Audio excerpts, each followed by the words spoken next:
Today, I'm going to get to do a review of a bottle I got to try for the first time at a bottle share, and I was really impressed with it, and he ended up giving it to me as a gift. This is Whiskey Row Cask Strength. Let's get into it.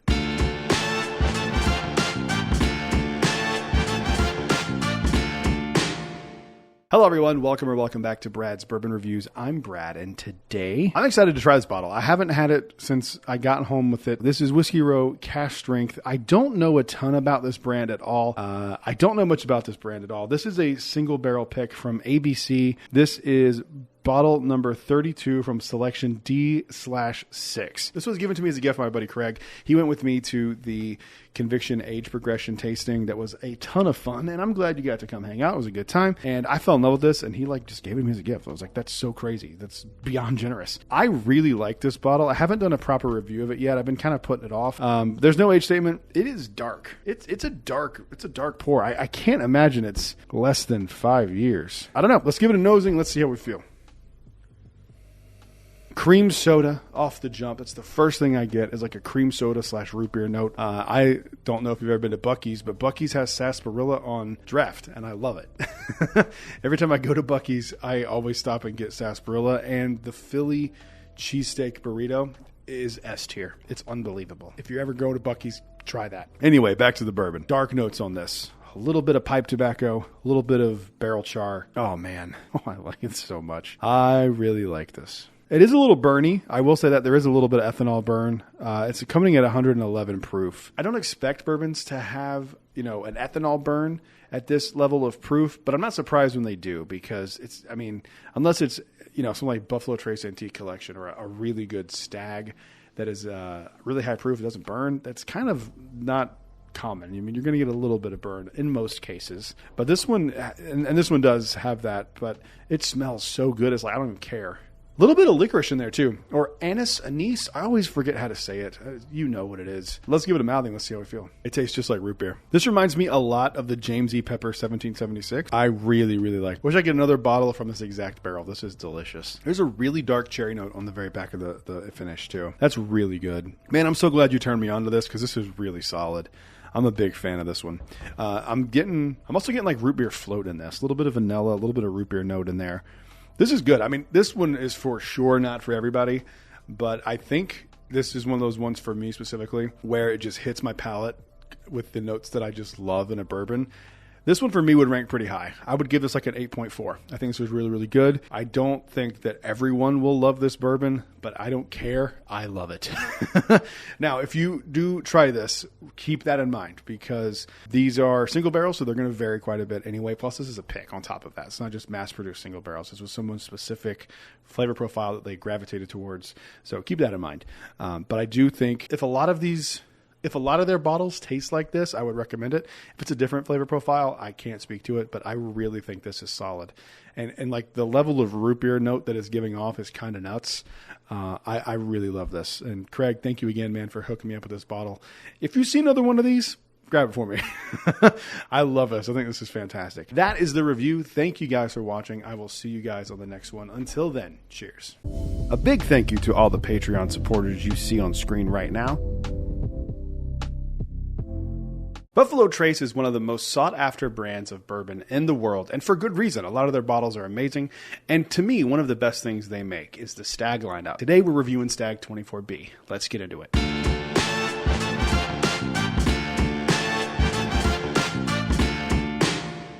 Hello everyone, welcome back to Brad's Bourbon Reviews. I'm Brad, and today we are going to be talking about a bottle that I love to follow up with. Every time they release a new batch, I get very excited. I get FOMO really bad when I see people have it before I can get my hands on it. This is Stag 24B. This bottle comes in at 127.8 proof, and Stag is one of my favorite, if not my favorite thing that Buffalo Trace makes. Outside of the BTAC lineup, I think Stag is probably my favorite. I love how unique every batch is. I've tried a bunch of different batches of Stags. I think that the Stag batched products overall are a little bit better than the single barrels that I've had. I've only had a few single barrels, and I didn't love either one of the two that I've tried. One was okay, one was terrible, and I've talked about it before, but you know the restaurant you are in Orlando that had that dog shit Stag pick. You should be ashamed of yourself. But as of recording this video, my favorite Stag that I have ever had is Stag 22B.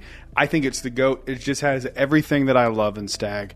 Chocolate, leather, cherry, tobacco. It's just perfect. It drinks under its proof point. I think it's fantastic. It's one of my favorite bourbons of all time. If not like top 3, it's in the top 5. So it is fantastic. I'm excited to try a new batch, Stag 24B. But before we get any further into the video, we need to thank today's sponsor, Smoke and Serve. Smoke and Serve reached out to me a few weeks ago and sent me this, and it arrived just a few days ago, and I have just been in love with this thing since I got it. Look, there's cocktail smokers, and then there's Smoke and Serve. The set that you get with this is absolutely incredible. You get a Smoke and Serve tray, 4 hand-blown cocktail glasses, a rechargeable smoking gun, sample bag of apple wood chips, and 4 cork stoppers. This thing is so much fun to break out at parties and make cocktails with. I love making old fashions, and this just elevates them to a different level. The design on this is incredible. Being able to smoke and carry the drinks that you've made on one serving tray is just genius. I love this thing so much. If you are interested in one of these yourself, which you should be, there will be a link in the description, or you can scan the QR code on screen. And thank you again to Smoke and Serve for sponsoring this video. Let's see if 24B is 24 me. I hate myself. Let's get into this. Let's get into Glenn. Let's see how we feel.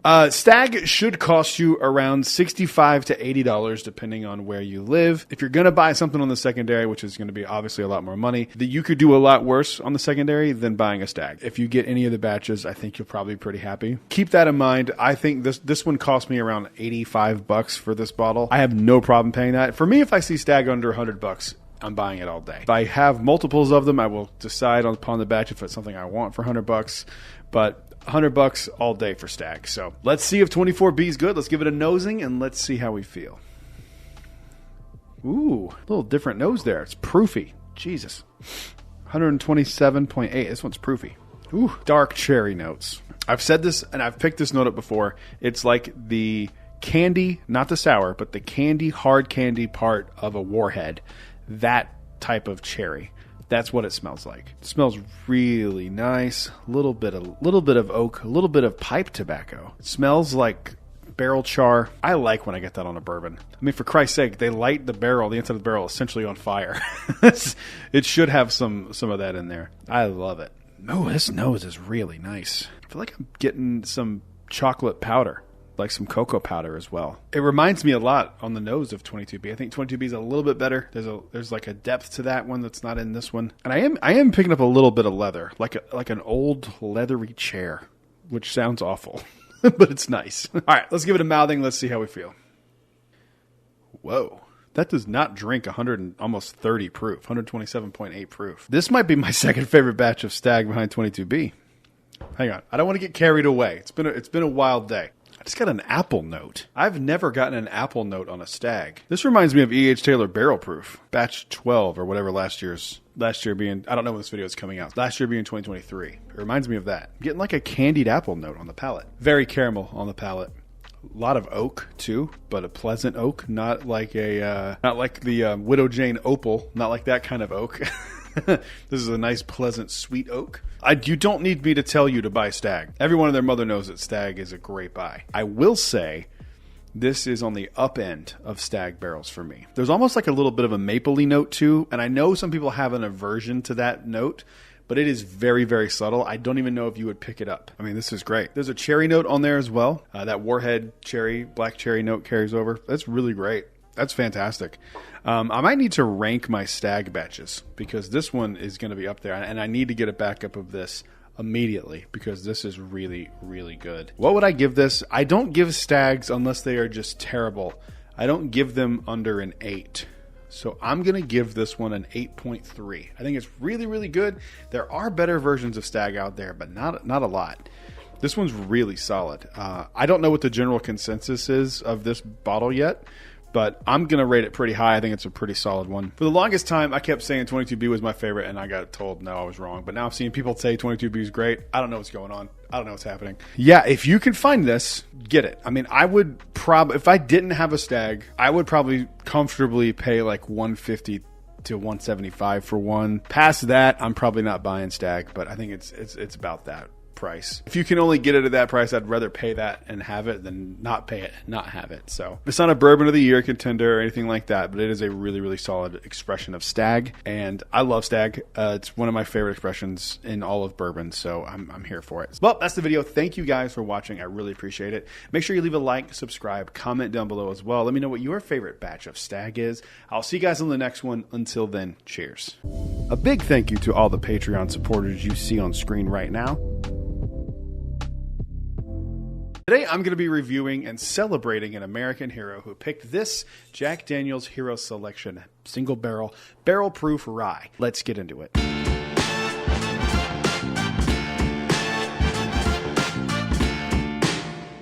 Hello everyone, welcome back to Brad's Bourbon Reviews. I'm Brad, and today I was sent this bottle from a, I think, current military member. I don't like to say, especially with military stuff, who hooked me up with these bottles. But I know you watch the videos, so if you would like to tag yourself or comment in the videos that it was you, please feel free, because I would like to give you credit. But I also respect that some people don't want that. So I don't blow up anyone's spot on the videos, but you know who you are. Thank you very much. I appreciate it. So this is a Jack Daniel's Hero Selection, and what I understand is that these are available exclusively on military bases, and when they get someone to do the barrel pick, they're always either current or former military, and the idea is that these are then distributed to the on-base liquor stores, and I had expressed the fact that I want them. I'm not former military myself. My grandfather served in the Air Force. I will always advocate for stuff like this, but anytime that they are, doing something for the military, I will always advocate for it because I think it's important to celebrate the people who put their lives on the line for our freedom. This is no exception, and I really wanted one of these.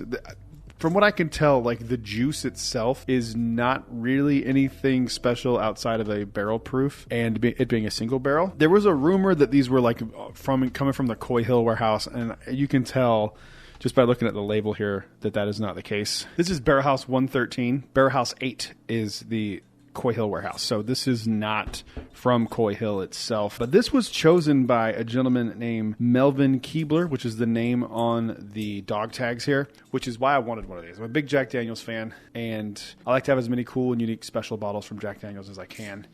And yeah, you can see here it's got the Army Exchange tag so people don't steal it on there. So this comes in at 137 proof on the dot. I really enjoy Jack Daniel's ryes. I feel like they're one of my favorite ryes in the industry. They have the bonded rye, which I'm a huge fan of, and the single barrel proofs are usually pretty good. But this is going to be fun for me to do just so I can try another single barrel rye and see if there's any difference between this one and obviously it's a pick, so it's going to be someone's personal palate preference, but see if there's anything difference between the Hero Select and the regular barrel proof rye. Let's get into a Glen. Let's see what we feel about it. 137 is wild. This is going to be mad spicy, I have a feeling. All right, let's give it a nosing. Let's see how we feel. The color on that is just absolutely beautiful. It's almost into a red. Oh, wow. You know what's funny? That does smell like my Coy Hill. Yeah.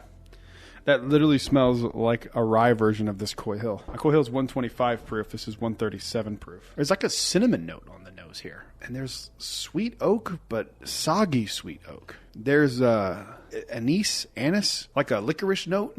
I don't know how to say that word. It smells like diet root beer. This is a very interesting and complex nose. And I just remembered, too, that it's 137 proof, and there is zero ethanol burn on the nose on this. I get zero burn. This reminds me, this is a really good winter rye whiskey. There's vanilla in here, but not vanilla vanilla frosting. It's like vanilla bean. And if you've ever taken an actual vanilla bean out and smelled the vanilla bean, it's what it smells like. Almost like vanilla extract. All right, let's give it a mouthing. Let's see how we feel. Whew. That rye spice hit hard. Wow. That drink's every proof point of 137 proof. I'm gonna need a second. I've been drinking a lot of lower proof stuff during this recording session here. This is the highest one I'm gonna do today, and that really just punched me in the face. Everything I've done has been 90 to 101, so jumping up that high of a proof point is interesting. The main thing I'm getting on the palate is licorice. It's a sweet licorice with barrel and vanilla, and that vanilla bean note carries over. Jack Daniel's rye is my favorite ryes. I'm committing to that, and I think they make the best rye whiskeys out there. And everyone's going to say the Michter's Toasted Rye. I'm sure that's fantastic, but I don't know if it's as good as this. This, for being as high proof of it is, now I'm on my second. Obviously, the first one kicked me in the face quite a bit, but it's the first high proof pour of the day. It really kicked me in the face, but the tingling of the rye spice is just like, that's one thing I'm really starting to like about rye whiskeys. Yeah, man, that is really solid. That vanilla note is just beautiful. Man, that is really interesting. There's no fruit on the nose here or the palate. It's darker. It's fantastic. I mean, this is a really, really solid rye whiskey. If all ryes tasted like this, I would probably be a rye drinker. But they do not. This is an exceptional rye. So if you can ever get your hands on one of these hero selections, A, you should do it just to help support the military. B, you're going to, at least in this scenario, this person has a really, really exceptional palate if this was his pick. So shout out again to Melvin Keebler, crushing it with this pick. And if you happen to stumble across this, Melvin, please comment down below. I would love to give you kudos for your picking prowess, because you did a really, really good job with that. That is the review. Thank you guys for watching. Make sure you leave a like and subscribe. Comment down below. Let me know if you've ever tried one of these. Let me know if you've ever tried the single barrel proof ryes. Let me know what you think. That's it. I'll see you guys in the next one. Until then, cheers. A big thank you to all the Patreon supporters you see on screen right now. Today, we're going to be talking about the best non-allocated bourbons of 2024. Let's get into it.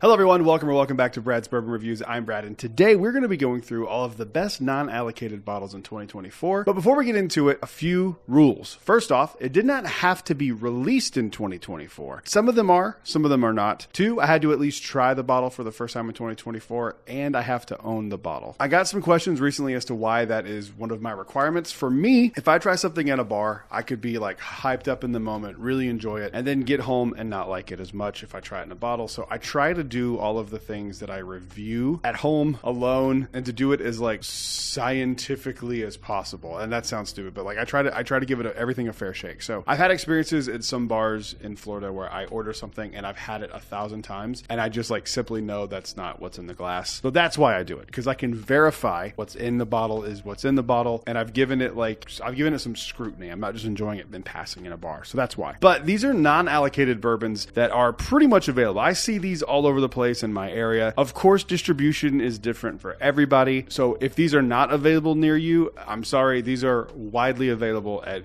damn near every liquor store in Florida. So let's go ahead, get into these, and these are in no particular order. Let's move on to the first one. First one up is a little bottle that surprised the hell out of me when I first tried it. This is Jim Beam Sunshine Blend. I love this thing. This is the second bottle of Jim Beam Sunshine Blend I've purchased. Actually got this in a trade with a friend. He just did it to sweeten the deal with something else because he knows I genuinely like it. The reason I like this so much is because this is technically like a limited edition. It is not something that is like a standard release. It's a $20 to $25, depending on where you get it, special release from Jim Beam that's actually pretty solid. So I couldn't do this video and not include this bottle on the list. I love this thing, and it's unironically one of my favorite things that Jim Beam does. But before we get any further into the video, we need to thank today's sponsor, Smoke and Serve. Smoke and Serve reached out to me a few weeks ago and sent me this, and it arrived just a few days ago, and I have just been in love with this thing since I got it. Look, there's cocktail smokers, and then there's Smoke and Serve. The set that you get with this is absolutely incredible. You get a Smoke and Serve tray, 4 hand-blown cocktail glasses, a rechargeable smoking gun, sample bag of applewood chips, and 4 cork stoppers. This thing is so much fun to break out at parties and make cocktails with. I love making old fashions, and this just elevates them to a different level. The design of this is incredible. Being able to smoke and carry the drinks that you've made on one serving tray is just genius. I love this thing so much. If you are interested in one of these yourself, which you should be, there will be a link in the description, or you can scan the QR code on screen. And thank you again to Smoke and Serve for sponsoring this video. Moving on to the next one. A bottle that I'm very happy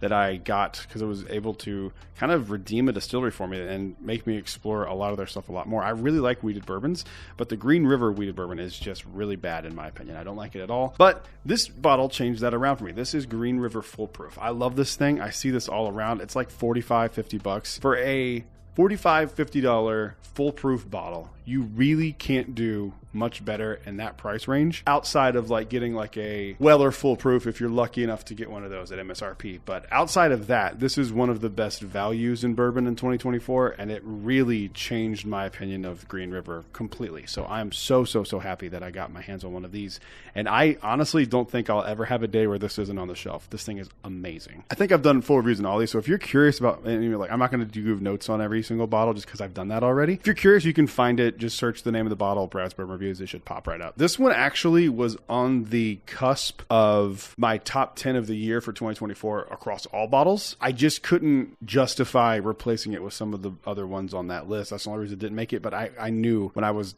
coming up with this list that this was going to be on there for sure. Moving on to the next one. Up next is another bottle from Jim Beam. They have just crushed it for me this year. This is Jim Beam Winter Reserve. I love this thing for all the same reasons that I love the Sunshine Blend. This is the winter version of Sunshine Blend. It's really good. It's 86 proof. You can drink it, you can enjoy it, you can mix it, not feel guilty. It's around $20. The notes on here, they say, are like notes of vanilla and cinnamon, and that is dead on accurate. That's pretty much all you get. It's kind of a 2-note bourbon, but it's really solid. If you are like reluctant to try these like little one-off things from Jim Beam, I was too until I tried the Sunshine Blend, and I honestly bought it as a joke because I thought it would be pretty bad, but it's not. They're actually really good. So if you can find these, I would urge you to get these. These are, like I said, they're great for mixing if you want to mix with like cider or even in your hot chocolate. I think would be pretty good. However you want to make it, this bottle is fantastic. Jim Beam did a really good job in 2024 doing some like more special release stuff. Moving on to the next one. This one is a favorite of a lot of bourbon YouTube channels. Now, I do really like it, but I'm not including it to the level that people are including it. I think it's a solid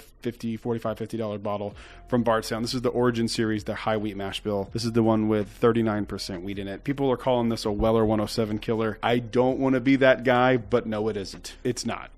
It's not that good. Weller 107 is one of the best wheated bourbons on the market. It's fantastic, but this is good in and of its own right. I wish people would quit comparing every wheated bourbon to Weller because that kind of does this an injustice in my opinion, because this is such a solid bottle for the price point that it's like, it's not fair to compare it. You should compare it more to something along the lines of like a Maker's Mark 101. That's like a special release from Maker's Mark. This crushes that in my opinion. So these are really good. I don't know how available these are, but I do know they're not allocated because I see them on the shelves all over the place here in Florida. So if you see one of these, I would say grab it. I say give it a shot and see if you like it. If you're not really into wheated bourbons, this might be a different direction for you to go into outside of like the trying to get a Weller Maker's Mark stuff. This is a pretty solid wheated bourbon. So I would also recommend the other wheated Origin series. I think it's the black label. I always get them confused. It's whatever the other, I think it's the black label. I'd recommend that one too, but this one came out in 2024, so it makes the list. Moving on to the next one. All right, I forgot about this one. I forgot that I even pulled this for the video. This is a rye whiskey. This is not a bourbon. So yes, the thumbnail said 6 bourbons. It's just whatever. I'm sorry. This is a Overholt straight rye whiskey. This is another bottle from Jim Beam. I adore this thing. I have turned so many people onto this bottle, and it's people are so shocked when they try this because they don't think they're going to like it, and then they end up really digging it. So I can't recommend this one enough. It is very unique. It is an old school rye mash bill. It's a revival of an old brand from Jim Beam, and they just did an absolute bang up job making this bottle. I love this thing. This is another one for me that I will have on the shelf. It's not allocated. I see it at Total Wine all the time. I think you should get this bottle and give it a shot. It's like $40. It blew me away for a 95 proof rye whiskey with not really an age statement on it. Pretty damn good. So give it a shot if you see it. Moving on to the last one. This bottle, I cannot believe, and just because this is the last one does not mean this is number one. I cannot believe it took me so long to try this. I was obsessed with Old Forester when I first started getting into whiskey and bourbon, and I bought a ton of the Old Forester Whiskey Row series, but for some reason I never picked up the 1897 until I tried it at a bar in Orlando, and I left the bar and I immediately went to ABC and bought one of these for myself. This is the 1897, the bottled in bond. This is, in my opinion, outside of the 1924, probably the best in the lineup for the Whiskey Row series. I think it's fantastic. The notes on this are beautiful. These are available at every single liquor store. No, this did not come out in 2024, but for some reason I hadn't tried it up until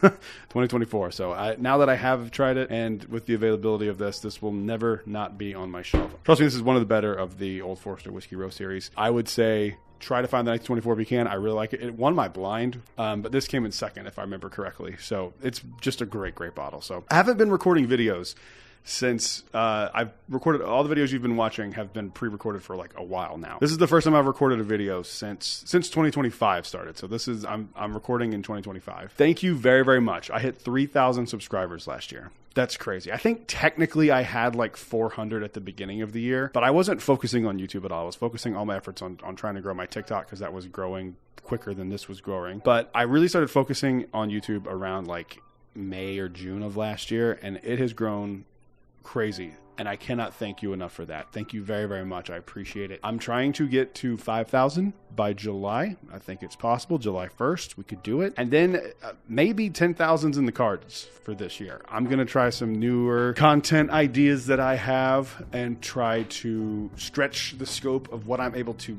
produce content-wise and not just have these where it's just me and two cameras. Like, I'm still going to do that. Obviously, that's what this channel is. That's what this channel will always be. But I have some ideas for a few other things that I'm going to start doing in 2025 now that we're here. We're here in 2025. It's kind of crazy. Thank you all for being a part of the ride. It means the world to me. I will see you guys on the next one. Until then, cheers. A big thank you to all the Patreon supporters you see on screen right now. Today, we are going to blind rank the entire Weller Rainbow. Let's get into it.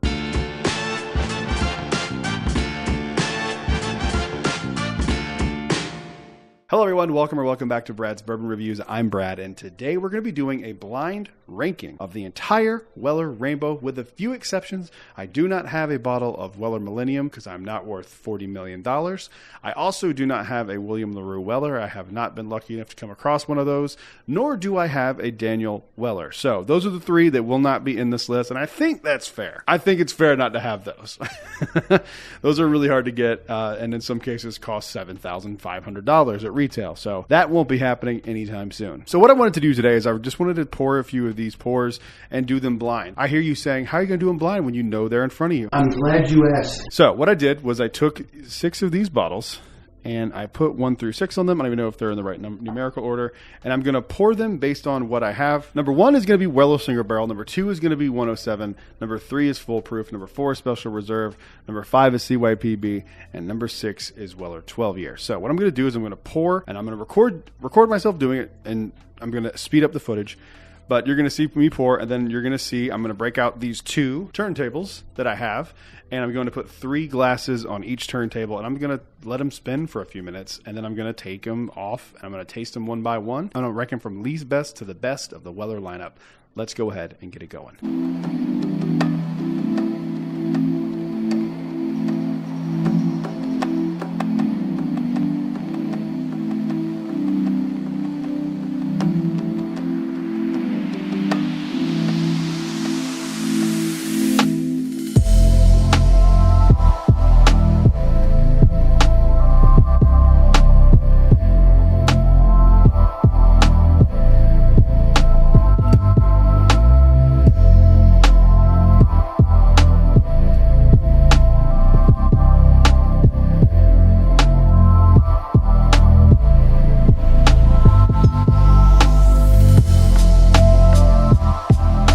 All right, I feel like a daredevil right now. This is going to be a good time. I'm going to have to take this off so I can remove them, I think.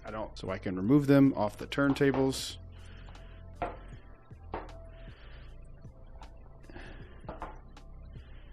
And turn these off. I'm just going to shuffle them because I don't know. I don't want there to be any variable where I could possibly know anything about what's in each glass. And the reason I have the eyepiece on is for a few reasons.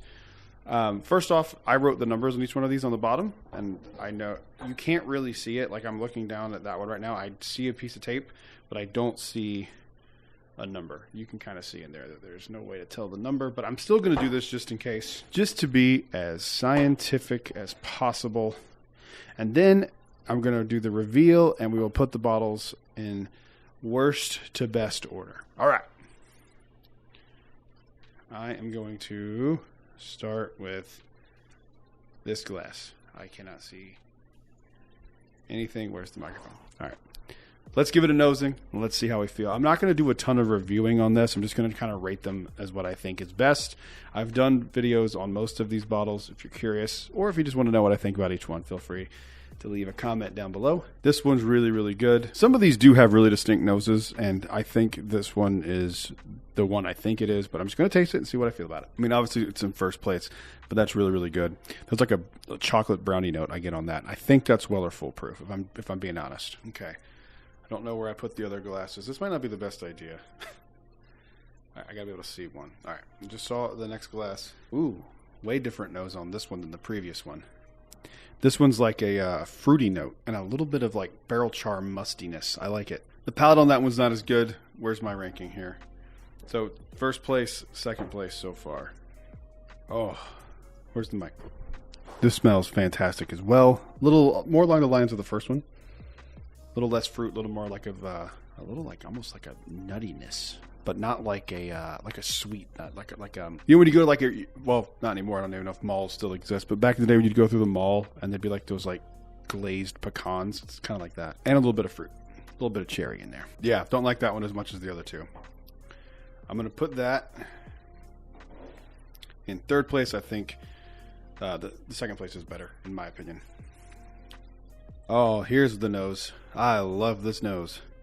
Really cherry forward, a little bit of brown sugar in there. Palate falls a little flat though. Yeah, I don't like that one. I'm gonna make sure I'm grabbing the right glass here. I want to A/B compare these two.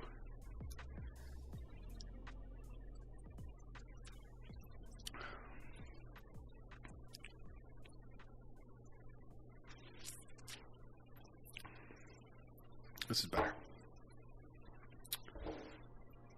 I don't like that one. Not a fan.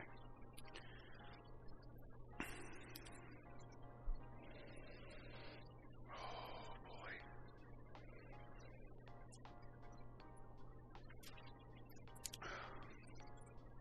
boy. Ooh, that drink's harsh. That drink's a little hot. But it's good. The nose is really, really nice. I don't know which one this one is.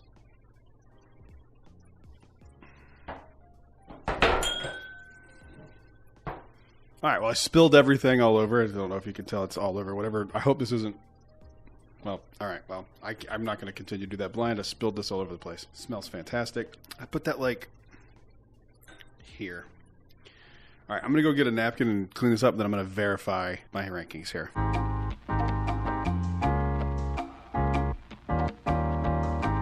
All right, I am happy with this ranking, even though there was a huge accident in the middle of that and I spilled a bunch of crap. I'm happy with this ranking. I think this is as definitive as I can be with my ranking for the Weller lineup. Let's see what I like the most. If you had to ask me and just ask my opinion on what I like, what is my favorite Weller, I would tell you it would be Antique 107, followed closely behind Weller Foolproof. Those are my two favorites that I would say, but let's see what my taste buds actually thought today. All right, I'm happy with this lineup. I think that's where we're going to be.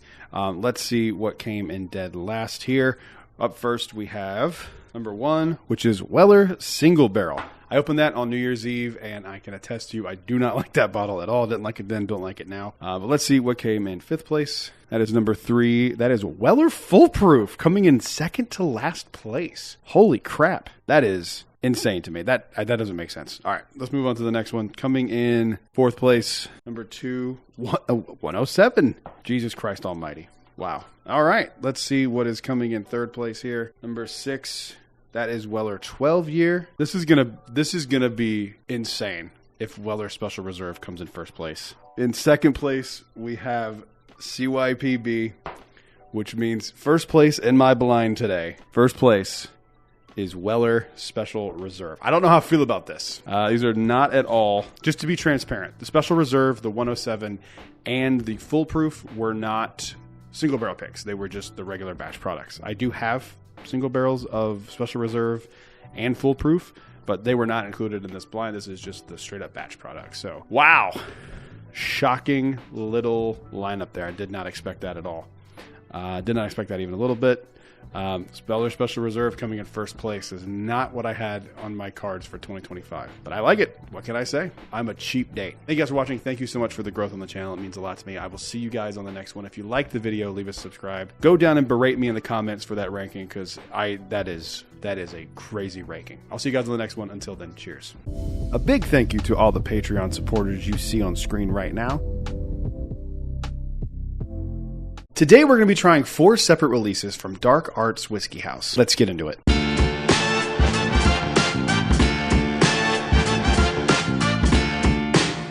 Hello everyone, welcome back to Brad's Bourbon Reviews. I'm Brad, and today we're going to be talking about a little brand that has a lot of hype behind it right now. Dark Arts is a brand that I keep hearing people mention and bring up and talk about, and we're going to fresh crack 4 of them. These were not sent to me by them or anything. That's not why I'm doing the video this way. I just think it's cool to do sometimes more than one whiskey or bourbon in a video, just to A/B compare, especially when it comes to a brand like Dark Arts that has a lot of hype behind it, so I can kind of give you my definitive which is the best of these releases. So, of the releases, we have a 7-year straight rye whiskey finished with toasted Amburana oak staves, a 7-year straight bourbon whiskey. This is what we refer to as a barely legal bourbon, meaning it's only 51% corn. Next, we have a 10-year straight bourbon whiskey. This is a single barrel pick. Then we have a straight bourbon whiskey finished with toasted Jubilee Fleur French oak staves. I don't know what the hell that means. I don't speak French, so don't know what to tell you. But we're going to go through these now one by one and see what's the best one. All right, since we have so many of these to get into today, I think it might be best to go in proof order. All right, so we're going to start out with the 10-year straight bourbon whiskey. And by the way, I say gift, and I don't mean like these were just gifted to me from him, but these were a gift for me to review for my buddy Chris, who's a good friend of mine and a patron. So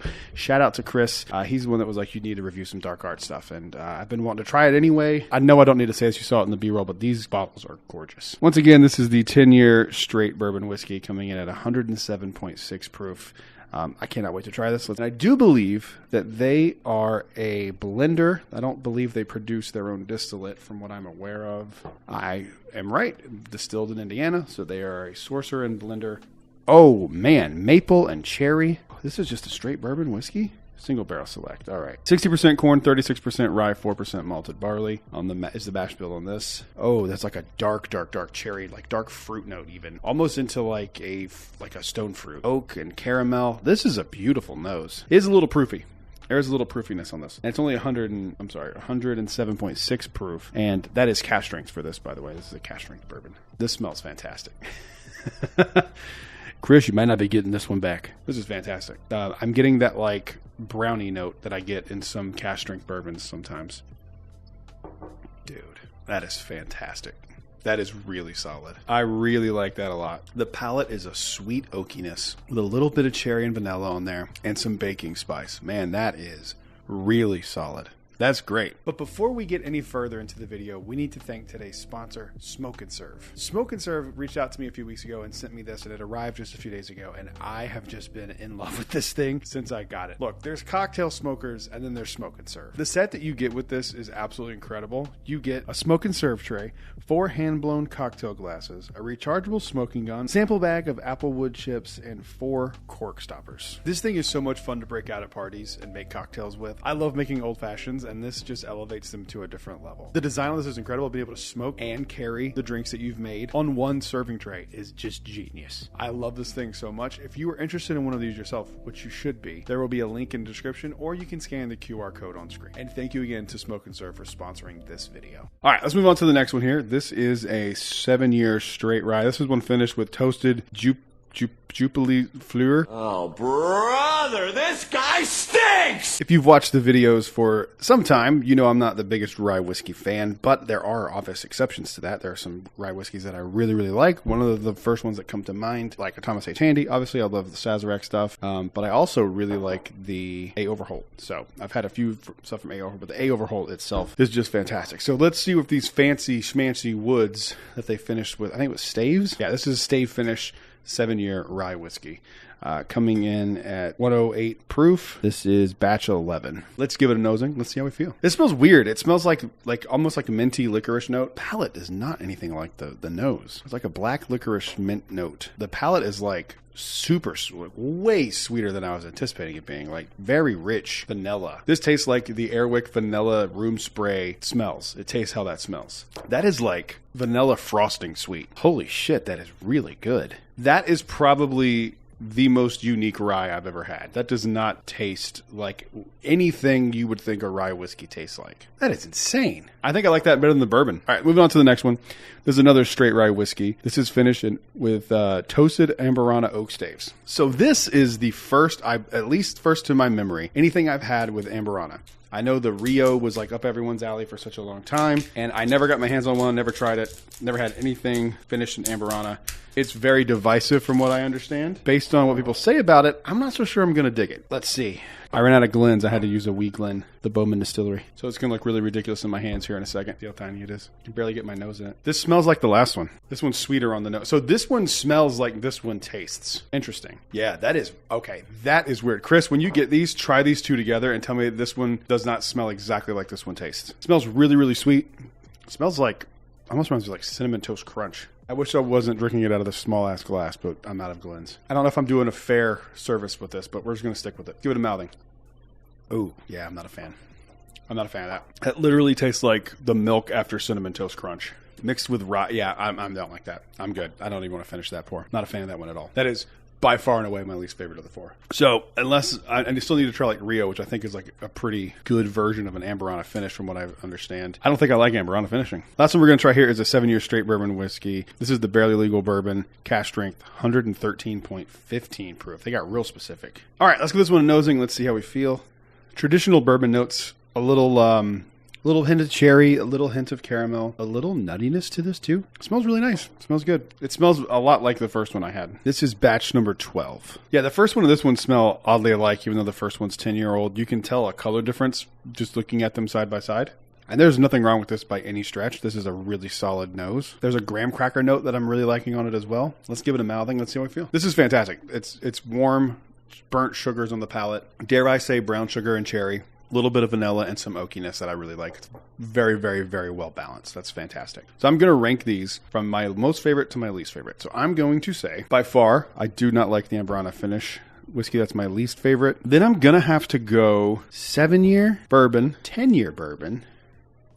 And I am shocked and appalled at how much I liked this bourbon. Oh, this is a bourbon too. I thought it was a rye. Okay, that makes more sense why there's not much ryeness to it. By far and away my favorite one. Chris, if you ever want to get rid of this one, let me know because I really, really like this. But that is the video. Comment down below. Let me know if you knew about Dark Arts. Dark Arts is, they've got a little bit of a reputation going and it's completely justified. I think these are all good. Even though I ranked this one like pretty low, I just don't love rye. And to me, that's not the rye profile that I typically do like when I do like rye whiskey. So that is not a knock on them. That is just my own personal preference. These bourbons are excellent. They are excellent. I wouldn't give any of these less than a 7.9. And I would probably give this bourbon that I really, really like an 8.4. I think it is fantastic. So thank you to Chris for letting me get those and try those, get my hands on those and try those. I appreciate it very, very much. Dark Arts, well done. You did a great job. You make some excellent stuff. That is the video. Thank you guys for watching. Comment down below. Let me know if you knew about Dark Arts. Let me know if they're on your radar. I'll tell you this, they should be. You should get your hands on something from Dark Arts. See if you like it. Maybe go to see if they have a store pick laying around that you can try. I think it's good. I think you'll dig it if you like good bourbon. I think you'll like Dark Arts. That's the video. Thank you guys for watching. I'll see you on the next one. Until then, cheers. A big thank you to all the Patreon supporters you see on screen right now. Today we're going to talk about the best bourbons for beginners. Let's get into it.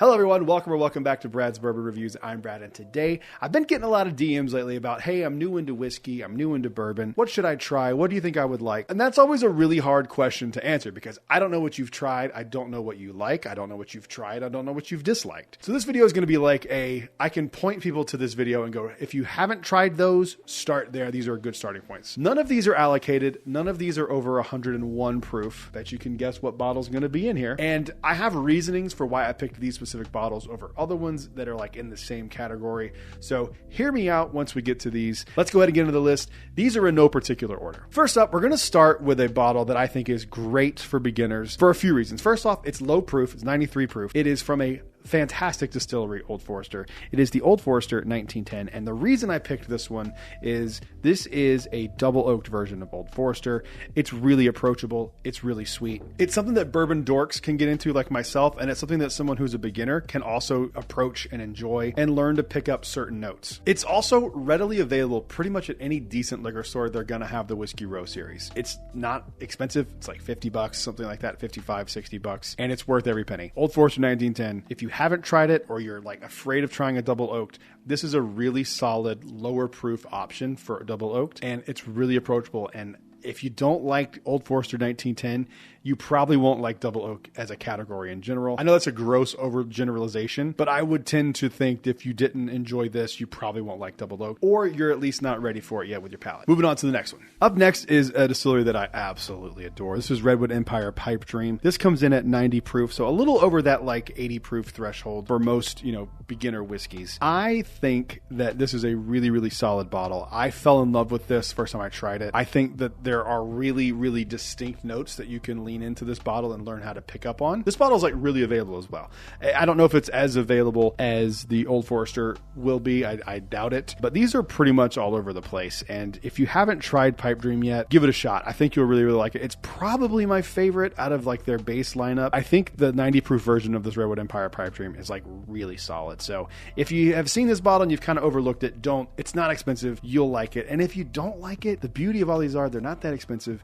And if you hate it, you can always mix it and use it in cocktails and stuff. So it's really good. Give Redwood Empire a shot. They are fantastic. Moving on to the next one. All right, moving on to the next one here. And this one is probably the hardest one to find on this list. I mean, is it allocated? Sure, maybe. I see it sitting on shelves nowadays at like Walmarts and stuff from time to time. Not all the time. It's not always available. But this is Knob Creek 12 year.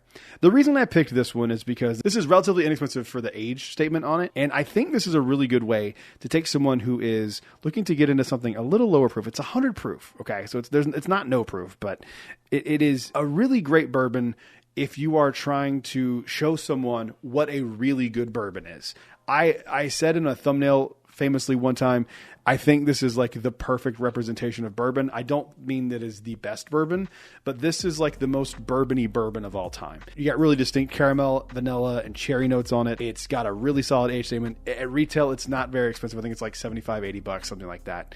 Yes, that is not cheap. I understand that, but you also are getting a 12-year-old age-stated bourbon. I think for the price and the fact that Knob Creek just makes incredible bourbon, a banger. And like this was one of my first rare and expensive bottles that I picked up when I was starting out in bourbon. So I highly recommend this one.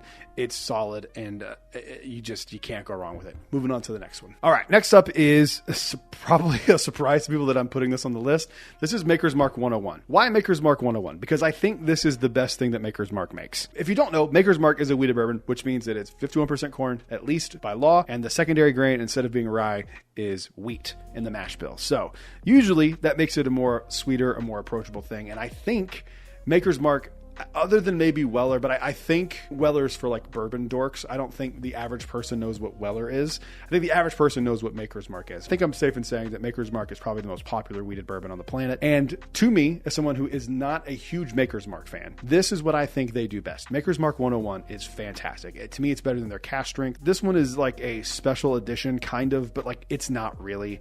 I mean, I see these sitting on shelves in almost every liquor store I go to for around $50. Really can't be beat for what it is. The reason I did so many different types of bourbons in this list is for you to like kind of see what category you like. Do you like double oak? Do you like wheated? Do you like rye? Do you like high rye? What do you like? And I think this is a really, really good representation of a really good wheated bourbon. Moving on to the next one. This one might be the most technically hard to get on the list just because of distribution.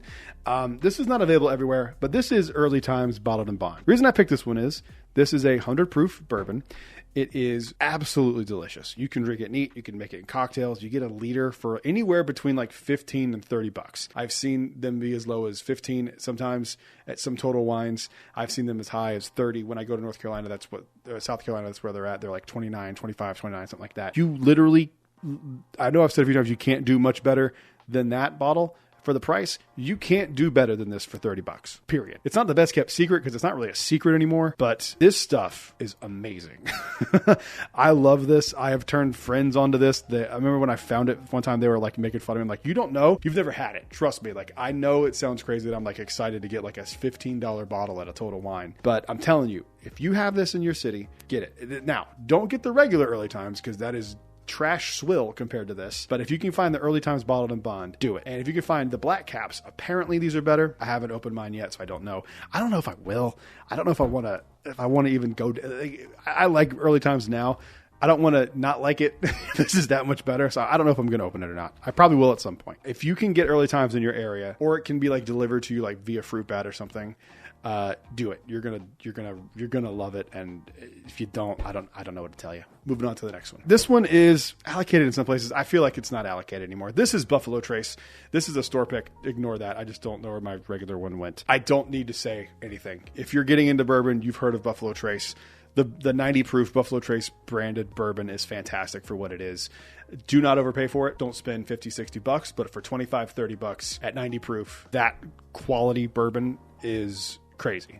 It really is. I know people say it's overhyped. To me, it's not. If you peel all that back and you just take what's in the bottle for what's in the bottle, I mean, it's really good for $20, $25, $30. So if you have not tried this somehow, I would urge you to do so. Moving on to the next one. I know some of you watch this and going, we're getting close to the top and he hasn't mentioned a Jack Daniels bottle yet. Is Jack Daniels going to be absent from this video? And the answer is, of course not. So I don't think you should try Jack Daniels Old No. 7. Everyone's tried it at some point. You either love it or you don't. I kind of still like it. I had it not too long ago. It's fine. It's not going to blow your socks off in any way. I promise you, you've never had Jack Daniels if you've never tried it that was this good. This is the Jack Daniel Bonded Tennessee Whiskey. This is the black label of the Bonded series. It is absolutely incredible. The way that I said Maker's Mark 101 is the best thing that Maker's Marks make, and like is a good representation of what they can do. That is how I feel about the Jack Daniels Bonded series as a whole, but specifically the black label one.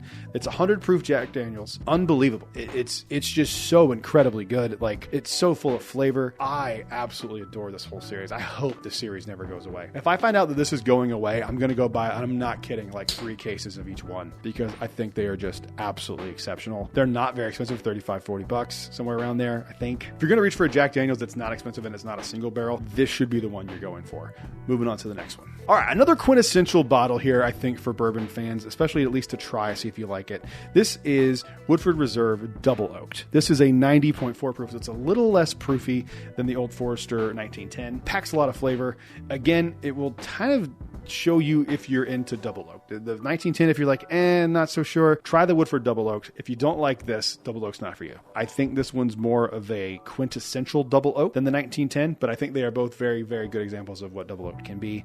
And if you have not tried this for some reason, go try it. It's more expensive than some of the other bottles on this list, but I think it's worth it for how good it actually is. And I have fallen in love with this thing again. I had it a long time ago, and I just never bought a bottle of it until like recently. And I have fallen back in love with this thing, and it's like, it's perfect for the winter months. It's fantastic. So if you haven't tried Woodford Double Oak, I highly urge you to do so. Moving on to the next one. All right, moving on to the next one here. Another wheated bourbon. I think wheated bourbons are great for beginners in general because they're more approachable, they're more sweet. They're going to be less astringent in most cases. And this is another one of those examples that's just fantastic bourbon for the price.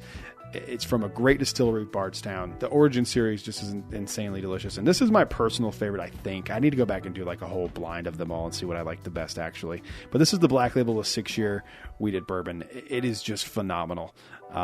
These are available. I see them, but I hear people say they don't get these, so I don't know. I can only kind of go with what's in my immediate area, and these are kind of all over the place in my area. So, or at least they were when they dropped. So if you can find one of these Origin series Black Labels, honestly, any of the Origin series, except the rye, I don't really love the rye that much, but we're talking about bourbons. Any of the Origin series bourbons are fantastic. You can't go wrong. I would just personally recommend the Black Label. I think it's the best of the 3 in my opinion, but I think it's another good representation of wheated bourbon and kind of a different direction for wheated bourbon. So if you can and have the ability to find this, I would say do it. I think you'll dig it. Moving on to the last. When I first started getting into bourbon, there was a brand that I always kind of was like, sure, they're fine. Like, they make shelf crap. No one likes them. No one really drinks their stuff, right? Like, it's kind of a joke. But I was wrong. And once I got further into bourbon, I understood like the importance of this distillery, the importance of the people who make the bourbon behind it, the importance of like how integral they are to bourbon as a whole, and really fell in love with the distillery and the history behind it. Everything I thought this was, Southern Comfort actually is. And I'm talking about Wild Turkey. This is Wild Turkey 101. This is another one for me, like the Jack Daniels Bonded, like the Maker's Mark 101.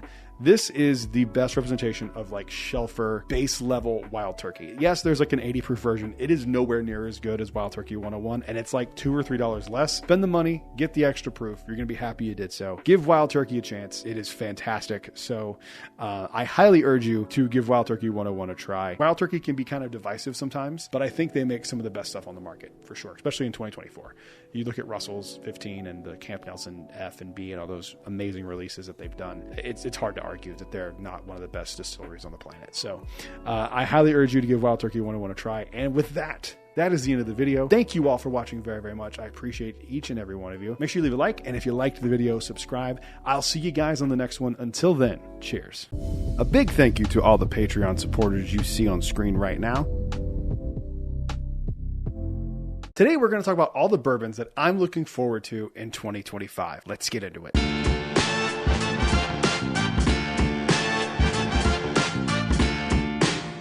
Hello everyone, welcome back to Brad's Bourbon Reviews. I'm Brad, and today we're going to talk about my most anticipated list for 2025. Now, this is not a complete list. These are just ones kind of off the top of my head that I thought would be fun to talk about a little bit. I am so curious what 2025 is going to bring. There's already some things out there that are like trickling out news-wise. This is going to be a very interesting year for bourbon because as of recording this, this is the day where Brown-Forman just let 600 people go, and I think I read that it was like the cooperage. I read it in passing. I didn't even read it. It was told to me in passing by my fiance while I was driving. So I don't, I didn't look into it to see exactly what it was, and I will, but at the time I have not. So these are in no particular order except number one. These are bourbons that I'm excited to get my hands on in 2025. Some of these haven't been announced yet, but they're safe to assume they're going to come out. They're annual releases, so, for the most part. So we'll have to just see what happens. And also, there won't be any fancy B-roll for this video. I apologize. These bottles aren't out yet, so I don't have them to do videos. I'll put an image here of the labels if it's applicable. All right, starting off here with the first one. The first one that I'm excited to get my hands on in 2025, and I actually will try to get my hands on this one.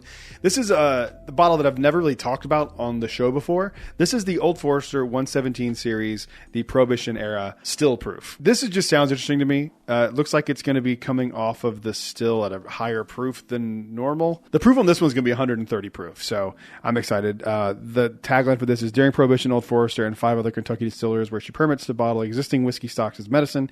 In 1930, the federal government granted these distilleries a 100-day window to replenish their declining stocks. During this historic period, Old Forester was distilled at 130 proof. So they're replicating that. That sounds interesting to me. They're saying the release date is December 2025. That's at least what the label that was filed with the TTB board says. I'm excited to get my hands on those. I have not dove into the 117 series lineup before. I've had a few of them. I don't remember which ones. I had them as part of a lineup one night. I don't remember which ones they were, and they didn't seem remarkable to me. This one's interesting, so I want to at least get my hands on to try it. If I can make it up to Old Forester when they release this, I will do so. This is interesting to me. So that is the first one we're going to talk about on the list here. Moving on to number 8 is a brand that I love. Again, I don't talk about it that much just because they don't have a lot of like releases that I get my hands on. Talking about High West Bottled and Bond. I have seen that this has been floating around some places, but according to Coming Whiskey, this is coming out in 2025. So I don't know. It may have been that it like was shown up at the distillery or something. I know I saw a picture of it. It could have just been like a previously, a not released yet photo. I don't know, but I'm excited to try it. I love High West. High West Double Rye is fantastic for making cocktails. Their bourbon is great. I love Campfire. I like some Midwinter's Night Drams. They're not all great, but some of them are really, really good. But I like High West. I think what they're doing is pretty interesting. Moving on to number 7. Number 7 is my first barrel pick. I think I can safely say it's coming out in 2025. I have plans to go pick it at Conviction in like February. I'll be up in that part of the country. So if anyone, I'll announce when I get closer, because I know there's a lot of people who live in Charlotte that watch these videos and found me through Conviction. I want to include as many people as I can. I don't know what the rules are. So I'll have to like see what's going on, but I know patrons will get first crack at that for sure. So, but yeah, I'm really hoping that my first barrel pick comes out in 2025. I have a feeling I'll pick a pretty solid barrel. Moving on to the next one. Next one up is from Wild Turkey, and it's not the only appearance from Wild Turkey on this list. And it's the Camp Nelson whatever. Camp Nelson A, Camp Nelson B. Again, I don't care which one. Camp Nelson B for me was the most underrated bourbon of 2025. I don't really see people talking about it that much. I think it was fantastic. I think it was better maybe than the Russell's 15. I'd have to blind them side by side and see which one I actually prefer. But I really liked that bottle. It's in my top 10 of the year. I would just say top 5 of the year. I really like it. Top 3 even, maybe. It's spectacular. So I'm excited for anything that comes out of that lineup. It's just fantastic. So the F was great. The B was better in my opinion, even if it was just slightly better. I really, really dig it. So I'm excited for whatever Russell's Reserve wants to throw at me from Camp Nelson. But before we get any further into this video, we need to thank today's sponsor, me. This episode is brought to you by my Patreon. If you like the videos that you see here over on YouTube, there is a cool little community over on Patreon. We have 2 tiers available currently right now. The other ones are sold out.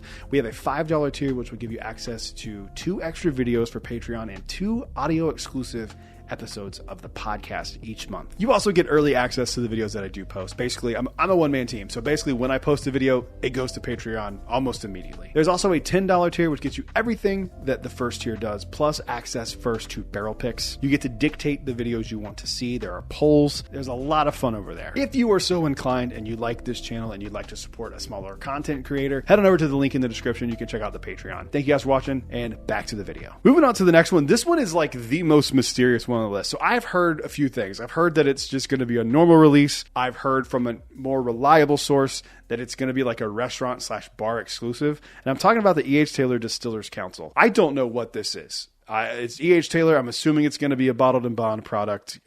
Outside of the barrel proof and the barrel proof rye, they are bottled and bond.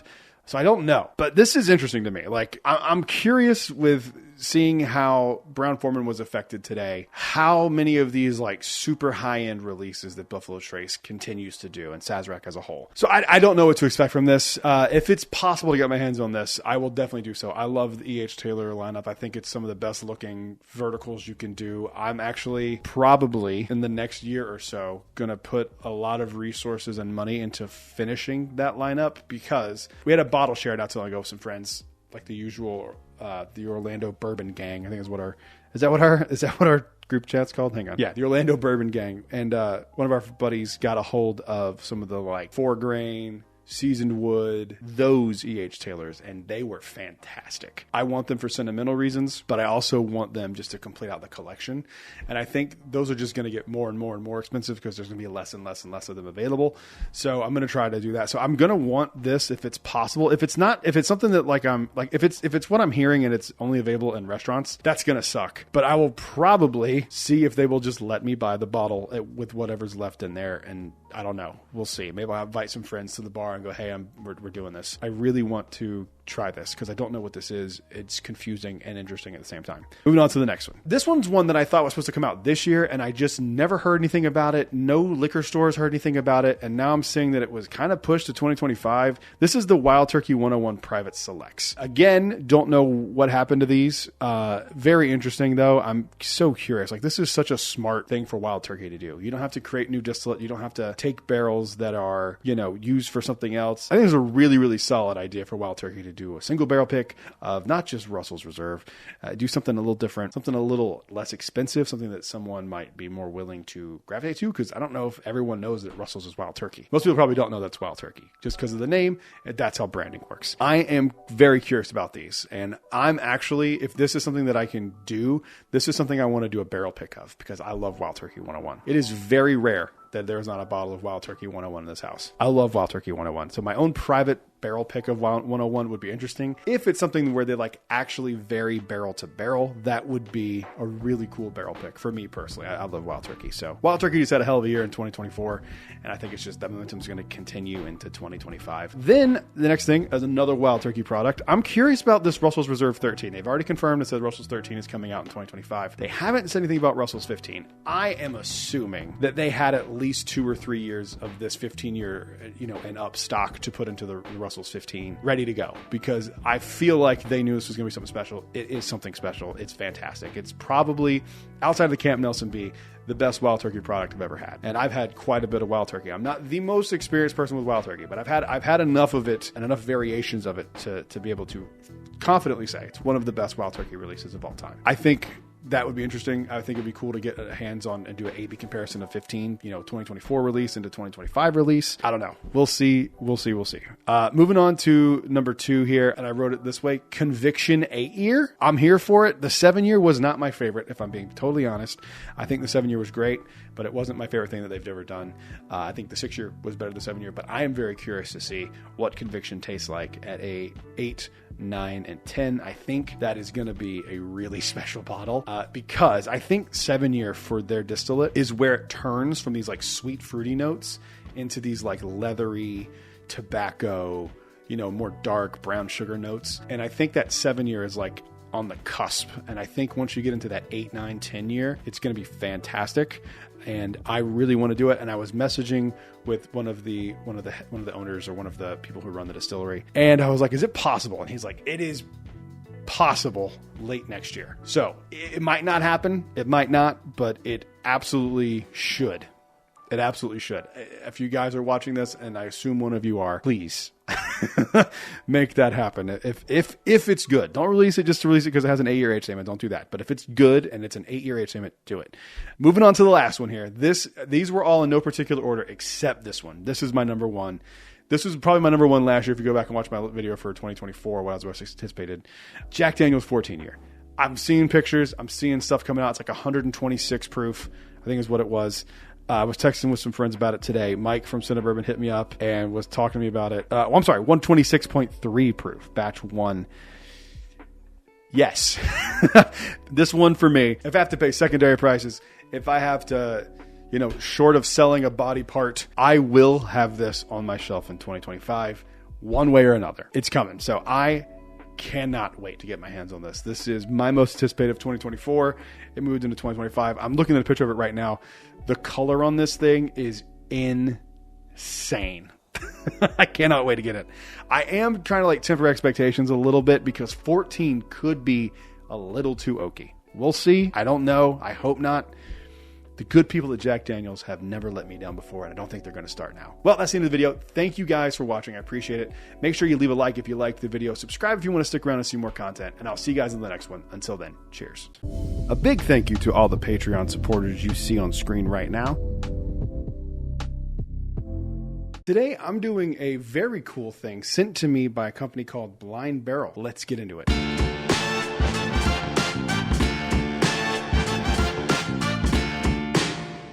Hello everyone, welcome back to Brad's Bourbon Reviews. I'm Brad, and today we are going to be going through this really, really cool thing that I got sent. This is release number 8 from Blind Barrels. They were kind enough to send me this. This might be the coolest thing I've ever received in the mail. So what they do is it's kind of like a subscription service.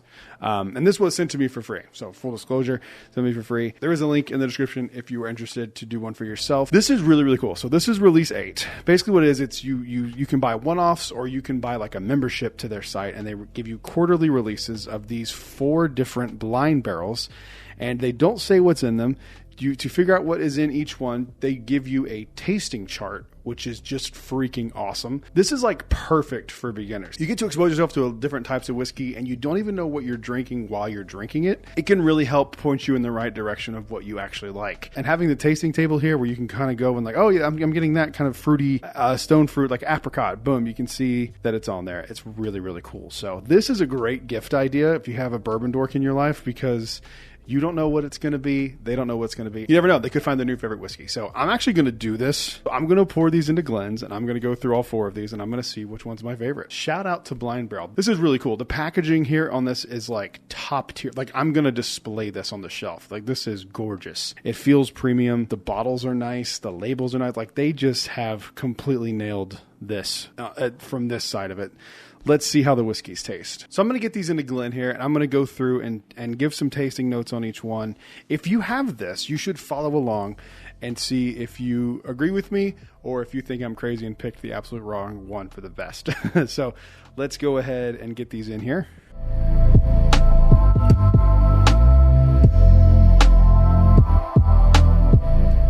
Let's give A nosing, and let's see how we feel. Ooh, it's a little musty, this one. There's a little bit of corn on there. It sounds like a I shouldn't say corn. There's a little bit of sweetness on the nose there, but it has a musty kind of smell to it. This is the lightest of the 4, so I wouldn't be shocked if this is a really young whiskey, but it smells good. And I don't smell this and go, it reminds me of this. It kind of has its own smell to it. Really nice nose. Let's give it a mouthing. Let's see how we feel. That is not bad. If someone poured me that, I'd be like, that's a good whiskey. Drink's a little hot, which makes me believe it's probably in the 105 range. And it's making me sweat, so I wouldn't be shocked if it's some sort of French oak finish. I like that one. That one's fine. Let's go to B. Way more up my alley on the nose here. A little bit of sweet chocolate, a little bit of barrel you can smell in there. This smells really nice. 2 on the nose, for me personally, is just far superior to A. That smells great. Let's give it a mouthing and see how we feel. That is really good. That had like almost no ethanol burn. It's a little bit of spiciness on the palate. Kind of makes me think it might be a rye whiskey. That was good. That's my favorite of the 2 so far. So B is in first place. A is in second place. Let's give C a nosing. Let's see. This one's the weakest one on the nose so far. Don't really get a lot. Kind of like salty sea air. A little bit of caramel. So maybe like some salted caramel. Not a lot going on the nose there. I'm struggling to find really anything. There's a slight cherry note on the back too. It's a little proofy on the nose too. Interesting. Not my favorite nose so far. Let's give it a mouthing. Let's see how we feel. That palate is interesting. I still think B is my favorite. B is in first place. C is in second place. A is in third place. All right. Let's give D a nosing. Let's see how I feel. D is great. If you ever need to reset your nose palate, here's what I learned from Whiskey Tribe. I call it this because a girl in my high school called it her L pit, like an L shape, her L pit. You can just shove your nose right in there and it resets your palate a little bit, your nose palate a little bit. Sniff the L pit. That's going to be a t-shirt. A little bit of sweetness, almost like cotton candy or bubble gum maybe. A little bit of oakiness there too. Let's go to mouthing. Let's see how I feel. All right, so my ranking here is going to be B is in first place. D is in second place. C is in third place. And A is in last place. A is in last place. Let's use our handy dandy QR code here and scan and see. And I'm going to record my phone here. I'm trying to get this in the edit. All right, here's a little behind the scenes. It's just me and my camera. I got my B camera here, making it look. Yeah, see, here we go. You see, this is not that. It's not that special. Let's get this little QR code scanned up over here. Yes, I am 21. Release of a train placement. Click to reveal sample A. Sample A is from Cedar Ridge Distillery. This is an American single malt coming in at 92 proof. Awesome. All right, let's see what sample B is, which was my favorite of them, right? Yeah, B was my favorite. That is from MB Roland Distillery, batch 16 from Pembroke, Kentucky, 106.9. I think I said it was like 106 proof. Maybe that was it. I got confused. Age minimum of 2 years, mash bill rye. See? Rye, corn, malted barley. Very cool. Sample C. Casey Jones Distillery bourbon. Is this a bourbon? 111. Yeah, 96% corn. That's insane. Very cool. And sample D.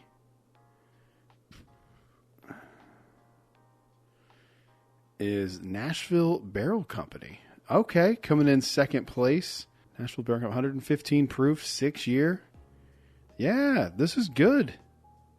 That's a good stuff. So this is really, really cool. Plus, if you're a member, you can actually go and buy these bottles directly, and it costs what it costs at the distillery, which I think is really, really cool. So I urge you to check this out. I think it's such a cool gift for Father's Day, for birthdays, for anyone who loves whiskey, because if you don't know what they like, that's the beauty of this. This solves the problem of what do I get somebody who's a whiskey lover in my life? I don't know what they like. I don't know what they have. I get that question so many times. I'm going to start going this. Get them this. This is a cool experience. It is something you can do with them and explore whiskey with them as well. This is a great idea. I cannot thank Blind Barrel enough for turning me on this. I'm going to be telling everyone about this. If you're interested yourself, make sure you check down in the description below. There'll be a link to these guys. This is a really cool idea. Thank you guys for watching. Make sure you leave a like and subscribe. I'll see you guys in the next one. Until then, cheers.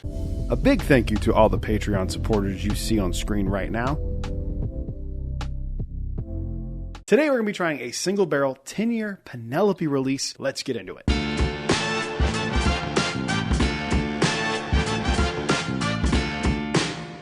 Hello everyone, welcome back to Brad's Bourbon Reviews. I'm Brad, and today we're going to be doing this review of this Penelope 10-year single barrel. Not a pick, just a 10-year release. This is a part of their estate collection. This is really exciting. I liked okay, the estate collection 9-year bourbon, but this single barrel is going to be interesting to me. So I'm actually pretty reluctant to do reviews of single barrels on the show. The reason is they vary so much. The prime example and the reason that I even have this opinion is my Old Forester single barrel rye. So single barrels do vary quite a bit, and that's why I'm a little reluctant to do reviews of single barrels, but I still think that it can be a good representation of what they can do, and not necessarily saying that if you get one, it's going to taste just like this one, but this is what this tasted like. So again, just kind of keep that in mind anytime I do a review of a single barrel. But I'm excited to try this Penelope 10-year. I don't love everything from Penelope. I think they're a little overrated in my my opinion. I think they're just a little overrated.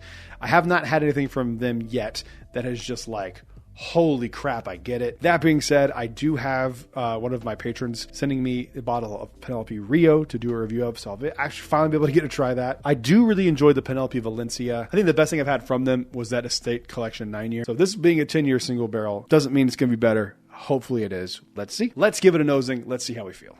What's the proof on this? Wow. Okay. Well, that's not good. I thought it was going to be like 110, 111 based on the nose, because the nose is kind of, there's some alcohol burn there. It's 98 proof. Interesting. It has a really, really rich cherry note to it and a really rich caramel note as well.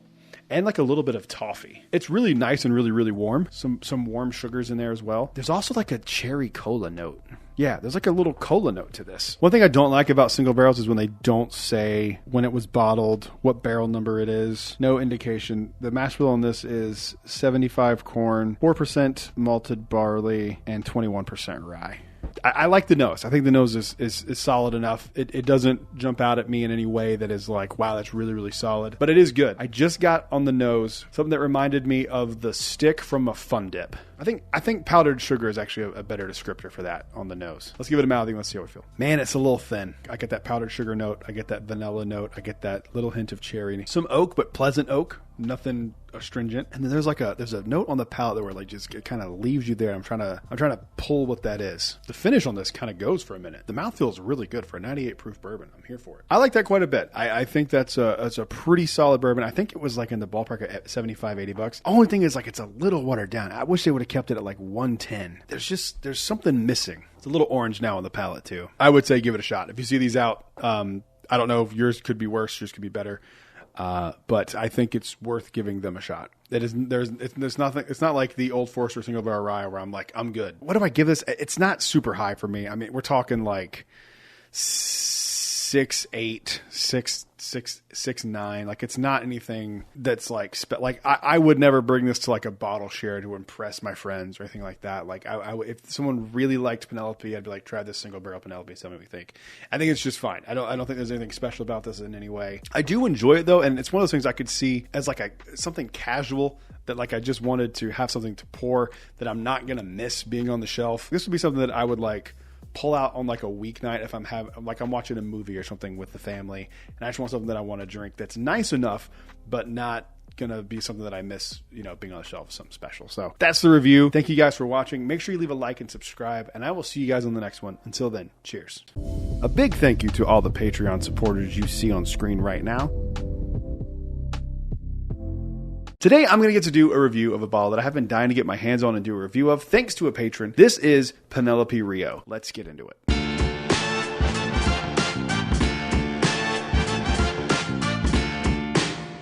Hello everyone, welcome back to Brad's Bourbon Reviews. I'm Brad, and today we are going to do a little review here. I'm going to be able to get to do a review of this Penelope Rio. I think this spun out of my Dark Arts video that I did a few weeks ago, and in that I said that I had never really tried anything with an Amberana finish, and he reached out to me and said, hey, I have a fresh crack on a Penelope Rio. If you would like to do it, I'd be happy to send it to you to do a review of. And I got news for you, Kevin. You're not getting this bottle back. I'm excited, and thank you very much. I appreciate you giving me a chance to do this, because I have never seen one of these these in public. I've never seen them at drops. I take that back. I think I have seen it one time at Southern Spirits in like one of the lockbox games that they do, but I've never seen it like on a shelf. I've never seen it drop anywhere that I've been. And I get a lot of Penelope stuff. I don't love a ton of it. I think it's all just kind of okay. I probably won't really buy much Penelope going forward. I'm going to give the Havana a chance and see if that's any good. But after that, I think I'm just kind of done. I think it's a little overhyped for what it is, a little more expensive than what it should be. But this all spawned from that Dark Arts video, like I said, where I tried the Amberana finish and I didn't love it. And I hear this is like the Amberana finish. If you don't like this, then you don't like it. So let's give it a fresh crack. And thanks again to Kevin. I appreciate it very much, buddy. This comes in at 98 proof. So a nice little easy sip in here. Nothing too crazy. I do think they probably should have just gone for the 100 proof. That's just going to be usually my stance across the board for any whiskey or bourbon. The higher the proof, the more interested I'm going to be in it. Let's give it a nosing and let's see how we feel. A little more mild on the nose. It kind of has like a honey cinnamon note to it on the nose. There's a little funkiness in there too. So for those of you guys that don't know, Penelope Rio is bourbon finished in honey and Amberana barrels. I didn't even know that it was a honey until I just read the label, and that explains why I get like a honey note. It's honey, cinnamon, nutmeg, a little bit of vanilla in there. The nose is really pleasant and it's kind of interesting. I like the nose quite a bit, especially if you are new into learning how to get notes out of bourbon and stuff. I think it's a really interesting one because there's very distinct notes that you can pick up on it. Instead of sometimes, you get like a bottle and it'll be like, I get a little cherry, a little, brown sugar. It's like hard for some people to decipher in those bottles. I feel like this one's a good one because like you definitely can get those things. I swear to God, I didn't even read that it was a honey finish bottle. I had no idea. I thought it was just Amberana finish. I have not read the label. I swear. The cinnamon note is interesting. It's pretty strong. And there's a little bit of like wood in there too. The nose is good. I think the nose is good. It's definitely different than what I was thinking. I was expecting it to be a little sweeter. It's a little more like sharp, I think would be the word that I would use. It smells good though. All right, let's give it a mouthing. Let's see how we feel. I don't know if I like that or if I really don't like that. I feel the way I feel the very first time I saw the movie The Last Jedi. I walked out of the movie theater and I said, I either really love that movie or I hate it. And I kind of feel the same way about this pour of Penelope Rio. I either really like it or I hate it, and I can't tell which one it is. Second sip, I'm on board. That was very honey. I get more honey than I get anything else out of this. Like, if you would have just told me this was a honey finish, I would have been like, that's great. It's a little spicier than I would have thought for a honey finish, but it's really solid. I mean, that's a pretty good bourbon. Kind of like that. Kevin, if you're watching this, which I know you are, if there's anything you'd like to trade for this bottle, let me know. I have a few things that I'd be willing to part with for this. If not, of course, I'll send you your bottle back. But I really like this quite a bit. It's very honey on the palate. And that cinnamon is there, but it takes a back seat to the honey. It is very honey forward. I like that way more than I thought I was going to like it. I'm pleasantly surprised. This is very different from that Dark Arts Amberana finish that I had.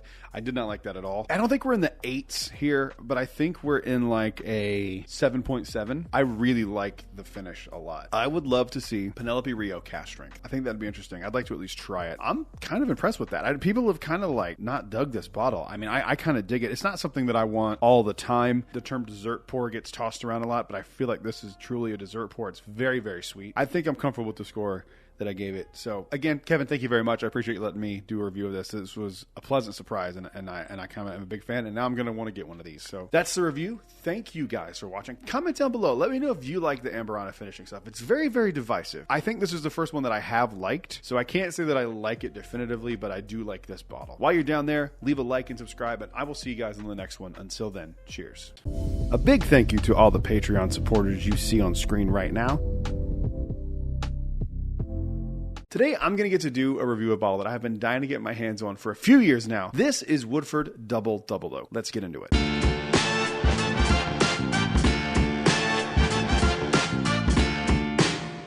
Hello everyone, welcome back to Brad's Bourbon Reviews. I'm Brad, and today we're going to finally get to do a review of the Woodford Double Oaked. A buddy of mine got this for me a few weeks ago while he was out bourbon hunting, found it at Costco for $170, and I opened it the day I got it. I just really, really wanted to try it, and for me, nothing pairs better with winter than double oaked bourbon. I love it. This dark profiles, oaky, it's cold outside, it's warm in your chest. I love it. It's the best. So we're gonna see if this bottle is actually worth like $200, which is what it retails for here in the Central Florida area. I've seen it at a few Publixes for $199.99. I didn't pay that. I got it for $170, I think.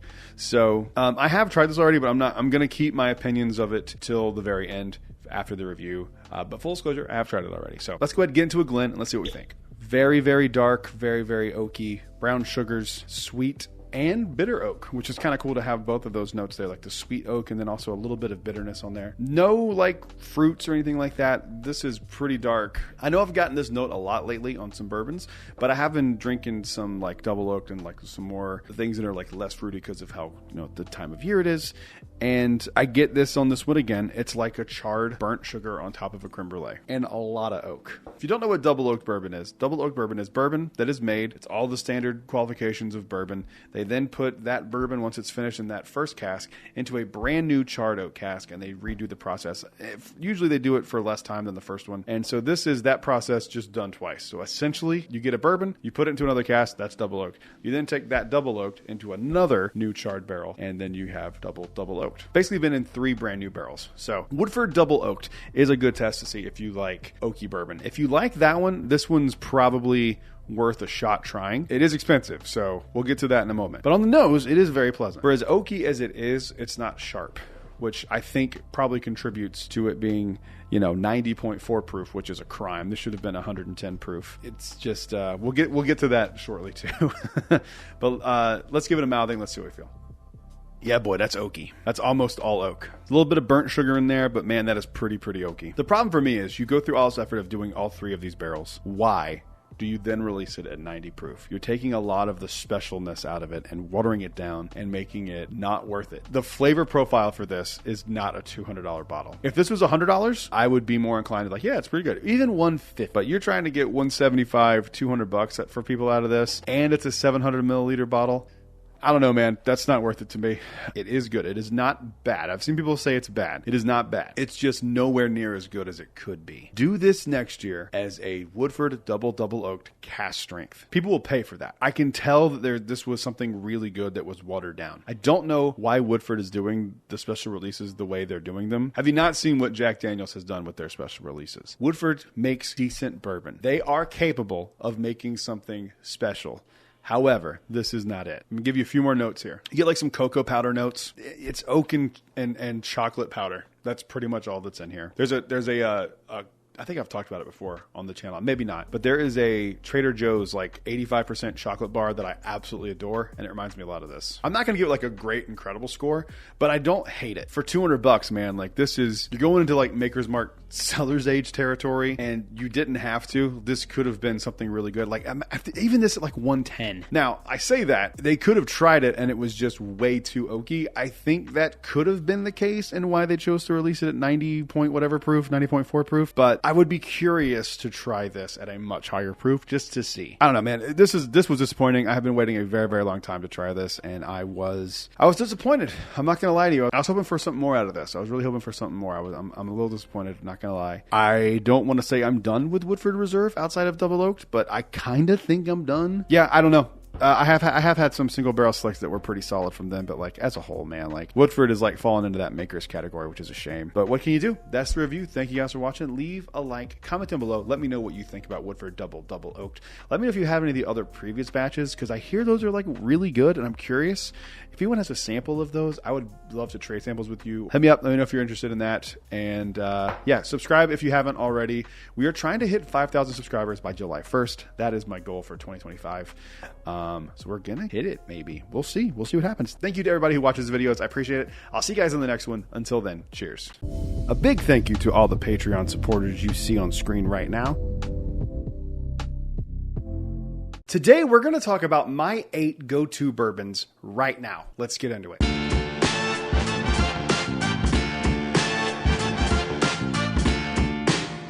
Hello everyone, welcome back to Brad's Bourbon Reviews. I'm Brad, and today we're going to talk about my 8 go-to bourbons. Some people call this like their daily drinker. Some people call this like their go-to. I call it go-to. A few reasons. You're an adult, you can do whatever you want. I personally don't drink every day. I think it's probably not the best idea, health-wise, to drink every day. But you do you, I'll do me. So I just don't like to call it daily drinkers because I don't drink daily. So these are my go-to bourbons, and I like to do this list like every 6 to 8 months because it changes. It changes with the seasons. It changes with what comes out. Preferences change. So it's just kind of fun to go take a look at what I'm pulling off the shelf from time to time and go into. So let's go ahead and get into these. These are in no particular order. First one up is a beautiful little bottle here that I'm a huge fan of. This is E.H. Taylor Small Batch. I've got the rye, I've got the single barrel, I've got the barrel proof rye, and I've got 2 different batches of the barrel proof. They're all fantastic, but I just keep coming back to this one. This is probably still my favorite out of the lineup of the ones I've had so far. It's just a really, really solid bottle. I know this is hard to get in a lot of places. For me, luckily, I can get it around once a month for retail, around 55, 60 bucks. I actually have quite a few of these still that are backup bottles, so I drink on these quite a bit. My fiance loves this one too. This is one of the few bourbons that she like actually loves. It's just one of those that it's like it's a go-to for me pretty regularly. Moving on to the next one. Up next, we have another bottle that I have a few of these because when these dropped in our area, I kind of went a little overboard and bought a few of these. This is the Evan Williams single barrel. This is one of the better Evan Williams products. I think probably the 12 year is my favorite. I think that's probably my favorite one that I've had, but these are really, really good. They are single barrels. They do vary quite a bit from barrel to barrel. I've had some that were really, really good. I've had some that were not that great. This one is really, really solid. So these are around 40, 45 bucks if you can find them. I'm excited that these are out and about again. For a while, these were like a Kentucky exclusive, if I remember correctly. So I'm happy to see that these are out and about in the Central Florida area. So moving on to the next one. It wouldn't be a Brad's Bourbon Reviews video if I didn't bring up Jack Daniels in some capacity. This has been the one that I've been going to the most. I've got some really solid single barrel picks from them, but this one right here is just really solid. It's from MDP. It's a liquor store here in Orlando, and I love this thing. Coy Hill is better, yes, for sure. But this is about as close to that flavor profile that you can get that I've had that isn't from Coy Hill. So I'm not saying this is a one-to-one replacement for Coy Hill, but if you live in the Orlando area, you're going to want to get one of these for your shelf. This is fantastic Jack Daniels. Probably, I think I'm comfortable saying this. This is the best one that I've had. Now, I do have a store pick from Southern Spirits that I have not opened yet because of the date that's on the bottle. It's a sentimental family date, passing of a loved one. We're going to open it on the 1-year anniversary of her passing. So I have not opened that one yet, but Southern Spirits does great store picks. So that one could be better than this, but as far as right now, as the date of this recording, this is probably the best Jack Daniel's single barrel I've ever had. Moving on to the next one. Another one here that I know is a hard one to find for a lot of people. Again, I can get these relatively easily. I can't just walk in. They're not on every shelf. I have enough access to these that I can safely say I can get these kind of whenever I need to. Eagle Rare 10-year, one of my favorite bourbons. I went on a thing where like I loved Eagle Rare, then I kind of didn't love it. I'm back on the Eagle Rare train, baby. I love it. I think it's really good for $29, $35 for Eagle Rare is what I get it for when I get them at Walmart's. They're usually $45, $50 in some other stores. But I'm back on the Eagle Rare train. I really like it. I just think it is just such a good, simple bourbon. It doesn't have to be something that like blows your face off. It's 90 proof. It's not barrel proof. It's a good, like solid 10-year bourbon. It's just a good representation of what a solid bourbon can be. I think this is a great introductory bourbon too for people if you're trying to get someone into bourbon. If you have a bottle of this, odds are they're going to like Eagle Rare. And I know some people don't love Eagle Rare. I really like it. I've really kind of gone like literally a 360 where I loved it, didn't love it. Now I'm back to loving it again. So yeah, I've been drinking Eagle Rare quite a bit. I've said this before in videos. It's great in old fashions. Moving on to the next one. All right. This is a bottle of Conviction Double Oaked 1929. This is the Heritage Month tasting panel pick. I got this one. I got a few of these when I bought these. I am just gearing up. I'm trying to drink a lot more Conviction lately because I'm trying to nail down what I love about their flavor profile. So when I do my barrel pick on March 22nd, that it will go in the direction that I want it to go. This is a fantastic double oaked. I think Conviction's double oaked are like really, really slept on. The distillery itself is slept on, that they make incredible bourbon, but their double oaked is, I think, as good as any double oaked out there. People love the 13th Colony double oaked. I think these are better. I said what I said. I've had a few different batches from 13th Colony, and every one I've had has not been as good as this one, and it's not as hard to find. It's way less expensive. They just crush it. They crush everything they do. I don't think these are still around anymore, but if you can find one of these, maybe you can call it a distillery and see if they still have these. These are fantastic. One of their best versions of their double oak that I think that I've had in quite some time. Moving on to the next one. All right, up next, a bottle that it made my top 10 of the year. I still haven't done my video where I blind them all yet, but this is the Wild Turkey 70th anniversary bottle, the Jimmy Russell 8-year 101 proof bottle. These are just so good, man. I adore these. I wish that this would just be like an available thing that was on the shelf. I wish you could just get all 101 at 8-year and they were just on the shelf. Clearly they can do it for this price point at $55. Why not make it an offering permanently going forward? I think that'd be really sick. This is the best Wild Turkey for the money. Wild Turkey makes incredible stuff. Russell's 15, the Camp Nelson B, F, and C. Those were all really good too. This is an exceptional bottle for $55. It's just kind of straight to the point. It's an 8-year product and it's great. And I just keep finding myself going back to these. I'm glad I've got a few of these because I just really like these. Moving on to the next one. All right, up next, this is a bottle from High West. I'm a big High West fan. I don't talk about them a ton, but I am a big fan of High West. This is going to sound stupid, but I love their bottle design so much. Blown glass is just like a great touch. The bottle being tall is a great touch. The cork's a great touch. All that stuff doesn't matter as much as what's in the bottle, and what's in the bottle to me is great. I know that I've talked to some friends who aren't huge fans of High West. I think that this bottle is fantastic. I've had this thing for a long time, but I've just recently went back to it just kind of out of nowhere, and I'm glad I did because I forgot how good it was, and I'm going to have to get another one of these. This is probably one of these ones for me that just like stays on the shelf at all times. If I go through one, I'll immediately go get another one. I think they make good stuff, so shout out to High West. Moving on to the last one. Last one up here is a Four Roses bottle. I don't talk a ton about Four Roses, not because I don't like them, but just because I haven't. It's kind of just been the same from them from a long time. You get the special releases from time to time, but up until this year, I wasn't able to even find one. I found one finally, and I have it, and I have not reviewed it, but I have tried it, and I'm going to save my thoughts for the review. But I do love Four Roses, and this bottle is fantastic. I got this on clearance for like $35 or something crazy. I still think I like the small batch better, but I took some time and really kind of A/B compared these, and I think I'm fine with saying that this is the best one. I really dig this bottle. So that's the video. Thank you guys for watching. Comment down below. Let me know what your go-to bourbons are right now. Let me know what you thought about my list. Make sure you leave a like and subscribe. And don't forget, if you were in the Charlotte area or can make it to the Charlotte area on March 22nd, 2025, I'm going to be doing a barrel pick with Southern Grace Distillery, and you are invited. Just go on Instagram and leave me a message. Let me know that you're coming so I can just get a head count, just so I can let the distillery know. So if you were interested in doing that, please comment down below. Follow me on Instagram, go leave me a message, and I will see you guys on the next one. Until then, cheers. Today, I'm going to be talking about all the bottles that I got in January of 2025. Let's get into it.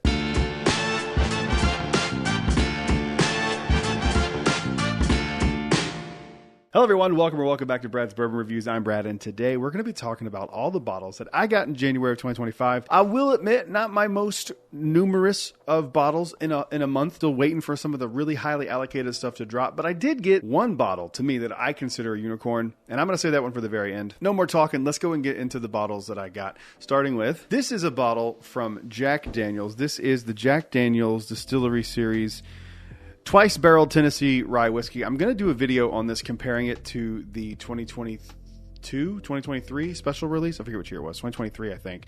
Special release double barreled rye. I really like Jack Daniel's rye. It might be my favorite like rye that is out on the market. So I'm excited to try a double barreled version of their rye. That's a little different and I think a little higher proof. It is a little higher proof than the one that was like an actual release a few years ago. But this came out in July of 2024 and I haven't done to get my hands on it. Shout out to my boy Craig for hooking me up with this. Let's move on to the next one. While I'm talking about Craig, he hooked me up with this bottle too in a trade. This is a Conviction Double Oaked 1924 at 73 in Maine, which is a restaurant that I believe the owner of Conviction also owns this restaurant. I have not eaten there yet, but I think I'm gonna eat there on March 22nd because I will be just down the street doing my first ever barrel pick. I am so excited to finally announce this. This has been a long time in the works. I've been so excited to get to go do Conviction barrel pick. They're like probably my favorite distillery. They're definitely my favorite craft distillery. As a celebration, I might take some patrons with me over to 73 in Maine because I'm there eating there. I've heard good things and I kind of want to go. So if you are interested, the way you can get the barrel pick will come out sooner than later. I have some details I have to hammer out. I have the picking date, but if you want first dibs on the barrels, Patreon is the way to go. Patrons will get first crack at this first barrel pick. Don't expect it to sit around very long. If you are interested, head over to Patreon. I can promise you, I love Conviction. I will pick a absolute banger bottle for Conviction. So complete side tangent. This was really good. I opened it. It's not my favorite double oaked from them, but it's up there. This is a really solid one. And I'm actually going to do a double oaked video coming up soon. And this will be one of the contenders. We'll have to see where that goes. But Craig, thank you again. I appreciate it. I'm very happy to have this. Moving on to the next one. I don't know what's wrong with me. I've been in like a Penelope kick lately. I picked up this bottle of Rosé Cask Finish from Penelope, not because Penelope is like my favorite brand or anything. I'm not really a Penelope fan. I enjoyed the Rio for what it was, but it's not like my favorite thing of all time. But I really wanted to try this. I've been seeing this bottle on the shelf at a liquor store near me. It's just always called to me, and I finally just picked it up the other day. I was like, I'm just going to grab it and see what it's like. I don't think, at least to my knowledge, I've had anything in a Rosé Cask Finish. I don't pay attention to most finish stuff in the first place, so maybe I'm wrong. I am excited to try this, whether it's good or bad. Moving on to the next one. But before we get any further into this video, I'd like to thank this video sponsor, Blind Barrels. Blind Barrels is a subscription service that sends samples right to your door. They were kind enough to send me one of their Blind Barrel sampling kits, and I cannot thank them enough. There are several subscription options to fit most budgets, but the fun in this is how they present the samples. They send you 4 samples in this beautiful box, along with this tasting table to help you figure out the notes you're getting in the whiskey that you're trying. And on the back of the tasting table is the story about how they acquired the samples in your box. Also, if you scan the QR code on the back, you will see the results of the blind. This is release number 8. I actually did a full video of doing the blind itself from beginning to end, and I picked sample B as my favorite. And it doesn't end there. Once you find out your favorite bottle through the results of the blind, you can actually buy the bottle at the same price that it costs at the distillery, if you're a member of Blind Barrels. This is absolutely a great gift idea for anyone in your family who is a whiskey fan. This solves the question, what do I get the whiskey lover in my life? I get that question all the time, especially around the holidays. Usually I go, what do they have? What do they like? This takes that out of it. This is an experience that you're giving them. And you never know, they might find their next favorite whiskey. I truly cannot recommend this enough. To try this out for yourself or to give it as a gift, make sure you click the link in the description below. And thank you again to Blind Barrels for sponsoring this video. All right, this is not the unicorn bottle. I'm saving that for last, but this is Stag 24C. I'm very excited. Have not opened it yet. I'm kind of putting this one off until I get the 24D because I want to do a Stag 2024 video. So I probably won't open this one until I get the D batch, which there's a D batch. Who knew? I had no idea until recently there was a freaking D batch. 4 batches of Stag in a year is kind of nuts, but shout out to Buffalo Trace because I love Stag. So if anyone's had this, comment down below and let me know what you think.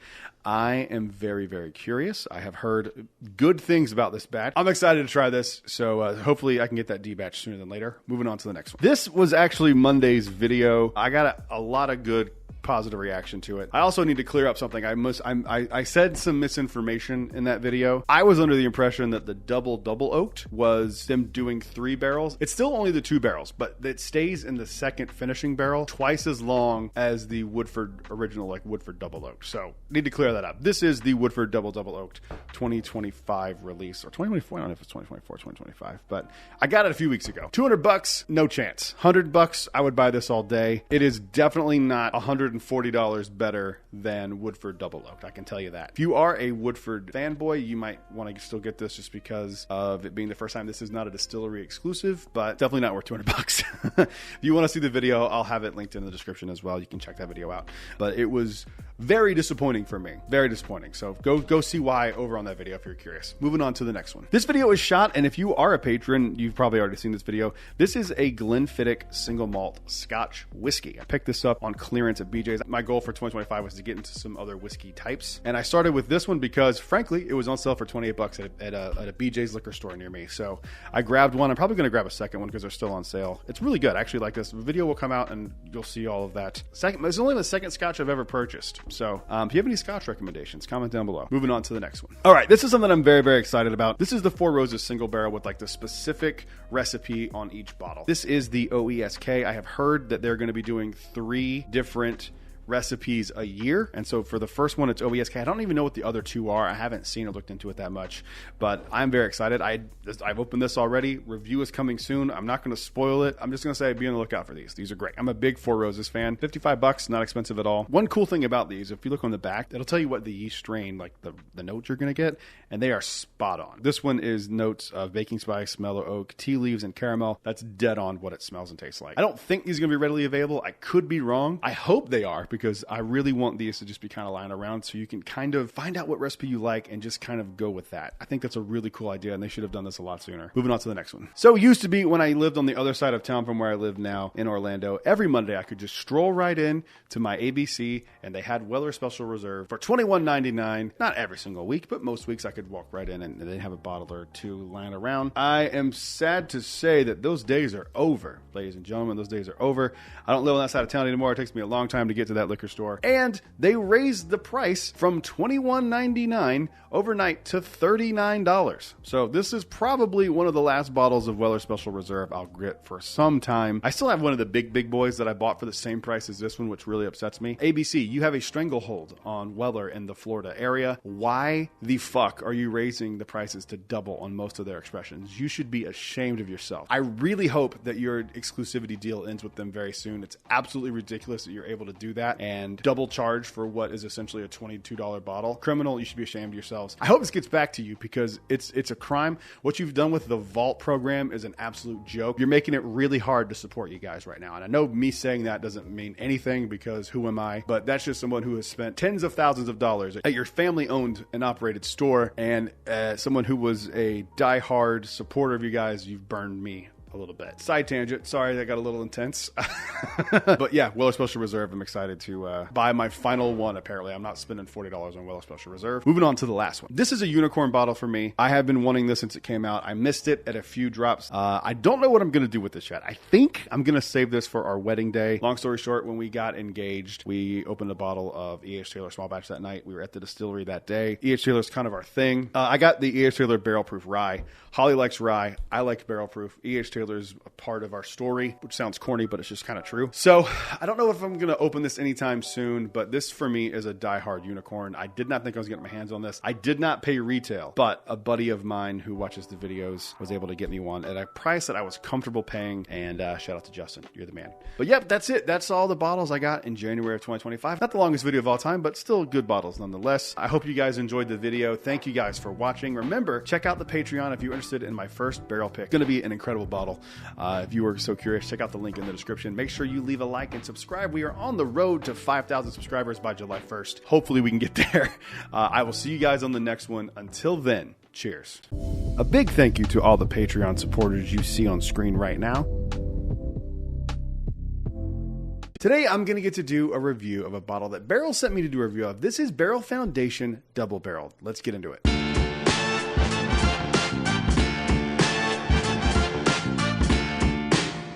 Hello everyone, welcome back to Brad's Bourbon Reviews. I'm Brad, and today we're going to get to do a review here of a bottle that, yes, Barrel sent me this bottle to do a review of. Shout out to Barrel, thank you very, very much. They sent me a few bottles over the last year and a half, 2 years or so. I've liked all the ones they've sent me, despite me thinking that I wouldn't like it. Barrel Ice Wine finish was surprisingly good. The Barrel Foundation, though, was my favorite one that they have sent me. I'm a big fan of that bottle, and this one, I hope, can live up to that legacy for me that one has built up. This is Barrel's second release in the Foundation series, and I love double oak stuff. It's one of my favorite subcategories of bourbon. I really like the oakiness and the flavors that get imparted with the double barreling process. And here's the difference between how this one's double barreled versus other double barrels. This one is a toasted barrel, not a charred new barrel. So slight difference there in how they create this. And my favorite part of this is that this is going to retail at $54.99. If this is half as good as the original Barrel Foundation was, we're in business. So Barrel, if you don't know, they don't distill their own whiskey. They are sourcers, and they blend everything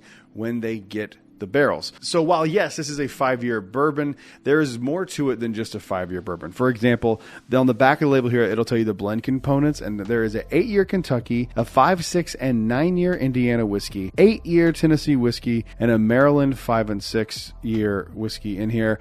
And the derived mash bill is corn 73%, rye 23%, and malted barley at 4%. Interesting little mash bill here. I'm very excited to get this in a Glen. Enough talking. Let's get into a Glen. Let's see what we think. Let's give it a nosing. Let's see how we feel. Oh, I like that a lot. This comes in at 100 proof here. The nose reminds me of the original Barrel Foundation, just a little more sweet and a little more oaky, a little more heat to it. And not heat as in ethanol heat, heat as in warm toasted oak. I'm getting some cocoa powder on here. There's some fruit in there too. There's a cherry note there. It's not as oaky as I was thinking it was going to be for a double oaked. I really like the nose on this.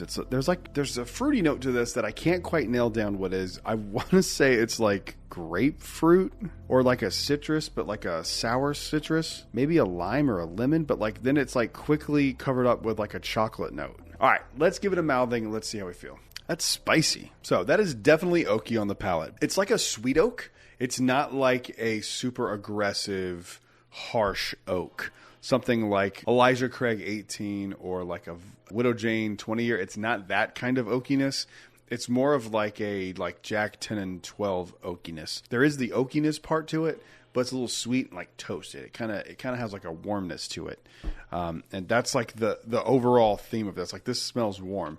This is a really good winter whiskey for sure. And the nose carries over like 1-to-1. There's that warm toastiness. There's the oak. There's a little bit of a hint of a chocolatey note, or even like almost like a leathery note, but not quite. It's like in between chocolate and leather, which is a sentence I never thought I'd say, but that's definitely kind of what it is. The nose, especially after the first few sips, is like exceptional. I really like this, and I'm not surprised by that. I loved the Barrel Foundation. It's one of my favorite go-to bottles for the price, and I think this is even better than that, which I didn't think could happen, but here we are. The nose is like sweet caramel now. It's like really kind of evolving. There's some vanilla in there too, vanilla bean more than like artificial vanilla. That is so good. This is $55. That is crazy. Yeah, I'm a big fan of that. The palate is pretty simple. You get some vanilla in there. You get like a really slight cherry note, and then it's like kind of oaky. There's a little hint of chocolate in there too. But overall, I think for the money, especially with where we are in the bourbon industry right now, this is a buy all day. I don't think we're in like the 8s conversation, but I think we're in the high 7s. I think this is a really, really good bottle, and I really hope I see this out. I still have never seen another Barrel Foundation. I want to buy one so badly, and that's why I'm nursing the one I have, because I just don't see them. But I adore this bottle. This is a fantastic double oak. I think personally my palate prefers this over like a Woodford double oaked.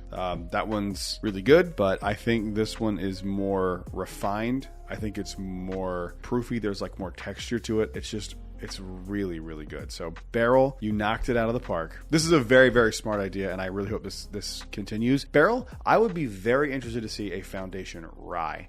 Let's see if we can get something like that. I'd be very curious to see what you guys can do. This is an absolute winner. I think that this would be a really good bottle to introduce someone to who was new into double oaked bourbons. I really do. I think this is approachable. It gives you all of the traits of double oaked bourbon without being, overly aggressive or overly oaky or too sweet or too dry. This is like, honestly, like it's not the best double oak thing I've ever had personally, but as a representation of what double oaking is, this is a really good representation of that. That's the review. Thank you guys for watching. I will see you in the next one. Make sure you leave a like and subscribe. Comment down below if this is on your list, and I will see you guys on the next one. Until then, cheers. A big thank you to all the Patreon supporters you see on screen right now. Today we are going back to Penelope to try a bottle that I have had my eye on for quite some time. This is Penelope Rosé Cask Finish. Let's get into it.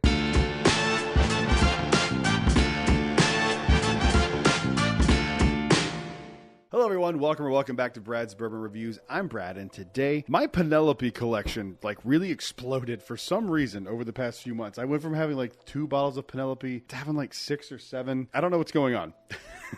The thing is, I like Penelope. I think it's fine. I don't love it, but I'm very curious about some of their offerings because they're just so bizarre, and that's how this one is for me. How does bourbon finished in a rosé wine cask work? I honestly don't think it's going to. Do you want to know why? Because this is the only brand I've ever seen do it. And if it was gonna work and if it was good once it came out, I feel like other brands would try it, and I have never seen it happen. I could be wrong. I had just never seen it. I'm not saying it doesn't exist. I'm saying I've never seen another one. So full disclosure, I don't think I'm gonna like it, but I am not gonna hold that against it going into this review. I review every single bottle I do as fairly as humanly possible, and this one is no exception. I reviewed the Dickel Tabasco Finish bottle unbiasedly. Okay, I knew it was gonna suck, but I went in hoping it wouldn't, and that video exists. I hope this isn't quite that bad. I don't think it will be. I've heard mixed things about this. This is batch number 8 coming in at 94 proof. I don't know. Let's see. There's only one way to find out, and we're gonna find out together. First off, let's give it a nosing and let's see how we. I'm not a huge wine fan, but when I do drink wine, I like red wines. I like Merlots. I like the darker stuff. That's usually my flavor profile in general. I drink coffee, I drink it black. If I'm smoking a cigar, I like a full-bodied cigar. I just kind of like fuller flavor. So rosé is not something I go to. However, I do like rosé champagne. So I'm a weird guy. I don't know what to tell you. Not at all the nose I was expecting. Not at all. Not even a little bit. I was not expecting this nose at all. Okay, there's a strawberry note somewhere in the middle of a artificial strawberry and a real strawberry. Not a note I typically get on bourbons is strawberries. Sometimes, but not normally. It's starting to change. It's starting to smell more like a wine than a bourbon. It went from smelling like bourbon to smelling like champagne. I don't know what's happening. It smells like champagne. It doesn't smell like bourbon at all. It smells like strawberry wine. 17.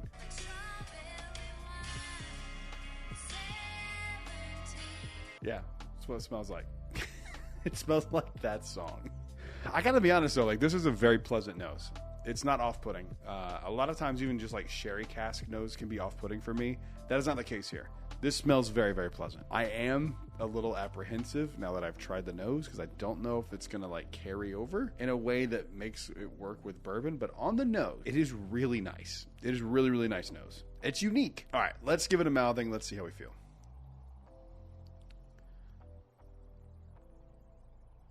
What? What the fuck? How is that good? How is it? Hang on. I was not expecting that. How is that good? The only thing that kind of sucks about it is that if you take too big of a sip, there is a sensation that I only get when I drink wine. It's like when you exhale, it feels like you're breathing fire. And I get that on this. Other than that, that is wild how good that is. I'm perplexed. I'm bamboozled. I don't know how this is this good. It's like strawberries and cream. And that doesn't sound like it works with bourbon, but for whatever reason, this works. It works very well. It's very sweet, though. I will say that. I am at a true loss for words at how good that is. I am very shocked by that. That's an unbelievable bottle. I'm not a finished person. I legitimately, guys, I want to be completely honest with you.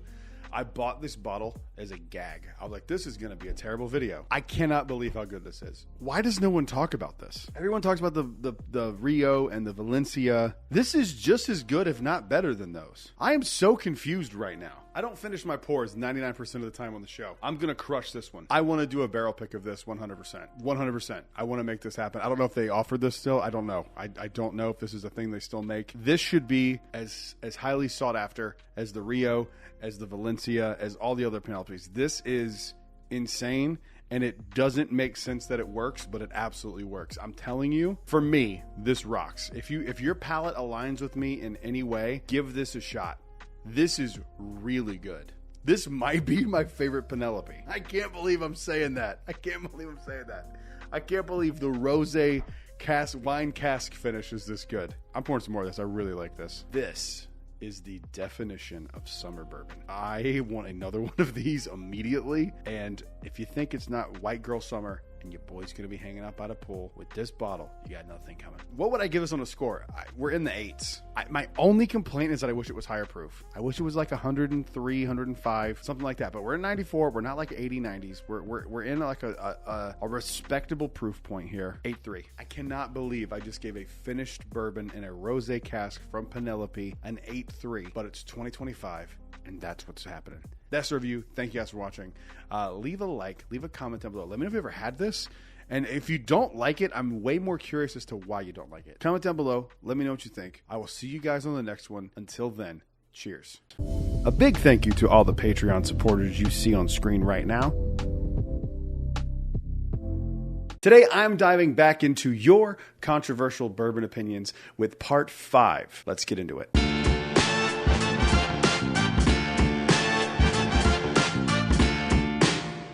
Hello everyone, welcome back to Brad's Bourbon Reviews. I'm Brad, and today I made a video and posted it over on TikTok asking about your controversial bourbon opinions, and you guys delivered yet again. A few things before we get into this. If I make fun of you, I'm just joking. You can drink anything, however you like it. It's all just fun, and I'm being silly if I make fun of you. So don't take it personally. I'm seriously just joking. But enough chatting. Let's get into these. First up is friend of the show, Mike from Cinnabourbon. He says, certain content creators are really industry plants, and I know who they are. I promise you it's not me. We actually talked about this in person, and the person that you think it is, I agree with you. So that's all I'm going to say. Let's move on to the next one. This comes from Colorado Whiskey Girl. She says, I don't think Travelers is total trash, and I think Law's whiskey is terrible. I've never had Law's whiskey. I don't think Traveler is total trash. I think people just were expecting more out of it because it's Buffalo Trace. Now, I don't think it's like an objectively good bourbon, but or whiskey, it's not even bourbon. I think that it's just one of those things where people had high hopes up to here and some disappointment when they realized that like it was actually like down here. But also, I think one thing that shot Buffalo Trace in the foot was not disclosing what was in Traveler. I think that really bothered a lot of people, myself included. I would agree. I say I agree, but I didn't love. I liked it okay. when I did my review. I thought it was fine. I don't think it was like anything amazing. But then I used it as a mixer after that, and I don't think it was like in cocktails. I think I just like mixed it with Coke to get rid of them because I had a few of them that I bought because a friend of mine was like, "This is going to be the next big thing," and I bought it, and it was not. But good comment. Moving on to the next one. This comes from Justin Zebrick. He says, "Willet is overpriced and very under-delivering." I have to agree with you on that. I am not the biggest fan of Willet. I think some of their stuff is okay. Like the Willet Purple Top Weeded Bourbon is good. Is it $350 retail good? Absolutely not. Like it's not even close to like that quality for the money. So I do agree with that. I have had a few things from Willet that I do like, but if I'm being honest, they are just kind of few and far between. And yeah, they're kind of expensive. Moving on to the next one. This comes from Shep at Spotters_Speakeasy. It says, if you complain about secondary pricing, but you're too lazy to hunt and make relationships to help your case, shut the fuck up and pay it. He said STFU. I filled in the gaps. I actually kind of agree with this because I know I have people in my life who complain about stuff and it's like, well, dude, I don't see you at drops. I don't see you do anything. Like, yeah, we're putting the work in to get these bottles. You do have to build relationships, and it doesn't just mean with store owners. Like, you have to have friends that, you know, maybe you have a friend who's a friend of a store owner, and then you kind of go that way. When people say make relationships, it doesn't necessarily mean with store owners. You have to kind of have a little mini Orlando bourbon gang. Shout out to the fellas, like we do, and we help each other out, and I think it's a good thing. And I kind of agree, but I also understand not wanting to spend the money on crazy money on bottles. I get that too. It's what it is. It's the game. Like, you can be mad about it, and or you can show up to drops. You know, it's one of those things that's like, it's not any one person's fault. It's just kind of how it is. So you have to play the game or don't pick up a controller, you know. Moving on to the next one. This comes from friend of the show, Sullivan Speakeasy. He said, this apparently is controversial to some, but I do not get the Good Times hype at all. Overpriced Finnish MGP. I have not had it. I cannot comment. But I do know people tend to like those. As a general statement, I'm not a huge fan of finishing whiskey in general. I think that it is a lot of times like not great whiskey that is kind of, you know, finished to change it. And, you know, that's not always true, obviously. For example, I'm a oddly, for no apparent reason, I'm a pretty big fan of the Penelope Rosé cask finish. Don't know why. I just really like it. And I think it's really good. So I haven't tried it yet, and I will probably not based on your review, because I feel like we have similar palates. Moving on to the next one. This next one's hilarious. This is from Bottom Shelf King. Bourbon reviews are a trend that need to go away sooner than later. Is that just because no one watches your videos? Moving on to the next one. This comes from Moose. All Bookers, normal box, are overpriced and mid. I would actually say, with exception of like 5 or 10 Bookers, they are all overpriced and mid. There's very few that I think actually stand out and are exceptional. One of them is Kentucky Tea. I think that one's pretty solid. The Reserve, the Gold, whatever special one that was last year was phenomenal.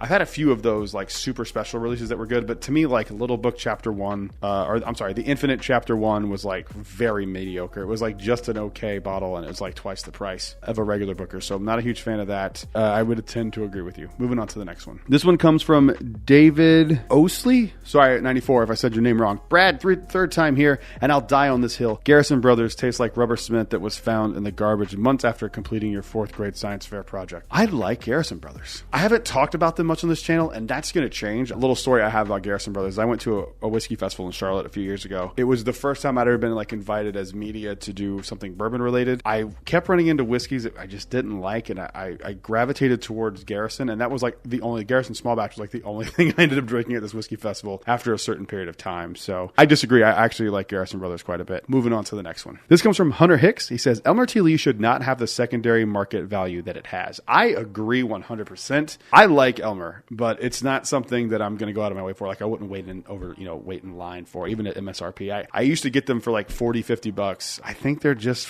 they're fine. Like, they're good. They're not bad. They are bad if you pay $500-$600 for it. But, I think the most I would pay for an Elmer would probably like $120, $150. But, it's one of those things where it's like, what's your time worth? Is it worth it to you to just pay that? It's like the comment we had before. Is it worth it for you to pay that secondary and just not have to deal with all that? Because unfortunately, that's the reality for most people. And it's just one of those things where it's like, do you want to pay the secondary value for it, or do you want to just get it at a markup and just say you have it. I understand both, like 100%, but it should not be that valuable for sure. Moving on to the next one. This comes from Trademark TM. How'd you get that name? Finished bourbon shouldn't be called bourbon, and 99% of it sucks. Finished bourbon should be called bourbon because it follows all the legal qualifications of bourbon, and then it is finished in a cask. I think that's why they have that distinction, that it is a finished bourbon. Now, if you took away the finished and just called it bourbon, I would 100% agree with you, because I think that you could really kind of sneak some stuff in there, which is one of the reasons why I like bourbon so much, is how regulated it is and how strict they are on what you can say and what you can't say. My goal for bourbon at some point is to have small batch have a legal definition behind it, because you could say small batch and it could be 40,000 barrels. It could be 100,000 barrels. It could be 4 billion barrels. You could still call it small batch. I think that's one of those things for me that needs to have a strict definition to it. But 99% of it sucks. I wouldn't say it's that high for me personally. I think you're I would say honestly it's like 50-50. I really like some stuff. I really don't like some stuff. I think the more you get into bourbons and the more you want some nuance and some subtlety change from specific distilleries is when the finishing stuff kind of becomes appealing. Whether you like it or not is a whole nother conversation. But one of the things I love is the Jack Daniel's Tennessee Taster series, and I have a bunch of them, and I love all of them, but there are some that are objectively bad. Like the one finished in tequila barrels is just absolutely bad. It's terrible. But I love it because I think it's cool that these distilleries are kind of doing that stuff and doing really strange finishings, and I think it's cool. But I get it. I totally get it. Moving on to the next one. This one comes from Big Jav 92. He says, people who hate on more expensive bottles because they can't afford them, holy shit, shouldn't be in the whiskey community. Oh. That's fucked up. How do I handle this comment? I don't think they should be allowed in the whiskey community. But I do think, if it's not for you, it's not for you. I don't get, getting upset that Buffalo Trace is making an Eagle Rare 25. I'll never buy that bottle. I do think it is weird that people get, mad about it. These companies owe you things. They don't owe you anything. They're a company. Their job is to make money. They have clientele that can spend that money. That's why those bottles are all gone. I don't know, man. I think it's weird to shit on people for what they can and can't afford. But, I also think that it is interesting that people care that much. I mean, it's not like they're... If distilleries were going, we're not going to be selling Wild Turkey 101 anymore, we're only selling $25,000 bottles, then I think you have a reason to get upset. But if they're still producing what they were producing when they also just have these special releases, I think that is completely fair and justified, because there are people who can afford those. And luckily, I'm friends with a few of them, and I get to try really cool shit. Moving on to the next one. Max Hadley says, Green River Foolproof is underpriced. Shh, don't tell them that. They'll raise the prices. Shut up. Green River Foolproof is fantastic, and it is perfectly priced. Moving on to the next one. This is from DRWYNN. I'm going to call you Dr. Win. I don't know if that's what you go by, or Dwin. That's what Dwin. I don't know. Baker's 7 is awful. I don't think it's awful. I'm just not a fan. You might just not be a fan of Jim Beam. I would ask you, have you tried any of the other Jim Beam stuff? Did you like it or hate it? Well, Baker's 7 is a single barrel, so it could just be barrel variation that you're experiencing that you think really sucks. Have you tried more than one of them from a different, have you tried different barrels of it? It also could just be that Jim Beam is not for you. And I think that's totally fair. Moving on to the next one. PJ Jesse says, Basil Hayden varieties got a bag rap, but I think they're great. I have not had a Basil Hayden thing that I enjoyed other than the Basil Hayden toasted, but to be fair, I drank that way before I was into whiskey like I am now. I'm not a big Basil Hayden fan, but if you like it, man, that's awesome. I'm glad you found something you like. Moving on to the next one. This is Adventures of Misty and Mike. Buffalo Trace and Sazerac Rye are terrible. Gave them both away. That's crazy to me. This is a terrible take. Buffalo Trace for $25 is great. Now, if you spent $50-$60 or God forbid $100 on Buffalo Trace, like some people were buying back in the day, yeah, it's not good for that price. But both of them are just awesome. The Sazerac Rye is a great. I use it for mixing for the most part, for old fashions and stuff. But Buffalo Trace by itself is great. I did have one bottle of Buffalo Trace one time that was so bitter that I couldn't finish it, and I poured it out. Luckily, I had Buffalo Trace before. I knew something was wrong. I don't know if it was cork rot. I don't know what it was, but it was awful. It was really bad. So maybe it was just a weird bottling issue or something. I don't know, but that's a weird take. Whatever, dude. You do you. Find something you like. If you like it, awesome. Moving on to the next one. This comes from Josh Hodges. Old Bardstown is good. Do you mean Old Bardstown, the brand Old Bardstown? I haven't had. I think it's a it's from Willett, isn't it? I have not ever tried this, but I'm going to now based off your recommendation. Moving on to the next one. This comes from Sean Satchwell. Says Stag/Stag Jr. would not be so sought after if it wasn't in such a cool bottle with a cool name on it. Well, the bottle design, I mean, it is a cool design, I guess, but it's kind of a simple whiskey bottle. I mean, there's other bottles that use the Stag bottle. Like this. This is from another distillery called Conviction. It's on the Grace Distillery. They're actually the distillery that I'll be doing my first barrel pick on March 22nd at. Shameless plug, and I don't care. But they use the same bottle. No, I really don't think it's that. And the reason I say that is because a lot of these bourbon people who, you know, like the Fred Minnocks of the world who are like, you know, judging spirits competitions and things, they get their stuff blind. And these experts say it's really good. That's how brands blow up. Look at Harry McKenna a few years ago now. But yeah, no, I don't agree with that. And I think a lot of this like Buffalo Trace is overhyped is just because the bottles are expensive. But that's not Buffalo Trace's fault. Buffalo Trace makes great bourbon. I think to pretend otherwise is kind of crazy. And Stag, like regular BTAC Stag, I mean, like it's some of the best bourbon ever made. I don't know. I don't know what to tell you there. If you don't like it, if you don't like Stag, I just don't know what to tell you. Moving on to the last one here. This comes from Corey, and they say, Whistle Pig is an overpriced gimmick brand. Age isn't everything either. I completely agree. I've never had anything from Whistle Pig that I was like, I need one of these. Everything I've ever had from Whistle Pig has just been fine. I think Whistle Pig is overrated. Like, I say overrated, but like, I don't know anyone who's a Whistle Pig fan. You know what I mean? Like, I know people who have like a few bottles from them, but like, I don't know anyone who's like, I love Whistle Pig. It's my thing. So maybe it's not overrated. It's just like casual people maybe buy it because they see, you know, a really high age stated whiskey and they're like, that's dope, I want that. Not knowing what it is, maybe that's what it is. I don't know, but some of their prices are just so ridiculous, and I don't understand it. But that's the video. Part 6 will be coming out because I still have plenty of comments to get to, and if you would like to add your controversial opinion to the next video, comment down below. While you're at it, leave a like and subscribe. I will see you guys on the next one. Until then, cheers. And be kind to everybody in the comments. This is just jokes. A big thank you to all the Patreon supporters you see on screen right now. Today, we're going to go over 10 bottles that I think were a disappointment. Let's get into it.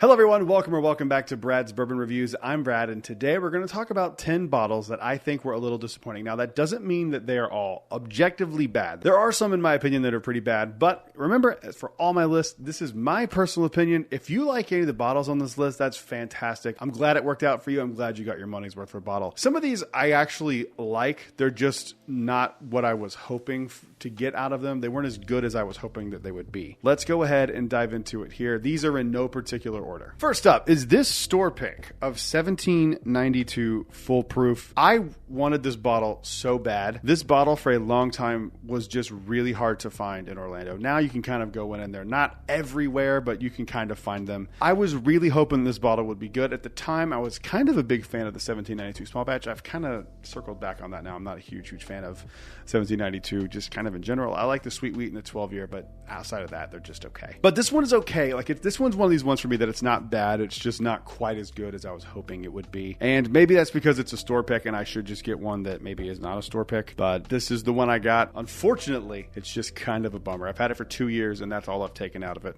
And that's with people trying it. So I wish it was a little bit better than it is. And maybe one day I can do a pick with 1792 and pick something that I like. Maybe we'll see if that happens one day. Moving on to the next one. Next up here might be a little bit of a controversial one. This is E.H. Taylor Straight Rye. I do like this bottle. I do not love this bottle. I remember when I did the review for this, I was really new at reviewing, and I don't think I conveyed my thoughts well enough. I might have to go back and redo a review of this. This is just kind of okay rye at 100 proof. It's fine. There's nothing inherently wrong with it, but I was really, really hoping that since it was an E.H. Taylor bottle, that it would be, you know, really, really good. This is by far my least favorite of the E.H. Taylors. I mean, the barrel proofs are legendary. The small batch is fantastic. The single barrels are even better than this. This one is like way on the bottom. And that's a shame. I know people really search for the E.H. Taylor lineup, and this is one of the ones that I get it. You want to be a completionist, but like, it's just, if you're drinking them, it's just get something else. Get a different rye. There's plenty of ryes out there that are better than this one. And it's, again, it's not bad. It's just okay. And it's definitely not worth the struggle it is to get this. Moving on to the next one. I meant to feature this in a video of the most disappointing bourbons from 2024, and I forgot to, which is crazy because this is one of the ones that made me want to do that list in the first place. So I'm just going to put it here. This is one of the most disappointing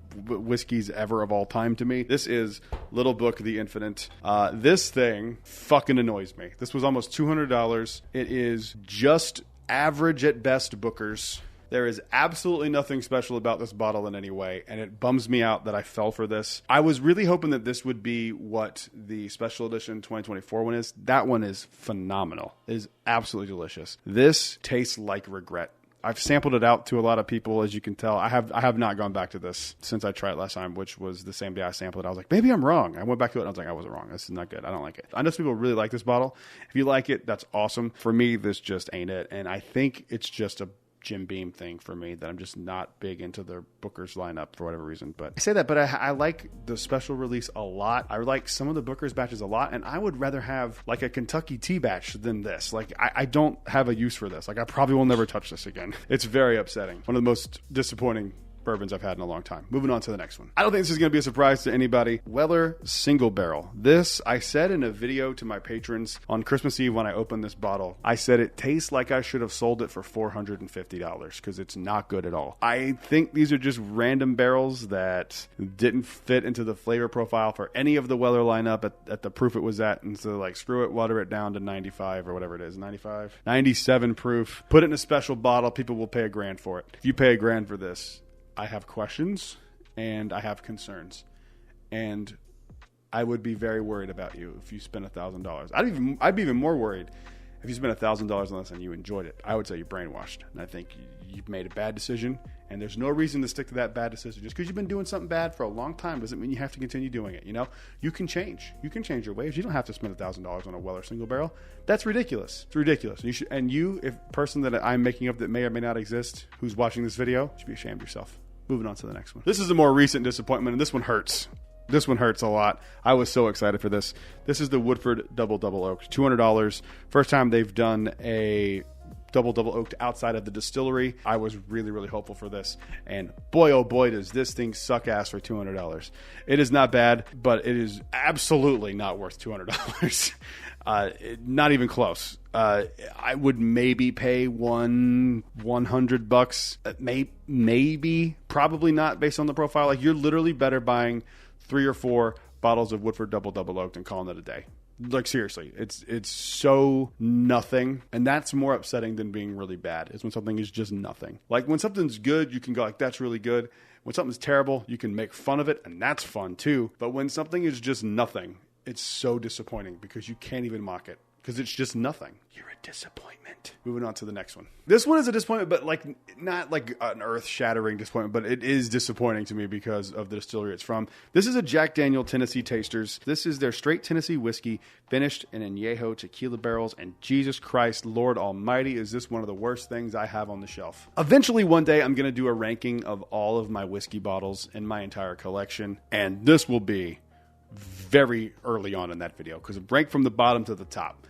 And it's bad. It's real bad. I don't know why they did this. It's one thing to have like a experimental thing that you do behind the scenes. It's another thing entirely to release something that tastes this bad. This is bad. If you taste this and you like this, I have questions because it's bad. Now, I do not like tequila. So maybe it's like I just don't like tequila. Maybe it's that. I don't know. But I think this is arguably the worst thing I've ever had from Jack Daniels, period. I actually don't think it's even like, it's not even hard. Like, yes, that's not even hard for me to say that because this is so bad. I love this whole series, but man, this one's brutal. Ugh, it doesn't even smell good to me. Ugh. It legitimately smells like vomit. Oh God, I do not like that. Moving on to the next one. All right, this is a very hard to find, very allocated bottle that I don't think is bad. I just think that it is kind of disappointing because I had heard people kind of overhype this. Maybe that's on me, but I have heard that this one was something that people really, really sought after. And when I first time I ever saw it, it was for $5.99 in a liquor store kind of near Tampa. And it's good. This bottle is good, but it was at the time and continues to be disappointing because I had such high hopes for it. This is Elmer T. Lee. Luckily, when I did get this, I only paid around $45 for it. So obviously, it's not like it's a huge disappointment, but I was really thinking this was going to be something special, and it's not. But I have heard that the 100th anniversary bottle that they just kind of did a re-release not too long ago at the Buffalo Trace Distillery, like for one random day near Christmas, is like really, really good. So I kind of want to get my hands on one of those. If anyone has one of those, I would be interested to trade. I will trade something kind kind of crazy for that bottle. But if that ever happens, I'd be excited to try that. I think this is just an okay bottle that people flip out for, and they really kind of shouldn't. It's just an okay bottle from Buffalo Trace. And the thing about it is that's what this bottle was intended to be, but my dumbass fed into the hype and had higher expectations than I should have. And maybe that's on me, but that's why it's on this list. Moving on to the next one. Speaking of Buffalo Trace and Mash Bill 2, this is a bottle of Blanton's Single Barrel. Now, I debated putting regular Blantons on this list. I think that that's played out in cliche. So I put this one on here. Now, I actually like this bottle quite a bit, but I do think it is a little underwhelming. It's a little disappointing, especially when you compare it to the greatness that is Blanton's Gold. That is my favorite one, and it's not even close. Like, I think this is an okay bottle. It's good.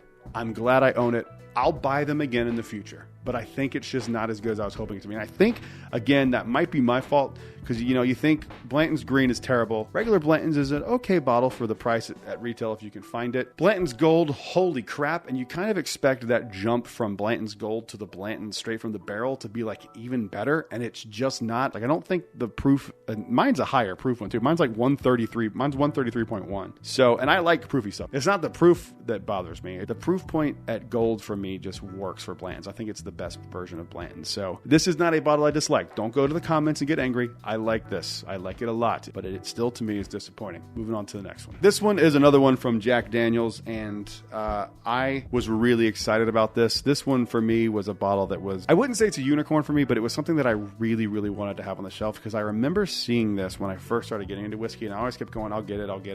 And then I believe they discontinued it. This is Jack Daniel's Gold number 27. This is Tennessee whiskey matured in maple barrels. So it's a double oaked in a maple barrel. This one is very disappointing to me. I remember when I did my video, I was pretty clear that it was disappointing. It just falls so flat. It is so watered down. You kind of lose everything that would make this thing special, and it's really upsetting. I have heard, if I remember correctly, there was like a Tennessee Tasters that was going to kind of do this again, but like at a higher proof. And I think that could be something special. I was so sad.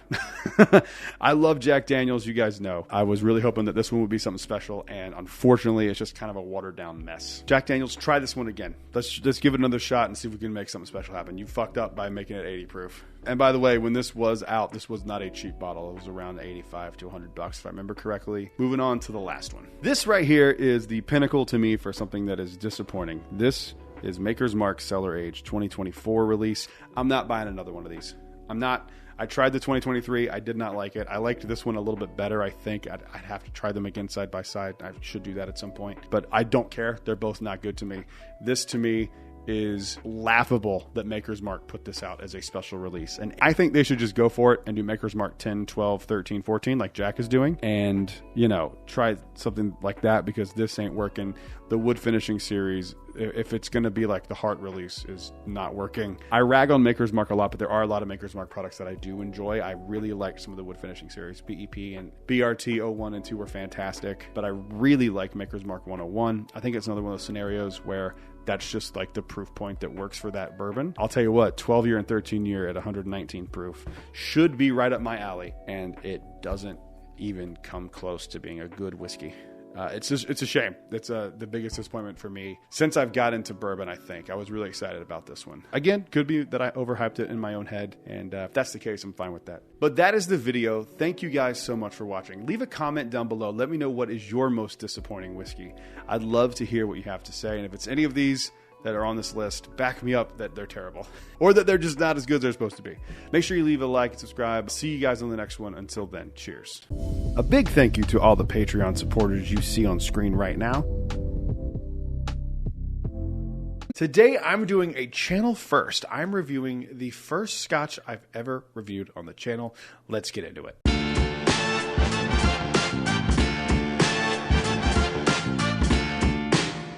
Hello everyone, welcome back to Brad's Bourbon Reviews. I'm Brad, and today we are doing a channel first. I'm going to get to review the very first scotch I've ever reviewed. Not the very first scotch I've ever had. I've had scotch in the past, but I decided for 2025, I'm still going to focus on bourbon content 100%, but I think it's fun to go out and explore other types of whiskey as well. I love Irish whiskey, I love green spot, I love some scotches I've had, and like Lagavulin 16. So there's a bunch of things that I like. And I think it's fun to explore all aspects of whiskey and not narrow ourselves into this one category. That being said, bourbon is my favorite category. That's why I started drinking it. I had tried a bunch of different whiskeys into finding my way into bourbon. So this is not like this is changing to Brad's whiskey review. No, the bourbon. Bourbon is my favorite. It's just always will be. It always has been. It always will be. But I think it's fun on occasion to dip your toe into other parts of whiskey. So today we're going to do a review of Glenfiddich 12. This is a 12-year-old Scotch, single malt Scotch, that is aged for 12 years in Oloroso sherry and ex-bourbon casks. So as a bourbon fan, this is probably a really good stepping stone into Scotch because you're going to get these, more than likely going to get some bourbon notes if they're aging in ex-bourbon casks. So full disclosure, I have tried this, and actually, even further full disclosure, this is the second time I'm recording this video. The first time I didn't hit record. So fun times. So I have tried this a few times now. But I'm going to go and do a review of this as if I have not tried this ever. But let's give it a nosing. Let's see how we feel. First thing you get off this is like a apple or a pear note with a lot of floral, like really vibrant honeysuckle notes. And then there's this like funky musk. I'm assuming it's from the 12-year-old age statement. I don't know where they get their barrels. If they don't get their barrels from Wild Turkey, I'd be surprised. There's like a Wild Turkey funk to this nose that would surprise me if that's not where they got their barrel from. But it's so light and nice. And I think a lot of times with bourbon, like 80 proof, which is what this is, it's 80 proof Scotch. I think 80 proof bourbon kind of gets like looked down upon, but I don't feel like it's that way with Scotch. And that could just be ignorance on my part or like a misconception. I feel like that there is a more of a reluctance or a hesitancy from bourbon drinkers to drink something at 80 proof. Or I don't feel like it's that with Scotch. But for a nose on an 80 proof whiskey, I mean, I don't know if I've had something that's had this many distinct notes on it. It's so great. It's really, really nice. It's really light. It's floral. It's pleasant. There's nothing wrong here. Let's give it a mouthing. Let's see how we feel. It's way more sweet than you would think a Scotch would be. I know for me, when I think of Scotch, I think of heavy, peaty smokiness. This is not that at all. This is very light, very floral, very approachable Scotch. This is not something that's going to like knock your socks off. That's sweet. It's refreshing. It's light. Like I would put this, which I never would have thought in a million years, I would have put a Scotch on like a summer drinking list, but this would be on that list for me 100%. It's light. It's airy. It's refreshing.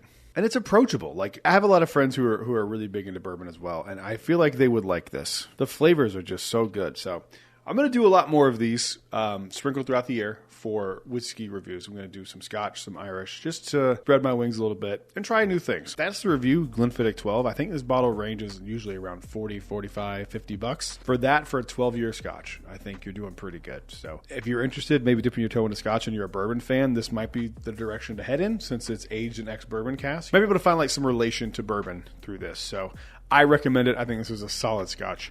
That's the review. Thank you guys for watching. I'll see you in the next one. Until then, cheers. A big thank you to all the Patreon supporters you see on screen right now. Today we're going to be talking about bottles of bourbon, but we're not going to be talking about what's in the bottle. We're going to be talking about the bottle itself. Let's get into it.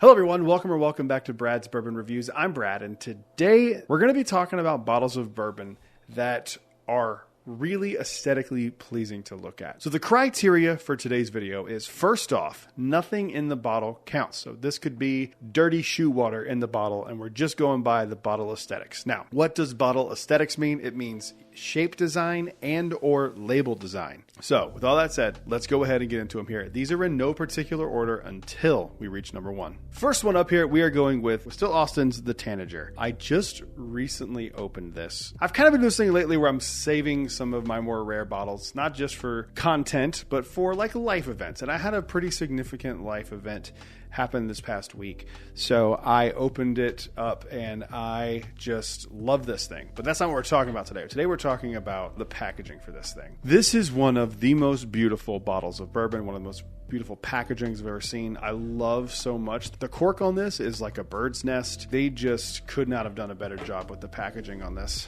The bottle design itself is gorgeous. It's got like the ridges on the neck of the bottle, the cork, like I mentioned, the label, and then to top it all off with that beautiful box and the artwork on the inside is just amazing. They knocked it out of the park. I'm a big Still Austin fan, and this just like elevated my fandom to a different level. So shout out to Still Austin. It's one of the most beautiful bottles of bourbon ever made. Moving on to the next one. All right, up next we have, I'm just kind of grabbing these as I go. We have Rock Hill Farms. A very, very beautiful bottle covered in horses. It kind of just encapsulates all of Kentucky in a bottle design. I think this is great. Same square shape as the Caribou Crossing, and actually debated putting that one on this list as well. But to me, this is just such a elegant, beautiful bottle. You could totally use this bottle once the bourbon on the inside is gone. It's just a decanter, and no one would know otherwise unless you told them that it was a bottle of Rock Hill Farms, or unless they knew it was a bottle. It's just absolutely beautiful. The glass cork is just like, it's just a perfect bottle design. It's just so beautiful. Moving on to the next one. All right, this one is from High West. This is a Midwinter's Night Dram, and for me personally, I just love I've talked about this in many videos. I just love the blown glass aesthetics of like all the imperfections in the glass, and then the label on here is just such a cool freaking label. It just looks elegant, and it looks almost kind of mysterious. I think it's really, really cool. I love it so much. High West is one of those distilleries for me that like you could release the labels as artwork and people would buy it. This is my favorite out of all of them. Every time I see one of these on the shelf, it gets me excited, even though they're not all great. This one is like the mixture of the blown glass and how cool the label is. It just looks so great, and this one smells fantastic too. Jesus, I forgot how good this one was. This is Act 11 for anyone curious. But yeah, this bottle's just beautiful. Moving on to the next one. All right, let's do a more recent bottle here. This is a bottle that I actually was really, really impressed with. This is the James E. Pepper Barrel Proof Decanter Series. I have batch 26, I believe. Yes, batch 26. I really enjoyed this bottle. It wasn't like a bottle of the year contender for me or anything like that. It wasn't quite that good, but I think the bottle design is gorgeous. It's actually a throwback bottle design to a bottle they released, I believe, in the 60s, and they kind of like redid it and like made it more modern. But I mean, like, this bottle is something you would see like at your grandfather's house. This is another one. Like, if you had this just as a decanter, like if there was a way to like get this off and you just wanted to use it as a proper decanter, you absolutely could. It's just a stunning bottle. The cork is beautiful. It's got this big, thick cork on top. One of my favorite designs of all time, and just also a solid bourbon. So these are gorgeous. Moving on to the next one. But before we get any further into this video, we need to thank today's sponsor, me. This episode is brought to you by my Patreon. If you like the videos that you see here over on YouTube, there is a cool little community over on Patreon. We have 2 tiers available currently right now. The other ones are sold out. We have a $5 tier, which will give you access to 2 extra videos for Patreon and 2 audio exclusive episodes of the podcast each month. You also get early access to the videos that I do post. Basically, I'm a one-man team. So basically, when I post a video, it goes to Patreon almost immediately. There's also a $10 tier, which gets you everything that the first tier does, plus access first to barrel picks. You get to dictate the videos you want to see. There are polls. There's a lot of fun over there. If you are so inclined and you like this channel and you'd like to support a smaller content creator, head on over to the link in the description. You can check out the Patreon. Thank you guys for watching, and back to the video. All right, so I picked this one, but it kind of stands in for the whole line. This is Thomas H. Handy. This is representing the entire BTAC lineup. The elegance and simplicity of these bottle designs is like just awesome to me. One of my favorite things about it, I probably should have grabbed the George T. Stagg because you can kind of see it more. But one of my favorite things about these bottles is the back label has a picture of the person that the bottle's named after. I don't know what the Sazerac 18 one has because that's not named after a person necessarily. You can see George C. Stagg in the bottle once it's gone. So the coolest thing about them for me is like how simple they are, but how much they stand out amongst other bottles. I think it's really, really cool. And I don't have to tell you how good BTAC is. You know, the bottle design, I think, on all of these is beautiful. My favorite is probably the Eagle Rare 17, but I don't own one, so I went with the Thomas H. Handy for this video. Moving on to the next one. You can't make a video talking about beautiful bottle design without bringing up Old Fitz Decanter Series. This is Old Fitz 10 year. Again, what's in this bottle is really, really solid. Like, this could be used as like a prop in a movie for some like Wall Street executive guy who's got like drinks in his office, and you like just remove the label and no one would ever know what it was outside of people who know. I love the cork on this thing. It just feels so substantial. It's big. It's just beautiful. This bottle is absolutely stunning. Like, this is another one that stands out on any shelf that you put it on, and for good reason. It's eye-catching. It's gorgeous. The labels itself is nice. The green they use, the red, the white, like, I really, really like it. It's just a stunning bottle. It's so pretty. Moving on to the next one. This one might be a little less talked about design-wise than other bottles, but to me, it is so distinct, and I just think it looks absolutely beautiful. This is Old Forester Birthday Bourbon. I love the squatty design. I love that it looks like a genie lamp. I love that it just looks like nothing else. No other bottle that kind of looks similar to this is 13th Colony. And even with a similar bottle design, this one just looks so much more elegant. It's just really, really pretty. And I'm actually going to be opening this. I'm recording this the week before my birthday. My birthday is February 16th. I'll be opening this for my birthday, and I'm going to have a good time. I've been holding on to this one for a while, so I am excited to open this Old Forester birthday bourbon for my birthday. But the bottle design is just gorgeous. It's just simple. Again, the design stands out, and I love that the front label is kind of like etched into the glass. I think if this had like just a slapped on label, you could see like the plasticky or like the sticker outline. It wouldn't look as nice, but the fact that it's just like etched onto the bottle itself is just beautiful. And I'm hoping this is really good because I've been saving this one for a while and I've never had birthday bourbon before. Moving on to the next one. All right. You probably figured too, talking about beautiful bottles of bourbon, that a Blanton's bottle would show up on this list. And guess what? You'd be correct. But maybe not the one you thought. Maybe it is if you know me. This is Blanton's Gold. This one kind of follows the same thing with me for the birthday bourbon, where the label on the Blanton's looks nice and all that stuff. But if you look at the gold, it just looks different than all of the other ones, and it just stands out. The labels are nice. I have no problem with the labels, but again, this being like on the glass and not as a sticker is just so great. And then you have the handwritten date and the handwritten barrel number and the warehouse H, obviously, which I don't know why I have to handwrite H, but like the Rick number, all that stuff, like it just looks so beautiful on this. Plus, obviously, you got the gold topper. I think it's the only Blanton's that has a different top like that. I think all the other ones are like that, like brass or like that metal. It's just absolutely beautiful. Outside of number one, this is probably my favorite bottle design on the market. I just think it looks so beautiful. I think it's the best looking Blanton's by far. If someone disagrees, I'd like to know why. Comment down below. Let me know what you think. Moving on to the next one. Brad's bourbon review video. You know Jack Daniels is going to show up at some point. And it came in at number 2, even though this isn't ranked. But this bottle design is what made me buy this bottle. I knew when I bought this and paid way too much for it that I would never open it because I just don't care about it. But I fell in love with the bottle design. And I think this bottle is one of the coolest looking bottles of Jack Daniels ever produced, outside of like the 150th anniversary and a few other small ones. But this is the best one that I have. This is the Jack Daniels, like kind of the before and after rested and unrested rye. And I have both of them. I'm talking specifically about this one because I don't like clear liquid on the shelf. It just kind of looks see-through. You can see the difference here. Like it looks so different.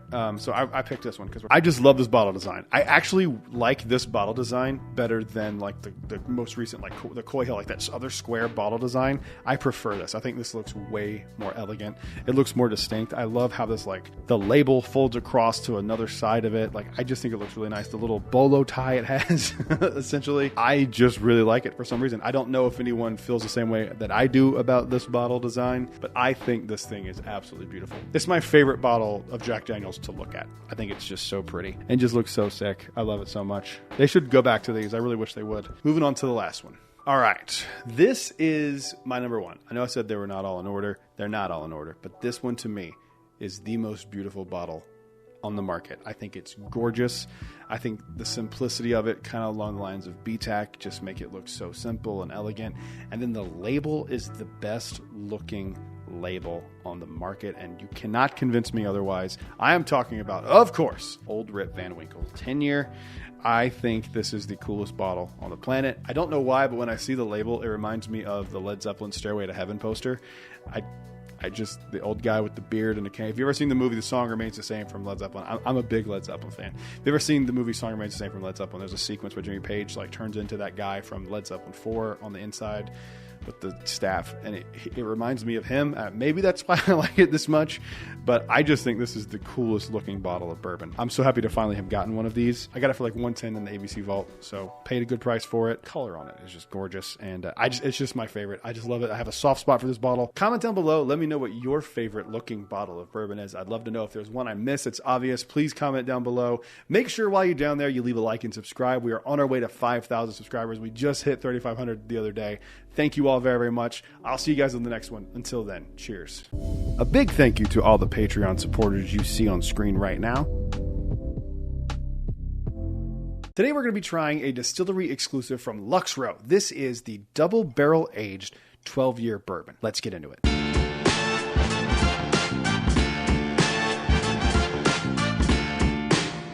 Hello everyone, welcome back to Brad's Bourbon Reviews. I'm Brad, and today we have a cool little bottle to get into here. I have actually really wanted this bottle, but it was like, at the time, I just couldn't swing it. It was like 200 something bucks, and I had bourbon drops I was going to, and I just couldn't swing it at the time. Luckily, my buddy and patron Chris, shout out to you, again, coming through in the clutch for me, and I'm actually able to try this. So this is Lux Row limited edition 12-year double barrel aged. So essentially, it is two separate barrels that were aged to 12 years old, blended together at cast strength. For those curious, the two barrels were barrel 6172653, and that was aging since January 24th of 2012. The other barrel is 6125469, has been aging since October 4th of 2011. Both 12-year, both blended in together to make one cool, pretty small batch. I mean, like, it's essentially two single barrels blended together. So I love Lux Row. I know that not everyone loves their flavor profile. I do. I love the Rebel 100. I love the 4-grain that they did of this a few years ago. That was in the same, or like 2 years ago, a year ago, maybe last year. Is in the same bottle as this. I love it. I think these are really good, and they're underrated in my opinion. So I'm excited to try this. Thank you again to Chris for letting me do this for the review. So I appreciate that very, very much. Let's get into it here. Now, full disclosure, I have been, this is not a joke, deathly ill for the last week. I was very, very, very... Oh, that cork is huge. This is my first taste of whiskey in like 9 days or something. So this is not low proof. It's not super high. It's 118.4 proof. So not the highest, not the worst. This was one for me that I was really, really curious about. I can already smell it coming out of the glass. Let's give it a nosing. Let's see how we feel.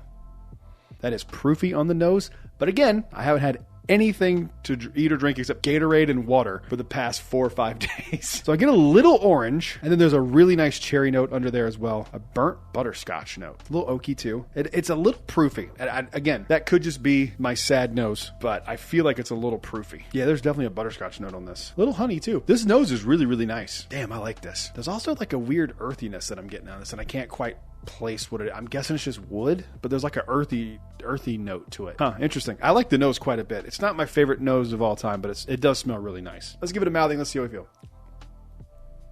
Oh, I'm not a fan of that at all. That is not good. That's a pretty oaky bourbon. I don't know if it's the most oaky that I've ever had, but that is, for 12 year, that is very oaky. They were going for like a super bitter oak flavor profile. You nailed it. I mean, sure. And then there's like some vanilla and like some sort of like chalky consistency, mouthfeel. This is weird. I'm very glad I didn't pay $200 for this. Yeah, I don't like that at all. Let me just see if it's my palate. Let me find something let me get something that I really, that I know I like, and see if it's just the palate needing to build back up. Because if it is, I'll delete this video. Jack Daniel's Coy Hill. Higher proof than this. Let's see if I enjoy this. No, see, this smells this is infinitely better. No, this is just not good. Okay. Yeah, not a fan of this. What do I rate that? Pretty low. I don't care for this at all. The nose is fine. The nose is the best thing about it for sure. Like, for sure. It's the best thing. But this is really kind of just mediocre. It is so oaky, and not in a good way. Like, there's oakiness that's sweet oak, and it's pleasant, and it just gives you this, like, earthiness. This is like a stringent, almost bitter oak. No, not almost bitter. Bitter oak, a stringent bitter oak, and it has this weird note on the finish. I need some more Coy Hill. Jesus, it has this weird bitterness on the end that comes in like way after, because like it's weird. The palate falls off a cliff. What is there is like vanilla and like a little hint of cherry, and then it's nothing. And then it's like as it's still in your mouth, it's nothing, and then it just fades to this bitterness on the back of your palate. I'm not a fan of that at all. Lux Row, rare L for Lux Row. Chris, I'm sorry. What would I give it? Honestly, the number that's coming out in my brain is 5.4. I really don't like that. I really, really don't like that. That's disappointing. But that's how it goes sometimes. Sometimes you pay $200 on a bottle that is just not good, and that's one of them. Thank you guys for watching. Make sure you leave a like and subscribe if you liked the video. I will see you guys on the next one. Until then, cheers. A big thank you to all the Patreon supporters you see on screen right now. Today, we are going to determine what the best double oaked bourbon is. Let's get into it.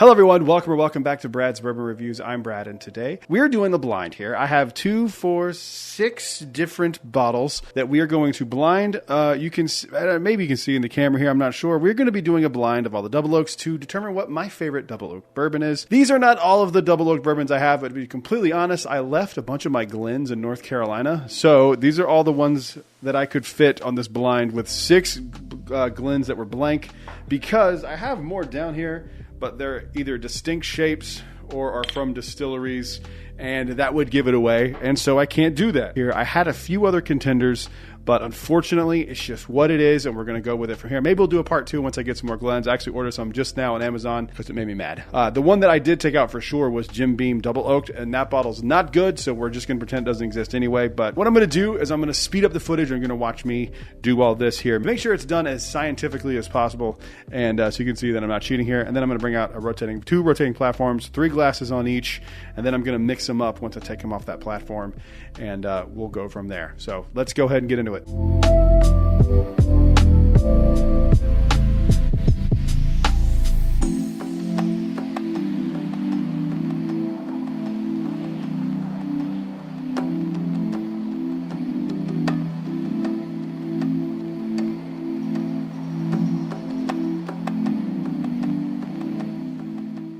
All right, we are back here. That took a little bit of time.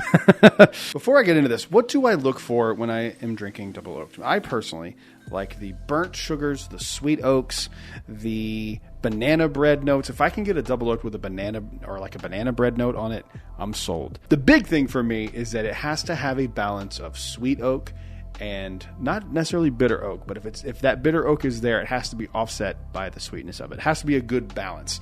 That's what I look for when I do double oaked bourbon. So without further ado, let's go ahead and just see which one's my favorite. All right, I'm going to start from my left-hand side. If you handed me this, I would tell you that's a double oaked bourbon. It smells really, really nice. Got that burnt sugar in there. That's a damn good double oak. So right now, you are in first place. This one's far and away my favorite right now because I haven't tried anything else. There's a banana note on there. Pretty confident I know which one that is. Good stuff. It's not very high proof, I don't think. I don't think it's in the hundreds, but it's got a really, really well-rounded flavor profile. Let's move on to the next one. This one has a little bit more of that balance, where the first one's a little sweeter. This one has that oakiness, but it's the balance that I'm talking about. Little spiciness to it there, a little sweet oak, a little tanniny oak. Solid, but I still think it's not as good as the first one. So currently first and second place. But before we get any further into this video, I'd like to thank this video sponsor, Blind Barrels. Blind Barrels is a subscription service that sends samples right to your door. They were kind enough to send me one of their Blind Barrel sampling kits, and I cannot thank them enough. There are several subscription options to fit most budgets, but the fun in this is how they present the samples. They send you 4 samples in this beautiful box, along with this tasting table to help you figure out the notes you're getting in the whiskey that you're trying. And on the back of the tasting table is the story about how they acquired the samples in your box. Also, if you scan the QR code on the back, you will see the results of the blind. This is release number 8. I actually did a full video of doing the blind itself from beginning to end, and I picked sample B as my favorite. And it doesn't end there. Once you find out your favorite bottle through the results of the blind, you can actually buy the bottle at the same price that it costs at the distillery, if you're a member of Blind Barrels. This is absolutely a great gift idea for anyone in your family who is a whiskey fan. This solves the question, what do I get the whiskey lover in my life? I get that question all the time, especially around the holidays. Usually I go, what do they have? What do they like? This takes that out of it. This is an experience that you're giving them. And you never know, they might find their next favorite whiskey. I truly cannot recommend this enough. To try this out for yourself or to give it as a gift, make sure you click the link in the description below. And thank you again to Blind Barrels for sponsoring this video. All right, moving on to the next one here. Oh yeah. Oh yeah. I like this one a lot. That's fantastic. That's really good. For now, it's in second place. I don't know if it's going to beat the first place, but we will see. Moving on to the next one. Warm breads, some rich caramel. This carries over. This is going to be number 1. Oh, yeah. Oh, yeah. That's number 1, and it's not. I honestly don't think it's even close. Maybe it is. Maybe it is close. This one smells really good, too. Bitter. This one doesn't have the balance. That's in last place. That one is completely out of whack. That one's not good. All right, last sample here, then I'm going to dive into the first place I'm very confident about, so unless this one just blows it out of the water. But so far, first and last place, I'm very content with. The middle ones, I need to go back through in a second pass, unless this one tops number 1. Nah, it's better than the last one, though. All right, so here's what I'm going to do. I'm going to go back to these middle 3. because these were good and these were kind of a toss-up. First place is obvious for me. First place, like no doubt in my mind, that is by far my favorite one of these. All right, I'm happy with this ranking. Let's start with last place. Coming in at number 6. Oh, wow. Barrel Double Oaked. Coming in at number 6. That's surprising. I really like this when I reviewed it, but I guess it just doesn't hold up to the other ones. Huh, that's interesting. I wouldn't have guessed that. Number 5 is Woodford Double Oaked. I recently just did a Patreon video where I liked the Woodford Double Oaked over the Woodford Double Oaked. I guess maybe my palate has changed since that video. Who knows? But that's kind of surprising that at least the Double Oaked is going to be ranked higher than that. All right, coming in at number 4, we had Peerless Double Oaked. Shocking. I thought that would have been 2 or 3, and possibly number 1, because I do like Peerless Double Oaked, but came midway through here on this blind, so I guess I wasn't digging it too much today. All right, number 3, we have Woodford Double Oaked. Okay, that at least makes me feel better that we didn't come in first or second.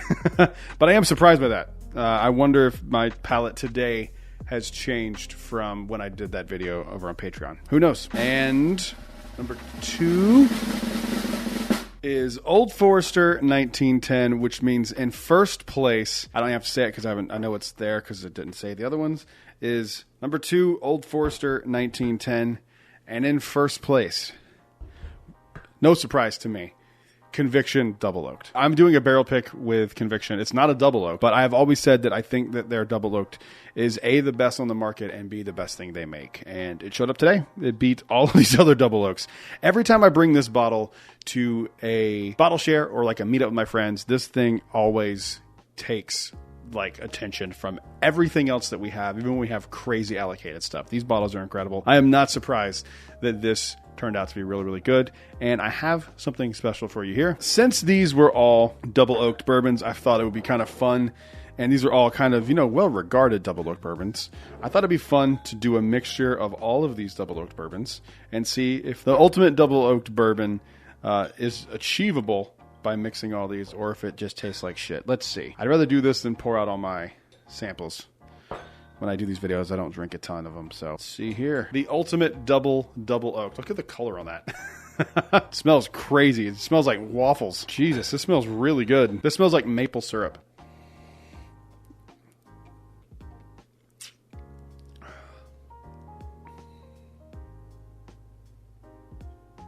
Why is that so good? Thank you guys for watching. We are on the road to 5,000 subscribers. So comment down below. Let me know what your favorite double oaked is. Make sure while you're down there, you leave a like and subscribe. And I'll see you guys in the next one. Until then, cheers.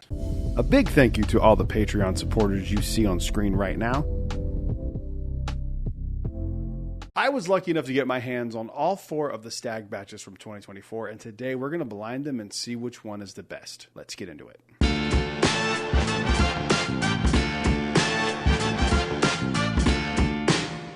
Hello everyone, welcome back to Brad's Bourbon Reviews. I'm Brad, and today this is going to be a fun little video here. I'm very excited. Again, lucky enough, thank you to friends and stores that were able to help me out and to get all 4 batches of these, 24A, 24B, 24C, and the very new and oddly a thing, 24D. Just when you think of all of them like I did with 24C, 24D pops up, and then you have to panic buy one.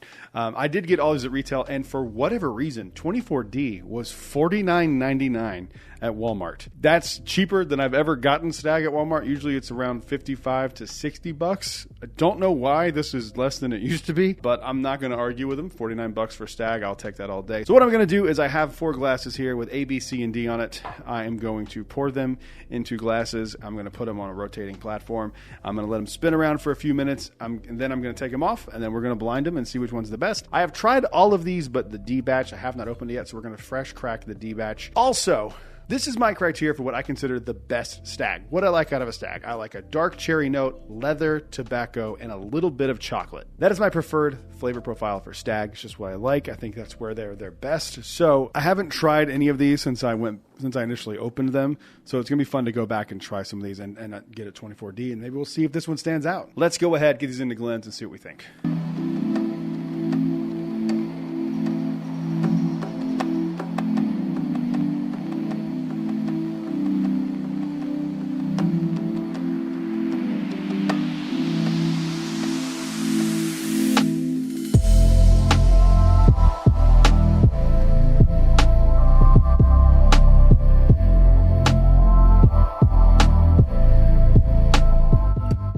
so memory card was full. One of the cameras is about to die, so we're going to go ahead and do this relatively quickly. These rotated no bullshit for about 15 minutes when I was not in the room. I was exporting the memory card from that camera while this one was still on because I forgot to turn it off. So what I'm going to do here is I'm going to put them here, and then I'm just going to rank them first, second, third, and fourth of the stag batches from 2024. But before we get any further into this video, we need to thank today's sponsor, me. This episode is brought to you by my Patreon. If you like the videos that you see here over on YouTube, there is a cool little community over on Patreon. We have 2 tiers available currently right now. The other ones are sold out. We have a $5 tier, which will give you access to 2 extra videos for Patreon and 2 audio exclusive episodes of the podcast each month. You also get early access to the videos that I do post. Basically, I'm a one-man team. So basically, when I post a video, it goes to Patreon almost immediately. There's also a $10 tier, which gets you everything that the first tier does, plus access first to barrel picks. You get to dictate the videos you want to see. There are polls. There's a lot of fun over there. If you are so inclined and you like this channel and you'd like to support a smaller content creator, head on over to the link in the description. You can check out the Patreon. Thank you guys for watching, and back to the video. Also, I'm going to close my eyes when I approach the glass. Let's see how I feel about these batches.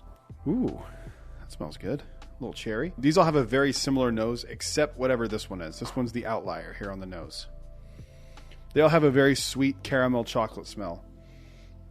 With a little, ooh, this one, ooh, okay, here we go. These 2 are the best on the nose right now. This one's the harshest, and then this one's just kind of okay. So let's go in the mouth here. That is delicious. Stags are higher proof. This one doesn't drink high proof at all. That is really, really good. Big fan of whatever one that is. The mouthfeel and the finish are just still going. Wow, that's a pretty long finish for a stag. That's in first. That's going to be tough to beat. Way harsher than the first one. But pleasant. Sweet and a little oaky. And some baking spice. But not overly ethanol. That's pretty good. All right, that's in second just by default right now. Definitely not as good as the second one. I'm going to go back through these real quick. But I'm pretty confident in my number 1 and my number 4. Probably gonna have to do some adjusting here in the middle too.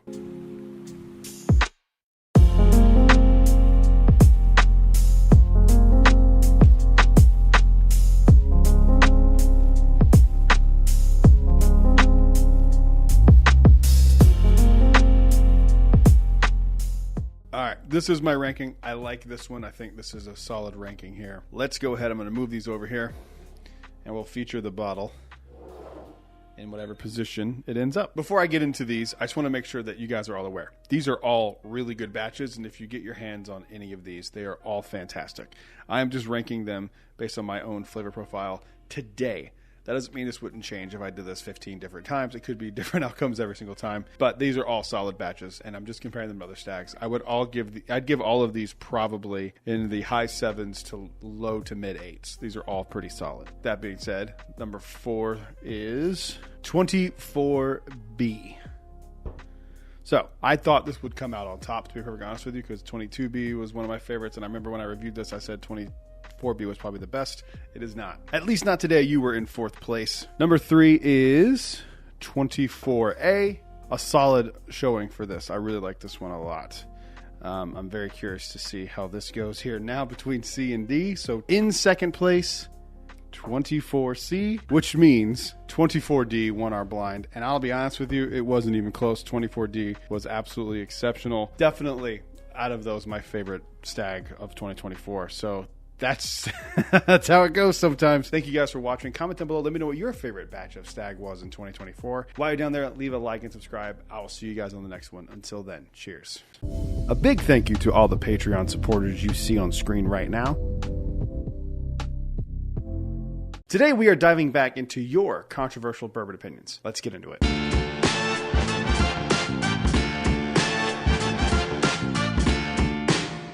Hello everyone, welcome back to Brad's Bourbon Reviews. I'm Brad, and today we are going back into your controversial bourbon opinions. You guys seem to like the video series. I like making them. So before we dive into it, I want to give you guys 2 reminders. First off, if I make fun of you, I'm just joking. I do not mean anything personal by it. It's just a joke. I'm just trying to be silly. 2, if you disagree with these comments, comment down below with your own controversial bourbon opinion, and you never know, you might make it to the next video. Let's go ahead and get into the first one.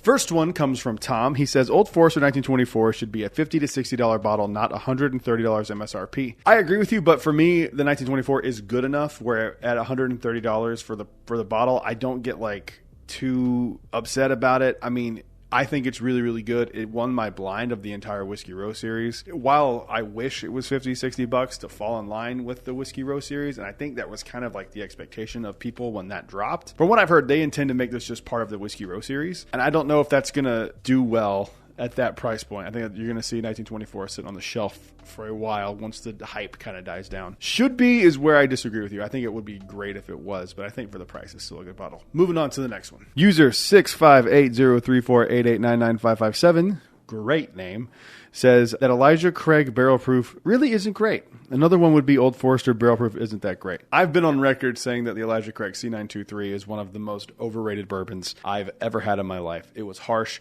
It was aggressive.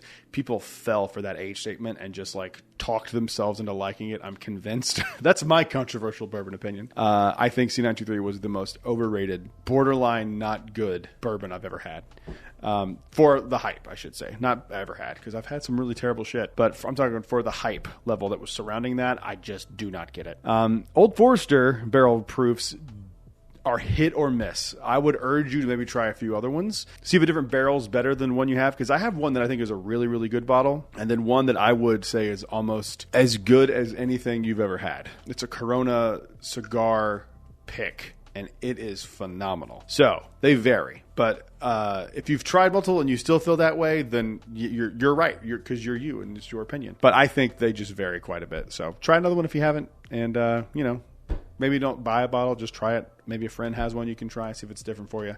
But that would be my advice. Moving on to the next one. CW Wright 161 says, anything and everything from Buffalo Trace is overrated. Really? George C. Stagg's overrated? William Louis Weller's overrated? Pappy 15's overrated? Well, that actually might be fair. The Pappy 15 might be overrated. Stagg's overrated? Stagg's not overrated. Blanton's Gold is not overrated.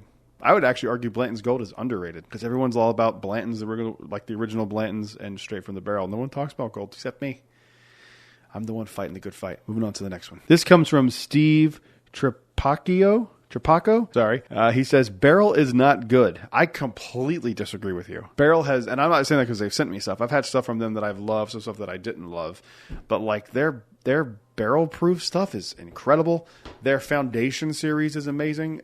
I think part of the problem with Barrel is a lot of their stuff is just so expensive and you don't really know what you're getting when you're buying that. And I think that is a fair criticism, but to say they're not good is nuts. Like that's nuts to me. Moving on to the next one. This comes from MTZ 405719.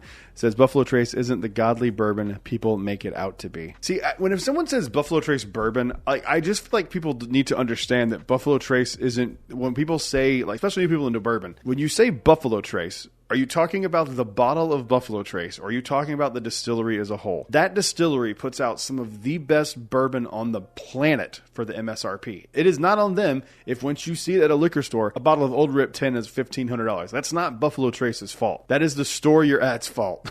And blame them, not Buffalo Trace. If you don't understand the 3-tier system, I would urge you to do some research into it. But if you're talking about the Buffalo Trace bourbon, the bottle, I don't know anyone who says it's godly. But if you're talking about the distillery, like, I just think you're objectively wrong. I think any distillery that can year after year put out George C. Stagg, William Louis Weller, Pappy 10, Pappy 15. Of course, they don't have things that are great. Weller Full Proof, Weller 107, Blanton's Gold, Blanton straight from the barrel. Hell, even like Elmer T. Lee for $40 is a good bottle. Like Rock Hill Farms. Like there's so many things they make that are outstanding. It's not godly bourbon, which you'd have to define that. But I think that's just all these takes. I don't get it. Of course, if you don't like it, you don't like it. I'm not going to make you like it. But to say those things aren't objectively good is just kind of crazy. Moving on to the next one. Daniel says, a man after my own heart. Too many people sleep on Jack Daniels. It's not old number 7, y'all. You're goddamn right. I have never agreed with a controversial bourbon opinion more than I agree with you, Daniel. Let's go. Jack Daniels is the GOAT distillery right now. No one can change my mind. They're on top. Moving on to the next one. But before we get any further into the video, we need to thank today's sponsor, Smoke and Serve. Smoke and Serve reached out to me a few weeks ago and sent me this, and it arrived just a few days ago, and I have just been in love with this thing since I got it. Look, there's cocktail smokers, and then there's Smoke and Serve. The set that you get with this is absolutely incredible. You get a Smoke and Serve tray, 4 hand-blown cocktail glasses, a rechargeable smoking gun, sample bag of apple wood chips, and 4 cork stoppers. This thing is so much fun to break out at parties and make cocktails cocktails with. I love making old fashions, and this just elevates them to a different level. The design on this is incredible. Being able to smoke and carry the drinks that you've made on one serving tray is just genius. I love this thing so much. If you are interested in one of these yourself, which you should be, there will be a link in the description, or you can scan the QR code on screen. And thank you again to Smoke and Serve for sponsoring this video. Two Jack Daniels in a row. This is Rebecca Vondi, says Jack Daniels is bourbon. Correct. Jack Daniels does all the legal qualifications for bourbon. It meets all those requirements, and then it is charcoal mellowed. That process does not make it not bourbon. So yes, Jack Daniels is bourbon. Controversial? Fine. Argue with me down in the comments? Fine. Jack Daniels will tell you that their Tennessee whiskey is bourbon. Moving on to the next one. This comes from Mac_City. Says Peerless is incredible, but prices itself out of the market. I agree with you because they're small. They're like entry-level bottle is still like $75, which that's a lot of money for people to spend on a bottle of bourbon. But I had a single barrel of Peerless yesterday when I was going to a liquor store here in Orlando called Parton Liquors to do some rare character barrel picks with them, which, by the way, are gonna freaking slap. We picked a bourbon and we picked a rye. The bourbon is a really solid bourbon. The rye is like unbelievably good.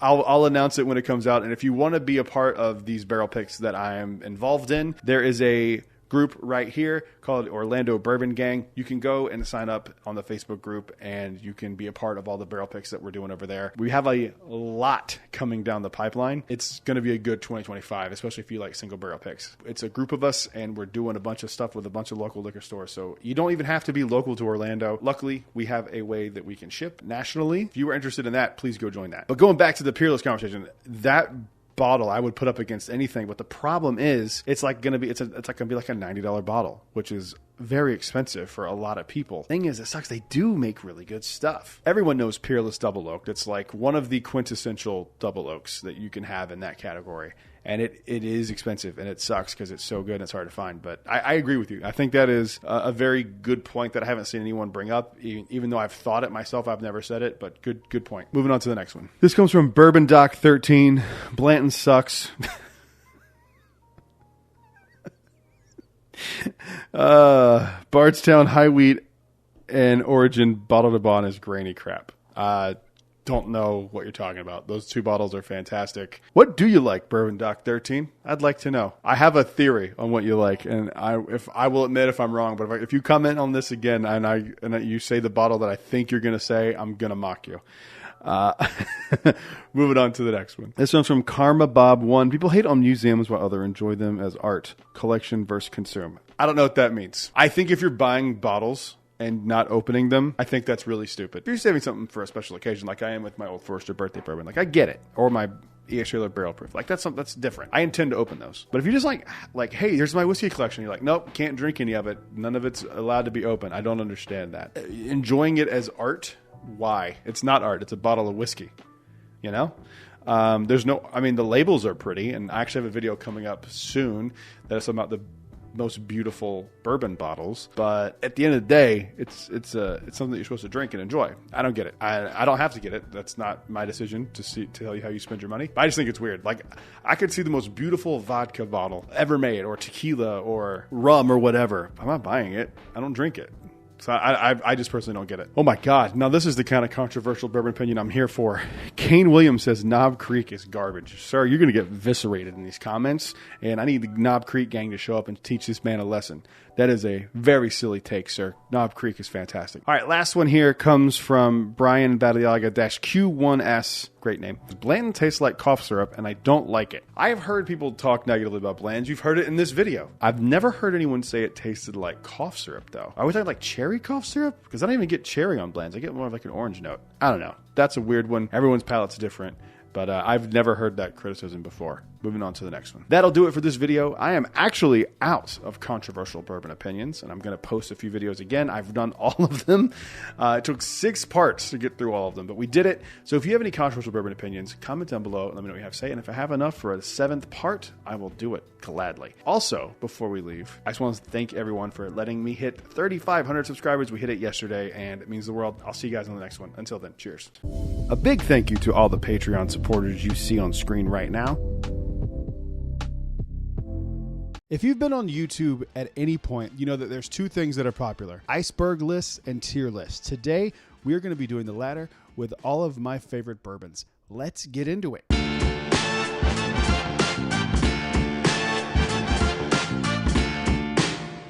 Hello, everyone. Welcome back to Brad's Bourbon Reviews. I'm Brad, and today, no reviews, but we are going to be definitively, and I do mean definitively, this is the only correct answer. This is the only correct tier. If you ever see anyone do another one that's different from this one, or you disagree with my opinion, I have bad news for you. You are wrong.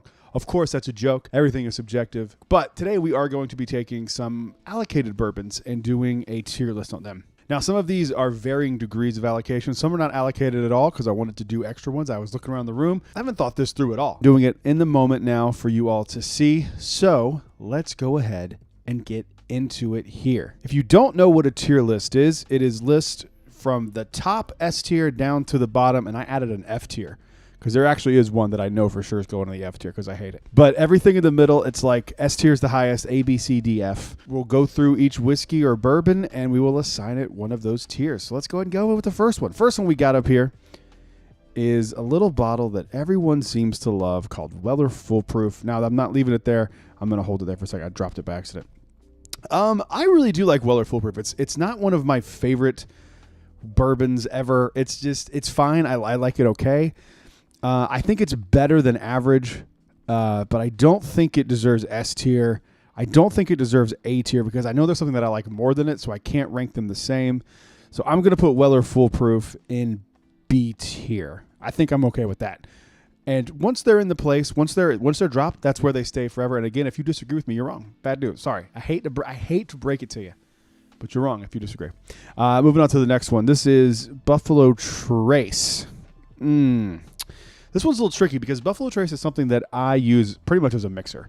I know some people have a really hard time getting it. I can find it relatively easily here in Florida when I need it. I don't need it that often, but I actually was drinking Buffalo Trace and Coke yesterday.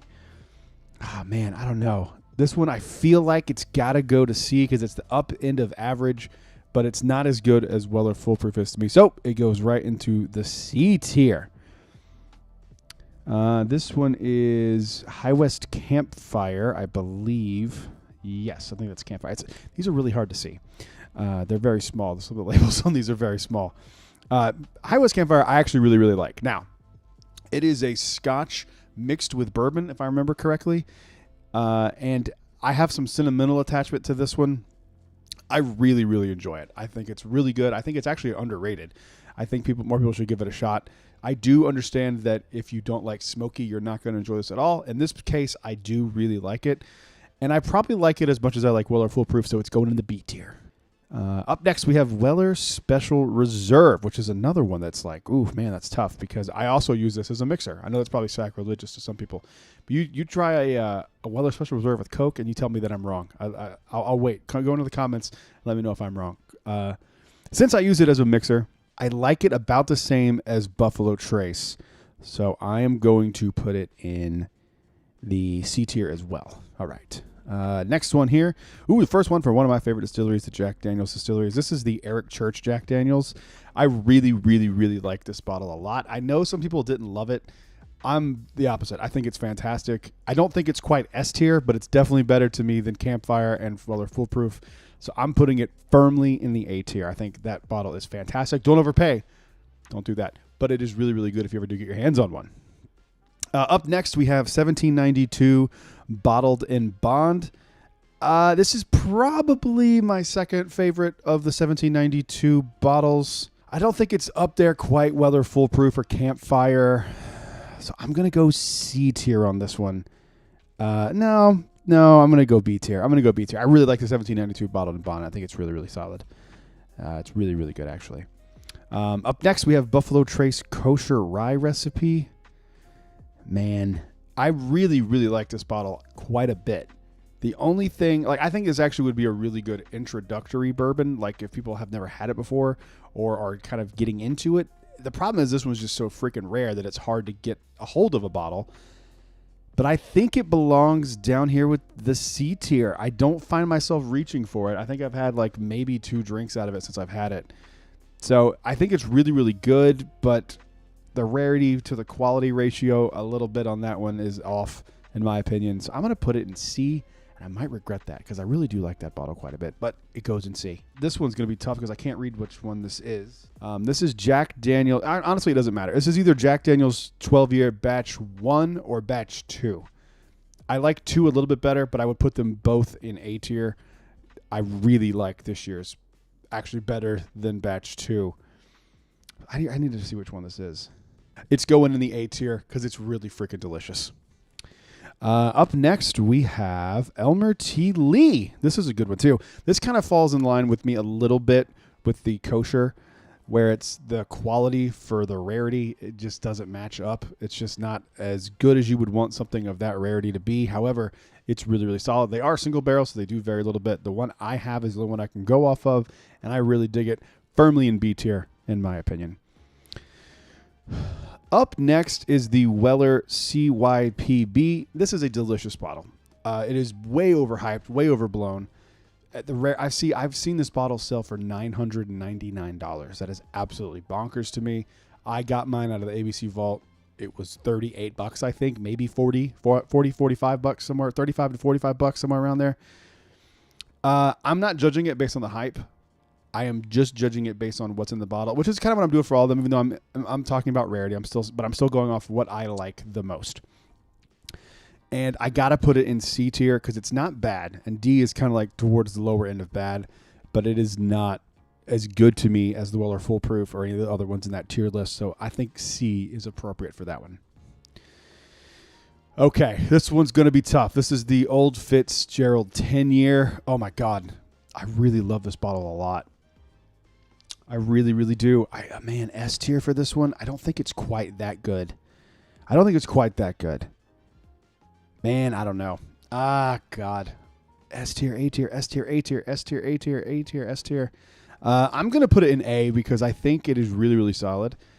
I don't think it is quite as good as some of the other ones that I would assume while I'm looking at this list would go into the S tier.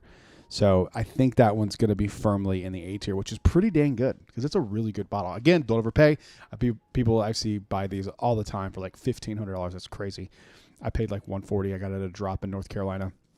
It's really good, but don't do that to yourself because you're just going to be upset with yourself. But it is a really, really good bottle. I can't tell which one this is. I'm going to save that one for last. I'll go through all the EH Taylors at the very end, only because I can't see which one they are. So let me move all the EH Taylors down here because I think by process of elimination, if I can read a few of them, I can read that one. So okay, up next we have Blanton's Original Straight from the Barrel. Overhyped. We know this. Everyone knows everyone knows Blanton's is overhyped. However, what's in the bottle is actually pretty good. I don't think it's amazing. I don't think it's terrible. I'm going to put it in C. I think that it is just okay, and that there are plenty other bourbons that are around the same price point that are much, much better. But I think for what it is, it's really, really good. Moving on to Jack Daniel's Barrel Proof Rye. Now, I'm not a big rye person, but I really, really do like this bottle quite a bit. Yes, they are single barrels, and they do vary quite a bit. I got sent a sample from a buddy of mine over on TikTok, Bourbon, and his was just way different than mine profile-wise. I need to go back and try it. I didn't love it when I first tried it, but I have tried one of mine since that was a little bit of a higher proof, and I liked it quite a bit. I'm going to put it in the B tier, though. Put it in B because I'm not a huge rye person, but as far as ryes go, it's really, really good. All right, up next we have Maker's Mark BEP. I really like Maker's Mark BEP, and in fact, I really, really like it. It is the best one I have of the wood finishing series, and I don't have a ton of them. I have 3, but I really, really like it, and it's probably my favorite out of the 3 of them. This is probably my favorite one, so I'm gonna throw it in A tier. Up next, we have Rock Hill Farms. I enjoy Rock Hill Farms quite a bit. And I think just by the nature of my list, since I do like it better than Elmer T. Lee, I'm going to have to throw it into the A tier because it's really freaking good. They are, single barrels again, but this one is just special. I really, really like it. This is something I'm probably going to save for Christmas because it's really warm and inviting. I really, really like it. So Rock Hill Farms, you get an A tier from your boy here at Brad's Bourbon Reviews. All right, moving on to the next one here. We have Maker's Mark 101. I really like Maker's Mark 101. It's probably my favorite Maker's Mark product that's not from the wood finishing series. So I'm going to put it right firm in the B tier. I think it's a good place for it. I think Maker's Mark 101 should be Maker's Mark's base product, and everything should be finished out of the 101 flavor profile. It's really, really good. I think that they have a sweet spot there at the 101 proof for them. It's really solid. If you've never tried Maker's Mark 101, grab it. It's good. Okay. We have our first S tier, ladies and gentlemen. This is the Wild Turkey 12-year, firmly in the S tier. I don't think Wild Turkey makes anything better than this bottle. I think this bottle is about as perfect as you can get from a bourbon. It is absolutely fantastic. Everyone that I have ever had try this bottle absolutely adores it. It is so freaking good. If you have the ability to do so, it's a little expensive, around $150, $200. If you have the ability to do that, put some money aside, buy this bottle for yourself. You are going to absolutely adore it. I promise you, I could not recommend something stronger than I recommend Wild Turkey 12-year. Okay, we have Blanton's Special Reserve. This is the green label Canadian Blanton's, and I'm going to put it right down here at F tier. It's one of the worst bourbons I've ever had. I hate it. I think it's terrible. It is watered down. It tastes like wood chips. It's absolutely terrible. I know people want to collect the Blanton's Rainbow. I would say put your money elsewhere and get something different if you're going to drink it as well, because you're not going to like it. Everyone I've had try it dislikes it. I could not agree with them more. It's pretty brutal. Up next, we have BRT01. This one is really, really solid too. However, I said earlier BEP is my favorite, so I'm going to put it here at the B tier because I think it's really solid. I don't think it's great. I think 2 is better. And in fact, I actually might. Actually, you know what? I'm gonna throw it down here and see. Throw it down here and see. I broke my own rules. It's okay. This is my list. They're my rules to break, you know? Up next, we have the Jack Daniel's Sinatra. I'm a big fan of this bottle. I have some sentimental attachment to this bottle, but I do love what's in the bottle. However, the price to what you get, it's kind of expensive. I'm going to throw it in B. I think it's really solid, but I wish it was a little cheaper. I think for what you get, it's really, really good, and it's special. You're paying for the bottle. The bottle weighs like 9 pounds. It's heavy as crap. But I think B tier is safe for that one because I really love it, but I don't think it's the best Jack Daniel's I have. Not even close, but it's really good. I do like it. We have 1792 Full Proof. This one is okay. I'm going to throw it. I'm debating between C and D. I'm going to go C because D is, there's a few in here that I probably will. Well, maybe not. There might. Oh, yeah, there's a few. I'm looking at them now, looking at a few of them. Yeah, there's a few that are going to end up in D tier. I do like this bottle. I don't love this bottle. I'm going to throw it in C because it's kind of right in the middle. Up next, we have Old Rip Van Winkle 10-year. This, for me, goes right up to S tier. It is my favorite bottle of bourbon. I love it. I have tried a ton of things. I still do not own a bottle of this. I love this bottle. I think the 10-year is fantastic. It's good for, you know, I'm also kind of going by retail because I'm not the kind of person that's going to pay, you know, $5,000 for a bottle. It's just not my thing. I don't have the finances to do that. But I really, really like it. And I've had it. And for me, every time I've had it, it just stands out. And it's just something that I love. And I cannot wait to own a bottle of it one day. I love it. I know that's probably controversial, but I think of the Peppies I've had, the 10-year is my favorite. And I really, really do love it. And one day I will own that damn bottle. But today is not that day. So let's keep going with this. Next one, we have George T. Stagg. Oh, right up to the S tier. Right up to the S tier. That's one of the best bourbons ever made. It is absolutely delicious. I love it so, so much. This next one, I can't tell, again, if this is Jack 10 Batch 2. But I am going to pretend that it's Jack 10-year Batch 2. And that also goes right up to the S tier for me. Jack 10-year Batch 2 is one of my favorite bottles of all time. I love it so much. And if you see them switch, because I do see another Jack 10 down here. I'm trying to mix these up a little bit. If you do see another, if I find out that it's the wrong Jack 10, I'll switch them. But I think it's probably the right one. I'm not sure. But we'll see. We'll see. We'll see. But Jack Daniel's 10 Batch 2 is one of my favorite whiskeys of all time. All right. Next we have Stagg. We'll call it Stagg Junior. I'm torn with this one because I think I like Stagg as much as I like George T. Stagg. So I'm going to throw it in the S tier. It does depend on the batch, but Stagg Batch 22B is one of my favorite bottles of all time too. I love that bottle so much. There's some deep, dark, smoky leather chocolate notes that really work for me. And I keep doing this. It's going to mess the video up, and that's fine. But I really, really like Stagg a lot. And I would say, as much as I want to collect all of them, it's probably because I love them, so I'm putting them in the S tier. I'm all over the place with this mouse. This mouse is very sensitive. Up next, we have Peerless Double Oaked. Peerless Double Oaked. I really like Peerless Double Oaked. Do I like it as much as I like Rock Hill Farms? And yep, I do. I love Peerless Double Oaked. It goes in the A tier for me. I think it's a fantastic bottle. I really like that bottle. I'm so happy I finally found one. It was hard to find in Florida for whatever reason, but I finally got one, and I absolutely adore it. So yeah, I think that's a really good bottle there. Also, I'm just realizing that the 1792 that I have in C tier is the 12-year, not the foolproof. So I'm going to keep that there. Actually, I think it goes there as well. I think it's a good bottle, but not great. All right, let's move on to Knob Creek 15-year.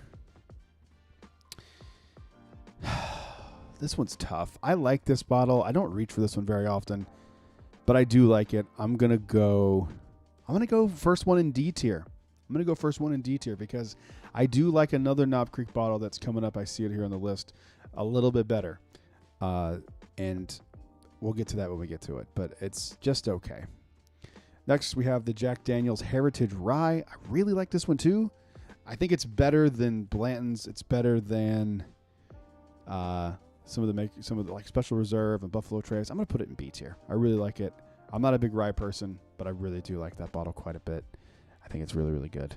All right, up next we have Knob Creek 12-year. I'm gonna go with C. Here's why.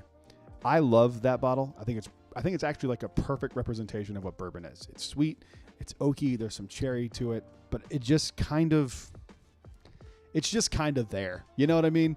There's nothing about it that's like super unique or super special. It's just straight down the middle bourbon. And if that's what you want, that's really good. And I think that's why I put it in C, because it's good. It's not great, but it's definitely better than the 15 in my opinion. Up next, we have 1792 Sweet Wheat. I'm going to put it right next to that Knob Creek because I feel the same way about Sweet Wheat as I do Knob Creek. It's really good, low proof, nothing to write home about. It's fine. And then we have 1792 Foolproof, which I'm going to put in C tier as well. I might need to break up a few of these. No, I feel this way. This is my genuine feeling about it. So I think that stays. This one I'm torn. This next one is Blanton's Gold. This is not where it stays. It won't let me click off of it. Okay. Blanton's Gold, to me, it's definitely A or S tier. I don't know which one. I gotta say, man, this is tough. I gotta say S tier because the jump from the regular Blantons and the, God forbid, this piece of shit down here, the Special Reserve wood water that is, the jump is so extreme from Blanton's to Gold that it has to go in S tier. If you've never had Blanton's Gold, do yourself a favor, go find it at a bar, find a bottle. I never say overpay, but if you did happen to overpay on a bottle, that's a good one to overpay for because it's really, really good. The proof on that one, like, I forget what proof, I think it's like 99 proof or something. I don't remember exactly. But the proof point is like magic for this bottle. It's like perfect. Whatever they've done, whatever the proof point is, that's what Blanton should be, and I think that it deserves to be an S tier. It's that good. It's that good. Old Forester, 1924, the most controversial bottle of this year. I'm going to put it in B tier. I like it better than all of these on this C tier here. I think it's really, really good. Do I think it's expensive? Yes. I didn't feel like I got ripped off, though. So for me, I'm fine with it. I'm fine with what I paid. I think it's really solid. So I think it's good. Up next, Eagle Rare. Oh, God. Okay. Eagle Rare is going to go firmly in C tier because I'll be honest with you guys. I use Eagle Rare as a mixer, too. I have had access to Eagle Rare for quite some time. I can get it fairly reasonably easy here. I know that might be sacrilegious to some, but try Eagle Rare with Coke. It's really, really good. So, in my opinion, it's a good, not great bourbon. But do I like it more? I like it more. I'm going to go B tier. I'm going to go B tier for that one. I'm going to go B tier, actually. I think it's really, really good. I think it's on its own. It's just as good as it is mixed with stuff, too. So, B tier for Eagle Rare. Up here, we have 1792 Single Barrel. I can only go off the ones I have, and the one I have is absolutely terrible. It was a store pick. I hate it. It goes right next to the Blantons in F tier. I'm not going to be taking questions on that. It's absolutely terrible. Maker's Mark BRT02 is really good. I like it quite a bit, but do I like it? I think I'm confusing BRTO 1 and 2.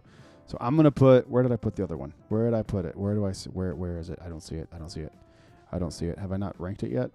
Have I not ranked it yet? I thought I did. Where did it go? I'm gonna put it in D right here real quick just for a second until I find it. Here it is. This goes down here. This goes up here. BRTO 2, in my opinion, is superior. This one's a little harsh, a little hot. This one's a little sweeter. I like it a little bit better. So there's my adjusted tier list for that. I got them confused. I was looking at the labels and got them wrong. So that's where they're supposed to be. Okay, this next one is WB Sappho. This is a Wild Turkey product. If you've never had this, it's really, really good. I don't go to this very often because they were sold as $375s, and that $375 was $60. So I don't go back to it very often. But when I do, I'm really happy that I did because it's really, really solid. I'm gonna put it right there in A tier. It's damn delicious. All right, let's go with Jack Daniel's 12-year. I'm going to throw it up here in A tier as well. I like the 10 a little better than the 12, so that's a good spot for it. If that is, I don't think it would change if it's the 12-year batch 1 or 2. I think it still goes right there because I do like the Jack Daniel's 10-year a little bit better. I think that's a good spot for it. Up next, we have Four Roses Single Barrel Proof. I love mine. How much do I love it? I'm going to put it here in B tier. Really good. I only have one to go off of. I'm sure there's some that are like way better than others, but in my experience, I think it's a really special bottle, and for that reason, I'm putting it in A tier. I really love it. I thought about B for a second, and then I realized I like it better than all of these that are right here, so that's a good spot for it. All right, up next, Caribou Crossing, the Canadian single barrel, D tier. It's just okay. It's 80 proof Canadian single barrel whiskey from Buffalo Trace, Sazerac, whoever. I don't know where it's distilled, but I know that is not a good representation of Canadian whiskey because I've had really good Canadian whiskey, and that ain't it. Up next, we have Jack Daniel's Single Barrel Proof. Oh, God, I love this bottle. I have a really, really good one. The single barrels for me for Jack range quite a bit, and this one is no exception. I think it's really, really good. So I'm going off the one I have currently right now. It's an A tier. I love it so much. Up next, we have, Weller Antique 107.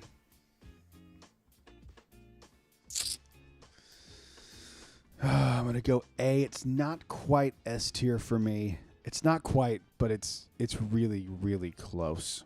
It's really close. I'm going to throw it at, God. Can I do that? I do like it. All right, S tier for me. I love Antique 107. Solid. All right, this is Jack Daniel's 10-year. We're going to go, this is batch 3 of Jack Daniel's 10-year. It's just okay. I'm torn between B and C. I'm going to go C because I think this year's 10-year is so much, it's not nearly as good as the one from 2 years ago that was batch 2. That one's phenomenal. This one's just okay. Okay, moving on, we have Midwinter's Night Dram. These go all over the place. The one that I have is Act 11 or Scene 11, whatever it is, number 11. I like it a lot. I think it's really, really good. I really do like it, though. I'm going to go B tier for that one. I think it's really solid. I think it's really good. I don't think it's as good as some of these other ones in the C. I think it's better than some of these ones in the C tier. And most of them, I think, I would prefer the Midwinter's Night Dram. So I think it's a good spot for it. Evan Williams Single Barrel. This one surprised the crap out of me. I really like this bottle. I'm going right in C tier for this bad boy. I think this bottle is special. I wish I could get my hands on more than one of them, but I think it's a really solid bourbon. It's something I really like for the summer too. It's not super proofy. It's not hot. It's like perfect. It's perfect. All right, let's go here with the John J. Bowman. Is it John J. Bowman? Yeah, John J. Bowman Single Barrel. Mine's a store pick, which is crazy. Got it in North Carolina. Big fan of Bowman. Gonna put it in the B tier because I think it's really, really good, and it deserves to be high up, but not quite as high as some of the other stuff. I think it fits perfectly in that tier right there. All right, now we have the Taylors to go through because I don't know which one's which. Let me see if I can find which one first. So I see the barrel proof right here. Barrel proof goes right to the S tier for me. I love E.H. Taylor barrel proof. I just did a blind video earlier this past week maybe the week before when this video comes out, but it came out today, actually, is the day I'm recording this, and I loved it. It stood out. It was number one for me, and it was number one for a reason, because it kicks ass.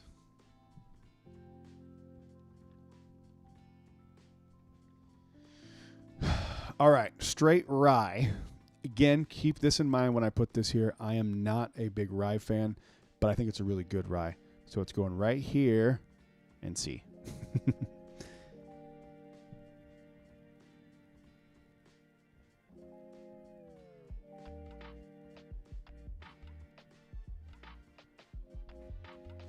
I can't read these.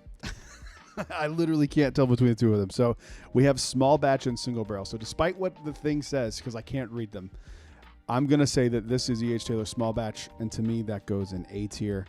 And then the single barrel, which I think this is going right there in B tier. And I think that's a good spot. And it's a good spot for all of these. I think that's a great lineup.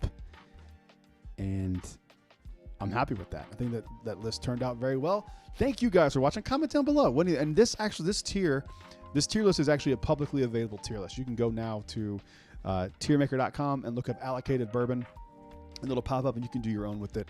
So go do that and tag me in it, because I made the tier list, and see what you guys think. What did you guys think about my tier list down below? Am I off on anything? I'm probably off on a few things. And that's fine. But thank you guys for watching. I will see you on the next one. A big thank you to all the Patreon supporters you see on screen right now. Today, we're going to be opening and reviewing a $250 retail bottle of bourbon from a craft distillery in Alabama. This is Detling Gold Wax. Let's get into it.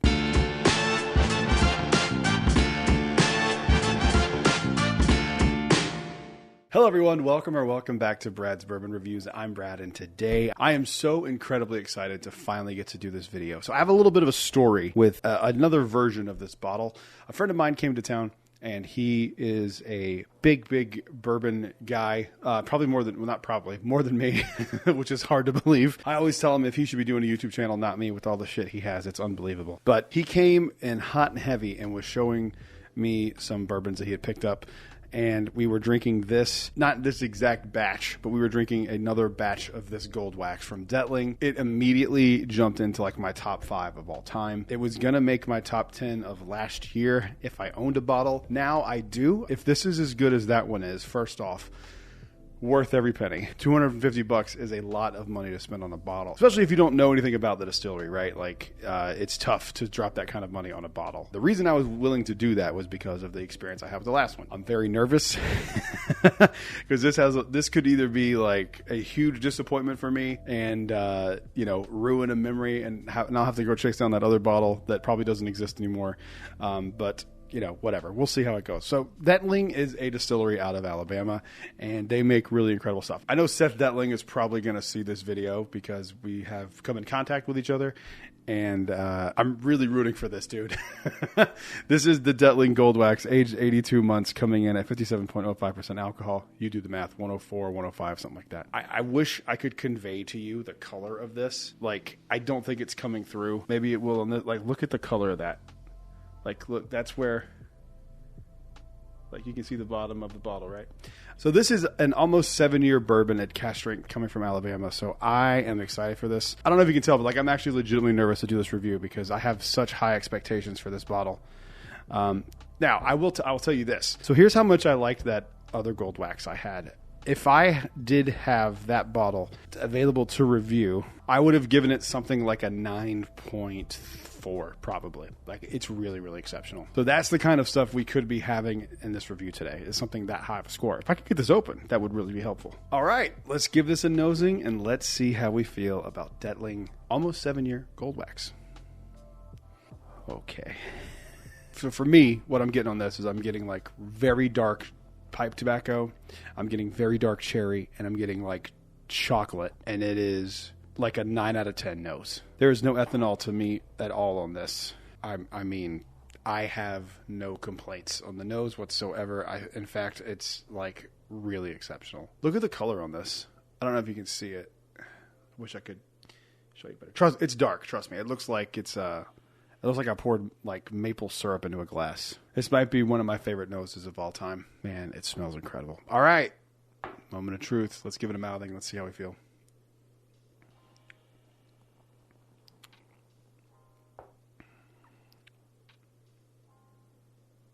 Wow.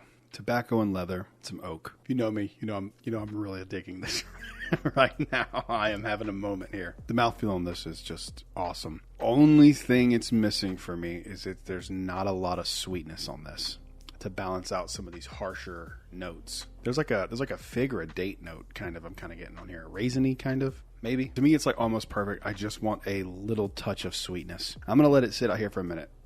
And I'm going to come back to it. That is my only complaint. I don't need it. I just kind of want it because it's these like harsher, drier notes. I need to, before I give my score here, I do need to stress this is not a bourbon for everyone. 100%.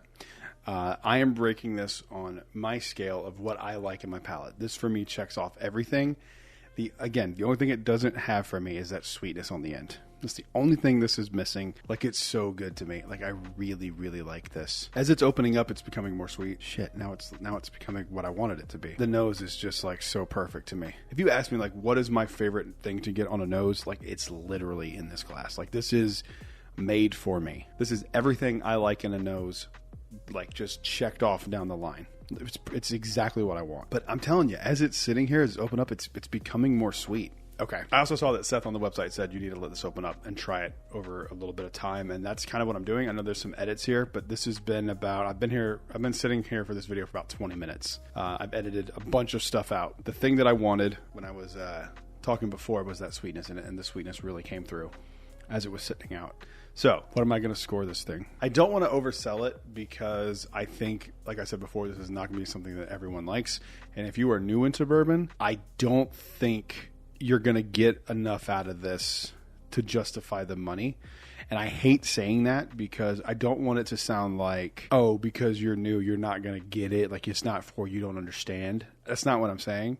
I literally just think if you're drinking like Buffalo Trace and some of these more like mainstream brands, that this is not going to be what you're used to. And I think if you want to maybe step into that, this is a great stepping stone because this is phenomenal. Like I am honestly in love with those, and I'm really struggling with what to give this. So I'm stalling. I don't think it's quite as good as the first one I had, but I also have to remind myself we drank quite a bit that night. And so without an A-B comparison, I'm kind of going off memory. And memory, especially when you've been drinking for a long time with your friends and you're having that fun moment, can kind of be a little fuzzy. So with all that said, I'm going to ignore the old bottle and I am just going to focus on what's in this glass right now and how my reaction to it is right now. With that all being in consideration and being said, I'm going to give this a 9.3.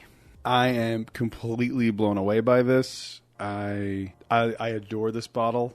Seth, I want another one of these so bad. It's incredible. This is some outlier shit. There are very few bottles that will be as good as this is. Very few. If you can find a way to get your hands on one of these, I don't know how you would or where you would find one. Secondary pages maybe. Comment down below. Let me know what you think about the Detling Gold Wax. Let me know if you even know about it before this video. We're on the road to 5,000 subscribers, so while you're down there commenting, leave me a like and subscribe, and I will see you guys in the next one. Until then, cheers. A big thank you to all the Patreon supporters you see on screen right now.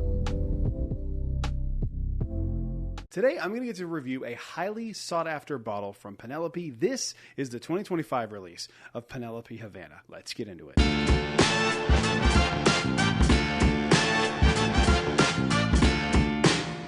Hello everyone, welcome back to Brad's Bourbon Reviews. I'm Brad, and today we're going right back into another Penelope bottle. I know, I've never reviewed this much Penelope. My Penelope collection has like really exploded over the last few months, and it's going to continue with the Penelope Havana. So this is a bottle that is in the vein of the Penelope Rio. Let me explain what I mean by that. This is straight bourbon whiskey finished in maple syrup and rum barrels. So I have heard that this is really good if you like sweeter bourbon, which for me, I'm okay with sweet bourbon as long as it is balanced out.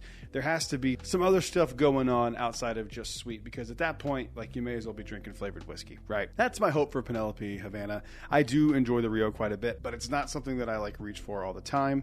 So I kind of feel like I'm going to feel the same way I feel about the Havana as we do about the Rio. So only one way to find out. Let's go ahead and get this to a Glen and let's see what we think. Shout out to Penelope making it super easy to get into these bottles. This is batch 1 coming in at 93 proof. Oh, it's even lower than I thought. I thought it was 95. Coming in at 93 proof. Penelope does a great job of like labeling their stuff, making these names that are like Rio, Havana, like things that really stick out. It's a really, really smart idea. All right, I'm excited to try this. Let's give it a nosing and let's see how we feel. It smells like maple. It actually reminds me a lot of Stag Junior Batch 9 on the nose. I just tried that for the first time like a few hours ago. And it's kind of the vibe I'm getting. There is a rum note to this. I actually like rum. Rum is probably my second favorite spirit outside of whiskey. I know I don't do rum reviews, and I might at some point, but I do like rum quite a bit, and I like tiki cocktails and that kind of stuff. So this does have like a rum nose to it for sure. It actually kind of smells like a rum more than it smells like a bourbon, to be perfectly honest with you. It kind of smells like a Ronza Kappa 23 rum. I don't know if you handed me this if I would think this was a bourbon, to be perfectly honest. Color's nice for this. I just have a feeling I'm going to want this at a higher proof. But the nose is kind of just sweet. It's a little burn, too, which is odd for 93 proof. A little bit of burn there. Nothing too crazy, but definitely there. And like some pancakes, kind of what it smells like. Let's give it a mouthing. Let's see what we feel. I like that way more than I anticipated.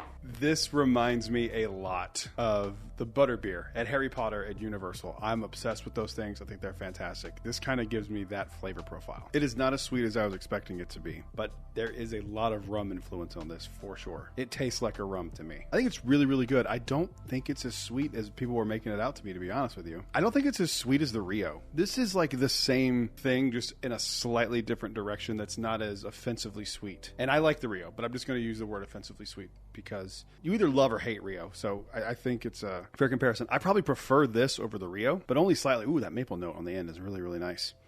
But only slightly, I think. I might have to do a side-by-side and see which one I actually like better. But I wasn't expecting... I truly was something to this be like a really, really like clawing sweetness. And to me, it just doesn't have that. It's more interesting than that. My other fear was this was going to kind of like lean into the flavored whiskey kind of feel to it, and it doesn't have that either. So this is definitely like a very decently finished bourbon. I think it's really good. I don't think we're in the 8s or anything like that. That maple note is so weird. If you don't like maple, you're not going to like this. I tend to like that maple note. I use maple syrup in old fashions, and this would be an old fashioned that you just really would just need to add bitters to.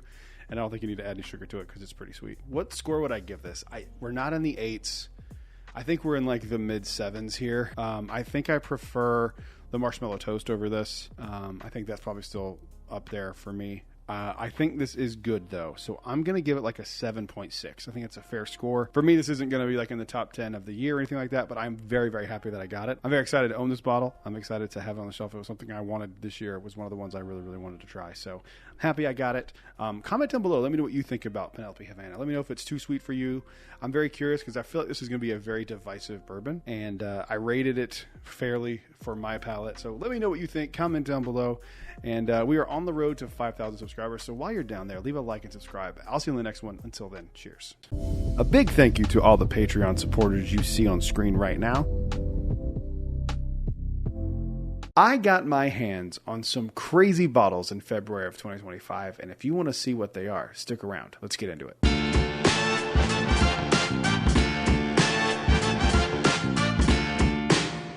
Hello everyone, welcome back to Brad's Bourbon Reviews. I'm Brad, and today, this might be to date my single greatest bourbon haul of all time. I'd have to run the numbers, I'd have to pull up some spreadsheets and see. I don't have spreadsheets. This is up there for crazy bourbon hauls for me personally in February of 2025. I have 17 bottles to get to. So enough talking. Let's get into them. They are in no particular order except the last one is a bottle I've been waiting years to get. First one up here we have is, I got this today as of date of recording. This is Detling Bottled and Bond. I really wanted to rush to get one of these because they just announced, I think this week or last week, they are discontinuing this bottle. So I had to find one. Luckily, there was one at an ABC near me, and I completely dropped the ball and almost screwed my friends over. Sorry, guys. Did not do that on purpose. I forgot to tell them that it was there. I'm so sorry. I feel like such a dick. Sorry, Chris. Sorry, Jace. Sorry, Matt. Sorry, other Matt. So I had to rush and get one of these. $80 for a bottled and bond. I know that's a lot for a craft distillery for a 4-year bourbon, but I like Detling. I like to support all the stuff they're doing. I have had things I didn't love, but I've yet to have something that I didn't like. I have to give this a shot, and especially with it going away, I definitely need this in the collection. Moving on to the next one. This is one of my favorite finds in 2025 so far. This is Jim Beam Winter Reserve. Why is this one of my favorite finds? Well, because this went on clearance here in Orlando for $6.25 a bottle. So I scooped up 3 bottles. I like to use this for a cocktail mixer, especially while it's still kind of cold, relatively speaking, to Orlando. Nothing crazy, but for $6, what are we doing? Moving on to the next one. All right, this is 3 bottles in a row. This is the Four Roses red labels, the OESO, the OBSF, and the OESK. Is that the right recipe? Yes. This is a new thing Four Roses are doing. The red labels is what I'm calling them. They're doing 3 of these a year, so you're going to be able to like try each individual recipe and see what you like. Be honest, when I first did the review, I didn't love any of these, but I need to go back to them and try them again. I got to stop eating before I do reviews, but I feel like I have to because I can't drink on an empty stomach. It's a real catch-22. Moving on to the next one. All right, this is a bottle that I was so excited to get. Just like completely elated to get my hands on this bottle. I have a review of this shot and ready to go, but I'm not going to ruin it. This is Elijah Craig Toasted Rye. I like Elijah Craig Toasted Rye quite a bit. 94 proof. Of course, my only complaint is that I wish it was a little higher proof. However, this thing is pretty good in cocktails. I just wish it was at 100. Just make it 100 proof. You're such a big distillery. There's no way that you're losing that much money making it 100 proof versus 94 proof. Oh, it smells so good. I love it so much. Whoops. Spoiled the review. It's really, really solid. Watch the review when it comes out. Make sure you hit subscribe so you don't miss it. I feel like these are like making the rounds again because I've seen them a few places after not seeing them for like a year. I would recommend getting this. It's not a very expensive bottle. I think it was like $50-$60 for a rye. It's pretty damn good. So if you see it, grab it. Moving on to the next one. I really enjoy bourbon collecting. I really do. I love getting really hard to find allocated stuff. It's like such a fun time. But I also really, really enjoy getting really bad whiskey. I should do like the worst whiskeys in my collection video or something because I have some crazy shit that is just so bizarre and you've never heard of it. And this is one of those. You've probably never heard of this. This is Beam's 8-star Kentucky whiskey. And then it just says a blend. 80% grain neutral spirits with 20% straight whiskey, and it is 2 years old or more. Probably not.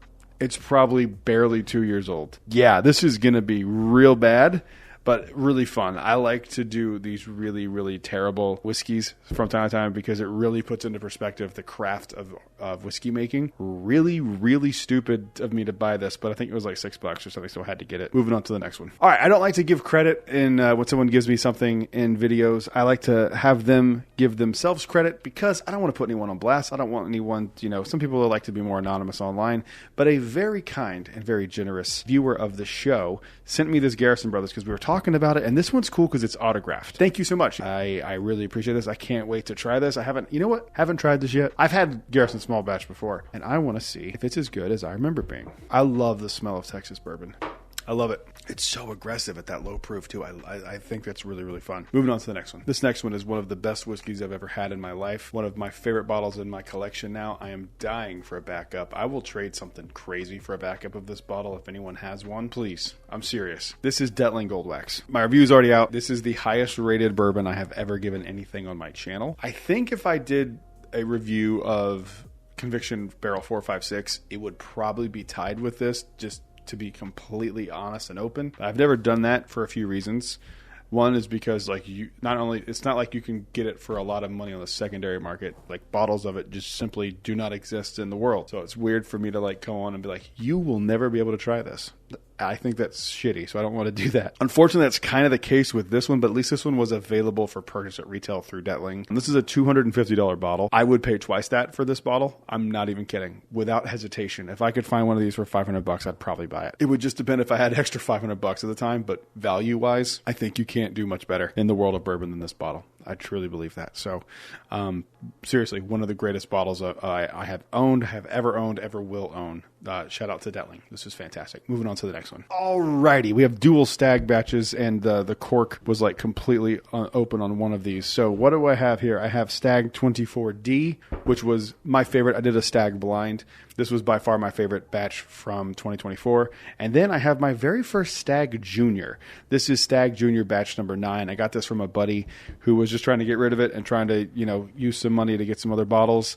And we came to an agreement on a price that I felt was fair. And I have my first Stag Junior. I'm excited. I tried it. I think it's really, really good. I don't think it's like my favorite stag I've ever had or anything like that. But I do think it's a really, really good stag. So Stag batch 9 is pretty solid if you want to go out there. It's a 131.9 proof. So it's a pretty hefty boy. I am actually debating on focusing on getting all of the stag batches. I haven't decided yet. I really need to get Jack 10, 12, and 14 from this year. And then I could focus on getting other things. But right now, those are my focus. I'm excited to have it. Moving on to the next one. All right, moving on. Another budget bottle here that I have done a review of. It has not come out yet, but this is very old Barton 100 proof. I was very excited to find this locally. I bought a bottle of this when I was bourbon hunting up in Virginia on my way to New Jersey before I stopped at the Bourbon distillery, and I left it New Jersey, and I haven't seen it anywhere since, but luckily a liquor store here called Parton Liquor, store that I'm actually doing 2 rare character picks with the Orlando Bourbon Gang, had this for like $15, and I was like, screw it, I'll just have a second one. It's a really solid $15 bottle. Just please watch the review when it comes out because I just kind of ruined it, but it's a solid $15 bottle. So that's everything I like about very old Barton, just elevated to a higher level. I gotta quit ruining my own content. Moving on to the next one. All right, Penelope came in hot and heavy in February as well for me. I got my hands on the Penelope Marshmallow Toast. I think this is probably my favorite Penelope I've ever had. It's like everything I like about Penelope. Higher proof, finished. I know that's weird. I don't typically love finishing, but Penelope just seems to me to do finishing very, very well. This one is phenomenal. I really, really dig this. This video comes out Monday, so I am not going to say anything about the review of it, but it's everything I like about Penelope.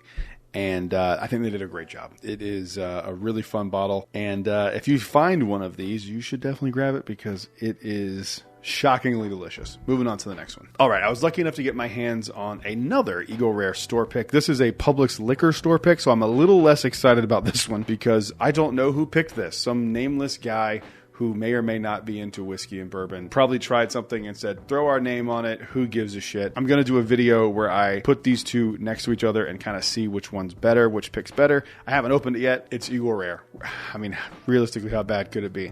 Now, I'm going to use that clip if it's really bad and put it in the video for when I do a review of this ultimately. Anytime I can get my hands on an Eagle Rare pick, I buy them. I think they're fun. They vary enough from barrel to barrel to be interesting. So $45, why not? Moving on to the next one. All right, I'm going to finish strong with the last two, okay? This one is a bottle that I know literally nothing about.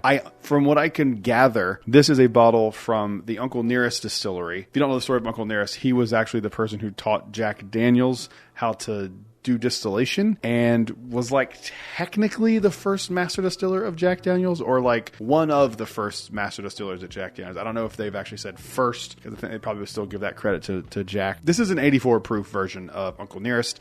It's got this really cool green label. It's $30 bottle. If it sucks, I'll mix it with Coke and just kind of make some lackluster Jack and Cokes with this, but the bottle's cool, the label's cool. I like the story of Uncle Nearest, the brand, quite a bit. If it's good and we find a hidden gem whiskey, that's always a plus, and if it's not and it's just kind of mediocre, then we have just another mediocre bottle on our hands that I'll use as a mixer at some point. But yeah, I'm excited to try this. I like Uncle Nearest enough. Moving on to the next one. All right, second to last bottle here. This is a bottle of Penelope Havana. As the date I'm recording this is tomorrow's video. The video's out already. This is a really solid bottle. It's not as sweet as I was expecting it to be, and I think they did a really, really good job with the finishes on this specifically because it wasn't quite what I thought I was going to get, and that makes me happy because I didn't think I was going to like it, and I really ended up enjoying it quite a bit. So these are pretty sought after, and I think if you find one, you should definitely grab it because it's interesting enough to add to your collection.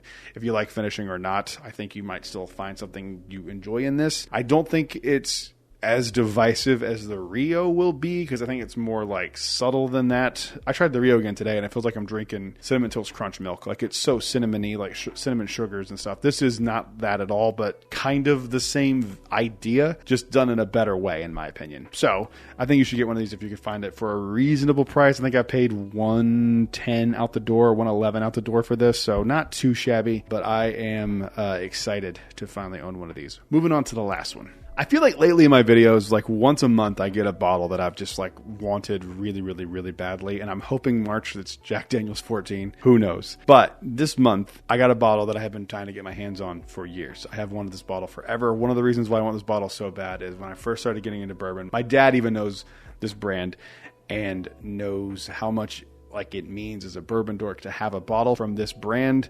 and told me as a non-drinker that if I ever got a bottle of this bottle in particular, he would have a drink with me. And I've wanted that moment for my dad for a long time, and it's finally going to happen when I get up to North Carolina for the barrel pick in March. I finally got an Old Rip 10-year. This is my favorite of the Van Winkles. I think 15 is probably a close second, but I think this one just edges it out for me for whatever reason. It's just like right down the middle of my palate. I am very excited to own this bottle. This is something I've been wanting for a long, long time. I paid retail for it. It was like $114. I got it in the ABC vault. I got very, very lucky. I cannot wait to open this with my dad and have a drink with my dad. I've never had that before in my life as a 36-year-old because he doesn't drink. But I made him promise me if I ever got one that I would have that moment with him. And we're going to have that moment when I go up for my barrel pick, and I cannot wait. For all you guys that are going to be in attendance at the barrel pick, I cannot wait to see you there. It is going to be so much fun. I know that was quite a few bottles to get through. Thank you for watching. Comment down below. Let me know what you got in the month of February. And while you're down there, make sure you leave a like. That helps the video out. And make sure you subscribe because we are on the road to 5,000 subscribers. We're honing in. We're getting there. I'll see you guys in the next video. Until then, cheers. A big thank you to all the Patreon supporters you see on screen right now. Today, we're going to find out which one of these new Four Roses Red Label single barrel recipes are the best. Let's get into it.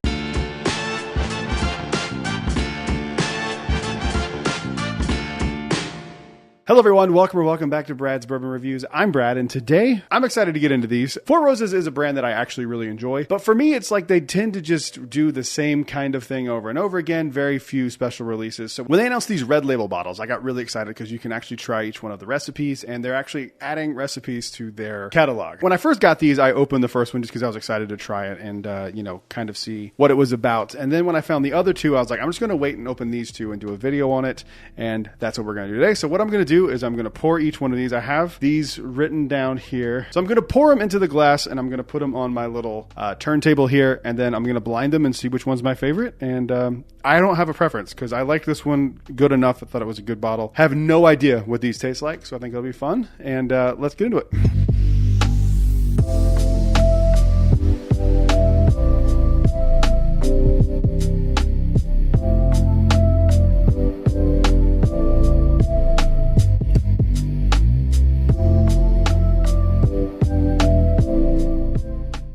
While I'm waiting for this to rotate so I can make it as blind and unbiased as possible, make sure you follow me over on Instagram at Brad's Bourbon Reviews. And if you're interested, check out the Patreon. I appreciate it.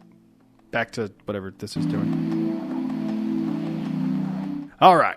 Let's take them off here. I don't know what order they are in. All right, so here's what I'm going to do. At the very end, I'm going to rank them first, second, third. I'm going to go from third to first, see which one's my favorite and least favorite. And I'm going to probably fast forward again through a little bit of this just so you're not bored, and then I'll do a reveal at the end. I'll give some notes on each one and kind of break it up like that. But I'm going to start with, you know what, start the middle one. And I'm closing my eyes when I do this because there is a piece of tape on the bottom, but I don't know if I can see, and I'm not going to look at it to see. So I'm just going to close my eyes when I go to the glass. Ooh, this one smells really nice. This one's sweet, almost like a really, really like powdered donut almost. And a little, I can't tell if it's honey or florally. It smells a little floral, a little bit like honey. Maybe a little nutty too. I like that one a lot on the nose. It's not what I would think of when I think of Four Roses, which is kind of cool. Let's give it a mouthing. That's good. A little more chalky consistency than I'm used to with Four Roses, but that's good. It's just kind of sweet. Yeah, it's just kind of sweet, and then it ends with like a little oakiness. But I can't really decipher what kind of sweet it is. Like a sugar sweet almost. So right now, by default, you were in first place. So let's go with this one here. Pretty similar on the nose. This one's a little more harsh. They smell identical. This one's just a little harsher and a little less floral. Okay, palate-wise, I like this one a lot more so far. So that's in first place. Second place for now. Let's see where this lands. If you've been watching these videos for any amount of time, you know that for me, the nose is like a big, big part of the whiskey and bourbon experience. And if you're not familiar with these videos, that's a big deal for me. That really plays a factor into how it's enjoyed, even if the palate is really good. I have to always take nose into account. To me, it's very, very important. And this one's my favorite on the nose so far. But let's see if it balances. It's like an average. Let's see if the nose is as good as the palate is, or if the palate throws it off and makes it terrible. No, that's dead last for me. Oh, that's like almost sour. Best nose by far, but the palate is it doesn't taste anything like it smells. Yeah, it's like a lemon. What the fuck is wrong with this one? That is bad. I know what it is. It's like super, super tanniny dry oak. I really don't like that one. Third by a long shot. Now I'm going to decipher if these two are one and which one's one, which one's two.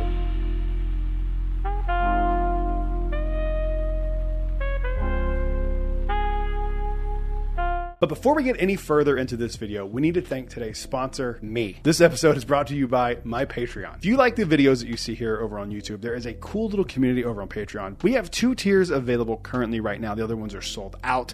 We have a $5 tier, which will give you access to 2 extra videos for Patreon and 2 audio exclusive episodes of the podcast each month. You also get early access to the videos that I do post. Basically, I'm a one-man team. So basically, when I post a video, it goes to Patreon almost immediately. There's also a $10 tier, which gets you everything that the first tier does, plus access first to barrel picks. You get to dictate the videos you want to see. There are polls. There's a lot of fun over there. If you are so inclined and you like this channel and you'd like to support a smaller content creator, head on over to the link in the description. You can check out the Patreon. Thank you guys for watching, and back to the video. I'll be honest, I'm not, to be fair, also I just ate recently, so that could be playing a part of it. They all have like a little sourness, like tanniny oak to it. So let's go ahead with what's in third place, and third place is OBSF. I'm not a fan of that one really at all. Second place is OESK, which leaves OESO for first place.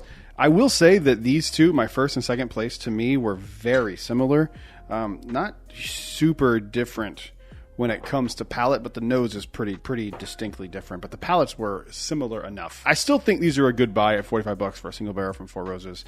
I also think it's good to support companies doing stuff like this, where they're being kind of super transparent about what you're getting in the bottle. I like it. I think it's cool. I think if you're not a Four Roses person, these are probably a pass for you. I do like Four Roses, and I still think these are not super great, but I'm going to give them some more time. I'm going to come back to these at a later date and see if I change my mind on any of these. Comment down below. Let me know if you've tried any of these, and if you have, which one is your favorite. While you're down there, leave a like and subscribe, and I'll see you guys on the next one. Until then, cheers.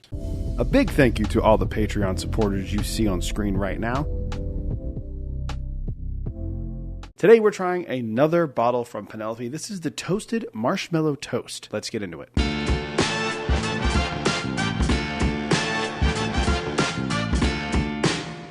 Hello everyone, welcome back to Brad's Bourbon Reviews. I'm Brad, and today we are going to do another bottle from Penelope. I am very, very, very excited about this.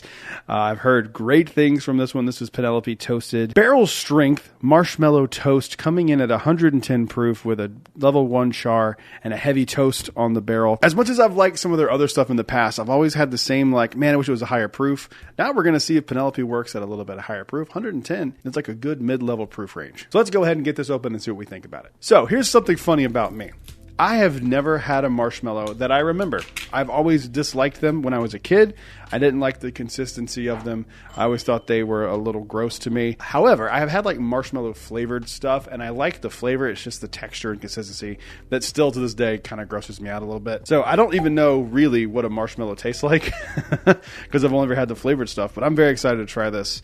And I have described bourbons in the past that I felt had like a marshmallow note, but to me, I'm just going off of what like artificial marshmallow flavoring tastes like. So let's give it a nosing. Let's see how we feel.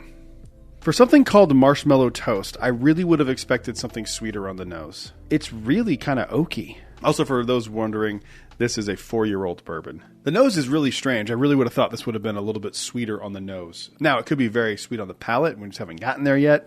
But on the nose, I wouldn't have called this marshmallow toast, I don't think. I get more of a graham cracker note. Now, I wonder if my brain's just like filling in like s'mores with marshmallow and thinking graham cracker. I don't get like the chocolatey thing, but I definitely get like a graham cracker note on this. I just got a very faint whiff of a cherry note.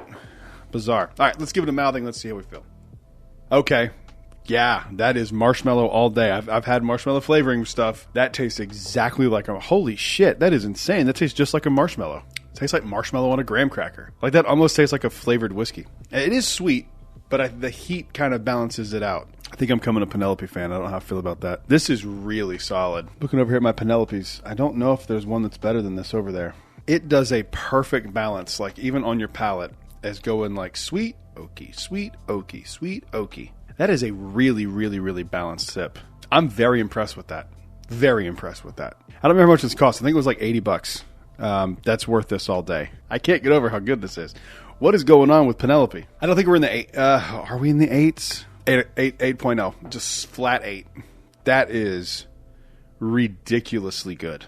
Ridiculously good. Okay. It's not bourbon of the year conversation. Plus, also, we're in mid-February. But I will say this. I would not be shocked if this bottle makes an appearance in the top 10. That's a real good bottle right there. I'm very impressed with that. Comment down below. Let me know if you have had this version of Penelope Toasted, or if you've had any other Penelope Toasted that you liked and something I should check out. Let me know. While you're down there, leave a like and subscribe. We are on our way to 5,000, so please make sure you hit that subscribe button. I'll see you guys in the next one. Until then, cheers. A big thank you to all the Patreon supporters you see on screen right now. Today, I'm getting to do a review of a bottle that I've been trying to get my hands on for the last few months now, and I finally got it today. We are talking about Elijah Craig Toasted Rye. Let's get into it.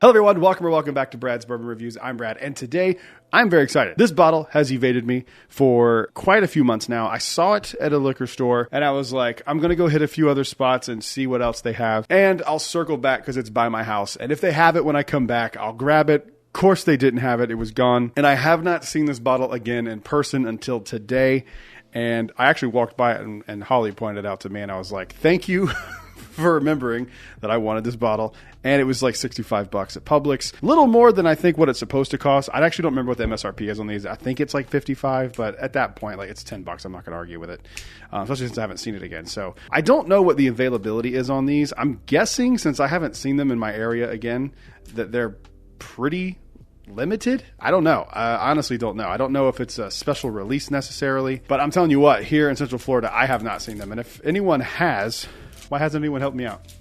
This one's been recommended to me by a few people. Cinnabourbon said it was a great rye. So here's the thing, too, about this. For me, I don't typically like rye, and I don't typically like Elijah Craig, but I've had enough people recommend it to me who know that about me that say that it's still a good thing that I should try it. So here we are. Let's give it a fresh crack. Let's give it a nosing. Let's see how we feel. Oh, wow. It smells like mint bread. That's the weirdest descriptor I've ever given something. I'll tell you what, right now, just off the nose here, this would be fantastic in an old-fashioned. If the nose matches the palate, this would be fantastic in an old-fashioned. Whoa, this nose is super unique. I don't think I've ever had a bourbon that smelled quite like this. And to be fair, I haven't had Elijah Craig rye in probably 3 years. But you get this like warmth, almost into like a cinnamon note. And then there's like a bready toastedness to it, and then a little hint of mint. That mint note is kind of going away the longer it's sitting out here. It's 94 proof. There's no ethanol burn. I wouldn't typically expect ethanol burn on something in this proof range, but I really enjoyed the nose of this. Like, this is one for me on a cold night. You would find me sitting on my patio smoking a cigar, smelling this and taking a sip every so often, because this thing just smells fantastic. Little orange note coming in now too. All right, let's give it a mouthing. Let's see how we feel. Oh yeah, that is really good. A little bit of that mint comes through. Definitely a lot of orange. There's a clove and some baking spice in there. And that toastedness leaves like a warmth in your chest. Drinks a little, I don't want to say drinks hot for 90 proof, but usually when I get like that really intense Kentucky hug, it tends to be like higher proof stuff. This one, it has that, but being at 94 proof, it's kind of, I wasn't expecting that. But the flavors on this thing are fantastic. And normally I say I'd like this at a higher proof, but I think this one's right for this flavor. It doesn't taste watered down. It doesn't feel like it's been watered down on your palate. The consistency is there. Like this is a good 94 proof bottle. I'm impressed. This is really, really good. This kind of redeemed Elijah Craig for me a little bit, to be honest, because I'm not a huge fan of Elijah Craig, but I don't think we're in an 8s conversation. I think we're still in like the low 7s. I'm going to give it a 7.3. This is fantastic. I'm a big fan of this. And actually, I'm going to make an old fashioned out of this. I might make that as a Patreon video. Yeah, that's really, really solid. Elijah Craig, good work. Comment down below. Let me know if you have had this bottle before. Let me know what you think about it. If you have, let me know if it's on your radar. While you're down there, leave a like and subscribe. We are on our way to 5,000 subscribers, so make sure you hit subscribe. I'll see you guys in the next one. Until then, cheers. A big thank you to all the Patreon supporters you see on screen right now.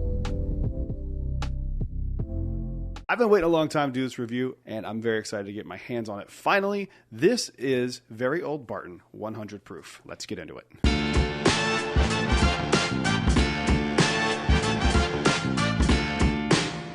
Hello, everyone. Welcome back to Brad's Bourbon Reviews. I'm Brad, and today I bought this bottle like 6 months ago. I forgot it at my relative's house when I was in New Jersey, and they didn't ship it to me or anything, but I found this at a local liquor store called Parton Liquors that I recently just did two rare character barrel picks with them. I'll have details about that when it comes sooner or later. If you were curious about it, go ahead and join the Orlando Bourbon Gang Facebook group. I'll leave a link down in the description. But I was very excited to find this at that liquor store. This was like a $15 bottle. This is crazy inexpensive. I'm a pretty big fan of the Very Old Barton brand. I tend to use them as mixers, but this 100 proof might stand out. This could be something special. I hope it is. I have never seen this outside of the place I got it in Virginia on the way up to New Jersey, and then the other day in Parton Liquor. So I'm very excited to finally get my hands on this. Enough talking. Let's get it in the Glen. Let's see what we think about it. Screw top. Only the highest of class when it's a screw top. When I drink Very Old Barton, I get really, really, really strong cherry notes. And I hope that kind of carries over here with this higher proof because it's one of my favorite things I like about it. Like when I said I use it as a mixer, sometimes I'll throw it in Coke on the weekend when I'm trying to just have a few relaxing drinks and just not, drink straight whiskey. And it really turns it into like a cherry Coke, and that's really, really nice. The 84 proof is probably my favorite out of the two, but I'm hoping this one comes in first place. So let's give it a nosing. Let's see how we feel. Yeah, that smells fantastic. Still that cherry note, pretty strong cherry note. Even a little orange in there too. People flip out over, there's a little leather note in there too. Almost leans into coffee a little bit. I saw a guy in North Carolina flip out and buy a case of Very Old Barton because they would let him do it. And it's so funny to me because it's allocated in North Carolina, or at least it used to be when I saw this guy flip out over it. It's funny because it's on literally every ABC shelf here for like $14. I actually might be less than that. It might be like $12 actually. But it was just funny to see like how different states get different things. Some people probably won't even get this. This nose is really nice. There is zero ethanol burn on this, and all of the notes that I'm getting here, I'm getting some like a nice oaky, like charred oak to it now too, which is I think what I was getting in when I said tobacco, but it's turning into more of a charred barrel note and a little bit of sweet oak. This nose is nice. This is a nice nose. I'm gonna have to go back and get a few more bottles of this. As long as the palate's good, I can already tell I'm gonna like this. Let's give it a mouthing. Let's see how we feel. It's everything I like about it, just cranked up a little bit. This one does have more of a grainy texture than the other ones do, at least to my memory. And there's a bubblegum note on this too. On the very end of the finish, there's like a slight bubblegum note. But cherry sweetness comes over. The oakiness comes in there as well.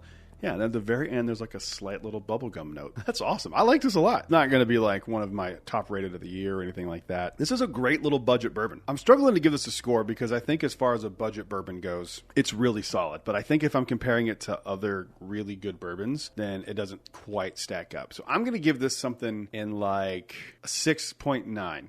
Nice. And I think that's a fair score because I think it's really on the higher end of budget stuff, but it doesn't quite creep into like something that's a little more, even if it's something more readily available, something a little more quality. Like I'm thinking something that's like a similar proof, like a Jack Daniel's single barrel is infinitely better than this, but I think this is really, really good for what it is. And I am taking that into consideration when I do my rankings. So this is good. If you can get your hands on this, I think you probably should, especially with the price. It is very inexpensive and it's decent for what it is. I don't know if this is my favorite one though. I'm going to have to go get the other two and maybe do a blind on them because they're all within roughly the same proof. I mean, I think maybe the 20 proof points may vary, but I think maybe blind. I'll have to decide what my favorite is. It might be my favorite. I don't know. Comment down below. Let me know if you've had this or if it's on your radar. I think for the price it should be. We're on a road to 5K, so while you're down there, if you could please leave a like and subscribe. I will see you guys on the next one. Until then, cheers. A big thank you to all the Patreon supporters you see on screen right now. Today, we're going to be looking at 1-star whiskey reviews. Let's get into it.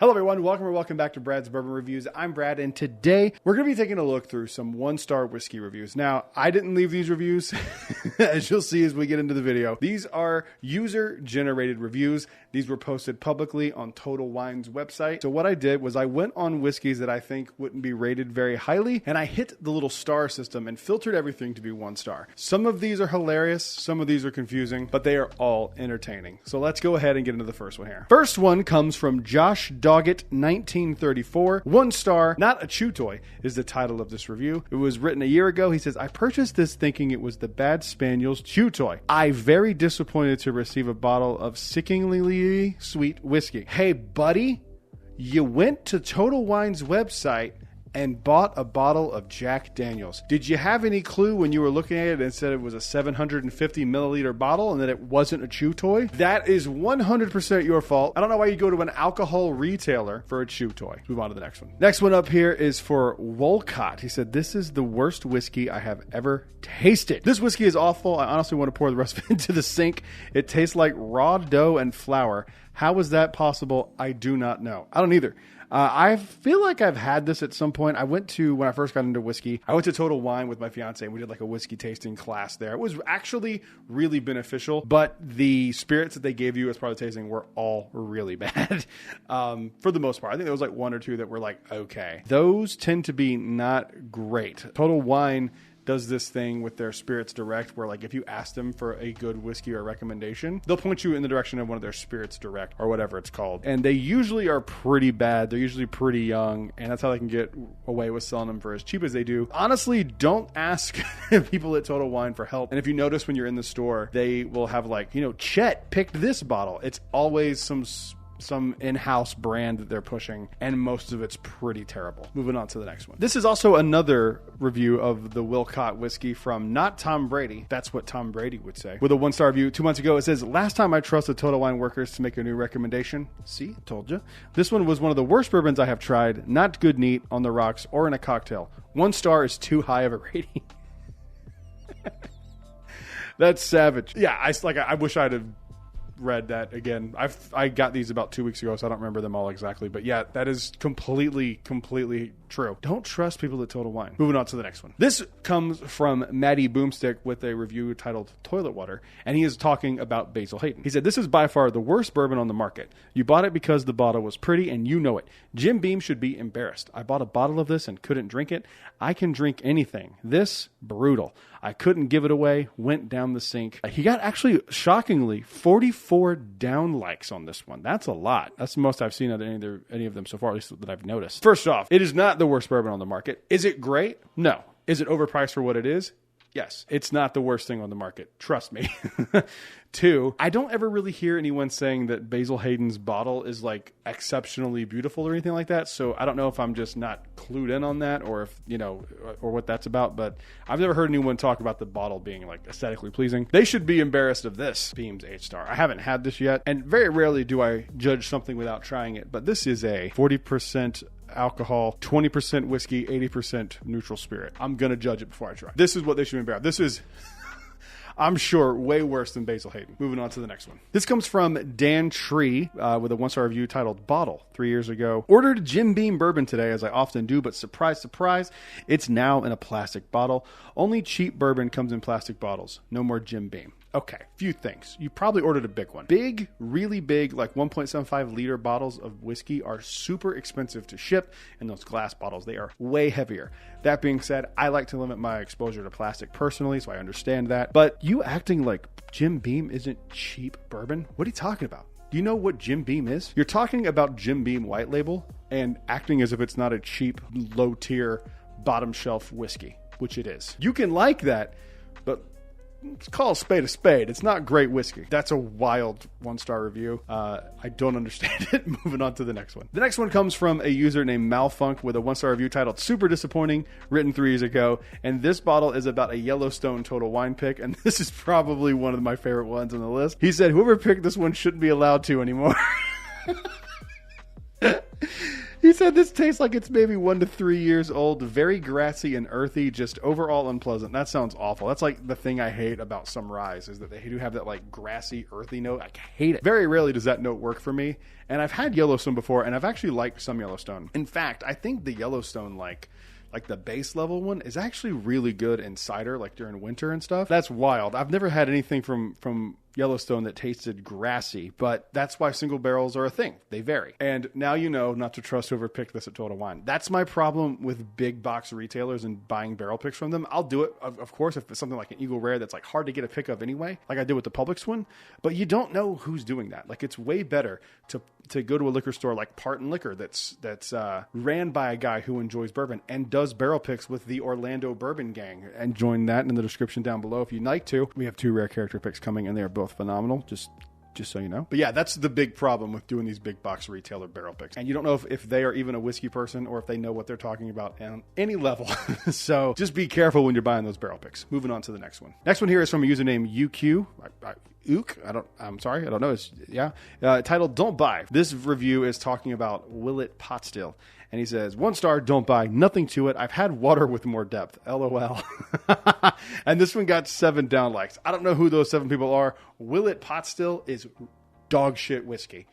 It is really bad. There's very few things that I will just be like, oh, you like that? Ugh, kind of like, that's one of them for me. If you tell me that like your favorite bourbon is Willet Pot Still, I have a lot of questions. What else have you tried? Did you have a recent head injury? These are all questions I'll ask you if you tell me you like Willet Pot Still. Moving on to the next one. This next one is from Musty and Dusty, talking about Noah's Mill, another Willet product, with a 1-star review titled As Good as Wet Dirt. If I could give this bourbon a 0, I would.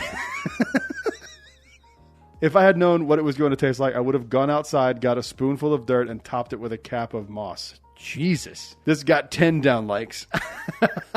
I've never been a huge fan of much Willet stuff. There are exceptions. There are obviously like some stuff that's like really, really well done by them. But yeah, man, I'm kind of with you on this. I don't remember it being that egregious, but I know that I'm not a fan of it. So that's...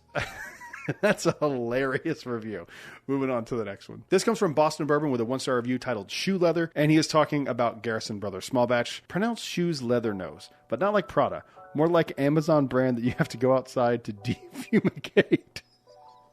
Had to toss it. Okay, so that's actually interesting to me that you're picking up leather on Garrison Brothers. I agree completely. But the difference for me is it doesn't smell like unpleasant shoe leather. And I know like the smell that you're describing, but for me, it just kind of hits my palate like actual leather. And I really like that when I get that on a bourbon or a whiskey. That's a very funny review. I personally do like quite a bit. I like Garrison Brothers Small Batch. I'm actually a pretty big fan of Texas whiskey. So for me, I would rate that as a positive, not a negative, but I totally understand why. And this one is so funny to me because it is split 50-50, 5 likes, 5 dislikes on this. That is funny to me. So it is a divisive bourbon for sure, but I tend to like it. Moving on to the next one. This one comes from American Rye Som. I don't believe a sommelier is writing reviews on Total Wine's website, but whatever. He is talking about Sir Davis, and he says, worst pick of 2024.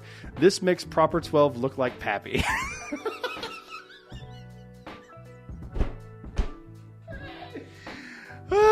That's hilarious to me. Okay, I've had Sir Davis. I reviewed Sir Davis. I bought a bottle of it. It ain't that bad. It's not great, but it's not bad. It like I would drink Sir Davis over Proper 12 any day. Proper 12 is like dog shit swill to me. I'm not a fan of it at all. I've heard like they've done something different lately or something, and like you should revisit it. I'm not going to, at least unless I get... If this video gets 100 likes, I will buy and review Proper 12. But yeah, it's not that bad, but it ain't great either, if we're being honest. Moving on to the next one. This is from French Tea with a 1-star review called Really Bad Bourbon, and they are talking about Dickel 18. He says, I was utterly disappointed and I was utterly disappointed and poured the entire $500 bottle down the sink after a single shot. What an absolute waste of money. First off, you're an adult. Why are you doing shots? I'm going to judge you a little bit there. Secondly, it's George Dickel. I can't believe you didn't know, and I also can't believe you spent $500 on a bottle of George Dickel. That's crazy to me. Never in a million years would I buy that. I don't know if I would buy that if it was on sale for like $50. I think I'd still walk away. Dickel has that like mineral note to it, and it is predominant as hell on my palate. It's like the only thing I can taste. The only time I've ever appreciated Dickel was when I found out it was in Gypsy, because it made it like a sweet tart instead of a vitamin based on the blend that they had. And I thought it was actually really solid in that. But Dickel by itself, hard pass. No thank you. Especially for $500. Moving on to the last one. This last one here is my favorite one, and the one that I wanted to do a video based on this because this one was so funny. I was like, there has to be other ones that are this good. This is written by Matthew G, and it was from February 24th, 2025, and the title of it is 1 star, And I'm not going to tell you what bottle he's talking about till we get to it because it's in the title. He says, and this is just the title, if Old Forester Birthday Bourbon is a Michelin-starred meal, Chestnut Farms is the gas station sushi that keeps you up at night wondering where it all went wrong.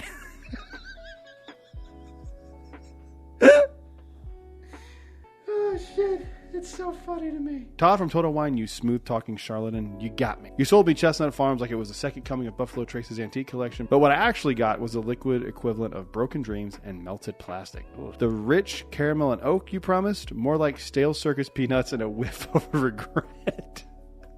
I swear I detected notes of wet cardboard, expired cinnamon, and the faint essence of a tire fire behind a Cracker Barrel. Jesus Christ, we need to get that guy a book. I want this guy to be reviewing every whiskey, especially bad ones, because I got some I'd send him. That'd be funny. If you know that person, if that person is out there or sees us, Matthew G, bro, hit me up. I want you to write some whiskey reviews. Comment down below. Let me know what whiskey you would give a 1-star review to. While you're down there, make sure you leave a like and subscribe. I'll see you guys on the next one. Until then, cheers. A big thank you to all the Patreon supporters you see on screen right now. Today, I'm going to do a review of a bottle that I know nothing about. This is Hardin's Creek Golden Origins 11-year corn whiskey. Let's get into it.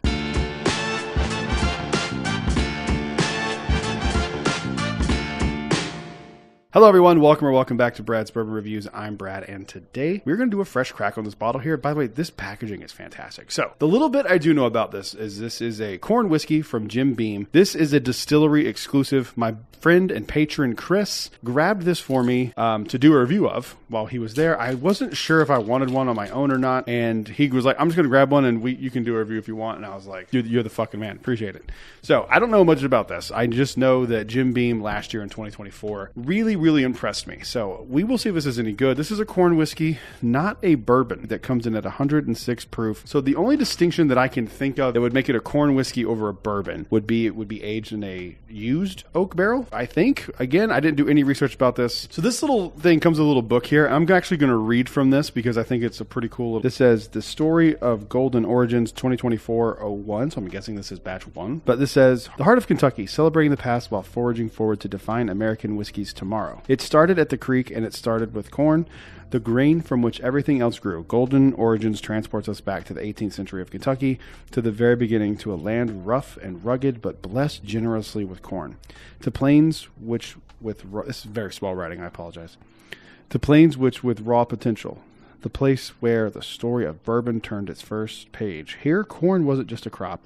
It was more akin to gold. Not a kernel was ever laid to waste. Whatever wasn't eaten was preserved, distilled into whiskey, and then that precious liquid was drunk, bartered, or sold. Kentucky's origins were founded on and fueled by the humble corn grain and the golden whiskey that came from it. Both remain at the heart of what we do today. With this corn whiskey, we put forth our time, honed craft to honor the crop that started it all and then carries us forward now. Expertly distilled, patiently matured to the ripe old age of 11 years, and finished in used toasted barrels. I was right. This whiskey centers the familiar sweetness of corn. Delicate symphony of caramels and vanilla follow, rounded out and punctuated by rich notes of char. Unfiltered for an unmistakable sip, this corn whiskey is a perfect example of Hardin's Creek, our newest expression of our golden grain. Heritage and future sharing a glass. Legacy is always in the making. Cool. Yeah, that's it. Then they have some tasting notes. It's just the same ones they said in that little thing there. So let's give this a shot. I'm very curious if this is going to be as good as I hope it is. I will tell you this, even just pouring it, it looks like it's going to be viscousy and thick. I hope this is good. I've seen a few of these Hardin's Creek releases, mostly in North Carolina. There's an ABC store near my parents' house in North Carolina. It's like the only other place I've ever seen any Hardin's Creek stuff. And it just seemed to be a little too expensive for what it was. It was like a 2-year-old, I think it was a 2-year-old whiskey or I can't remember what it was, and it was like $80. I'm like, I'm not paying $80 for a 2-year-old whiskey, but 11 years, I think this was like $120, something like that. Chris, comment down below if you're watching, or I'll put it in the video edit here. So it costs that much. Let's give it a nosing. Let's see how we feel. Oh yeah, vanilla all day. And it is, there is a char note on there. I know it says that, but there is like a definitive char note in here. That is kind of shocking that you would get that in a used barrel that sat there for 11 years. It does have that like soggy oak smell that I love in aged whiskey. And usually you don't start to see that, at least on my palate, until like the 10, 12 year. So makes sense why it's here. It smells really, really nice. Very caramel forward too. Did it say caramel or just vanilla? Because if it doesn't say caramel, that would surprise the hell out of me. It says it's on the palate, but I get it on the nose too. All right, let's give it a mouthing. Let's see how we feel. Oh, buddy. Oh, Chris, I fucked up. I need one of these. Holy crap, that's good. That does not drink 106 proof. You can feel it on your chest, but like in the palate, that does not taste like 106 proof. This is real good. That mouthfeel is like really solid on that. I wish I'd have gotten one of these. I do think it would be better at a higher proof. I think it would, if it was like 115, maybe like even a 120, this would be crazy special. And I'm kind of just basing that on like on the mouthfeel. Those sweet oaky notes are beautiful. Huh. I didn't know corn whiskey could be that good. That's impressive. I don't know if it's worth that much, but it is a really good bottle. If this was like a $60, $70, $80 bottle, I would be all down on this, but the availability of this only in Kentucky, I think, is kind of a cool thing. I like that distilleries have distillery-only releases that they offer. I think it's really cool. It gives you a reason to go to the distillery and get a bottle from the distillery itself. So that's really good. I don't know if it's a must-buy or anything like that. What would I rate it out of 10? I think it's really good. I mean, I don't think we're in the 8 conversation, but I think we're like in the high 7s. I'd give it like a 7.7. I think it's a fair first review of this for me in 2025. So first review I've done in 2025, recording in 2025. So yeah, we're off to a good start, man. We're off to a good start. That's pretty solid. So thank you again to Chris for letting me review this. I appreciate it very, very much. And you're the man, and you know I love you. That's the end of the video. Thank you guys for watching. Comment down below. Let me know if you guys had even heard of the Hardin's Creek line. I know it's kind of not like a widely talked about thing. So let me know if you've even heard of it. Let me know if it was on your radar. Let me know if you've tried this, and if you have, what do you think? I will see you guys on the next one. Until then, cheers. A big thank you to all the Patreon supporters you see on screen right now. Today, we are talking the worst of the worst. These are the 10 worst whiskeys in my entire collection. Let's get into it.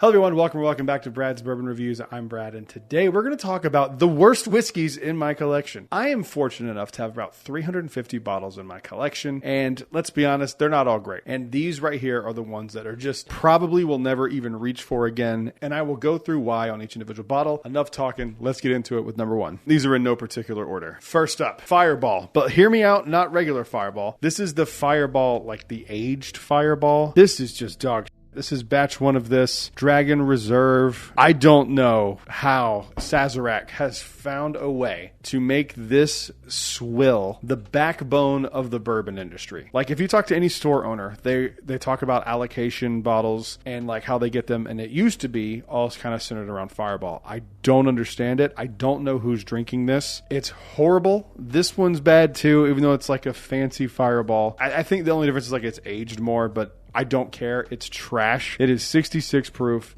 It's awful. And I have this as a reminder of how bad whiskey can be. Because this is brutal. It's offensively bad. Moving on to the next one. I actually was going to include this on this list, and then I decided not to because I hadn't tried it yet, just because I knew it was going to be bad. But then I was like, I can't say something's bad if I haven't tried it. So I cracked it open right before this episode. You can see it's been open now. And I poured a very small amount, and I threw the rest of the sip down the sink. It's horrible. This is Beam's 8-star. This is 20% Jim Beam, 80% distilled spirit. Somehow it counts as a whiskey because it's a Kentucky whiskey blend. I mean, I knew this was going to be bad. I got it as a goof. I got it for the videos. I got it to, and I am going to do a proper review of it. It's probably the worst one on this video, if I'm being honest. It is just awful. If you see this and you're not getting it as a goof, run away. Moving on to the next one. I spoke a little too soon because this one's actually the worst one on this list, and it's not even close. I forgot this one was sitting up here. I have like blocked this out of my brain. I've had whiskeys before that I just didn't like and have made me like dry heave. This one's the closest I came to actually throwing up with. I don't know why. Like, it exists. I don't know why. I don't know whose idea this was, but I hope that whoever thought this up is fired and homeless right now because it's that bad. I'm joking only a little bit. This is Dickel Tabasco. You've seen the video. Boy, oh boy. It is a travesty, a waste of like this corn could have been made for anything else. At 70 proof whiskey finished in a Tabasco barrel. It's what it is, and what it is offensive garbage. It's so bad, like I read whiskey reviews and I hear them be like, Jack Daniels is the worst whiskey on the planet, and I'm like, bro, you've never tried Dickel Tabasco, and it shows. My goal in life now is to find someone who genuinely thinks this is good, and I just want to follow them around for a day and figure out where it all went wrong, because something happened to you if you think this is good. And I know we shouldn't say that in the whiskey world. We should be welcoming, but I have questions if you like this. Moving on to the next one. All right, a little bit of a different direction here where this is just bad bourbon. It's not as bad as these other ones for sure. Like this is in a different bad category, but it is one of the ones that I think of when someone asks about like, what's the worst bourbon you've ever had? This is up there for me. This is Blue Run Kentucky Straight High Rye Bourbon Whiskey. I got this on clearance for like $36 at a liquor store in South Carolina years ago, and $36 was too much for this. Like, it's terrible. I don't know who likes this. I have had stuff from them that wasn't bad. So this to me is just like a one-off. I thought it was bad when I tried it, and I think I did a review it early on when I first started doing reviews. I thought I was gonna dig it. I hated it. I was like, maybe it's just not good by itself. Maybe it's good on ice. Terrible. Maybe it's good in Coke, and it ruined my soda. I don't have a place for this. This is just gonna sit here on the shelf for the rest of time. You can see the thick layer of dust around it. I haven't touched this thing in forever. I break it out sometimes to show people bad whiskey. When someone says like, that's really bad, I will go like, you haven't tried this. And I like high rye bourbon. I like Old Granddad. I like some of the other high rye bourbon, like Blanton's is usually pretty good. You know, it's just not for me, and I don't get it. Moving on to the next one. It wouldn't be Brad's Bourbon Reviews video if I didn't mention Jack Daniels. Now, you've probably never had this, and to you, I say that's awesome, and you should keep it that way. This is not indicative of this entire series. In fact, I love what they're doing with this series, but this just doesn't work, and I don't think it's a Jack Daniels thing. I think this concept just doesn't work. This is Jack Daniels finished in añejo tequila barrels. I think you can age tequila in previously used whiskey and bourbon barrels. I don't think it works the other way around. I've had 2 of them and it just doesn't work. But this is the only one I own, and this makes the list. This is awful. I mean, it's just bad. Like, it doesn't smell good. Ugh. Oh, it smells like tequila. I hate it so much. This is the only thing from Jack Daniels I've ever had that I have hated. Like, I hate this. I hate it. I will never touch another drop out of this. I'm glad I have it because I'm going to eventually collect all of these Distillery Series bottles. But man, it ain't good. It just ain't. Moving on to the next one. All right. For a long time in my collection, this was the one I pointed to as the worst whiskey I've ever had. That was before I got some of these other bottles, but this is just as bad as any of those other ones that I've put in this list. This is the Jim Beam Repeal Batch. I really hate this bottle. I do like Jim Beam. I have kind of come around on them in the last year or so, but this is just horrifically bad. Don't understand who this is for. I don't know why they made it. It smells like shoe polish. I mean, it is just bad. It's 86 proof. It's literally making my eyes water. I don't know if you can see in the video. It's making my eyes water. It's terrible. If this is the bottle that you released to celebrate the repeal of Prohibition, I think we need to go back because this is dog. Moving on to the next one. All right, moving on to a bottle that you probably found my channel because of. It's making the rounds again. Every once in a while, I see this video pop off on like other, whiskey Instagram and whiskey YouTube short channels. It just gets passed around. I don't know how many millions of views that video has at this point. If you don't know the story, I was in a Walmart liquor store and I posted a really short, like 15-second video about this bottle, making fun of it. Long story short, within like a day or two, I think it was like overnight, it got like 1 million views.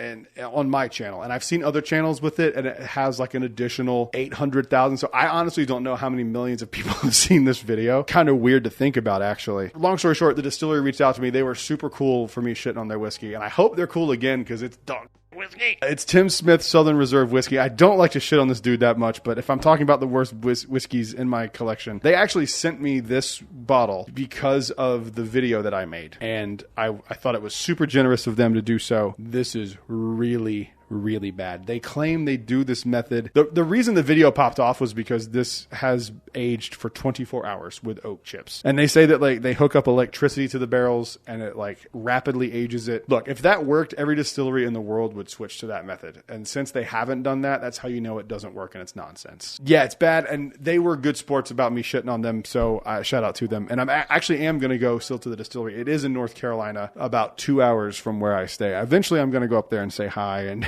apologize for getting millions of people to shit on your brand. I'm very, very sorry. Moving on to the next one. This was another one for a while that I thought was probably the worst whiskey I've ever had. And recently it's been knocked off by like Dickel and stuff. But for a while, this was up there. This is a bottle that I really can't find any information on. There's no back label to it. It's just this bottle. And it is called Country Gentleman.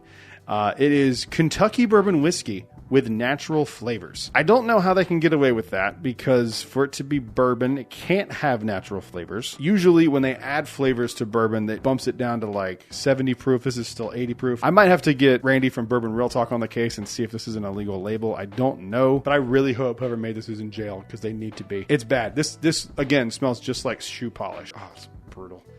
It's like caramel shoe polish. I guess would be, and I would like to get some confirmation if anyone is a distiller who watches videos. I know I have people who make whiskey that watch these videos. When you're doing the runs on the still, they're like cutting too far away from like the heart of the runs. What would make that shoe polish note? Comment down below if anyone knows. Let me know. I'd like to know what that is. So I bought this for $2.34. I wish I still had that $2.34, because I will literally never go back to this. It's just abysmal. Moving on to the next one. All right, next one here is a bottle that was given to me as a gift by a friend of mine when he's helping me move. This is from the BSK over on TikTok.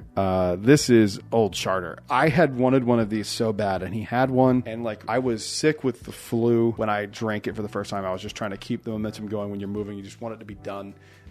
And I just kept going, and I didn't realize how sick I was till afterwards. And we tried this with some pizza, and it was just bad. And I was like, it's probably because I'm sick. He's like, just keep it, throw it in the thing. And I remember being like, this is terrible. He's like, no, it really is bad. And I was like, it can't be as bad as I'm thinking it is. Tried it a few days later after I got sick, and yeah, no, it is that bad. And this wasn't full when he gave it to me, but it is... wow, shockingly bad. People look for this too, and I don't understand it. I'm not a fan at all. I don't know how much this costs, but whatever it is, it's too much. They should pay you to take bottles of this. Moving on to the last one. This one right here is really bad, but it was also really disappointing because I was looking forward to getting this. This is the Canadian exclusive Blanton's Special Reserve.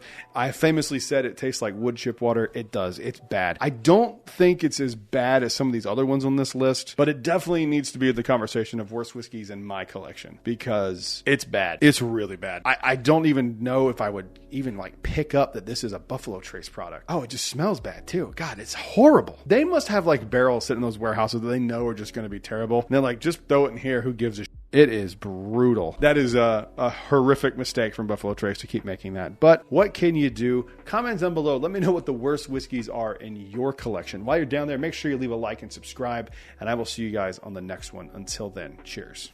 A big thank you to all the Patreon supporters you see on screen right now.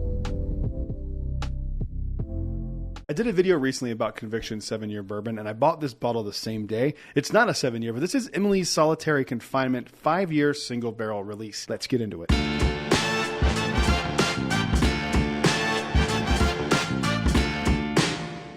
Hello everyone, welcome back to Brad's Bourbon Reviews. I'm Brad, and today I'm kind of going like reverse order apparently. I did the 7-year, I did the 6-year review, then I did the 7-year review, now I'm doing a 5-year single barrel release. So this is Emily's pick. She's one of the people who works at Southern Grace Distillery. This is one of their hot box releases. So if you don't know, Southern Grace Distillery was an old prison. They have a hot box on the property, and they can like manipulate the temperatures in there, and they really age the shit out of some barrels in there. Coming in at 99.6 proof, so close to being 99.7 the Fox out in Charlotte. I'm from there. I apologize. So I did try this at the distillery before I got it, and my fiance Holly fell in love with this, and she's actually the reason I bought this. I'll buy any bottle from Conviction because they have yet to put out something that I just genuinely don't like. I think the closest thing was like an early cognac finish that I had from them that I didn't like, but I don't like cognac finishes, so that's not on them. That's just my personal preference. I've yet to have something I don't like from them. This bottle's no exception, but I want to do a proper review of it. So let's get it into a Glen. Let's give it a nosing first, and let's see how we feel about it. Me and Emily kind of have similar palates. She likes a lot of the darker notes like I do. I'll appreciate a floral note. I'll appreciate like a cherry note, but I like the dark, the tobacco, the brown sugars, the dark vanillas, the leather, those kind of dark notes. I really enjoy those more so than like fruity and floral. So we kind of have that in common. I believe that's what she said. And Emily, I know you guys watch these from time to time, so if I'm wrong, please correct me. I feel like that's what we talked about at the distillery, but to be fair, there was a lot of booze that day, so maybe I forgot or I'm speaking out of turn, but I feel like that's what I remember you saying. So let's give it a nosing. Let's see how we feel. I mean, if you after nosing that, if you tell me you don't like dark notes, I don't know what to tell you here. Burnt brown sugar. Almost reminds me of like a burnt pie crust. Yeah, like burnt toast even. Burnt French toast. That's the note I'm going to go with. Like a burnt French toast. All dark in here. I don't really get any fruit, much of anything. Yeah, it's really nice. There's sweet oak in there. Nothing bitter, nothing crazy. There's no ethanol burn on the nose. It's only 99.6 proof. I wouldn't really expect that on a bourbon such as this that's made this well. I love this nose. I love it. It's so funny to me. Like, I feel like Conviction's flavor and nose profile are starting to shift into these darker notes because they're sitting around. This stuff's coming that's older than it used to be, from the sweeter, fruitier nose to these dark notes. Just my own personal preference. That's what I prefer. So let's give it a mouthing. Let's see how we feel. It's even better than I remember. There's cherry on the palate there for sure. Yeah, I get like a little cinnamon note on this. Maybe a little nutmeg too. That's really damn good. Wow. And I just, on the very end, I've gotten this note on a few bourbons before. Usually they're in wheated bourbons. Usually I get it in Maker's Mark. It tastes like juicy fruit. On the very end palate there's like a slight juicy fruit note. Yeah, and it ends with like there is a little fruit there. It ends with like a almost like a red apple or even like a red apple pear note. Yeah, that's really good. Holly was right. She usually is. That's really, really good. That's exceptional. I would give it, I think it's just as good as the Virginia's Birthday Barrel. I think I gave that like an 8.3. I'm going to give this that score as well. I think it's 8.3. I think they are equally as good. They're just different, but they are both equally as good. That's a damn good score. Kudos to you. Good pick. And I'm glad now I have a 5, 6, and 7 year from Conviction. I need to get with Thomas and see if I can get a 1, a 2, a 3, and a 4. So I have a 1, 2, 3, 4, 5, 6, 7 year. I need to get with him and do that. I'm sending you this clip. There's a little bit of apple on the nose too that's starting to come through now. It's been sitting here for a few minutes, but man, I really like this bottle quite a bit. I hope these are still around. I don't know if they still are, but call the distillery. Let them know you saw the video. Ask them if they still have any of Emily's pick. It is fantastic. You're going to want one of these. That's the review. Thank you guys for watching. I'll see you guys on the next one. Make sure you leave a like and subscribe down below. I'll see you in the next one. Until then, cheers. A big thank you to all the Patreon supporters you see on screen right now. Today we're going to be talking about one of my favorite subcategories of bourbon, double oaked bourbon. And today we're going to do a review of Jim Beam double oaked. Let's get into it.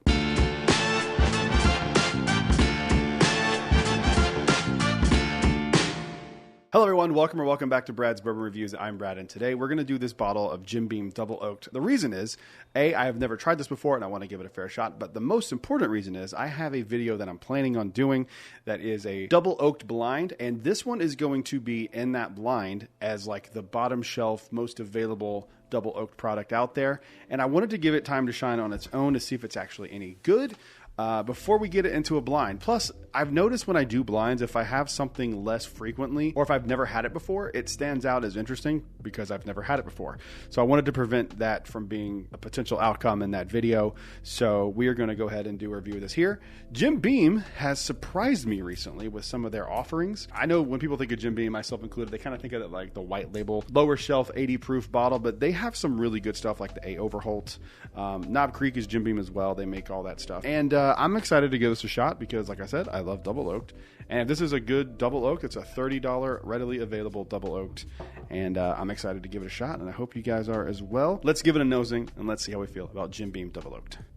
Okay, it smells very weak. I don't know what the proof is on this. 86 proof. Okay. So you automatically are doing yourself a disservice when you release a double oaked at this proof point. Really anything under like 90, 95 to me is like, why bother? Because you're spending all this time and money to do a double oaking process. If you don't know what double oaking is, literally the bourbon ages in its first barrel. They take it out at some point after it's aged initially, put it into a fresh charred new oak barrel. There can be caveats to that, but this is like the basic rule. Then it ages in a second barrel for usually around 6 months, 18 months, depends on what you're kind of going for here. And the problem with doing it at this low of a proof is you kind of water down all the interesting stuff that happens when it hits that second new oak, in my opinion.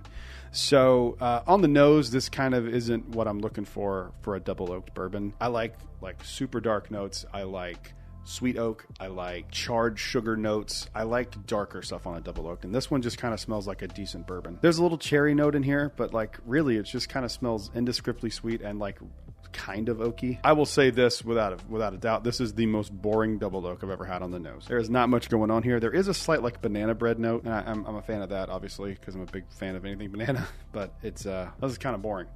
No, it's not. It's not kind of boring. This is absolutely boring. I'm trying to find something else on here, but it's just slightly sweet oak, a little bit of banana, and a little sweetness, like kind of caramelly. All right, let's give it a mouthing. Let's see how I feel. Wow, that is like a 1-to-1 carryover. This smells exactly like it tastes. That's weak. That's boring. I really went into this hoping this would be like a hidden gem double oaked. It ain't that. I'm going to give this a pretty low score. That's just really boring. This is like not even good enough to make like a double oaked cocktail with. Like, I guess I'm just spoiled with double oak. What would I give this as a score? Not very high, if I'm being honest. I would probably give it like really just not even that good. Like it's not good. It's not interesting. There's nothing going on here. It tastes grainy. 6-1. Yeah, that's not very good. Jim Beam, that was a miss. I think if you redid this and made it like a 110 proof, maybe make it a special release if you have to. You're one of the biggest distilleries in the world. You could figure it out, but this is really not good. Before you leave, make sure you leave a comment. Let me know if you've tried Jim Beam Double Oak. Let me know if you like Jim Beam Double Oak. While you're down there, leave a like and subscribe. I'll see you in the next one. Until then, cheers. A big thank you to all the Patreon supporters you see on screen right now.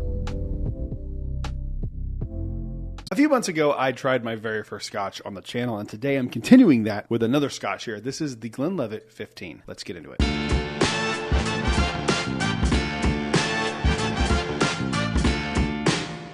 Hello everyone, welcome back to Brad's Bourbon Reviews. I'm Brad, and today we are going to be reviewing another scotch for the channel. I have had this bottle for a few years. This was actually one of the first bottles of whiskey that I added to my whiskey collection. I got this bottle on clearance, and I got it to share with a buddy of mine who was moving from Orlando to Maryland, and I haven't really gone back to it other than a few times just to try it and make sure it was what I remembered. I got it literally on clearance at Sam's, want to say, for like $15. And I was like, he liked scotch over bourbon, so that's why I bought it in the first place. But I was like, if it sucks and he doesn't like it, then he can either have it or I'll just mix it with something and make cocktails or make scotch and cokes out of it. But I remember liking it, and I haven't tried this in a very, very long time. So this is Glenlivet 15-year-old scotch aged in French oak. It's supposed to add like some spiciness to like what they consider a fruity scotch. Single malt scotch whiskey. So again, I don't know a ton about scotch. I'm trying to learn a little bit as we go here, but bourbon is still my favorite. I've tried a bunch of scotches. I've tried a bunch of Irish whiskey. Bourbon is still my jam. But let's give Glenlivet 15 a proper review. I don't remember anything about this on the nose or the palate, so it'll be interesting to try this again for the first time in probably 3 or 4 years. Let's give it a nosing, and let's see how we feel. Josh, this is for you. Oh, yeah, pretty fruity, little apricot. There's not much to it here. This is what's the proof on this? It's an 80 proof scotch. This has a lot less going on the nose than like the Glenfiddich 12 does. This one's kind of boring on the nose. I get like some mixed fruit, and like there is some warmth and like spiciness. It's hard to explain. It's like there's definitely some oakiness to this, some spice like wood oak, but it's mostly fruit. This is not a peated scotch or anything like that. It's a single malt scotch whiskey. We'll see if it holds up on the palate. Let's give it a mouthing. Let's see how we feel. Ooh, that's good. I like the Glenfiddich 12 better. I know it's the first one we reviewed. I don't know if this is just a coincidence. I've had two scotches that like back to back, the nose to the palate is like identical. The only difference is there's like a chalkiness to this that I wasn't expecting. Yeah, it's not my favorite. I don't really like that. I remember liking it a lot more than I do. Not a fan of that. I don't dislike it, but it's not up my alley. That Glenfiddich 12 is way more up my alley. So if you were curious about this, I always encourage you. If you're interested in trying something, give it a shot. You never know. You might love it. You might hate it.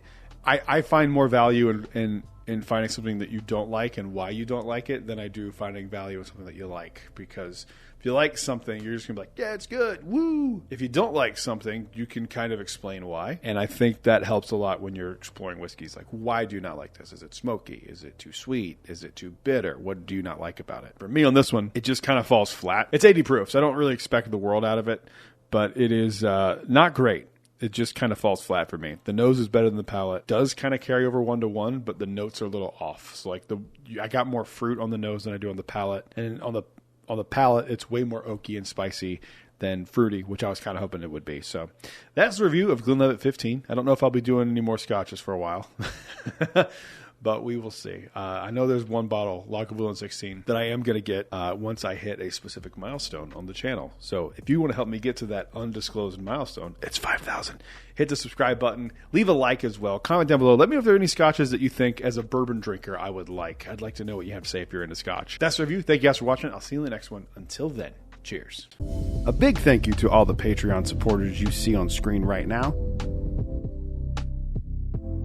Today, I'm going to be trying a whiskey that I didn't even know existed until a buddy of mine gave it to me to review. This is Crown Royal 12 Year. Let's get into it.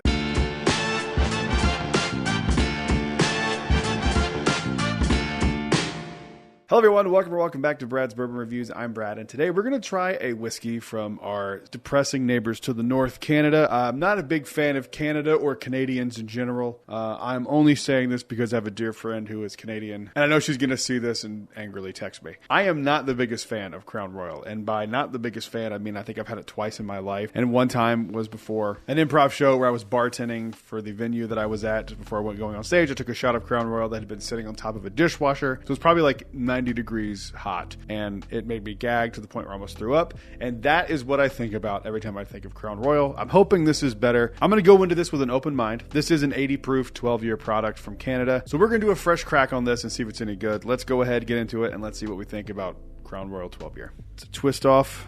I'm going to go very light on this because I have a feeling I'm not going to particularly enjoy this, and we'll see if Crown Royal 12-year is any good. I don't dislike Canadian whiskey. There's some really good ones out there. Like Mr. Sam is, one of the more hard bottles to find that I really, really want, and it is really, really good.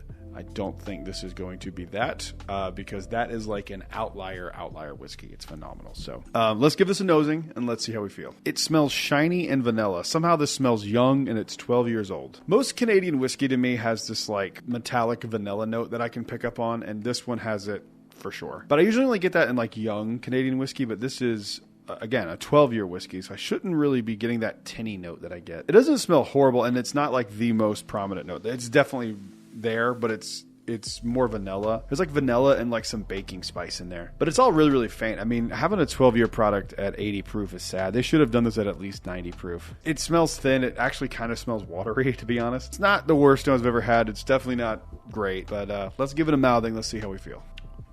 That's not bad. I was really prepared to really dislike that, but honestly, that's not a bad pour. If someone poured me this, I wouldn't complain. It drinks a little hot, which is bizarre because it's an 80 proof whiskey. So I don't know what that's about. I always say I like sweet oak. This has like an unpleasantly sweet oak. It's like vanilla char is the best way I can describe it on the end, and I really don't like that at all. I think if you're a Crown Royal fan, you should probably try this. Outside of that, this is a pass. I mean, like I would give it like a 6.2. I don't think it's very good. It's not horrible, but this is something I would definitely say don't buy this unless you're just a big Crown Royal dork, which I'm sure that there's people who love Crown Royal and like collect Crown Royal, and if that's part of your thing, sure. There's no reason to buy this. There's plenty of better whiskey that is significantly less than this cost, so buy those instead. Crown Royal, you missed. I don't know what to tell you. I do like the Crown Blackberry, and I do like the Crown Salted Caramel. So those are two Crown recommendations that I can point you in the direction of. I think I like them because the flavoring covers up how bad their whiskey is. That's the review. I will see you guys on the next one. Make sure you leave a like and comment down below. Let me know if you've tried this. Let me know if you heard about this. Let me know what you think about it. And make sure before you leave, you hit subscribe. And I'll see you guys on the next one. Until then, cheers. A big thank you to all the Patreon supporters you see on screen right now. Today, Southern Grace Distillery has blessed me with samples for their newest Founders Reserve release for 2024. Let's get into it.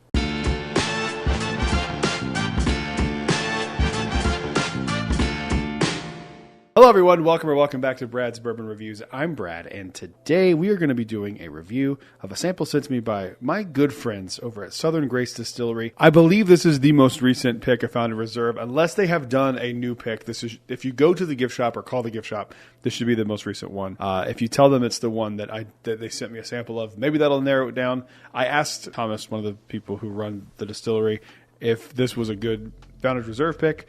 He said, I'll send you something to try. That's all the details I have. Usually they're around like 125-ish proof. The only difference between the Founders Reserve picks and the standard conviction single barrels is that the Founders Reserve go into the barrel at a higher proof point. I think they go in at 115, whereas the regular conviction single barrels go in at like 105. Now, those numbers might be a little off. If they are, I apologize. But I'm pretty sure that's close to it. I have my little Glencairn that I got from the distillery. And I'm going to do a review of the newest Founders Reserve, which was my first barrel pick that I ever did.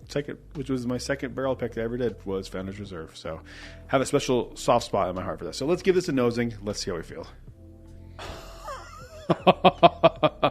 Okay. When I first smelled it, I was like, oh, it's just kind of sweet. And then there is a overwhelming pancake and syrup note. Like, not just maple. It doesn't smell like maple syrup. It smells like pancakes on a Sunday morning when you're kind of hungover and you need something fatty and salty and sugary to get you going. Wow. And I don't know the proof on this. I'm going to guess it's around 125. And I'll put the proof here because I'll actually text them and ask them what the proof is. I'll put the proof here. I'm guessing it's like 125. I don't know.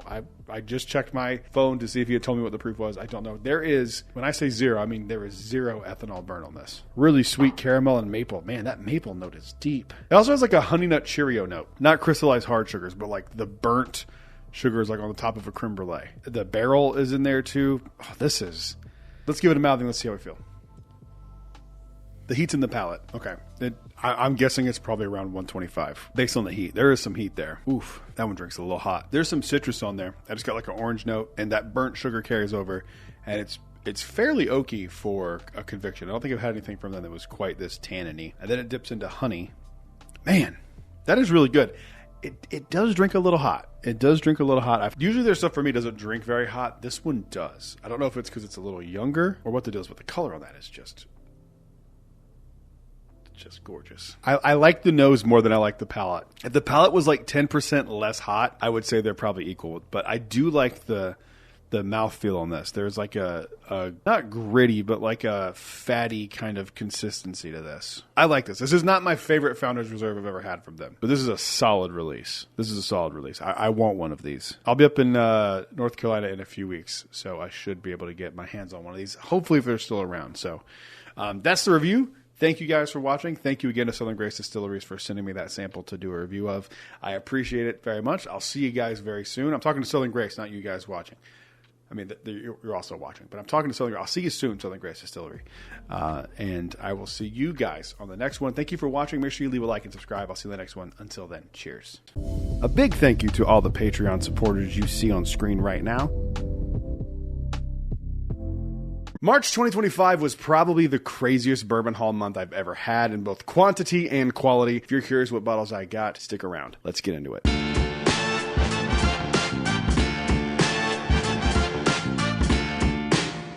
Hello, everyone. Welcome back to Brad's Bourbon Reviews. I'm Brad, and today, this is the Bourbon Haul for March. I have a lot to get into. These are in no particular order. So first up, while I was in North Carolina, I got contacted by the company that makes Eric LeGrand's whiskey, and they offered to send me 2 bottles. I'm very excited to try both of these. One is a hand-selected single barrel at 104 proof, and the other one is just like their small batch product, or whatever they call it, at 88 proof. I have not opened these yet. I'm a big fan of Eric LeGrand. I think the dude is very inspirational, and I hope his whiskey is really good. Thank you to them for doing that. This video will be out sooner than later. I'm actually going to record it after this video. I really love the bottles and the label design. Like, they look really sharp. So moving on to the next one. All right, next one up here is a Jack Daniel's single barrel proof from Southern Spirits. This released at one of the days that I was in North Carolina, and I ran over to get one of these because A, Southern Spirits is dope, B, they're dope, C, they are dope, and D, they pick really good barrels. And the last few Jack Daniel's barrels I've had from them have been fantastic, and this one is no exception. This one they're calling like peanut butter chocolate brownie. I get a lot of peanut butter. I don't necessarily get chocolate on it. That being said,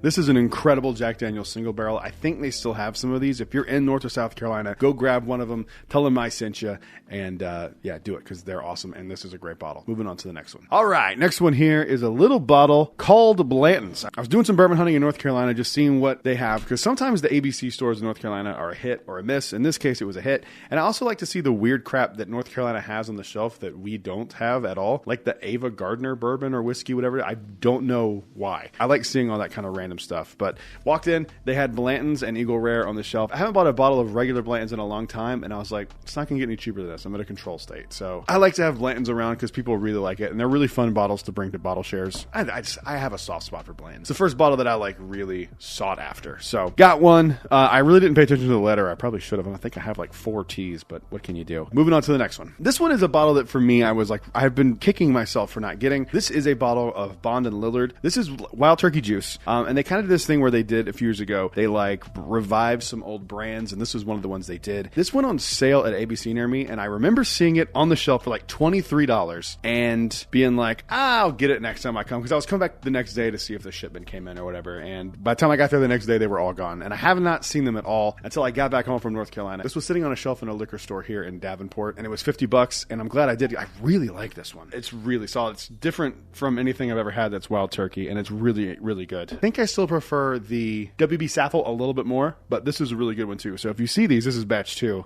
Grab them. They're really fun. Moving on to the next one. Next one here is a bottle from a brand that sends me stuff all the time, but this is not one of the ones they sent to me. I just bought this. I decided it was time to finally try this. This is Barrel Seagrass. This is rye whiskey finished in Martinez rum, Madeira, and apricot brandy barrels. I cannot wait. A friend of mine, Dusty, got one of these not too long ago, and he said it's a perfect summer spring whiskey, and I haven't tried it yet. Got this the day before I left, and I didn't get a chance to try it. So I am very excited to try it because Barrel has always been really cool to me, and I love the stuff. I've never had anything from Barrel that I didn't like. So 120 proof. I'm so excited to try this. This could be very interesting. Moving on to the next one. All right, next one up here was a gift from our bottle share. This is Elijah Craig C923. This was given to me by buddy Joey, who was at the bottle share and at the barrel pick we did for my first ever barrel pick. I've notoriously not wanted this bottle, but I wanted it for the collection, not for me, but because I know people love it, and I like to be able to compare things. So if someone goes I like Elijah Craig C923, you can kind of give it to them and go, okay, since you like that, you might like this. Or since you like this, you probably won't like this.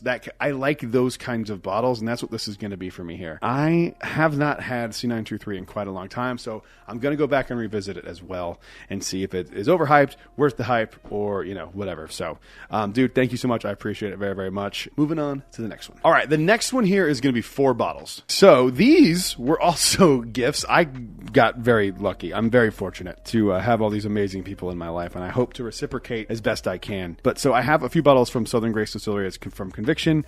This, first off, is not from the distillery themselves. This is from one of the employees that works there who got me this bottle. This is Willow's Wish. It was a Willow's Wish Foundation single barrel, and it is just so bizarre and completely off profile for Southern Grace Distillery. It reminds me a lot of Four Roses mixed with Wild Turkey. It's very different and weird in the greatest way possible, but it is very, very different. So that was a gift from Ben. Dude, thank you so much. I appreciate it. Along with the hot sauces that you gave me. You guys were just way too generous to me on this last trip. It's insane. But I really like this, and I'm going to do a proper review of this soon. So keep an eye out for that. Other ones were gifts from the distillery themselves, which is absolutely insane to me. These other 2 here, and then I bought one of these. So this right here is a new Conviction 7-year barrel 275, 106.2 proof. I have not opened this yet. I did try it at the distillery, but I had tried a lot that day, and I don't remember it standing out or not standing out. So I want to give it a proper review here because I remember thinking it was good, but I don't remember much about it at all. So barrel 275, and thank you to Southern Grace Distilleries for this one, and for the Founder's Pick, which is barrel 1007. This is one of the best bottles I've ever had from Conviction. It's absolutely fantastic, and that is the same for this one that I did. I'm not a freeloader. I did buy a bottle. I bought several, actually. I bought cases while I was there, actually. This is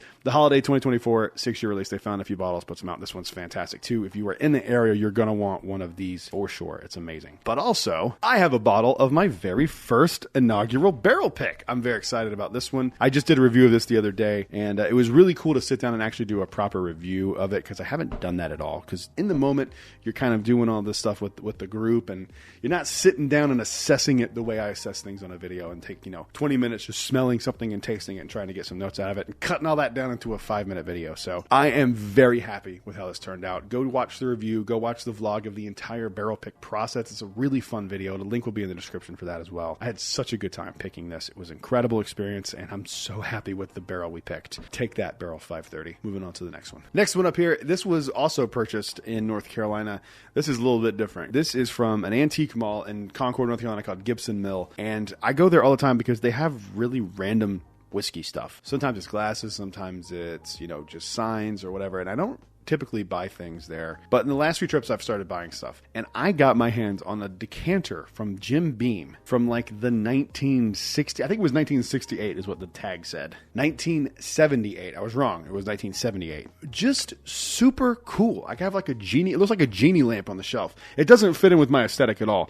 But I really think these old decanters are really, really cool. And I washed it out, and I just don't know how practical this is to pour whiskey out of because I couldn't even get the water to come out of it right. But I'm glad I have it. I love this kind of random stuff. And it was $10. I mean, how do you leave something like this that's a whiskey related Jim Beam thing for for $10. I just don't know. So I had to get it. It looks like an urn or something. Moving on to the next one. And the next one here is a bottle of Weller Antique 107. I got this in a trade from my buddy Matt. I think I actually technically got 2 of these this month because I got one from my friend Nicole as well. So I have 2 Weller Antique 107s this month. Screw top, old school Antique 107. So excited about that. I don't think there's a difference. It's literally just the bottle. Screw top is different, but I have one and I can actually drink my 107 now because I have a few of these now. So yay me. Moving on to the next one. All right. I am a connoisseur of terrible whiskey. It's one of my favorite things to do with whiskey hunting. And I got my hands on probably one of the goats of terrible whiskey. This is Ancient Age Preferred Blended Whiskey. This is 40%, it's 80 proof, blended and bottled by Ancient Age Kentucky. And essentially it is 20% straight whiskey with neutral grain alcohol, aka vodka mixed with whiskey. Don't know how you can have 80% vodka and 20% in the blend of whiskey and somehow still get away with calling it whiskey, but I guess you can. This is for sure going to be terrible, but I can't wait to do a review on it because it's always fun to drink terrible whiskey because then you get appreciation for how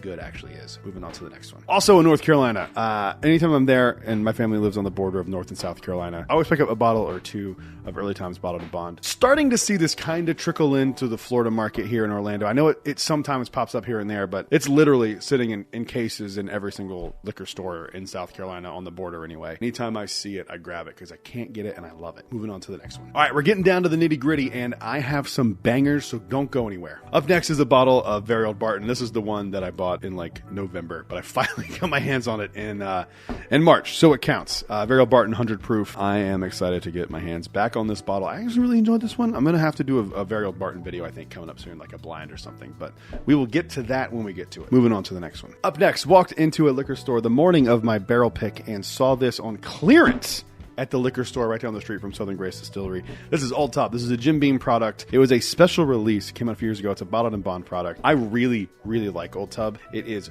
grossly underrated in my opinion, and I think more people should know about it. And this was $13. Even if you hate it neat, it's great for cocktails. It's great with just mixing with soda, whatever you want to do. It is also really good neat. I'm going to do a review of this because I think this is a slept on bottle. I think I've done a review of it already, but I think I want to go back and do another review of it because it really is a very, very, very good Jim Beam bottle. Moving on to the next one. Up next is a bottle that I'm excited to try. I don't know much about this. From what I understand and have been told from a few liquor stores, this is Uncle Nearest Green Label, and essentially it is like a lower proof, less aged version of Uncle Nearest. I'm not the biggest Uncle Nearest fan. I think it's like a trendy thing for people to say they like Uncle Nearest more than they like Jack Daniels. If you do, that's fantastic. I don't. I think it's good. I think it's comparable, but I don't think you're getting what you're getting out of Jack Daniels. But we will see. I haven't opened this yet, so I'm very curious to try this. 84 proof Uncle Nearest. I love the brand. I love the idea that like they've made a whiskey brand now based on the original master distiller of Jack Daniels, who was Nearest Green, Uncle Nearest himself. I think it's cool. So I'm excited to give this a shot and see if it's any good. 84 proof makes me a little nervous, not going to lie, but I love the bottle. It's like taller than the other ones, and I just think it looks cool, and I like to support the brands that I like. We're going to give this a try and see what we think. Moving on to the next one. So this is number 3. One bottle, and then number 1 is going to be 3 bottles together. You'll see why when we get there. But I have a bottle of Rebel Small Batch Reserve. I love this stuff. This is a whiskey that we use to mix with. It's $30. It's 120 proof. Is that right? 110 proof. I apologize. 110 proof. I don't want to spread misinformation in the bourbon world. Very vanilla forward. It's really, really good. This is what we mix with for the most part nowadays,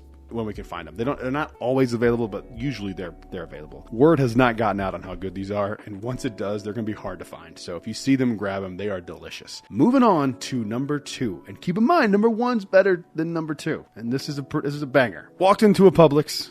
It was sitting right on the shelf. Very surprised. Couldn't believe my eyes. I thought I'd missed them while I was in North Carolina. This is the 2024 George T. Stagg. Still in the paper. I don't want to take it out really. I'm going to have some friends over. We're going to try it together. I'm very excited. It's going to take a lot for me for it to beat last year's because I love last year's. 2023's, sorry. I love 2023s. I can't believe I found this. They've raised the price of it. And here's the thing. This is going to sound like I'm complaining. I'm not. I'm just pointing out to you they have raised the price from last year by a lot. My first George T. Stagg I ever bought was $125. A year later, $189. That's a big jump. I understand I got a George T. Stagg for less than $200. I'm not complaining. I'm just saying. I don't know if Publix raised the price. I don't know if Buffalo Trace raised the price. I don't know. But I don't care. Let's just put it at that. I don't care. I'm huge into George T. Stagg. It's my favorite of the Buffalo Trace Antique Collection. Can't believe I got another one. And you know a list is a good list when a George T. Stagg makes the number 2 most impressive for the... You know what? I'm going to take it out. I haven't even seen it yet. Yeah, 136.1 proof. Look at that. Boom. All right, putting this back in here. Number 1 is 3 bottles here. We have Jack Daniel's 10-year batch number 4, Jack Daniel's 12-year batch number 3, and the first ever batch of Jack Daniel's 14. I am so excited. I have multiples of the 10 and 12 batch 4 and batch 3 already, so I've already cracked them. I am torn on which one I like more. I really like both of them, and they are, it feels right. Like, it feels like the 10's a little less sophisticated than the 12 this year. That being said, the Jack Daniel's 10 batch 4 is a banana Laffy Taffy bomb. It's unbelievable. The 12 is a little more sophisticated, a little more, reeled back on some of that. I do not know about the 14 yet, but I am so excited to own this. I did not pay retail for this bottle. I paid secondary prices for this bottle. I just wanted it. I missed them when they dropped here in the Orlando area when I was in North Carolina. They were literally dropping the day of the barrel pick. So I'm just watching all my friends get them and be very sad and left out. So I just bit the bullet and did it. But thank you guys for making the dream come true of doing a barrel pick. I can't appreciate, you don't know how much you guys mean to me. I thank you all for watching these videos. And let me know what you got in the month of March in 2025. Comment down below. While you're down there, leave a like and subscribe. And I will see you guys on the next one. Until then, cheers. A big thank you to all the Patreon supporters you see on screen right now. A few weeks ago, I did a video called The Worst Whiskeys in My Collection. Today, we're going to be going through the best whiskeys in my collection. Let's get into it.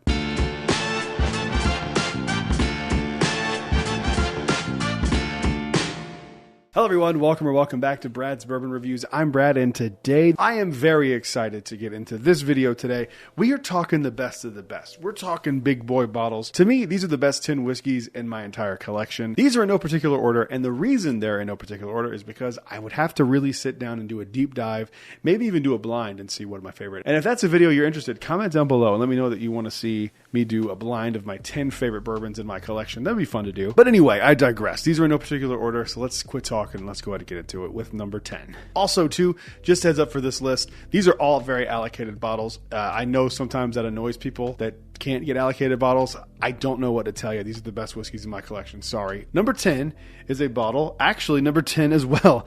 This is Jack Daniel's 10-year. Not just any of the Jack Daniel's 10-year. 10-year batch 2. Now, I do have this year's Jack Daniel's 10-year, and I think it's just as good, if not better. However, I have chosen this one because this has always been my golden standard for Jack Daniel's 10-year. I think it is just the best. I need some more time with the current batch to see if it's as good. I do think I like it on the nose better, but I also like banana flavored everything. So that is a huge bias in my palate and preferences. So for now, I'm going to stick to Jack Daniel's 10-year batch 2 being the best. That could change in the future, but for now, we're sticking with it. Moving on to the next one. Next up here, we have a bottle that everyone just went insane over last year, and for good reason. This is an unbelievable bottle. This is Russell's Reserve 15. This is last year's batch. If you're watching in the future, this is the only batch right now currently that exists. But this is an absolutely incredible bottle, and I think it's probably my favorite Wild Turkey bourbon I've ever had, with the exception of one on this list.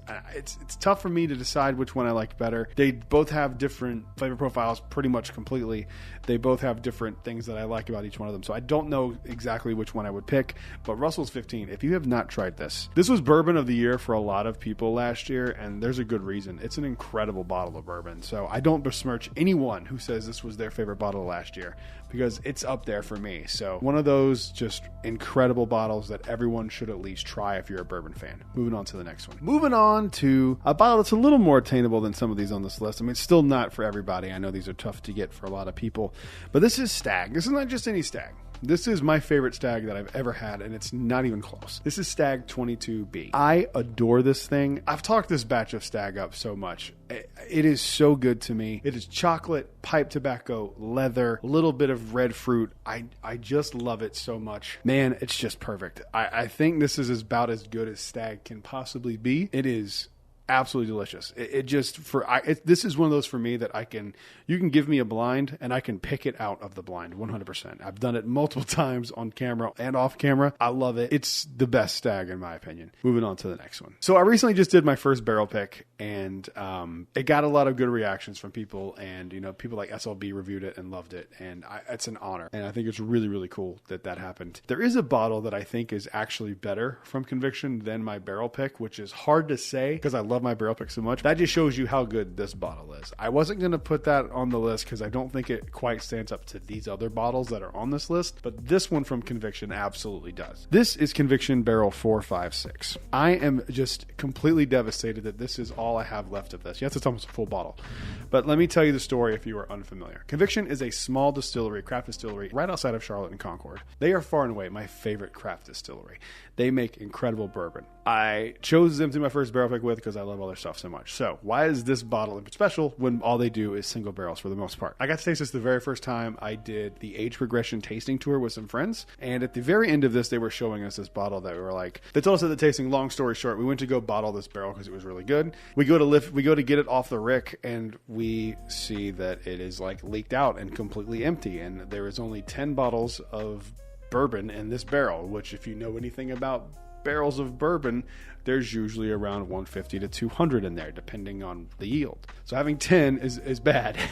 And here's the thing that really sucks about it. When they tried it, they were like, holy crap, this is delicious. I really think that if they put this out into the market, this would have been a game changer for the distillery. Like if this was a full barrel. It is one of the best bourbons I have ever had. I know some of you guys watching this are people who I've become friends with. If you have tried this, comment down below. I'm telling you, I know it sounds crazy. This is one of the best bourbons in my collection. I would put this up against anything else on this list. It has earned its place in this list, and I am so lucky that I have one of the only 10 bottles of this in the world. I love this thing, and I don't think I'm going to try it again for quite some time because I just want it to stick around as long as possible because I love this thing so much. Moving on to the next one. All right, next one up here is another bottle from Jack Daniel's. This is Jack Daniel's 12-year batch number 3, the 2025 release because it came out this year. I know I said in the first part that I needed more time with the Jack Daniel's 10 batch 2 and 4 to see which one is my actual favorite. For me, it was no contest with this one. This year's 12-year is really, really good. I have tried the 14. I'm holding thoughts for that until later. It did not make this list, but it doesn't mean it can't make this list. I tried it the night. My palate was just completely off, and I decided I'm going to give it another try in a few days, and I haven't done it again. So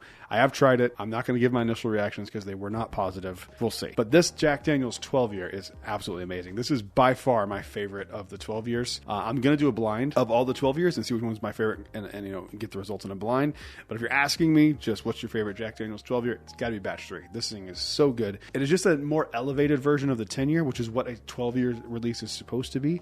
It's supposed to keep that same flavor profile and just kind of elevate it, and it does that in spades with this one this year. I'm a huge fan of Jack Daniel's 10 and 12 in general, and this is by far my favorite 12-year, so it's got to go into the best bourbons in the collection. Moving on to the next one. All right, this next one up here is the highest rated bourbon I have ever given on the show. I think I gave it a 9.3. This is a Detling Gold Wax. This is their oldest one, the 82-month-old version of Detling Gold. For me, this just literally like if you had a checklist of things I like in bourbon. This checks everything on that checklist off, and if you extended that out to like have stats on that checklist, it's like almost all the way over to the right.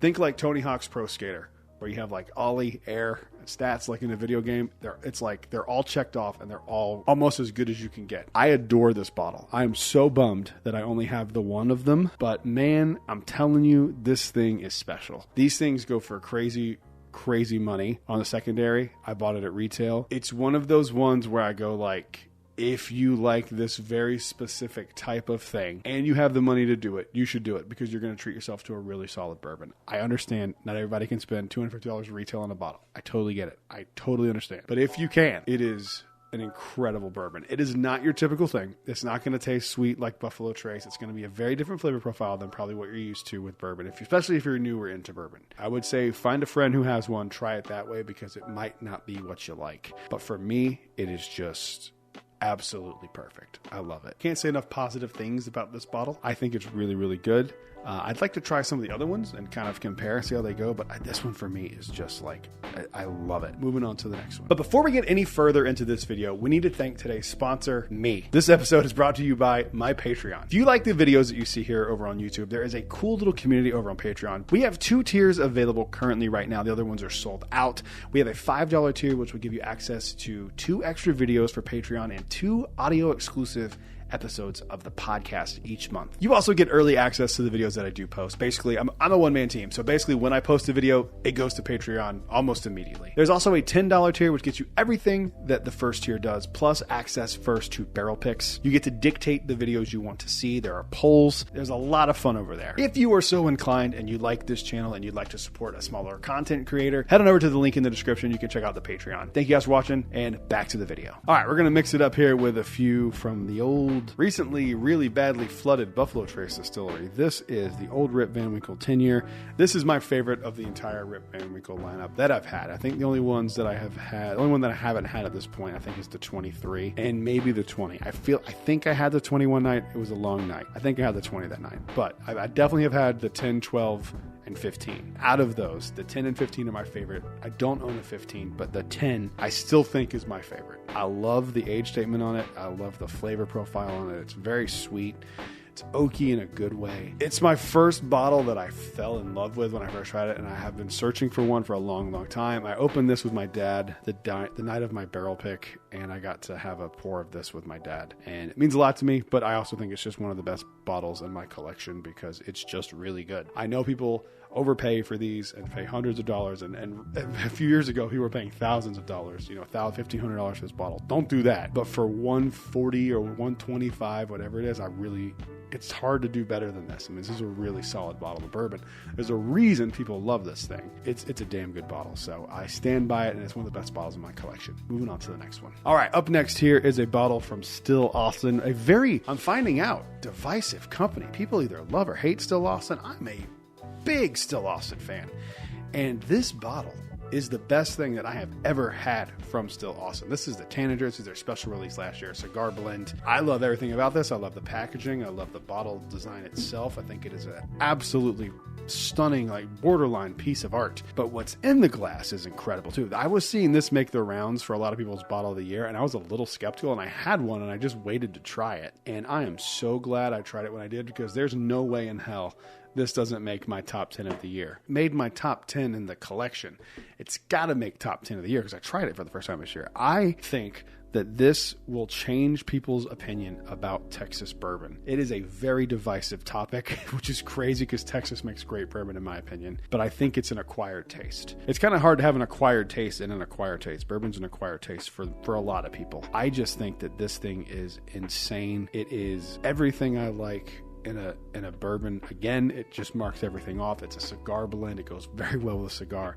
It's just damn near perfect. I adore this thing. Moving on to the next one. I'm going to get the obvious one out of the way here. This is 2023's release of George T. Stagg. I think it's 2023 because last year is 2024. Yeah, okay. 2023's George T. Stagg. I adore this thing. I'm a big Stagg fan. GTS is my favorite out of the entire B-Tack lineup that I've had. For me and my palate, I gravitate towards the George T. Stagg more than the William LaRue Weller. Both are really good, but this one to me is really, really good. And I actually have the 2024 release. I have not opened it yet. It is sitting right up here in the wrapper waiting for me to open it. I've heard that it's actually better than this one, which is kind of crazy to me because I think this is an incredible bottle, one of my favorites of all time. So the fact that one even could be better is nuts. I just love these.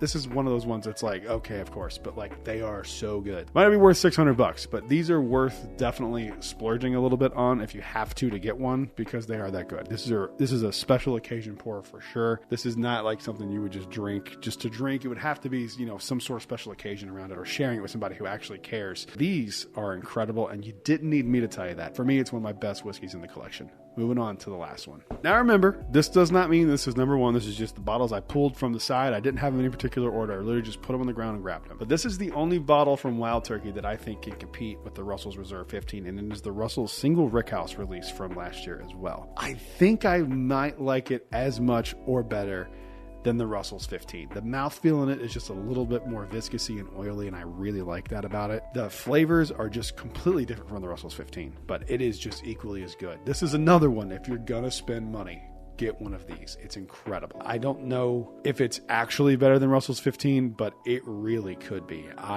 I would love another one of these. I would trade something nuts for one of these because these are incredible, and I'm very excited about what's coming for 2025 from the Single Brick House lineup. So we'll see how that goes when we get there. But let me know what your best whiskeys are in your collection. I'd love to know. While you're down there, make sure you leave a like and subscribe. We are on the road to 5,000 subscribers, and we are just so close to getting there. So please hit that like and subscribe. I'll see you guys on the next video. Until then, cheers. A big thank you to all the Patreon supporters you see on screen right now. Today, Southern Grace Distillery has blessed me with samples from their newest Founders Reserve release for 2024. Let's get into it.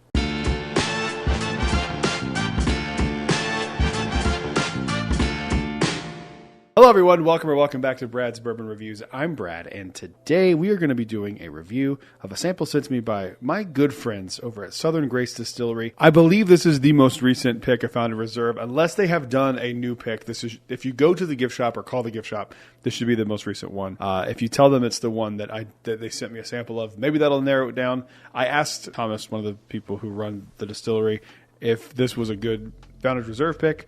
He said, I'll send you something to try. That's all the details I have. Usually they're around like 125-ish proof. The only difference between the Founders Reserve picks and the standard conviction single barrels is that the Founders Reserve go into the barrel at a higher proof point. I think they go in at 115, whereas the regular conviction single barrels go in at like 105. Now, those numbers might be a little off. If they are, I apologize. But I'm pretty sure that's close to it. I have my little Glencairn that I got from the distillery. And I'm going to do a review of the newest Founders Reserve, which was my first barrel pick that I ever did. Which was my second barrel pick that I ever did, was Founders Reserve. So have a special soft spot in my heart for this. So let's give this a nosing. Let's see how we feel. Okay. When I first smelled it, I was like, oh, it's just kind of sweet. And then there is a overwhelming pancake and syrup note. Like, not just maple. It doesn't smell like maple syrup. It smells like pancakes on a Sunday morning when you're kind of hungover and you need something fatty and salty and sugary to get you going. Wow. And I don't know the proof on this. I'm going to guess it's around 125. And I'll put the proof here because I'll actually text them and ask them what the proof is. I'm guessing it's like 125. I don't know. I just checked my phone to see if he had told me what the proof was. I don't know. There is, when I say zero, I mean there is zero ethanol burn on this. Really sweet caramel and maple. Man, that maple note is deep. It also has like a honey nut Cheerio note. Not crystallized hard sugars, but like the burnt sugars like on the top of a creme brulee. The barrel is in there too. Oh, let's give it a mouthing. Let's see how we feel. The heat's in the palate. Okay. I'm guessing it's probably around 125 based on the heat. There is some heat there. Oof, that one drinks a little hot. There's some citrus on there. I just got like an orange note, and that burnt sugar carries over, and it's fairly oaky for a conviction. I don't think I've had anything from them that was quite this tanniny. And then it dips into honey. Man, that is really good. It does drink a little hot. Usually their stuff for me doesn't drink very hot. This one does. I don't know if it's because it's a little younger or what the deal is, but the color on that is just gorgeous. I like the nose more than I like the palate. If the palate was like 10% less hot, I would say they're probably equal. But I do like the mouthfeel on this. There's like a not gritty, but like a fatty kind of consistency to this. I like this. This is not my favorite Founders Reserve I've ever had from them, but this is a solid release. I want one of these. I'll be up in North Carolina in a few weeks, so I should be able to get my hands on one of these, hopefully if they're still around. So that's the review. Thank you guys for watching. Thank you again to Southern Grace Distilleries for sending me that sample to do a review of. I appreciate it very much. I'll see you guys very soon. I'm talking to Southern Grace, not you guys watching. I mean, you're also watching, but I'm talking to Southern Grace. I'll see you soon, Southern Grace Distillery. And I will see you guys on the next one. Thank you for watching. Make sure you leave a like and subscribe. I'll see you in the next one. Until then, cheers. A big thank you to all the Patreon supporters you see on screen right now. Today, we're going to be talking about all the bourbons and whiskeys that I go to more often than anything else in my collection, at least for right now. Let's get into it.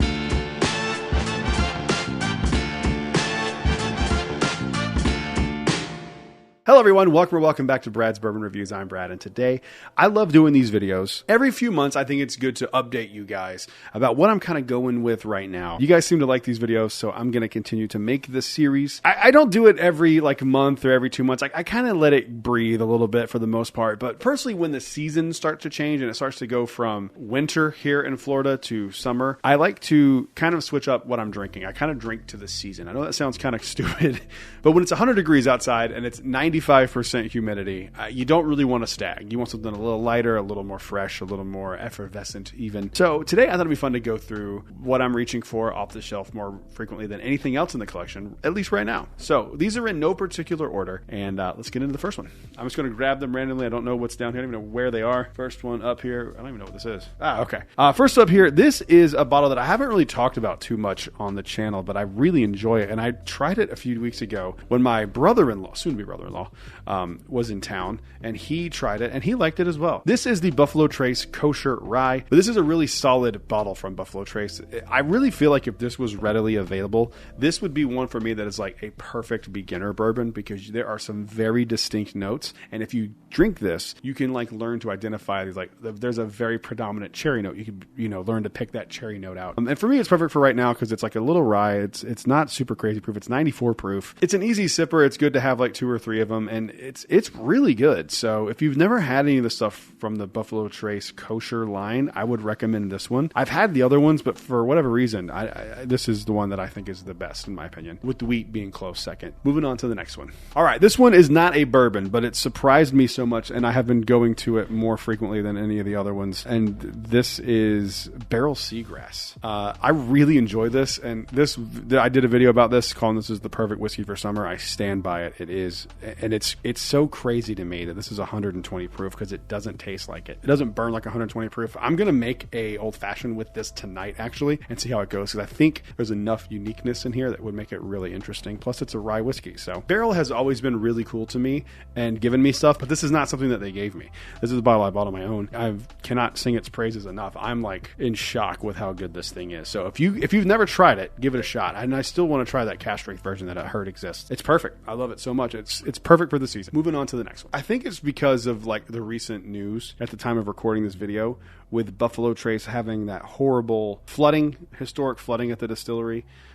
Maybe that's why, and I started seeing Buffalo Trace pop up in Orlando more frequently over the last few months, but I have been drinking a lot of just standard Buffalo Trace. I will always love this bottle. I think it's fantastic, especially for the price point. If you get it at retail, $25-$30, whatever it is. It sucks it's gone up a little bit, but I mean, to be fair, everything's gone up, so I don't hold that against Buffalo Trace. I really just find myself grabbing this off the shelf more frequently. It's like a good in the middle. Like it's good for winter, it's good for summer, it's good to mix. Buffalo Trace is a great mixer. It kind of hides everything, and you can kind of just drink and enjoy drinking, and it's such a good bottle. Like I love Buffalo Trace. I really, really do. And I really hope that flood doesn't really screw them up, because I haven't heard much since, they did the last update. But I hope it's okay. I hope the stock is okay. I don't want to see them in like a weird situation where, there's no more Buffalo Trace coming out. So it would be really bad. But yeah, I've been drinking a solid amount of Buffalo Trace. And when I say solid amount, you can see these bottles don't have a ton missing out of them, but these are what I'm grabbing off the shelves when I do drink lately. Moving on to the next one. Glassware is a massive part of the whiskey and cocktail drinking experience. If you don't believe me, think about if you went and ordered champagne at a bar and they brought it to you in a plastic cup. How would you feel? Like you were drinking cheap champagne, right? So I stand by the fact that drinking out of appropriate glassware is what you should do as an adult. If you're looking to level up your glassware, I have the answer, and the answer is Whiskey. Whiskey makes my favorite cocktail glasses I've ever owned. I have been drinking out of these exclusively. This set right here is the Bow lowball glass. I'm a sucker for having sets of things, so the fact that I was able to get lowball glasses with the coupe glasses, and they are this well made and this durable and this elegant and gorgeous, just made my day. I adore these things. If you're ready to level up your glassware, all you have to do is click the link in the description and go check out everything Whiskey has to offer. They have whiskey glasses, they have tiki glasses, they have cocktail glasses, they have martini glasses, they have everything you need, and I'm telling you, you are going to absolutely adore this glassware. Do not sleep on this brand. They're amazing.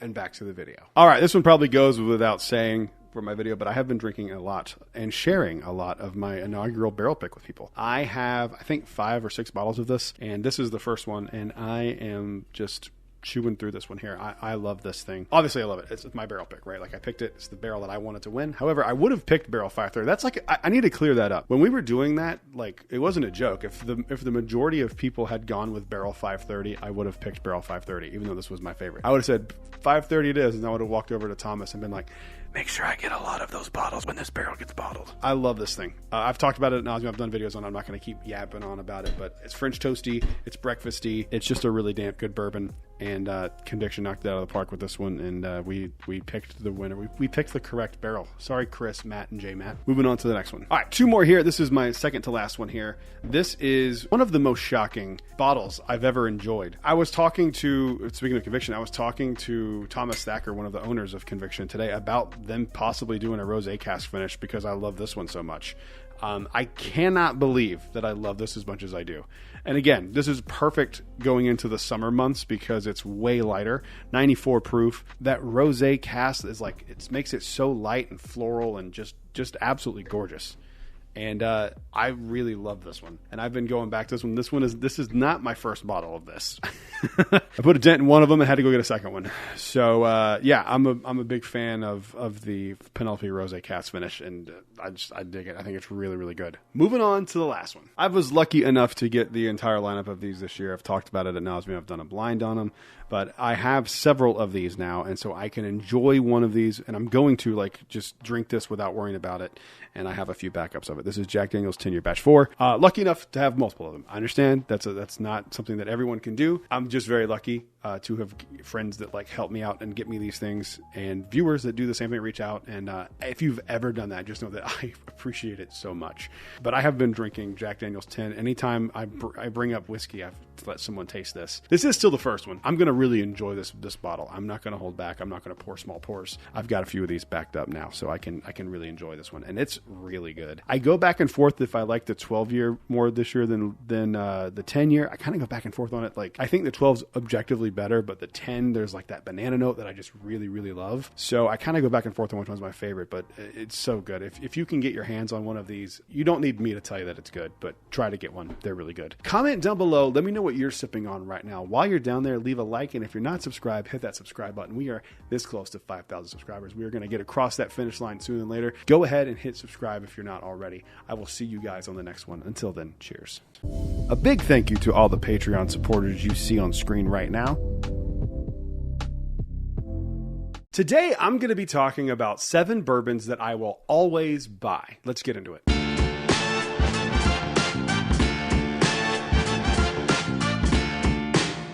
Hello everyone, welcome back to Brad's Bourbon Reviews. I'm Brad, and today, like I said in the intro, these are going to be 7 bottles of bourbon that I love so much that I will never not buy if I see them close to or near retail. I think what I'll do for the ones that are allocated is I'll give you like the highest price I would pay for that bottle. I think that only applies to really only 2 bottles on this list. So enough talking, let's get into it. First one up is Jack Daniel's Single Barrel Proofs. I am such a big Jack Daniel's fan. If you've watched my videos for any amount of time, you know I love Conviction and I love Jack Daniel's. Conviction did not make this list only because I'm sticking to things that are nationally available. Now, that doesn't mean availability, just they're going to be sitting on the shelves, but for the most part, even if they're allocated, they are available technically nationally. I adore the Single Barrel Proofs. I have yet to have one that was really bad. I've had some that were like not great, but to me, that's the fun of single barrels, like getting to try something and kind of having something a little different, a little unique every time you experience it. And for me, like there's not a better value in bourbon for these being like 60 to 75 bucks. I think they're like 75 here in Central Florida. That to me is a no-brainer. I will buy these whenever one gets like a little low. I have a few of them now, so I don't have to really worry about that as much right this second. If you've never tried these, you should absolutely try them. I know people will say they don't like Jack Daniels. This is not what you're talking about. I assume when people say they don't like Jack Daniels, they're thinking like Gentleman Jack and Old Number 7. And while I still enjoy those from time to time, I understand. Those are like cheap mixing bourbons. This right here, what's in these bottles is incredible. And this applies to the Rise as well. So again, if you haven't tried one of these, you definitely should seek one out and try to get a store pick, because the store picks are even more interesting because you get to know a store's flavor profile. It's really cool. Moving on to the next one. Another one up here that is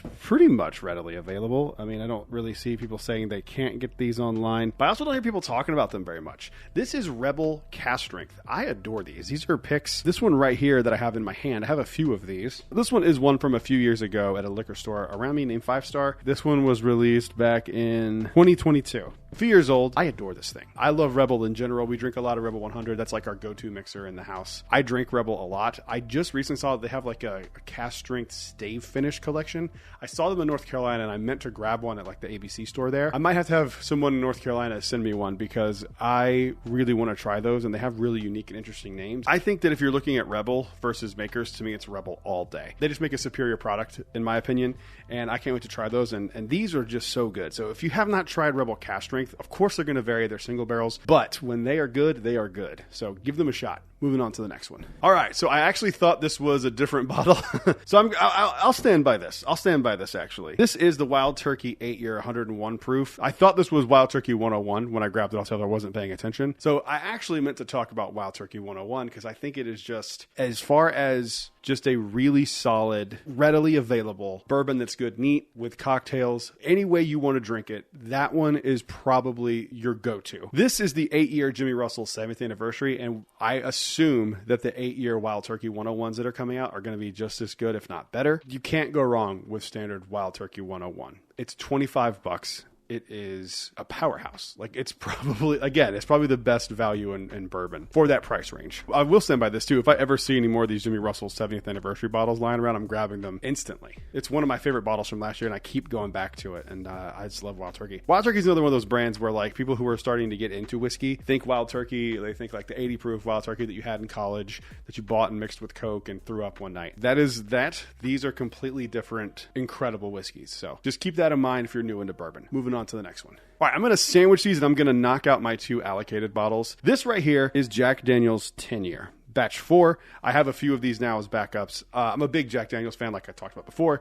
The 10-year is my favorite of them, generally speaking. This year's 12 edged out the 10 for me just by a little bit. They are all really, really good. And so I will never not buy Jack Daniels 10 and 12 and 14. I have all of them that have ever been released. I mean, obviously I don't have the one from like 1914 or whatever. That old 14 year that they released like 100 years ago. But all the modern ones, I have them all. I will buy these whenever I see them. I have a ton of them as backups anyway. But whenever I see them, around $150 is like my max. If I see them for that price, I'll buy them. I think that these are incredible. They are limited releases, so anytime you can find and get like multiple of them, I like having that, so you can like enjoy one, you can drink one down a little bit, then you have a backup or two ready to go, so you don't have to, nurse one bottle. I really appreciate doing that with whiskeys, so I'll never not buy Jack Daniel's 10-year. Moving on to the next one. All right, and my other allocated bottle that I will never not buy if I see them. This is a no duh. If it goes for retail, I buy them. I don't care which batch it is. If it goes for up to, I would say probably up to $200 to $250, depending on the batch. And I'm talking about Stag Junior, whatever you want to call it. I have liked all of the Stag and Stag Juniors that I've had that were batch products. Their barrel picks are a little different. I've only ever had one barrel pick, and it was not good at all. It was undrinkable. It was like 120 something proof, and it drank like it was 180 proof. Like, it was just terrible. It was overly oaked and just not good. I don't know who picked. I mean, I know where it was from, and I've said it before, but I don't really want to say it again.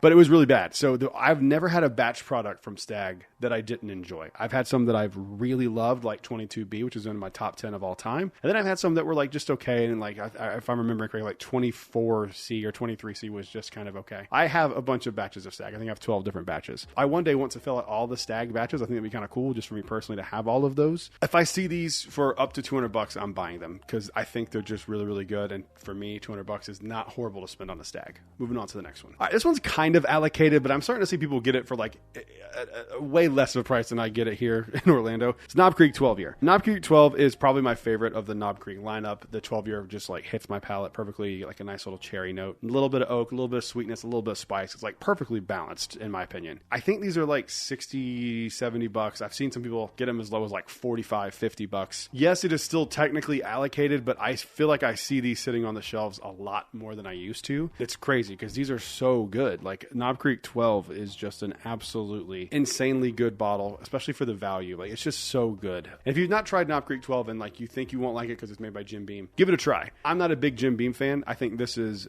absolutely the best thing they make, generally speaking. Moving on to the last one. Wild Turkey makes incredible bourbon, and the fact to me that they've made so much of it that it's like shelf available in a lot of cases, and this one included, is insane that something is this good and is this readily available and this inexpensive. I'm talking, of course, of Wild Turkey Rare Breed. I love this bottle so much. This is the first one I bought like 3 years ago. still have not gone through an entire bottle of it.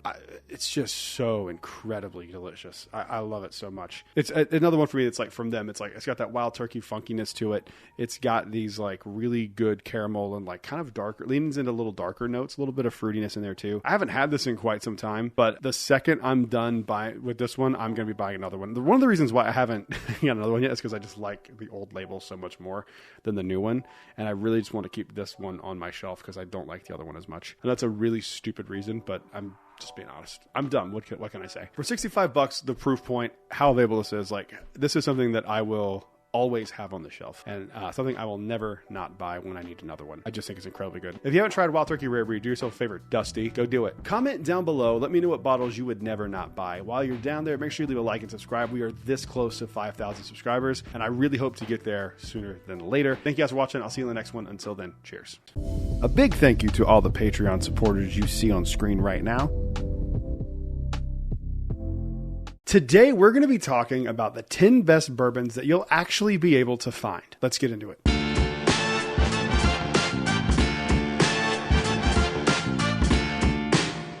Hello everyone, welcome back to Brad's Bourbon Reviews. I'm Brad, and today I recently did a video where I was talking about my top 10 favorite bourbons of all time, and this person made a comment that said, you should do one of these for like your favorite available bourbons. And I was like, you know what? That's a really good idea, because I do understand that not everybody can get these allocated bottles. It's either really difficult to get them or it's really expensive to get them. So today I want to talk about my 10 favorite shelf available bourbons. Also, keep in mind, I can only speak for my area, and all of these are pretty much readily available. You should be able to get your hands on them, and if you haven't tried any of these, you should try them. Let's go ahead and get into with the first one. First up here, a powerhouse of the double oaked category. This is Woodford Double Oaked, coming in at around $60. It is available pretty much wherever you can buy Woodford, which is pretty much everywhere. This one is, in my opinion, far superior to the double oaked that is about 4 times the price of what this one costs. It's delicious. It's a great gateway into double oaked bourbons. It's also just a really good double oaked bourbon. I love this one for the winter time. I bring this one out whenever I want that like quintessential double oak that is something that I can just kind of drink and enjoy and not worry about missing out, because I can go buy another one any day of the week. They also do store picks of this now. I have not had one yet, but I hear that they are really, really good. So if you see your local store, get one of them as a store pick. Give it a try. Let me know what you think. Moving on to the next one. All right, up next here is Four Roses Small Batch Select. I think this one's good, but I actually prefer the small batch, and I just don't have a small batch on the shelf right now. I finished it a few weeks ago. So this one is small batch select on the camera, but I'm specifically talking about small batch. I think the small batch is a little bit better. It's also way less expensive. Like, it's $30 as opposed to like $75 or $80. So go small batch. It's better. It costs less. Why would you not do it? I know Four Roses is not everyone's thing, but if you've never tried it, or you are looking to maybe try something from them that's not an arm and a leg expensive and also not their bottom shelf, that's a really good starting point with Four Roses. And honestly, for me, it's like E.H. Taylor. Like, E.H. Taylor small batch is my favorite of all of the E.H. Taylors, and it's the easiest one to find from the E.H. Taylor lineup. So I kind of feel the same way about Four Roses. Like, every time, everything always just kind of goes back to small batch for me. So small batch or small batch select, but I would say go small batch. Moving on to the next one. All right, coming in at 114 proof. This is Old Grandad 114, made by Jim Beam. Every few years, like, a rumor pops up that these are going away, then they're not going away, then they are going away, then they're not going away. I forget from time to time how good this one is, and I will break it out and just like be in awe at how good like a $30 bottle is at 114 proof. It's amazing. It is easy to find for the most part. It was going through like a little weird spell here in Orlando. It was kind of hard to find, but I see it all over the place again now. So if you've never tried Old Grandad 114 and you like the Old Grandad Bonded, which is another bottle that could be on this list, if you haven't tried it yet, I would say maybe seek it out and try it. In worst case scenario, you'll have some really strong whiskey and cokes you can choke it down with.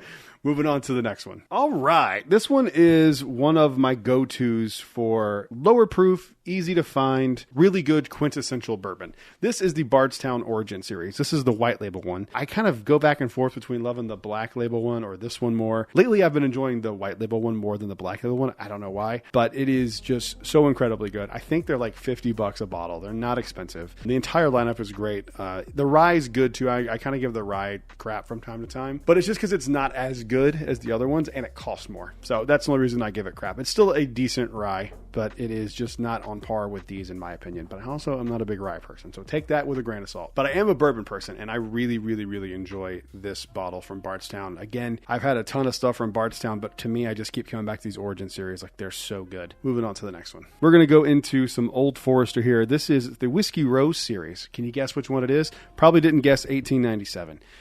This is probably my favorite of the entire Whiskey Row series. I really, really enjoy it. There's like a green apple note, if I remember correctly, on this. I haven't had this in a while. I think it's just incredible. I think it's my favorite. There's a few in the Whiskey Row series that I really, really enjoy, and this is definitely one of them. I think this one is underrated. I think everyone looks at some of the other bottles in the lineup and kind of look over this one, which is insane because this one is just incredible. It's a little expensive for what you're getting out of it, to be quite honest, but it is a really, really solid $60-$65 bottle. And again, I see these in every single liquor store that I go into, so I know that they're readily available. But if you haven't tried 1897, try it. It's absolutely delicious. Moving on to the next one. Speaking of Old Forester, I was torn on which one to do here. I was torn on doing this one or the 1910. I settled on Old Forester 1920, the Prohibition style, only because of the higher proof. I feel like that played a factor into it for me, where you're getting way more proof for the money at the same price. Like the double oak, I think is like 90, 95 proof, 93 proof. So you're getting a lot more proof out of this. This comes in at like 115 proof, and I think it's better in some ways, and I think the 1910 is just as good in some other ways. But for me, I was thinking of it from like a value perspective on this specific one, and I think with the higher proof point that it's just really, really good. A lot of banana notes on this, so if you're not into banana, you probably won't love this. It's like chocolate banana bread. It's really, really good. I know some people have like started to like kind of walk back their love of 1920. Not me. I love it. I've loved it from day one. For a long time, this was like one of my favorite bottles on the planet. But I do really, really like it, and it's findable. You can find this pretty much in every liquor store. So if you haven't tried Old Forester 1920, you should absolutely do it. Moving on to the next one. The next one up here is a bottle that used to be kind of hard to find, but now I feel like it's everywhere. I saw it at a Walgreens liquor store the other day on sale for like 30 or 35 bucks, something like that. This is Heaven Hill Bottled in Bond. I really didn't like this one the first time I had it, and then I bought a bottle of it, and I was like, wait a second, I really think this is pretty solid. I stand by, I don't think they gave me this when I ordered it at a bar, because it was just so night and day different that I was like, there's no way I would ever want one of these. And then I found one on sale, and I was like, I'll add it to the collection, and I tried it, and as you can tell, I've enjoyed quite a bit of this. I feel like this one is readily available pretty much everywhere now. Again, I saw it on clearance, so I don't know where you live. If you can't find these relatively easy, I'm sorry. But for me here in Orlando, and from what I've seen in my travels, this is pretty much available everywhere. So if you haven't tried Heaven Hill Bottled in Bond, you should definitely give it a shot. I think it's pretty solid. And I think it's a good representation of like their mash bill and how good they can make whiskey. Yeah, give it a shot if you haven't already. Moving on to the next one. Wouldn't be a Brad's Bourbon Reviews video if we didn't talk some Jack Daniels, and I really struggled with which one to put on. And I was torn between three. I was torn between this one, I was torn between a single barrel and a single barrel barrel proof, and I landed on the Jack Daniels Bonded because I think that this is one of the best things that Jack Daniels makes. It is incredible. The value's there. It's like $35 bottle. The only knock on it is that it's a 700, not a 750, but I love the bottle design on these, and you get a consistent product, which is why I didn't go with the single barrels, because some of those can vary. You can get one that you really don't like. So I went with this because pretty much everywhere Jack Daniels is sold now, you can get your hands on these, at least again in my experience. I know when these first came out, they were kind of hard to find, but I mean, the way I look at it is if the ABC chain in Florida puts it on the shelf, it should be readily available because they put nothing hard to find on any of their shelves. So I really love this stuff, and it's one of the best things Jack Daniels makes, to be perfectly honest. And it's just so simple, and it's so good, and I just love everything about it.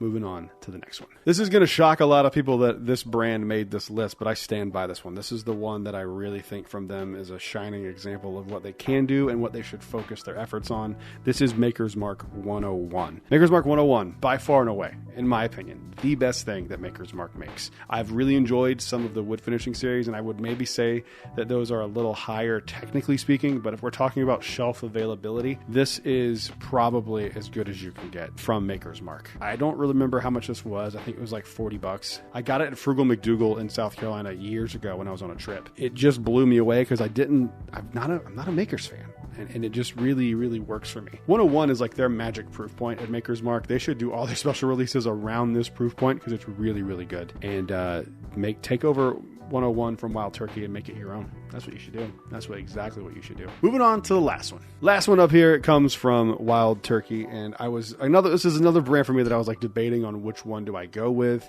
which bottle do I pick, and I decided to go with Wild Turkey Rare Breed because I think that the proof point and the dollar value just makes sense for what you actually get in the bottle. It's absolutely delicious. It is crazy how good this is. Like this stuff is like sneaky good. Like if you tried this and you didn't know it was Wild Turkey Rare Breed, you just tried it in a blind, you'd be like, this is amazing. And you'd be like, oh, it's Wild Turkey Rare Breed. It's available everywhere. And that's why it made this list. Comment down below. Let me know what your favorite findable bourbons are. While you're down there, make sure you leave a like and subscribe because we are this close to 5,000 subscribers. I appreciate all of you watching. I'll see you on the next one. Until then, cheers.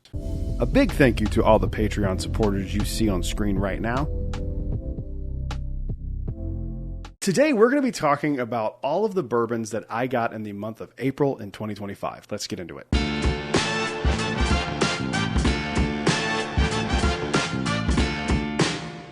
Hello everyone, welcome back to Brad's Bourbon Reviews. I'm Brad, and today, May was kind of a weird month for me bourbon hunting wise. I'm kind of reeling back my budget. I'm kind of saving my money for like really special and unique bottles because I got a few things going on in my personal life, buying a house soon. So I'm going to try to like scale back, and this series actually might fully go away. Not the channel, but the series of like the bourbon hauls. I don't know how many bottles I'm going to be getting every month going forward. I was kind of going ham for a while, but I'm kind of reeling it back a little bit to be more responsible. So today I want to go over the bottles that I did get in May, along with some other things that are bourbon related. So let's go ahead and get into the first one here. A few weeks ago, I was on a live stream with That Bourbon Dude. I was a guest on his live stream. It was so much fun. And he talked about a bottle that I didn't even know existed. And once I found out that it did, one of my viewers, Dusty, got me this bottle right here of Hooters American Straight Whiskey because we talked about terrible whiskey on the live stream, and I love collecting terrible whiskeys, so he got me this one. And not to be outdone, there is also a Hooters Gin. I'm not a gin person. I like gin in cocktails like for the summer. Not gin and tonics or anything like that, but like I like aviation cocktails, and I don't make them very often because I just don't buy gin. And I think this is probably going to be really bad gin, but I don't know. I don't know if I'm going to open these or what I'm going to do with these. I don't know if there's a point. Like, this isn't a bourbon. This is an American straight whiskey. It's 80 proof. Like, I doubt this is any good. But I did see in some of the secondary Facebook groups for some reason that this bottle is like $125. I did not pay that for this. I don't know what's going on. I think the word got out about how ridiculous this is. Moving on to the next one. All right, this bottle right here is courtesy of my buddy Cinnabourbon. He was able to hook me up with one of these. This is Old Forester King Ranch. Old Forester did a collab with King Ranch, and basically it's pretty good. I have a video that I have recorded already that'll come out probably next week sometime. I actually really like it. I mean, it's not like my favorite of all time or anything like that, but I do think it's really, really solid. We'll talk more about it when I do the review, but yeah, Old Forester King Ranch. I'm excited. I've been wanting this one for a while, so thanks again, Mike. Appreciate it. Moving on to the next one. All right, up next is a bottle from the ABC Vault. This is a Weller Foolproof ABC Selection Barrel 163. ABC Vault, if you don't know, it's basically a rewards program with ABC, and if you get X amount of points throughout the year, they invite you into the vault, and it's, really hard to get some of these really hard to find bottles. But the benefit is you get it basically at retail, and then you have to buy it from their website, and then it ships to your store in about a week and a half, 2 weeks sometimes. So I was able to get another Weller Foolproof. I'm going to have to eventually do a Weller Foolproof video because I have now 2 store picks. I have an ABC store pick, and I have a Southern Spirit store pick, as well as just the standard Weller Foolproof, and see which one is the best. I'm excited I got this. Anytime I can get any Weller product here in Florida, because ABC is the only place where you can buy Weller products in the state of Florida, I always grab them because they're just really, really hard to get. I know they're hard to get for everybody, but when your only option is one specific chain, it makes it even more difficult. And it's really a pain in the ass to get anything Weller here. Yeah, I got the Weller Foolproof ABC pick. Happy. Moving on to the next. This is a bottle that was sent to me by my buddy Dusty, who's a patron and a really good guy altogether. This is a New Riff single barrel. This is another one that I have already done the review of, so I'm not going to talk about it specifically. But this is a Lazy Day liquor store pick, which is a really cool little liquor store in South Carolina, like Fort Mill area. I shop there a lot when I'm in town, actually, so I'm happy to finally get something cool from them. I love the bottle design on this, and I don't want to blow the review, but this was a really fun bottle to do a review of. I really liked it, and Lazy Day did a good job picking out this bottle. So yeah, 119 proof. I'm excited. Single barrel. This is the first time I've ever had anything, at least to my memory. It was pretty cool to do a review of like a brand that I have just never really done before. So shout out to Lazy Day for picking a good barrel. Moving on to the next one. Next one up here is it's technically a bourbon bottle or whiskey bottle, whatever you want to call it. But this was something I meant to showcase in my March video that I did not because it wasn't working. I didn't have, well, not that it was working. I didn't have it charged. And so I wanted to showcase it in all its glory. This is a really cool lamp.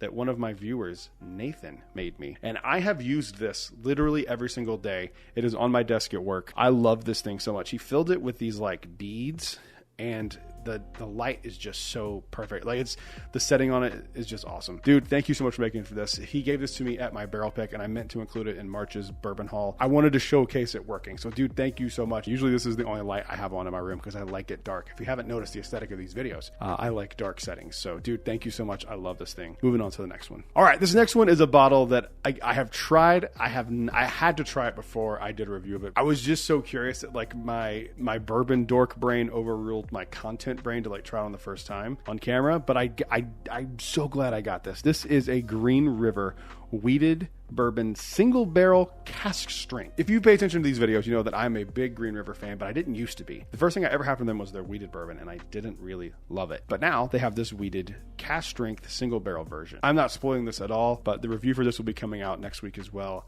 And let's just say I'm pretty excited about Green River stuff that they're making right now. So stay tuned for that review. These are supposedly pretty hard to get. I've talked to a few people who like are in the know. Jason from Coming Whiskey over on Instagram, he kind of said to me a long time ago when these were first announced that these were going to be pretty hard to get. So I'm glad I got one. This one is 123.6 proof. So watch out for this review. I think it's going to be an interesting one. Moving on to the next one. All right. This one is a free bottle that the distillery sent me. This is really cool. This is Barrel Bourbon's Cask Finish PX Sherry Cask Finish Bourbon. Not a huge fan of cask finishing in general, and usually sherry stuff isn't my thing, but I have not opened this yet, so I cannot speak to this one. This one is going to be a fresh crack review because they were nice enough to send me this for free, so I'm going to give them a proper review. It's a 6-year-old, 115.52 proof, and this is the first edition. So let's see if this is something that, you know, they really should continue to focus on, or if they should use their efforts other places. But I'm excited to try this. So again, thank you to Barrel for sending this to me, and I'll get that review out to you guys sooner than later. Moving on to the next one. All right, here. So these are 2 sample bottles sent to me and the boys over at the Orlando Bourbon Gang. There will be a link in the description below if you would like to join. It's an Orlando-based group, so we like people in Florida, but if you're national, we are cool with that too. We will accommodate that in any way we can. So these are 2 sample bottles sent to us to do a pick. So long story short, when we did my barrel pick, my barrel number was 454. That was the one that we landed on,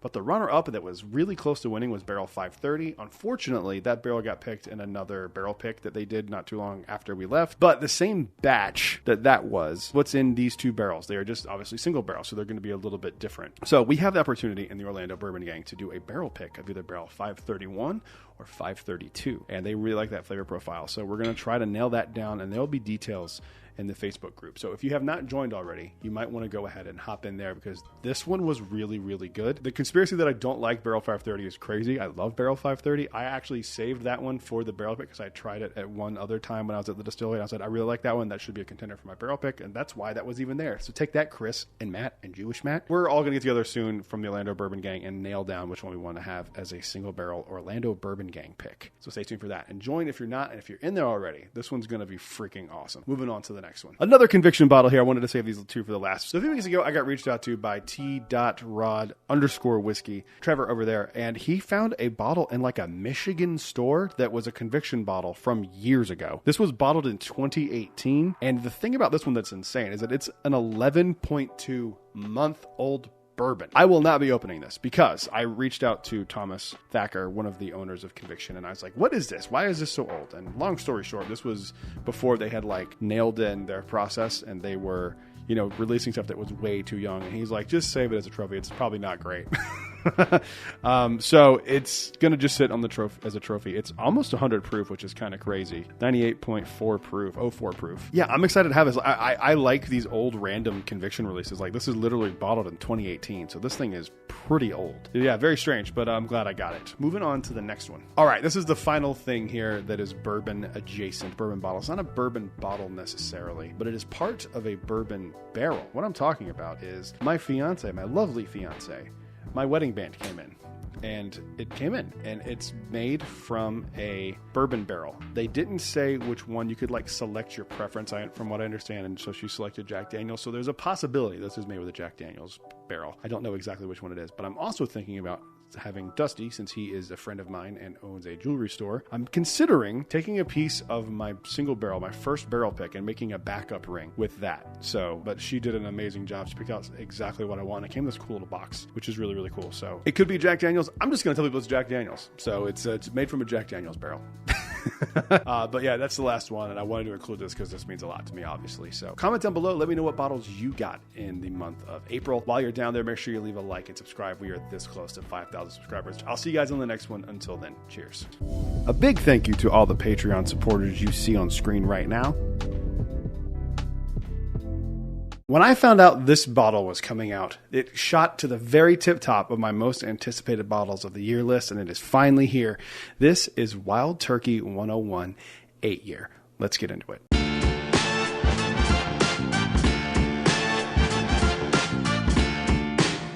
Hello everyone, welcome back to Brad's Bourbon Reviews. I'm Brad, and today we're going to be talking about this bottle. Like I said in the intro, I have been so excited to get my hands on this because I loved the Jimmy Russell 70th anniversary so much. And when they came out and said that this was going to be like a mainstay, like a available release for 8 years at around $45, Wild Turkey does not miss. Shut up, Dusty. I got very excited, and I'm still very excited. We're going to do a fresh crack on this. I haven't opened this yet. Not only is this a fresh crack, but I have not tried this at all anywhere else. I've had some friends try it and tell me that it's not quite as sweet as the 70th anniversary one was, which is actually kind of interesting to me because I would like to see it be something very different from that release because it's a different bottle of bourbon. It's an 8-year 101 proof. It's not something cultivated for a special release. This is just a standard 8-year 101 Wild Turkey. For Wild Turkey, 101 is like really their sweet spot. The 12-year is fantastic. Enough talking. Let's get this thing into a Glen and let's see how we feel. I've been so excited all weekend to try this. Let's give it a nosing. Let's see how we feel. Oh yeah, you know what? On the nose, it's definitely not as sweet. It's a little more oaky. It has a little more depth to it, which is kind of weird. They're the same age statement, the same proof.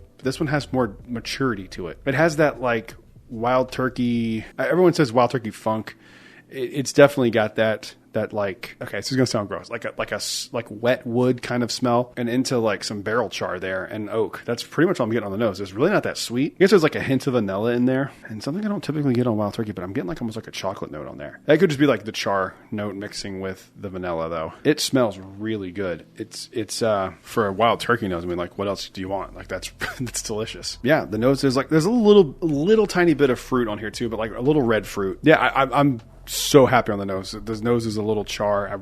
I really like this nose quite a bit. It's ticking off a lot of my boxes that I like on noses. Yeah, I don't rank noses. I don't give them a rating, but if I had to give this nose a rating, I'm giving this like an 8.8 on the nose. It smells fantastic. All right, let's give it a mouthing. Let's see how we feel. Interesting. Yeah, that's not even close to as sweet as the 70th anniversary. That one's way sweeter. That one's almost like candy sweet in comparison to this. And I just had that a few days ago. And I've actually been sipping on that this weekend, knowing I was going to do this review. So yeah, it is definitely not nearly as sweet as that is, but I gotta say, man, I don't know, I might like this better. A lot of times when I hear someone say it's oaky, to me that equates with like, unless it's a sweeter oak, which this is on the palate, it usually means that it's gonna dry you out. I hate that like dry out feeling that my throat gets when something is drying, and I was kind of worried that it was gonna lean into that direction, and it does not. It drinks hotter than 101 though, and traditional Wild Turkey 101 doesn't. I think it's just that extra oakiness, but like I don't think it drinks like 120 proof or anything like that, but like if I try this, I would probably guess the proof point was 110-ish because there is some spikiness to it. On the palate, I'm getting like I said, oak, a little bit of clove baking spice, and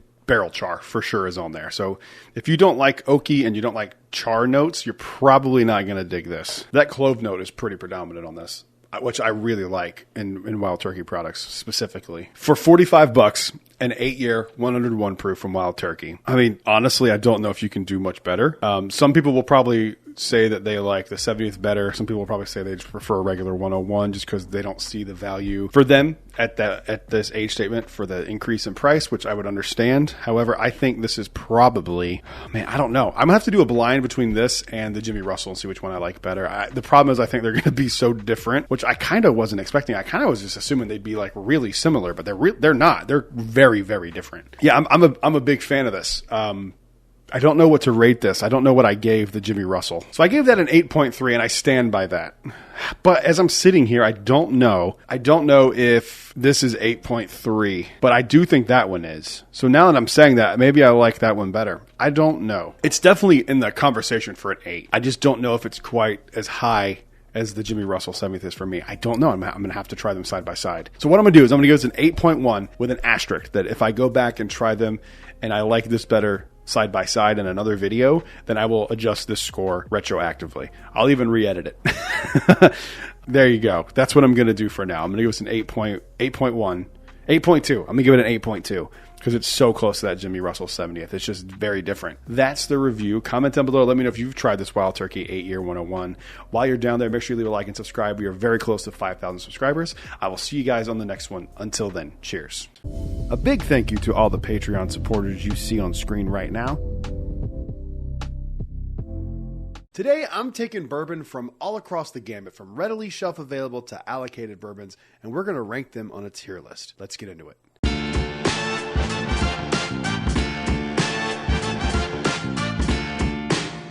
Hello everyone, welcome back to Brad's Bourbon Reviews. I'm Brad, and today we're back doing another tier list video, a little different than this last one. And I know it doesn't seem like it's been that long since I did a tier list video, but I recorded that video almost a year ago. And I edited it recently because I realized how bad the editing was, and went back and redid it. So this is a different video. We're going to take bourbons that are on this tier list. I got this from tiermaker.com, and it runs the gamut from allocated to like everyday shelfer stuff. And I'm actually going to do this tier list properly. I'm going to rank them from best of the best to bottom shelf, and there's a bottom category called never had it. So if there's a bottle in here that I've never had, I'm just going to throw it to the never had it list. I'm going to rank them in each tier. So the tier lists are best of the best, top shelf, middle shelf, big hitters, and bottom shelf. And of course, never had it. So let's go ahead and get into it with the first one here. First one we have is Elmer T. Lee. Man, oh man. So it's definitely not best of the best for me. I wouldn't consider it top shelf. It's not even on my top shelf on my collection. It's actually sitting over here a little lower than that. I'm going to say it's a big hitter because I don't think it's bottom shelf, but I don't think it's quite middle shelf. That might change. I might have to do some restructuring here, but for right now, I'm actually going to change my mind. I'm going to put it in middle shelf for right now because it used to be a $40 bottle. Now that's up to like $80. It's kind of crazy for that, but it is a single barrel, so there is some inherent value there. Let's go ahead and move on to the next one here. This one is Old Fitz. I don't know what year that is. I'm going to say, let's go 10 year. I'm going to say it's definitely top shelf, not quite best of the best. It is good, but I don't think it's quite best of the best. This is a New Riff single barrel, not bottom shelf, not middle shelf. I think I would prefer an Elmer T. Lee over a New Riff. I'm going to put it in big hitters for now. We'll see. That may change. I do like the one I have. I don't love it. I think it's okay. It's definitely not bottom shelf. And yeah, I think that's a good placement for that one there. This is Cooper's Craft. Never had it. Never had Cooper's Craft. Up next, we have Basil Hayden. That's going straight to the bottom shelf, and that will probably be way farther down this bottom shelf. That's probably going to be my worst one on this list, at least if it continues to go that way here. All right, up next, we have Angel's Envy. I can't tell if this is the bourbon or the rye. I feel the same way about both of them. I don't like Angel's Envy, if I'm being honest. I'm going to put them in bottom shelf. I'm not a fan. I would rather have Angel's Envy than Basil Hayden, though, so we'll move that in front of Basil Hayden. Moving on to the next one. This is Very Old Barton. I can't, again, the labels this, I can't tell if this is, it looks to me like it's the 100 proof one.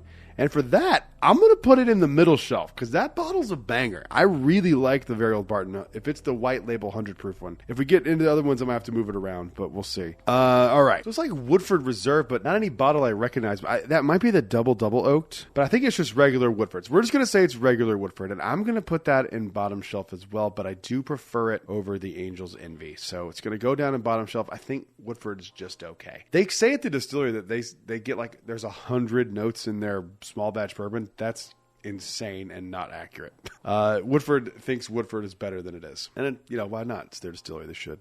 Michter's Bourbon. So here's what's funny. I've never had Michter's Bourbon. I have the Michter's 10 year, but I've never had anything else from Michter's. It is on my list, though. I need to broaden my Michter's horizons, and I'm going to probably do that next month. Well, July, because I'm going dry in June. All right. So next up, we have Penelope 4 grain, which I do have that bottle. Going bottom shelf with that. I don't like it as much as I like the Angel's Envy, so I'm going to put it right there at the bottom shelf next to the Angel's Envy there because it's not good. It's not bad. It's drinkable. It's definitely my least favorite thing I've had from Penelope for sure.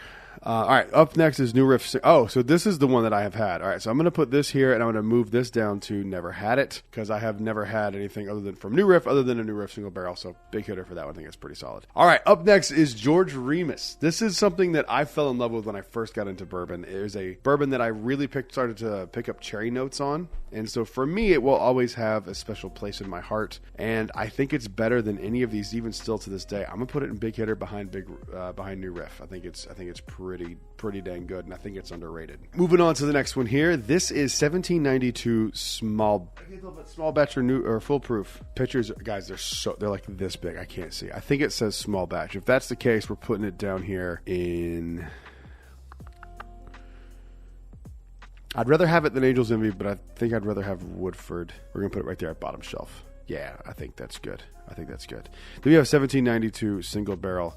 That might be the only thing worse, actually, than Basil Hayden. My 1792 single barrel that I have is absolutely terrible. It's one of the worst things I've ever tasted bourbon-wise. I actually would prefer Basil Hayden over that specific one that I have. It's terrible. Yeah, I didn't realize that was on there. That's really bad. Moving on to the next one. All right, this one is Jack Daniel's single barrel proof. Straight to the best of the best, baby. Especially some of those really good barrel picks. Oh my God, are they incredible. Especially in comparison to all stuff that's on this list. They're readily available. They're not highly expensive. They're really high proof. They're fantastic, and they're single barrels. And it's my favorite distillery, so what can you do? What did you think was going to happen when we got to this? Moving on to the next one. Elijah Craig small batch. I put it in the bottom shelf. I put it in bottom shelf because I'm not a fan of most Elijah Craig, and the stuff I do like isn't their lower proof stuff. But would I rather have Elijah Craig or Woodford? I think I'd rather have Woodford, but yeah, I'm going to put it there, I think. I might move those two further down once we get to it, but we'll see. Moving on to the next one. The next one is Knob Creek 12-year top shelf, baby. Middle shelf, actually. But I would rather have it than it's a high middle shelf. We'll do high middle shelf. I would rather have it than both of those for sure. But I still think I'd rather have an Old Fitch over the 12-year Knob Creek. All right, next we have Bullet Bourbon, which is one of my fiance's best ones. I'm going to put it here. I think it's bottom shelf, but I would rather have it than any of these other things here. I think Bullet is actually kind of slept on for what it is. I think Bullet's pretty good, especially if you're using it as like a mixer, especially the rye. The rye that is like the standard for rye whiskeys. Maker's Mark. Regular Maker's Mark? That's not fair to it. I'm kidding. I would rather have it than 1792, but I'd rather have it than Basil Hayden. All right. I'm being honest. I'm trying to be silly a little bit, but I'm being honest. It's pretty okay. I'm not a Maker's Mark fan. There are hopefully there's other Maker's Marks here that I can put. I don't see any other ones. There might not be, but that's where it stands for me. All right, moving on to the next one. This is Blanton's middle shelf for sure. I would rather have Blanton's, I think, than an Elmer T. Lee. Maybe not. I think I'd rather have Elmer. I think that's a good placement. Solid middle shelfer. People that are still flipping out about Blanton's, it's so funny to me. Like, it's finally become like available here again. I see it all over the place for retail. I do like it though. I do like Blanton's. The end all be all of bourbon to me, it is not. All right, Eagle Rare. All right, so this one I have a complicated relationship with because I like it better than the Knob Creek 10. I don't consider it top shelf, though. I'm putting it in middle shelf. I think it's the top tier of the middle shelf. Eagle Rare is actually what I drink every time before I do reviews because I get a cherry cola note on Eagle Rare, and I can pick it out very easily. And I know that if I can't pick it out, then I need to not do videos that day that require tastings because it's like how I judge if my palate's off or not. That's always the one I go to because it's always been consistent for me across the board. So I have a fondness for Eagle Rare, and I loved it, and then I didn't like it, and now I'm back to full on loving it again. So we'll see. But for me, I think it's the top half of middle shelf for sure. Moving on to the next one. I can't tell if this is Old Forester 1910 or 1920. We're gonna go 1910. I would rather have 1910 than Very Old Barton, but I think I'd still pick Blanton's. So we're putting it in the middle shelf there. See, this is a pain because, like, can we use the full picture, guys? Because this is not working for me. Can't read these. So here's what we're going to do. We're going to move these benchmarks down to the bottom, and we'll go through them at the very end, and I'll just pick a benchmark that I like, and we'll kind of go from there. All right, so this one's tough because this one is Booker's. Now, Booker's can really vary. Booker's varies quite a bit. My favorite Booker's of all time is the Kentucky Tea Batch. It's my favorite. I love it. I think it's really solid. But some of them are really not good. So it just kind of depends on which one. So I'm just going to take the Booker's brand as a whole here because I can't see what model this is specifically. So I'm going to put it in big hitters because I think that's a good, well, no, I'm going to put them, I think it's middle of the road. I'm going to put it down here behind Very Old Barton because, to be honest with you, there are some Bookers that are so bad I'd rather have Very Old Barton than them. But I think that's a solid spot for it. Moving on to the next one here. This is Buffalo Trace. I would rather have Buffalo Trace than almost anything in this list. And that includes, no, it doesn't.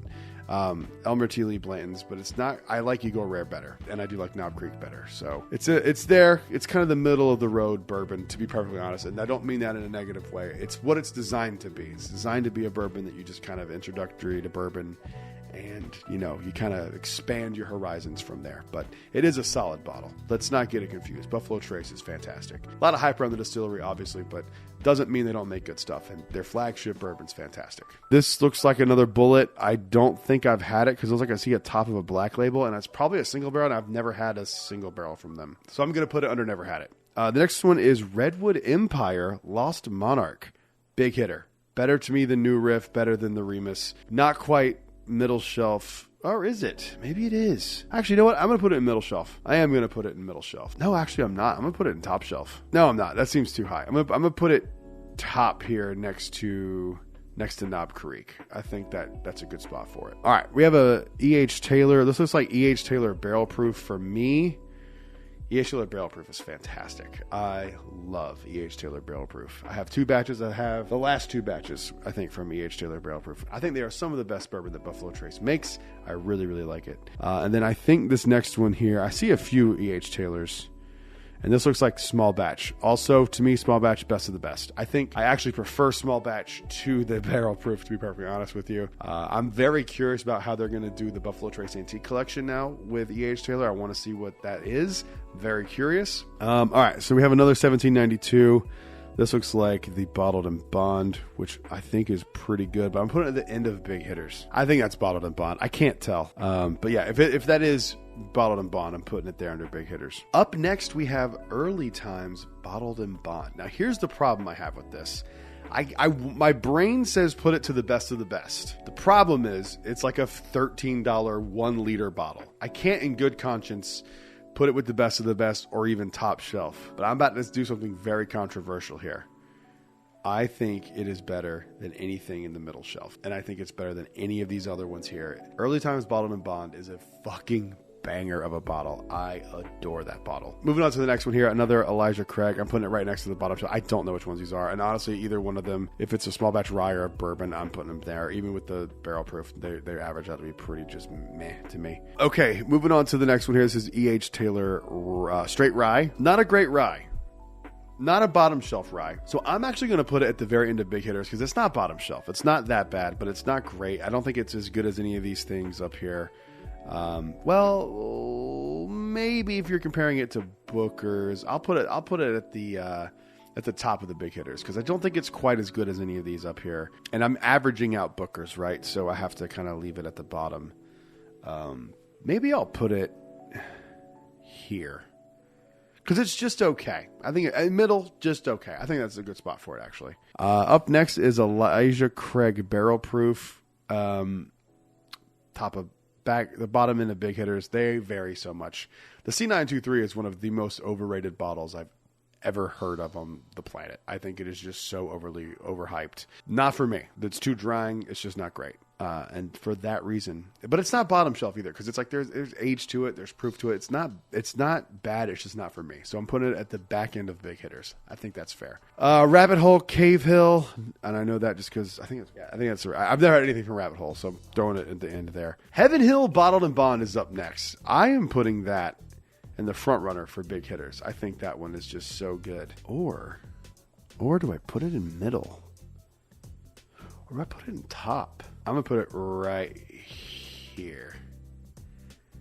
All right, that's where we're putting it. We're putting it in middle shelf here. Middle shelf next to, in between Buffalo Trace and Redwood Empire Lost Monarch. I think that's a good spot for it. Evan Williams Bottled and Bond is up next.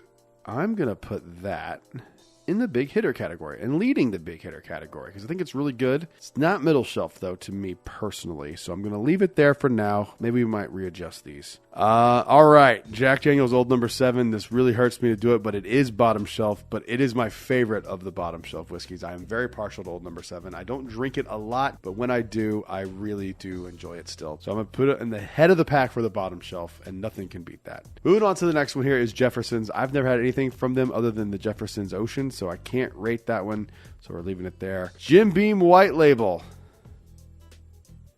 You're lucky that Basil Hayden is here, or otherwise you'd be in last place, my friend. Not good. Knob Creek 9-year. Going to throw that in the big hitters there. I think that's a good bottle. I like it better than Evan Williams Bottle and Bond. So we're going to put it at the top of the big hitters. Maker's Mark, cast strength. This is one of my least favorite things that they do. However, I think it's better than anything on the bottom shelf. And I like it as a whole better than Elijah Craig. And I like it better than 1792. So we're going to put it right there in the big hitters. I think that's fair. All right, up next we have Old Granddad Bottled and Bond. I think it goes into the big hitter category here. I think I like it less than Knob Creek 9, but more than Evan Williams Bottled and Bond. I think that's a good placement for it. Now, the next one we have after that is Old Granddad 114, and that is king of the middle shelf here. Putting it there. Every time I go back to Old Granddad 114, I'm so surprised at how good it is. And the fact that it's only $30 is nuts to me. Moving on to the next one. This is Rare Breed. Bro, I love Rare Breed. It's going right to the top shelf. I don't think it's best of the best when you're comparing those other ones that are up there, but man, those are really good. And I'm actually I need to do this. I love Jack Daniels, but I think it is in the back of the best when compared to those. Moving on to the next one. This is Penelope Barrel Strength. I do like it. It's not my favorite Penelope though. I think it's firmly placed in the middle, in the mid shelf here. I think that's a good spot in between Heaven Hill and Buffalo Trace. Another one of these is just such a hitter, dude. Old Forester 100. It's up there, dude. It's up there. There it is. Middle shelf. I think it's good. I think it's really, really solid. We really filled out the middle shelf here. I hope some stuff comes in that we can like spread out some of these other categories. Another thing from Rabbit Hole, never had them. Rock Hill Farms. Okay. Here's where we get interesting. I think Rock Hill Farms is fantastic, and I think it's better than Old Fitz, but I think... Oh, this is tough. Is Rare Breed as good as Old Fitz? No, I don't know. I can't put Rare Breed at the top of top shelf. I think it's the back end of top shelf because it's not top shelf. Yeah, I think I'm going to leave it there. I like that. I like that placement. Moving on to the next one here. This is Jack Daniel's Single Barrel. Boom. How you like that? But you didn't see that coming that high up, did you? Better than Eagle Rare. And honestly, I think it's better than early times. I love Jack Daniel's Single Barrels. They are fantastic. They're underrated. Everyone talks about the barrel proof stuff, especially the rye. Don't sleep on the Jack Daniel's Single Barrels. Those are really good. I really want to do a Jack Daniel's Single Barrel pick. I so badly want to do that. So maybe that'll happen one day, and it might happen sooner than later. Moving on to the next one here. So this is Larceny. This is not Larceny barrel proof. So I have to admit, I've never had regular Larceny. Okay, now we're getting down to the nitty gritty here. Old Rip 10-year is one of my all-time favorite bourbons. It goes directly to the top of the best when compared to these. I love that bottle. It has always been one of my favorite bourbons ever since I tried it, and I finally got one earlier this year, and I love that thing so freaking much. Up to the straight top of best of the best. Moving on to the next. Evan Williams Black Label, bottom shelf, behind anything else. Except 1792 Single Barrel. I really don't like that bottle. Then we have Pappy 15. So I love Pappy 15. I don't love it as much as the 10, but I do like it better. The Pappy 15 is dope. I just personally prefer the 10. It's a personal preference thing. It's just my taste. I like it better. Not that it's overly oaked, but there's just some sweetness that is lost a little bit as compared to the 10-year. I just like the 10-year. I've always been a 10-year guy. So it's close, though. All right, Weller 107, straight to top shelf. Better than Old Fitz. Better than Rock Hill Farms. I still feel weird about putting Rare Breed up here, but if we're talking just quality, it's got to be up there. Then we have Weller Foolproof, also top shelf. Ooh, maybe best of the best. No, I'm going to put them side by side. I'd rather have Weller Foolproof 107 any day than Rock Hill Farms. Then we have Weller Special Reserve. Now, I recently did do a blind video. I guess not recently. I did a blind video once where I blind ranked the entire Weller Rainbow, and Special Reserve came in first. However, I know objectively speaking that it is not best of the best, nor is it top shelf. I'm putting it middle shelf, but I'm putting it behind Jack Daniel's Single Barrel because I love those. Moving on to the next one. Woodford Double Oaked. Good Lord. Can't be top shelf, but high middle shelf. I mean, I like it other times better. It's so good. It's so good. I love it. Ooh, here we go. Michter's 10-year. Top shelf. Where do I put it in the top shelf? I think I put it here. Yeah, I think I put it there. That's a good one, I think. Victor's 10-year just recently was on a list video I did about the best bourbons for summer because mine, maybe it's a single barrel variant thing, mine tastes like peach rings, and I love it. Moving on to the next one here. We're running out of time here. Wild Turkey 101, Jesus Christ. Do I dare put Wild Turkey 101 at best of the best? It's not top. See, the thing, like, top shelf is tough because you think top shelf whiskey. Like, I wouldn't order Wild Turkey 101 as top shelf. That seems fair. That seems fair to me. I don't know what you guys think. That seems fair to me. All right, moving on to the last ones here. Yellowstone. Okay, bottom shelf. I will say this. Yellowstone is good in cider for fall, but it's not great. I think I'd rather have it over... I think this is where it stops for me. I'd rather have it than Jim Beam, and that's really not saying much. All right, so here's what we're going to do here. We're going to say this is benchmark old number 8. So just a standard benchmark, that is bottom shelf. It goes above Elijah Craig for me. Then we're going to say this is benchmark foolproof. I think that's a big hitter.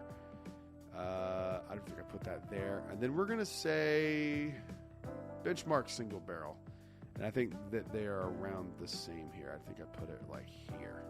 So that's it. What I'm going to do is I'm going to leave a link in the comments down below for you to do this with yourself. Do it with your friends. Do it with your family. Hell, make your own video about it. I'd love to see what you have to say. Comment down below. Let me know if I misplaced any of these. I'd love to hear what you have to say. Make sure you do that. While you're down there, make sure you leave a like and subscribe because we are this close to 5,000 subscribers. I will see you guys on the next one. Until then, cheers. A big thank you to all the Patreon supporters you see on screen right now. Today, we're going to be talking about the worst whiskeys ever, according to you guys. Let's get into it.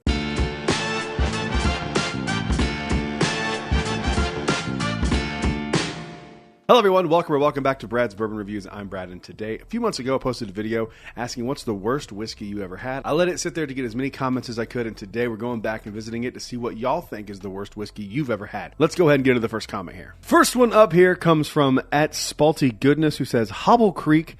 I have a hangover just thinking about it. I've never had Hobble Creek. I've never even heard of Hobble Creek. And I did like a little look up in it. I got to be honest, you shouldn't judge a book by its cover, but that bottle looks very sketchy. I could see why you had a horrible time and experience with that whiskey. It looks very terrible. Moving on to the next one. Next comment comes from Parker Arund. I don't know how to say that. 4145. And he says, Old Forester Birthday Bourbon 2021. And I love everything else by them, especially the bottle and bond. Never had a birthday, so I might have just been the year. Okay, look, I understand being upset and being disappointed by a allocated bottle that you've been trying to find and finally got one and it was lackluster. But I have a hard time believing that the worst whiskey you've ever had was Old Forester Birthday Bourbon. That I don't believe that. And I commented on this at one point, and I even said, hey, I picked up Birthday Bourbon, and I ended up trading that, but I did try it before I traded. And he said, I'd love to see your take on it. My take is it is disappointing. I wouldn't say it's the worst bourbon I've ever had. Man, all right, moving on to the next one. This one comes from Jared Thomas 1809, who says, probably a tie between Willet Pot Still and Stillhouse. I am familiar with both of those. Willet Pot Still is pretty bad. I just don't like to be super negative when it comes to whiskeys, because I know how much work and money and effort it takes to make whiskey, period, and making a good thing is hard enough, and you don't really want to shit on someone's hard work. That all being said, it's terrible. It tastes burnt to me. You can totally tell it's a pot still, but not a very well done pot still bourbon. And Stillhouse, I'm familiar with it, but I've never had it. That's the one that's in like the paint can, right? Yep. Okay. Yeah. I had to look it up because I thought that's what it was. It looks like it's like a motor oil can. I can imagine that that's really, really, really bad. Dude, I don't know. Drinking anything out of like an oil can is kind of nuts. It's cool packaging, I guess, if you want to get into like the marketing aspect of it, but I don't know. I don't think anything in that bottle would be good. Moving on to the next one. Up next is my buddy Brandon at Brutally Honest Bourbon. He says, Balcones Red Label. This guy, I wonder if this stands, because this was 7 months ago. I wonder if he's had anything from then to now that he would rank worse than this. Again, I get not liking Texas bourbon, but I have a hard time believing that is the worst bourbon you've ever had. For context, the worst whiskey I've ever had is the Dickel Tabasco. So you're telling me, Brandon, and I'm going to tag you in this, you're telling me that you would rather have Dickel Tabasco than the Balcones Red Label.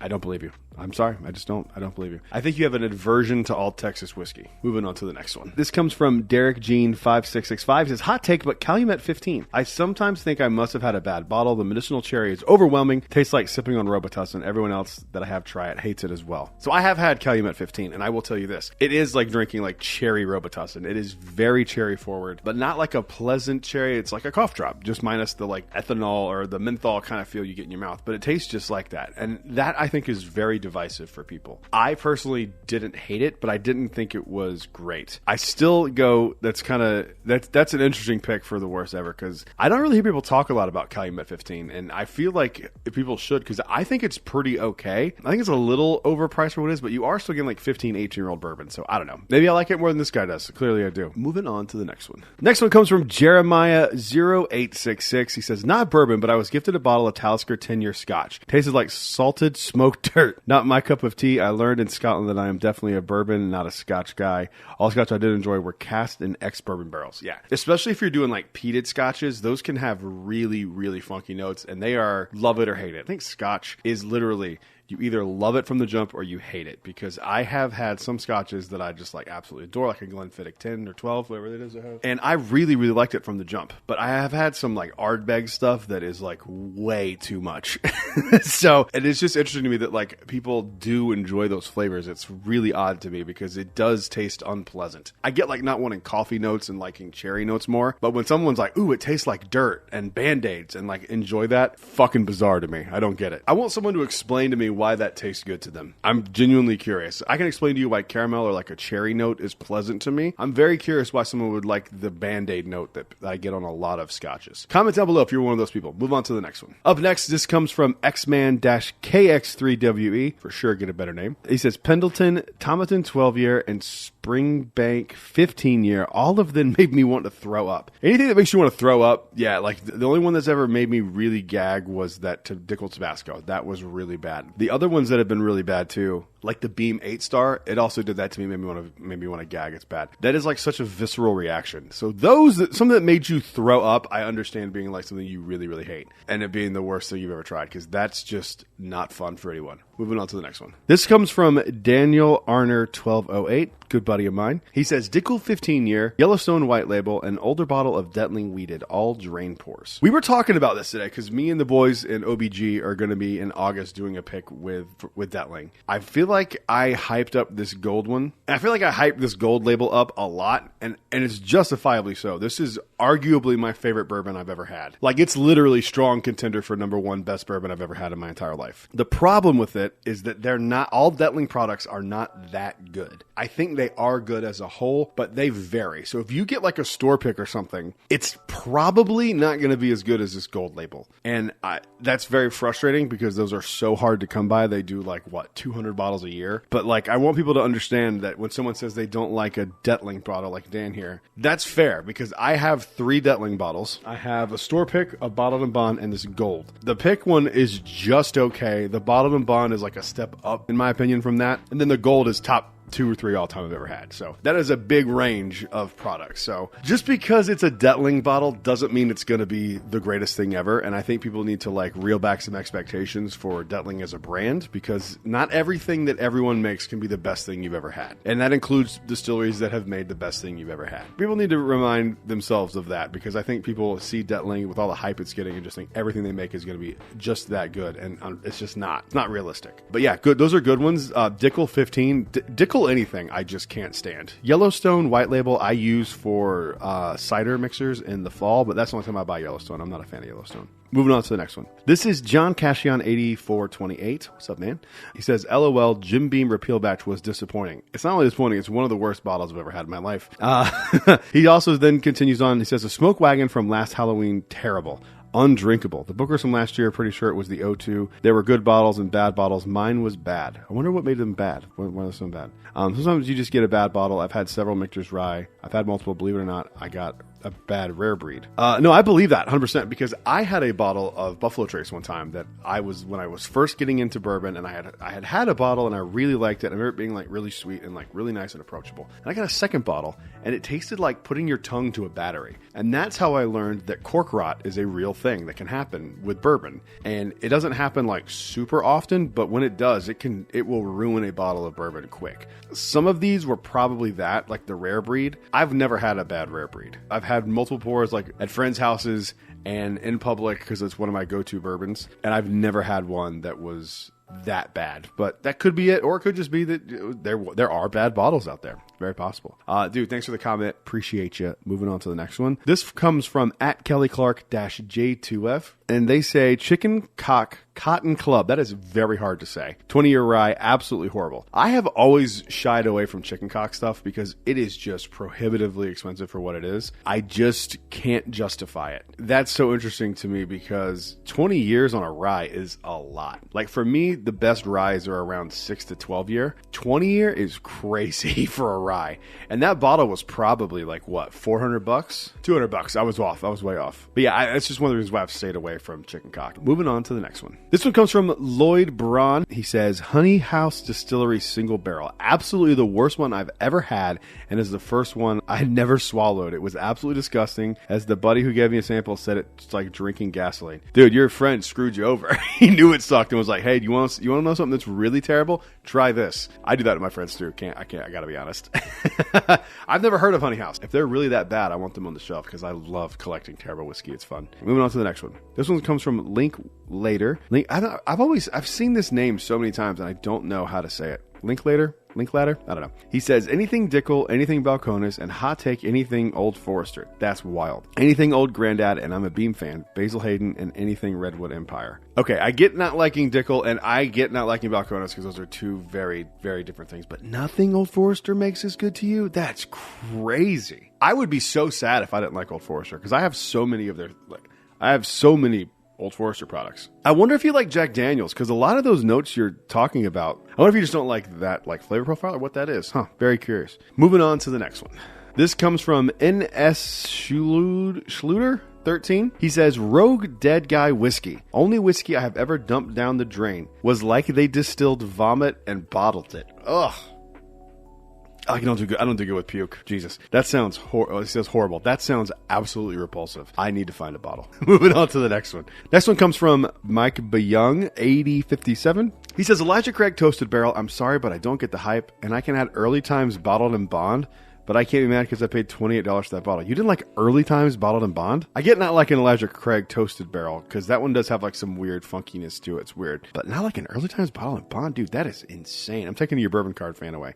You don't deserve it. Moving on to the next one. This last one here comes from Garner Tree C. Jones 9222, for sure get a better name. He says, my hot take, McKenna 10-year. When I got it, it was still allocated in Virginia. Was super excited to try it. Hated it. Went back to it after it opened up. Hated it more. That was kind of my experience. It's been used to light my charcoal grill, and I have a friend who likes it. Who will be getting it this weekend for free. It's the worst bourbon I've ever had, and it's not even close. Yeah, I have one that I bought years ago, and here it sits. You can see how much is... I can't move it to the camera because it'll get out of focus. You can see how little is gone from this thing. I do not care for this bottle either. It tastes like mint or something to me. It smells just like a mint julep. And you would think I'd like that because I love mint juleps. But like, your bourbon shouldn't smell like that without having mint added to it. You know what I'm saying? It's very strange. Comment down below. Let me know what your least favorite whiskeys are. If there's enough comments, maybe we can do a part 2 to this. It'll be fun to do. While you're down there, make sure you leave a like and subscribe. I will see you guys on the next one. Until then, cheers.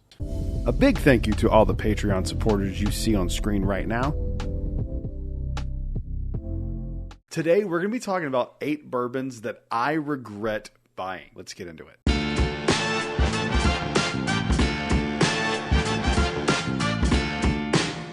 Hello everyone, welcome back to Brad's Bourbon Reviews. I'm Brad, and today I don't spend an exorbitant amount of money on bourbon. Usually I have the patience to just kind of stick it out and get something at MSRP and try to avoid FOMO as best I can, but today we're going to be talking about bottles that I completely fell for and regret buying. Let's go ahead and get into these. These are in no particular order. First up, oh boy, I was so excited to get my hands on this Canadian exclusive bottle of Blanton's Special Reserve, and holy shit, is this thing just an undrinkable disaster. I cannot stand this bottle.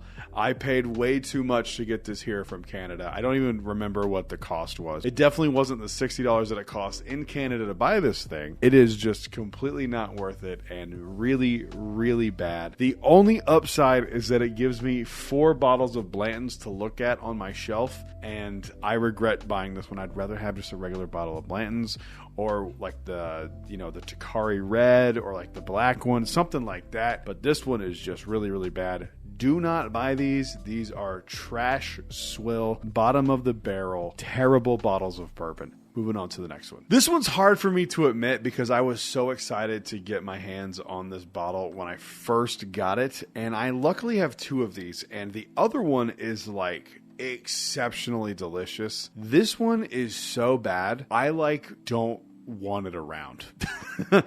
My brother-in-law absolutely loves one of these bottles in this lineup, but it's not this one. And he even tried this bottle as a fanboy of this lineup and was like, get this away from me. I'm talking about Midwinter's Night Dram, Act 10, Scene 2. $200, very wasted. This is a horrible release from Midwinter's Night Dram. I can't believe they put this out. This is so bad. It is one of the worst bottles of whiskey I have on my shelf. I don't talk about it that often. It is just a disgraceful bottle of whiskey, and there are some exceptional Midwinter's Night Drams out there, but this one is not one of them. Moving on to the next one. I bought this bottle for a lot of money. This actually might be the most I've ever spent on a bottle, I think, or it's tied with another one that's on this list too. The price I paid does not go into the judgment of this being on the list.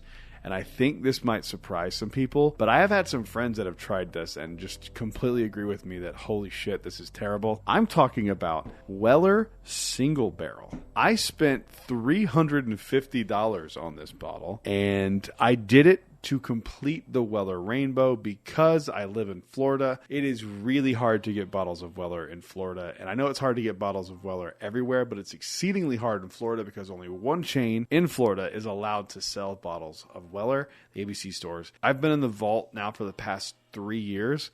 I have never seen this in the vault when I've been invited. I'm not saying that they've never put it in there. I'm just saying I've never seen it in the times that I've been a member and have been invited to purchase things out of the vault. Because these go for like $1,000 at the time when I was hunting this. When I saw it for $350, I'm like, oh, that's a steal. And I was super excited. And I still am happy that I own it because it completes my Weller vertical outside of Daniel Weller and the Weller Millennium that I'll never be able to afford. It completes my Weller Rainbow. So I was happy to have it, but it is just such a bad bottle. Like, it has to be one of these things where like Buffalo Trace was like, these are really bad. They're not going to go into Pappy. They're not good enough to be blended into our blends for Weller Special Reserve or 107 or anything like that. So just move over here and we'll bottle them under single barrel, and then everyone will be excited to try it and then be very disappointed when they do so. But hey, man, that's how single barrels go. That has to be what they're thinking along when they bottled this, because if it's not, I don't know what they were. It is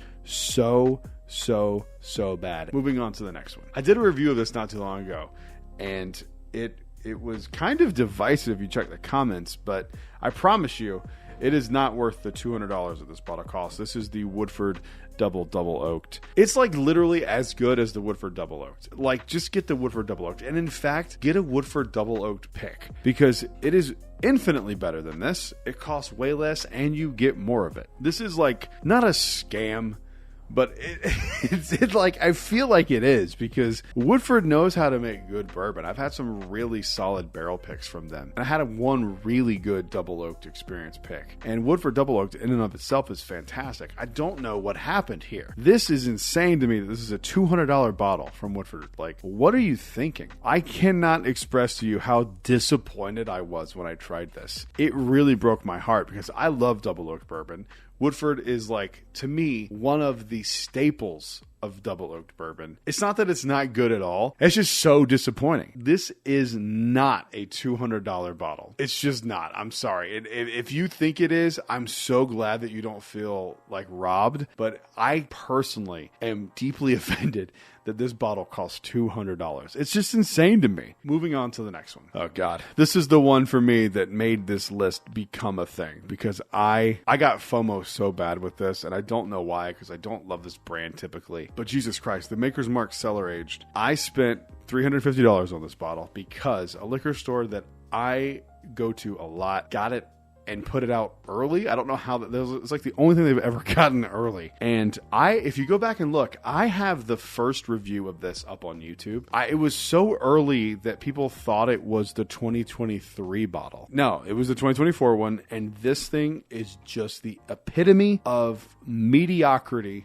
when it comes to special releases. I do not know how Maker's Mark thought this was going to go well for them. You have a 12 and 13 year blend, mostly 13 year age stated bourbon, essentially an age stated bourbon because it's 12 and 13. So it's essentially Maker's Mark 12 year, right? I do not understand it. I like some Maker's Mark products. I really like the wood finishing series and I like some of the private selects. I'm not a big Maker's Mark fan. I admit that fully going into this, but you cannot tell me that this is like a $200 bottle, which is what the actual MSRP is. I know I've overspent. I did that just to have the first video out. I don't hold that against it. I still think that this is one of the most disappointing bottles of bourbon you could purchase. There are plenty of bottles that you could spend $350 on and have a much better drinking experience. And I would say, even if you're a diehard Makers fan, you know that I'm right, because this is not all it's cracked up to be. When there are bottles that are half the price from your distillery that are infinitely better than this, like the BEP or the BRT 01 and 2, and they are much easier to find,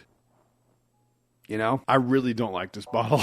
I don't like even looking at it outside of the fact that I think it's beautiful to look at. Anyway, I could talk about this for a long time. I'm going to keep moving on to the next one. This one was just a gigantic waste of money. My fiance, soon-to-be wife, is a massive New York Yankees fan, and I remember seeing this being talked about when it came out, and I knew we were going to end up with one, and I knew it was going to be a waste of money, but I didn't think it was going to be a waste of $200. This is the Remus Babe Ruth Reserve. Now, this is a really cool bottle to look at. There's a few cool things about this. Something that's not cool about this is how bad it is. It is terrible. The only reason you see anything out of this bottle at all is because I sent some of this to patrons. I mean, it's just really, really bad. So each bottle is numbered 1 through 10,624, because those were the amount of times that Babe Ruth was at bat. And you can scan the QR code on the back of it to see what your bottle is. My bottle is number 2,163, and when we scan the QR code, it was just an appearance at bat. So there's literally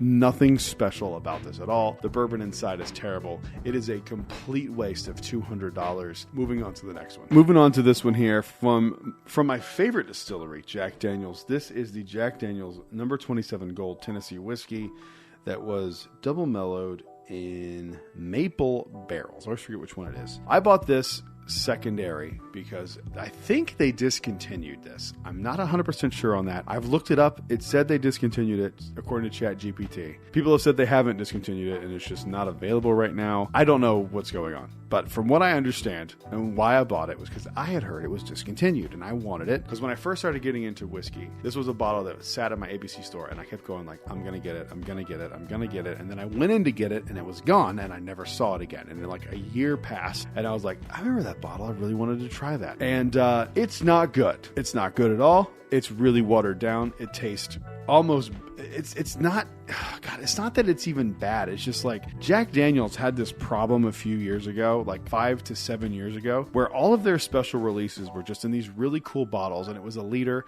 and they would always do it more than 80 proof. Like I think this one's 80 proof, but they would do like 86 proof and like 83 proof for like these are 86 proof. Yeah. 86 proof. These like, the legacy edition bottles where it's like, it's special, but kind of, but not really. This is one where they had like a really cool concept, but they just kind of didn't go through with it in the right way. I feel like if they did this now and like one of the Tennessee tasters or the distillery series, whatever they're calling it now, I feel like it would be something really, really special. And at a higher proof, I think this thing would really shine. But I mean, I have had that much out of it. And another one for me where I think about this list and I go, this has to be on the list because I was so excited to try this. In my review, you can see my excitement and just be like, just completely defeated that it happened. But you know, it's what it is. I got one, and you know, sometimes don't meet your heroes. Moving on to the last one. I was so excited to get my hands on this last bottle, and arguably this might be the one that hurts the most because I really, really, really wanted to like this. I had heard good reviews about it. I had heard people love it. People that I respect their opinions on bourbon loved it. I tried it. I thought it was hot peanut garbage water, and I am talking about Little Book the Infinite. Chapter 1. This is so upsetting that this had to make the list because I was so excited, man. I like some of the Booker stuff. I really liked the Kentucky Tea batch. I thought it was fantastic. I liked the Apprentice batch more than other people liked it, and I liked a few things that I'd had from them. This one just completely missed. I was seeing people rave about this, and I was like, did I just get like a bad bottle of it or something? But no, I've gone back to this a few times, and every time I go back to it, I'm just like, I don't like this at all. If this is what they think like good Booker's is, like, I don't want to be a part of it at all, and I won't buy anymore. And I haven't bought any more Booker's products since this came out. That like boiled peanut flavor I don't like, and it's very prominent in here, and I get if you like it, then this is for you, but like this just ain't for me, and it is absolutely not worth the $185 that I paid for it. It just really bummed me out when I tried it for the first time because I was so excited. I drove 2 hours in the rain to get this thing. I was just so excited to get it, and I came home and tried it immediately and was just so disappointed. But you know, that's the game we play, right? So comment down below, let me know what bottles disappointed you the most of any of the things you've ever bought or tried. While you're down there, make sure you leave a like and subscribe because we just passed 5,000 subscribers and we're on the road to 10,000, which is just crazy to say, even out loud. Like, doesn't make any sense to me. Thank you all for watching. It really, really means a lot. And to celebrate, we're going to be doing a 5,000 subscriber live stream Friday, June 13th, 2025. If you're watching this in the future, it passed. It'll be on the channel. You'll be able to watch it. But we're going to be doing it live. I'm going to be opening some cool rare bottles. So please come join us and celebrate passing this crazy milestone. It means a lot to me that you guys have been following this much. It's just crazy to me. So thank you all for watching. I'll see you guys on the next one. Until then, cheers. A big thank you to all the Patreon supporters you see on screen right now. Today, we're going to be talking about 7 highly underrated bourbons. Let's get into it.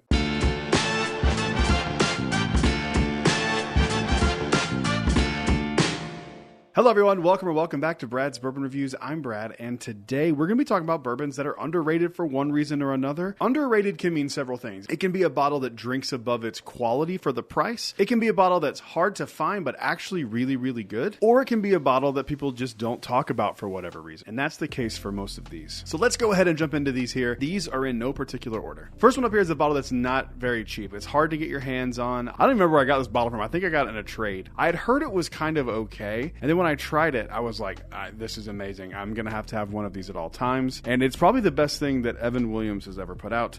This is the Evan Williams 12-year. Typically, this is a release in Japan, I believe. I love this thing. It's like very leathery and kind of more on the harsher side of bourbons. The nose on this is like kind of unique and very, very interesting. I'm a big fan of this bottle, and I don't hear a lot of people talking about this one. I don't know if it's just because of how difficult it is, but for me, it lives up to being underrated because I don't really hear people talking about it too much. If you can find a way to get your hands on these, you should absolutely do it. They are about $150 if I remember correctly, so it is a little pricey, but it is something that is very unique and very delicious, even if you don't like Evan Williams, because I'm not a big Evan Williams fan. Moving on to the next one. Up next is a bottle that I was actually sent by one of my viewers, and if you are new to the videos, I don't like to call people out on videos unless they specifically say, hey, it's good to mention me, so that's why I'm not saying names. You know who you are, and you can tag yourself in the video if you would like to give yourself credit. But I had heard from a friend of mine that this brand was really good, and if it's all this good, I have a new like rabbit hole I'm going to go down because this one just completely like shocked me. This is Dragon's Milk Origin, the 2025 Toasted Barrel 2025A batch. I cannot express to you how much this kind of shocked me. I have never heard anyone except my friend Tim talk about these. He always told me they were really, really good, and I should have believed him because he's got a great palate. Someone sent this to me, and it was the bottle filled to here. I cannot express to you how much I enjoyed this. I'm going to do a full review of this coming up soon because I think this is really slept on. Do not let the gimmicky looking bottle fool you.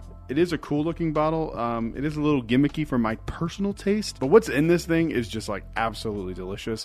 If you can find these, grab one. I can't speak for any of the other things from them, but this small batch toasted is absolutely phenomenal. It's 118.2 proof. I don't know the MSRP on these, but like it's good. Like if this was $150, I'd be okay with it. All right, up here is a bottle that's a cheap one. It's easy to find. It's around $30. I got it on sale this week for $20 at ABC in Florida. So if you're a Floridian, go check your ABCs. these because these are on sale right now. And this is just a bottle that is like a good everyday mixer or a just, a super easy go-to bourbon for just an average day. Nothing special, nothing crazy, but this bottle is friggin' delicious. It's 110 proof, $30 bottle. This is Rebel Small Batch Select. I love these things. I have gone through like 4 of these. We use these as mixers around the house. It's good bourbon to have on hand. It's very delicious. It's very approachable. It is very vanilla forward. It is very sweet. It is approachable, and it's kind of shocking that it's 110 proof. It doesn't really taste like 110 proof. All right, this is an allocated bottle, and for a while, this was one of the bottles that I'd spent the most on, and it was right when I started getting into bourbon. And I'd always heard good things about Booker's. When I got my very first one, which is what this is, I really fell for it. I thought they were all going to be this good. They are not all created equal. However, out of the 10 or so of these that I've tried, I think this is by far the best one. This is the Kentucky Tea Batch. I love this thing. In my humble opinion, this is by far and away the best Booker's. I think it is just absolutely exceptional. It has all the things that people love about Booker's, that like peanutty note, but it's balanced out with a little bit more sweetness than some of the other ones. It's a pretty high proof. It's 126.5 proof. Yeah, 126.5 proof. And I just can't sing the praises of this one enough. If you're a Booker's fan and you haven't tried this, try to hunt this one down because this one is truly exceptional and worth your energy. It's really, really good, and I don't hear a lot of people talking about this one when they talk about Booker's.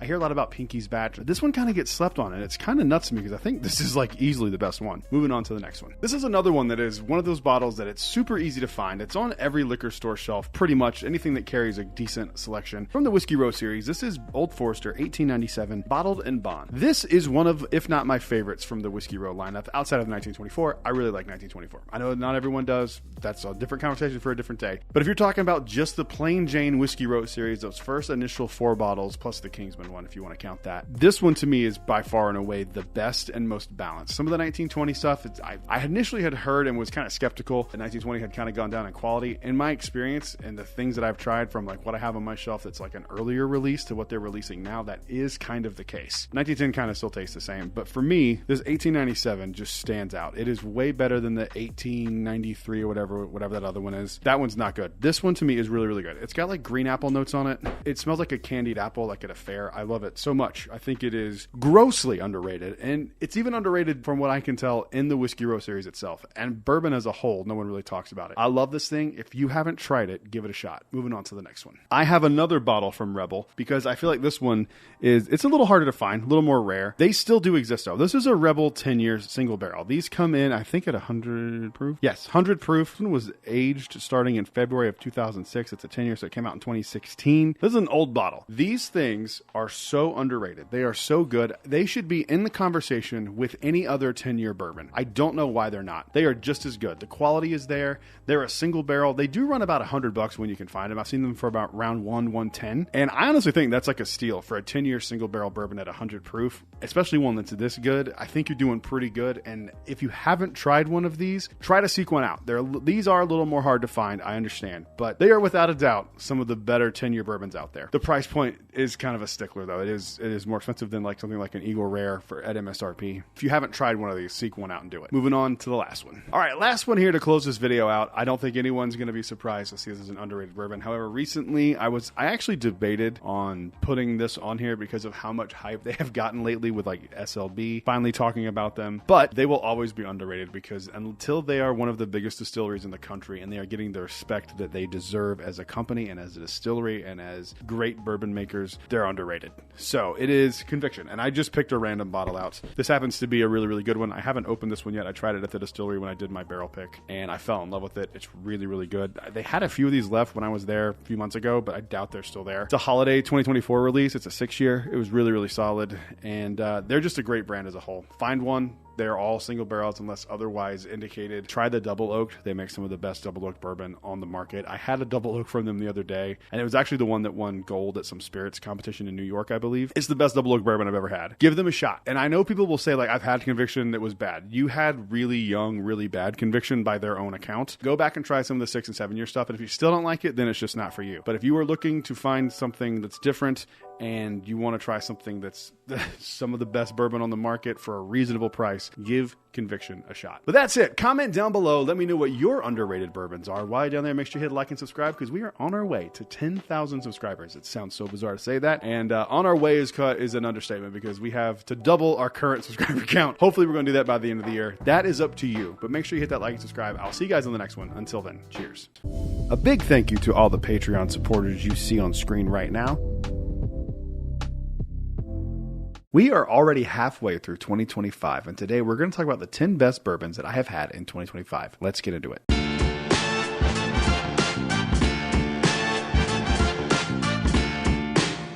Hello everyone, welcome back to Brad's Bourbon Reviews. I'm Brad, and today we're going to be talking about the 10 best bourbons that I have had in 2025. There is one exception on this list. There is one rye. I just have to include it because there's no other place for me to talk about how good this is because I don't drink enough ryes to do a top 10 ryes of 2025, so I have to put it into this list. There is also one honorable mention on this list because I haven't opened it yet, but I'm pretty sure it's going to be one of my favorites of 2025. You'll see all of that when we get into it. So before we dive in, there are only 2 rules for this list. First off, it doesn't have to have been released in 2025. I just have to have had it for the first time in 2025. Secondly, I have to own the bottles. So the King of Kentucky that I was raving about in one of the last videos I did does not count because I do not own the bottle. The reason is I want to be able to go back to it over and over and over again with a full bottle that I own and make sure that it lives up to not recency bias and other factors that could impede its place on the list. Third rule here, these are in no particular order, so let's go ahead and dive in with our honorable mention. I actually debated not recording this video tonight because I'm recording this video on Thursday, June 19th. Tomorrow I am doing a 5,000 subscriber live stream, and by the time you're seeing this video, that's already happened. But the reason I'm bringing that up at all is because I am opening this bottle tomorrow on my live stream. This is a bottle of 2024 George T. Stagg. Now, this is the honorable mention because I haven't opened this yet. I don't know. I could open this tomorrow and go, this is really, really bad. I don't like it. It doesn't live up to the George T. Stagg name. However, I have heard nothing but rave reviews about this. And so since I'm less than 24 hours away from trying this, I wanted to at least bring it up in case I actually love it. And it still has a place on this list, at least in the conversation of my favorite bourbons in 2025. So we'll see tomorrow how this lives up. And thank you all for 5,000 subscribers. Let's move on to the actual list. First up here, I am going to grab this one because it's the first one I see down here. This one I opened on New Year's Eve, and it is the Still Austin Tanager. I love this thing. I have only gone back to this a few times because I love this so much and I don't want to see it start dwindling. So if you don't know much about this is from Still Austin. This is a cigar blend from Still Austin. This bottle is not only one of the most beautiful bottles of bourbon on the planet, it is one of the best bottles of bourbon in my collection. It is absolutely delicious. I love everything about it. I haven't had it in a while, so I haven't had it since January. So I need to go back to it. Oh my God, that nose. Holy crap. It is absolutely incredible. I know these are pretty hard to get your hands on now. I heard rumors of another batch of these coming out this year, so keep your eyes peeled. I will definitely be keeping my eyes peeled for this because if it's anything as good as this first one, you're in for a treat. This is one of these bottles for me that I know people are kind of divisive on Texas bourbon. Put all that aside. This is an undeniably damn near perfect bourbon. If I haven't done a proper review of it yet. If I had to do a proper review of it, we're talking 9.2, 9.3 scenario. It's incredible. Don't think because you don't like Still Austin or you don't like Texas bourbon that you will not like this. This is an incredible bourbon, and it was a lot of people's favorite bourbon of the year last year, and I saved it for New Year's Eve once I hit 2,500 subscribers. So I did open it past midnight, so that it counts. It counts. But this thing is absolutely incredible. If you can find one of these, I urge you to do so. Moving on to the next one. It's a Brad's Bourbon Reviews video. You know there's going to be a few distilleries on here. One of them is Jack Daniel's. This is Jack Daniel's Coy Hill 2024 release. I did wait to open this a few weeks before I did my barrel pick. Me and my patrons have really put a dent in this bottle. Luckily, I have a backup. This is just so incredible. I remember when we first opened this, I was kind of in shock because I've had a lot of Jack Daniel's stuff. And while I do think there are some better bottles from Jack Daniel's, there's not many better bottles from Jack Daniel's in this Coy Hill. I've heard that the hazmats from a few years ago are better than this one, which I understand. I get it. I think that's fair. I think with that proof, it's kind of going to be hit or miss for a lot of people, but I do like hazmat stuff from time to time. But this one is like 126 proof, 125 proof, 125 on the dot. Just is like the perfect pour. It really is. Like it's There are some that are better, for sure. But for me this year, I mean, this has to be in the conversation of best bourbons that I've had. So if you have, I mean, you don't need me telling you, if you find a Coy Hill for $80 like I did at Walmart, buy it, of course. Of course, buy the Jack Daniel's Coy Hill at $80. I don't know anyone who needed to hear that. And there's some people rolling their eyes right now. But yeah, I do have 2 of these. And I will cherish every drop of this one, and I will be very excited to try the other one that I have once I open that one. These are really, really exceptional bottles from Jack Daniel's. I feel so stupid saying it because like everyone knows that these are really, really good, but this is an incredible bottle. So not all of these will probably make the top 10 of the year because we still have half the year to go, but this one for sure will be in the top 10 of 2025. Moving on to the next one. All right, let's go ahead and get this rye out of the way. This is Thomas H. Handy. First time I had this was in 2025. I thought that I had this at a friend's house. Turns out it was the Sazerac 18 that I had. So when I opened this for the first time and it was different, that explains it. Thomas H. Handy is probably my favorite rye that I've had. The 18's a little too much. I think it's a little too oaky in my opinion. I just think this is a little bit better. I love it. I don't go back to this very often because I don't drink a ton of rye, especially during the summertime. This is another for me. It's like, no duh. If you can find one of these like I did at retail, you buy it. You know, you don't need me to tell you that a Buffalo Trace Antique Collection bottle is delicious and great. Honestly, out of all the stuff I've had in 2025, this is one thing that I kind of look at and I'm like, that Handy was really, really good. I know these are the most easy to find of the Buffalo Trace Antique Collection bottles, but like, don't pass these up. They are really, really solid. And again, I'm not a huge rye drinker. So when I say that, trust me that this is a really, really good rye because I love it. And I wish I had more of these because these are delicious. Moving on to the next one. All right, this one right here might be my biggest surprise out of any bottle I have had probably in the last 2 or 3 years. I was aware of this brand. I had never had anything from this brand. I don't see them around. I think their distribution is really, really limited. Like, I think it's limited to, like, only Michigan or something. And I think you have to get a lot of their stuff at the distillery. This is Dragon's Milk Origin Toasted Barrel Batch 2025A. I don't know what to say about this. I haven't done a proper review of it yet, but I'm going to. It's going to be, like, probably in next week's videos. This is, honest to God, one of my favorite bourbons I have ever had. I am so shocked that something that is, like, honestly this gimmicky looking and with the name and, you know, all of it, you know, combined, you kind of look at it and kind of roll your eyes a little bit as a bourbon snob. And this is why these kind of things are important to try because you never know what is going to be great. And this is undoubtedly great. It is absolutely incredible. I am a dork for toasted barrel stuff. I'm looking at this now. It's barrel proof, 118.2 proof. I would not have guessed it was that high of proof. The flavors in here are amazing. The nose is like top 2 or 3 of the year for me. I mean, like, this is an exceptional bottle of bourbon.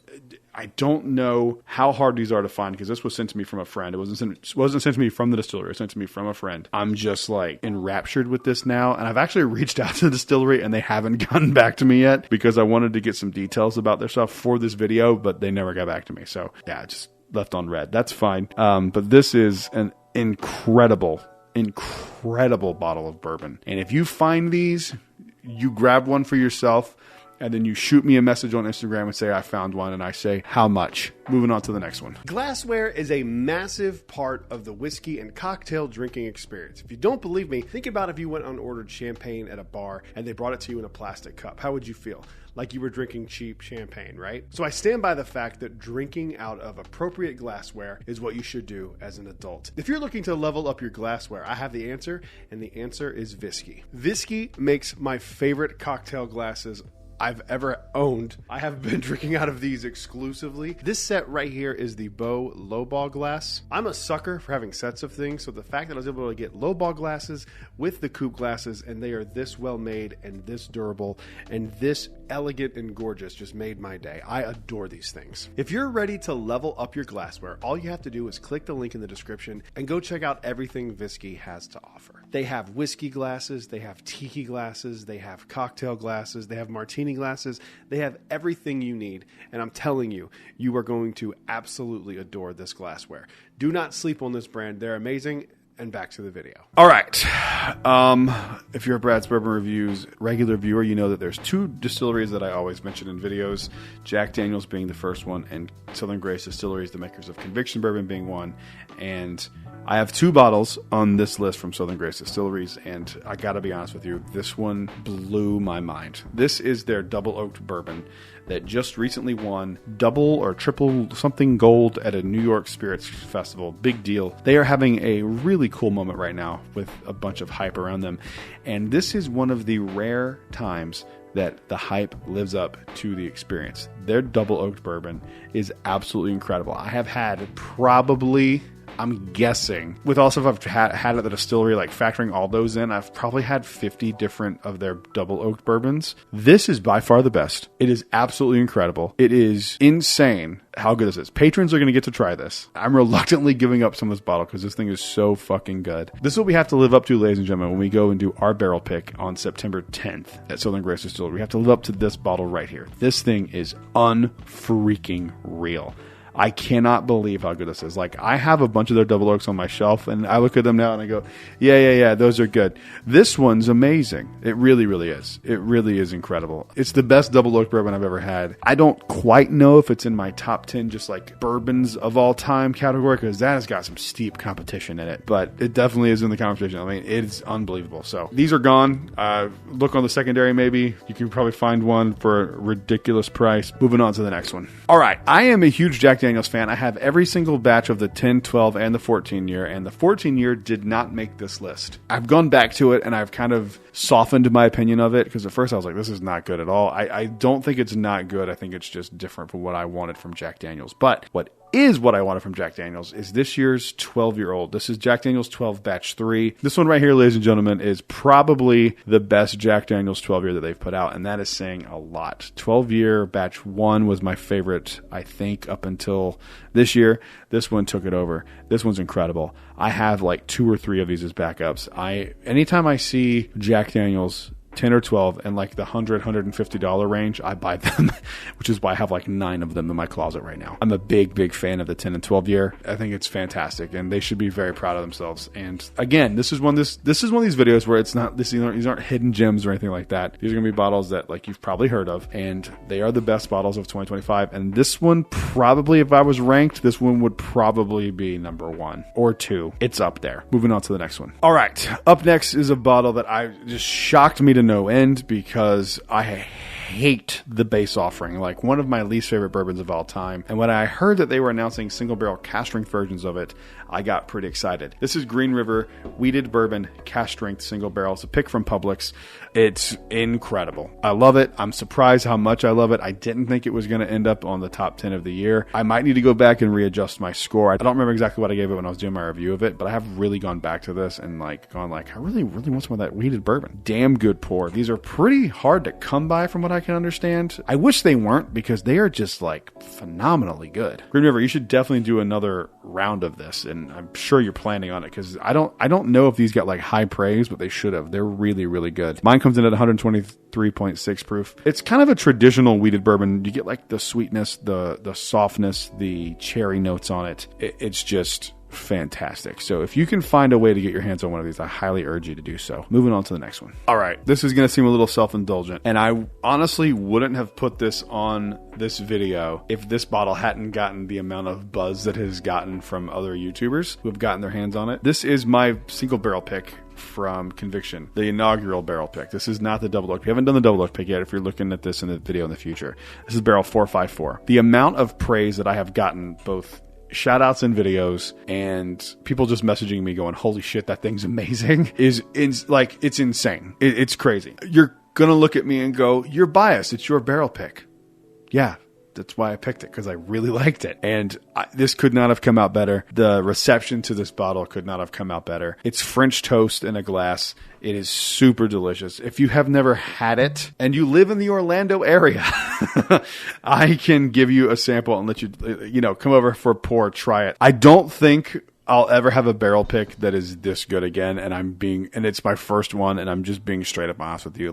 The double oaked might live up to it, but this could not have been better. It could not have been. And people who have tried it, comment down below and back me up on this because this thing is delicious. I love everything about it, and I can't wait to do it again. We're going to be back in September doing a double oak pick. Can't wait to do it again. Moving on to the next one. Why not follow up conviction with one of my favorite bottles of all time? This is the Jack Daniel's 10-year batch 4. I have gone on record many times saying Jack Daniel's 10-year batch 2 is my favorite Jack Daniel's product of all time. That might have been before the 4 came into my life. I really like the Jack Daniel's 10-year batch 4. It might be better than the 2 for me. I need to sit down and do a blind of all 4 of them and see which one's my favorite. But if you had to ask me, I'd probably say this one's my favorite. There's just a little bit more banana to this one than there is the 2.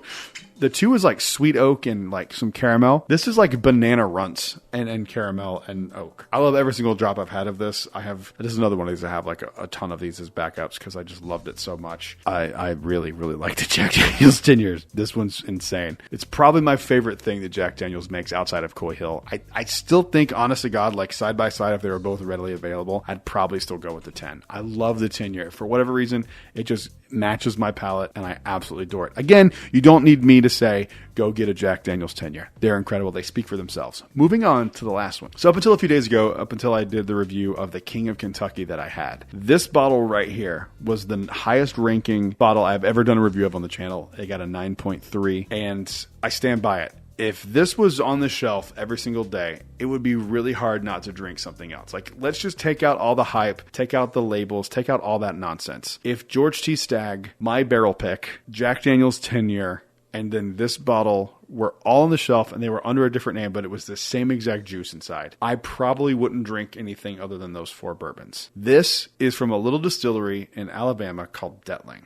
This is their 82 month gold top. Everything that is good about bourbon is in this bottle. Oh my God, that nose, just every time I smell it, I just go like on a journey. It's tobacco, it's cherry, it's sweetness, it's oak. I wish that this was readily available. Not all Detlings are created equal. They are not all as good as this. This is one of the best bourbons I have ever had, not to mention in 2025. This is one of the best bourbons I have ever had. I understand people were like, that's not worth it. It's $250. Try it first and then tell me that. I know some people just won't like this flavor profile, and that is totally fine. I would gladly pay $500 for this bottle. It is so good. If you can find one of these, make sure it's the 82 month because I can't speak for all the other ones. I don't know. I've had another one of the batches. I don't remember which one it was, but this one's better to me in my opinion. If you can find one of these for under $500, I know that sounds insane.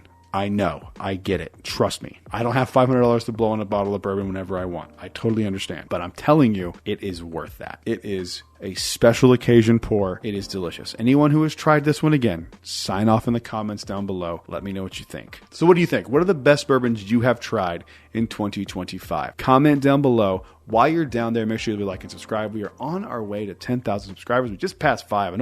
I said we're on the way. We got like 5,200. We're on the way. We're going to get there eventually, hopefully by the end of the year. We'll see what happens. Thank you guys for watching. I will see you on the next one. Until then, cheers. A big thank you to all the Patreon supporters you see on screen right now. Today, we're going to be talking about allocated bourbons and how much you should be paying for each of them. Let's get into it.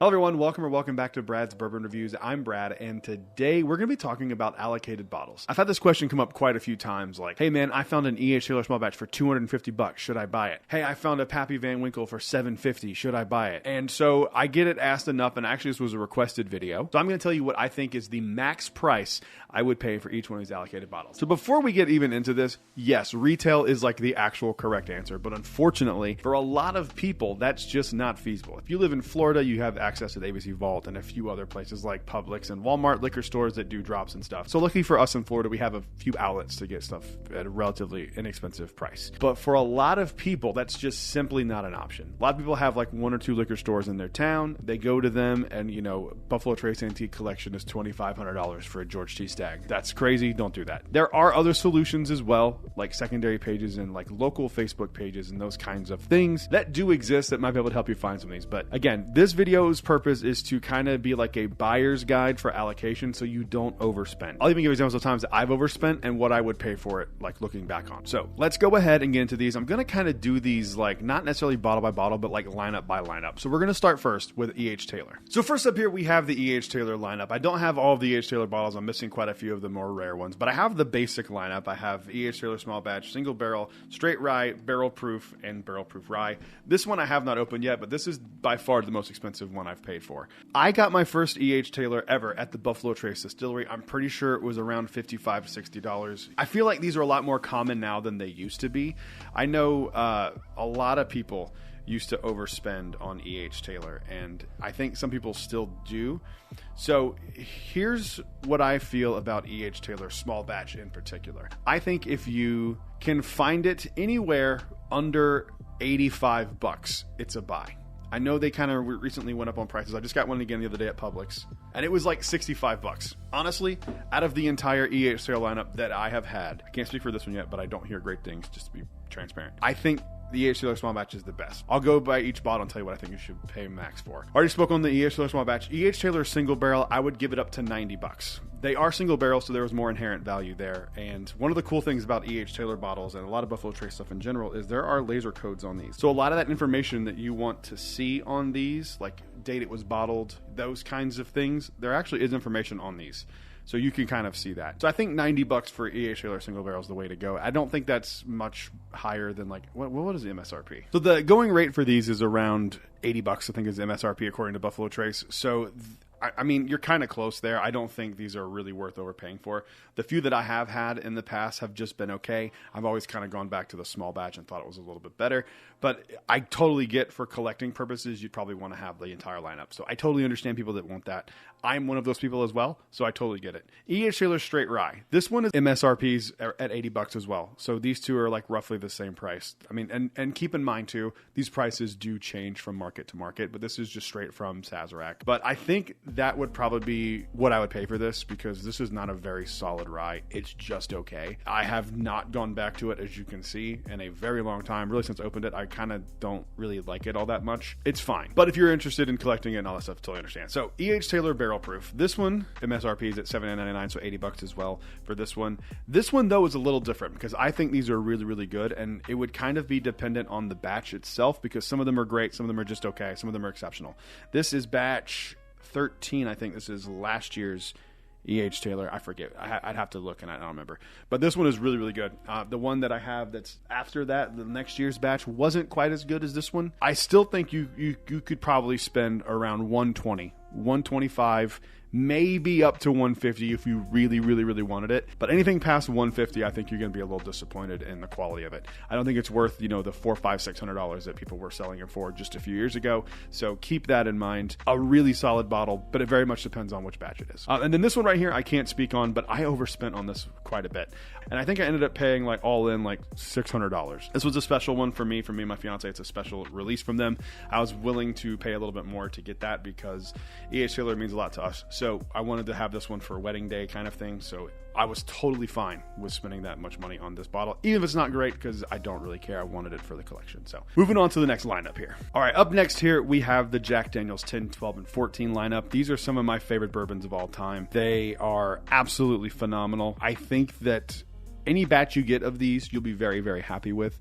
Obviously, there's only one batch of the 14 so far, unless you have one of those bottles from like 1940 or whatever it was. This is the first batch of the Jack Daniel's 14, but this is batch 4 of Jack Daniel's 10 year and batch 1 of 12 year. I just grabbed bottles. I don't really think it matters too much. There are different batch variations, but I have never had one of them that was bad. Even the 14, I've kind of come around a little bit too. I still don't love it. I still think the 12 this year is superior to the 14. That is my own personal opinion. But what should you pay for these if you find these in the wild? So Jack 10 retails around $70 to $80 depending on the market. The 12 year is $95 and the 14 is around $150. So I think my rule of thumb for these is I won't spend anything over $120 on the Jack Daniel's 10s. I won't spend a penny over $150 for the 12 year.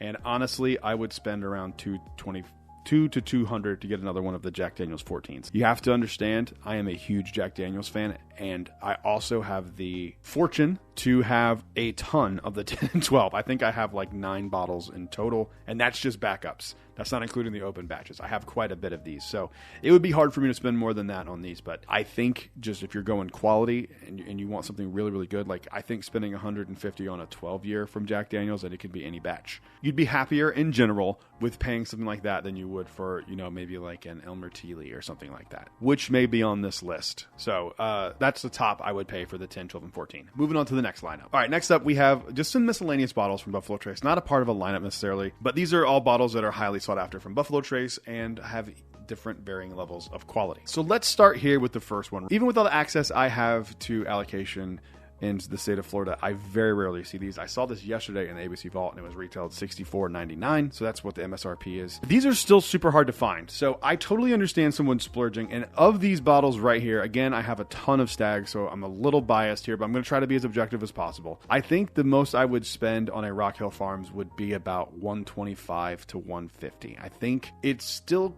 in that area where like it's tiptoeing to be not worth the price as far as the quality of what's in the bottle, but it's kind of close. Like Rock Hill Farms is like a much better version of Blanton's. A little more age, a little more proof. They're really, really solid. The packaging is like second to none. These things are absolutely stunning. So I totally get someone wanting to splurge. I would be very tempted to buy one even at $150, but I think I would not be able to do it just because I've had them and I have one already. So yeah, that's what I would pay for Rock Hill Farms. Stag is a tough one for me because I love Stag. It's one of my favorite things that Buffalo Trace makes, and they vary a lot from batch to batch. So some batches I would spend a lot of money on. Some I would just kind of walk away from. Some of the earlier ones are kind of what I'm more interested in right now. A lot of the juniors only have one junior, and I think it's batch 9. So anything around that is going to be a little bit more expensive just because it doesn't really exist anymore. So you kind of have to look at it the way like, are Star Wars action figures really worth $5,000 in the package? No, but there's not a lot of them, so it drives the value up. Kind of the same thing with these older bourbons, and I totally understand why someone was like, I would not pay that. I get it. I would pay some money for some of the older Stags, but we're talking current Stag. You walk into a store and you see the newest release of Stag on the shelf. What should you pay for it? And this one's kind of an anomaly because these are around $65 to $70 MSRP depending on your market. I've seen them as low as $65, which is what I paid on the last one. I think I actually even paid $55 like a year ago at Walmart. But I see these, there's a store right down the street from me that has them on sale for $329. They're out of their mind. You should never pay $329 for a Stag. I almost would say, unless it's batch 1, you probably shouldn't pay that for any batch of Stag. But if you go in and see Stag at a store and it's $150 or less, my rule is you buy it at $150 or less. Anything over that, I think you're overpaying for what's in the bottle. Some of them are a little hotter profiles. People may or may not like them. So for me, Stag is kind of a try before you buy. Don't fall into the Stag hype. Try it before you buy it because it really just might not be for you. Last one here we have is Elmer Teely. They just recently doubled the price of these. When I first got into whiskey, I got my first Elmer Teely for, it was either $39.99 or $44.99. I can't remember. It was something really inexpensive. Now these are up to $79.99. I saw this in the ABC Vault just a few weeks ago for $79, and I was like, I can't do that. So the most I would pay now that price has jumped up, that kind of changes things because the MSRP's changed, so you kind of have to scoot your scale up a little bit. The most I would pay for an Elmer Teely is $100. I'll be completely transparent with you. I don't love Elmer Teely. I think it's just okay. I really liked it when I first had it, but the more I've gotten into bourbon, the less appealing this is to my palate. It is not bad by any means, but I think anything over $100 you're going to be disappointed with. Let's move on to the next lineup here. I forgot to include this one when I did the Jack Daniels 10, 12, and 14, and I just missed it sitting down here. This is Jack Daniels Coy Hill. This is not a hazmat Coy Hill. This is just a 125 proof. These MSRP for $79.99. I got mine at Walmart for that exact price. I got 2 that day. Very, very fortunate, very lucky. That's a funny story. I'll have to tell it some other time on the show. These are really, really sought after, and I gotta be honest, people really, really overpay for them. I know people really want that over 140 proof. I'm sure they're exceptional, but people spend insane amount of money for Jack Daniel Coy Hills. They are excellent, and I am Jack Daniel's biggest cheerleader. I do not think there's a world where this bottle is worth $350. The $80 price point is perfectly set. However, with all that said, I think that with the collectability of these and how hard they are to find, I would personally buy one, even though I have 2 of them. I would buy another one at the drop of a hat at $150. I think $150 is an appropriate price for this. Yes, it's almost double MSRP. Whenever I'm giving a price like this too, I am also letting you know that I think what's in the bottle is worth that money.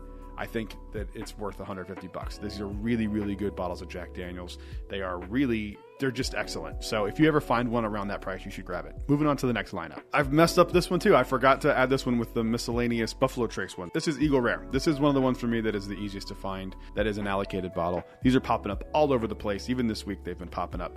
Eagle Rare is a bottle that I kind of use as a warm-up. I even use it as a mixer a lot of the times. It's a really good bottle. It's not going to change your life unless this is something your palate just like attracts to. It's a good bourbon. It's 90 proof. This right here is a single barrel pick. Ignore that. I'm not talking about that. I just don't know where my other one is. This one's hard for me because I do really, really enjoy Eagle Rare. It's one of my favorite go-to bourbons. I don't recommend it a lot because everybody knows about it, so it's kind of not worth mentioning because everyone knows and has heard about Eagle Rare, right? It recently had like an increase in price as well. I used to be able to find it for $30 at Walmart. Now I think it's around $40. It's worth that all day. I don't think you spend over $90 on an Eagle Rare. The only exception would be is if it's a single barrel pick, because those are very unique. They're different than the traditional Eagle Rares, and in a lot of cases, people had to put a lot of money up for them, so I totally understand. So I would say no more than $90 on a Eagle Rare. And moving on to the next one. All right, this is a bottle that everyone is kind of talking about right now because of the Old Fitzgerald 7-year. This is an Old Fitzgerald 10-year. This is the beautiful decanter bottle that everyone loves. Everyone thinks it's gorgeous, myself included. But these, I see these still marked up to crazy amounts. The 19 was the first one of these I ever saw in a liquor store, and it was for $4,500. You are out of your mind if you're spending that much money on a bottle of Old Fitzgerald. These MSRP for around $199. And the most I would spend on this is about $250. I think it's easily $50. You have some wiggle room there because you get this beautiful decanter, and what's in the bottle is actually really freaking delicious. These are aged so well. These are 10-year bottled and bonds, so it's 100 proof. It really is a really solid bottle. So this is one of those ones for me where it's like hype matched the level of quality in the bottle, and I really think that is a reasonable enough price for a 10-year. This is the only one I can comment on. I have never had the 11, the 12, and I did have the very, very special a few days ago, and that one is a different conversation. That one I would spend serious money on because it is unbelievably good.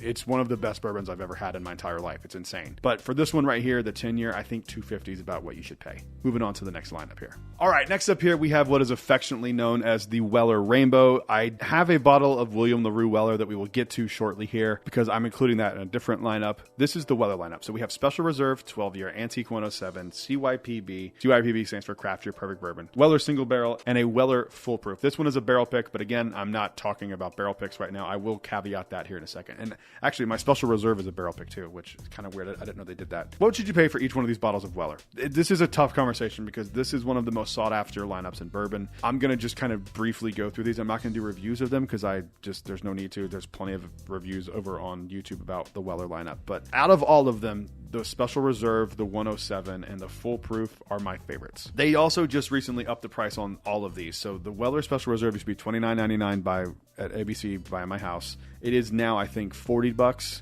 The Weller 12-year has gone up to, I haven't seen the MSRP on that in a while. 107 is now $80. So is Craft Your Perfect Bourbon. The single barrels, I believe, are $90, and then the Full Proof, I believe, is around $85. So what should you spend? For Weller Special Reserve, I honestly wouldn't spend over MSRP because they've already raised the price on it quite a bit. I think at $45, that's where I stopped buying Weller Special Reserve because honestly, I use it as a mixer quite a bit. Again, only exception would be the single barrels because of how rare they are, and then I would only add $10 or $15 on top of that. So Weller 12-year, I really like it. I think it's an underrated bottle of bourbon. I don't see a lot of people talking about it when they talk about the Weller lineup, and maybe they do and don't pay attention, but I really, really enjoy Weller 12-year, really cherry forward notes, but it's phenomenal. I wouldn't pay more than $15 over MSRP for this one. Same goes for the Antique 107. CYPB, this one is like a special place in my heart because I never thought I would ever own one of these just because of how hard Weller is to get in Florida.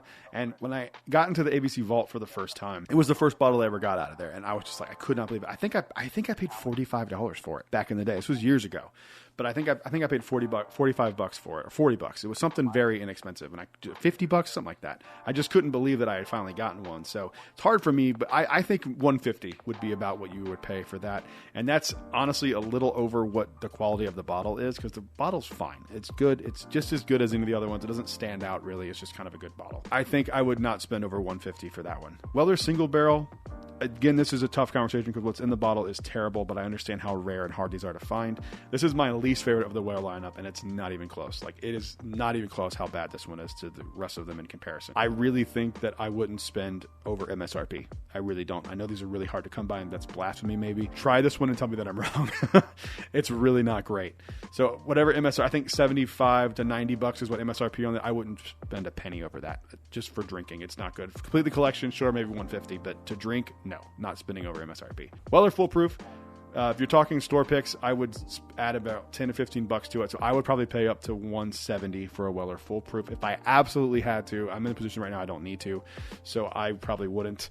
But I think that's about as high as I would go on a Weller Foolproof, and that's with the store pick price. So I would say really $140 would be what I would pay for Weller Foolproof. Moving on to the next lineup. But before we get any further into this video, we need to thank today's sponsor, me. This episode is brought to you by my Patreon. If you like the videos that you see here over on YouTube, there is a cool little community over on Patreon. We have 2 tiers available currently right now. The other ones are sold out. We have a $5 tier, which will give you access to 2 extra videos for Patreon and 2 audio exclusive episodes of the podcast each month. You also get early access to the videos that I do post. Basically, I'm a one-man team. So basically, when I post a video, it goes to Patreon almost immediately. There's also a $10 tier, which gets you everything that the first tier does, plus access first to barrel picks. You get to dictate the videos you want to see. There are polls. There's a lot of fun over there. If you are so inclined and you like this channel and you'd like to support a smaller content creator, head on over to the link in the description. You can check out the Patreon. Thank you guys for watching, and back to the video. All right, let's talk Wild Turkey here. We have 2 bottles from Wild Turkey. This is the Russell's Reserve 15-year, and this is the Russell's Reserve Camp Nelson B. 2 of my favorite bottles from last year. I think they are both high quality, exceptional bottles. And honestly, the MSRP on these is pretty expensive. I think they both are in the $250 range. I know this one's $250 because that's what I spent on this bottle. I believe this one's $250 as well. So what would I pay for these? Man, this one's tough because I think when you're already starting at $250, it's hard to justify a lot more than that. However, these are both really good bottles, and I think I actually like this one over this one, and it's just a better mouthfeel. They're just kind of different to compare anyway, but comparing the 2 of them, since they were released from the same distillery as special releases, I would personally pay this one. I would go $350 for this one, and I'd honestly go $350 for both, because I think the years past, what's gone is gone, what's left is left. I think I would pay $350 for either one of these if I saw them out in public again. Yes, you're spending over $100 on MSRP, but what's in here is going to be great. These are special pours, so you are going to really enjoy both of these. So I think that's a fair, very fair thing to pay for these. I shouldn't say fair because MSRP would be fair, but I think reasonable is what I should say. All right, up next we have some of the Van Winkle lineup. I don't have a 15, 20, or 23. I have not had the entire lineup, so I'm only going to speak to these 2 bottles right here. So first up, we have the Old Rip Van Winkle 10-year and the Old Rip Van Winkle Lot B 12-year. This one is a massive step down from this one, in my opinion. Of these 2, this one is exceptional. Don't get fooled by the age statement on these, because the 10 is far superior. It comes in at a higher proof. They bottle this one at 107 and bottle this one at 90 something. It's the only one in the Van Winkle lineup that is lower, that is bottled at that proof. It's 90.7 proof, I believe. 90.4 proof. It is just leaps and bounds better. Now, these are really tough because the secondary prices on these are so fucking insane. These regularly go for $675, $700. These go for more than that. I've seen recently these sell for like $1,100, $1,200. It's insanity. My personal take would be, I don't think I'd buy another one of these above, like more than $50 above MSRP. These MSRP for $149.99 now, which is nuts that it's gone up to that much. Let's be real. If I walked into a liquor store and I saw this for $250, I'm buying it. So $250 would be the most I'd pay for a 12-year. This one, on the other hand, I like it so much better than this one that I would definitely pay more to have this over this. I would say the most I would spend on this, and it's only because of the rarity and only because of secondary price, I would spend $325 on a bottle of Old Rip 10-year. No questions asked. I would easily do that. It's one of my favorite bottles of all time. I love Old Rip 10-year. It is a really, really solid bottle, and I really like it. So if that was the case, if I walked into a liquor store and saw it for that, set on the shelf, I'd have to say yes. Moving on to the next lineup. All right, on to another one of the most honest to God overrated bourbon lineups on the planet. This is Blanton's. This is a Canadian exclusive special reserve, or like a foreign exclusive. I heard Canadian exclusives. I just keep saying Canadian exclusive. I think it's just like an international version. This is a lower proof special reserve. This is just the traditional Blanton's, the normal one that everyone was freaking out over for a few years. This is Blanton's Gold, and this is Blanton's straight from the barrel. This is the only one at barrel proof. So, what would I buy these for again? You couldn't give me this for free. I would not pay for one even at MSRP. I think they are absolutely terrible. I don't like them at all. The special reserves are very, very, very disappointing, and I honestly don't even want it in frame. No, I will keep it in frame. Fine. Regular Blantons, these are starting to become way more available. I just saw the other day that at a Target near me, they were putting out, made a space for it. I don't know if they were gone by the time I got there or if they were about to be in stock. Was really kind of crazy. They were on sale for $59.99, and I'll throw the photo I took into the video. $59.99. So for $60 all day, I wouldn't spend a penny over $100 on these at this point.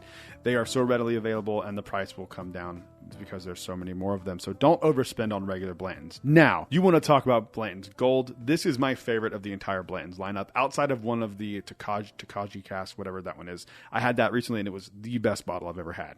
But as far as the lineup that I have and can attest to because I actually own the bottle, Blanton's Gold is by far the best one. It is just, for me, the best balance of palate to nose and just everything I like. And I think it's honestly like a perfect bourbon. It's fantastic. So for this one, I would probably spend, this one MSRP is I think for $149. I would spend $225. I think would be the most I would spend on one of these. And if you're talking on a store pick of the Gold, I would probably spend $240. I think they are really, really good. And if you see it for around that price, trust me, you can do a lot worse at MSRP for $250 than you can on Blanton's Gold. It's really solid. Blanton straight from the barrel. Hardest one to come by. Pretty rare. I see these a little bit more now. I have a really higher proof one. I have 133.1, which is one of the higher ones I've seen. I like it, but I don't like it as much as I like the Blanton's Gold bottle for bottle. They are around the same MSRP. I think these are $165 now. I'd pay $200 for one. I don't love them as much as I love the Gold, so I think that's about what I would pay. If you wanted to stretch it, $215, I think. I wouldn't buy one of these before I could buy one of these, in my own personal opinion. So whatever you have to do, whatever math you have to do to make that work, I think this one's the way to go. Moving on to the next lineup. All right, last little part of the lineup here. This is the Buffalo Trace Antique Collection. People go crazy for these bottles, and rightfully so. They are some of the best bourbons I've ever had. Some are better than others for sure. So I have had multiple William LaRue Wellers. I haven't had it in quite a long time. This is the one, I think this and Eagle Rare 17 are the ones that people flip out about the most because of the rarity, and that's understandable.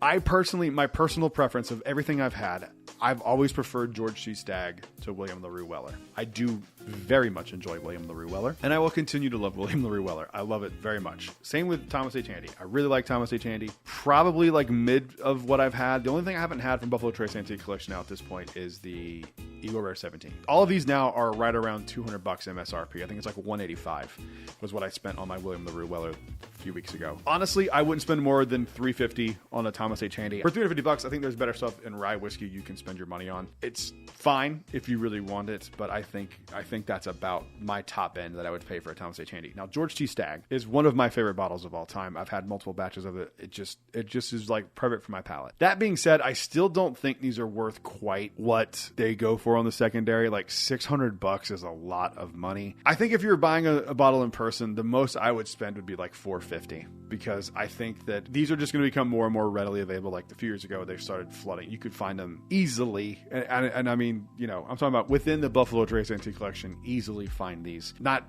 just walk into a store and there's 50 of them on a shelf. Not like that. I'm not saying that kind of easy, but I'm just saying, like, as far as rare goes, it was relatively easy to find these. William LaRue Weller is a completely different story because I live in Florida. The only store that carries Weller products is the ABC family-owned chain. So getting a Weller of any type is exceedingly difficult because only one store can sell it, and they put everything in the vault except the special reserve. So this one is like, I've only ever seen it the one time I've ever seen it in the vault when I've been invited, and I was lucky enough, scrambled, got it, and very happy. So for me, it's a little different, but if I'm going to just say blanket statement, I think you could probably spend... It's hard because I would rather buy a George T. Stagg than a Weller just based on flavor, but if you're factoring in the rarity of it, and like especially in Florida, I would spend $600 on a WLW, I think. It'd be hard, but I think I would do it just because of how hard it is for me to get these.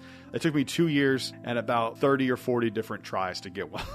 So I think I would just to have a backup of it. I don't know when I'm opening this. I think I might wait for our wedding day, which isn't going to be far. I don't know. We'll see. This is my take on what I would spend on these bottles. Hope that was kind of a fun video. I want to hear from you guys. Comment down below. What would you spend on any of these bottles? What's the most you would ever spend on a bottle? I know there's some people out there who are like, I will not spend a penny over $100 on any bottle on the planet. I understand. I think you're missing out on some really cool stuff, but if it doesn't bother you, then it shouldn't bother me, and it doesn't. So comment down below, let me know what you think, and while you're down there, make sure you hit that like and subscribe button. We're on the road to 10,000 subscribers. I'll see you guys in the next one. Until then, cheers. A big thank you to all the Patreon supporters you see on screen right now. Today we're going to talk about all the bottles of bourbon and whiskey that I got in June of 2025. Let's get into it.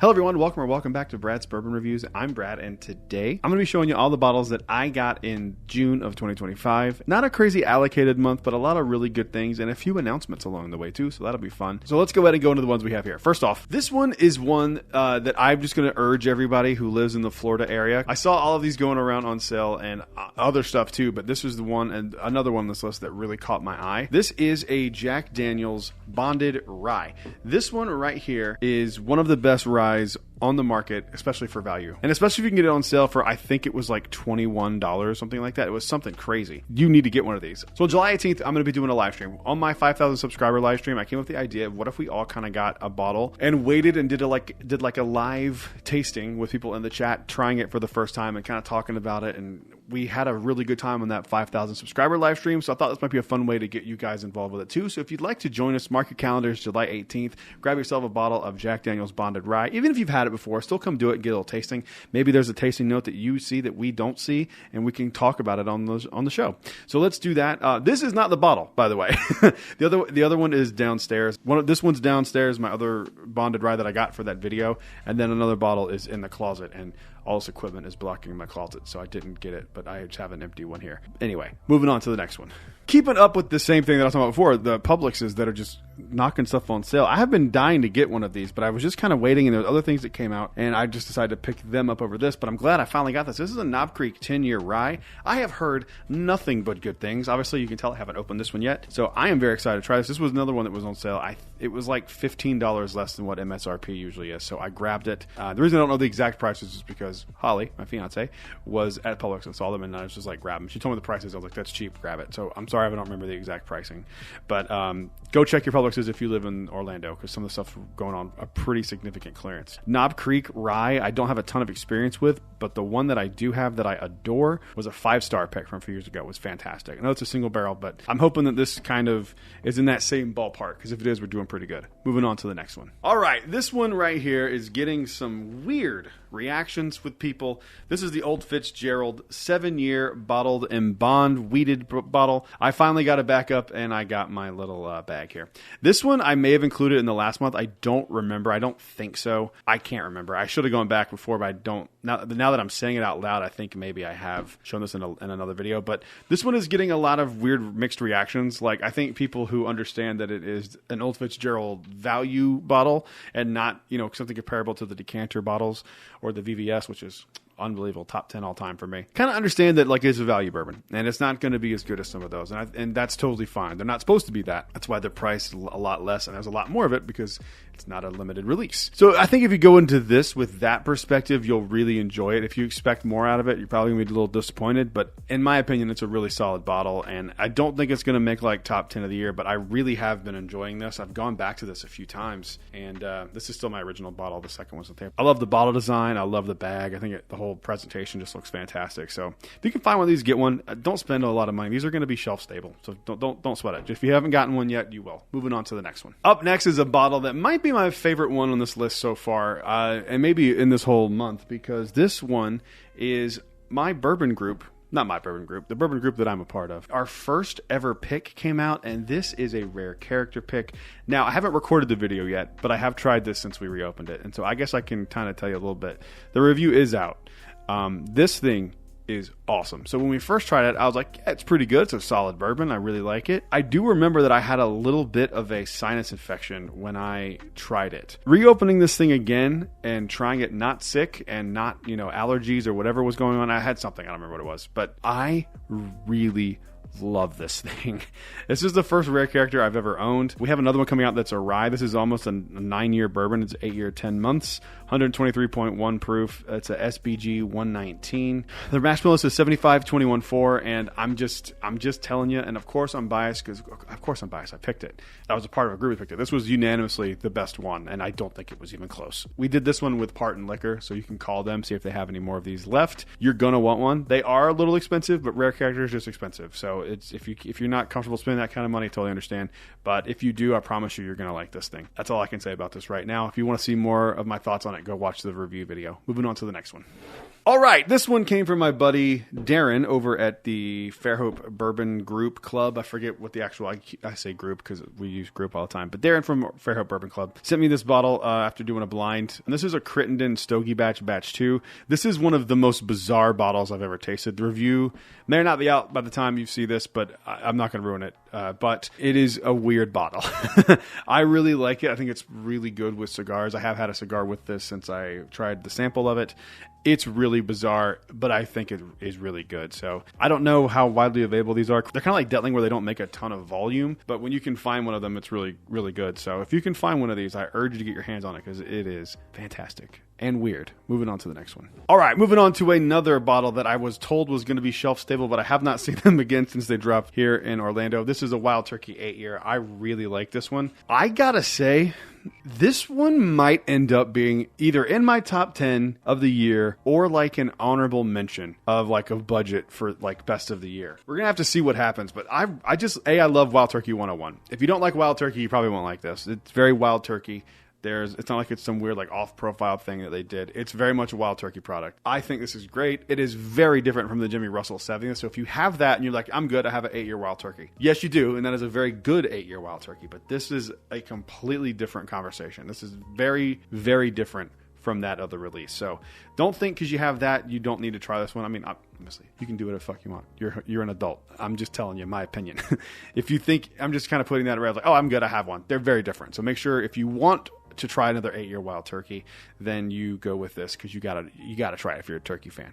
Moving on to the next one. All right, Barrel sent me this to do a review of. I don't believe this is out quite yet. They sent me a bottle of Barrel Batch 37. Gotta be honest, not my favorite thing from them. Have had quite a few things from Barrel. They've sent me quite a few things. I'm a big fan of the brand, but this one for me just wasn't for me. I didn't love it.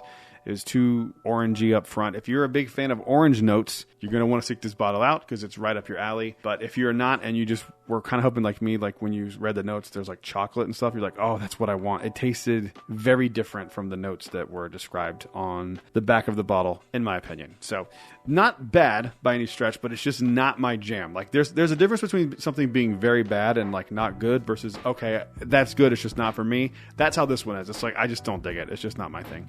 But Barrel stuff is awesome. So if you can find one of these, if you're curious, maybe try it before you buy it, that kind of conversation. I want to thank Barrel again for sending me this. It's really cool. And I hope that the negative review doesn't ruin our relationship. Moving on to the next one. All right, got some tater bait for you people here. One of my favorite bottles on the planet, E.H. Taylor Small Batch. I got one of these at a Publix. Walked in, they were unloading a truck. It was a different day than they usually get trucks, so it was kind of weird to see it. They had a few things. They had some Blantons, they had some Eagle Rare, they had some E.H. Taylor, and I just was like, of course I need another E.H. Taylor because I'm me and I love E.H. Taylor. So I grabbed one, and it was like $56. Can't complain about that at all. So there you go. Check your Publixes, people, if you are a bourbon dork. I can't stress that enough. Moving on to the next one. Next, Eagle Rare. I have to keep one of these kind of on me at all times. I stay strapped with Eagle Rare just because it's like my warm-up bourbon, and I really like Eagle Rare. So, and there's never too many Eagle Rares in the house. I do still have that big Eagle Rare that I got that's like this tall. I haven't opened it yet. I don't know if I ever will because it's just kind of ridiculous. It's bizarre. But yeah, so Eagle Rare, nothing special, not a store pick, nothing like that, but I was able to stumble across one of these for like $40-$45. So that's in my range of if you see it for this price, buy it. So grabbed it. Moving on to the next one. Just came in earlier this morning. This is A Conviction bottle. This is the Conviction 6-year single barrel staff pick. I have heard from a lot of people who drink somehow more Conviction bourbon than I do that this is a really good bottle and like one of the best of them from the year. As you can see, I haven't opened it yet. I'm going to get into this at some point, maybe on a live stream, maybe somewhere else. I don't know. But I'm going to get into this at some point, and I've heard nothing but good things. Shout out to my buddy Craig for sending this to me. I appreciate it very, very much. I'm excited to try something cool, and this is a kind of a close barrel number to my barrel pick. Mine is 454. This is 468, so could have been in the same batch. Just different single barrel. Could be interesting. So we'll see. Moving on to the last one. Up next, one of my favorite bottles I've had this year so far, to be honest with you. I really was surprised by this. This is a Penelope Cigar Sessions Batch 1. I'm seeing mixed reviews on this. I really liked it. I think it's really good. I also need to clear up something. In my review of this, I said I can't find any information on how it's finished. That's because... dumbass me, it's not finished. It's just a blend of American whiskeys. So if you're looking for like a finished whiskey for a cigar, don't do this one because it's not finished. It's just a blend of American whiskeys that they worked with like some cigar makers to make a blend that goes well with cigars. And this one does go very well with cigars. So big fan of this one.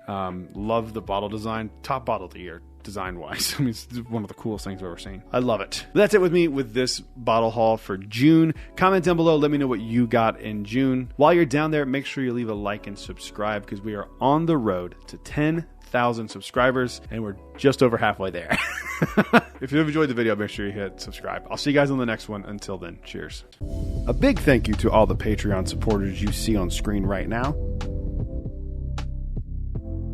Hello everyone, welcome back to Brad's Bourbon Reviews. I'm Brad, and today we are here at Epcot because they just recently opened a brand new bar inside of Spaceship Earth that is called Geo 82. It is a 21 and up bar only, and I hear they have a really good bourbon flight with some really cool allocated stuff that's not expensive.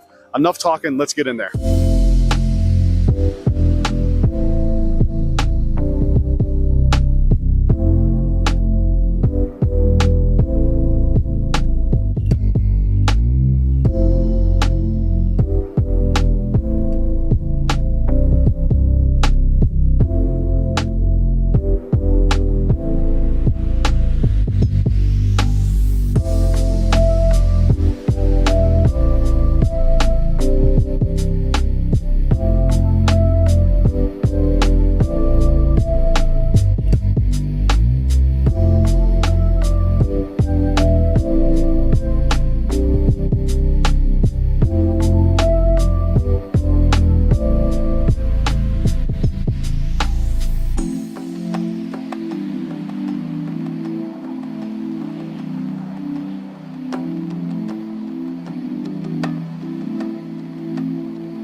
All right, so first impressions here, this bar is insane. They have an insane whiskey collection. They have King of Kentucky, they have Old Rip, 12-year, Peppy 15, 20, 23. I saw a King of Kentucky over there. I couldn't really get up close to it. I tried to zoom in as best I could, but the bar, as you can see, is fully stacked. I didn't want to be like filming over people's heads. So I ordered the bourbon flight, and we're going to go through them here and see which one's the best.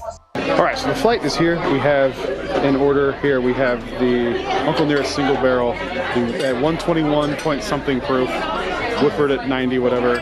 Blanton's Gold, whatever they barrel Blanton's Gold at, like 10 something, and then a 131 Stag Pick. All right, so I've tried all four of these, and for $49, this is an exceptional value. If you're a bourbon dork, you have to come try this if you're here at Disney. I've tried all four of them. I'm going to give you my rankings. In fourth place was the Woodford. It's just a fine standard Woodford. I think it doesn't stand up to the rest of the stuff on here. In third place is the Uncle Nearest single barrel. Pretty good, but again, these are like $100 bottles, and I don't think it's quite that good for $100. It is solid though. In second place is the Blanton's Gold. I do think that my Blanton's Gold is a little bit better than this one. Remember, picks don't necessarily mean that they're better, but I think for a Blanton's Gold being included on this is a steal for this. And then in first place, to no one's surprise, because I'm a Stag dork, is the Stag Pick. I think they said it was 131 or 133 proof. This is fantastic. I've had probably 5 to 10 different Stag picks and tons of different Stag batches. This is up there with some of the best Stag I've ever had. It does not drink its proof. The notes on there are just like just awesome. So if you are here, hurry and get this, because they are single barrel picks. So it could be a different barrel next time you come, but you have to try this. If you are here with your family and you're at Disney against your will and you're a bourbon dork, this is the place for you. All right, so we just left Geo 82. I gotta be honest, that might be one of my favorite experiences I've ever had at a bar at Disney. I can't believe how reasonable the pricing was. I even got to look at a list of like all the bourbons that they had, and it wasn't crazy. Like a pour of Michter's 20 was $304. That sounds crazy. That bottle is like insanely expensive. So the fact that that is like that inexpensive, I know $300 for a pour of bourbon is insane, but relatively speaking, that is not bad at all. All the other prices were totally normal. I mean, like they even specifically said we took the Disney pricing out of it. So again, if you find your way here at Epcot and you're a bourbon dork, go try that bourbon flight. The atmosphere is incredible. Keep in mind it is 21 and up. So if your kids are with you, I don't know, make them go and ride Frozen, I don't know. If you're wondering where this place is, it is on the backside of Spaceship Earth, this little window section right here. It is just so fun. I know it's a very different type of video for me, so thank you guys for watching. I appreciate it very much. Make sure you leave a like and subscribe. We are on the road to 10,000 subscribers, so make sure you go hit that like, subscribe. And if you come to Epcot and try the flight, let me know what you think. I'll see you guys in the next one. Until then, cheers. A big thank you to all the Patreon supporters you see on screen right now. Today, we're back with one of my favorite video series to do on this channel, Your Controversial Bourbon Opinions. Let's get into it.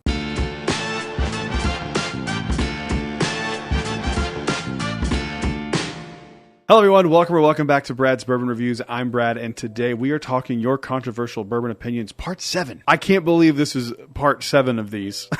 We've been doing these for a long time. A few things to keep in mind while we're doing these videos here. First off, if I make fun of you, it's just a joke. I don't mean it. You can tell me you like Basil Hayden mixed with Dickel Tabasco and a little bit of Dickel 15, and that's your favorite thing you've ever had, and I would say, God bless you. I'd be confused, but I'd say, God bless you. So any jokes I make about you or your palate or your preferences, they're just jokes. I don't mean it. Take this video as you're hanging out and talking with one of your friends and they're shitting on you and you're having a good time. That's what it's supposed to be. So let's go ahead and dive in with the first comment here. First one up here comes from the account over on TikTok, Bourbon and Boats. He says, bourbon made outside of Kentucky can be better than traditional big name brands made in Kentucky. Yeah, for sure. I mean, there is something to be said about, mass production tends to bring down quality for most things, not all things. I mean, like, in my opinion, like Buffalo Trace and the Wild Turkeys are still like some of the best bourbon out there. But like, if you get into like smaller craft distilleries in Kentucky, then I think that's where like you have a really solid argument for that. You have brands like Conviction who are in North Carolina who are making just world-class, incredible bourbon. Tennessee whiskey with Jack Daniels. I still think that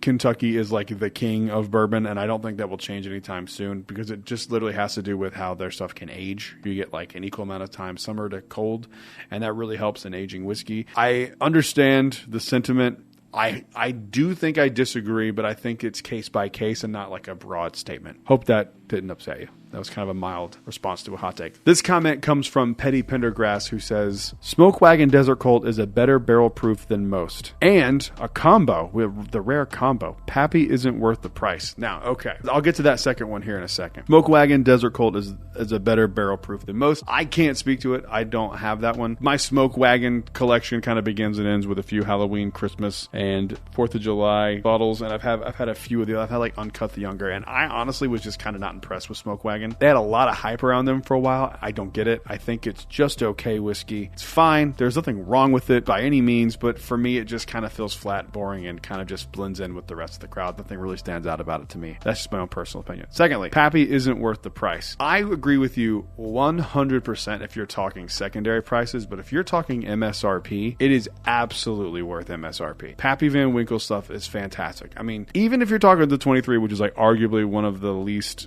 appreciated one out of the whole lineup, you're still getting a 23-year-old bourbon for like $450 or whatever. I think it's like $350, whatever it is. And I mean, even if it's not the best bourbon in the world, to me, the fact that it's aged that long warrants a price of $350. But I agree with you. Like, I don't really think there's anything worth like the $3,000 that you would pay for a Van Winkle like 15 or 20 year. The only exception for me for that personally would be like a double eagle very rare. That'd be like the top amount I could spend on a bottle and not feel like, I don't know, feel weird about spending $2,200 on a bottle. But for retail, man, I disagree. I think Pappy 10 year is probably 10 or 15 is probably the way to go. The 12 is not great. The 10 is like one of my favorite bottles of all time. I agree with the secondary pricing. I mean, that shit's nuts. Moving on to the next one. This comes from my buddy and patron, Daniel Arner. He says, pretty much all Willet is bottom tier. The only drinkable bourbon they produce is the purple tops, and they aren't Willet distillate. It's not just the pot still that's no bueno. Dude, I could not agree with you more. I do not understand the hype for Willet. I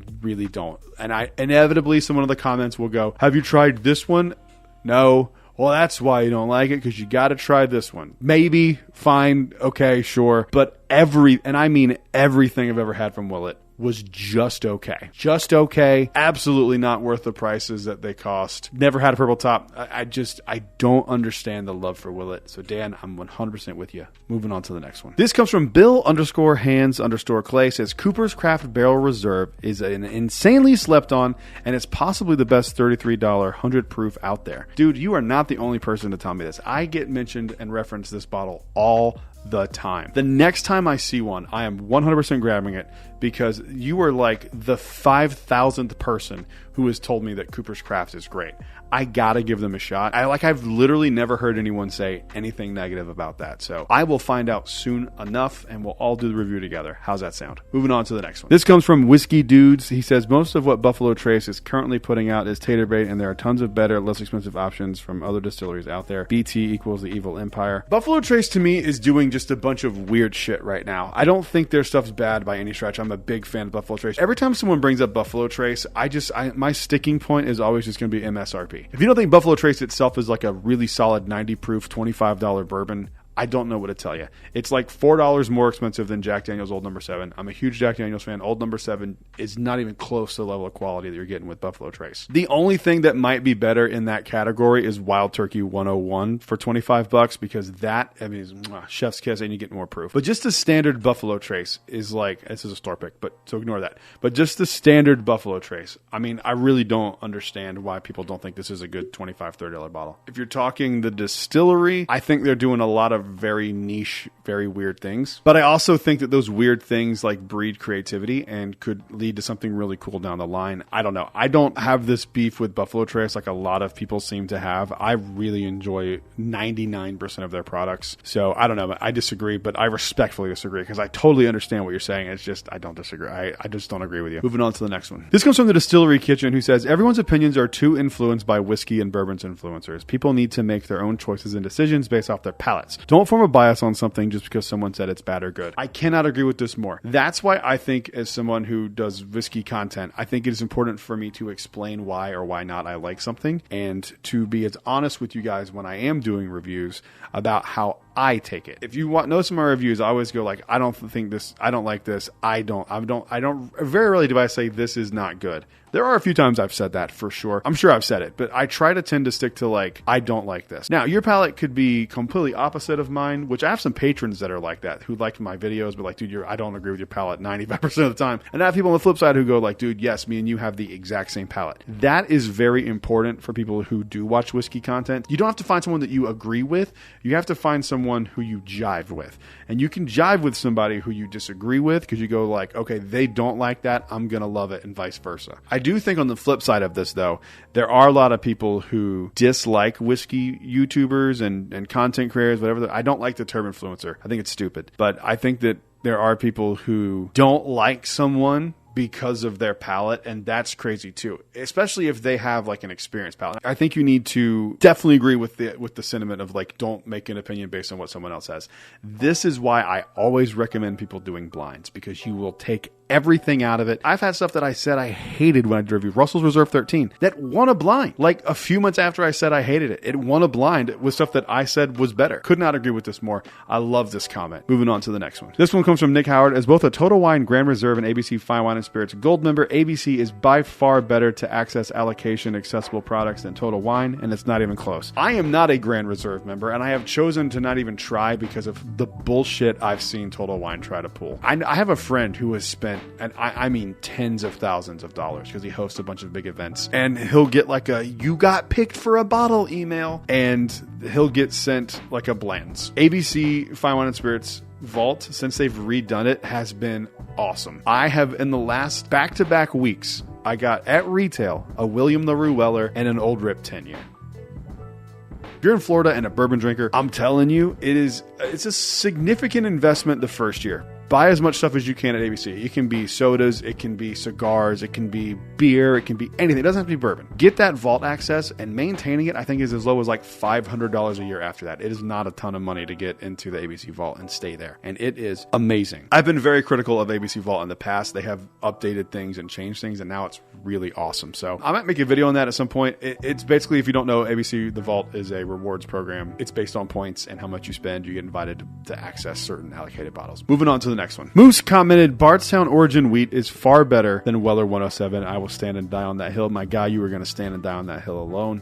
No, it isn't. It's really good wheated bourbon. I think it's really solid, and I think it's in the same conversation of quality. I don't think it's better. It might be better for you if that's what you're saying, for sure, but I think as a standard of bourbon, like, that one's really tough to beat and hard to match because it is just a delicious, delicious bottle. Moving on to the next one. But before we get any further into this video, I'd like to thank this video sponsor, Blind Barrels. Blind Barrels is a subscription service that sends samples right to your door. They were kind enough to send me one of their Blind Barrel sampling kits, and I cannot thank them enough. There are several subscription options to fit most budgets, but the fun in this is how they present the samples. They send you 4 samples in this beautiful box, along with this tasting table to help you figure out the notes you're getting in the whiskey that you're trying. And on the back of the tasting table is the story about how they acquired the samples in your box. Also, if you scan the QR code on the back, you will see the results of the blind. This is release number 8. I actually did a full video of doing the blind itself from beginning to end, and I picked sample B as my favorite. And it doesn't end there. Once you find out your favorite bottle through the results of the blind, you can actually buy the bottle at the same price that it costs at the distillery, if you're a member of Blind Barrels. This is absolutely a great gift idea for anyone in your family who is a whiskey fan. This solves the question, what do I get the whiskey lover in my life? I get that question all the time, especially around the holidays. Usually I go, what do they have? What do they like? This takes that out of it. This is an experience that you're giving them. And you never know, they might find their next favorite whiskey. I truly cannot recommend this enough. To try this out for yourself or to give it as a gift, make sure you click the link in the description below. And thank you again to Blind Barrels for sponsoring this video. This one comes from Mr. Board, who simply says, Blue Note sucks. I have a Blue Note that I like. I think the lower proof Blue Note, not the uncut, unfiltered ones, are not great. But the one I have tastes like waffles, and I really, really like it. To be fair, I haven't gone back to it in probably a year and a half, but I do enjoy it the last time I had it, so I disagree. Moving on to the next one. Max Hadley says, New Riff has top-notch rye game, but their bourbon is mid. I have had one bottle of New Riff in my life, and it was a single barrel, so I hate to say this because of the limited experience I have with it, but I gotta be honest with you, from what I had, I completely agree. It was a store pick from a reputable store, and I did not care for it. I did not care for it. It was fine. It was completely average. Nothing special about it whatsoever, and I have heard that their rye, like the Balboa rye, is phenomenal. Moving on to the next one. I can't believe I have to say this name out loud as an almost 40-year adult, but here we go. XX Pussy Slayer 69 said, rye is better than bourbon, more variation in flavor, more interesting, especially more aged rye. The herbal citrusy spices note stands up to heavy oak better than a bourbon. Bourbon is a good gateway into whiskey, but people should expand past it. People should absolutely expand past it. It can always be your baseline, but I do not think rye on average is better than a bourbon. That's my own personal preference on palate. I don't love rye whiskey. All the rye whiskeys that I tend to like don't taste like rye whiskeys. This is really good advice. I like Irish whiskeys. I like scotches.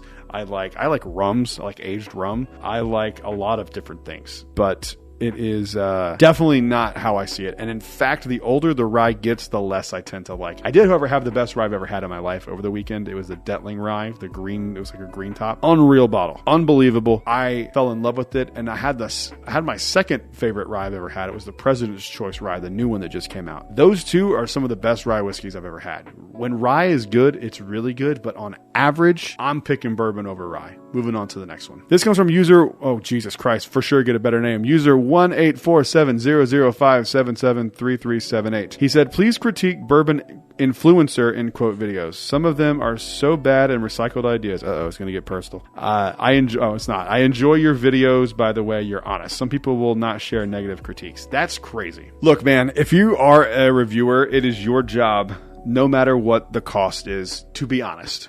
That is your first and foremost thing that you have with your audience. Here's a little story that I've never told anyone publicly. I think I may have mentioned it on a Patreon video at some point. I have a group called OBG, Orlando Bourbon Gang, where we do a bunch of barrel picks for the Orlando area and a bunch of liquor stores inside of that area. We got invited by Conviction to do a barrel pick, and they sent some samples. And as big of a fan of Conviction as I am, I could not put my name, even if it's not explicitly my name, it's OBG, but it's still the brand that I represent. Brand's a stretch. It's a stamp approval that I have to stand behind. I couldn't stand behind either one of the two barrels. I sent them a text and I was like, hey, I appreciate the opportunity. It's a longer story than kind of what I'm diving into here. I bring it back to say, you have to be honest. Like, if I put out a barrel pick that I didn't like, this is going to sound extreme, but I literally wouldn't be able to live with myself, because you guys buying a bottle and trusting my palate, even if you hate my palate, but you still trust and listen to what I say, and having something that you really don't like would eat me up. If it's something that I like, I can go, hey man, I like it. If you don't have to like it, but I like it.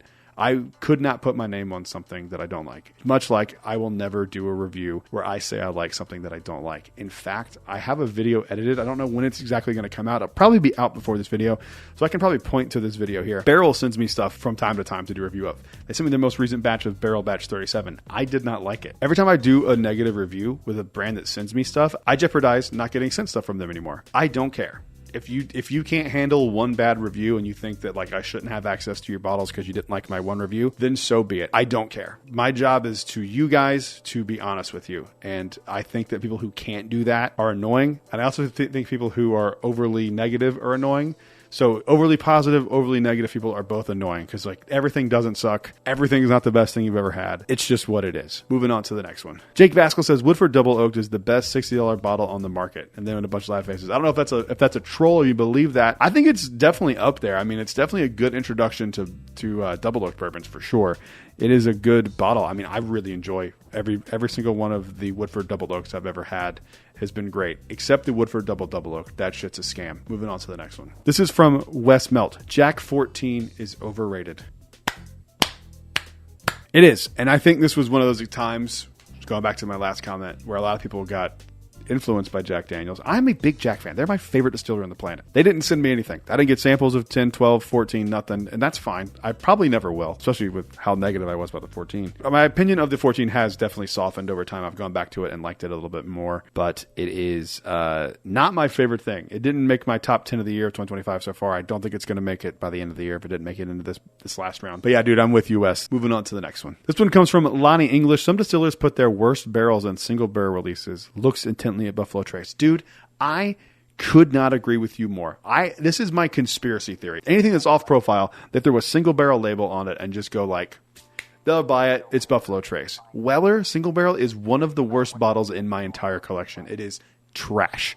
There's people who are watching this video who have tried that bottle. Comment down below. You know that bottle's terrible. Moving on to the next one. Last one here comes from Evan Earl 876. Brad, I would love to see a video on how many different brands share the exact same mash bill. Basically, that MGP provides 50 companies, I think it means 50% of companies, the exact same product, and we buy it claiming it's better than something else that's the exact same product. Understand that on paper, but you have to factor in aging. It kind of depends on what you're talking about. If they're buying the distillate and aging it at their own location, that's going to change it significantly. If they're buying barrels that have finished aging, then you kind of have a point. The problem is that every barrel is a little different, even if it's the same mash bill, and they're all going to be a little different. That's what makes something like Jack Daniel's Old Number 7 as much shit as everyone, including myself, gives it, and I love it. The thing that makes it interesting is like how consistent they are with that. Like, it is consistent and has been for decades. That is really hard to do. So the fact that they're able to do it and make it consistent, and every time you chase Jack Daniels, you go, that's Jack Daniels. You know it. Even in Coke, you know that it's Jack Daniels. I think that would be a good, interesting topic. Maybe we'll look into that at some point. The problem is that's going to take a lot of investigation about who uses what and trying to, get some contacts to tell me some stuff. But yeah, I mean, I know that there's like, just from the barrel pick world that I've, tiptoed into a little bit here, there are brands where you're like, I don't understand. Like sometimes brand A, which I'm not going to say the brand, just because some of our barrel picks are this brand, I don't want to say that. So brand A is a bottle that will sell for $25, but now you've bought it and put it into brand B's bottle and label, and it is like now somehow worth more because it's in a different bottle at, a 5 proof point increase. Yeah, I don't know. I'm still kind of torn on this because it is kind of strange, but that's one of the things that I love about doing barrel picks with bigger brands, or like brands like Wild Turkey and Conviction, because you do know what you're getting. You're getting Wild Turkey distillate, you are getting Conviction Buffalo Trace, you're getting Buffalo Trace products. So it is kind of strange, I understand, but like you gotta take into account aging. Leave your controversial bourbon opinion down below so you can maybe be in the next video. While you're down there, make sure you leave a like and subscribe, and I will see you guys on the next one. Until then, cheers. A big thank you to all the Patreon supporters you see on screen right now. Today, we're going to be talking about bourbons that are overrated. Let's get into it.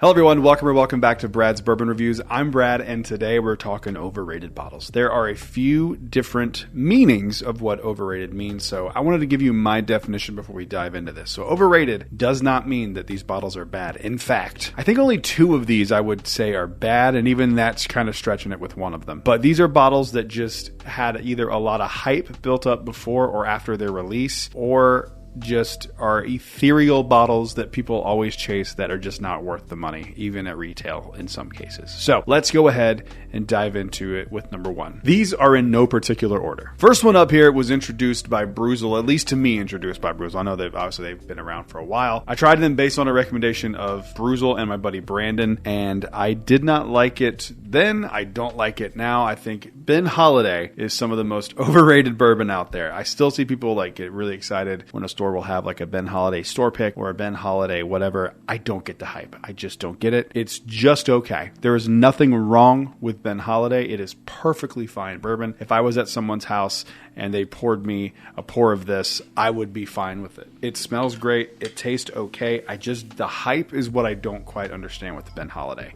I don't get the love. There's nothing in here to me that is like special. It is just perfectly average bourbon, and I don't think that there's a problem with that, to be perfectly honest with you. There should be just middle of the road bourbons. That's totally fine. But to me, that's just all this is just a middle of the road, pretty average bourbon. Moving on to the next one. A few of these I'm going to get some hate for, and this is probably one of them, but I think this is one of the most overrated bottles that I have ever seen in my existence, in my following of bourbon. I don't understand it. I don't gravitate towards this brand in general anyway. Maybe that's a part of it, but I have had a few of them that I thought were pretty good. But this one is another one where I don't go like it's bad. It's just absolutely not worth the hype that it was given when it came out. And I'm talking about Elijah Craig C923. I will never understand why everyone flipped out for this. People were calling this bottle of the year when it came out in 2023, flipping out. You couldn't find one. I got one of these at my Barrel Picks bottle share we did. Buddy Joey handed it to me. He was like, here, if you want one, I've wanted one because I know people want to try it.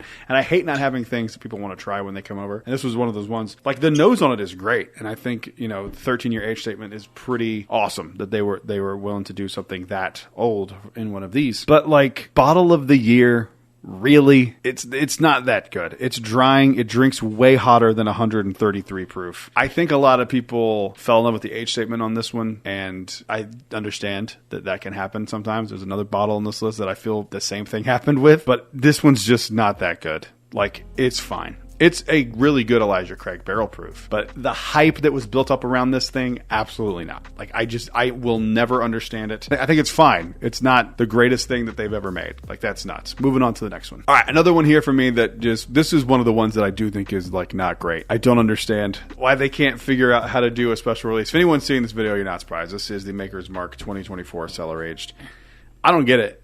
I don't get the love. I know people say it's... I've had people... Every time I bring this bottle up, people say this is the best bourbon that they've ever had. And to that I say, This is not me being facetious. Like, I genuinely think that's great that you found something that you love that much. My follow-up question would be, how many bourbons have you tasted? Because this one to me, and bourbon is subjective, 100%. So if you love it, I am not shitting on you by any stretch. But I just would find it odd if someone tasted this and thought it tasted perfect. I just don't understand it. I will not be buying another one of these. This is 2 in a row that I've had from them, and the 3rd special release in a row that has just completely disappointed me. So I will not be buying any more of the Maker's Mark stuff until I try it. If I try it at a bar or a buddy's house and I really like it, then fine, I'll find one. But after the Heart release, after this one, and after the years previous, the 2023 cellar aged, I just can't do it anymore. I'm tapped out with Maker's Mark. They've burned me one too many times. I don't know. It just bothers me, and I wish that they could do something that transform the distillery the way the Jack 10 and 12 and 14 did for Jack Daniels, because they're fully capable of making incredible bourbon. You have something that's a 12 and 13-year-old blend, and that isn't good. Like, that's just weird to me. Like, that's the sweet spot for bourbons. 12, 13 years, that's especially wheated stuff. That's what you want. So I don't know. It's just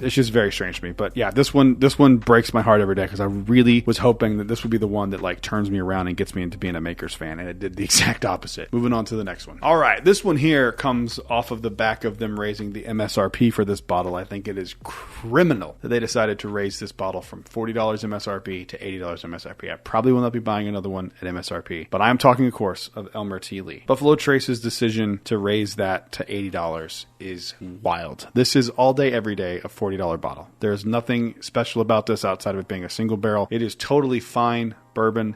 There's nothing wrong with Elmer T. Lee, but this is not an $80 bottle, period. It's just not. Even with it being a single barrel. This is another one for me, like, kind of like the Ben Holiday, where it's like, it's just straight down the middle bourbon. It's just average. It is just an average bourbon. When I first tried this, I really, really liked it. And I've gone back to it a few times. I've had a few bottles of it now at this point. And it's fine. Like, this would be a great mixer. Like, for real. This would be a great mixer. If these were readily available and they were still $40, this would be an incredible bottle to mix with. I mean, these were made to mix with Sprite. Like, that's what Elmer T. Lee did. He mixed it with Sprite. So, like, these are not supposed to be these highly allocated, sought after bottles. Like, that's why it was $40. So it just became that. But still, all that being said, there is that hype. There is that, like, unattainableness of this bottle. And for that, it's overrated. This is an overrated bottle. It's just fine. If you're buying this to finish your collection, I totally understand, and God bless you. If you're buying this to drink for $80, you're going to be disappointed. Go get a Jack Daniel's single barrel proof. Go get it for half the price. You can go get a Jack Daniel's single barrel of like the 95 whatever proof. I forget what they bottle. I actually don't have one on the shelf right now. Whatever they bottle their regular single barrels at is better than this for the price. Like, go do one of those. Go do almost anything else for $80 is going to be better than this. Moving on to the next one. This one is hard for me because I really do love this bottle. I love it a lot. It's one of my go-tos. One of my favorite bottles under $35-$40. But I gotta say, I do think it is an overrated bottle because there is a lot of hype. And in some places, these are still allocated and really hard to find. That's not the case in Orlando anymore. You can kind of find these, not every day, but most days you can find one of these on a shelf somewhere for around $30-$40. They really should be $25 to $30. I think they raised them from $25 to $30. I'm talking about regular old plain Jane Buffalo Trace. Now, the reason that I chose this bottle, despite loving it, is because the hype behind Buffalo Trace in general is crazy. I think people have unreal expectations for what a $25 bottle of bourbon should taste like, which then causes unreal expectations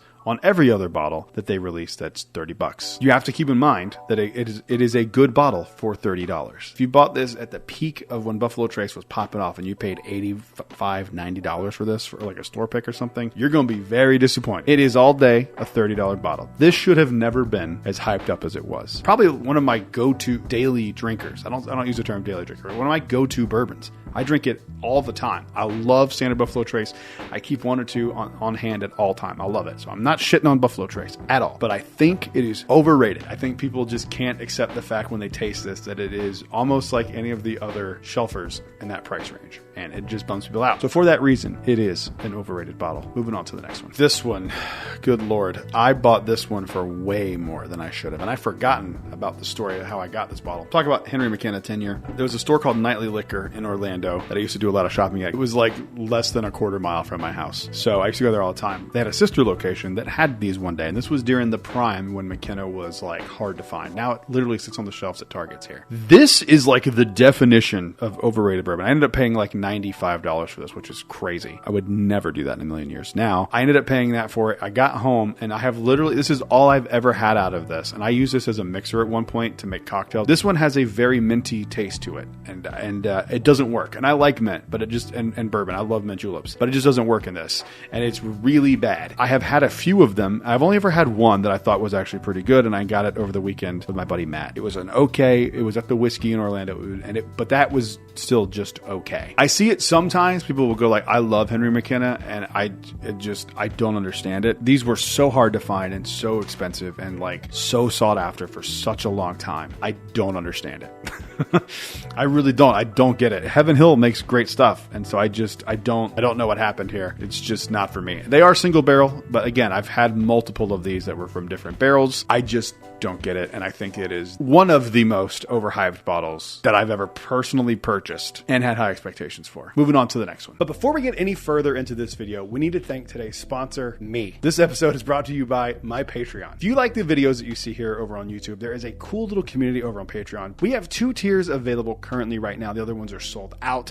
We have a $5 tier, which will give you access to 2 extra videos for Patreon and 2 audio exclusive episodes of the podcast each month. You also get early access to the videos that I do post. Basically, I'm a one-man team. So basically, when I post a video, it goes to Patreon almost immediately. There's also a $10 tier, which gets you everything that the first tier does, plus access first to barrel picks. You get to dictate the videos you want to see. There are polls. There's a lot of fun over there. If you are so inclined and you like this channel and you'd like to support a smaller content creator, head on over to the link in the description. You can check out the Patreon. Thank you guys for watching, and back to the video. The only other bottle that could be outdone by Henry McKenna by hype and expectations and presence in media, because I actually could do a video, and I might, of how many times this bottle has shown up in popular culture. I'm talking about Blanton's. This is regular Blanton's. I don't know how it happened. I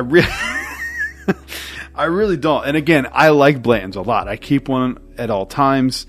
It's one of those bottles that, like, if you have friends who aren't into bourbon, still know about Blanton's because of the popularity of it. They still know it because of, it's John Wick's favorite bourbon. People just know Blanton's. It's just one of the brands that people know. So it's cool to have it on hand for those kind of situations. And the problem is that, like, Blanton's is solid for like $60. Then the same thing happened with the Elmer, where expectations are just blown up so out of proportion that you can't reasonably attain those expectations. And then you get people disappointed. And it's like, well, you spent $200 on something that should have been $65. So that's a huge difference in price. You're going to be disappointed. I think people really had weird expectations for this bottle. I don't think it's fair for this to get this much divisiveness and hate, because it is a solid bottle. It's solid for $70. It's not solid for $250. Get people spending more money. They're going to have higher expectations. When those higher expectations are not met, you're going to disappoint people who won't buy your product again. And I think you're starting to kind of see that a little bit with Blanton's, because people overpaid for a long time, and now that it's kind of available, people are not willing to go back to it. It's still a good bottle, and I like it, but I just think it is one of the most overrated, if not the most overrated bottle that I've ever had. Moving on to the next one. Final one here. This one breaks my heart. You probably know it's coming if you watch these videos. You know I'm not a huge fan of this bottle. I wish I was. My opinion of it has softened over the last few months, but I still stand by that the 12 is better. I'm talking about Jack Daniel's 14. Now, this is going to be sacrilegious to some people. That's fine. I think the 12 is like leaps and bounds better. Leaps and bounds. I don't think it's close. I don't think that the 14 can even come close to how good the 12 is. I was very disappointed in this when I first tried it. It is not bad, but for me personally, this one to me, it was on my radar from the moment they announced it. I was so excited to try it. I was so excited to get my hands on this thing. I wanted it so badly. I was so disappointed, and the hype was so real by the time I got to it. People were saying this is the best whiskey ever made. I do not understand it. No one wanted to like this more than me, so I'm a Jack Daniel's fanboy. I have every single batch of 10 and 12 and 14, multiples of each, Coy Hills, a bunch of special stuff. I'm a big Jack fan, so this one really, really broke my heart. But what can you do except be honest? So comment down below. Let me know what your most overrated bourbons are. While you're down there, make sure you leave a like and subscribe. We're on the road to 10,000 subscribers. I'll see you guys on the next one. Until then, cheers. A big thank you to all the Patreon supporters you see on screen right now. I finally got my hands on the Penelope Creme Brulee that I have heard oh so much about. This is my first ever Penelope Architect, and today we're going to give this a proper review, and we're going to compare it to just a normal Penelope Architect. Let's get into it.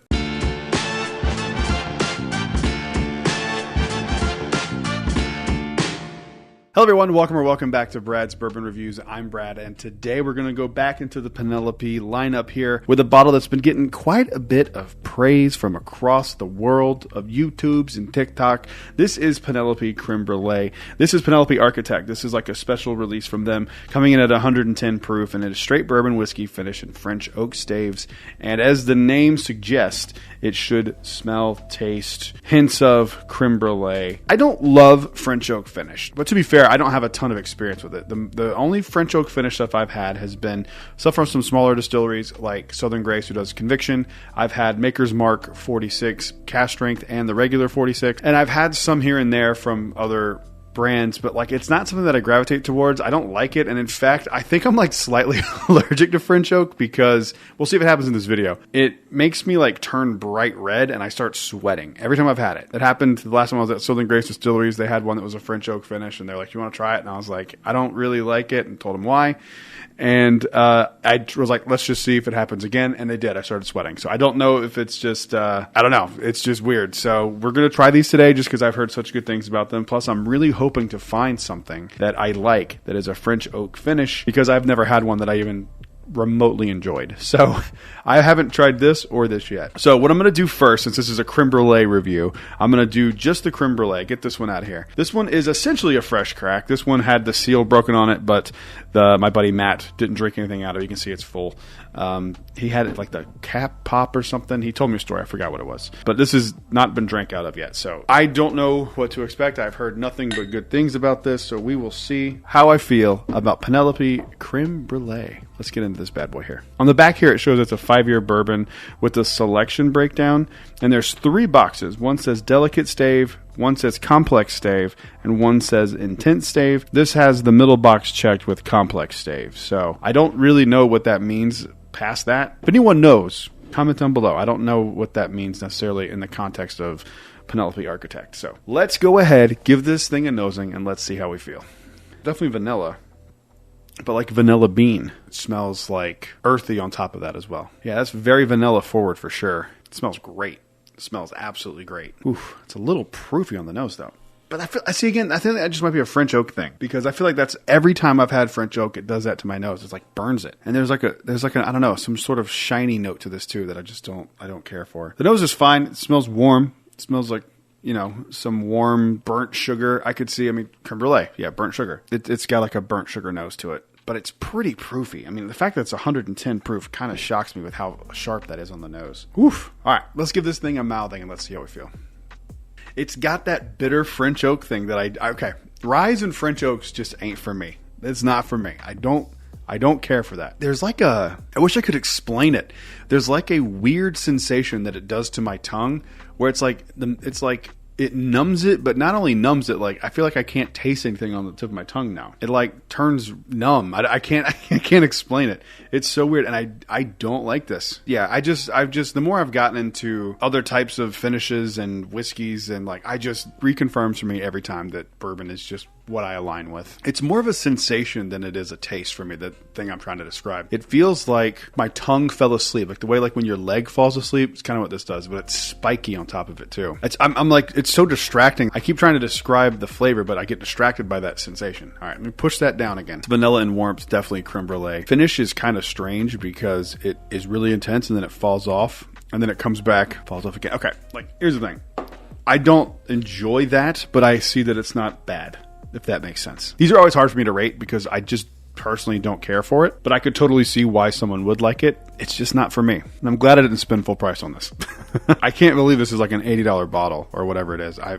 This is the rare Penelope Miss, but again, I say all of that knowing that I don't like French oak. I'm fully embracing like my preference and my biases here. I just don't like it. I don't like French oak. But I gotta say that it's probably the best French oak I've ever had. I don't even like Conviction's French oak.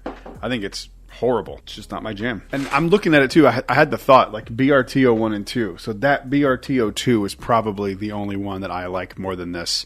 That is a French oak stave finish. And that one is with French oak staves. Anyway, so that's my favorite French oak. This is probably number 2. It drinks so hot though. Like it's in my chest. So what would I rate the Penelope Architect? I honestly don't know. I really don't like it.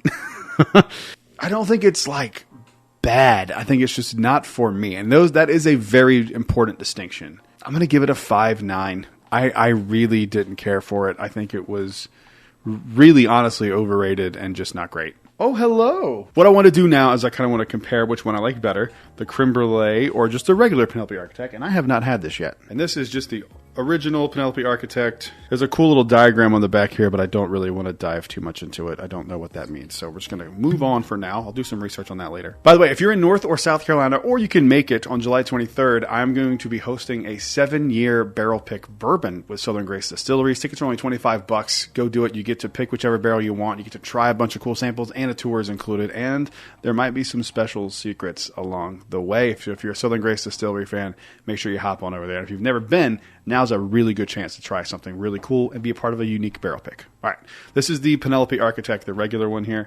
So let's go ahead and give this thing a nosing. This is not a store pick or anything. Just wanted to double check and make sure it wasn't. Regular Penelope Architect. In this hand, this is the French oak stave.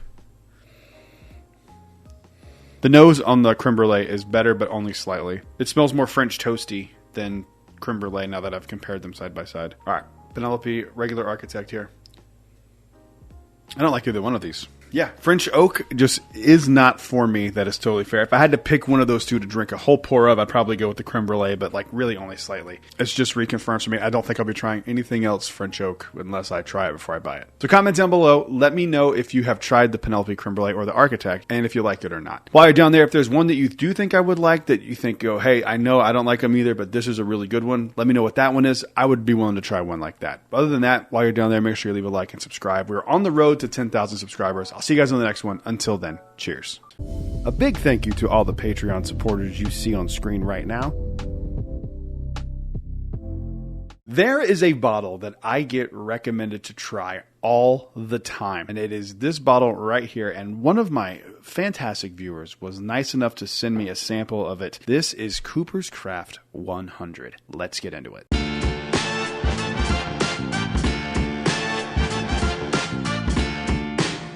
Hello everyone, welcome back to Brad's Bourbon Reviews. I'm Brad, and today we're going to be talking about a budget bourbon. Right now, someone had to ask me what I would recommend for a bourbon that is under $30 that is really, really good.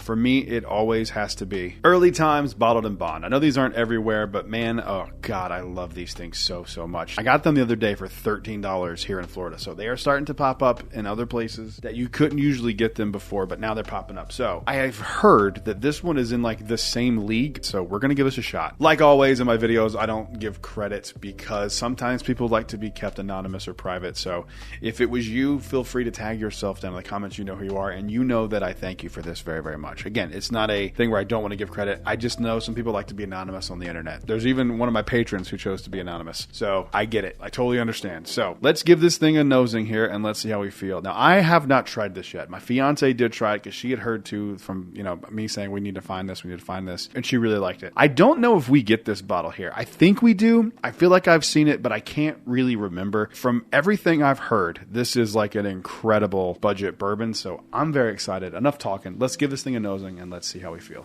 Brown sugar, almost like a pecan pie note.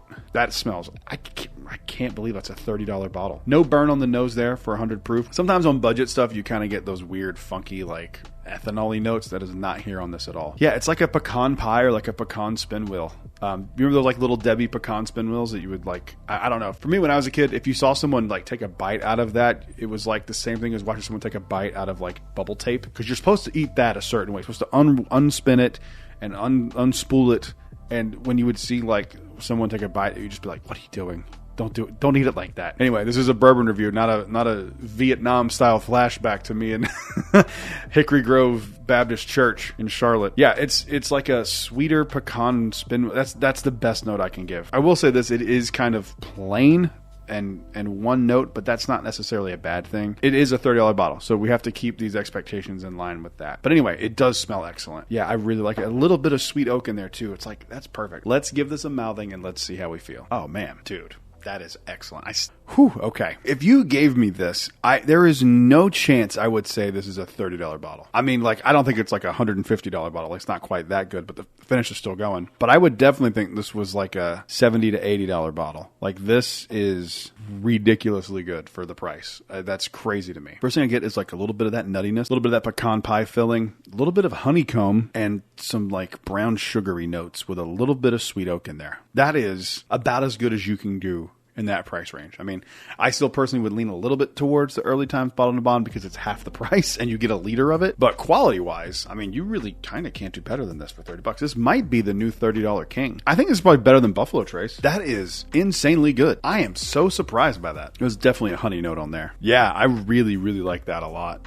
That is very interesting. I'll be honest, I didn't expect to like it that much. What would I give this on a scale of 1 to 10? Keep in mind, this is, you know what? I don't care. $30 or not. It's still really, really good. I'm just going to give it what my heart says. My heart says give it a 7.8. That is exceptional. And if you're rating this on like a value scale, like a budget bourbon scale, and like all the contenders are around, 90 to 100 proof and no more than $30, this is for sure like in the nines of that. Like in that subcategory. This is like a 9-1 for sure of budget bourbon. I mean, that is exceptional. I can't believe I haven't had this yet. I will definitely be finding a bottle or two of that. That is exceptional. So comment down below. Let me know if you've ever tried Cooper's Craft and if you do or do not like it. While you're down there, make sure you leave a like and subscribe. We're on the road to 10,000 subscribers. I'll see you guys in the next one. Until then, cheers. A big thank you to all the Patreon supporters you see on screen right now.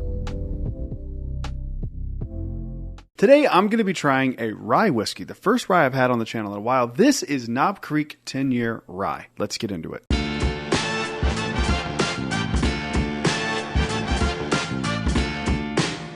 Hello everyone, welcome back to Brad's Bourbon Reviews. I'm Brad, and today we are going to be doing a rye review here. I have heard nothing but good things. In fact, I heard from my buddy Mike from Cinnabourbon when this bottle came out, and he was like, I know you don't love ryes, you need to try it. I was like, okay, and I didn't go buy it because it was one of those things where it was at a time where a lot of things were just kind of coming out, and I was just buying other things instead of this one, but I had always intended to come back and get this one. And last week, this went on clearance at Publix, and it was like, I don't remember what the exact price was, but I remember my fiance telling me that it was like $15, $20 less than MSRP, and I was like, I can't say no to it now. So I had her get it because I was definitely excited to try this. So today we're going to give this thing a proper review. I have never had this outside this, so this is a fresh crack on this bottle here, as you can tell, because this Knob Creek wax is just, I hate wax bottles. I understand, I get it. They're way more efficient as far as like preventing leakage and stuff, but I hate them because they're just such a pain in the ass to get into. Knob Creeks aren't as bad, but still. And also, before we get too further into this here, if you're in North or South Carolina and can make it on July 23rd at 6 p.m., I'm going to be at Southern Grace Distilleries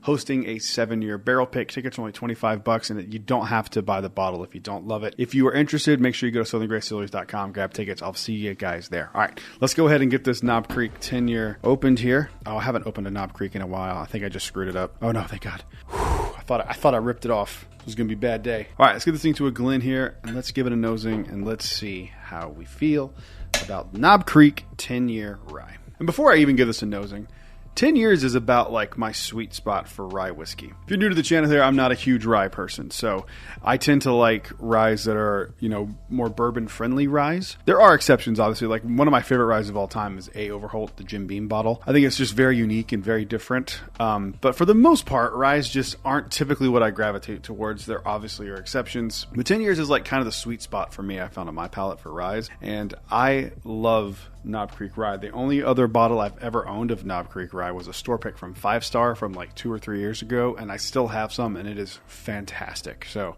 if it's half as good as that one was, we're going to be in business here. So let's go ahead, give us a nosing, and let's see how we feel. Ooh, orangey. A lot of vanilla. Some like earthy pine notes almost. I kind of want to say like grassy, because there is like a grassy quality to it too. A little funky dirtiness. I like it. I kind of like the nose on this. Very almost savory. Yeah, it's almost like ham. Is that a thing on rye whiskey? Is ham a note on rye whiskeys? I swear to God, I'm getting like a ham note on this. Like Easter ham. Not like deli shaved ham. like honey baked ham. That is bizarre. I don't think I've ever gotten that definitely not on a bourbon before, but I don't think I've ever gotten it on a rye whiskey before. That is bizarre. There's some sweetness to it too, but it's more like vanilla sweetness. Vanilla ham. But then again, there's that grassy, like earthy note to it too, and a little bit of vanilla in there. So very unique nose. Very complicated nose. That is very strange. Let's give it a mouthing. Let's see how we feel. Ooh, It is definitely like pine oak into mint. That is not my favorite thing. That is very sharp and almost metallic. I don't really know how to explain that other than that. I just really don't think ryes are for me. I'm not going to stop trying them and reviewing them, especially if it's something that I'm interested in, like this one. But like, the more I get into ryes, I hear people say like the more they get into them, the more they like them. For me, it's the opposite. The more I try, the less I like. All right, second sip's not so bad. Second sip wasn't so bad. There's still that vanilla, earthy, grassy, minty, eucalyptus-y note that I'm not huge on. And one thing that I noticed about it is it tastes pretty thin, which is weird that it's 100 proof and a 10-year. It tastes very thin. The finish falls off a cliff. There's really not much going on there. Yeah, I'm not a fan. I don't like it. That's 3 sips in a row. Nothing changed. Not a fan. I feel like it might be I really don't like that. I really don't like that. God. And again, if you enjoy ryes, you might really like this. That one for me, just too much. I think that might actually be good in cocktails, but I don't know. I'd have to try it in an old fashioned, which is my go-to cocktail for rye whiskey especially, and maybe I'll try that at some point, but I don't like that. I don't want to go too low on it because it's probably a me thing. It's probably just something that I don't enjoy. I try to be objective typically in my scores, like what would someone who likes rye like this? But for me right now, I'm just going to go, because I had such a visceral reaction to this, I'm going to give it a 5.5. I really don't like that. I don't think I'll ever go back to that bottle. I still get like pine sol notes on. It's just not my jam.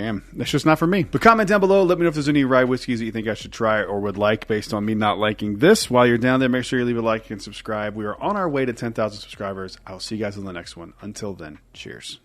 A big thank you to all the Patreon supporters you see on screen right now.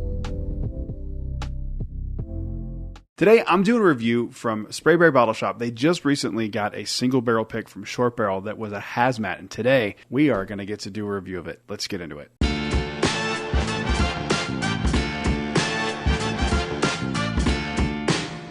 Hello everyone, welcome back to Brad's Bourbon Reviews. I'm Brad, and today I am very excited. So this actually came in this box right here, but it's so it's like the most perfect black color I've ever seen. It kind of doesn't show up, it just kind of looks like a hole in the screen wherever it is. I have a monitor here, I'm looking at it. So I took it out of this, but it did come in this little box here.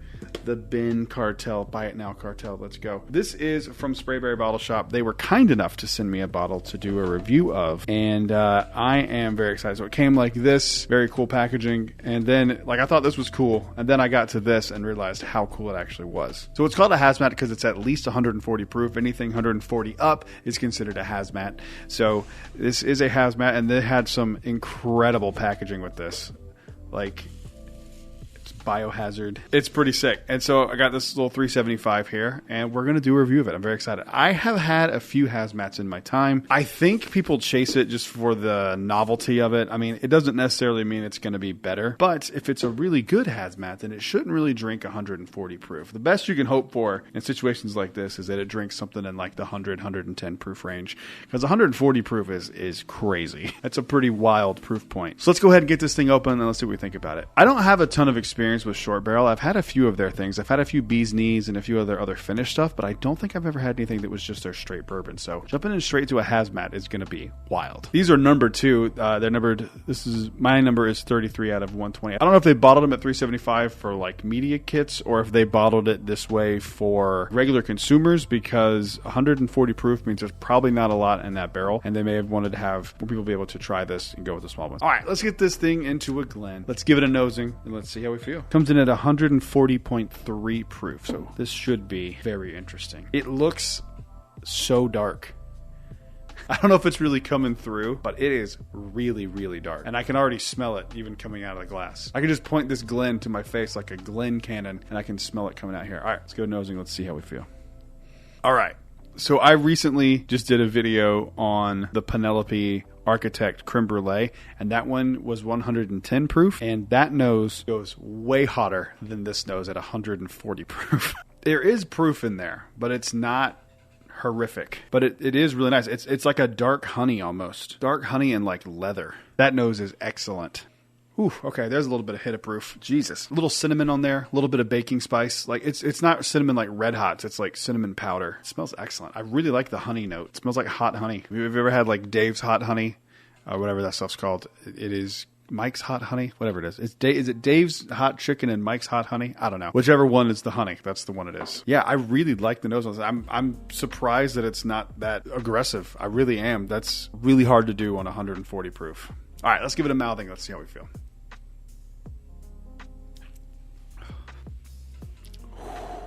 All right, that drink's 140 proof all day, every day. Holy shit. Now, I gotta let that sit for a minute. Oh my God. That is, I can feel it in my chest. That's a hot boy. I mean, it is called Fire in the Hole, so I think that makes a lot of sense. I'm gonna let it sit here for a second and try it again. All right, let's give it another tasting here. Because one of the notes that is like still lingering as it's been sitting here has been like an orange or like even into like a lemon peel kind of a note. Little citric acid there. All right, second sip, way more manageable. I knew that, but still, it's not even close to as hot as the first one there. I get orange, I get a little bit of that honey note, and I get a little bit of oak. It's kind of simple, but I don't mean that in a negative way. I mean, it's just a really solid 140 proof bourbon. That oak note is pretty predominant too. I think sometimes on my palate, like citric acidy, like warhead powder note and barrel tannin kind of get confused. But this case, it's presenting very much oak forward. And a little bit of leather, it's a little drying. I like it all right. I think it's a pretty solid bottle. I don't know if it's like my favorite thing of the year necessarily, but it is, for 140 proof, it is remarkably drinkable. The notes are a little different than what I like gravitate towards though. That leather note in there, and it's like leathery cinnamon, lemon orange peel oak. That's the best description I can give you on this. That's pretty solid. I feel like this is probably a really good gateway into 140 proof stuff because it's remarkably drinkable. While I'm drinking, I don't feel like I'm drinking something that's 140 proof. So I feel like in that regard, it's pretty solid and a great introduction to higher proof, like really high proof stuff. So I don't know how much these cost, but if you want to call the store, see if they have any of these left. I don't know when they're dropping these. I also don't know if it comes in this cool packaging, but if it doesn't, it really should because this is really cool. This can look sick on the shelf. What would I give this on a scale of 1 to 10? I think I'm going to give it like a 6.8, 6.9. So I'm going to go 6.8. It's just not the flavors that I chase, but I do think it is a really, really solid bottle. And a 6.8 is not a bad score. 7s and 8s where you start talking about things that are really, really exceptional. And I think this is a really solid, oddly approachable 140 proof bourbon. So that's my review. Let me know if you go to Sprayberry. And when you do go to Sprayberry, let them know that I sent you. Let them know you watched the videos from Brad's Bourbon Reviews. Try to find this little hazmat thing. This is wild. I love the art. The packaging is just perfect. Comment down below while you're down there. Make sure you leave a like and subscribe. We are on the road to 10,000 subscribers. I'll see you guys on the next one. Until then, cheers. A big thank you to all the Patreon supporters you see on screen right now. Today we're going to be talking about my legendary, and I do mean legendary, bourbon haul for July 2025. Enough talking, let's get into it.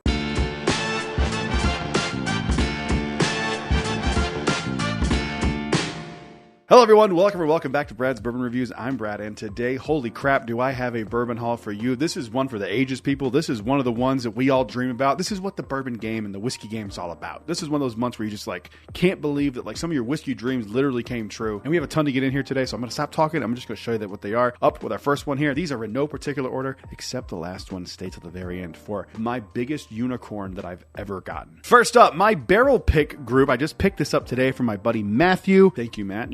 You're going to make this list more than once today. This is our SEG Rare Character single barrel pick. It is a rye at 8 year, 2 months. I don't remember much about this pick. I remember really, really liking it, and I remember that it really stood out against all the other ones. I have heard the boys talk about this since I was in North Carolina and have said this thing is incredible. I'm going to open it right after I finish recording this video and record the review of it. I'm really excited. It's SEG 012 is the barrel number for all you Rare Character dorks out there who are excited about those kinds of things. I cannot wait to try it again. Moving on to the next one. I don't even know where to begin. There's literally 15 bottles down here. Let's go with this one. This one I just recorded the review of just a few moments ago. This is Jack Daniel's Blackberry, the new flavor offering from Jack Daniel's. I am not going to spoil the review. If you want to see it, it was Monday's video. Go check it out. I'll leave a link in the description if you're curious about it. But I did open it, and this one is really cool. It's a very interesting offering from Jack Daniel's. It costs $35. Don't know if this is going to be a permanent offering from them or if it's going to be a temporary thing, but I'll be honest with you, this should have come out 2 months ago, and I think for summer it would would have been a really, really good thing. But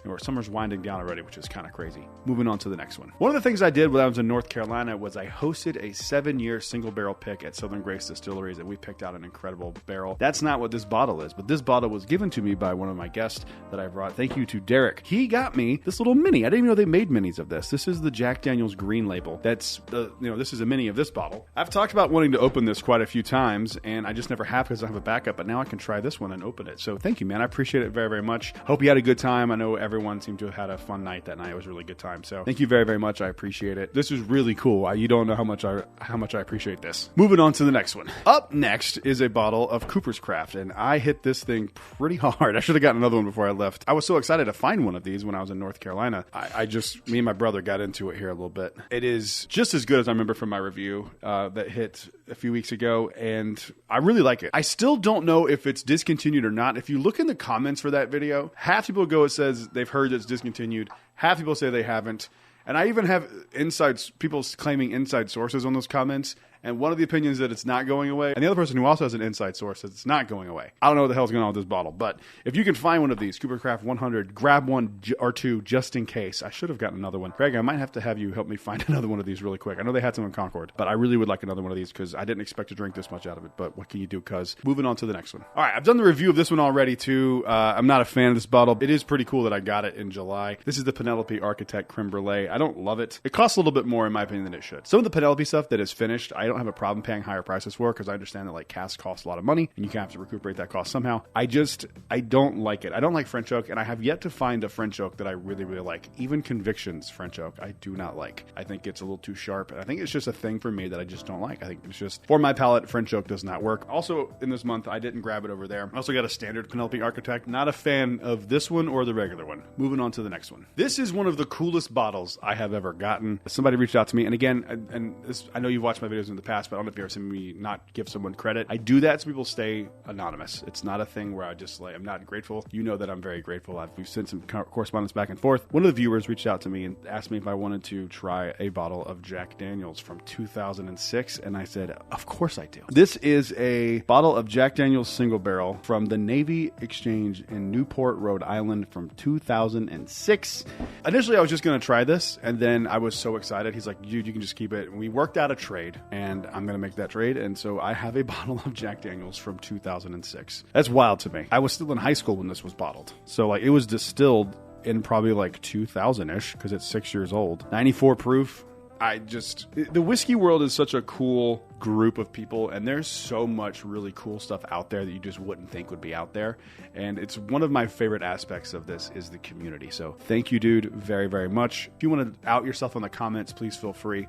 I just don't like to blow people's spot up, especially with something like sending whiskey. So you're the man. Thank you so, so much. It's crazy how generous some people are. Moving on to the next one. Speaking of gifted bottles, this is my favorite bottle I've gotten this year for sentimental, personal reasons. A few weeks ago, I was trying to dig through my TikTok and find the very first video I did of Conviction, just to confirm, because I thought in my head, like, I remember this was my first one, but I couldn't exactly remember because I bought so much of their stuff. I couldn't remember which one the actual first one was. And a few weeks ago, I'm sitting at my desk at work, and my buddy messages me, and he goes, what was the very first barrel you had of Southern Grace Conviction again? And I was like, it's barrel 363. And I was like, if you ever find one, let me know. I really would like to have a backup, because the one I have is this one right here. And I got this in like 2020, 2021, I believe, around there. I think it was 2020, actually. And I have been wanting another one because it was the first one I ever got. And my buddy Joey calls me, and he was at a liquor store, and he was like, they have one left of barrel 363. Do you know what that is? And I was like, yes. And he got it for me. He initially got it for himself, but he was kind enough and sweet enough. And I need to work something out with you, Joey, because you just gave it to me at a bottle share, and I feel like had been drinking a little bit, and we didn't really talk about what you need for this, and I'll get with you on that. He got me a bottle of Barrel 363. I am just so thankful that he found that. Like, I think that is so cool for me to have a backup of my very first Conviction bottle that I ever had, which led into a really, really great relationship with the distillery. But not to be outdone by that, Joey took it a step further. He was like, you know what? I know that Brad likes Stag, and he likes Conviction, and he likes Jack Daniels. And I think what I want to do is I want to give him something a little more permanent than a bottle of whiskey. And I'm putting words and thoughts into his brain. But this man right here went above and beyond. So he got me a 4-set coaster set that he had custom made of Brad's Bourbon Reviews logo Jack Daniel's Old Number 7, Stag Jr., and the last one, literally at the bottle share, it made me tear up. It's a coaster of Conviction Barrel 454, which was my first ever single barrel pick. So Joey, thank you so much, dude. You literally saw me cry when you handed me this. I'm sorry I cried at the bourbon share, but and that really meant a lot to me, dude. Like, I don't think you know how much that meant to me, because that barrel pick means a lot to me, and it was really cool that you were able to be a part of that as well. And these are going to get use every single day, man. Seriously, thank you so much. That meant a lot to me, like a lot. Before I cry again, moving on to the next one. You know what? I have 2 Conviction bottles. Let's just do these at the same time here. First up, I traded my barrel pick with Virginia for her birthday barrel, which honestly might be the greatest bottle of Conviction that's ever existed. And she signed it for me, and she even put on the side of the bottle here, I don't know if you can read it, she wrote, "I swear we don't pay him." and signed it, dated 2025. She said, "But you are my favorite. Virginia, you're my favorite too. I love you." And she signed it on the side as well, just in case that goes away. But yeah, that was really, really cool of her to do that. And I really want another one of these because I love that Virginia's birthday barrel. It is amazing. And Benny Mayberry, who is also a employee over at Southern Grace Distilleries, saved me this. This is a SRT. This is the 50th anniversary single barrel pick of the North Carolina State Bureau of Investigations. They picked a really good barrel. This is barrel 860. And I have more of these downstairs that I actually used today, and I forgot to bring them up. But if you don't know, Ben also makes hot sauces, and he made a hot sauce with my barrel pick in it. And I went to McDonald's today and ordered 20 nuggets, and I ate 20 McDonald's nuggets with my barrel pick sauce. And he gave me 2 of these. I opened the other one. The people at Southern Grace are just like the most genuinely sweet people. They are amazing. And I actually learned something about their label that I had no idea about. And it was one of those things, once I saw it, I have not been able to unsee it since. And I believe this is on every single barrel and double oaked. Not the 7-year, just the regular single barrel and the double oaked all have this little Easter egg. If you look right here in the first C of Conviction, you will see 3 initials, SLP. Those are the initials of Leanne Powell. I don't know what the S stands for. They told me and I completely forgot and I feel horrible, but Leanne Powell was one of the original founders of Southern Grace Distilleries, and they honored her. And those have been on these bottles for a long, long time, and I have never noticed it until they pointed it out to me. So next time you see a bottle of Conviction, check out that C. That has a lot of meaning, and it's really, really cool. Moving on to the next ones. Up next is a bottle that my buddy Craig grabbed for me in North Carolina. I still don't know where you found this because every place I went did not have them, and I really want another one because it is a limited release. This is Old Granddad's 7-year bottled in bond. I am very excited to try this. I'm confused as to why they're making this a limited release. I would assume that you have enough stock of Old Granddad that you could make this like a continual thing, but I guess maybe not. I'm very curious about this. I love Old Granddad. I think 114 and Old Granddad Bottled and Bond are my favorite ones. I really like everything that Jim Beam makes except Jim Beam products for the most part. And Old Granddad is no exception there, so I'm excited to give this a try. I am upset that it is a special release. I wish it wasn't a limited thing. I really hope that they can find a way to make that a standard release. I haven't tried it yet. Maybe it's terrible, and I'll be taking those words back, but I guess we'll have to see once I do the review. Moving on to the next one. I love when you talk about something in a video and people are excited to help you find it. And that's exactly what happened with this. This is my buddy Dusty, who's a patron and a good friend. Hung out with Dusty this past Friday for a long time. Love that guy. Go check out Sesame & Sons if you need any help with anything jewelry related in the Fort Mill or Charlotte area. They're amazing. He found out that I was really looking for another Dragon's Milk origin, and he got me a toasted single barrel proof 2024N. I'm very excited to try this. If you saw my video about underrated bourbons, that made the list. These are incredible. I'm very excited to try another one of them to see if maybe that was just like a weird one-off that I really liked, or if they are consistently good. We'll have to see. But thank you again to Dusty. I appreciate it very, very much. You're the man. I appreciate you. Moving on to the next one. All right, we're getting down to the nitty-gritty here. I'm going to do both of these at the same time. This first one up here I got this at Walmart. This was on drop day. They had Colonel E.H. Taylor single barrel at Walmart. I think I paid like $60 for it. Very excited to have this. And the next few ones here are going to be highly allocated bottles, just a heads up. E.H. Taylor Single Barrel, I've had a few of these in my day, but for $65, I'm not going to say no to another one. They're not all great, but some of them are really good. So hopefully we got a good one here. And right alongside that E.H. Taylor Single Barrel is E.H. Taylor Single Barrel. But this one is a bottle that is a single barrel pick. I have been dying to get my hands on an E.H. Taylor Single Barrel pick because I have a theory that Buffalo Trace saves all of their single barrel picks to be actually good single barrels. I think some of their regular single barrels, like their Weller single barrel, are not very good. And I have this conspiracy theory that they put all the good ones in the Single Barrel Select program, and I will be doing a video on that soon, so if you want to check that out, make sure you hit subscribe. Moving on to the next one. But before we get any further into this video, we need to thank today's sponsor, me. This episode is brought to you by my Patreon. If you like the videos that you see here over on YouTube, there is a cool little community over on Patreon. We have 2 tiers available currently right now. The other ones are sold out.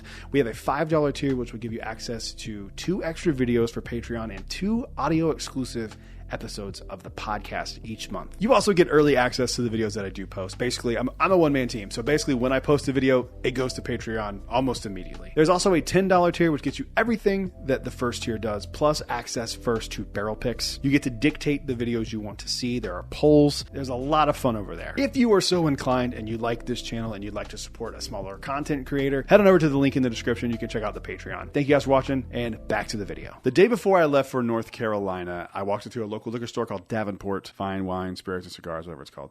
And I saw on the back shelf a bottle that I was like, oh, cool, great, they got that. It's probably $500.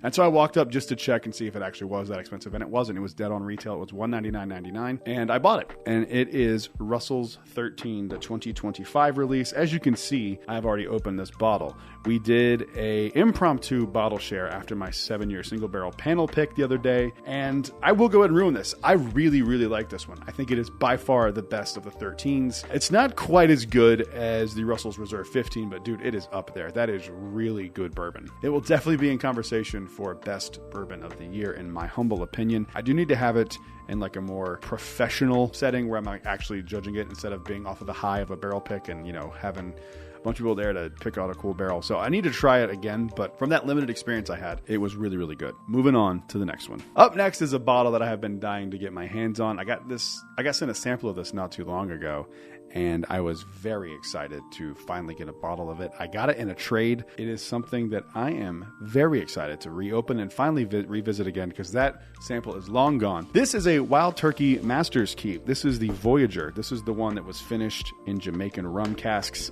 It is absolutely delicious, and I finally got my own Master's Keep. I am very excited to have one of these. I just said in a video not too long ago that I really wanted to get a Master's Keep, and this was the first one I ever tried, so I'm very happy that I get to have this one again. So I'm excited, very excited to have it. Thank you. Again, I don't say names. I almost said it right then, but thank you. You know who you are for trading, and I am very excited. Moving on to the last one. All right, guys, this is the one I teased at the very, very beginning. This one is one for me that I just personally still cannot believe that I own. I got it like the day before I left for North Carolina as well. So Friday for me getting Russell's Reserve 13, and this bottle was insane. I bet a lot of you probably never even heard of this bottle. This is essentially Canadian BTAC. It does come from the Sazerac company, and this is called Mr. Sam Tribute Whiskey. It is Canadian, and it honors a man named Samuel Bronfman. I think I said that right. Samuel Bronfman. I have had this bottle before. I have not opened this one yet, and I don't know when I will, but I definitely will, because I tried this not too long ago with a buddy of mine at a bar called the Polite Pig at Disney Springs, and it's one of the best whiskeys I've ever had in my entire life. If I open it this year, it will definitely be in the running for best whiskeys of the year. It is an incredible bottle. The packaging is just like top tier. It comes with this little cool book. There's like some stuff that he wrote about it, and he like kind of transformed the whiskey industry into like the modern version of it today. So I am very excited. Shout out to my friend Nicole who got this from Canada. These bottles sell for like $3,000. I got it for $350. I got it at dead retail from Canada. She brought it to me, and I am eternally grateful to you. Thank you so much. I keep looking at it and I'm just like, oh my God, I can't believe I own one of these. I am so excited to finally own this bottle. Like, just completely in shock. This to me was a bottle that I thought was completely unattainable. To me, this is like on the same level as like that Pappy 25 that's in like the box. It's like that to me. Like, I cannot believe I got this bottle. If you ever get a chance to try this, you should definitely try it. It's going to be expensive, but it is a really incredible bottle. And this is the thing that I always talk about when, you know, myself included, shit on Canadian whiskey. This one is unbelievable. So I'm getting like flustered because I'm so excited. I'm so excited to retry this and try it again at home. So comment down below. Let me know what bottles you got in July of 2025. While you're down there, make sure you leave a like and subscribe because we're on the road to 10,000 subscribers. I'll see you guys in the next one. Until then, cheers. A big thank you to all the Patreon supporters you see on screen right now. Today, we're going to talk about all the bourbons that I've been drinking lately. Let's get into it.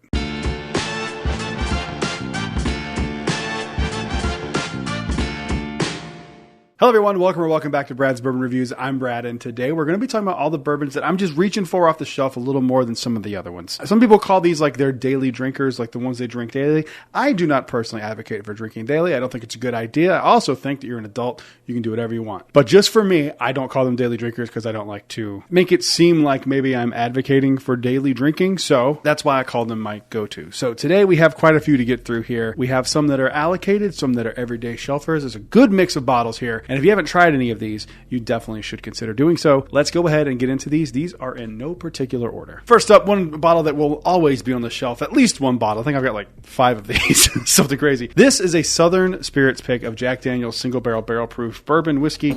This one's, I believe this is the one that they called the chocolate peanut butter. These are absolutely delicious. If you haven't tried one of these, at least in a while, you should definitely try one. If you've never tried one at all, you should definitely do it. These are pretty available at every single liquor store. I mean, not literally every single liquor store, but if they carry like Gentleman Jack and some of the other things that Jack Daniel's offers at like that tier, you should probably be able to find one of these. I honestly think that the picks are just a little bit better than the standards, but to be fair, the one that I had that was my favorite of all time was just a standard release. It wasn't a pick or anything. So if you haven't tried one of these yet, you should go ahead and jump on it. Moving on to the next one. I just reached down and just grabbed this one. I didn't realize they were this close to each other, but this is another Jack Daniel's that I have been going to quite a bit lately. I brought this to a bottle share up in North Carolina. I actually brought the whole lineup. This is Jack Daniel's 12-year batch 3. I have a few of these, so I've been going back to this one quite a bit. I think, at least so far this year, this is my favorite bottle of the year. I don't know. I'll have to wait and see how the year turns out, but Jack Daniel's 12-year batch 3 is, to me, the best Jack Daniel's 12-year that they've released. I've always liked the 10 and the 12. 10s tend to be my favorite, but this year, for whatever reason, the 12 is just exponentially better than it has been in the past, to me. The 10-4 was great this year as well, but I don't know. This year, I'm gravitating towards the 12. It's really special this year, so if you can find one of these at a reasonable price, you should absolutely do it. It is a really solid bottle, and for the money at retail, you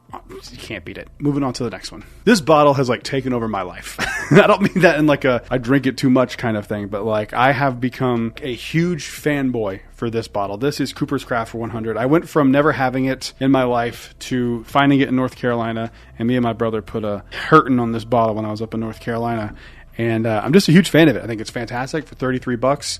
It is really, really a solid bottle. It definitely punches above its weight. So I know these are kind of hard to find, and I keep seeing people saying that they've heard that it's discontinued, they heard that it's not discontinued, and there's a bunch of back and forth discourse. I don't know. I don't even know if Brown-Forman would confirm it if it was, but I do know that this bottle's fantastic. It's definitely like on the nuttier side of their flavor profile, and I think it's just really solid. So if you've never tried one of these and you were like me 3 weeks ago, try one. They're fantastic. Moving on to the next one. All right, up next is a bottle that's hard for people to find in some cases. This is Eagle Rare 10-year. I still have not found an Eagle Rare 12-year, but I really, really want to find one. So if anyone in the Florida area knows that they're going to pop up, let me know. I'd love to get one. I've said it before, Eagle Rare is like my warm-up bourbon. Anytime I'm doing videos that require tastings, this is my go-to bourbon for that. It just helps me warm up my palate. Goes without saying, if you could find an Eagle Rare for a reasonable price, retail, or, $50, $60, you should definitely do it. Moving on to the next one. Up next is a bottle that I was told will be a standard shelf release, but I have yet to see it restock anywhere. This is Wild Turkey 8-year. This one might be on the list of the best of the year for me. I really like this one quite a bit. I do think I like this one a little bit more than the 70th anniversary one. This one's a little less sweet than the 70th. I think it is just an absolutely delicious bottle. So if you can find one of these, I think there should be starting to be more readily available. And I have heard people say, like, I don't know if it justifies the price jump from 101 since it's an 8-year 101. I personally think it is way better than the standard 101. Is it twice the price better? I don't know. For me, I'm not worried about paying that extra money in the price difference. I do think this is a better bottle. But I do think if you're using 101 for like a mixer or something like that, stick to the 101. But if you're drinking it neat, I think this is a better neat drinking experience than the Wild Turkey 101, the standard release. Moving on to the next one. Up next, another pretty hard to find allocated bottle is the Colonel E.H. Taylor small batch. If this was readily available the way that like a Jack Daniel's single barrel proof is, it would be really hard for me to drink anything else. I love this bottle so much. I like them equally as like the barrel proof stuff. I don't know if I like it more, but I like it just as good as the H. Taylor barrel proof stuff. I think this bottle is absolutely fantastic. Again, this is one of those for me. You don't need me to tell you to try this bottle. It's really freaking good. So I've been going to this one a lot more lately than usual because I've got a few of these now as backups. And so I'm able to I don't have to look at it as a trophy. I can actually drink and enjoy it. That's what we've been doing with this one. It is absolutely fantastic. So I love E.H. Taylor Small Batch. Moving on to the next one. All right, this is my last Buffalo Trace product, and it is Buffalo Trace. I have been going to Buffalo Trace quite a bit. I think this one is just a great mixer. I use it for mixing cocktails more than I do drinking it neat. This one is a barrel pick, so I'm not talking about the barrel picks. I don't mix with those just because I like having them.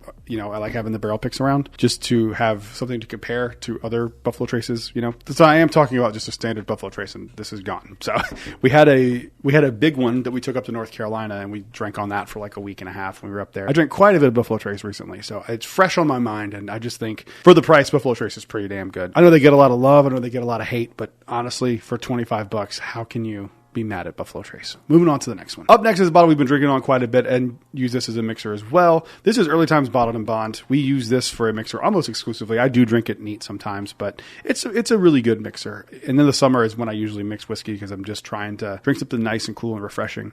So we've been using this a lot for mixing. We found a few of these at Total Wine. They were $12.99. So I bought all the ones that were there. I think I bought 3 of them at that time. And I actually found another liquor store in Florida or the Orlando area that does carry Early Times, and it's only $20. So I have an in now, and I should be able to get these relatively easy. So you'll probably see this on every video going forward because I just love Early Times. Moving on to the next one. Speaking of summertime, this is a bottle that I absolutely adore for summer, and I haven't drank on it as much as some of the other ones in this video, but I definitely have been going back to this one quite a bit. This is the Conviction Naranja finish cask finish. It's bourbon finished in orange wine. I don't know what it is, but it tastes really good. It tastes like an old fashioned. So this is one of those drinks that you can put on ice for the summer. It just really works. It almost reminds you of an old fashioned in a glass. I think if you just poured it for somebody and gave it to them with a little bit of bitters in there, they probably wouldn't know the difference. It's really, really good. I have heard rumors that they are getting rid of this, and this is the last one they're doing of this, and that breaks my heart because these are absolutely delicious. They are available. I've seen them at liquor stores all across North Carolina, the Charlotte area. They're also still, as of last week, available at the gift shop. So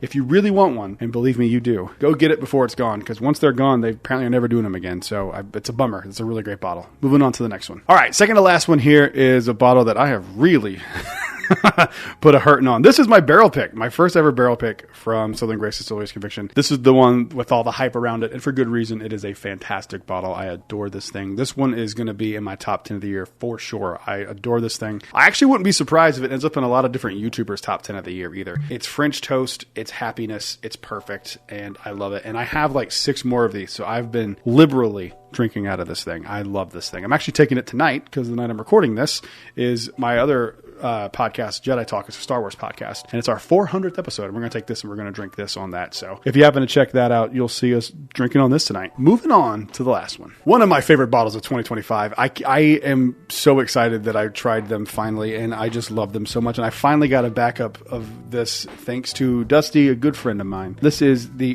Dragon's Milk Origin Toasted Barrel 2025 release. I have a backup. It's a different batch, it's a different barrel, but I can't oversell this thing. I've been nursing it a little bit because I didn't know if I was going to get a second one, and now that I do, I'm going to keep some because, dude, every time I just smell it, it just makes me so happy. I can't believe how good this thing is. These are a little bit of a pain in the ass to get. They're a distillery based out of Michigan. They're also the ones that make that Dragon's Milk beer, but they also distill stuff too. And I really hope that they lean into this and get better distribution for their bourbon, because I'm telling you, this one is fantastic. It is one of my favorite things I've had this year. Honestly, I don't know if it's top 10 all time for me. It's in the top 25. I mean, this bottle is phenomenal. If you can find one of these, I urge you to do so because it will shock you at how good it is. Dusty, shout down below in the comments how good this is. Back me up on this. This thing's fantastic. So what about you? What have you been grabbing off the shelf more than usual? Comment down below. Let me know what you think. While you're down there, make sure you leave a like and subscribe. We are well on our way to 10,000 subscribers. I'll see you guys on the next one. Until then, cheers.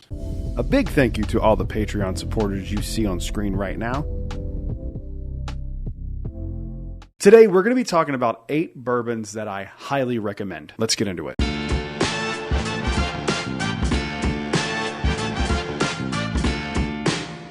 Hello everyone, welcome back to Brad's Bourbon Reviews. I'm Brad, and today we're talking 8 different bottles of bourbon that I always recommend to people. Some of these are bottles that you may have skipped over across your bourbon journey. Some of these are really good if you are new into whiskey and bourbon, and all of them come highly recommended by myself. Enough talking about it, let's go ahead and get into these. These are in no particular order. First up, this is a pretty regularly available bourbon. This is Old Grandad 114. Yes, the bonded will do, but for me, a little bit of extra money with that proof point makes a lot of sense, and it is just better in my opinion. Bonded, nothing wrong with it, but I always recommend Old Grandad 114. It is a really solid bottle. I hope it never goes away. There was a rumor a few years ago that it was going away, but I see it now more than ever, so I don't think that's true. It's just really good. You get like a salted caramel, peanutty note on it. It's fantastic. If you have never tried Old Grandad 114 or you haven't tried it in a while, this is your sign to go back to it. Moving on to the next one. All right, this is the cheapest one on this list by a long shot. Pricing on this is kind of funky. I've bought it for as little as $13 just a few weeks ago, and I've paid as much as $30 for it in South Carolina. I am talking about Early Times Bottled in Bond. You can completely ignore that 80 proof version of Early Times. It's terrible. And if you've tried that and you're scared to try this, they're not even in the same ballpark. That's like saying you don't like Jack Daniel's 12 year because you don't like Old Number 7. That's a little bit of an extreme jump, but I stand by it. This is a very high quality bottle of bourbon. It punches way above its weight. It shouldn't be this good for the price and how much you get of it. Like, it's a liter size bottle for like $15, $20 in some cases. It is by far and away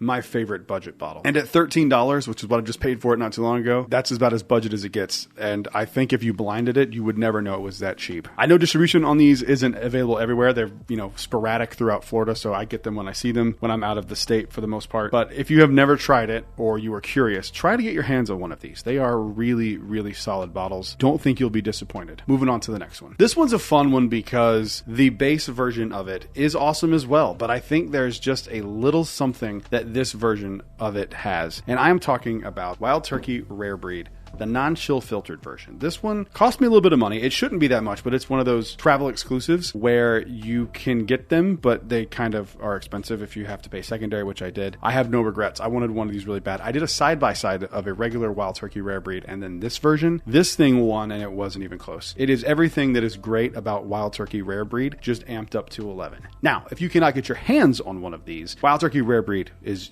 awesome as well. So if you can't find that, you can substitute this bottle for the regular Wild Turkey Rare Breed. But if you can or are willing to, by going on a vacation or something and seeing it and grabbing it, getting it that way, or paying secondary prices for it, you're not going to be disappointed. This thing is an absolute banger. Of course, you have to like Wild Turkey and like that flavor profile. And if you do, then I think you'll really find that this is very special. Moving on to the next one. Up next is a distillery that is near and dear to my heart. This is Conviction from Southern Grace Distilleries. I have been on the hype train from them from the moment I tried their first bottle that I ever purchased, and I love them so much. And this is Virginia's Birthday Barrel. It's probably, outside of my barrel pick, one of my favorite bottles that they've ever produced. It is really, really exceptional. It was in the running for Bottle of the Year for me last year, and I have a bottle from them that will be on that list this year as well. You probably know what it is. They are not all created equal, however. So if you go to a liquor store and you try one that's not great, I would urge you to, maybe if you live in North Carolina, go to the distillery and try some of the picks that they have, because their picks are absolutely insane. They do vary. So I would urge you, if you've tried some of their stuff in the past and you kind of passed on it, a lot of stuff they were releasing when they were really new as a distillery was really, really young, and they have greatly improved the quality since then. Their 6-year, 7-year stuff,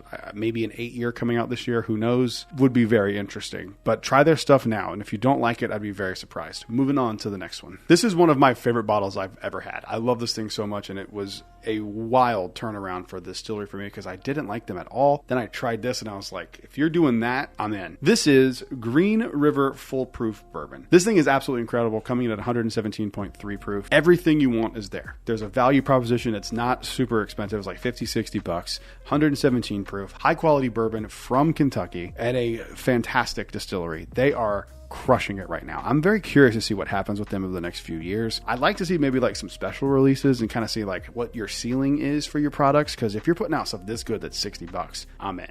It's an unbelievable bottle. If you have not tried this bottle from them, go find one. I'm sure you can find one if you do some digging. Brown sugar notes, some molassesy notes, really darker. It's a much darker profile with a little bit of fruit in there. It's honestly fantastic. If you haven't gotten one of these yet, go do yourself a favor, pick one up. Moving on to the next one. Up next, this bottle is probably the most allocated one on this list outside of the Rare Breed. I know that one's hard to find, but for different reasons. This one is a technically allocated item. This is one of the most perfect bourbons on the planet. This is Knob Creek 12 12 year. This is my favorite of all the Knob Creek stuff. I like the 12, I like the 15, I like the 18, but the Knob Creek 12 is like the sweet spot for me. I think that like 12 to 15 years is like the sweet spot for Kentucky bourbon. I think once you get past that, you kind of law of diminishing returns kind of thing. Like it's getting oakier, but like not developing much more stuff. That's just obviously in general opinion. Here's what I love about this bottle. It is a pretty straight down the middle bourbon. There's nothing that will blow your mind, but it is an absolutely great bottle, and it's allocated enough where it makes it fun if you find it. It's just expensive enough to feel like you're putting some money into it. Like it literally hits all of these like perfect markers for me, and it's just a really, really good bottle. Moving on to the next one. All right, a lot of people know this brand already. It's one of the biggest whiskey brands in the world. I feel like they still kind of get overlooked by a lot of people. More hardcore whiskey and bourbon fans respect them now more than they used to, but I still get like the average comment that like, oh, this brand's not great. They just, they make Old Number 7 and it's terrible, so I don't want to try anything from them. I'm talking about Jack Daniel's, and I'm talking specifically about the Jack Daniel's single barrel proof offerings. This one is the bourbon, or Tennessee whiskey, whatever you want to call it. I highly recommend the rye and this one. Jack Daniel's rye is some of the best rye on the market, but I'm specifically today talking about their Tennessee whiskey. These are so incredibly good for the price. You get cask strength, Brown-Forman juice.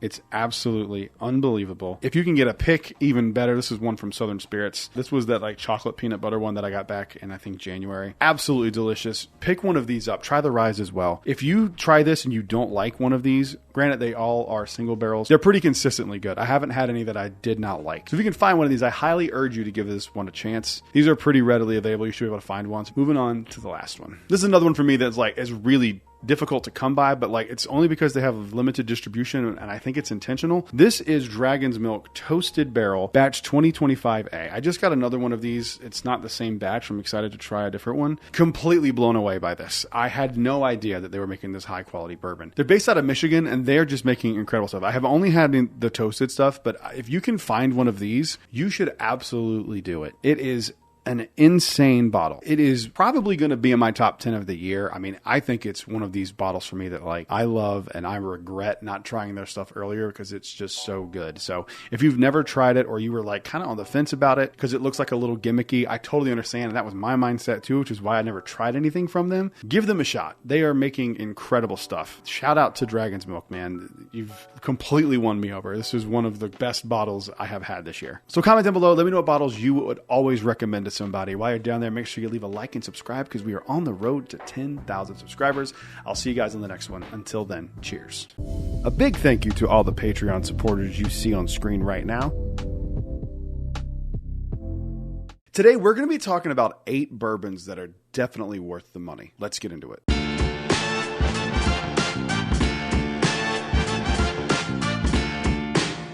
Hello everyone, welcome back to Brad's Bourbon Reviews. I'm Brad, and today we're going to be talking about 8 bourbons that are for sure worth what they cost. The cool thing about this video is that it kind of runs the gamut of things that are readily available to one that is not available really at all, but it is still worth the money in my opinion. Most of these you can kind of find, with the exception of 1 or 2. Every single one of these bourbons, if I saw them on the shelf at MSRP, I would pick it up in a heartbeat because they are really good, and most of them kind of like punch above their weight a little bit, and some of these I feel like I have to defend because I feel like some of them are getting treated a little unfairly. So these are in no particular order. Let's dive in with the first one here. First one up here is the Bardstown Origin Series. This is the white label. Realistically, you can put any of the bourbons from Bardstown, the Origin Series, in there. I wouldn't put the rye in just because I didn't love it. I think it's fine, but like it's just not my favorite. But the bourbons from the Origin Series are fantastic. I really like the white label one, and I really like the one that's like the newer one, the high wheat one, and the black label is probably my favorite out of the 3, but I feel like I kind of show that one a lot in videos, so I wanted to,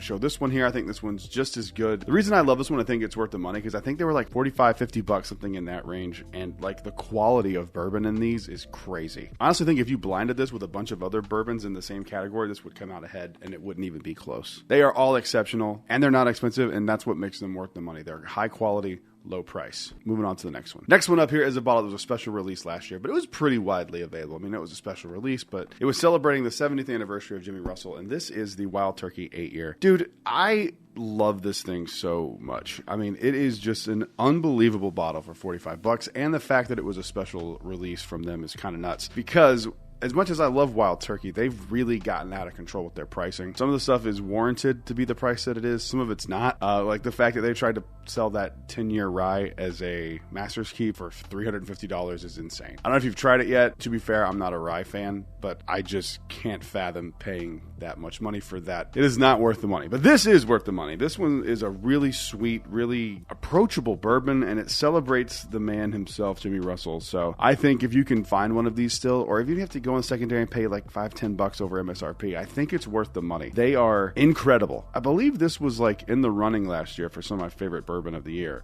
I think it's really, really solid. So if you haven't tried one of these yet, make sure you try to get your hands on one. Even if it's just for the shelf and you don't crush all of it, just try it, because I think you will really like it. Now, granted, you do have to like Wild Turkey, because it is very much a Wild Turkey product, but just try this out because it's really not bad. And I think they were like $45-50 when they came out. So you really can't beat an 8-year, 101 proof Wild Turkey product for $50. Moving on to the next one. All right, this is a more recent release that had some controversy behind it, and I think it's only because of the brand name attached to it. I think if this didn't have the brand name attached to it, the price to quality ratio would have been appreciated a little bit more. I'm talking about the Old Fitzgerald 7-year bottled in bond.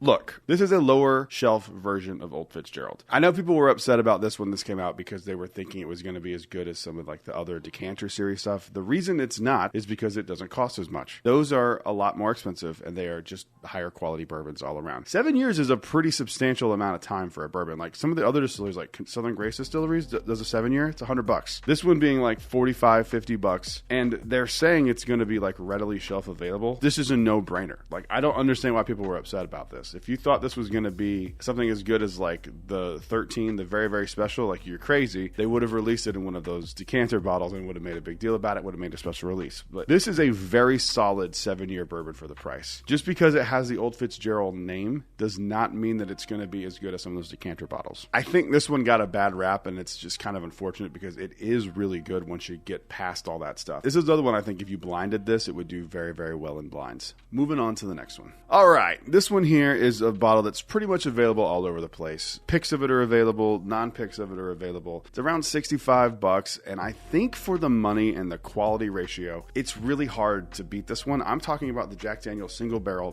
proofs. I know I talk about these all the time, but I think these are absolutely phenomenal. I've never had one that wasn't good. I've had some that were like amazing, and I've had some that were like, yeah, it's okay, it's good, it's a good version of it. This to me is a good litmus test to see if you will like Jack Daniels or not, because if you don't like this at all, Jack Daniels is not for you. But if you're remembering Jack Daniels from like your college days and it's the old number 7 and you're kind of thinking that's what Jack Daniels is, I urge you to give us a try. This will probably change your opinion about Jack Daniels as a brand if you don't like them already. Obviously, you can do the rye. Those are great as well. For the price and the proof, I think this is one of the best bottles on the market for you to buy at the price. So if you haven't tried one of these, or it's been a while since you tried one, give it another try. Moving on to the next one. This is the only one on the list that I just know you won't be able to find unless you get it on the secondary market, because it's already been released. It's one of my favorite bourbons I've ever had. And now the price on this one was nuts. This was a $250 bottle, but I'm telling you, if I was able to get another one of these at retail, I would do it in a heartbeat. I'm talking about the Detling Gold Wax. I don't know what I can say about this that I haven't said already. I mean, this is truly one of the best bottles of bourbon that I've ever tried. I've tried hundreds of bourbons, probably 1,000 bourbons at this point, and this one stands out for me as one of the greatest bottles I've ever had. It's 82 months old, so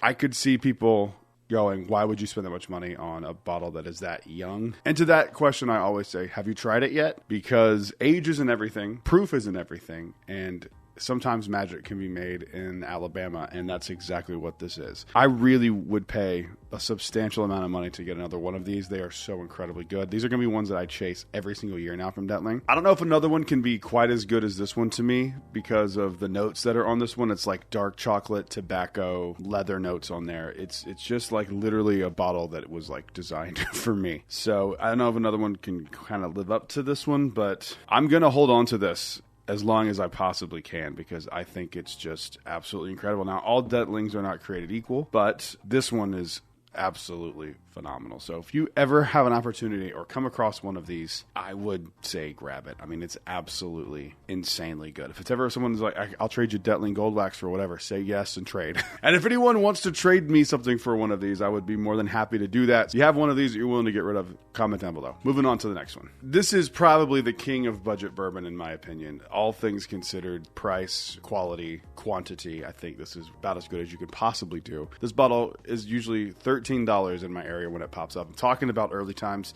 This is a black cap Early Times. I'm not opening this one, at least not anytime soon. This is one of the old ones back when Brown-Forman was making these. So this is just ignore the top. This is just Early Times bottled in bond. Some people say that the older ones are better with these black plastic caps. I don't know if that's true. I haven't opened this one yet. It would be hard for me to believe that it's better than what it is now for $13 and you get a liter of it. Absolutely worth the money here. If you can find one of these, I urge you to pick one up. Don't be like weirded out by like how cheap it is and how much you get of it.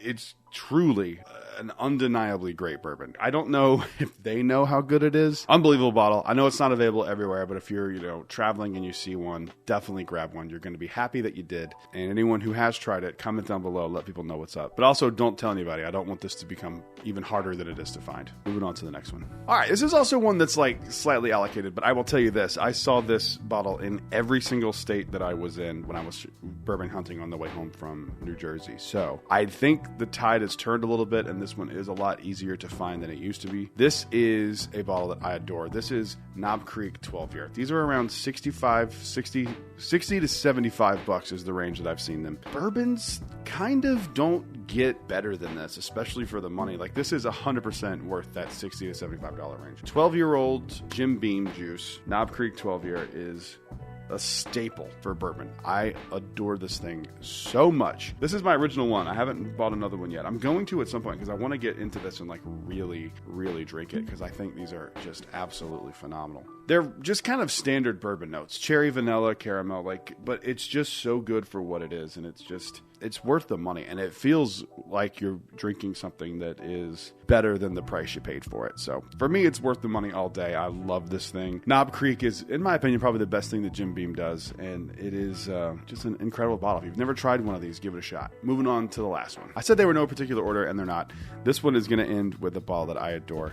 From Four Roses. This is a Four Roses single barrel. This is not one of the new red label ones or a barrel proof one. This one is just a standard Four Roses 100 proof single barrel. I think these are so amazing. I love these so much. One of my favorite, if not my favorite thing that Four Roses makes is this 100 proof single barrel here. I love everything about these. I think some of the barrel proof options are really good. I don't know if they're twice the amount of money good. I mean, I have one that's really, really good, but I have had some that were not as great. So I think the good middle ground is these single barrels. Now, the only thing about these that kind of stinks is that it is a single barrel, so they will vary a little bit. Just keep that in mind, though, when you're buying one of these. That might be different from the last one you tried, and you might not like it, or you might like it more. But I think that Four Roses single barrel is one of the best bang for your buck bourbons. One of the bourbons that are for sure worth the money. They're like $45-50. It's a single barrel at 100 proof. I mean, like, Four Roses makes incredible bourbon. If you haven't tried one of these, or you're kind of dipping your toe into Four Roses, I would say this and the small batch are like the two starting points, and kind of go from there. But these are fantastic. So comment down below. Let me know what bottles you think are worth the money. While you're down there, make sure you leave a like and subscribe, because we are on the road to 10,000 subscribers, and I would love to get there before the end of the year. Thank you guys for watching. I'll see you in the next one. Until then, cheers. A big thank you to all the Patreon supporters you see on screen right now. Today, we're going to be talking about 8 bourbons that I have changed my opinion on over the years. Let's get into it.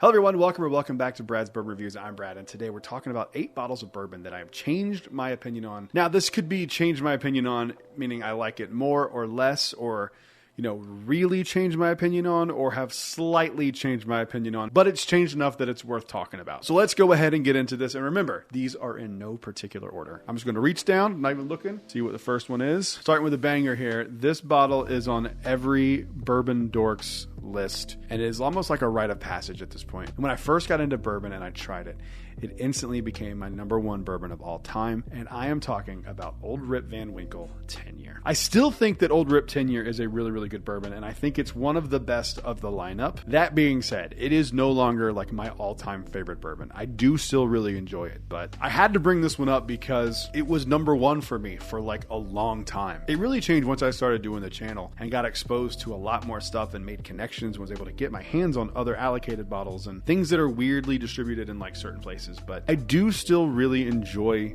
these a lot, but it's not my number one anymore. It's probably still in my top 10. I'd have to do some adjusting. I've had so many incredible whiskeys, but I do still love Old Rip Van Winkle. I do not think it's worth the insane secondary pricing on it, but I do really, really love this bottle, and it will always have a special place in my heart. And I'll never forget the day I finally got one at retail. So I do love it. It is still my favorite looking bourbon bottle. I still think it's the prettiest, coolest, interesting label on the planet, but just fell out of favor with me a little bit. Moving on to the next one. All right, this is a sentimental one for me. So this is my conviction pick that I did.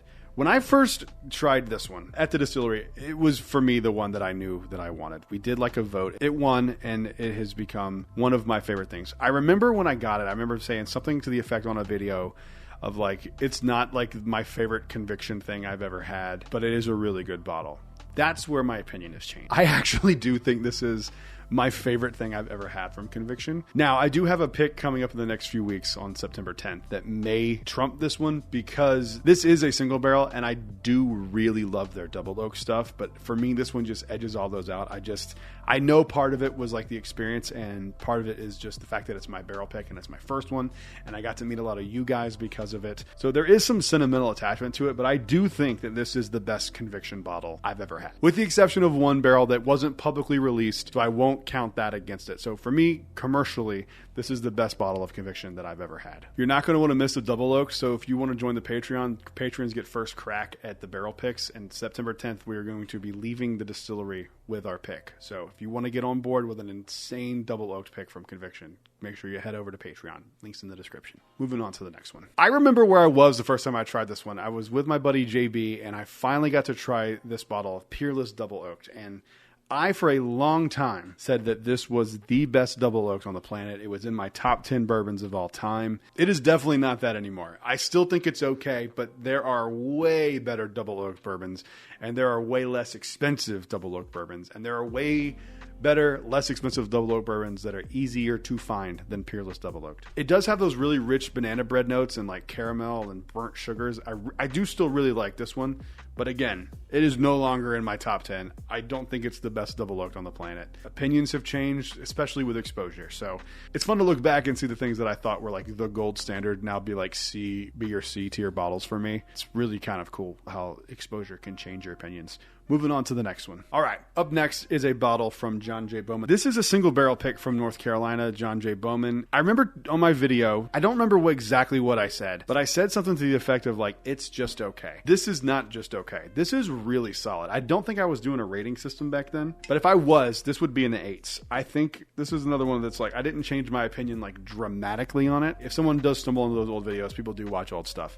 I feel like I need to clear the air, so to say, and tell people that this is actually a really good bottle. It does remind me of Eagle Rare a little bit, but I love Eagle Rare too, and I've had my own journey with Eagle Rare, but this is actually really good. Now, these are single barrel picks. They're all going to vary at least some degree, so yours might not be as good as this one, but I just need, for my own sanity, to say that I like this bottle more than I initially did. Moving on to the next one. I was debating on saving this one for last, but if you watch this channel at all, you probably know what bottle I'm about to pull out. So I have changed my opinion a little bit on Jack Daniel's 14. You can see how much has gone out of this. That is not from me. I've had just a little bit. I bring this to bottle shares because I know people want to try it. When I first tried Jack Daniel's 14, I would say I hated it. I did not like it at all. It tastes like cigar ash and nothing else really there. My opinion has changed a little bit. I still don't think it's Bourbon of the Year contender. I still don't think it's even good as a 10 or 12 this year. I will say I like it a little more than hate. Okay? I'm not going to say that I'm in love with it now. I'm not going to pretend just because it's cool and people like it. I'm not going to just say I like it because that's the popular thing to say. I do not like the Jack 14, but I don't hate it anymore.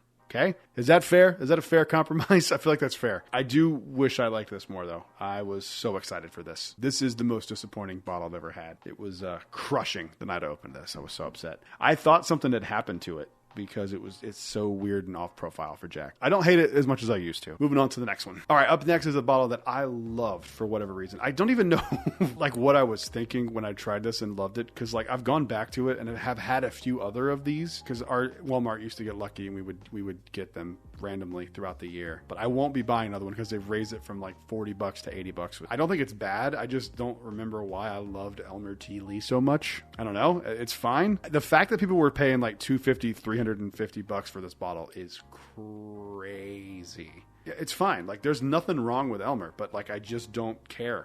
I don't care about it. I wish I liked it more. But I went from loving it for whatever reason to just thinking it's just okay. So it's on this list. I've changed my opinion of it pretty dramatically. Moving on to the next one. All right. This one is one that kind of varies batch to batch because it's not like a standard, release. It's an annual release thing, much like some of these other ones. But I feel the need to say this one because they've only done 5 of these. This is the Russell's Reserve 13. This is this year, 2025 release. I hated all of the ones that I had until I had one in a blind. And that one, for whatever reason, I don't remember what batch it was. I know my buddy Dan gave it to me, so I think he would know. I've now tried all of the batches of Russell's 13. And I love the 15 and I love the single Rickhouse series that they do. But for whatever reason, the 13 just was not doing it for me until this year. This might be top 3 of the year for me. I really like this bottle. It smells like marshmallows. It smells, oh my God. Oh, it smells like you're making a s'more in the Rickhouse. It is so good. I need to really get back and try this one again. I might do this tonight, actually. I think it's in the top 3 for me for sure for this year. It is phenomenal. Completely changed my opinion on Russell's 13. And I went from not caring at all and like the only reason I bought this one this year was because I saw it at dead retail and I knew I was going to a bottle share and I was like, I'll show up with the new Russell's 13. I opened it the night we did our conviction pick. Yeah, it's really, really good. So if you can find one of these at MSRP, which I know is tough to do, but if you can grab it, it's really good. And I would even say if you've not liked past releases, you might like this one because that was the case for me. Moving on to the last one. This bottle was one of my most anticipated bottles last year when it was being announced and leading up to its release. I was so excited and I missed it in a few places and I finally got my hands on it, I think at a Walmart. But I am talking about the Whiskey Row Series bottle, Old Forester 1924. When I tried it, I remember thinking it was just kind of middle of the road, but good. Expensive, but good. I think this is the best of the... Yes, should it have been less money? Sure. To be in line with the Whiskey Row Series? Fine. I'll acquiesce to that and go, sure, whatever. I don't know why they charged this much for it. My guess would be is that there was older stuff than 10-year in there, but since they had the 10-year in the blend, they have to call it a 10-year. That would be my guess. But I think this is one of the best bottles of the Whiskey Row Series, and it was really good last year, and I've turned my opinion on it completely from thinking it was just middle of the Whiskey Row Series to the best bottle in the Whiskey Row Series. So comment down below. Let me know what bottles of bourbon or whiskey that you have changed your opinion on. While you're down there, make sure you leave a like and subscribe. We're on the road to 10,000 subscribers, and I would love to hit it by the end of this year. I'll see you guys on the next one. Until then, cheers. A big thank you to all the Patreon supporters you see on screen right now. Today we're talking about the best bottles of bourbon that are under $30. Let's get into it.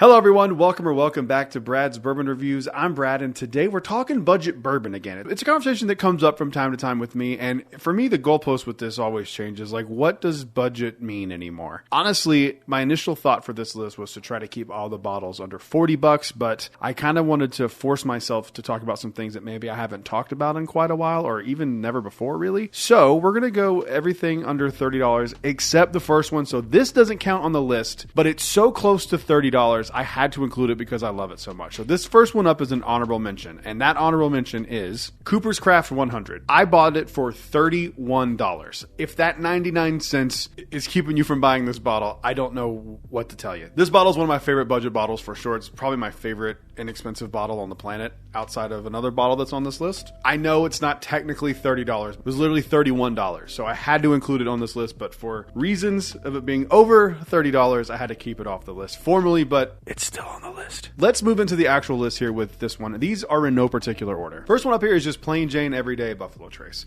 I love Buffalo Trace. I honestly use it mostly as a mixer these days, but Buffalo Trace for $26 at 90 proof. It shows that you can have a cheap, inexpensive, low-proof bourbon that is actually really good. There is nothing wrong with Buffalo Trace. The distillery has its fanboys and it has its haters. I fall into more of the fanboy line. I love Buffalo Trace's products, especially at MSRP. I think, honestly, for the money, it's one of the best bottles of bourbon that you can get, and it's under $30. So it should be under $30 anyway. It's one of those ones that kind of blew up. I think that's part of the problem why some people don't like it, is it blew up and it became really hard to get, and it's not worth the hassle. And there are bottles that are just as good, if not better, in the same price category. Cooper's Craft is one of them. So I totally understand that logic. And but I do think on its own, Buffalo Trace is a really good bourbon. Moving on to the next one. This is one that I don't feel like gets enough credit for how good it actually is. This is an older bottle of this, but it still stands. Old Forester 100 is so good for $25. It's crazy. It is one of my go-to mixers. It mixes with cocktails. It's good neat. It's good on ice. This time of year, I like to drink some things on ice, and I'm drinking more cocktails and stuff when I do drink. But I'm telling you, Old Forester 100 is so good. It's,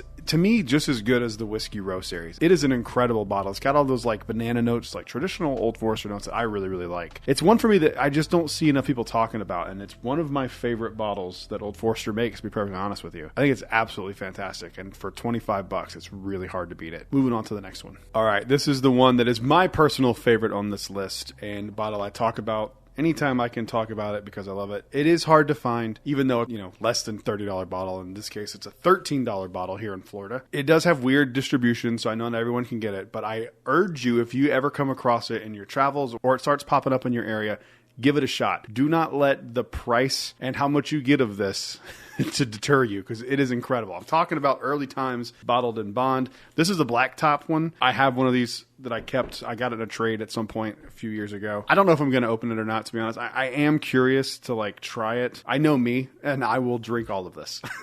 So I don't want to do that. So I'm keeping it here. One day I'm sure I'll open it, but it's not going to be anytime soon. Just because these don't exist anymore, and I can buy Early Times that I already like. So what's the point of opening this one? It's kind of how I'm looking at it. Yes, bourbon is meant to be drank. I understand. I don't need. I have 400 and something open bottles behind me. This one can stay closed. But Early Times, $13 here in Florida. You get a liter of it. Don't worry about that other Early Times. It's trash. Don't drink that. This is what you want. This stuff's incredible. It's now made by Sazerac, I believe. It used to be made by Brown-Forman. Early Times Bottled in Bond is one of the best bourbons for the money. I'm actually going to go out on a limb and say for $13, it's the best bourbon you could possibly have. Moving on to the next one.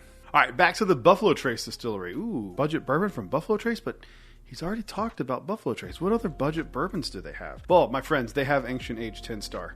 These are still floating around. I think it has formally been discontinued, but if you can't find 10 Star, Ancient Age it's fine on its own, but this is definitely better. It's a higher proof version, 90 proof. I think I paid $30 for this 1.75, but this Ancient Age 10 Star is just really, really good. If you can't find Blanton's and you can find this, it's pretty close. I actually did a Patreon exclusive video not too long ago talking about trying discontinued bourbons, and I compared the noses. I didn't try the palates, but I compared the noses from Ancient Age and my bottle of Blanton's, and the nose on this actually won. So much less expensive, much easier to find. I know for a fact these are in the Concord, Charlotte area, because this is where I picked mine up just a few weeks ago. I'll probably be grabbing another one of these while I'm up there because I really, really enjoy this one, and it's shocking how much I enjoyed it, and it's a new one for me to have tried, but it is really good. So if you ever see these, don't let the price fool you. These are pretty solid. Moving on to the next one. This one is from the Jim Beam Distillery. It's not Jim Beam, even though I debated on putting the Sunshine Blend on here because I do love that bottle for whatever reason. But this is a higher proof one. This is Old Granddad 114 proof, $30 here, $29.99 on the shelf at ABC. There's rumors all the time these are out of production and all that stuff. I don't know if that's true. I hope it isn't, because these are really, really good, and you should try these if you haven't. And if you have had it before and you haven't had it in a while and you've kind of forgotten about it, this is your sign to go out and try it again. It's very Jim Beam. It's the nuttiness. It's like the caramels. It is very Jim Beam. But if you like that or like Knob Creek, you should definitely give this one a try. Also, fun fact, the Old Granddad on this bottle is actually Basil Hayden. The more you know. Moving on to the last one. All right, last one here, and in no particular order, so not my favorite or anything like that. These were in no order. JTS Brown 100 proof. I really love this. I'm surprised how much I love it. Again, this is another one that has like really weird distribution. It's kind of confusing. I've seen some people say that it's popped up. I've heard some people say that it hasn't popped up. They've never seen it. I've had people say they see it in North Carolina, which is where this one was from. So I know it's definitely in North Carolina to some capacity because that's where my buddy Joey got it for me. Shout out to you. But I also have heard that people see these when they're in Kentucky. Grab this. If you're ever in Kentucky, like I'm going to be up in Kentucky for the Kentucky Bourbon Festival. If these are readily available as I hear they are, I'm going to leave with 2 or 3 of them because I really love this. I tried this for the first time at the Heaven Hill Distillery at their upstairs bar, which is fantastic. And I cannot wait to go back. We're just a few days away from the Kentucky Bourbon Festival. I cannot wait. I'm so excited. If you see me, please say hi. I'd love to say hello. I got media this year, which is really flattering. So it's my first time ever going, and I'm going as media. I'm so happy. I can't wait. It's going to be so much fun. So back to JTS Brown. Super simple bourbon, though. I'm not going to pretend that it's like this super, complex thing or anything like that. But it is a really, really solid 100 proof bourbon that is deceptive. For whatever reason, they like to do that over at Heaven Hill. Another example is Mellow Corn. This looks like a bottle of like industrial cleaner. I don't like, they make these really good products and then have these weird, this one's kind of cooler label than the Mellow Corn, but still, like, it is odd that they have these weird labels. I don't know why they do it. But JTS Brown is honestly slept on, in my opinion. I don't see a lot of people talking about it. I think it's due to that availability. Comment down below. Let me know what your favorite bourbon bottles under $30 are. If there's any that I missed on this, please comment down below. While you're down there, make sure you leave a like and subscribe. We're on the road to 10,000 subscribers. That's all thanks to you guys. I appreciate you all watching very much. I'll see you on the next one. Until then, cheers. A big thank you to all the Patreon supporters you see on screen right now. While on my travels in New Jersey and North Carolina, I ran across a bottle that I was very excited to see because I forgot that it even came out because the bottle has like some weird distribution around it. I am talking of Green River 1885 bourbon. Let's get into it.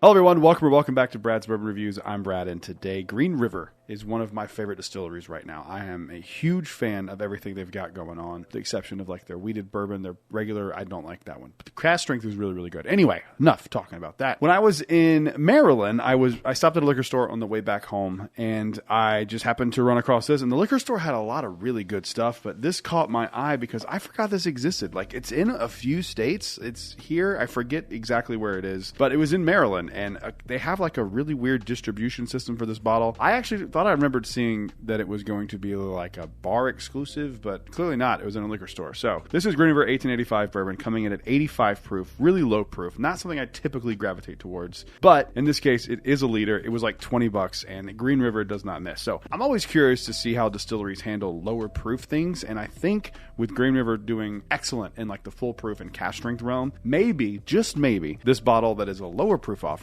is just as good for what it is. Let's get this thing into a Glen and let's give it a nosing. Let's see how it feels. Now, I will fully say this. I don't have like super high expectations for this just because that it is a liter, low proof, and it is inexpensive. And I'll be honest, like the color's kind of weird. It's like, it's hard to tell on camera, but it looks murky. Like it doesn't look clear. It looks cloudy, but not like non-chill filtered cloudy, just kind of cloudy. I can't really explain it better than that, but I am very excited to do this. Let's give this thing a nosing and let's see how we feel. Okay, it's really grainy. It smells like grain bread, like that Dave's Killer Bread. I mean, it doesn't smell bad, but like this I think is their mixer. Like, I think that's what this is. It's really sharp honey notes, sharp vanilla, which indicates to me that it's pretty young. I get like a shiny metallic note on things that are really, really young, like sub 2-3 years. I find it across almost all of Canadian whiskey, whether it's aged or not. And then I find it in really young bourbons, usually around 2 to 3 years. And this has that. I'm not saying it is that, but it smells like one of those. It's like funfetti vanilla metal. That's not a great sounding nose, but honestly, it smells okay. And then there's like a little bit of sharp honey in there too. It's surprisingly not horrible, but like I can tell where this is going. Unless the mouthing just blows me away. Let's give it a mouthing and let's see what we feel. So it kind of carries over 1-to-1, but like it is just a better experience on the palate than it is the nose, which is great because you are drinking it at the end of the day. So it is better. It's definitely not bad. I don't know if I would drive to Maryland to buy one from Florida, but I happen to be in the area. So yeah, I don't think it's bad by any stretch, but I just certainly don't think it's great. you know? Kind of corn sweetness, little bit of vanilla, I mean, a lot of vanilla, a little bit of caramel, no fruit whatsoever. It's totally fine. I am getting like that like Kentucky hug in my chest, which is wild for something that's 85 proof to be burning me going this much going down. Yeah, I don't know. I don't know how I feel about this one. It's definitely a like not love situation. I definitely will go back to this at some point. Like, I don't think it's objectively bad. If you're curious if I think it's bad, it's not bad. For what it is pretty okay. My question would be is why is this like limited? Is it just because it's hard to distribute it? Your Green River, this bottle shouldn't be hard to distribute across the country. You distribute everything else. Like, I don't know why this is hard to find. I'm going to go out on a limb and say this is like what they intend to use as a mixer, and it's why you get a liter of it, and it's why it's only like, I think it was $20 or $30. I don't remember, to be very honest. If it is that, like, this would make a good old fashioned. It's kind of simple, it's kind of neutral, it's kind of plain, it's just kind of boring. If that's what it's trying to be, then it has succeeded as being like a middle of the road bourbon for mixing and that kind of thing. I think if that's what you're going with this for, I think you probably will be happy. I think if you're drinking this neat, it's gonna leave a lot to be desired. So with that in mind, I'm going to give this a 6.2 on my rating scale. Remember, 5 is just completely average bourbon. I think it's a little bit better than that. Not crazy better than that. And I'm gonna revise my score. I'm gonna give it a 5.8. I don't think it's even quite into the 6s. 5.8. That is a standard, slightly better than average bourbon. And I think that's where this is in that conversation. So if you ever tried this bottle, comment down below. Let me know what you think about it. If you've never heard of it, the reason is probably because it's so hard to find because of the distribution model that they're doing with this. So while you're down there, make sure you leave a like and subscribe. We are on the road to 10,000 subscribers. We're going to get there sooner than later. I'm hoping by the end of the year, and you will help me reach that goal. Thank you guys for watching. I'll see you guys in the next one. Until then, cheers. A big thank you to all the Patreon supporters you see on screen right now. Today, we're talking about your favorite bourbons that you have had in 2025. Let's get into it.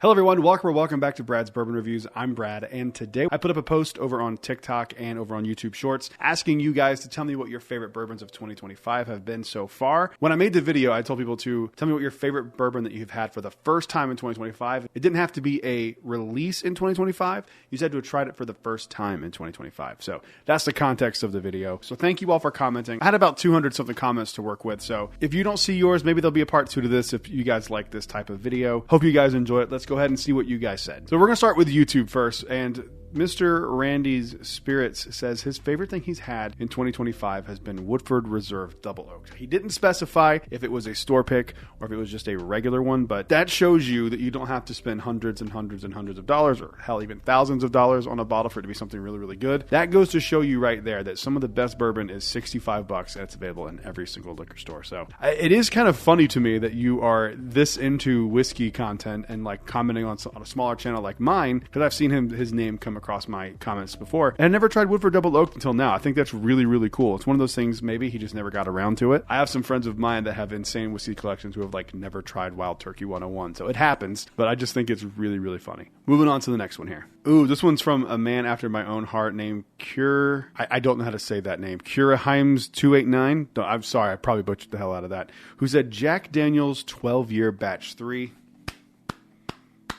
Good pick. That is probably my favorite so far this year outside of my barrel pick. And I have to wait until we get my double oak pick back on September 10th. And if you're going to that, you are not going to be disappointed. I've heard that the barrels they've set aside for us are absolutely incredible. So September 10th at Southern Grace Distilleries. If you can make it, come out and say hi. I'll be signing bottles and doing all that kind of stuff. But Jack Daniel's 12-year batch 3, as of right now, it's tied for me with my barrel pick. The problem is I can't blind them because I would know which one's which, and it would do me no good to blind them because I could go, yep, that's Jack 12. Yep, that's mine. So I don't know how I'm going to decipher which one because they are so completely different flavor profiles. But dude, Jack Daniel's 12-year batch 3 this year was phenomenal. They're going to have a lot to live up to because this is by far my favorite batch of 12 years so far. They crushed it this year with batch 3. Moving on to the next one. Another man after my own heart, MD Kinney VIP, says Jack Daniel's Coy Hill. Yeah, that was this year for me too. Oh, I forgot. That was this year. I've had so many crazy whiskeys this year. That was this year for me too that I got my Jack Daniel's. That was early this year. But yeah, I tried Coy Hill for the first time this year as well. Or maybe it was last year. I don't know. I have to look, see when I got it. Jack Daniel's Coy Hill is so good. It is so good. Mine's not a hazmat, but it is still really, really interesting. Very, very good. So obviously, goes without saying, if you can find a Jack Daniel's Coy Hill, try to get one as long as it's not crazy. Moving on to the next one. This one comes from Jeremiah 0866, who says, Blanton's Gold Edition James E. Pepper 1776 Rye, Heaven Hill Bottled and Bond. Woodford Reserve Double Oak is my go-to for cocktails and a nightcap neat. Blanton's Gold is really slept on. I mean, I know people want it because it's Blanton's, but I feel like when people say Blanton's, they are either talking about the basic level of Blanton's or the straight from the barrel. And for whatever reason, the Gold gets overlooked. In my humble opinion, Gold is by far the best of all the Blantons. I adore that thing. I will buy Blanton's Gold over straight from the barrel any day. And I have a pretty high proof straight from the barrel. My straight from the barrel is 133.1 proof, so it's not like I have like a weaker one. I just prefer the balance of the Gold. I think it's perfect. I really do think it's one of the most perfect bourbons. And I'm not like a huge Blanton's fan. Like, I like Blanton's okay. I don't hate on it. Blanton's Gold is just next level for me. Moving on to the next one. I knew someone was going to bring this one up. This comes from Willow514, who says, Jack Daniel's 14 has been the best so far. That is going to be on a lot of people's number one for the year list. It's not going to be on mine. If you're new to the channel and you don't know, I'm a huge Jack Daniel's fan. This whole shelf is Jack Daniel's. I have Jack Daniel's lined up from here over on 2 shelves. I love Jack. I'm a huge Jack fan. I'm a Jack fanboy. For whatever reason, the 14 did not work for me. And I've been curious about why. And for me, the 14 just literally tastes like ash. I have softened my opinion of it over time. It is still to me one of the most disappointing bourbons I've ever had in my life. I was so excited for that 14 when I got it. I was so happy. And I've literally, it's like my bottle's half gone. It's because I bring it to bottle shares because I know people want to try it and I don't care about it. I am not a fan of the 14. I don't hate it as much as I used to hate it, but it is still not like my favorite. And from what I can tell, and generalization here, so if you don't fall into this generalization, don't bite my head off. This is just my observation from talking to people who have had it and who really liked it. In my experience, the people who really like the 14 don't typically like Jack Daniel's. And for me, the Jack 14 is very off profile for Jack Daniel's. It doesn't taste like Jack Daniel's. That's why I think the 12-3 this year was so good, because it does taste like Jack Daniel's and it's so good. And it just is like everything I love about Jack Daniel's just elevated. And the 14 is like so not what I want when I want Jack Daniel's. So I know it's going to be in a lot of people's top of the year, and that's fantastic. It's just what it is. And I don't, you're not going to like everything. You're not going to agree with every person on every single bottle. It's just what it is. So I don't besmirch anyone who likes the 14. I know some of my really good friends really like it. Like Dusty's a huge fan. And I just don't see it. I don't get it. And it's okay. It's just not for me. Hopefully if they do another one of these, hopefully at some point I'll find one that I like. Moving on to the next one. Jacob Sanders says, Conviction 6-year barrel pick. It was the most unique and stood out for me. I don't know if you're talking about my barrel pick or just a Conviction in general, but big Conviction fan over here. Love them. I have 2 shelves now full of Conviction stuff. Depending on which one you tried. I mean, like the Virginia's Birthday Barrel, my pick, I'm going to pat myself on the back. My pick is phenomenal. If you haven't had it, it's insane. It's probably going to be my favorite of the year. I have a bias to it. It's just what it is. I'm being honest about it. I picked it. Obviously, I like it. Conviction is just amazing. If you haven't tried their double oaked yet, try that. Moving on to the next one. This one comes from Thomas Gallagher, 1945. What's up, buddy? He says, Baumburger's Declaration PFG, and it's not even close. I have heard mixed things about that, man. I have never seen one. I missed them, I think, when they dropped here. Total Wine got a few of them, and I missed it. But I really would like to try one. I love Baumburgers. I have 3 different batches of Baumburgers sitting over here. It's, dare I say, an underrated bourbon for me. I think it's really, really solid. So I really would like to try that one because I've heard it's amazing. I've heard it's a letdown. I want to know what I think. Moving on to the next one. This one comes from Torn Between Bottles, who says, I would have to say Knob Creek 12 or Eagle Rare 10. Both those are fantastic bottles. I'm a big Eagle Rare fan. I haven't tried Eagle Rare 12 yet. I haven't come across it. I'm hoping that when I'm in Kentucky, I'll be able to find one. I'm hoping. Who knows? I didn't have much luck hunting Buffalo Trace stuff in Kentucky when I was there last time, but that was a few years ago. So maybe things have changed. I don't know. But both of those are solid bottles. And I don't know if you're new into bourbon or if you are a seasoned pro, but if you've never tried those for the first time, those are both really good bottles. So I got nothing but thumbs up for you on those. Those are fantastic. Moving on to the next one. Thomas Anderson says, Jack Daniel's 14 and the new Heritage bottle are both great, and it's hard to pick number one just yet. I have tried the Heritage bottle. I do like the Heritage more than the 14 personally. I have one over here. It's just out of frame right here. I haven't opened mine yet, but I did try it with a friend. Again, Dusty. I thought it was just okay. I need to try it again where I'm not like doing other things. We were doing other things that day. And I need to sit down and just give it time. I might try that tonight and see what's up. I just also saw that they're going to be making the Heritage Toasted a permanent single barrel. So that's really freaking cool. So it's pretty good. I need to give it some more thought though. Moving on to the next one. This one comes from Wings and Whiskey. He says King of Kentucky from 2024 by far. Dude, King of Kentucky is so incredibly good. I don't think people realize how good King of Kentucky is because it's so hard and no one can ever freaking try it. If you ever get the chance to try it for a bar, I would say for 2 ounces, like if you see it around 200 to 300, I know that sounds insane. But if you have the money to do so, give it a shot. You will see why so many people want that thing. It is an insane bottle. Moving on to the next one. This one comes from Fat Tire 713 who says Bourbon Russell's 13 Spring 2025, but Whiskey Found North Helldiver 2025 release. I have heard that Helldiver is fantastic. I have not tried it yet,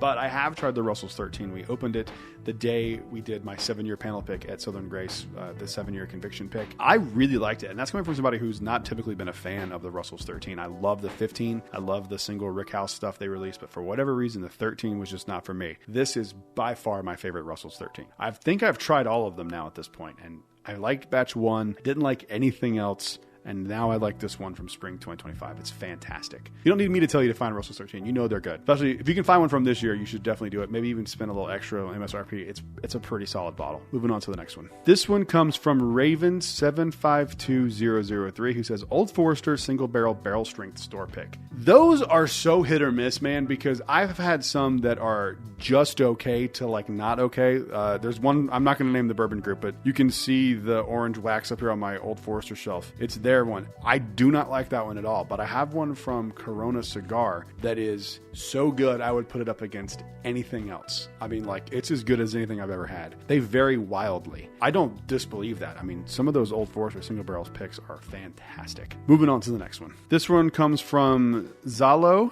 I think I said that right. George C. Stagg. First time ever trying it, and boy, was I not disappointed. George C. Stagg is still my favorite of the entire Buffalo Trace Antique Collection lineup. It's just my favorite flavor profile from them. It's so good. If you spend like $1,500 on a bottle, maybe not, but they're coming down a lot now. You can get a George C. Stagg for around $600. I know that's crazy, but 2-3 years ago, they were selling for $2,500. So they are really good. If you can get your hands on one, I would urge you to do so. Make it your special pour. If there's way worse money you could spend in bourbon. Moving on to the next one. This one comes from Tim-Hill PXID said Star Hill Farm is really good. It is really good. I was surprised. I tried it the day of the SLB meet and greet when they did their single barrel pick at Southern Grace Distilleries, and we had some, and I loved it. I was surprised at how good it was.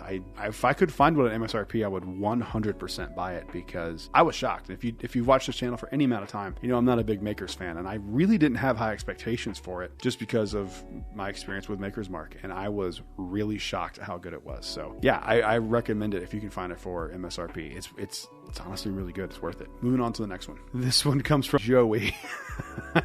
He says, you're going to hate it, but mine is easily the Jack Daniel's 14, followed closely by the 2024 Coy Hill. Have blinded numerous times now, and the winner keeps changing. Lesser hype. See, that shows you right there how good the Coy Hills are if you like both of them that much.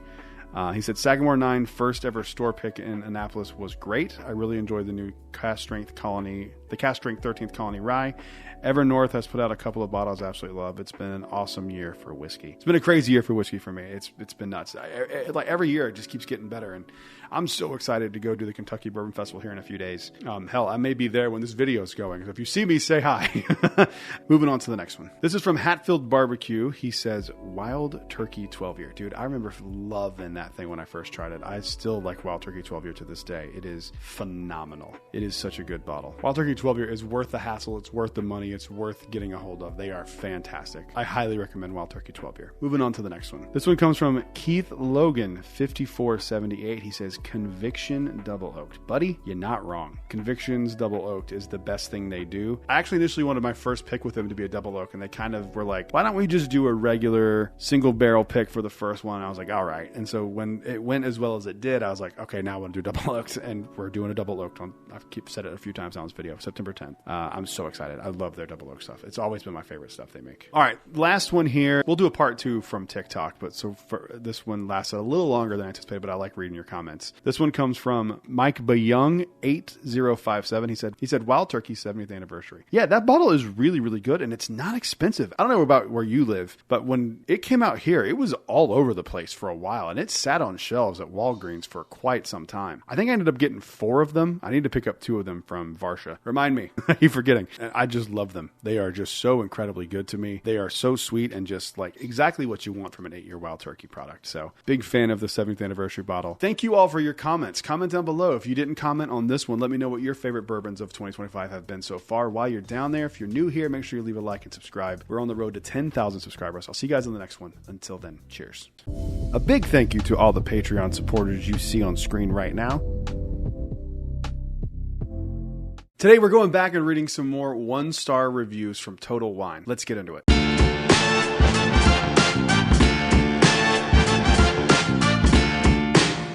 Hello everyone, welcome back to Brad's Bourbon Reviews. I'm Brad, and today we're going back to Total Wine to read some more 1-star reviews. You guys seem to like that video, so I thought it would be really fun to go and do a part 2 of it, because there are some crazy 1-star reviews out there. So enough talking, let's go ahead and dive into the first one here. First off, if I make fun of anyone during this, I'm just doing it for comedic effect. I don't mean anything against you or your palate, it's just for fun. We're starting off the bat with an absolute banger. The bottle being reviewed 1-star is Hancock's Reserve, and it is written by Boomhauer of Kennesaw. With 1-star 5 years ago, he said, I went to a friend's house tonight, and after a nice dinner with some neighbors, he broke out a bottle of Hancock's Reserve for a little bourbon tasting. Well, I can say I should have just stuck with beer for the evening. This stuff reminded me of the hooch that I used to drink when I was homeless. Yes, I was homeless for several years. I would stand at an intersection collecting loose change from passing motorists. When I had enough money, I would go to the corner package store, get the cheapest bottle of bourbon they had, and go back to my overpass and get plastered. I think this must have been the same paint thinner I was drinking back then. Yep. Yeah, I'm glad you got back on your feet, man. That is a harrowing story. I've had Hancock's Reserve. I don't think it's that bad. I mean, you were probably drinking like Southern Comfort or something, I would assume. Like, I'm trying to think of like the cheapest thing I can think of. It's probably Southern Comfort. Hancock's Reserve is not great, but I'm glad you're not homeless anymore, man. Moving on to the next one. So I'm here editing this video, and I wanted to make it abundantly clear that I was not mocking that guy while I was laughing. I was laughing because of the fact that that story was in the 1-star review for a bottle of Hancock Reserve. I was not making fun of that guy at all. Next 1-star review here is about the Jim Beam 7-year, the new black label one that came out about a year ago, I would say, and is from 8iron.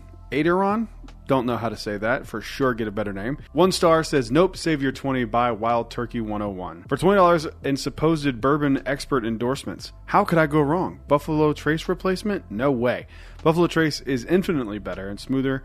Wild Turkey 101? No. This is hot, thin, leaving a crappy peanut taste without even basic bourbon flavors. Confused about, he brought up Wild Turkey and like, I don't know what that means. But yeah, I mean, like, I would kind of say it's on you a little bit if you were aware enough that expert bourbon people were endorsing it. I mean, I did. I am by no means an expert, but I'm assuming he means like YouTube people. I definitely like Jim Beam 7. I think it's fantastic. I use it as a mixer mostly, but it is solid on its own. But if you were listening to those reviews, I would have assumed that someone would have brought up the point that Jim Beam notes are very peanut heavy. I would never tell someone who loves Buffalo Trace and loves Wild Turkey 101 as like their cheap go-to bottles to get that one instead, because it is a lot different than both of those. So I don't know who you were listening to, but anyone who would compare this bottle to Buffalo Trace's flavor profile and say, if you like that, you like this, was steering you in the wrong direction. Moving on to the next one. Bottle being given a 1-star review here is 1792 small batch, and it says, written by Bourbon is Life 84. Cool. And this guy's at least a verified purchaser, so we'll give him credit on that. He says, I'll keep this short and sweet, like the palate on this bourbon. Ooh, he's getting sassy. This is probably the worst bourbon I've ever had. I know it's inexpensive. Maybe I received a bad batch. It's undrinkable neat. Maybe I'll try in a cocktail. LOL. I always say when people like comment on lower releases from distilleries that it's like the worst bourbon that they've ever had. My response is always try other bad bourbons, because I would find it hard to believe that 1792 small batch is the worst bourbon you've ever had unless you've had like 5 or 6 bourbons. I've got some trash bourbon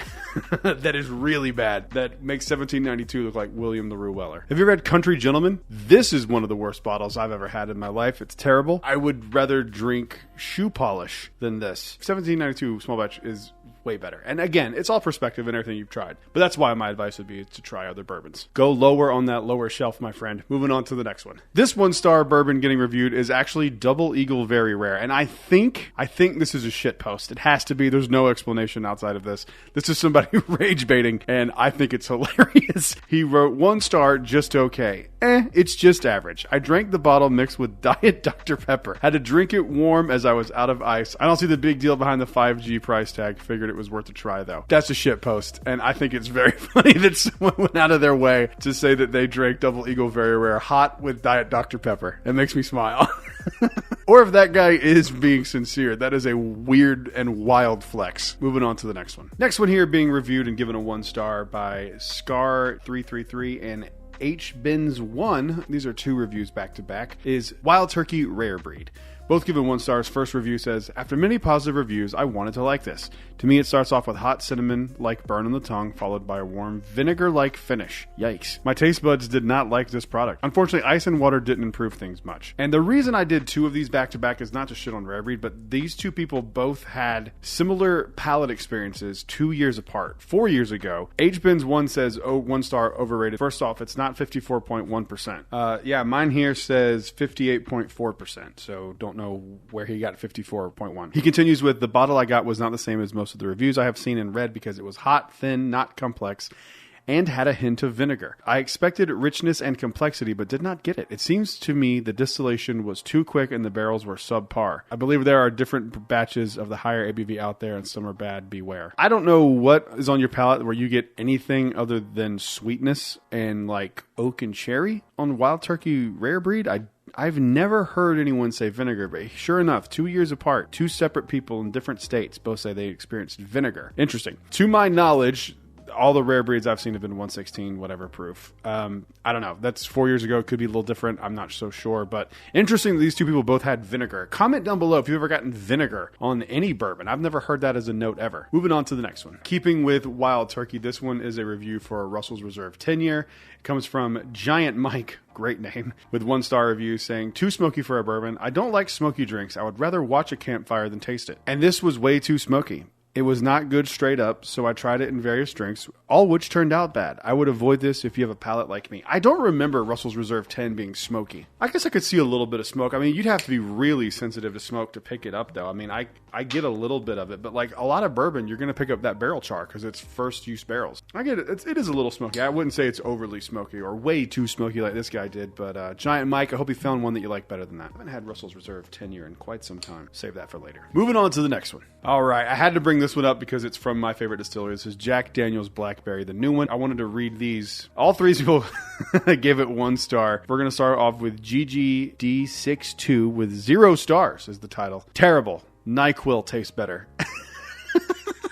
Dude, it does have like a cough syrup taste to it. I think I said that in my review. Which down below, Triple D123 says, 1 star, tastes like cough syrup. Tried the sampler since I like both blackberry and whiskey, but this tastes exactly like grape flavored cough syrup. I would not buy this again. I agree. I won't be buying it again either. And then the username JD Blackberry, 1 star, cough syrup. Imagine grape cough syrup. This was not good. Can't imagine this would be any good mixed either. Really aggressively fake blackberry flavor. Gross. Agreed, dude. Not great.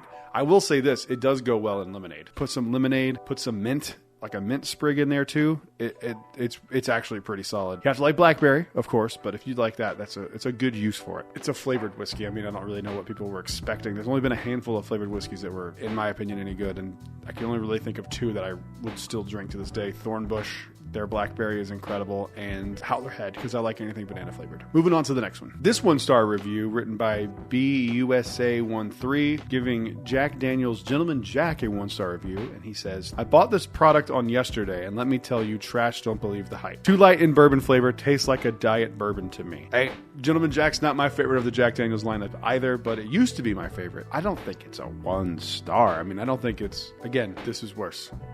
You can do worse. I don't mind Gentleman Jack. And actually, I think I had to cancel our live stream last night. I left my capture card in North Carolina. I realized it as I was setting up to test things. So apologize. We'll move that date down the line. But the next one after this one, because we're doing Heaven Hill Bottled and Bond is the bottle that we're doing the live stream up for. I'm going to have Knob Creek 9-year and Gentleman Jack as the 2 options. So maybe we can get lucky and try some Gentleman Jack again. Haven't had it in quite some time. Moving on to the next one. A 1-star review for the Old Forester Statesman. And from my home state of North Carolina, this one is titled Ripoff. I had regular Jim Beam earlier today and it was better than this. Disgusting. I don't think Old Forester Statesman is disgusting necessarily, but I definitely think it is the worst of the entire Whiskey Row series. Moving on to the next one. All right, next one up here is talking about good old Buffalo Trace. And this is a 1-star review from Spitfire in New Jersey. This is from 11 years ago. The title of this is Chose to Buy This Over Woodford Reserve Regretfully. Buffalo Trace was recommended to me as having similarities to Woodford Reserve at a lower price. Well, that was wrong. I like a sweeter, smoother bourbon, and Buffalo Trace is neither sweet nor smooth to me. I mixed it with something else, it's fine, but I prefer to drink a bourbon on the rocks, and for me, the taste of Buffalo Trace is all wrong for sipping on its own. My significant other who loves Scotch, whereas I do not like Scotch at all, agreed with me 100%. We won't be buying this again. Maker's Mark is much tastier and much closer in flavor and texture to Woodford Reserve. However,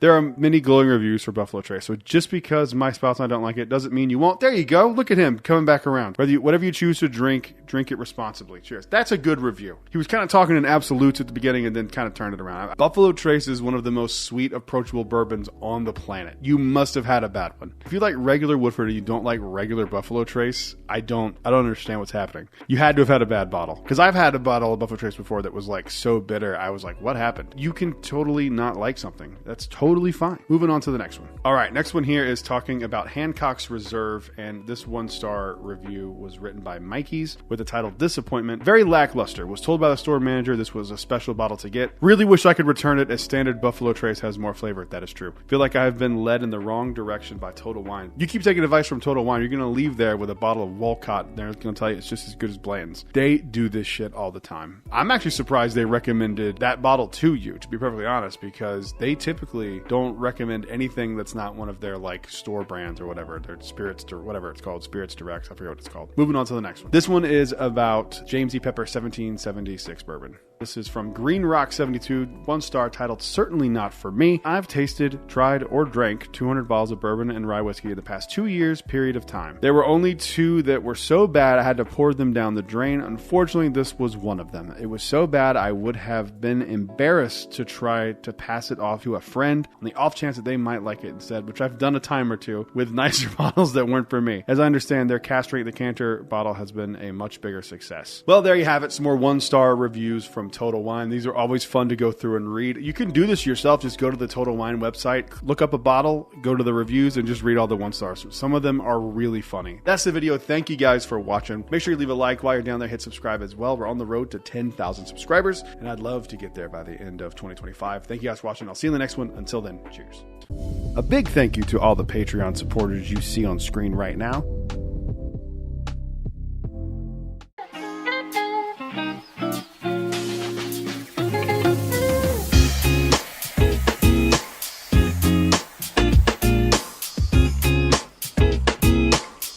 All right, so first stop on our Kentucky Bourbon Festival trip. This is Tuesday. This is a few days before the festival even starts, but I wanted to get here. I wanted to get in town, wanted to hit a few distilleries, and of course, the first one I'm gonna hit up is Buffalo Trace. Today, they have 2 bottles available at the gift shop, E.H. Taylor Small Batch and Blanton's, just the regular Blanton's, as well as Stag on the tasting menu today. So I'm very excited. We have a tour booked. I don't know if I'm gonna be able to get any footage of the tour. I'm gonna try. We'll see what's up, but let's go check out the gift shop.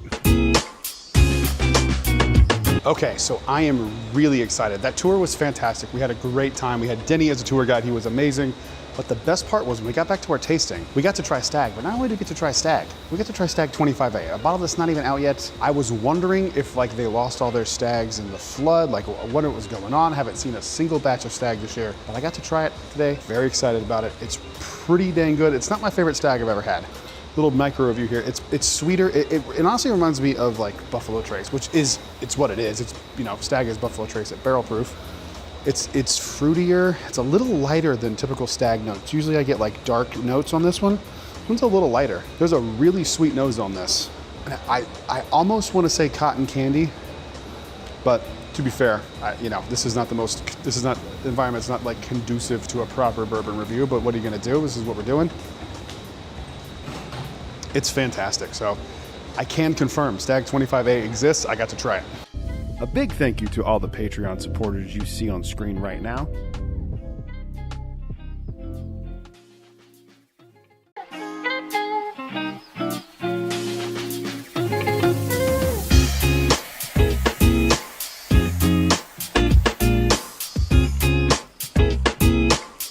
All right, so first stop on our Kentucky Bourbon Festival trip. This is Tuesday. This is a few days before the festival even starts, but I wanted to get here. I wanted to get in town, wanted to hit a few distilleries, and of course, the first one I'm gonna hit up is Buffalo Trace. Today, they have 2 bottles available at the gift shop, E.H. Taylor Small Batch and Blanton's, just the regular Blanton's, as well as Stag on the tasting menu today. So I'm very excited. We have a tour booked. I don't know if I'm gonna be able to get any footage of the tour. I'm gonna try. We'll see what's up, but let's go check out the gift shop.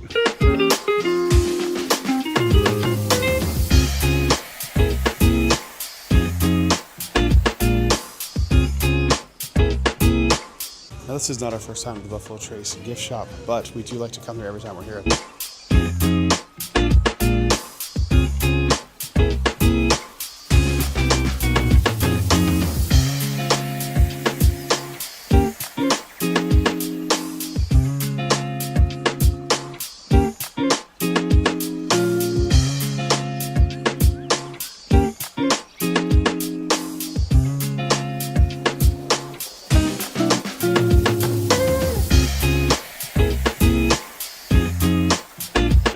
For our dog, he loves tennis balls. A little Buffalo Trace tennis ball. Really cool.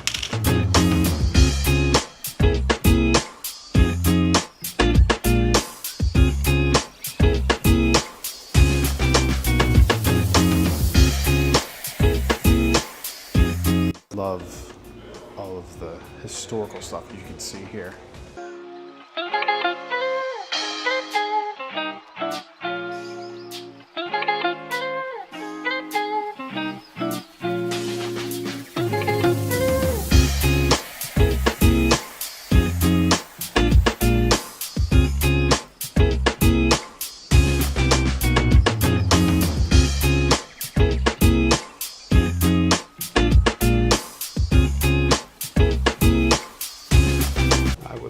One of these old Go Rare decanters. They're so cool. Also would love this. That'd be pretty cool just to smell it. You need to try it. Just smell it would be sick.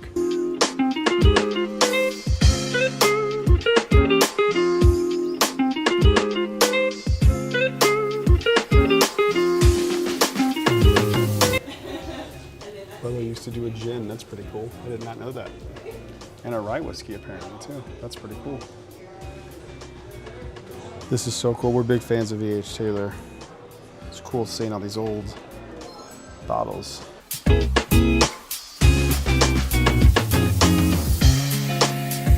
I missed this last time I was here, and I really wanted to come see it this time. It looks really sick in person. For those unaware, this is their vault. They have all kinds of super rare one-off whiskey. I see like the Pappy 25 they did years and years ago. The amount of stuff they put out now is wild. 59 for E.H. Taylor Small Batch, 75 for Blanton's. I'm very excited. They have the E.H. Taylor cigars in stock. I will be getting one of each of those to try. I'm very excited. Last time I was here, they were gone. The problem with coming to this distillery in particular is I love everything they have, but I'm not really here for the whiskey because I'm lucky enough to have all of them. Like I found this and I love this. I'm definitely getting this. And just a heads up to patrons, I am going to be grabbing a few small things from each distillery I go to and randomly putting out through the top tier patrons for their stuff for the month. So just remember that. See, stuff like this that's functional that I can use every day is what I love. This one's probably my favorite. I'm a big Eagle Rare fan, and just having the logo etched is like so pretty. We got a ton of Freddy's Root Beer, which is good because I'm going to be leaving here with a few of these. I love Freddy's Root Beer. I'm a big root beer fan in general. It's one of my favorite root beers on the planet. This is pretty cool. This is for your Blanton's toppers. I know people collect the Blanton's toppers.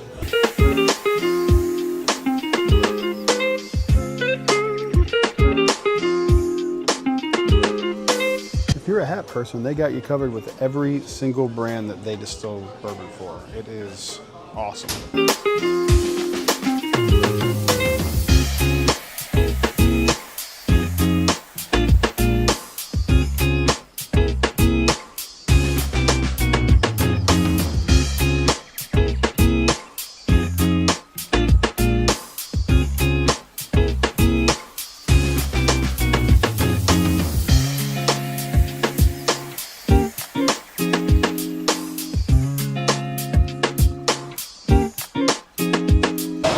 I found a tank of Van Winkle 23. These barrels were barreled in 2018. They're 7-year-old Nashville, I think 1. Yeah, Nashville 1.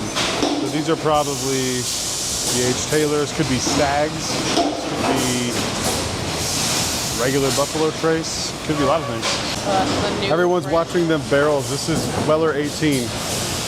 I took a picture because I can't see it here, but this is this year's Eagle Rare 17 sitting here tanked.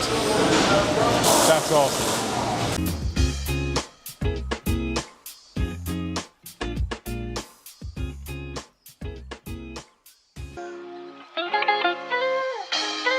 It's the bags that the Blantons go in.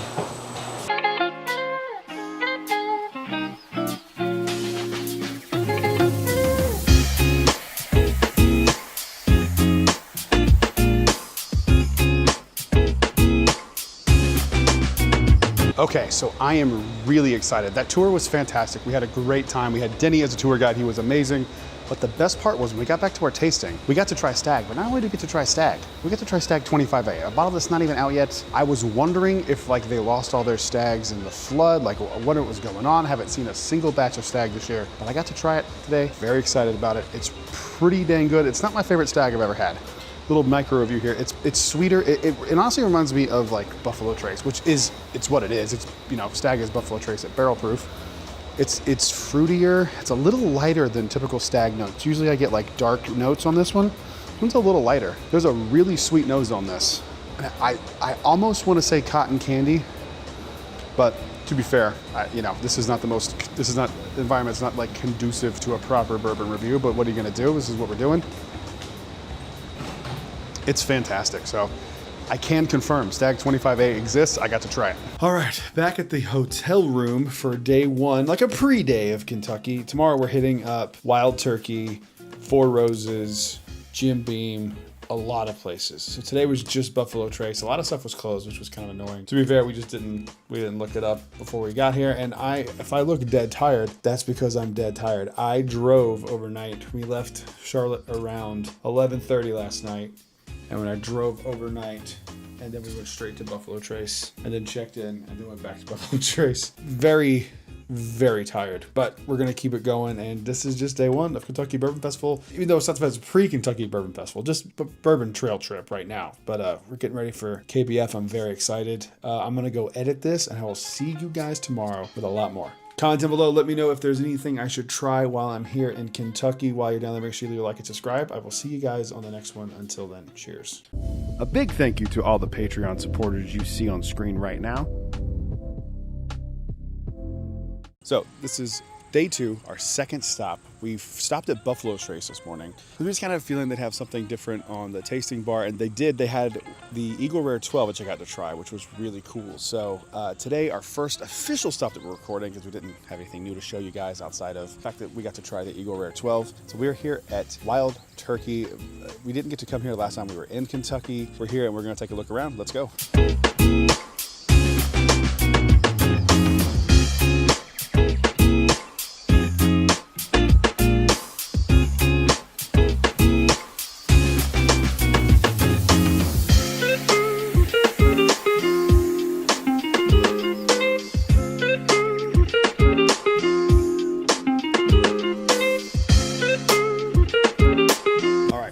Gift shop, they had a Wild Turkey 101 single barrel pick from the master distiller, and we came up here to the Generations Lounge, and I was able to try it. And for like I think $15, you get to try the 101, which is probably the best non-special release Wild Turkey thing I think I've ever had. It's phenomenal. But you also get this really cool little shot glass to take home with you as part of the package. So this one's fantastic. I'm actually going to go down and get a bottle. I was going to buy the Bond and Lillard, but I think I'm going to go with this one because this is special.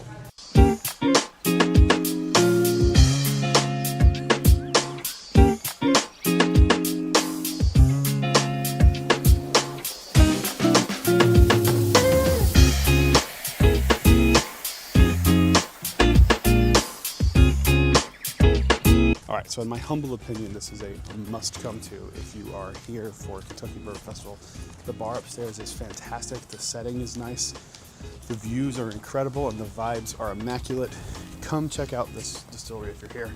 You will not regret it. All right, next distillery up here, we are at Four Roses. Another one we're not doing a tour at. We're just here to check out the gift shop, see if they got anything exclusive. Just see if we can chase something that we haven't had before. And we're gonna go check out the visitor center here. This is arguably one of the most beautiful grounds of any distillery I've ever been to.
All right, so nothing but disappointment for me at Four Roses. And not because they did anything wrong, but just because we didn't win the lottery. And today they were picking up. Today that was the first day you could pick up if you won.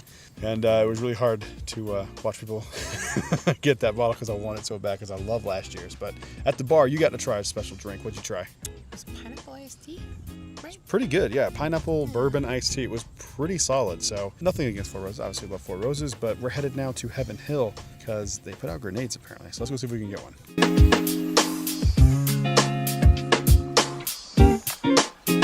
All right, so we made it here to Heaven Hill. We are upstairs at Five Brothers Bar and Kitchen. To be honest, the gift shop is just stuff that I have already, and I didn't take any video of it because I did it last time, and it's literally the same. So we're up here. We're gonna try a few things to eat. We're not drinking because, again, I'm lucky enough to have most of these bottles at home or have had them before, and it's not worth trying again, especially with our next stop being Jim Beam.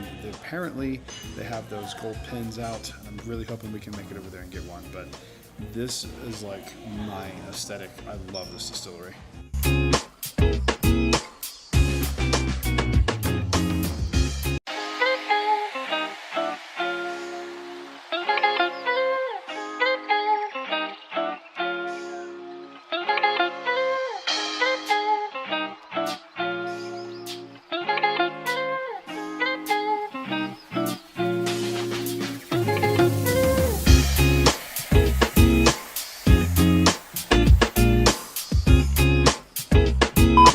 didn't save. We left from Heaven Hill and went straight to Jim Beam. So that's where there's this weird cut. I don't know what happened.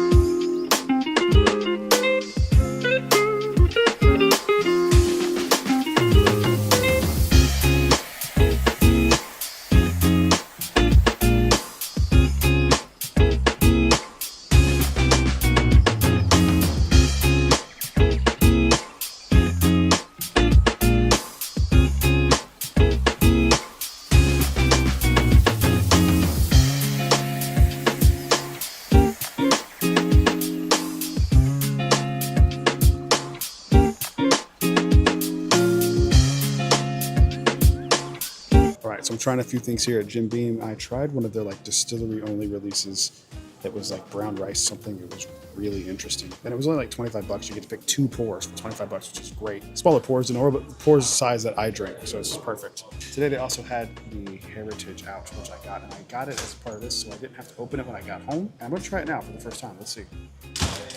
That nose is insane. They said usually the Heritage is like 15 to 20 years old, and there's something you can't really tell because it's in the glass.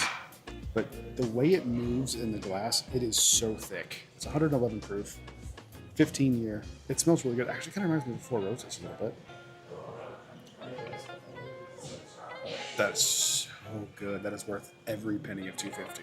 I'm so happy I'm getting one of those. That is phenomenal bourbon.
All right, last distillery stop for the day is Holly's personal favorite bourbon brand, Luxrow Distilling.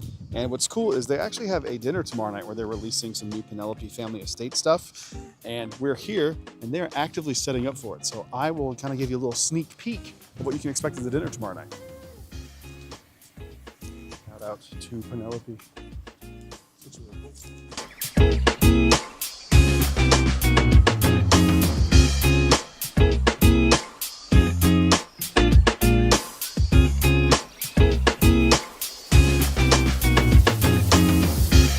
Back at the hotel for the night. I decided I was gonna do like a daily haul because yesterday I didn't really get much, but today I got a few things and I got a few really interesting things, so I figured we'd do it today. First of all, I'm gonna show you what I got at Buffalo Trace. So as you know, if you watch the channel, we're big fans of Colonel E.H. Taylor. We walk into the distillery today and they are doing these E.H. Taylor rocks glasses. Buy one, get one free. It was $10 for 2 of them. And I'm not gonna say why, but I bought a few extras. I also got a bottle of Weller Special Reserve that I didn't bring in because you know what Weller Special Reserve looks like. But I did find this really cool Eagle Rare shirt. I'm a big fan of Eagle Rare. I liked it. I was debating on getting the Glen, but I have enough Glens and I don't have enough whiskey bourbon t-shirts. So now onto the good stuff. First stop we did today was at Wild Turkey. I got a incredible Wild Turkey 101 single barrel. This is the Distiller Select 2025. If you're around, it's barrel number 250504.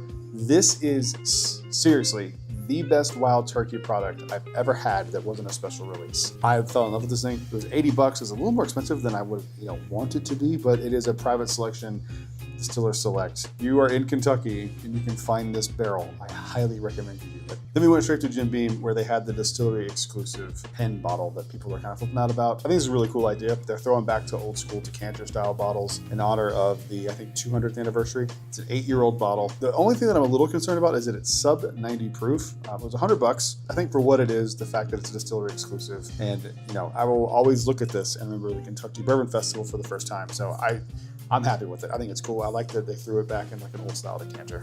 And last but not least today, I hinted at this in my video, but I did get one of the Jim Beam lineages. I'll be honest with you, this is one of my favorite things I've had in 2025 so far. I think it is absolutely phenomenal.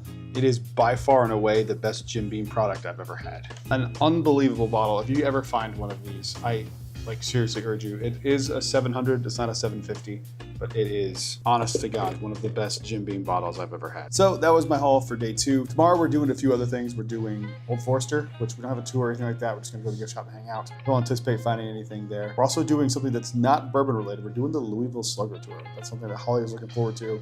I can't wait to do it. It's gonna be fun, I'm sure. I love those kind of like how they make stuff. But like I said in the video, these are going to be daily while I'm here in Kentucky. Thank you all for watching. The first one got a lot of positive reception. Thank you guys for watching, and we're going to keep doing it, and I'll see you guys at the festival in just a few days. Comment down below. Let me know if you've had that Jim Beam lineage in the past. While you're down there, make sure you leave a like and subscribe. We're on the road to 10,000 subscribers. I'll see you guys tomorrow. Until then, cheers.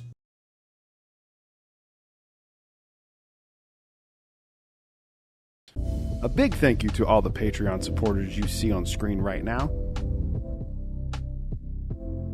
Today, we're going to take this decanter and put every single bottle that is open in my collection into it and make an infinity bottle. Let's get into it.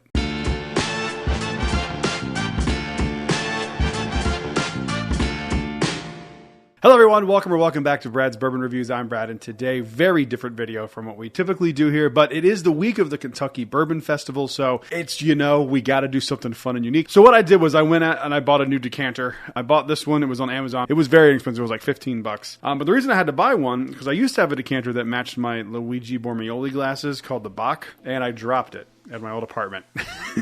And I really never replaced it. I have one from my buddy Tom that I got as a Stormtrooper helmet that I got as a gift a few years ago that I love, and it's still up there, but it has some stuff in there, and I wanted to start from scratch with this. Now, I totally know this is not how like infinity barrels are intended to be done, but I think it'd be kind of fun, and I'm actually going to offer the results to patrons for whoever wants it. If you're so inclined, check out the link in the Patreon below. So what I'm going to do is I'm going to take this little dropper, and I'm going to put in just a little bit at a time. I'm going to try to do it as evenly as possible. I don't know how quickly it will be before this thing fills up, and I may have to do multiple rounds, but we're going to film the whole thing and speed up the footage.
All right, so that took a lot longer than I anticipated, but the color on this is really pretty. I'm not sure if you can see it reflected. It's got like a red hue to it. So there is a few bottles that I left out of here. I left 3 bottles out. I left out the Thornbush, I left out Jack Daniel's Blackberry, and I left out the Dickel Tabasco.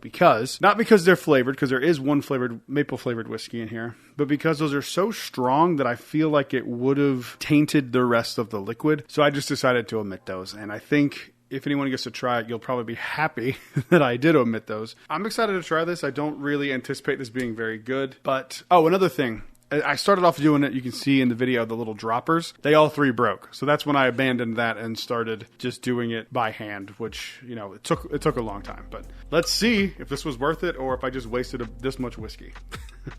Let's give it a nosing and let's see how we feel about this very odd infinity bottle. The nose smells pretty good. I got to be honest. It's like a little mapley, a lot of vanilla, and a little bit of cherry. It feels like I just concentrated bourbon into like 3 or 4 notes. It does have a little salty caramel to it too. A little chocolate in there as well. A little bit of chocolate powder, like Nesquik chocolate powder. I gotta be honest, like it doesn't smell bad. I was kind of expecting it to not smell great because of how many different things are in here. But to be honest, it smells kind of nice. Let's give it a mouthing and let's see if it carries over. Somehow that's actually pretty good. It burns a lot going down. I really would like to know what the proof on this is because it's probably, I bet you it's probably like the 110s with all the stuff that's in there. I don't know. I wish I could check. Wish I had one of those things that you can tell proof with. It's honestly not bad. Like I really didn't think it would be this drinkable. I've had some infinity bottles that I've done in the past that were terrible. This one's not bad. It's not great, but like it's not terrible. I was expecting it to be pretty bad. If anyone on Patreon that's watching this would like one, just contact me. I'll let you know all the details on that stuff, but comment down below. Let me know if you've ever done an infinity bottle and what your results were. I'm very curious to hear what you have to say. While you're down there, make sure you leave a like and subscribe. We're on the road to 10,000 subscribers, and I'd love to hit it by the end of 2025. I'll see you guys in the next one. Until then, cheers. A big thank you to all the Patreon supporters you see on screen right now. All right, very rainy day here in Bardstown. We are actually here at Bardstown Bourbon Company, and we are going to go check out. They dropped something I think it was today, right? They dropped it today. It is a Mizunara Oak finished bourbon. We're going to go check that out and see what else they have in the gift shop.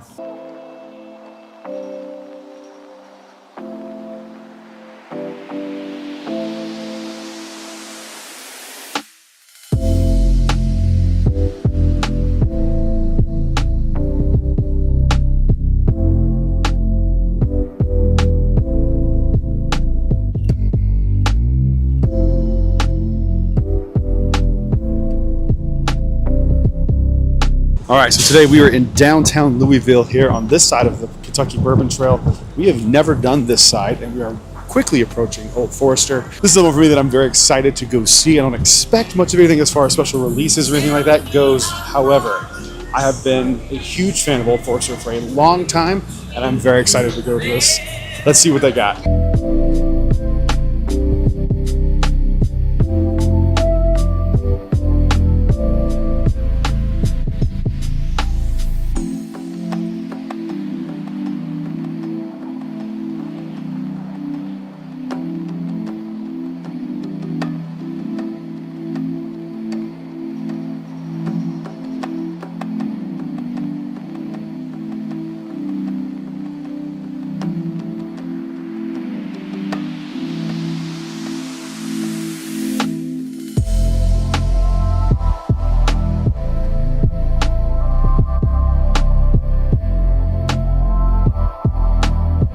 Just left Old Forester. Even though I had low expectations, I still somehow was disappointed. They did have the 117 series.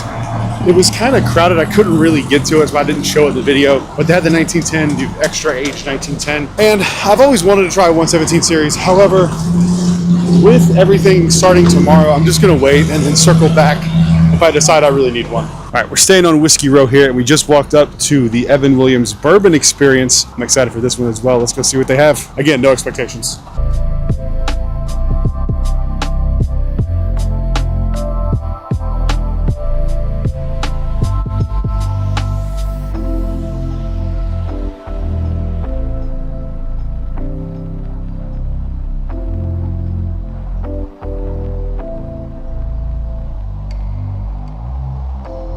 All right, to be honest, I was not expecting much, but I was kind of blown away. They had a lot of stuff that was only really available at the gift shop. They said it was like technically available in Kentucky because they have to provide it by state law or something, 10% goes out to Kentucky. So for a 90 proof bourbon, that Master's blend is probably one of the best 90 proof bourbons I've had. It's a blend of all of their base products plus some of the Evan Williams 23. I promise you, it's really good. So up next we're doing is the Louisville Slugger Museum. And then after that, we're going to head to either Michter's or Peerless, Green River, and maybe a few other places. I don't know which one's next specifically, so you'll find out like I find out. All right, so we're going to do the Louisville Slugger tour, but we just decided not to. We got a t-shirt instead, and it was hot as hell in there. We decided to do something else, but we are going to hit in rapid succession a lot of distilleries here, including Bardstown again today, Michter's, Green River, and Peerless, I believe. So let's go ahead, and I think Bardstown's first up here. And apparently they do have the Mizunara oak here as well.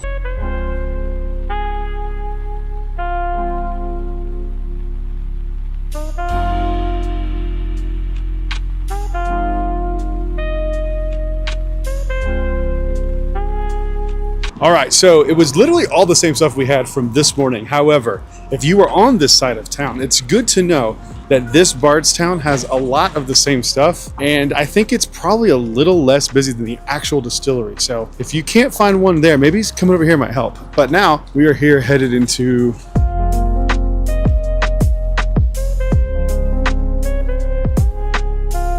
all right, so I think we may have found the coolest spot on the trip so far. We are at Pursuit United. The Bourbon Pursuit podcast is filmed here. It's turned into like a little speakeasy, and we are in a room trying the Pursuit United flight. This little speakeasy down here, it's truly a speakeasy. You don't even know the right door to walk into. This is 100% my aesthetic. This is incredible, and I got to be honest, the Pursuit Bourbon is fantastic. I know when I did that double oaked video a few months back, I kept getting comments, if you haven't tried the Pursuit double oak, you don't even need to be having this video. It's really good. I still think Conviction is better, but it is really solid.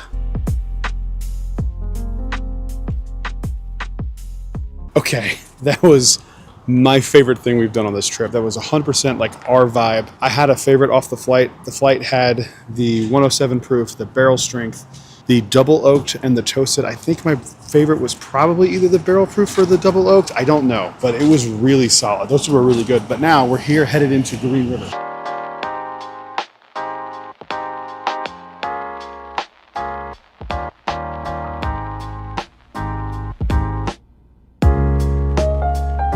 All right, so not a knock on Green River at all, but after we had gone to Bardstown twice, we'd kind of already seen all the bottles that they had to offer, and honestly, the glasses and all that stuff weren't great, but still cool. I love Green River, so it's always cool to go in and see them. But now I'm really excited because we're headed into Michter's.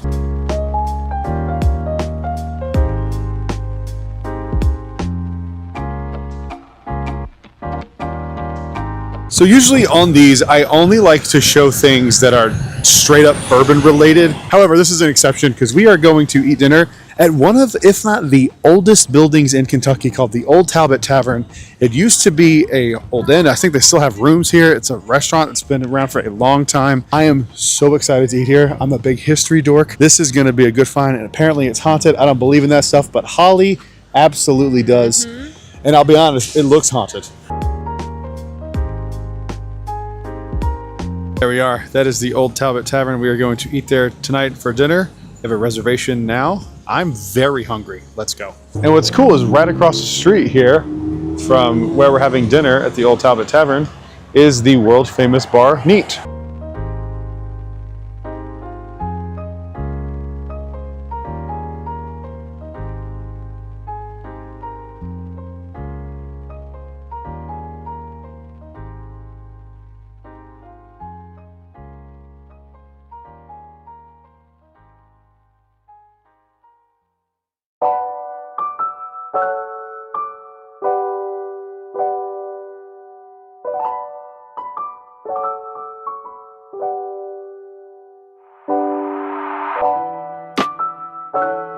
All right, we're here early to pick up our badges for Kentucky Bourbon Festival, and they've already got everything else. Obviously got everything set up.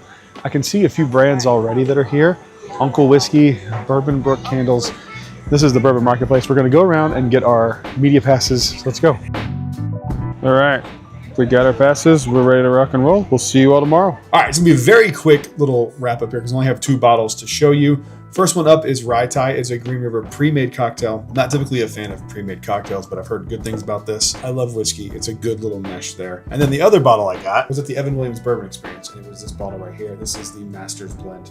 This was fantastic, and I'm really excited to have it. So I tried it at the gift shop, and I really liked it, and so that's it. Tomorrow is the big day, the first day of the actual Bourbon Festival. So the video you'll see for tomorrow will be titled something different. It will be like Bourbon Festival Day 1, something like that. But other than that, I'm going to bed. I'll see you guys bright and early tomorrow. Until then, cheers. A big thank you to all the Patreon supporters you see on screen right now.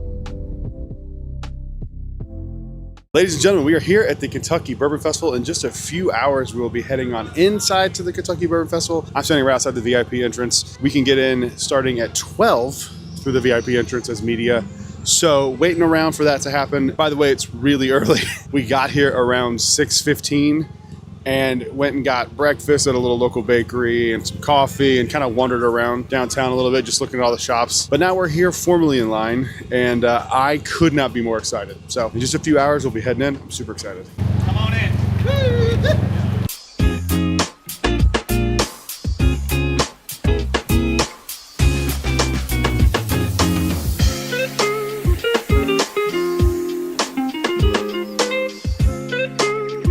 All right, we are just literal moments away from being let into Bourbon Festival 2025. As I say that, we're walking up. Let's go.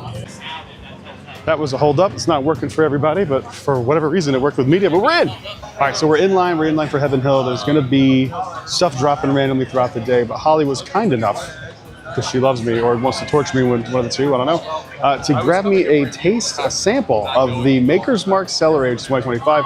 You watch the channel at all, you know I am notoriously not a fan of this bottle at all. The last 2 years to me have been mediocre at best. But we're gonna try the 2025 edition here and see what we think. The nose is fantastic. It's like really dark toffee, almost into like rich caramel burnt sugars.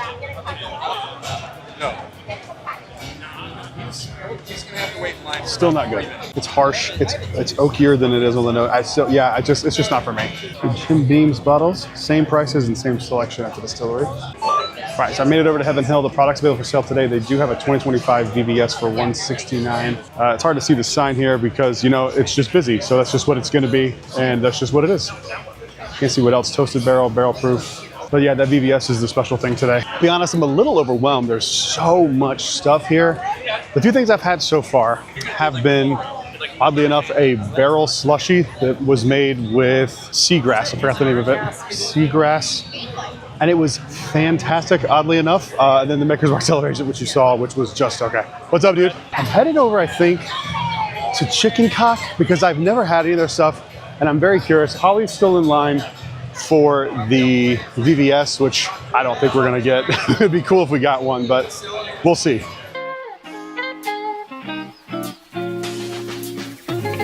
It's the Kentucky Bourbon Festival merch store. Pretty cool stuff. I like the lithograph. All right, well, I think I may have found the bottle that I'm gonna bring home that's a single barrel exclusive to the Kentucky Bourbon Festivals from RD1. I just tried it, talked to the master distiller. Really solid stuff. It's an Amberana finish, which I'm not, huge on. I think the best one I've had is probably Penelope Rio. This one is spectacular. I wish it was available, not just here, because I want people to try it because it's really solid. All right, well, we did not get lucky. We were about 10 people shy of a VVS. But what can you do? I'm not really here for bottles necessarily. I'm here to hang out, drink a few pours, and if I get lucky, I'll be very happy, but we're gonna go try a bunch of distilleries now. How's it going? How y'all doing today? Doing good, man. Doing pretty good. What we got? We got a 4-year-old. So it's a 4-year-old bottle. We're out of Fulton County, Kentucky, which is as far west as you can get in Kentucky. It's actually got a really good tone for 4 years. It's a 70-20-10 mash bill. Nice, okay. And it was aged in the ISC charcoal barrel. Beautiful. Awesome. It is. So when you're drinking it, remember it is 117.8 proof. So it is a small. It is a little hot. Awesome. Thank you, buddy. I appreciate Yeah, it. you're welcome. All right, we're gonna try this. This is Jackson Purchase, a brand new distillery. This is their first release. It's a 4-year. The notes say, I saw the poster for like what the notes say on the nose. It said banana. You know I'm in. And I smelled it already. I'm in. I'm here for it. It smells fantastic for a 4-year too. It's like honey and banana. That is excellent. He said it does drink a little hot. He wasn't lying. It does drink a little hot, but it's pretty solid. It's pretty good. If it was, I don't know what the price of it is, but like if it's under 50, 60 bucks, I think that's a really solid bottle. I was really excited to see that Hemingway's here. Hemingway is amazing rye. Bourbon's fine, but the rye is fantastic. All right, up next here we have Mary Dowling, which is in like a subsidiary or something of Rabbit Hole. I'm excited to try a few of their things. All right, I just tried something intentionally because I didn't think it could be done well.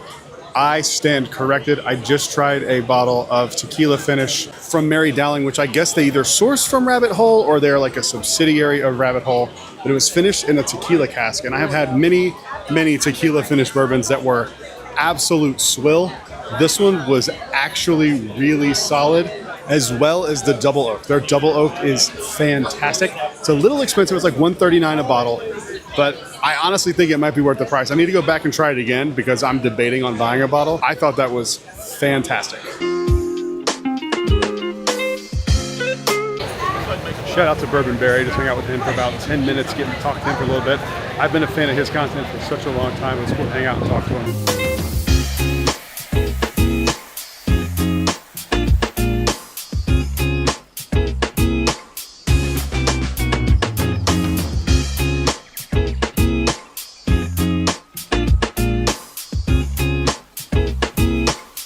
Sorry to I did interrupt. not record one bit of what I just came good. over there to see you Good, for. good, good. So we'll do it here. What's the best thing you've had all day? The best thing that I've had all day. I don't know. Whiskey Thief Rye was fantastic. Okay. I really like that Dark Art 16, man. The price get is a over little there yet. thick on it. I got 4 of them. Okay. They're really You say good. 4 of them? I did. They're pretty good.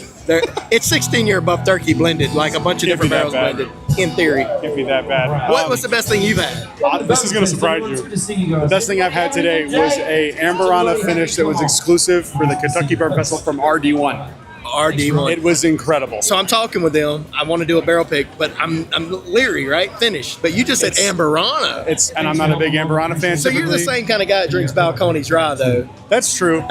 That is true. But you're the same kind of guy who doesn't like it. Is that camera work up that high? Oh my god. Yeah, it does. I need a box to stand on. I look like a mini me. You do. You need like platform shoes or something. People keep telling me. Because here's the thing. I'm leaned over to make it look less ridiculous. Hi guys. You look like my son, dude.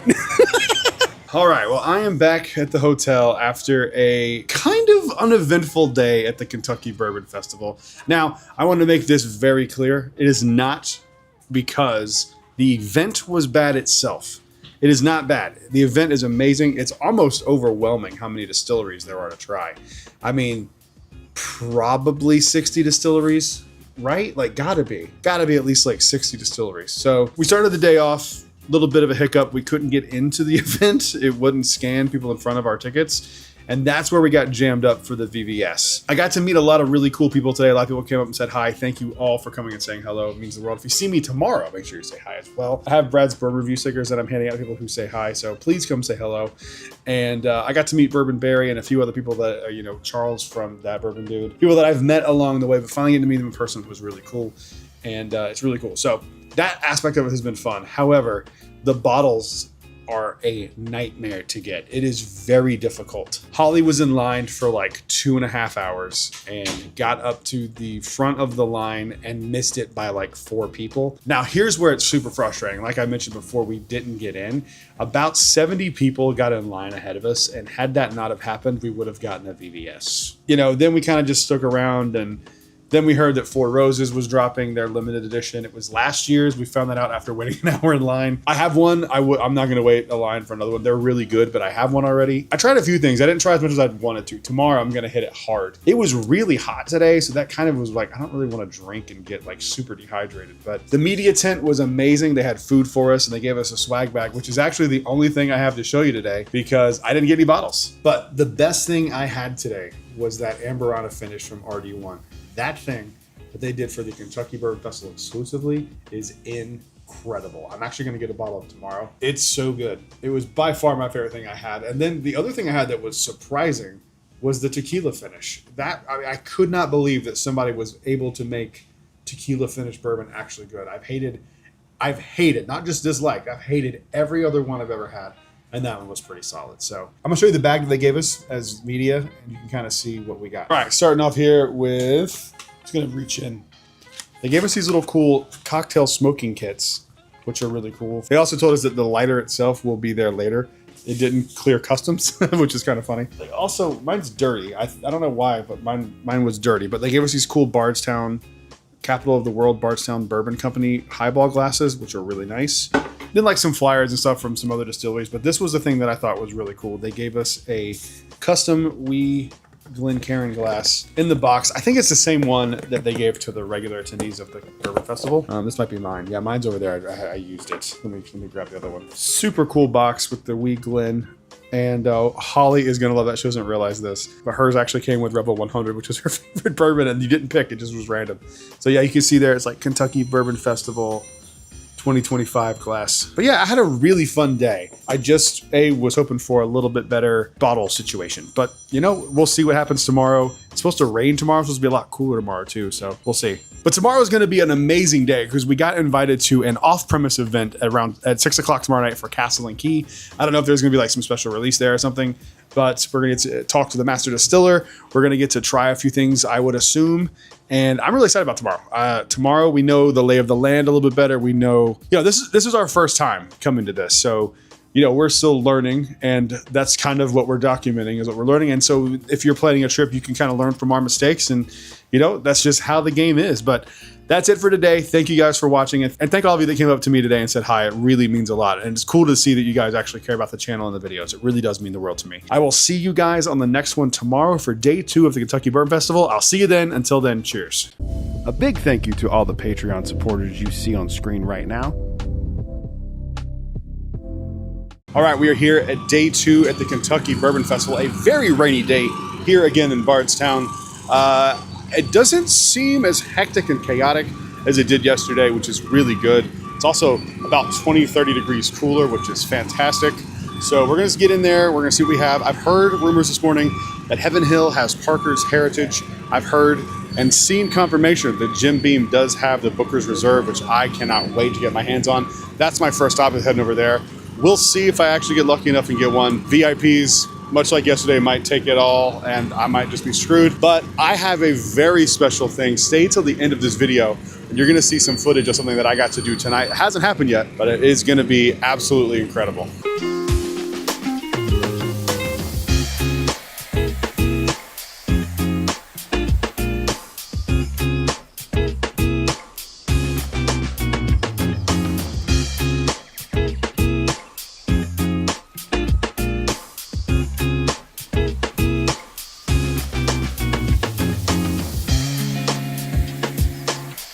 All right, we're here. Gonna try some birthday bourbon. What's up, dude? What's up, man? How's it going? I'm excited to have this. Thank you so much. This is really cool. And I saw you online, and I figured I'd come share this with I you. appreciate it. All right, let's give it a try. Let's throw this right here. I don't even know what to do with this, dude. I can't thank you enough for this. This is so fantastic. Good. I can't wait to try this. I cracked this. You got lucky, won in the lottery. Yeah, they're only 1,000 bottles. You're the one that got to win. I'm in a poncho. I've never done a video like this. This is really bad. It smells so good. Dude. It's spectacular. That is like the most Brown Foreman stuff I've ever had. It's a sweet mash this year, so they got rid of the sour mash. Yeah. That is excellent. I won it in the lottery from the distillery. We had like 1,000 bottles. That is fantastic.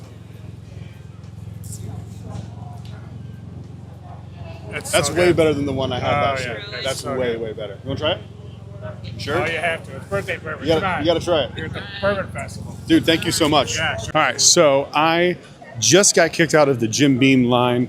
They had about 150 people in front of me, and they said, and came through, which to their credit, they did. They came through and told people, we have 50 bottles of Knob Creek 21 left. That's what I was trying to do this morning. Got nothing again.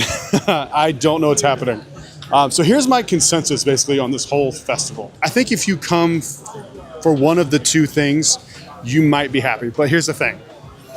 If you are coming for bottles for special releases, you are going to have to, and I mean, I can't stress this enough, it is going to be required for you to get the VIP ticket and get here ridiculously early. Like I was talking to people in line who've been there since overnight, got there at 3 o'clock in the morning. They open at noon, so that's a long time for VIP's 11. It's 8 hours in line after spending X amount of dollars on VIP. Or you come to the festival and you just enjoy the samples and enjoy the atmosphere and enjoy the pours. You really kind of can't do both unless you have that VIP ticket and you're just willing to be here all day. So it kind of comes down to what you want out of the trip. I was kind of hoping for more of a mixed experience, but so far it's been very disappointing bottle-wise, but I'm having so much fun trying samples and meeting people and all that kind of stuff. So that's how I feel about the festival, at least so far. We made it to the Lux Row Tent, home of Rebel Bourbon, Yellowstone, Penelope. Love Penelope, love Rebel. It's a good time so far. Oddly enough, I have all of this stuff except the light whiskey I'm excited to try, but I'm really excited to try the pre-made old fashions, which I know is bizarre, but that's what we're doing. Let's start off with the American light whiskey here. All right, let's see if this American light whiskey's as good as I want it to be. Holy shit, that's delicious. My guest has been flabbered. I cannot believe that is 140 proof. That drink's like 110. That is fantastic. Next up here, we are trying the pre-made black walnut old fashioned. I was very curious about trying this. Here we go. It's really good. It's a little sweeter than I like an old fashioned. That's just a personal preference, you know, but it's still really good.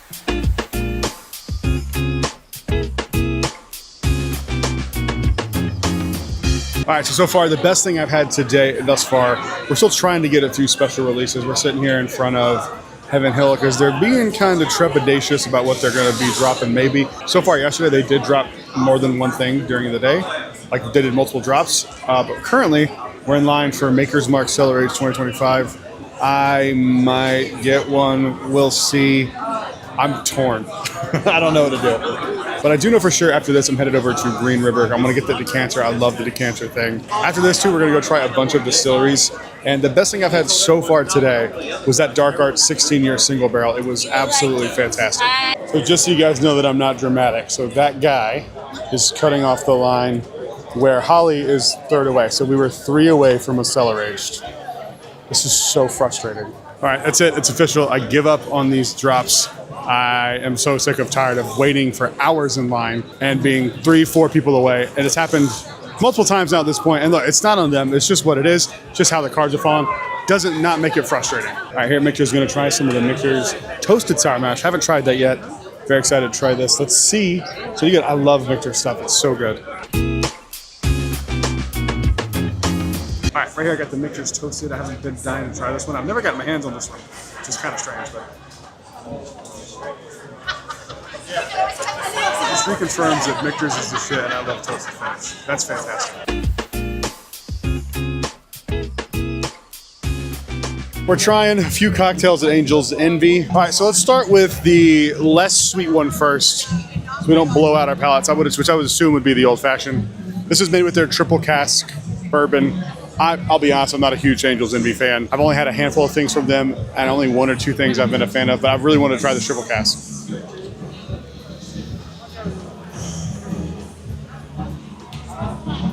It's not bad.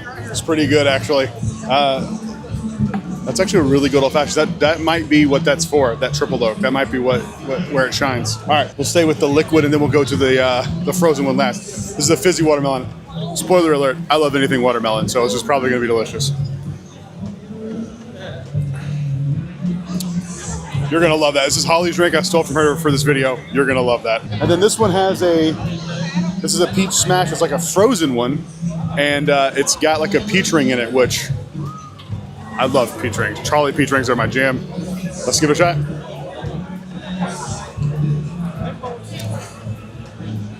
This is my favorite, even above the old fashioned. I mean, this would have been great yesterday with how hot it was. All right, I heard a lot of good things about Augusta. I think I've had a Buckner's from them before, but this is our 13-year uncut barrel proof. Apparently it's fantastic. The nose is awesome. It smells fantastic. Let's see if this is like my favorite thing of the festival so far. Now, here's what's going to happen now. Holly's not going to be very happy because we're going to have to buy a bottle of this. This is fantastic. You guys want to hear a funny story? I'm standing in line at Augusta, and a woman walks up to me and she says, "Hey, you were in front of me at the line for Jim Beam earlier, weren't you?" And I was like, "Yes, ma'am." And she looked at me and she goes, "You really messed up. They had enough for you. You would have been able to got one. There was 10 behind me that got them." So Brandon hasn't seen this or heard this yet. He might hear this on this video. And buddy, we fucked up. We could have gotten a Knob Creek 21. I'm really upset. So right now we are trying a few things from Peerless. We got 3 things to try. I got the double oaked rye. I've always been really curious about it, and I've almost bought one like 3 or 4 times, but I've never done it. So we're gonna try the Peerless double oaked rye first, and then I'll tell you what these other ones are. We're gonna go here first. That's better than their double oaked bourbon. You guys know if you watch the channel, I'm not a huge rye person, but that's absolutely delicious for a rye. This is the Peerless Toasted Barrel. I'm stoked to try this. I have been wanting one of these for a long time. I never really see them, so I'm excited to try here. I've really discovered on this trip how much I love Toasted Barrel stuff. The nose of this one's no different. The only thing about Toasted that kind of I find is like a common thing is they all kind of smell and taste pretty similar. I tried the Jack Daniel's Heritage last night, and it was kind of the same thing. It has that like, I call it the Berry Berry Kicks note. It reminds me of like that Berry Berry Kicks cereal. It has it on there too, not quite as much, but it's still pretty nice. A little cherry. That's really good.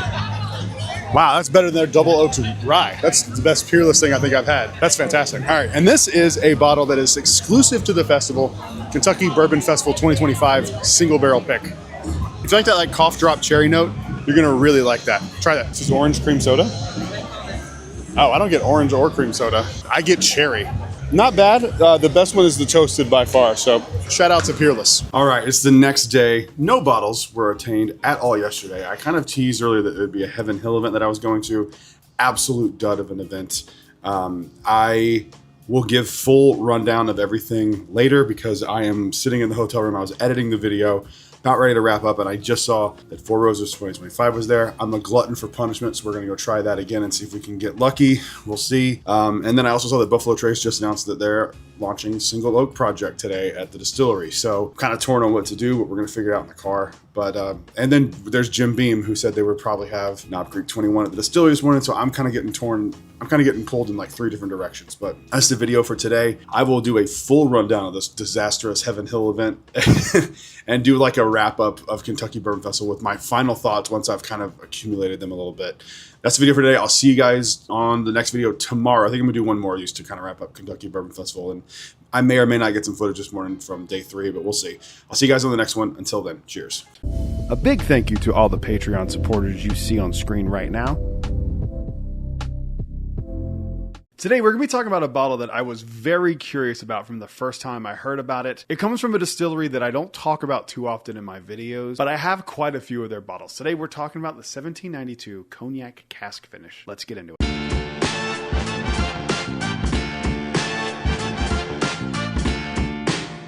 Hello everyone, welcome back to Brad's Bourbon Reviews. I'm Brad, and today we're going to get into a bottle from 1792. Like I said, I don't talk about them that much in my videos because I feel like their lineup has just kind of been stagnant. Not a lot of additions. I think the last bottle I reviewed from them was the 12 year, and that was a long time ago. I do like that bottle though. When I saw these popping up around me here in Orlando, I got really curious about them because I don't typically like finishes. I have a few bottles that I do enjoy that are finishing. Most of them, to be honest with you, are from Penelope. The Rosé Cask and Valencia, Rio, and Havana were all pretty solid. This is going to be a completely different direction. I have had 1 or 2 Cognac Cask finished bourbons before. One of them was from Southern Grace Distilleries, which I was kind of indifferent on. I don't own a bottle of it. It's not my favorite, but finishing to me is either done really, really well or the finish overpowers the bourbon. In my opinion, finishing should just complement the bourbon. It shouldn't take over and be center stage. So I'm very curious to see how this one works with the 1792. So let's go ahead, get into a Glen. Let's see what we think. Speaking of conviction, I just happen to have my Conviction Glen right here. For those curious, this is a non-age stated product from 1792. It does come in at 95 proof bourbon whiskey finished in cognac casks. So for those who are unaware, cognac is a type of brandy. It's kind of like the way bourbon is a whiskey, cognac is a brandy. All bourbons are whiskeys, not all whiskeys are bourbon. All cognacs are brandies, not all brandies are cognacs. It has to do with where the grapes were grown and aged, so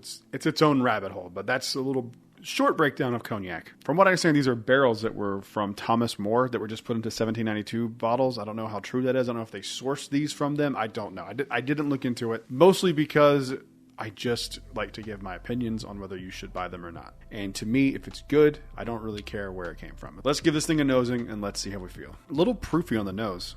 which shouldn't be at that low of a proof point. But it's like a weird mixture of like grapey notes and like graham cracker and char, light char, nothing like heavy smoky char, but enough. It smells really nice. It's pretty sweet on the nose too. I wish the ethanol burn wasn't quite as bad as it is, but I really like the nose otherwise. But it is a little proofy, and it shouldn't be for that low of proof. Pretty solid nose. Let's give it a mouthing. Let's see how we feel. It drinks hot too. That's kind of boring. The stuff that's interesting on the nose isn't showing up on the palate at all. It's a little spiky. For 95 proof, this drinks a lot harsher than that. But like I'm having a hard time deciphering if it's alcohol burn, because I am feeling it in my chest, or if it's like spice that I'm getting on my tongue. It's kind of a mixture of both, to be honest. It's a little spiky. This is a pretty oaky bourbon. It's definitely got that cognac taste to it. If you can't stand cognac, you are not going to like this. This is not going to win you over. But it doesn't taste as cognac-y as some of the other ones that I have had. I will say that. The Conviction one is a little more cognac forward than this is, in my opinion. But on the nose, it's there. It's just not on the palate. I don't love it. I don't hate it. It's better than like a middle-of-the-road bourbon. I can't in good conscience give this a 7. I think if you're a 1792 fan, it's interesting enough for you to want to maybe seek this out and try something different from them. If you are like me and you're kind of like, they're fine, I buy their stuff when I see it, and if it's available, I'm not going to seek it out, I think you can probably skip this one. That being said, if you want it for collecting purposes, I totally understand. I was a little hopeful that this would be a little bit better than this is, but it's just okay. I think I'm going to give it like a 6.8. It's on the verge of being into the 7s. If it didn't drink hot, I would probably give it like a 7 flat. There's just something about it that's like off, but not off in like it tastes bad, just off of, I don't know. It's hard to explain. I will say I've been sitting here for a few minutes and it's calming down a little bit. It's changed so much in the last 3 minutes that I'm actually going to cut here for a second and I'm going to let it sit out. I'm going to pour a little bit more in here because I'm kind of getting conflicted on my rating that I just gave it, because it's changing in a good way, and I'm going to see this through. So I don't normally do this. I'm going to give it a second and come back. All right. It's been sitting here. There's almost like not enough cognac presence. It's definitely there on the nose, but it's not so much there on the palate. And I don't drink cognac regularly, or brandy for that matter. It's just not what I prefer. I use it when we make champagne cocktails. Once a year, me and Holly will have a night where we make champagne cocktails and watch Casablanca together. So that's usually the only time I drink cognac, is when it's in a champagne cocktail. Casablanca is like our favorite movie. It's just a little boring. I was hoping for a little bit more of the presence of the cognac in here, because I think the whiskey that they chose to finish was kind of just boring whiskey in the first place. So I'm going to leave it with a 6.8. I was hoping that it kind of turned around a little bit. The heat is still there. I had a very small sip, and then I took a larger sip, and it's still just kind of there. And it's, it's fine, but it's just not what I was hoping for. See, as I say that again, I just take a sip and I get way more cognac presence. I'm conflicted. This might be one that I have to return to at some point. But anyway, I'm going to leave it with a 6.8. I think that's fair enough for this one. I do have a theory that this would be good with a cigar. I might have to try that out later. That's the video. Thank you guys for watching. Comment down below. Let me know if you've tried this or if it's on your radar. While you're down there, make sure you leave a like and subscribe. We are on the road to 10,000 subscribers. I'll see you guys on the next one and at the Kentucky Bourbon Festival. Until then, cheers. A big thank you to all the Patreon supporters you see on screen right now. All right, folks, we are here for the last morning of the Kentucky Bourbon Festival, and as I say this, they are letting people walk in. Let's go get a view of this. I've already got a cigar in a pour this morning. I'm having a good morning so far. Let's see if we can finally, for f***'s sake, one day get lucky.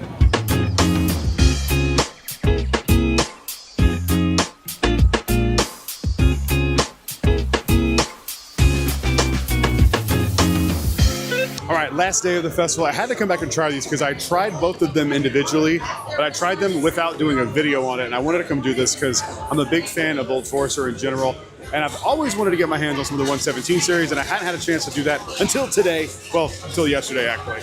But we're going to do it here as if I haven't done this yet. This is the 117 series Bonded Rye. This is a fantastic rye. I'm not a huge rye person. This one's really, really good. Not a ton of rice spice on there. Really solid. It has that like dusty quality that I like. It's really good. I mean, is it $70 for a mini bottle good? I don't know, but it is really solid. And then the next one here, we have the 114 series, the 1910 extra aged. Let's let's give this one a shot. I know I like this one already. Super sweet oak, really solid, and I really dig this.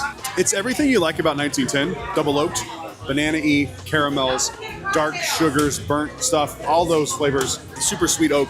It's really solid. This one I would buy, I think, probably over the rye, even though the rye is really good. This, I have the mic right here. This is a Hurricane made with Old Forester. I like cocktails.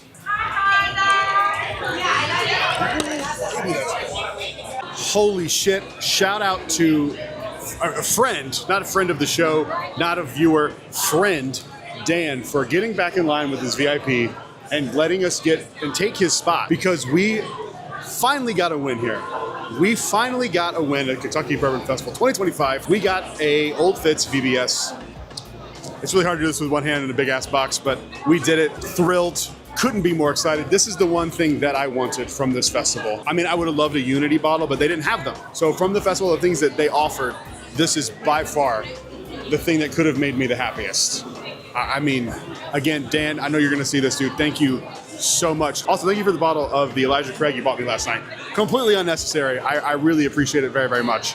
And I can't thank you enough for this, man. Like, for real. We had a rough weekend, but this just made up for it. And I seriously cannot thank you enough, dude. All right, so I did go to Peerless already one time this visit, but I was told they had something called stone fruit bread pudding that was really good, and we're gonna give it a try here and see what we think.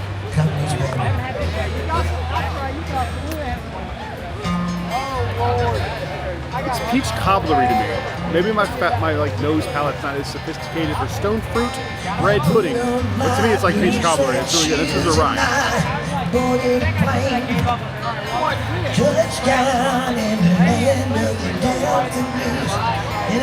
It's a pretty good rye. It's not like my favorite thing I've ever had, obviously, but it's really good. If you were here for the festival, you got to try it. You know how good this is. Buy all those bottles. Oh, somebody in where? Dude, Texas somebody in Texas and Missouri, two places that I don't know anybody. Like, what the shit? That is so funny. It's a lot of money, too. That is hilarious. What was I'm it? telling you. 1-2 billion or something? I don't know. Y'all. We got the Larrikin Rosewater here. We're gonna try the whole lineup, but we're gonna start with the Rosewater. I'm pretty curious to see about this. This is the one that caught my attention because it's such a unique thing. Oh, the nose on that is beautiful. Is it like rosé cask finish or is it like actual rosewater? Oh my god. I love this. This is absolutely delicious. This is what I was most curious about, because rosewater is that's so unique. That's so different. That is so. So I have a guilty pleasure of the Penelope Rosé cask finish. Buying a rosewater. This is absolutely incredible. This is one of my favorite things I've had this festival. All right, we are first and last stop here is going to be Buffalo Trace on the way out of town. They did say this morning that they dropped some single oak project. I don't think we're going to get anything. It's like 3 o'clock in the afternoon. There's no way. But stranger things have happened. We'll see.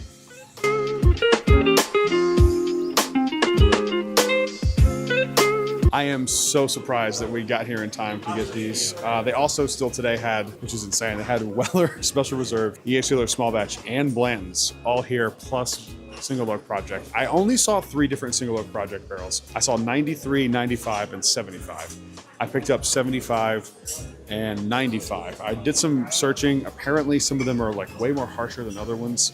So I picked up the ones that like I thought read, the flavor profiles and thought maybe those would be my favorite. We're gonna do reviews on these because I have to. I cannot believe I got one of these. This is 2 of them. I can't believe I got it. This is insane. But sadly, this is the end of the Bourbon Trail trip here. I'm gonna sign off and I'm gonna do a wrap up video tomorrow talking about the Heaven Hill event that I went to that was a complete mess. And then my overall thoughts on the Bourbon Festival as a whole. And again, I know I've said it like 19 times. You guys are the reason why I got to do this, so I appreciate each and every one of you watching. I'll see you on the next one. Until then, cheers. A big thank you to all the Patreon supporters you see on screen right now. Hello everyone, welcome back to Brad's Bourbon Reviews. I'm Brad, and today I am back in North Carolina just for a few days until we head back to Florida. If you're wondering why I am back in Charlotte and I'm not in Florida yet, is because Wednesday, September 10th, I will be at Southern Grace Distilleries doing a barrel pick. I actually don't know if I should announce this, but I'm going to announce it now. We're actually going to be doing 2 barrel picks. So the first one we're going to be doing is my own Brad's Bourbon Reviews double oaked pick called Maria's Mark, named after Holly's late mother, who passed away a month to the day of us doing the barrel pick, as we named it after her. And the second one we're going to be doing is going to be a distillery exclusive from what I understand. And it is going to be picking for their Bourbon Heritage Month pick. So I don't know the details on any of that. I don't know if it's a single barrel. I don't know if it's double oaked. I have no idea. I was asked if we would want to pick it and I said, let's freaking go. So that's what we're doing. But in this video, what I wanted to do is I kind of wanted to quickly go over my brief thoughts about the Kentucky Bourbon Festival for 2025, as well as show you all the bottles I got. Also, if you're new to my content, this is not my normal setup. This is like the room I grew up in, but my mom has now changed it into like a guest room. So usually go look on any other video that's like actually being recorded where I do videos. It's not like this. So I apologize, but it's just what I have to work with for what we have right now. So let's go ahead and show you what I got. So first up, this is probably my favorite bottle I got at the Kentucky Bourbon Festival. It was the best thing I think I had the entire time I was there. And it comes from a distillery called RD1. This is their Amberana finish that they did specifically for the Kentucky Bourbon Festival. It was only available there, and it is absolutely delicious. I am not typically a huge Amberana fan. I think it can be done well, but I think most times it's overdone, and you end up getting notes that people don't really gravitate towards when it comes to bourbon. This one's different. This one to me tasted just like apple pie. I really enjoyed trying it, and I can't wait to open it again. And my buddy Rob actually bought me this bottle, so shout out to Rob. I don't know why he bought it for me, but I appreciate it.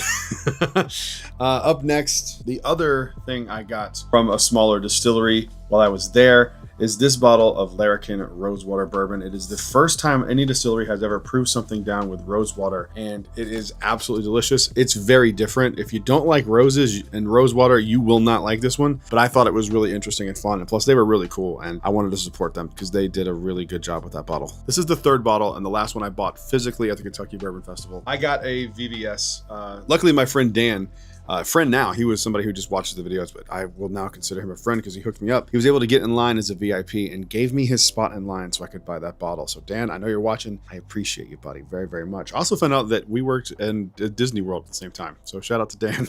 The other bottles on this list are bottles that I picked up outside of the Bourbon Festival, but happened while on my trip. So this one is the one that I am most excited about as far as a bottle I bought this trip, and I've tried it already. It is the Jim Beam Lineage. That actually might be my favorite bottle of the year. I mean, I really, really enjoyed that one quite a bit. I'm not typically a huge Jim Beam fan, which is wild to me that I love it so much because it is just, honestly, it probably will end up being my favorite bottle of the year. The other bottle I bought from Jim Beam was this bottle right here, the pin bottle that people keep talking about. This one I'm a little less excited about. I haven't opened it yet. It's 86.8 proof, but it's the throwback to a decanter style bottle that they used to do back in the day, and it's celebrating 200 years of the Jim Beam distillery. So very excited to have this one.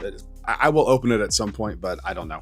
It'll probably be a while. This is called the Master's Blend. This is only available at the gift shop. It's a mixture of all their base products plus Evan Williams 23, which thanks to Charles, that bourbon dude, I was actually able to try, and it's one of the best bottles I've ever had in my entire life. It's insane. Up next was a gift bottle that I got at the Heaven Hill event that I still haven't talked about yet, but I'm going to talk about it today. I got to get my thoughts organized for that. But it was a bottle by my buddy Dan, who bought me this bottle of Elijah Craig B525. This is probably the best Elijah Craig barrel proof batch product I've had. I've had some single barrels that were probably just as good, but as far as batch products goes, this was probably the best one I've had. We opened this at the cigar event, immediately got in trouble by the staff for doing so.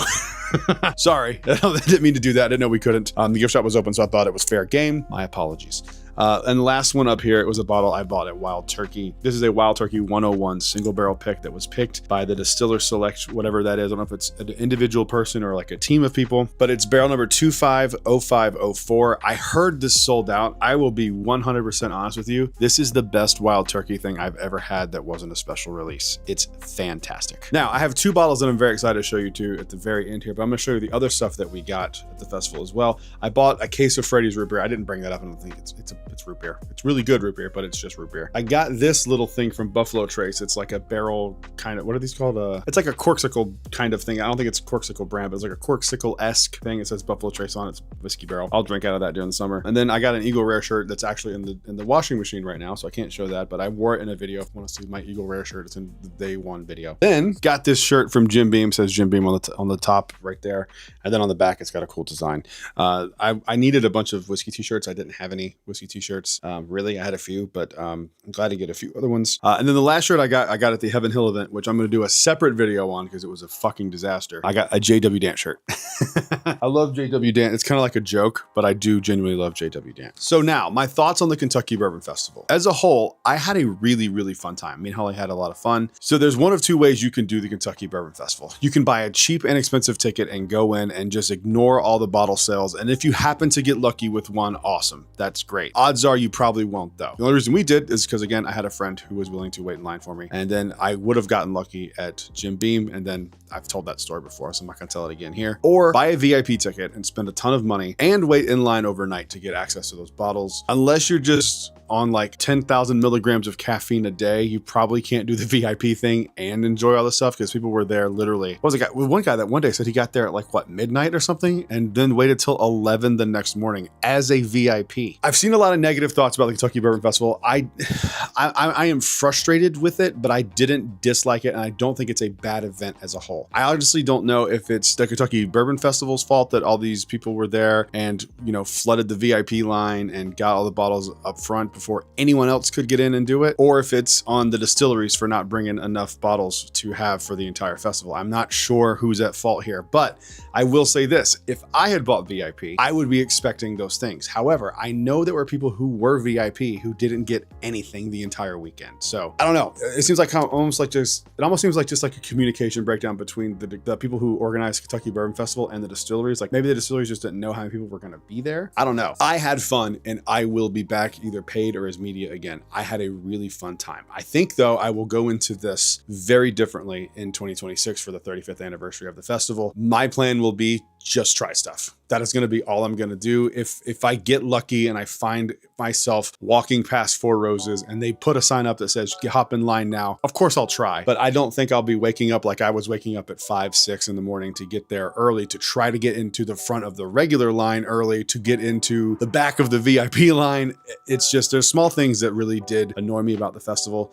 But it wasn't anything that made me not like the festival. I mean, nothing's perfect. So there's going to be things that you think should change and all that kind of stuff. So my thoughts are that it's a really fun time. I had fun meeting people who came up and said hi to me, who watched the videos, and that means more to me than you'll ever know. Had fun meeting other fellow content creators. I definitely will be back. They took amazing care of media with the stuff they provided for us. We had our own tent with our own bar in there. There were free cocktails. They had free food all weekend. The food was fantastic. What was the thing we tried? Goulash. We had, I think, on the last day called burgoo, and it's like a stew. I'm obsessed with it. It was so good. It was like a mixture of like white chili and like a stew or like a soup. My mouth is watering thinking about how good it was. They were the people, for the most part, people who worked the festival were really kind and welcoming. I don't know if maybe because we were media, we were treated differently. I would hope not, but from what I could tell, everyone seemed to be really nice and helpful when they could be. It honestly, I've been to a lot of festivals, like a lot of music festivals and stuff, and to be honest, this is way better run than any of those I've ever been to, where there's miscommunication across the board. They tell you can come in one place and they tell you you can't. My biggest complaint about the entire weekend is directed at Old Forester. I said in my video that I was going to talk about this and I forgot to, because I got pulled in different directions and stuff. So this is my biggest complaint for the entire weekend. Old Forester printed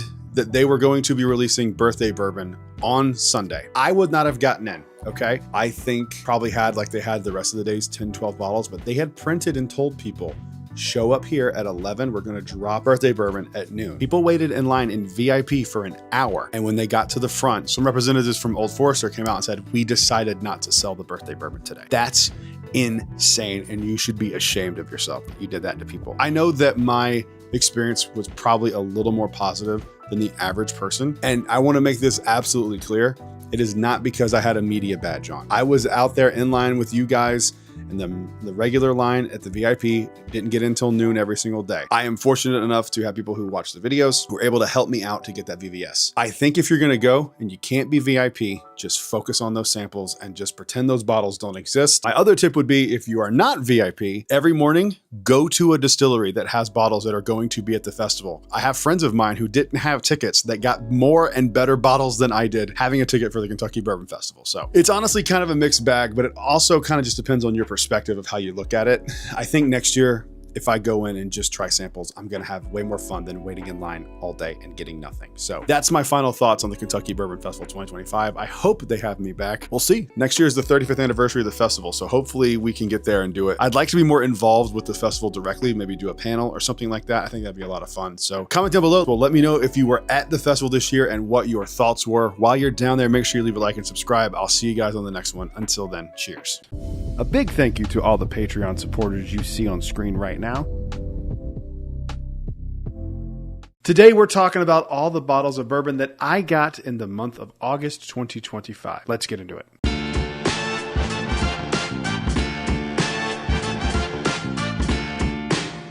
Hello, everyone. Welcome back to Brad's Bourbon Reviews. I'm Brad, and today I'm gearing up for the Kentucky Bourbon Festival. It happens next week at the date of recording, probably like this in the next few days when this video comes out. I cannot wait. I'm so excited. So with that in mind, this bourbon haul was a little more tame, but I picked out some really cool things on my travels. If you're watching this over on Patreon, you've probably seen me do videos on all of these bottles because most of these were discontinued bourbons. I did a video on that over on Patreon. If you're so inclined, check out the link in the description. But we're going to go ahead and get into these. These are in no particular order. First up here, my buddy Joey brought me this amazing bottle, this nice, great little budget bottle that I've actually done a video on already. This is JTS Brown. Big fan of this bottle. I believe these are pretty readily available in Kentucky, so I will definitely be going home with one. If I can find one, I'd like to get one from the Heaven Hill gift shop just because I like doing it that way. If you've never tried JTS Brown, super simple bourbon, but it's really, really good, and it's less than like $25. It's really inexpensive. 100 proof from Heaven Hill. Classic bourbon notes, caramels, vanillas, a little hint of cherry in there. It's really solid though, so if you haven't given this a shot, you definitely should. Moving on to the next one. All right, next up is a bottle that not a lot of people even know exists, and I did a video on it today as of date of recording, and the comments were saying I didn't even know this existed, never heard of this. This is Green River 1885 bourbon. This is like their budget release. You can watch the video if you're curious about my thoughts on the bottle, but it was like $25. I don't remember exactly.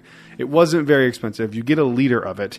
Comes in at 85 proof. This is supposedly lower shelf release from Green River. The first time they've done anything like this, at least to my memory. I know that the wheated bourbon comes in, I think, at 95 proof. 90 proof, I was wrong. Comes in at 90 proof. So, little different. I'm not a fan of the Green River wheated bourbon. I'm a fan of the wheated cask strength bourbons, but I think that the wheated was probably better than this. Go watch the video if you're curious of my full thoughts, but a lot of people don't know this exists. This is only distributed in a handful of states right now. It's these right here. I would assume that's going to change at some point, but if you haven't heard of that and you live in one of these states that were shown on screen, try it, see if you like it, because it's kind of inexpensive and it's a good way to get some cheap bourbon that you can use for a cocktail. Moving on to the next one. While we're talking about Green River, I was able to pick up this bottle of the Army 250th anniversary. I am so excited that I have this bottle. I love this thing. This is one of my favorite things I've had this year. I don't think it's going to last in the top 10, but it definitely should be in the conversation for the top 10 of the year. I'm not saying it's going to make it into the top 10 of the year, but it definitely should be at least invited to the party to talk about, because it's a really solid bottle. As much as I like Green River, I was still really surprised how much I liked it. I've also done a video on this, so if you're curious, go scroll through it, see if you can find it, because you want one of these. Trust me, you do. Moving on to the next one.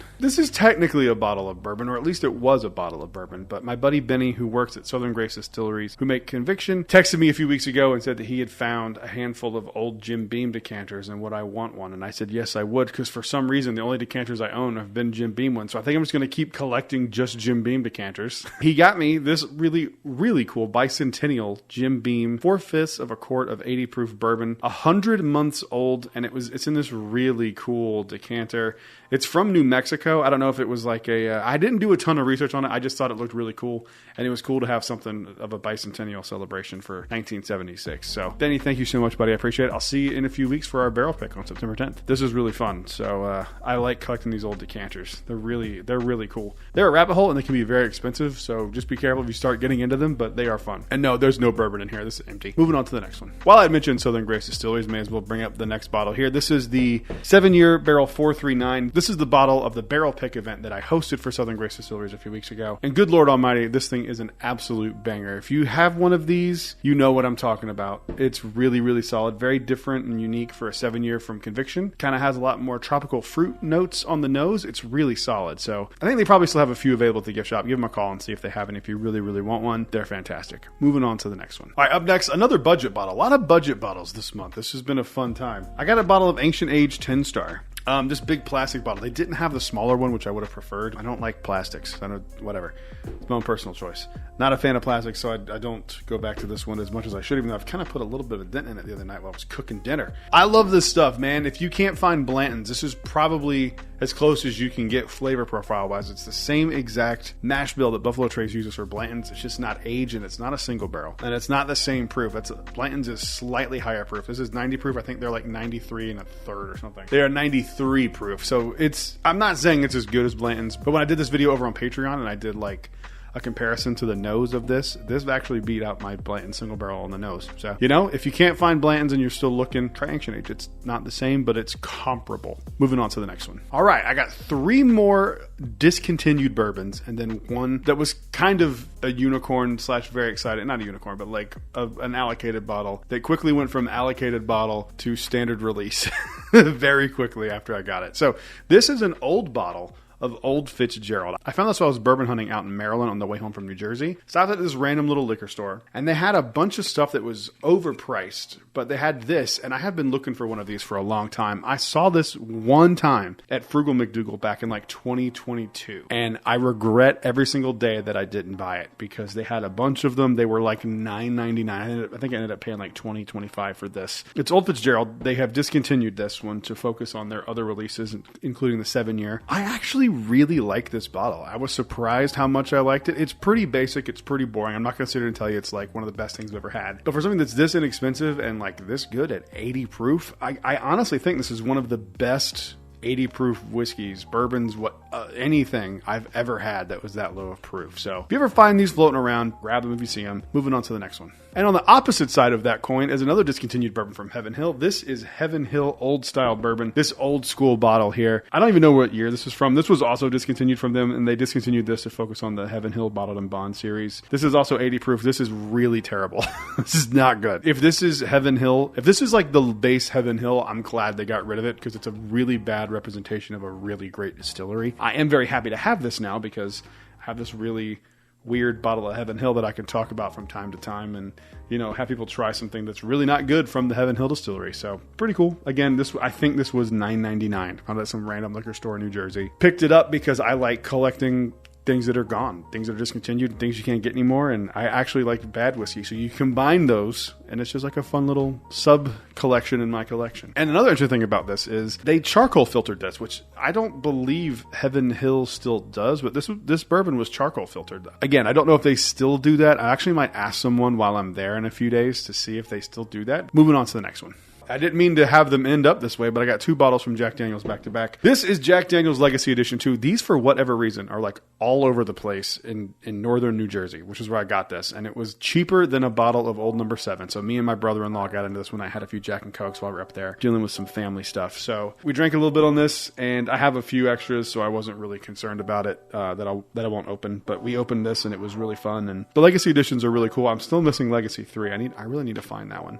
Bothers me that I have 2 out of the 3 and not the complete set, but it's actually pretty good. I mean, it doesn't seem like that would make that much of a difference just being 86 proof instead of 80 proof, but it actually does make quite a difference, and I was surprised at how much more bold and robust the flavors are, even just 6 proof points higher. So if you like Jack Daniel's and you can find one of these, try one and see what you think, because it is a little bit better. I'm not going to say it's blowing your mind or it's going to make you go like, oh, this is the best Jack Daniel's, but it is noticeably better. Moving on to the last one. I was so excited to find this bottle for a few reasons. First off, the bottling date is my mom's 60th birthday. They bottled it on July 18th, 2025. This is the Jack Daniel's Heritage Barrel this year, the Toasted Barrel. I am so excited to open this. I haven't opened it yet. I have tried one of these, but they all are single barrels, so I'm curious about the range and quality. I'm actually going to open this tonight and kind of get into it a little bit so I can have a review in mind for Patreon. If you have one of these, let me know what you think. I'm curious because I really liked it, and they announced that this is going to be a permanent addition to the single barrel lineup, so they must have gotten some really good reaction, or at least the people inside Jack Daniel's think it's really solid. So I cannot wait to try this. I'm going to try this with a cigar tonight. So comment down below. Let me know what bottles you got in the month of August 2025. While you're down there, make sure you leave a like and subscribe because we are on the road to 10,000 subscribers.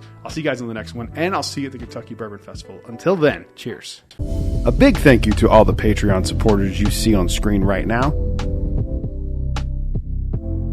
Today we are trying the 1792 Extended Cast Finish. Let's get into it.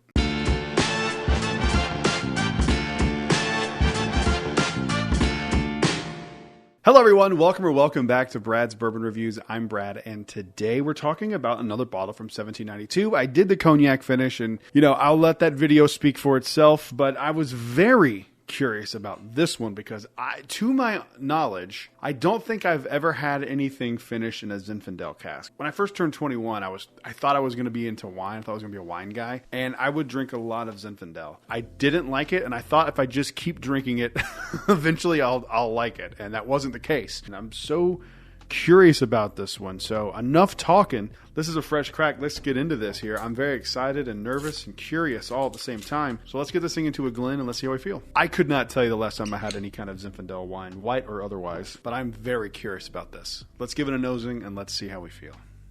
It smells like a bonefish grill.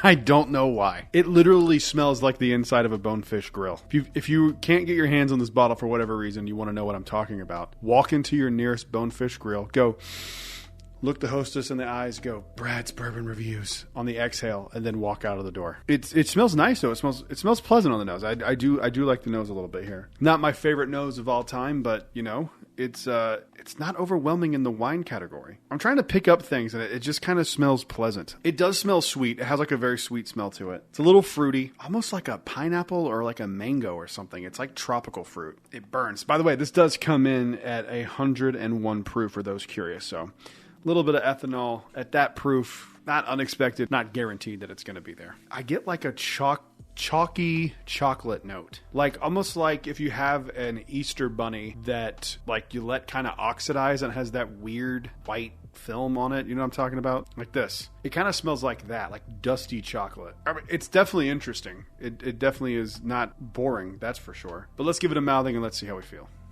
This one did the opposite of what the cognac one did. The cognac one was really cognac heavy on the nose, not so much on the palate. This one wasn't very Zinfandel on the nose, but it's definitely there on the palate. I kind of like this one. It's bright. I almost get like a cranberry note on this, and that sounds weird. It's very interesting. Like I much prefer this one than the cognac one. I gave the cognac a 6.8, spoiler alert for that video. This one I will definitely give higher, but like not substantially higher. Like I'm thinking like a 7.3 for this. Because it is interesting. And I do enjoy it, but it's like a one and done for me. Like I don't want to sit there and keep going back to this. It's like, when like Mountain Dew will have those weird flavors and you're like, oh, that's really good, but I could not drink a whole one. It's kind of like that for me where it's like, it's interesting. I enjoy it while I'm drinking it. I don't see myself like, man, I've had a rough week. I really would like some of that 1792 Zinfandel cask. It's just, if this is your thing and you like wine finishes, you are going to love this. I am like so on finished stuff to begin with, and wine is usually pretty low down on the list. But I have exceptions like the Rosé Cask Penelope. I love that bottle. So I always try them just because you never know. You could find something you really, really like and it could just work for you. This one works for me, but like I'm not gonna go back to this a ton. I mean, it is fine. I'm getting cranberry, some sort of berry note on this. It almost kind of reminds me of the cereal Berry Kicks. Comment down below. Let me know if this is on your radar to try. If you have tried it, let me know what you think about it. While you're down there, make sure you leave a like and subscribe. We are on the road to 10,000 subscribers. Also, if you're so inclined, check out the Patreon in the description below. I'll see you guys in the next one. Until then, cheers. A big thank you to all the Patreon supporters you see on screen right now. While I was up in Kentucky for the Kentucky Bourbon Festival, I went to an event at Heaven Hill, and they should be ashamed of themselves. Let's get into it.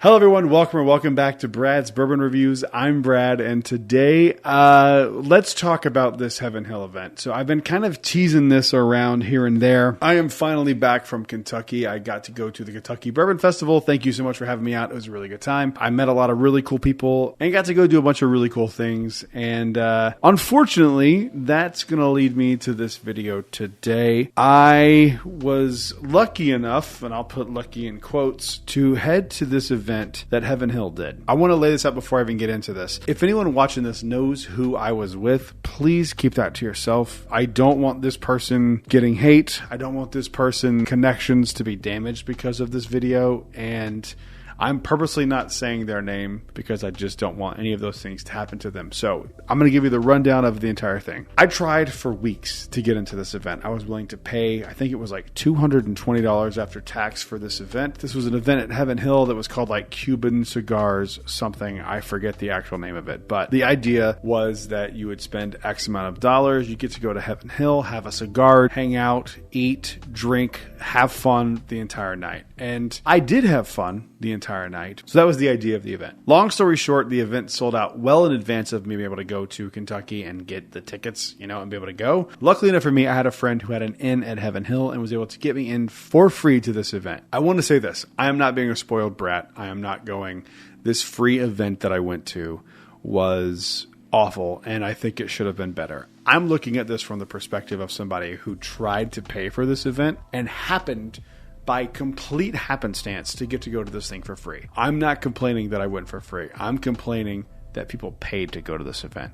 And if it had been me, you best believe I'd be sitting here even more so lighting this event up. So we get there, we check in, they hand us a little gift bag, and in the gift bag was a glass from Heaven Hill, which is like an $8 souvenir glass. It's a pretty cool glass, like I'm not going to lie, but it's just a glass. 2 sample vials, one of Pikesville Rye, one of Evan Williams Single Barrel. Then there's 1 cigar in there and 2 drink tickets. The drink tickets let you get drinks at the bar. I actually found out later if you used all of your tickets and then had to go buy drinks individually or a la carte, the drinks were $20 per drink. That's criminal. The drinks were in these little very small glasses. They were $5 drinks at most. One thing I will say about Heaven Hill is they are really, really good about going, hey, we're doing these events. A few days before this event, they had a breakfast over at Heaven Hill where they had access to buy a Parker's Heritage bottle and one of the new Unity bottles. And the price for that event was $60 per person.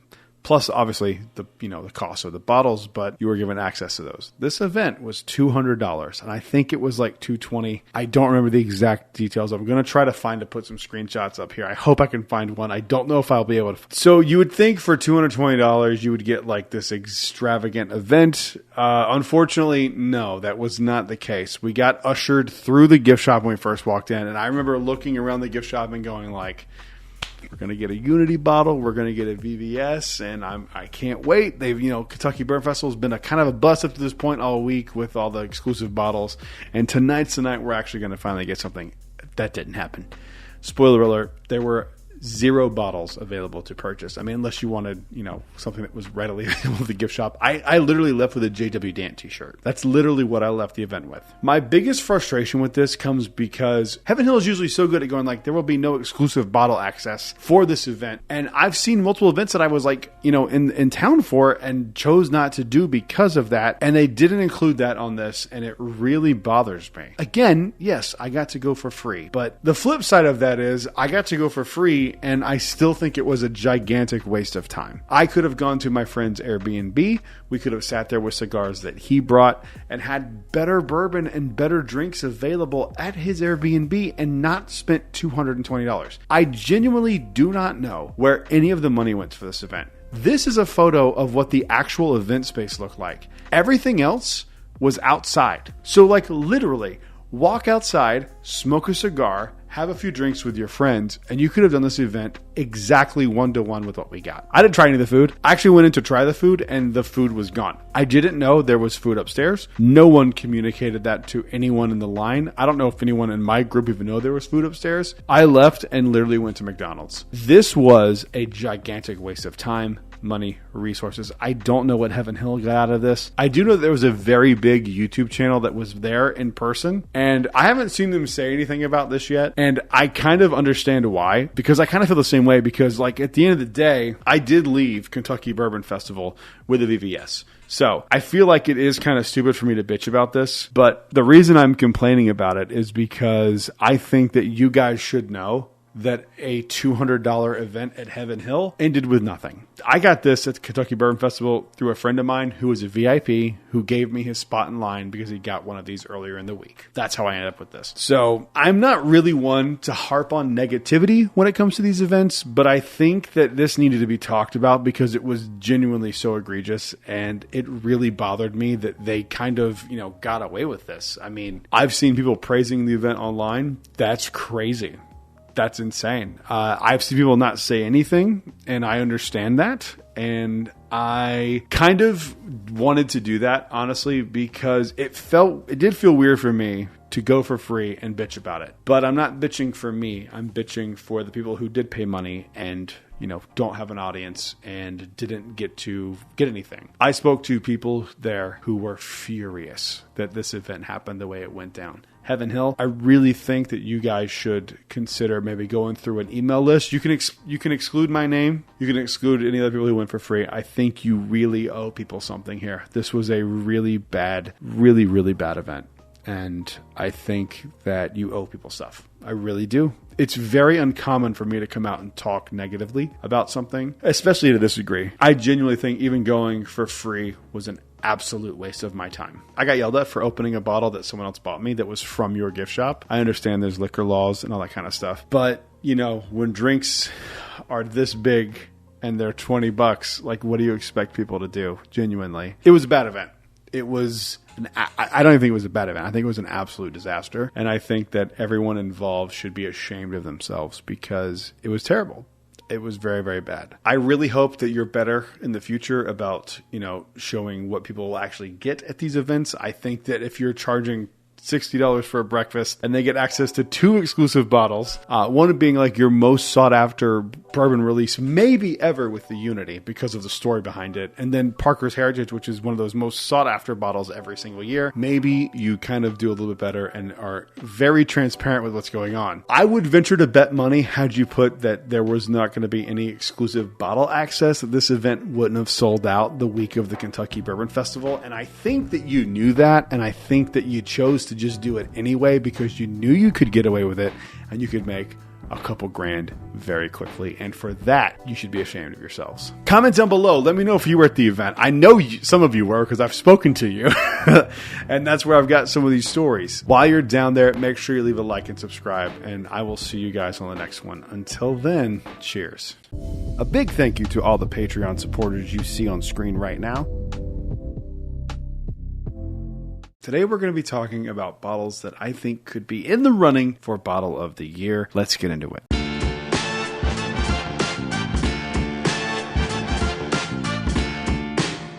Hello everyone, welcome back to Brad's Bourbon Reviews. I'm Brad, and today I'm fresh off the Kentucky Bourbon Festival, my little whole KBF trip, my little Bourbon Trail trip, whatever you want to call it. We had a fantastic time in Kentucky, and I gotta be honest, a lot of the stuff that we tried, like Stag 25A or Eagle Rare 12, didn't make this list, but these are bottles that I think could or should be in the running for Bottle of the Year 2025. And one of them, to me personally, is a standout that I think should probably be Bottle of the Year, and it might surprise you. So enough talking. These are in no particular order. Let's go ahead and get into the first one here. I'm just pulling them up at random. Again, no particular order. This is Russell's Reserve 13 year. Color me surprised. I could not believe that I found a Russell's 13 that I actually liked. I've tried all of them now at this point, and I think this is by far and away the best one they've done. I have a conspiracy theory. They didn't do a 15 this year, so I'm guessing a lot of the 15 or 14 year distillate made its way into this one, which is what makes this so good. That's a conspiracy theory. I have no proof to back that up. I just think that it's so strange to me that you release a 15 and then you don't follow it up with another 15. But the 13 is really good. This is the spring 2025 release. This blew my socks off. Like, this is one of the best Russell's products I've had, and I've had quite a lot of Wild Turkey. This is an exceptional bottle. It's got those tobacco, those cherry, those leather notes that I love from Russell's, especially the Russell's 15. It feels like a good middle point between the Russell's 15 and the Russell's like single rickhouse. I'm so happy that I own this Russell's 13. Moving on to the next one. All right, I picked this one up. It was easy to pick up because of the case it's in. This so far, if you had to ask me what my favorite bottle of 2025 is, this would be my answer. I haven't blinded it against anything. I have tried it twice. I haven't opened this bottle of it. I got this when I was in Kentucky, and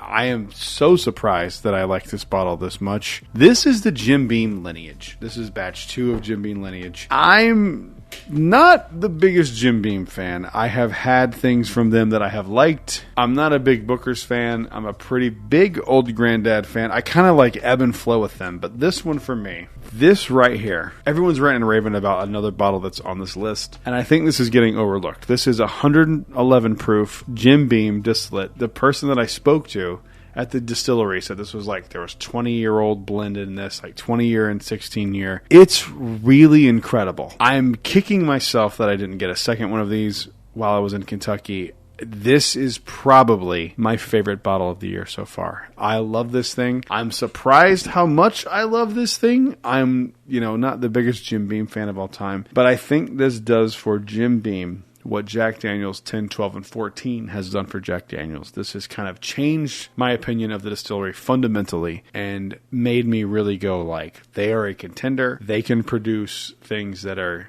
this good. I'm so here for it. Lineages are tough to come by. I got mine at the distillery. I'm obsessed with that. The only reason this bottle's not open yet is because I have zero self-control with this one and will crush it, and I don't want to. They are not 750s. They are 700, so like there's less of it than I would like. Costs $250. I have bottle 5858. It's incredible. I don't know what else to say. This is probably my favorite bottle of the year so far. Tie here. I'm gonna, like, the problem is like this one is so different from the other one.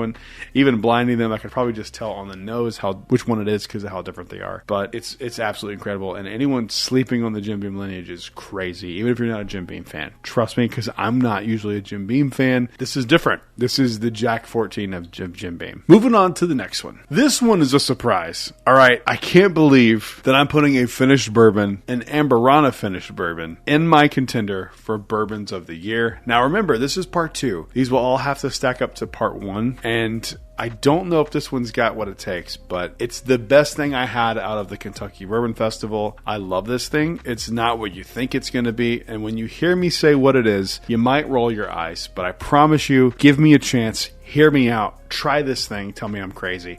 This is an RD1 Amberana finished bottle that was exclusively made for the Kentucky Bourbon Festival. Comes in at 117.4 proof, and I'm not the biggest Amberana finished person. I think the best example I've had is probably the Rio. I've had a few things that I just hated that were Amberana finished. This one, for whatever reason, is more apple pie than it is like cinnamon toast crunch, and it works very, very well. This is by far and away the best thing I had at the Kentucky Bourbon Festival. I had some other crazy bottle of the year contender things outside of the festival, but inside the festival itself, this one really blew my mind.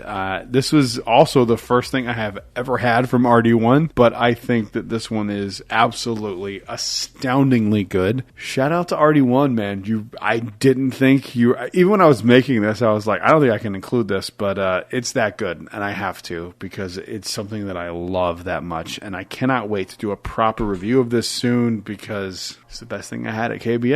I'm just saying. Moving on to the next one. This is fresh out of the barrel, fresh off the presses, fresh from my second, technically, single barrel pick at Southern Grace Distilleries. This is a Conviction double oaked bottle that is called Maria's Mark. This is my double oaked pick from Southern Grace Distilleries, the makers of Conviction Bourbon. This is the thing that I had been talking about for so many months leading up to it, and it could not have turned out better than this. I've had a lot of people ask me, is this as good as your first barrel pick that you did? I don't know. That's up to you. They are different. This is a double oak. I think this is a very standard Conviction double oak. Now, what does that mean? Well, to me, that means it's the best double oak you can buy for the money because I think standard Conviction double oaked is the best double oaked on the planet. And I think this specific one that we picked is so good. It's going to knock your socks off. I know if people are getting them, shout out to the Patreon people. We sold out an entire barrel in 2 hours. I can't thank you all enough for showing up and supporting. That blew my mind. I can't thank you enough. Like it just wild to me that we were able to sell out a barrel in 2 hours, because we picked this at like 4. They bottled it at 5, and then by 7:30 it was completely sold out. So thank you all. It means the world to me. And this is an absolutely incredible double oaked. I think this is as good of a double oaked as my first barrel pick was a single barrel of conviction. If you get one, you're going to be very happy with it. Moving on to the next one. The big boy. The one that I think is the only one that has a hope of knocking out the lineage. This one could, because I love it so much. This is Jack Daniel's 12-year Batch 3. This one is the first time that I have thought a Jack Daniel's 12-year was better than the 10-year. They got it right. Third time's a charm. They nailed it. It is absolutely incredible. This thing is a banana bomb. It is everything you like about Jack Daniel's, just elevated to 12, pun intended, with it being 12-year. It's literally like a perfect bourbon. It's a perfect pour. It's everything you want, nothing you don't. Not too hot, doesn't drink too hot, doesn't drink too sweet. It's genuinely perfect, and I think that if people sleep on this one this year, like, I don't know what to tell you. This is one of the best bottles I've had in a very long time. And there's really only one other one that I think could even compete with it, and that's the next one. So let's move on to the last one. This distillery is really just like swinging for the fences. I feel like they've had one okay notch in their belt that just like it wasn't as good as it could have been. It was last year's version of this. This is this year's Master's Keep. This is Wild Turkey Beacon. I have not opened this specific bottle yet,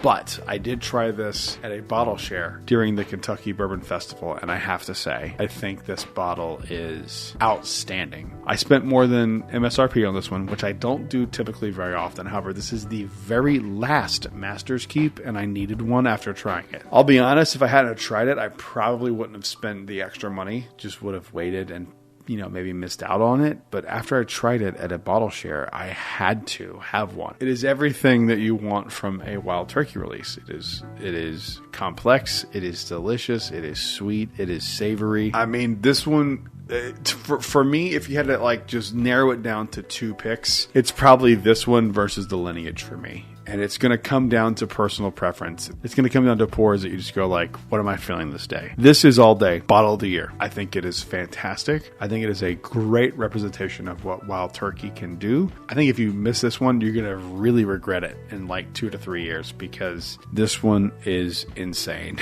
I love it so much. I saw it at a liquor store for over MSR. I think I spent $400 plus tax on this thing, and I saw it in the liquor store, and I was like, that meme with the dude like smacking his credit card on the thing. I was like, that was me. I was so excited to have this because it's so good. I really don't do that very often. I've done it a few times out of necessity, and this is one of them for me. This is an absolutely incredible bottle. Do not sleep on this. If you see this for around $400, I paid it. I don't regret it even for a second, and I don't think you will either. It is truly one of the best bottles of 2025. It's right in that proof point too where Wild Turkey shines, like sub 120 but over 101. It's 118 proof. It's perfect, man. It really, really is a very special pour. So comment down below. Let me know what your favorite bottles of 2025 have been so far. While you're down there, make sure you leave a like and subscribe, because we are on the road to 10,000 subscribers, and I'd love to hit it before the end of 2025.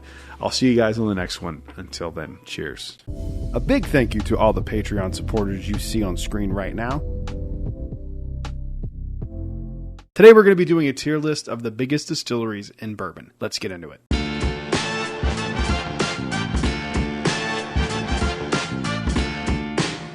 Hello everyone, welcome back to Brad's Bourbon Reviews. I'm Brad, and today we're going to look at 14 of the biggest distilleries in bourbon, and we're going to rank them on a tier list from S all the way down to D. I was going to include an F tier, but to be honest, I don't think there's any of these that qualify as an F tier. I mean, at least something can be redeemed about them. Some of these distilleries have a lot of brands underneath them. For example, Buffalo Trace is on this list. And so when we look at Buffalo Trace, we're not going to focus just on Buffalo Trace bourbon. We're going to focus on the entire brand portfolio and what they offer, and and kind of grade it as a whole. So some of these distilleries are going to have a lot of things to talk about. Some of them only have one or two offerings or, things that are a little less interesting, but I think this is going to be a fun time. So in the tier list, S is the top, D is the lowest, and we're going to rank them inside of that tier list. And keep in mind, this is my personal opinion. And if you disagree, comment in the comments below. I'd love to hear what I got wrong in your opinion. So let's go ahead and go here with all of these. We're going to start off here with one of my favorite brands in all of bourbon, and we're going to talk about Old Forester. Now, Old Forester is part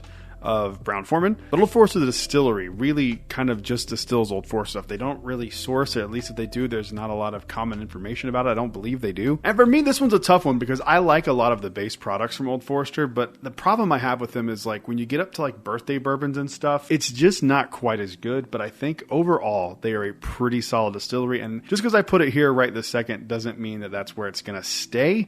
But I think we can put Old Forester solidly in B, at least for now. Maybe see where these other things kind of come to light. The core lineup of Old Forester is so good, but a lot of the stuff they do is like really hard to get and, weird and stuff. So I think B is appropriate. I think B is appropriate, at least for right now. Moving on to the next one. Up next, oh boy, this one's going to be controversial here. This is Maker's Mark. Now, here's my problem with Maker's Mark is kind of the same issue with Maker's Mark that I do Old Forester, where a lot of their stuff is just basic. Like you can kind of find all of the Old Forester stuff everywhere. You can kind of find all of the Maker's Mark stuff everywhere, with the exception of like cellar aged. But like their stuff's just okay. I do like wheated bourbon. There's obviously brands that I like more in wheated bourbon than Maker's Mark. I think it's fair to put them in D, but like at the top of D tier. I know there's one other distillery here that will be in the D tier because I am just personally not a fan of them. I think that's a good marker. I feel kind of the same way about them, but I think the other one I like a little bit less. They had some of the best special releases they've had in a long, long time, like the Maker's Mark VEP and all those kinds of things. Those wood finishing series are really, really good, but they just, especially lately, have just dropped the ball quite a bit. All right, moving on to the next one here. This is Buffalo Trace. I am personally a huge fan of Buffalo Trace. Now, the problem with the conversation is then MSRP, secondary pricing. And I just want people to remember that those insane secondary prices are not the fault of Buffalo Trace, except for the Weller Millennium. I don't know what they were doing when they priced it that high. That's why you still see them sitting around at liquor stores. I think as a whole, when you look from like their lowest shelf, like Benchmark and Ancient Age, to like the Buffalo Trace Antique Collection, it's hard to deny that they are one of, if not the best distilleries on the planet. I mean, they make truly incredible bourbon, especially at the top. I got to put them in S. I don't think there's going to be another S tier on. Well, there might be one more S tier on this list. I do wish that their products were more readily available, but it is kind of fun to chase those things if you're into that. If you're not into that, I totally understand. But like again, a $25 bottle of Buffalo Trace is phenomenal. You have Stag, you have George T. Stag, you have Handy Blanton's, you have Eagle Rare. I mean, come on, Elmer T. Lee. Well, Elmer T. Lee is just fine. But like overall as a whole, I think that they are probably one of the best distilleries on the planet, if not arguably the best. That's going to make some people very happy and some people upset. I think the hate's a little overblown, and I think, I think they're fantastic. Moving on to the next one. This one's interesting because if you'd have asked me this like a month ago, I probably would have put this lower than where I'm going to probably put it now. This is Jim Beam. I'm setting this down right here so I don't have to keep holding this while I'm talking, so it's not staying in B, but it's going to sit there for right this second. I fell in love with them, and we are talking about the distillery. We're not talking about just the white labeled Jim Beam. We're talking about the entirety of the distillery, and I have recently gone to the Jim Beam distillery, and I fell in love with it. I had some of the best bourbon I've had this year at the Jim Beam distillery, made by Jim Beam, being the lineage, and some of their Claremont Steep, I think is the name of the like little experimental things they do. Those were both phenomenal, and I really wish I had gotten that Claremont Steep, but I'll get it next time I'm up there. But they also, you have to keep in mind too, Jim Beam is Knob Creek, it is Jim Beam, it is Old Grandad. All of those are incredible bourbon brands, and they're not all amazing bourbons, but the brands themselves stand out, especially Knob Creek. And Old Grandad for me. I love those two brands. So it's an average though, right? So you have to go with Lineage is one of my favorite things I've had this year and probably a top 10 all time for me. It's really hard. And honestly, like even for a special release, a $250 bourbon of the year is not horrible in this bourbon market. I know that sounds crazy, but it is a really limited release and it's fantastic. But you also have to, since we're doing an average, you have to take the highest of the high and the lowest of the low, right? See, for Buffalo Trace, that was kind of easy because the lowest of the low for Buffalo Trace is what? Ancient Age or Benchmark, which are both great. for the price. And then you have the highest of highs, which is like the Buffalo Trace Antique Collection and all that stuff. So that's an easy one. This one's a little harder because I am not a fan of Jim Beam White Label. In recent years, I've become a fan of the Sunshine Blend and the Winter Reserve. They also make this thing called Beam 8 Star. It's really bad. Mostly vodka mixed with a little bit of whiskey. I'm not holding this against them whatsoever. This is not coming into account to that. Buffalo Trace doesn't really have a thing like that. Maybe Old Charter is close as you're going to get, but that's still not on the level of that. I gotta say, I think on average, even though I put it there as a placeholder, I think B is actually an appropriate thing for that because it's not quite as good as some of the other ones on this list, but it is, it's good. I'm keeping it in B. I think B is the way to go for Jim Beam. All right, moving on to the next one. Oh boy. Despite my recent video on Heaven Hill and the event that they held, I still hold their brand in a high regard, and I think some of the bourbons that they have in their brand portfolio are some of the best things on the planet. Elijah Craig, Heaven Hill, Old Fitz, Evan Williams. Like, they have a bunch of staple brands, and I think that they are not quite S tier for me not because of the event. I'm genuinely taking my experience with that event out. I'm strictly talking about the bourbons that I've had from them and ranking them as like a brand ranking here. I think it's an A. I think they're really good. They're also one of those brands that do limited releases pretty well. I mean, if you live in Kentucky, if you don't live in Kentucky, it's kind of hard, but they do a lot of releasing at the distillery themselves. The events and the breakfast and stuff they do and the tours, and I think overall that they just do a really, really great job. I have not had a thing from Heaven Hill that I have not liked, and that includes Mellowcorn. And to me, that's like their lowest of the low, and their highest is like, an Old Fitz VVS or, a Heaven Hill 17. Those are both fantastic bottles. So I think that averages out to an A. I don't think they're as iconic as Buffalo Trace is necessarily, but I think that they have a lot of really, really great products, and I think they're pretty dope. So I'm a big fan of Heaven Hill, despite the criticism of that event. I think they're a great distillery that makes really great products. Moving on to the next one. See, this one's going to be hard for me. This is Jack Daniels. My initial instinct is to throw it in S tier, and that's where it's going to land. Is it a better distillery than Buffalo Trace? I don't think so. I think Buffalo Trace has a more diverse lineup than Jack Daniels does. As much as I love Jack Daniels, all the heritage releases and the special things they do, the Jack 10, 12, and 14, those are all phenomenal bottles. They're all pretty much the same product. At least Buffalo Trace has different mash bills, different age statements. Jack Daniels just does a thing very, very well. They've been consistent with for years. Buffalo Trace is the same thing, but they have more variety.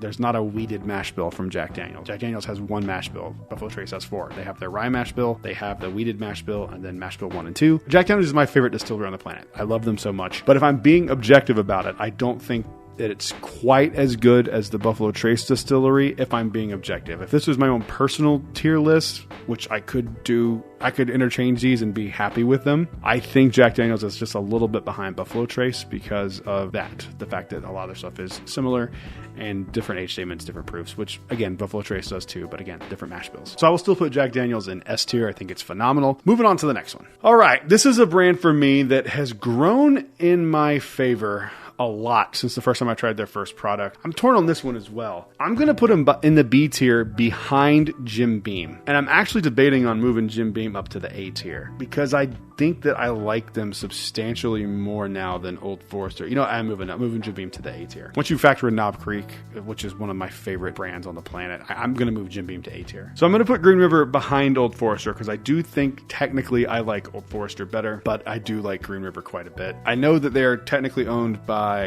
Bardstown, but I'm going on the distilleries themselves, what the distillery makes, not who owns them. I think it's a good placement. And I think when I first got into bourbon, I really liked Old Forester, and I just feel like, I don't know if it's a different quality necessarily, but I just don't feel like they're as special as they used to be. I don't know. I don't know why, but I just kind of feel that way. Maybe I'll have to explore that one day and see why. But Green River being in B is a good spot. Moving on to the next one. All right, this one's Wild Turkey.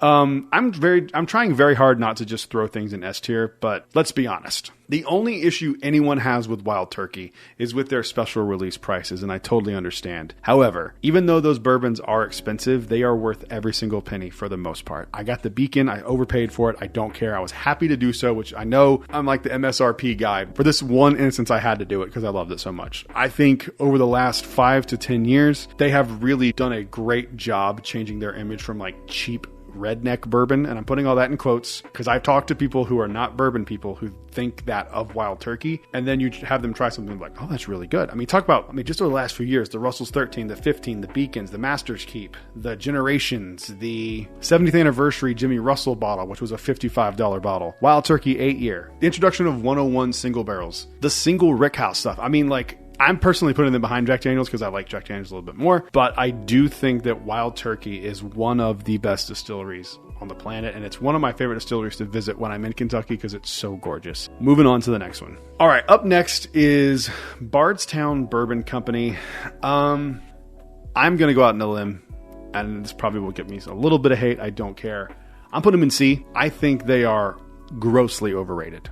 I like some of the stuff that I've had from them. As a whole, though, I think they are fine. I love the Origin series. I like some of the Discovery series. The Disco 13, the one they just released, is fantastic. It's wild turkey juice in the blend, so it's wild turkey. I mean, I know it's their distillery and all that stuff, but I'm trying not to get too in the weeds of all that stuff, but just pointing it out. I think they are fine, but I think for the most part, all the stuff they release is way too expensive. I mean, if you want to talk about the Wild Turkey releases being expensive, I mean, what you get from Bardstown is way less quality for the money. I would much rather pay $450 for a Beacon than $200 for like one of the Discovery series. That's like, they're fine, but they're not nearly as good as some of the stuff from other distilleries. The distillery itself is really cool. It's really pretty, but I don't find myself gravitating to anything from Bardstown. And it's not because I don't think their stuff is good, because it's fine, but I just don't think it's as good as any of these other distilleries except Maker's Mark.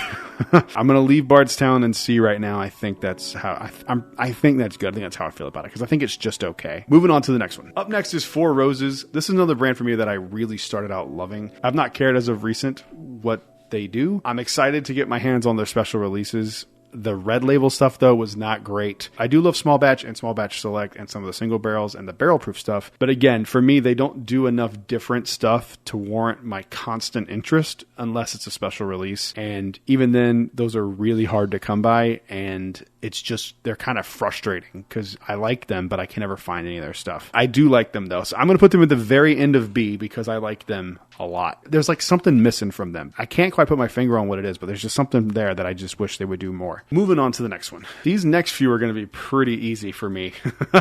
We have Willet. I am putting Willet behind Maker's Mark in the D tier. I have not had anything from Willet that I've really liked. I think everything I've had from them has just been fine to not great. Again, talking about overpaying. I mean, some of the fact that like those purple tops are like $250 for an 8-year wheated bourbon is fucking crazy to me. It's crazy that anyone pays for those, and people fanboy for those things. And if that's what you're into, that's fantastic. I just think personally it's nuts. I think it's just insane that they charge that amount for anything from them, because and everyone's like, you got to try this one, and then I try it and I'm like, it's fine. I don't like it. It's fine. Not a fan of any of the stuff that I've ever had from Willet at all. The closest thing was probably one of the green top ryes, but I just was like, there's better ryes for a third of the price. You know, I just don't care about them. Moving on to the next one. This is Woodford Reserve. I feel exactly the same way about Woodford Reserve that I feel about Maker's Mark. Putting it right in the D tier. I don't care about them. They left such a horrible taste in my mouth with the double oak stuff. That whole thing was just a fucking absolute disaster. They don't do enough special releases, and when they do, they are very mediocre and very expensive. Their base product is okay. I've had one Woodford Reserve single barrel pick that I thought was exceptional, and it was at Chef Art Smith's Homecoming at Disney Springs and Disney World. And as good as that was still just okay. That's by far the best Woodford product I've ever had. I don't get it. I don't know. I'm not a fan of them. I never really have been, and I don't really see myself in the future unless they really do something different with some special releases or, you know, different proof, just something different. I don't know. They just are so boring and basic to me. So they stay in the D tier, and only slightly above Willet. And oh boy, here we go. Angel's Envy, another brand that I do not care about, but I do like better than Willet. So I'm going to put it, do I like Woodford Reserve more? No, I think I like Angel's Envy more, but it's close. Like I've never, you know what? No, I'm going to stay Woodford Reserve. I've only ever had a few things from Angel's Envy, and every time I've had something for them, I've been like, okay, it's fine. Not a fan of Angel's Envy. I did think their booth at the Kentucky Bourbon Festival this year was really cool though. So they did a really good job with that. Moving on to the last one. This next one is one that if I rated it any lower than a C. My fiance might get mad at me, but it's Bullet Bourbon. The Bullet Distillery is fine. I think they're average. They have like what, 4 or 5 releases. There's nothing crazy. We do have a thing called like a Master's blend from them that's like phenomenal. I would put it up against a lot of special releases from some of these other D-list distilleries, and I think it's better than any of their special releases. Plus, you have the Bullet Rye, which is like it's become like the standard for rye in the industry. Like it or not, it's just kind of the case. They also did the 12-year rye, which I thought was even better, a little more age to it, fantastic. And then, you know, the 10-year bourbon from Bullet is like shockingly good. You know, it's not going to win any awards, but it's pretty good as a whole. I think anything from Bullet is better than the D tier, so I'm going to put it in C asterisk because Holly loves them. I think they're okay, but that's it. Those are the biggest distilleries I could find for this list. I have some personal ones that I thought about throwing in there, but I actually think I'm going to make this a list. And if you would like to do it, I'll leave the link in the description. It's kind of fun to sit there and kind of break this stuff down. So comment down below. Let me know what you thought about my rankings here. While you're down there, make sure you leave a like and subscribe because we're on the road to 10,000 subscribers. I will see you guys on the next one. Until then, cheers. A big thank you to all the Patreon supporters you see on screen right now. I asked Patreon if they were curious to see my entire whiskey collection. They said yes. We're going to go ahead and dive into all of the bottles here in this collection. Let's get into it.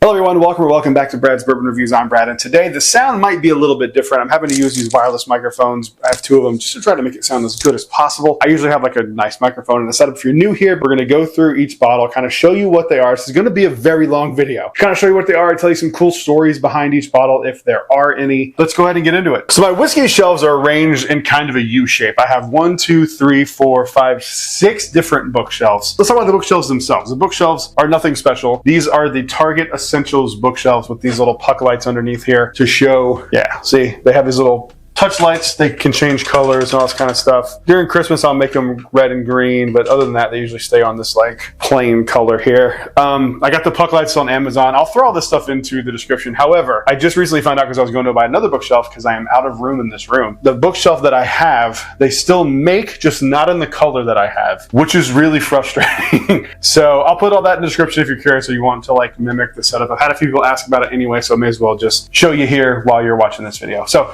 let's get into the bottles themselves. Up top are all my allocated bottles, and they just so happen to mostly be Buffalo Trace things. So we'll go from here and then we'll kind of reset up the room and show you the other half. So let's go with these 3 shelves here. This is directly half from here over, and we'll go from the top up here. So this bottle right here is Colonel E.H. Taylor Small Batch. Nothing special about this bottle other than I just really love E.H. Taylor. Honestly, for the money, it's some of my favorite whiskey. I would pay up to like $100 for this bottle. I think this bottle is absolutely incredible. If you've never had E.H. Taylor, it's worth seeking out. And to be honest, I have a bunch of E.H. Taylor. I've had a bunch of the small batch. I've had a few single barrels. Still have a few single barrels on the shelf here. I still think the small batch is my favorite out of all the E.H. Taylor stuff that I've had, with the exception of the 4 grain. I had that one at a tasting one time, and that one's phenomenal. Up next, I have 2 bottles of E.H. Taylor single barrel. This is just a regular single barrel. This is a single barrel pick from Rally's in Nevada. Don't know who it is. I got it in a trade. I've always wanted an E.H. Taylor single barrel select. I don't even remember what I traded this for, but I got it, and I'm very, very happy to have these. I do feel like the E.H. Taylor single barrels are pretty consistent. I've never had one that was like so completely off profile that it was like, whoa, what am I drinking? But they're pretty solid. I've tried these. I can't speak for this barrel pick yet because I haven't had it yet. All right, up next we have E.H. Taylor barrel proofs. These are 2023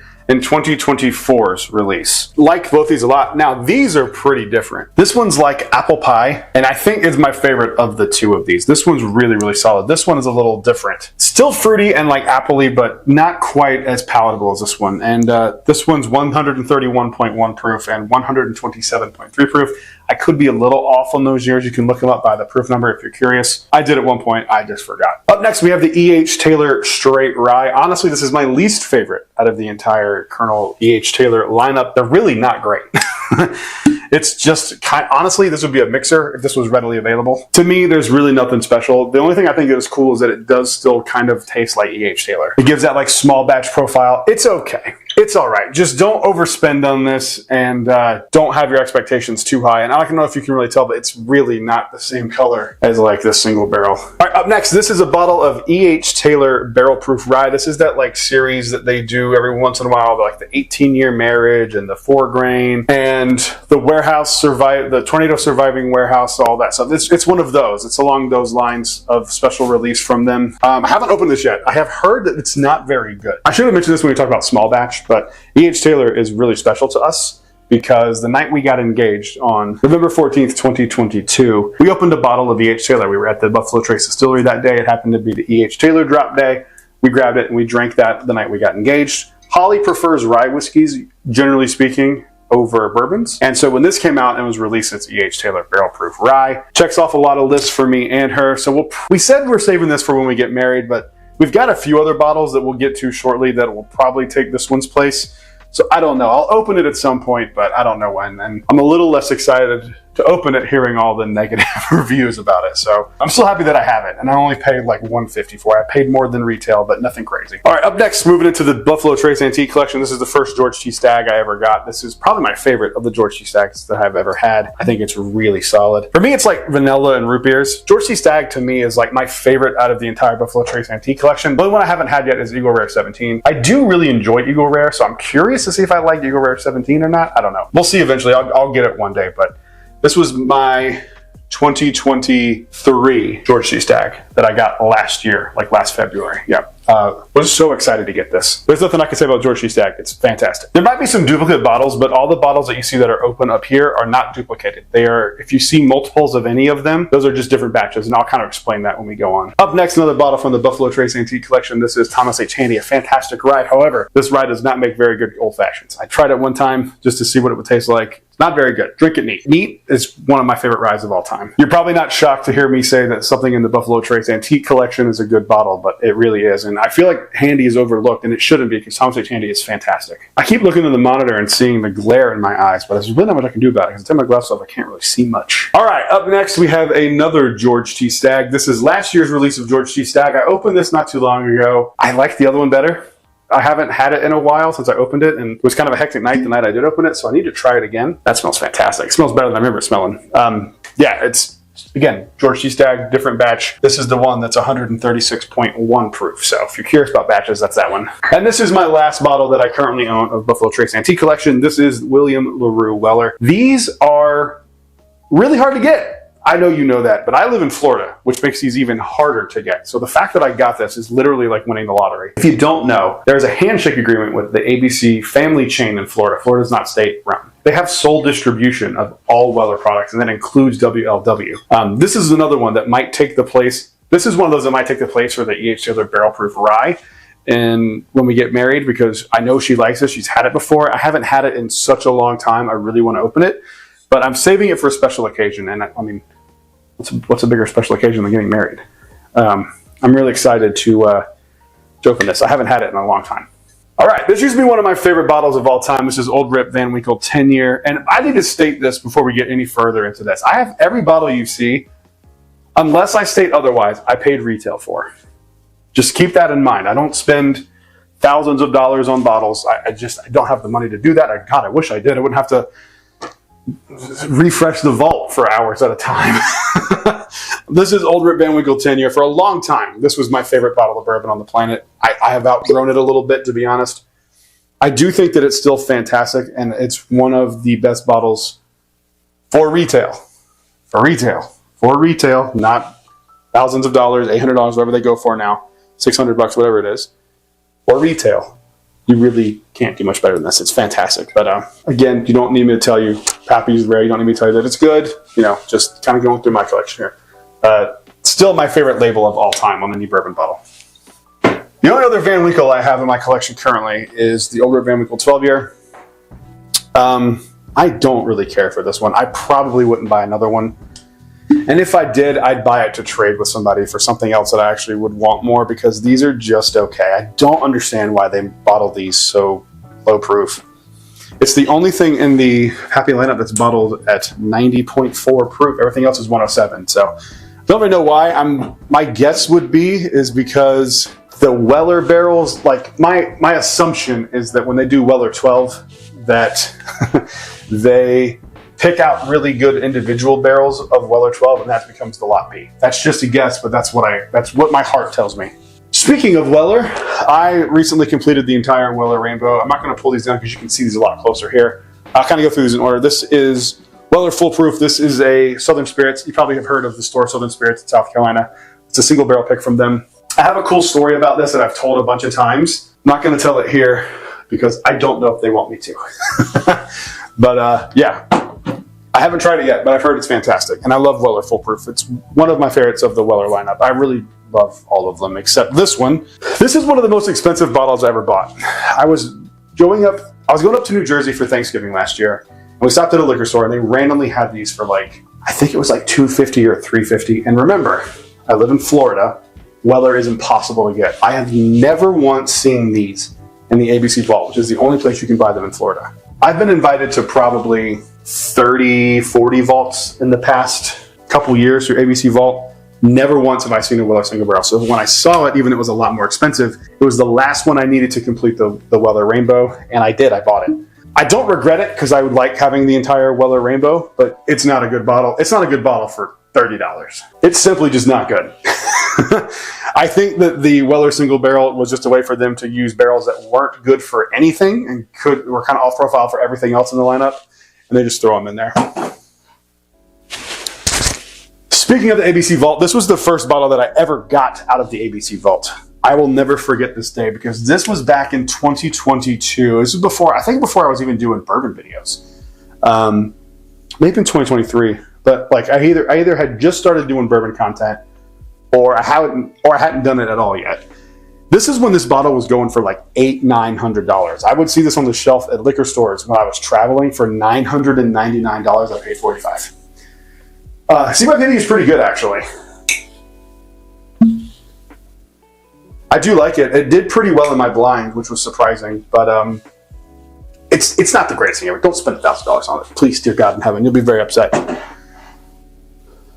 Up next is a screw top of Antique 107. I have a few of these. I'll show you my extras at some point. It might be bonus content for Patreon, all the extra bottles that I have. But it's an older screw top 107. I haven't opened yet because I have a few other ones that are open that are out because I wanted the screw top on display, so I didn't drink it by accident. Or if I had someone who was here, like Holly, who was going to open a bottle of it, she wouldn't open up the screw cap because these are a lot older. I do love 107. It's one of my favorite in the Weller lineup. My three favorites are my three favorites are Foolproof, CYPB, 104. My four favorites in the Weller lineup are Foolproof, CYPB, 107. I honestly like all of the Weller lineup except the single barrel. That one's not good. I'm not saying they're all bad, but this one's not good. I've heard from people that they're not great. Moving on to the Weller 12, this is another one I got in the ABC Vault, and this was before all the price hikes went up on Buffalo Trace stuff. This is super cherry to me. This reminds me a lot of the Lot B. It honestly wouldn't surprise me if this is the same exact juice, just at 0.4% higher. It's good. It's very cherry forward. It's pretty solid bourbon, but I really love the Weller Special Reserve. It actually was what won my blind.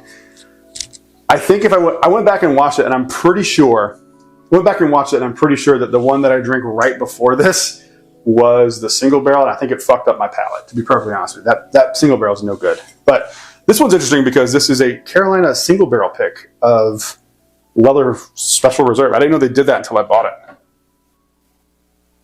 We have plenty of more allocated stuff to get to, but we'll do that on the flip side of this. Let's go ahead and just kind of go down and go this way. I think that's probably the best way to go. So I'm going to cut, and we're going to lower the camera so we can kind of see other stuff here.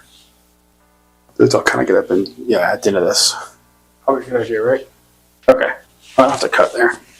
I know these microphones look ridiculous, but I'm just trying to make sure if I turn this way or I turn this way, the audio is somewhat consistent. So moving on down from the Weller shelf, this is my Redwood Empire shelf. I have 2, 4, 6, 8, 2, 4, 6, 8, 10 bottles of Redwood Empire. They kind of vary. I'm a big fan of Redwood Empire. I have the Van Duzen Straight Rye Whiskey, which is pretty solid.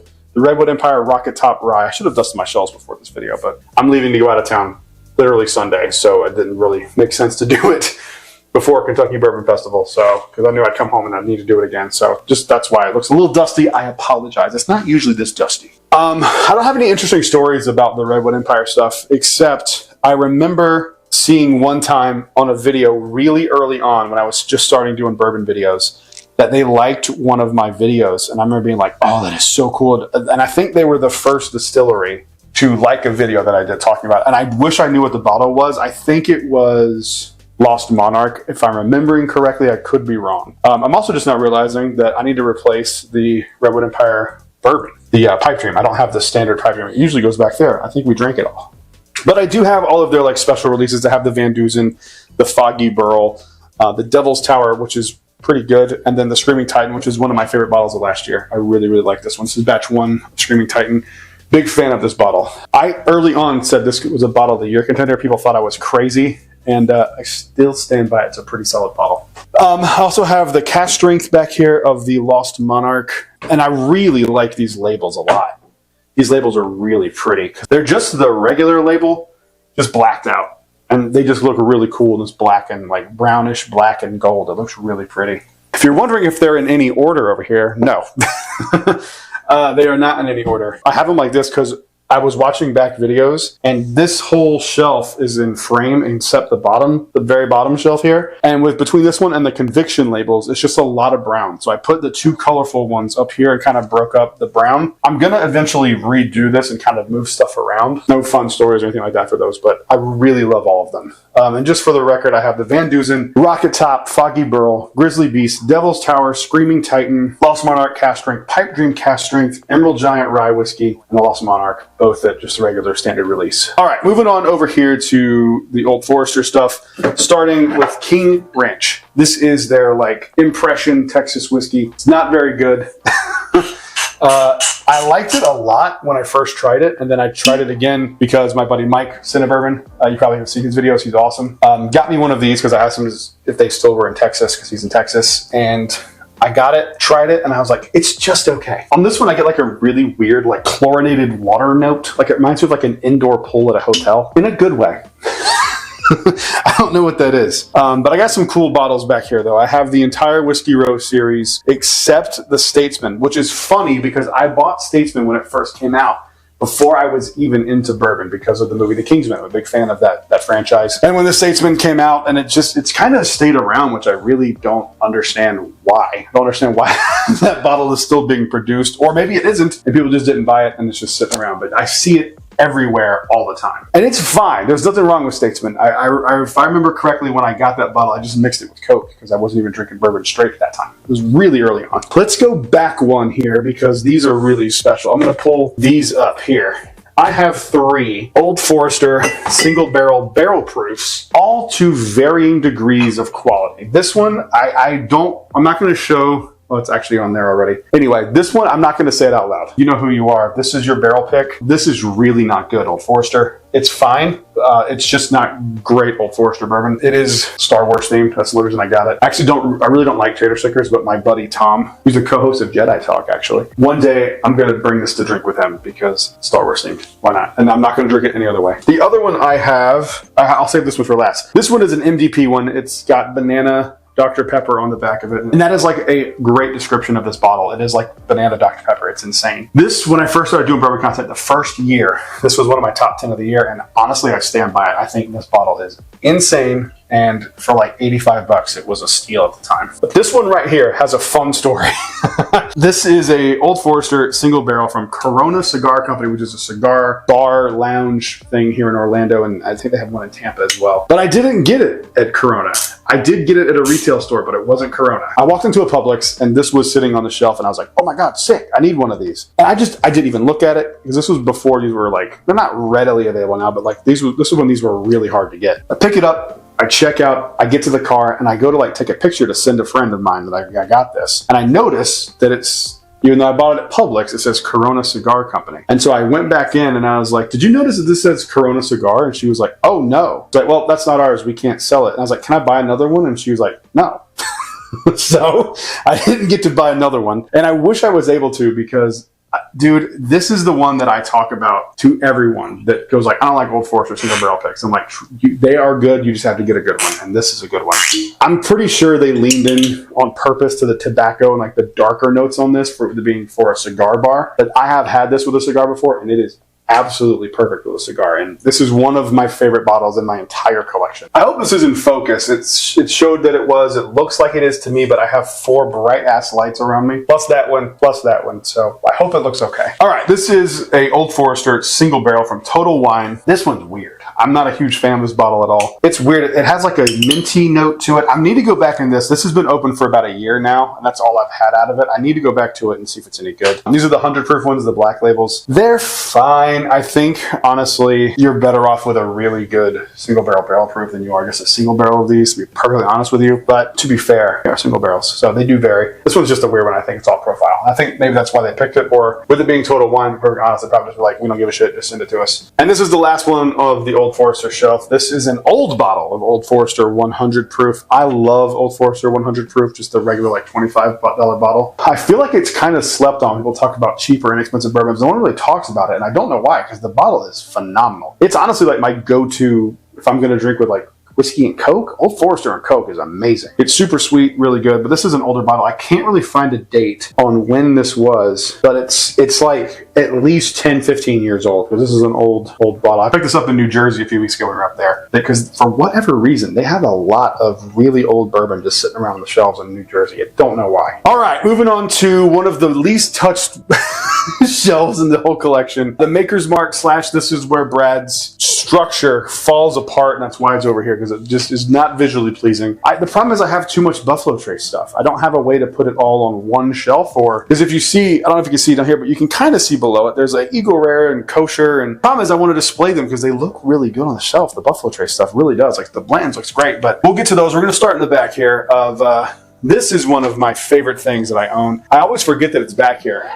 So a year ago or so, Eric Church's whiskey brand Gypsy reached out to me and offered to send me a sample, and I get this in the mail, and I open it up, and I'm like, what? You gave me a book? Until you open it, and then you see that the sample of the whiskey inside, which is actually really good, by the way, is cut into this book, and they kind of talk about it up front. It's just like the coolest presentation of a media thing that I've ever gotten in my life. It's just really, really cool. The whiskey itself was shockingly good. I was surprised how much I liked it with it being a celebrity whiskey, but Eric Church is like a big whiskey dork. There may or may not be another bottle on the shelf that has to do with Eric Church. We'll get to that when we get to it. Let's start here with the Maker's stuff in the back. This is a Maker's Mark cask strength. I have had this 3 years maybe. I genuinely only drink this with mixing it. I have had Maker's Mark cask strength that were really, really good. This is not one of them. I do like the nose quite a bit because it smells like juicy fruit gum for whatever reason, and that's really pleasant. But other than that, like the flavors are just kind of thin, and it's just not what you want. 109 proof, batch 2302, if anyone has another one of these, but I'm not a big Maker's fan. There won't be much to say about these. This bottle right here is where I think Maker's Mark actually shines. This is Maker's Mark 101. This is actually really freaking good. Oh, I love this bottle. This is what they should be aiming for. Like, they've done a bunch of weird stuff in their wood finishing series, which we'll get to in a minute, is really solid. But this right here, this should be their basic bottom of the shelf release. This is by far one of the best things that Maker's Mark does. If you've never tried Maker's Mark 101, you should. It's really, really solid. And that's coming from a guy who doesn't like Maker's Mark that much. This is a cool one. So this is a bottle they did a few years ago. I found this way, way later at a store in South Carolina. This was called the Maker's Mark Bespoke bottle or something. And it's intended to be a gift. And what you do is you buy the bottle. There's a code on the inside of this, and you redeem that code to make a custom label. So I did that, and I got one that says Brad's Bourbon Reviews. I don't know if you can see it. I'll never open this. There's no reason to. It's just regular Maker's Mark, and it comes with like a little tag for like a personalized gift. I think it's pretty cool. And this was made on 11/22/2022. So that's how long I've had this thing. I've had this thing for 3 years, and it will never get open. There's no reason for it to. It's a commemorative thing. All right, let's talk about the wood finishing series. I'm a big fan of the wood finishing series from Maker's Mark. My favorite of them all time being the BEP. I love this bottle. I remember when this came out, I remember searching high and low for this and running into it at a Total Wine in Orlando. Flipped out. I got the last one. This is my favorite of the entire Maker's Mark wood finishing series, BEP. It's fantastic. And then I have BRT 01 and 2. These are both pretty good, but not quite as good as the BEP. BEP is trying to show you the difference that going into a different proof into the barrel, what the difference that makes. So this is BRT means barrel rotation, 1 and 2. One of these was at the highest point of the rick house. One of these was at the lowest. Maker's Mark, you should really get back to doing these really great wood finishing bottles because these were fantastic, and I miss loving Maker's Mark. And two of my least favorite bottles from Maker's Mark. This is Maker's Mark, the Heart Release. I think this is really bad. I'm not a fan of it whatsoever. And then this is Maker's Mark Cellar Age 2024. I overpaid for this bottle because I looked it up on YouTube when I found it. Not a soul had a video of it yet. I had the very first video review of Maker's Mark Cellar Aged. And it was so new, in fact, that people were going, how did you get that so early? I think the store put it out before they were supposed to.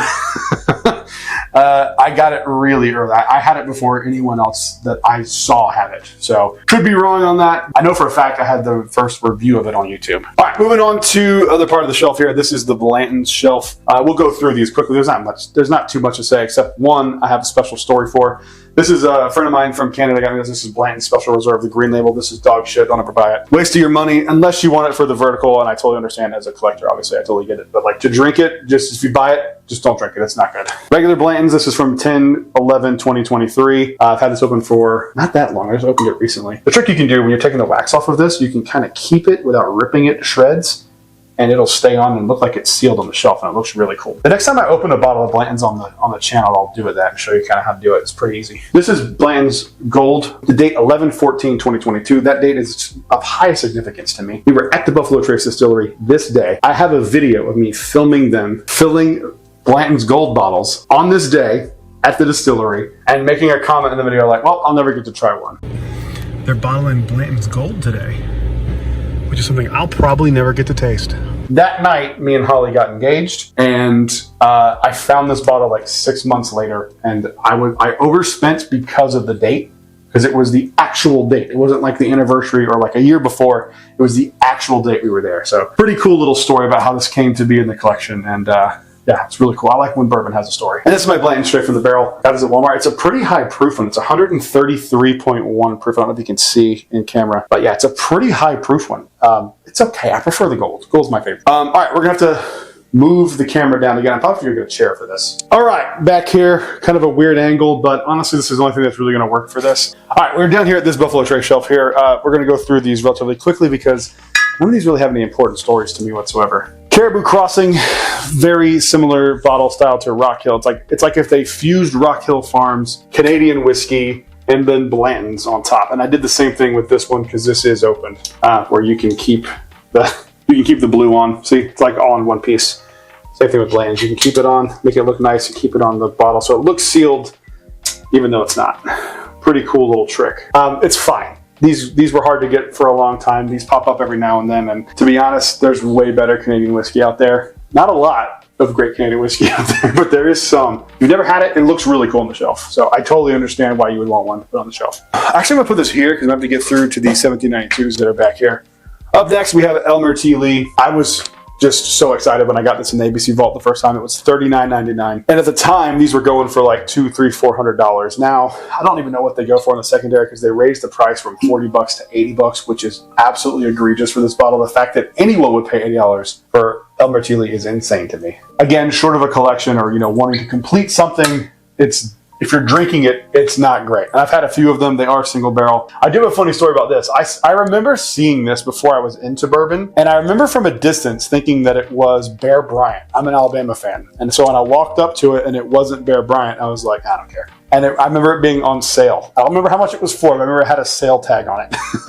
This was like 2017, I think. Up next, I have Buffalo Trace, 2 store picks. One is from Bronson Liquors in Orlando, and the other one is Jeff's Beverage in Georgia off of 95. Jeff's is awesome. They do allocation right. They do like a line once or twice a year. They'll drop stuff, and they do it really, really well over there. So shout out to Jeff's. And both those single barrels are pretty good. They just kind of taste like regular Buffalo Trace, just amped up to 11. They're both good though. Up next, Buffalo Trace Kosher Rye Recipe. Contrary to popular belief, this is a bourbon. It is a bourbon with a high rye mash bill. If this was readily available, this would be like my #1 beginner bourbon. It is really good, but it is very simple. And the reason I like it as a beginner bourbon, if it was easy to find, is because there is a very obvious cherry note on this. And I think if you could learn to pick that first note up, you'll be able to pick up other notes and try it. So if you ever find one of these, try one. They are pretty dang good. It's not going to blow your mind. It's a pretty solid bourbon.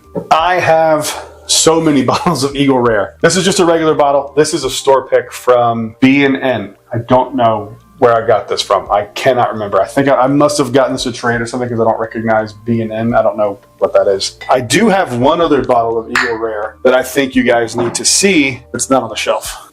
And that's this one. I don't think most people have seen this bottle. This is a big ass Eagle Rare. For comparison, it might not look that crazy because of, I hold it like this, kind of looks like a regular bottle of Eagle Rare, like forced perspective, right? It looks like just an Eagle Rare. I'm just holding it awkwardly. There you go.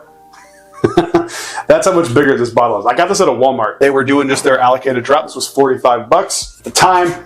That's what I was buying Eagle Rare for. And I don't know. I don't know if I'll ever open it. It's just so ridiculous. It's so ridiculous. It's so ridiculous. I love it. It's so fun. But yeah, keep your eye out. They make big ass Sazeracs, Buffalo Traces, Eagle Rares, and Weller, which I think I have a big Weller in there too. But anyway, enough talking about that. Let's talk some 1792 here. I've got a lot of 1792, which is odd because I don't really love 1792. I think they're just okay.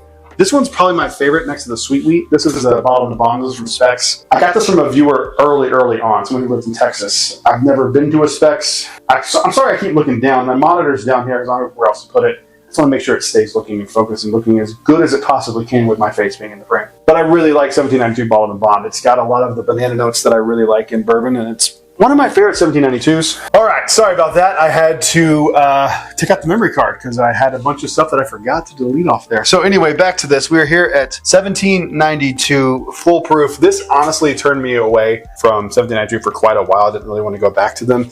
This is also a single barrel pick. This is from Sarasota Wine and Spirits. I have never been to Sarasota Wine and Spirits, but one time when I was visiting family in Venice, Florida, this was on the shelf at I forget the name of the liquor store, big liquor store there. And they were just selling it as if it was their own, didn't say anything about it. Kind of odd, but it's not very good. This pick alone, A, it turned me away from 1792 for quite some time, and B, it drinks hot. Like it's a bad foolproof. I've had some that are way better than this one, but last one here, this is my most recent pickup of 1792, Cognac Cask Finish. I have a review shot, and it's done, of this one, as well as this bottle right here, 1792 Extended Cask. I got both of these last week, and reviews are shot, so I'm not going to ruin them, but I did like one more than the other.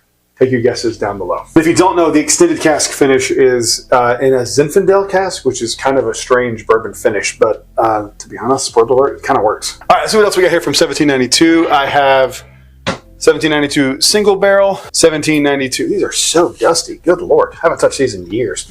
This is a 1792 12-year. This is one of my favorite of the entire 1792 lineup. This one's really solid. I don't hear enough people talking about this one, but this one is really good. It's kind of underrated. This single barrel right here is another one that is just really, really bad from Mega Wine and Spirits. I don't know where I got this from. I don't remember. I must have gotten in a trade because I've never been to Mega Wine and Spirits, but this is terrible. So this was the 1-2 punch for me with this one in 1792 Foolproof that made me just really stay away from 1792 stuff for a while. This one is bitter. It tastes like it's got cork rot, which it might, but it is really bad. And then last here, another really dusty bottle. Good Lord. 1792 Sweet Wheat. This is top 5 of the 1792 lineup for me. It's really, really good. Lower proof, 91.2 proof, but this is one of those bottles that I always point to. When people think just because it's lower proof, it's not going to be good. That is nonsense. This bottle's delicious. These are starting to pop up more and more. I've seen them, just kind of around, and I really, really like this one. Also, let's just talk about the bottle design of 1792 for a second. It looks like a really big cologne bottle, and it's really pretty on the shelf, but it's one thing I love about it is like you can tell at a glance if you know the labels which one each is, and I love the distinctive band around the top. That is such a brilliant idea. All right, this one's a kind of a weird angle, but we're going to go over here to this shelf now. The Green River, Still Austin, and a few other things shelf. We'll save this one for last on this shelf because it's definitely worth talking about. But from left to right, we have a bunch of Green River stuff. We have a Green River Foolproof, which is probably my favorite thing that Green River has made up until I tried this one. But this is Green River Foolproof. This is a single barrel from 5 Star here in Orlando. This bottle is what changed my mind about Green River. This one in conjunction with the Foolproof. I had tried this bottle right here that I keep in the back because I don't like it at all. One fun thing about Green River corks is when they get a little older, they just become so loose it's ridiculous. So beware about that. Keep a few extra Green River corks around if you have any. I despise this bottle. I have used this as a mixer to see if it was good in anything. I can't find a good use for this bottle. But the single barrel cask strengths of these are insane. They are so incredibly good. These were really hard to get your hands on, and I'm so glad I did. This one was selected by Publix. Again, I'm sure they just handed them the barrel, and they were like, sure, we'll take it. And to be honest, I don't really care if they picked it or not because it's just really solid. Like, it's another one that is like, it's probably not going to be in the top 10 of the year, but halfway through the year, it was definitely in the conversation. It's a really solid bottle. But stay away from the regular weeded bourbon. It's not very good. But the Foolproof is like kind of everywhere you can find these. These are, holy crap, delicious. Just one of the best bottles I have. I went to an event where they dropped the 5-star pick, and I got to meet the brand rep, and she was really cool. Her name was Karen. I was just in shock at how good that distillate is. This is the Army 250th. This is my most recent obsession with Green River. If you can find these, grab as many as I'll let you buy because they are unbelievable. I think this is just an exceptional bottle. This one is not. This is the Green River 1885. This is today's video that I dropped. And the video didn't do very well because no one knows about this bottle whatsoever. I have a lot of comments saying that no one has ever even heard of this bottle. And to be honest, it's not worth hearing because it's not a very good bottle. It's really kind of mediocre. It's like 20, 30 bucks. It's 85 proof. It's a liter. I was really hoping for more out of this one. And then let's go behind it here. We have Still Austin, the musician. This is just the 98.4 proof. Still Austin is probably my favorite Texas distillery. I love them so much.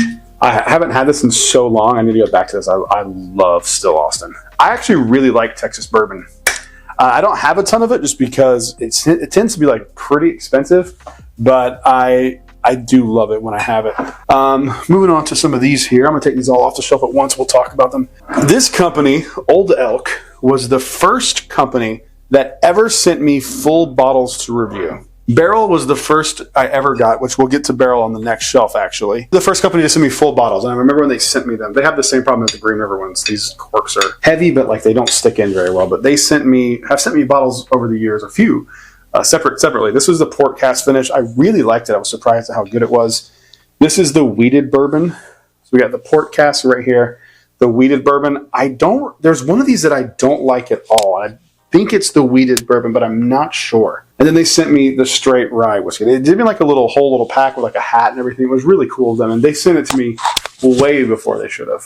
Before I had anyone watching me at all, they were sending me stuff. So I'm very loyal to Old Elk. Old Elk's amazing. Thank you again, Old Elk, for sending those bottles. And then the last one up here before we get to the big daddy up here that you all have been probably eyeing from the beginning of this video. This is Blue Note, a Big C Orlando Whiskey Society OWS Blue Note Juke Joint, 120.9 proof. I love this. It smells like waffles. It is absolutely delicious. I've heard some people say they don't like the Blue Note stuff at all. I've had some that were really, really good, like this one. And I've had some that were just okay to like hot, drinking a little hot. This one's fantastic. I love this one a lot. It's not surprised because Orlando Whiskey Society used to be amazing. Blue Note is not all good. They're not all bad. Give them a shot. All right, last one on this shelf here, and probably the one that everyone wanted me to talk about, is Still Austin, the Tanager. I tried this year on New Year's Eve. It was after midnight, so it counts as 2025. One of the most beautiful packaging in all of bourbon. One of the most beautiful bottle designs in all of bourbon. I hadn't had this again for a long time until yesterday. I was trying some stuff in here with my brother-in-law, and he got to try it, and he really liked it too. It is a cigar batch. Still Austin, the Tanager is going to be in my top 10 of the year for sure. Absolutely insane how good this is. If you haven't heard of this, look it up. It's a cigar batch. It was a blend that Nancy Fraley did. Everything about it is just 100% perfection. I wish I had a second one of these. I have a lead on one, and hopefully after the Kentucky Bourbon Festival, I'll be able to pick up a backup because I would really like to just enjoy one and then kind of keep one for special occasions. Because this thing is absolutely incredible. Costs like $250, I think. 200, 250, something like that. But I was a little apprehensive about trying it, and I heard all the hype around it, which is why I bought it. And I'm so glad that I did because it really quickly became one of my favorite bottles that I own. It is an absolute amazing bottle. bottle. It's a knockout. It's delicious. This is another weird angle. I don't know how to do this really. But luckily, these are going to be back to back here. All right, so we have a lot to go through here. This is the conviction shelf 1 and 2. There's 2 conviction shelves here. I'm going to briefly go through each one of these, and if they're picked, tell you who picked them and what it's about. This is a 7-year release that they did release for the first time this year. I have 3 of them now. I have the very first release, which was barrel 117, second release, which is barrel 275, and then our panel pick, which was barrel 439. So I'm going to get these out of the way here.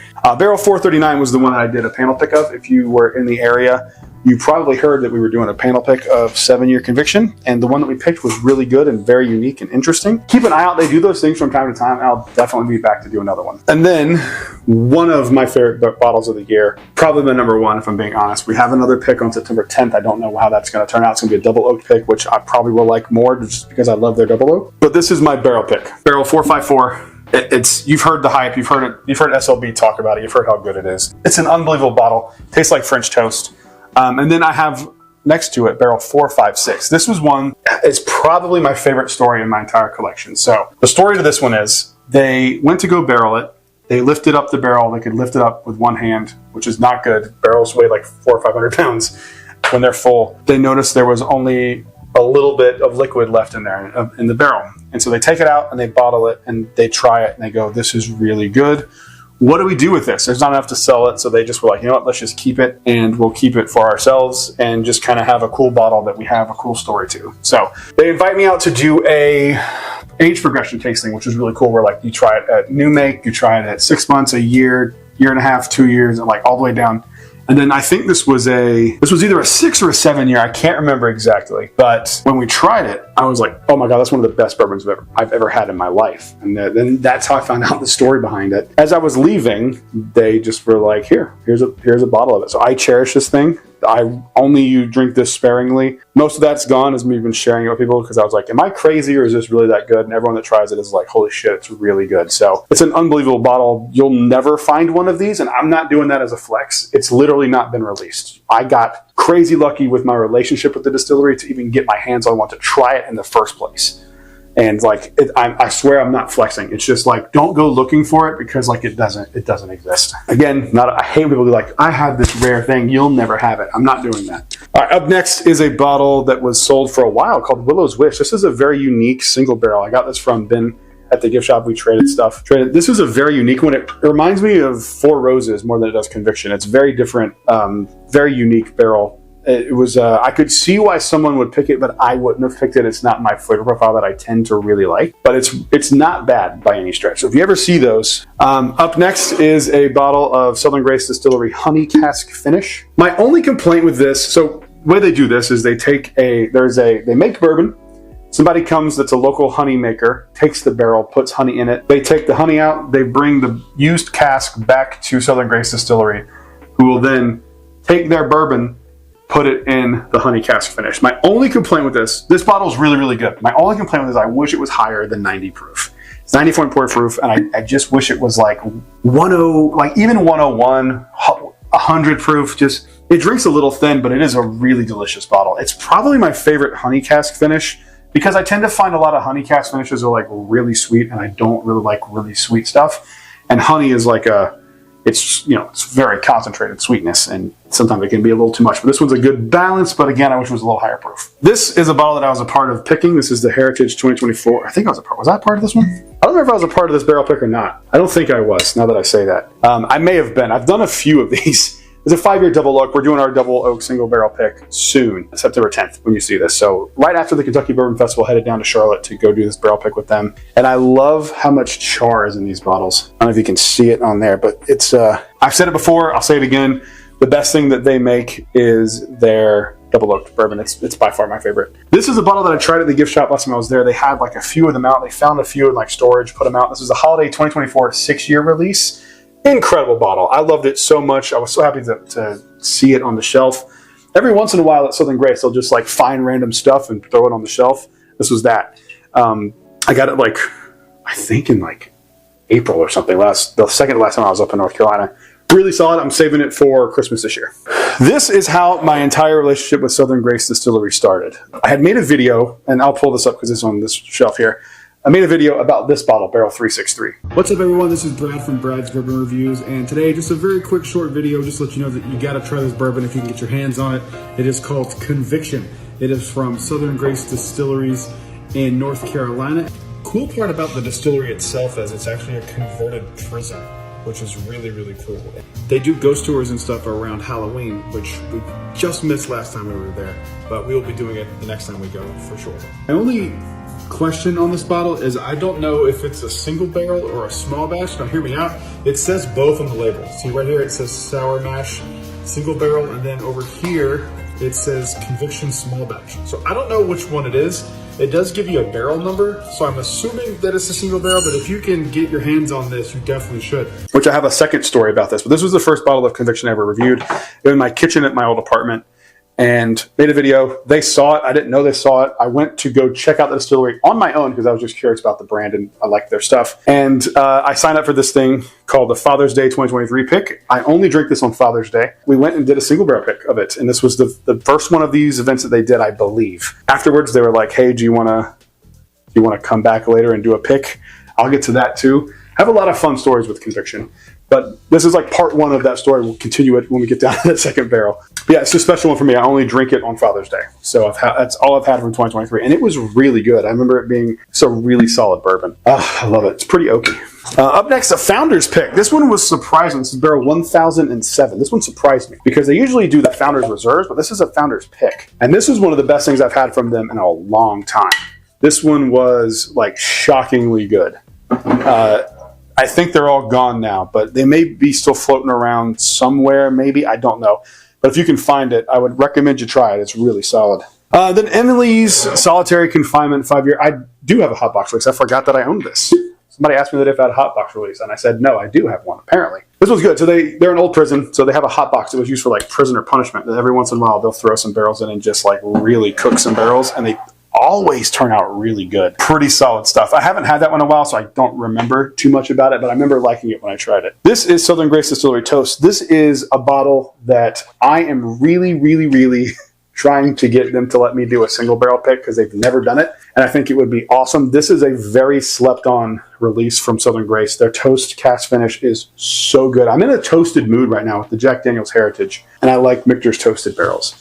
So I really, really like the toast stuff. It's really underrated, and it makes really good cocktails, and it's not very expensive either. All right, and then last one on the shelf is a double oaked, again, spring 2024 release. Single barrel pick for 73 in Maine. That is a restaurant in Mount Pleasant, and I believe the owner of Southern Grace Distilleries also owns that restaurant. So they get really good picks at 73 in Maine. It's really good. I've never eaten at the restaurant, so I can't recommend it, but I hear it's pretty good. It's harder to see this one, so I'm gonna turn this light on, see if this makes any difference. Not really, without a light on that I have in here. Turn it off. So I'm gonna start from this shelf down like I've been doing all the other ones. This is another Southern Grace bottle in the Ronha finish. They are not doing this anymore going forward, so if you're curious about this, go grab what's left at the gift shop.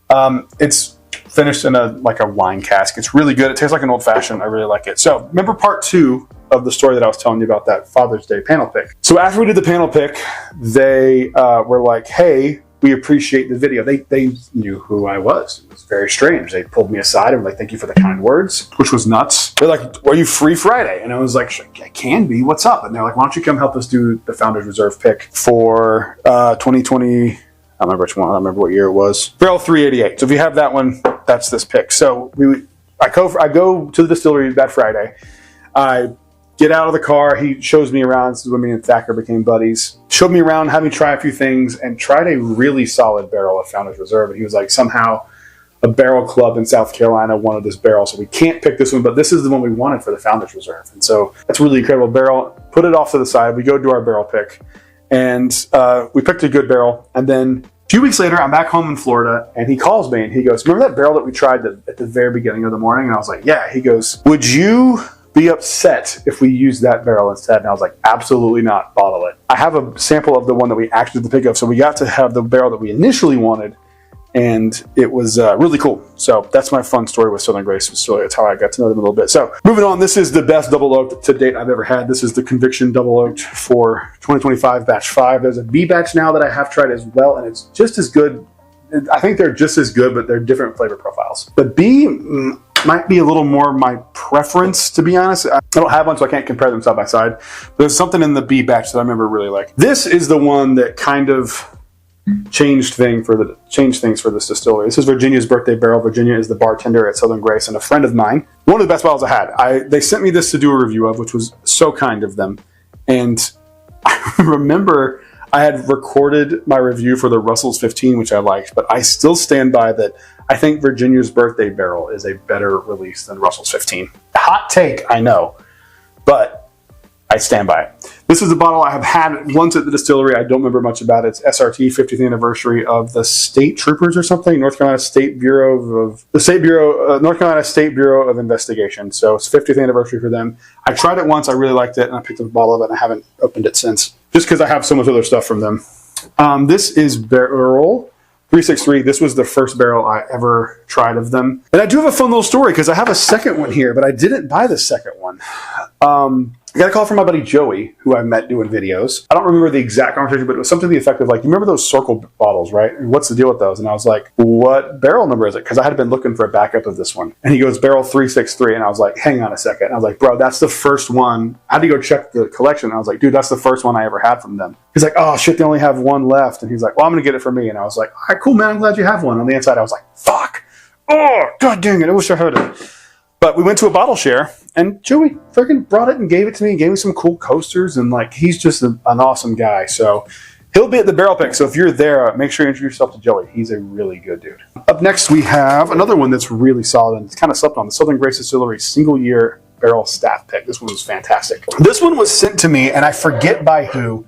And I apologize. I know people get annoyed by that I don't remember, but I get stuff sent to me all the time. What I need to do is I need to get a spreadsheet and just put names and what they sent so I can reference it. But this is a old 3-barrel blend. Actually, it might have been Joey too. I don't remember. It's an old 3-barrel blend. It's an 11.2-month-old conviction before they were like actually aging things properly. And I talked to Thacker and he was like, don't open that. It's not good. So I will keep it as a relic of some really, really young old conviction. This is just a conviction single barrel 21104. I think this was used for something else. I asked him about this and I forget what the answer was, but it's interesting. And then I have a little one, TC5 tapped cask. So this was going into a barrel for finishing. This was what was left over, and they put it in these little small barrels. So TC means tapped cask. That's all the conviction. That's a lot of conviction.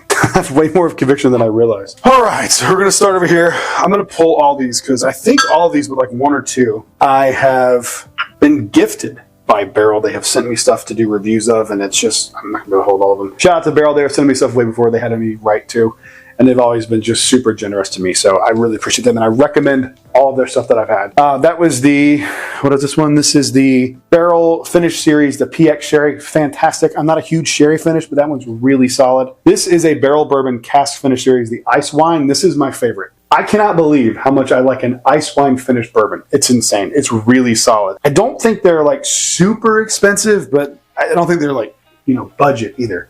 But they are really good. If you ever see one and you're curious, grab it. This is probably my favorite thing they've ever sent me. This is the Barrel Foundation Bourbon. It's a 5-year, 100 proof, like their budget series. I wish more distilleries would make their low shelf bourbons this good. Because if this was the base entry level and this was the standard for bourbon, we'd all be set. It's got really unique like cantaloupe notes on it. It's really solid. I really like it. Chocolatey cantaloupe. It's really good. Then the most recent batch of Barrel, batch 37. I don't love this one as much as I've loved some of the other batch from them, but it's good. It's got like dark chocolate notes. It's just, the palate doesn't match the nose. And I wish it did because the nose is perfect, and I love it. And I wish it was as good as that. They also sent me Foundation Double Barrel. So all the ones that I've talked about so far have been ones that they've sent. This is a Foundation Double Oaked. This is not as good as the regular Foundation, but it's still pretty solid. I did a Double Oaked blinding not too long ago on Patreon, and this was in the mix, and I don't recall what the results were, but it's still a pretty solid bottle. Probably the favorite thing I've ever owned from Barrel. This is Barrel Seagrass, and I have given this out to Patreon people, so that's why it's so low. But this is a rye finished in Madeira and Apricot. I'm sorry, this is a rye finished in Martinez rum, Madeira, and apricot brandy casks. It's insane, and this makes one of the weirdest, best old fashions you'll ever have. If you have never tried this, try it. I urge you. I got this on sale for like $40 or something, and it was worth every penny, and it's worth every penny full price. It's fantastic. All right, then we have some Peerless stuff. I'm going to go through these pretty quickly. This was given to me as a gift by my buddy Brandon in North Carolina. I believe this is from him. It's called Pretty Fly for a rye guy. Okay, I'm not a huge rye whiskey fan, but it's all right. Peerless Double Oaked. I used to love Peerless Double Oaked so much, and I really just fell out of love with it. But I loved this thing for a long, long time. I thought it was one of my favorite bottles in my top 10 for like a good solid year and a half. And then I just have, been exposed to other double oak bourbons that I just think are a little bit better. This is a Peerless single barrel. When I tried this initially, it's a store pick from Parton. Is it Parton? Yeah, store pick from Parton Liquor called Cherry Cola, and it does smell like cherry cola. But I think it was a little bit better before it sat in the oak between when we picked it to when it got bottled. It lost a little bit of the sweet cherry, and it kind of turned medicinal cherry, which it's still a good bottle, don't get me wrong. But not my favorite. This right here is a barrel. The very first sample that Barrel sent me was in this little tiny bottle. This little cute little sample bottle of Barrel Batch 34. And I was so flattered to get this. I love them for it. It's still, I keep it up here because I love it so much. All right.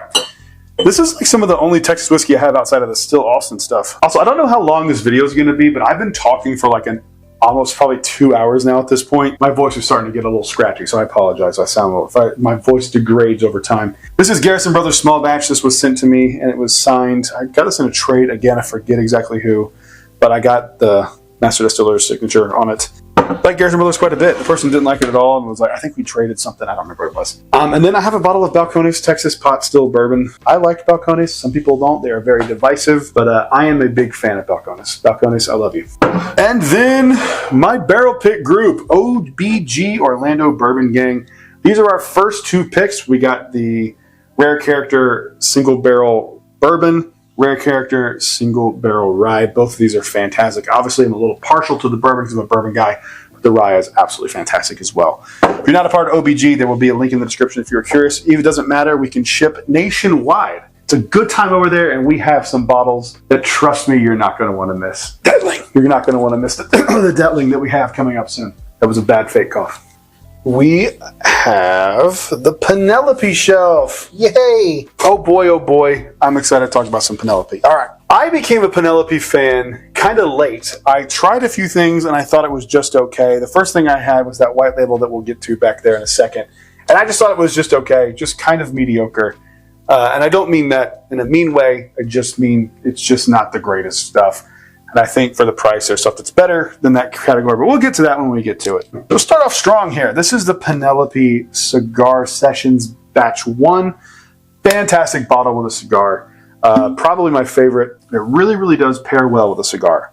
It's fantastic. All right, moving on to another one here. This is Penelope, the Toasted Marshmallow Toast special release that they did not too long ago. Pretty solid bottle. Not my favorite, but up there. It's pretty good. I'm not a marshmallow person. I don't like them because of the consistency. It just kind of grosses me out a little bit, but it's pretty good nonetheless. This is one of my favorites from Penelope, but I do think the Conviction Naranja Cat's finish is a little bit better. This is the Penelope Valencia Batch 2. Phenomenal. Absolutely phenomenal bottle. I know these angles kind of suck, but it really isn't a better way to do this. That's like an old-fashioned in a glass. It's fantastic. This one is probably one of my favorite bottles of Penelope, and it really shouldn't be. It's the Penelope Rosé Cask Finish. I know I get clowned on for liking this bottle. I don't give a shit. I think it's fantastic. It is just a really, really good balance. Like, it gives me like peach notes. I really like it. So if you like, the weird thing is I don't really like finishing. But when I do like finishing, I really like it. And that's one of my favorite bottles I've had this year. But I'm not including it in the top 10 because I don't think it's that good because it's a personal thing. But for me, that's like one of the best summer bourbons on the planet. Up next, this bottle was a disappointment to me. This is the Penelope Estate Collection. I think we're going to try to get this new Penelope Estate Collection that's coming out while we're in Kentucky. But they're releasing at Lux Row because we're going to be at Lux Row anyway. That's Holly's favorite distillery. They make Rebel 100. Which is her favorite bourbon, which is a good bourbon. I'm not making fun of it. It's just funny that she likes Rebel Yell. It's hilarious. This was disappointing to me. I thought it was just okay and definitely not worth the $100 that it cost me to get that bottle. Or like 85 or whatever it was. Up next, Penelope Rio. This is batch 24901. You love it or you hate it. For me, I fall into it. It's okay on occasion. I've shared this with patrons. Again, most of these things that you see have anything out of it. I genuinely will get a bottle, drink 2 pours out of it, and never touch it again. At least not touch it for a year. I love it. It does taste like Cinnamon Toast Crunch to me. I like it. I do think I like the Penelope Havana a little bit more, though. It's a little more interesting than the Amberana finishes to me. But, if I had to pick one, I'd probably pick the Havana. It'd be tough, though, because I do like the Rio. But, that's the only Amberana finish that I've ever had that I've liked. This was the first Penelope I ever tried. See, this is an accurate representation of what I drink out of a bottle. I take a sip, I try it again, I go, it's either really good or not for me. It's okay. Again, there's way better bourbon out there for the price range. It's only 80 proof. It's not very good. Nothing much to talk about. Penelope Architect and Penelope Architect Creme Brulee. My buddy Matt gave me this. I think is part of a trade or something. I don't remember. It was opened. I don't know. Tried the Penelope Creme Brulee. Definitely not a fan of this. I don't like anything with French oak. I don't like Maker's 46. I can do Maker's 46 cast strength, but there's a sensation that French oak does to me across every French oak I've ever had that just numbs my tongue, and it makes it feel like I can't taste it. I feel like my tongue is coated in wax when I drink it. That's what it feels like. I hate it, and so I try to stay away from anything with that finish. I just don't like it. Other Penelope. I have 2 of these. This is the 10-year. I have 2 of these? Oh, this is a 9-year at 101.2 and then a single barrel 10-year at 98 proof. I didn't realize I had 2 of these. Both of these are just okay. The 10-year is better. And then people love this bottle. Another really good reputation of how much I drink out of a bottle when I open it. People love to say this is like a Weller 107 killer. Relax. It's not. But it is a pretty solid wheated bourbon. And it's not expensive. And it's kind of available everywhere. I see it all over the place here. So let's move on down to the very bottom shelf, which actually underneath this is all my rye whiskey. Not all my rye whiskey, but some of my rye whiskey. It was intended to be all my rye whiskey, and then I got things like Jack Daniels, and I just think it looks better with the Jack Daniels over there. Let's go ahead and start here with this one. This actually is not my bottle. This is the only bottle in this collection in this video that's not actually my bottle. This was actually gifted to us by one of the listeners of our Star Wars podcast, Jedi Talk. And it just stays here because we opened it here and it just kind of stayed here because obviously. It's good. Those Whistle Pig bottles are so expensive. And I appreciate the listener that sent us that. But Whistle Pig is just the reason I don't have it's the only Whistle Pig I have in my entire collection because it's just so expensive. And every time I've ever had Whistle Pig, I've been like, that's really good. It's definitely not worth $300 or $400, whatever that is. So that's just my big beef with Whistle Pig. All right, up next, this is Knob Creek 10-year rye. Do not like this bottle whatsoever. Got nothing else to say about it. I think it's terrible. On the flip side, this is the Bullet 12-year rye. I've heard rumors that this is actually going away. That makes me sad because these are really solid. This is a better version of their standard rye. And I think it's really solid. I know this one is like a love or hate it bottle. I know people really don't like it, but I do. For whatever reason, this one works for me. This is my favorite rye that I've discovered on my own. This is a bottle from Jim Beam called A. Overholt Rye. It's recreating a Pennsylvania-style rye whiskey called Mongalea. I think it's how you say that. I forget exactly how to say it, but it is $40, $45, something like that. And I'll be honest with you, this is one of my favorite rye whiskeys that I've ever had. I think it's unbelievably delicious. It's so different from everything you've ever had because most of the stuff now is modeled after the Bullet 95.5 rye. This is so completely different from that, and it's really good. If all rye tasted like this, I could drink way more rye whiskey. I have a Sazerac rye single barrel pick from Total Wine. I could not tell you the last time I tried this. I bought this well before doing bourbon content. It's Sazerac rye. I remember I did a video on it. I think it's just okay. I like Sazerac rye, don't get me wrong, but there's nothing to write home about. It's not like it's one of those really weird barrels that just holy crap, that's really good. It's just a fine barrel of Sazerac rye. Another nothing bottle to really talk about, High West double rye. It's fine. I think they source their rye whiskey. I think they source all their stuff, at least they did when I bought this bottle. It's fine. There's nothing wrong with it. This, however, this is the bourbon. That's where this went. Needs to find a better home. This is in the wrong spot, but this is a Hemingway bourbon. I have a video recorded about this, so I'll withhold my thoughts from that. But it's 98 proof bourbon from Hemingway. I'm not talking about this because the video's coming out, and it's a pretty interesting video. Right behind the Hemingway bourbon was the Hemingway rye. And this was the bottle I thought I was grabbing because this is one of my favorite ryes I've ever had on the planet. I got this at a bottle share one night.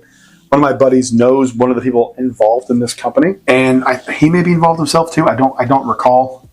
We had a bunch of stuff this night, and he brought this bottle out. And I'll be honest, I kind of was like, dude, where you're drinking like bottles you didn't even know still existed on this planet. And you pull out this your brand of rye whiskey. I'm not a rye person. I don't want to be rude, and I try it, and I was just like, oh my god, this thing's up to Thomas H. Handy. It's finished in rum seasoned Oloroso sherry casks, 102 proof. If you can find this specific one, I urge you to do it. It is one of my favorite rye whiskeys on the planet. Here's one of my least favorite rye whiskeys on the planet. Old Forester single barrel proof rye. Got this at a local liquor store. This thing tastes like complete shit. I hate this bottle. People thought I was crazy. I had some friends try it, and they're like, oh, you have a very bad bottle. This bottle's terrible. I need to get another one because everyone says these are delicious. This one ain't. This one tastes like wood chips and grass. It smells like grass, too. Oh, it's terrible. I can't believe they released that. Up next, this one's hilarious that I own this, but the video did pretty well when it came out. This is Sir Davis. This is Beyonce's whiskey. It's like a mixture of rye whiskey on something. I don't remember. It's 88 proof. It's celebrity whiskey. It's fine. The beautiful thing about it is the bottle. The bottle is stunning. It looks like a perfume bottle or something, but it's just fine. Next, this is one of my favorite rye whiskeys I've ever had on the planet too. This is a Knob Creek store pick from 5 Star from 2022, and incredible bottle. Incredible bottle. It is so good. I know it's insane that a Knob Creek rye is that good, but it is that good. I'm telling you, it is unbelievably delicious. All right, up next, this is one of the bottles we were Kentucky last time 3 years ago. This is an Old Ezra 7-year straight rye whiskey, full proof, 114 proof. I remember really liking. Haven't had it in quite some time. It's just been chilling out here in the back of the shelves. I haven't had it in a while. This is like I need to put this over there with my scotches. But this is a bottle of Slain Irish whiskey. Everyone says that bourbon's the most approachable whiskey, but I personally think this has been backed up by Daniel Whittington, who came on my podcast. It's on Patreon. Back me up that Irish whiskey is like the most approachable whiskey. It's so soft and like delicate. I like Irish whiskey. Then we have, this is the bottle we got when we got engaged on November 14th. Just like the little, we got engaged on November 14th. 2022. That's when this was barreled. So we obviously have never opened this. It's just standard Woodford Reserve. I don't know why we went with this. I think it's because she likes rye. Probably went with the rye. Weird. I don't even drink Woodford. I don't know why. I think we just happened to get it because we'd gotten engaged the night before, and we happened to be at that distillery. All right. Here's one of the most okayest ryes. I have used this a lot for cocktails. This is a 13th Colony, just regular batch 2023, 95 proof rye whiskey. It's okay. I need to just get rid of it. I might make some cocktails with this later tonight, actually. All right, back down here, we are at the lowest of the low shelves here. They're not really arranged in that way. I mean, they kind of are, but like I've got Elijah, like Heaven Hill down here on the other shelf, so like it's not like that. But let's start here.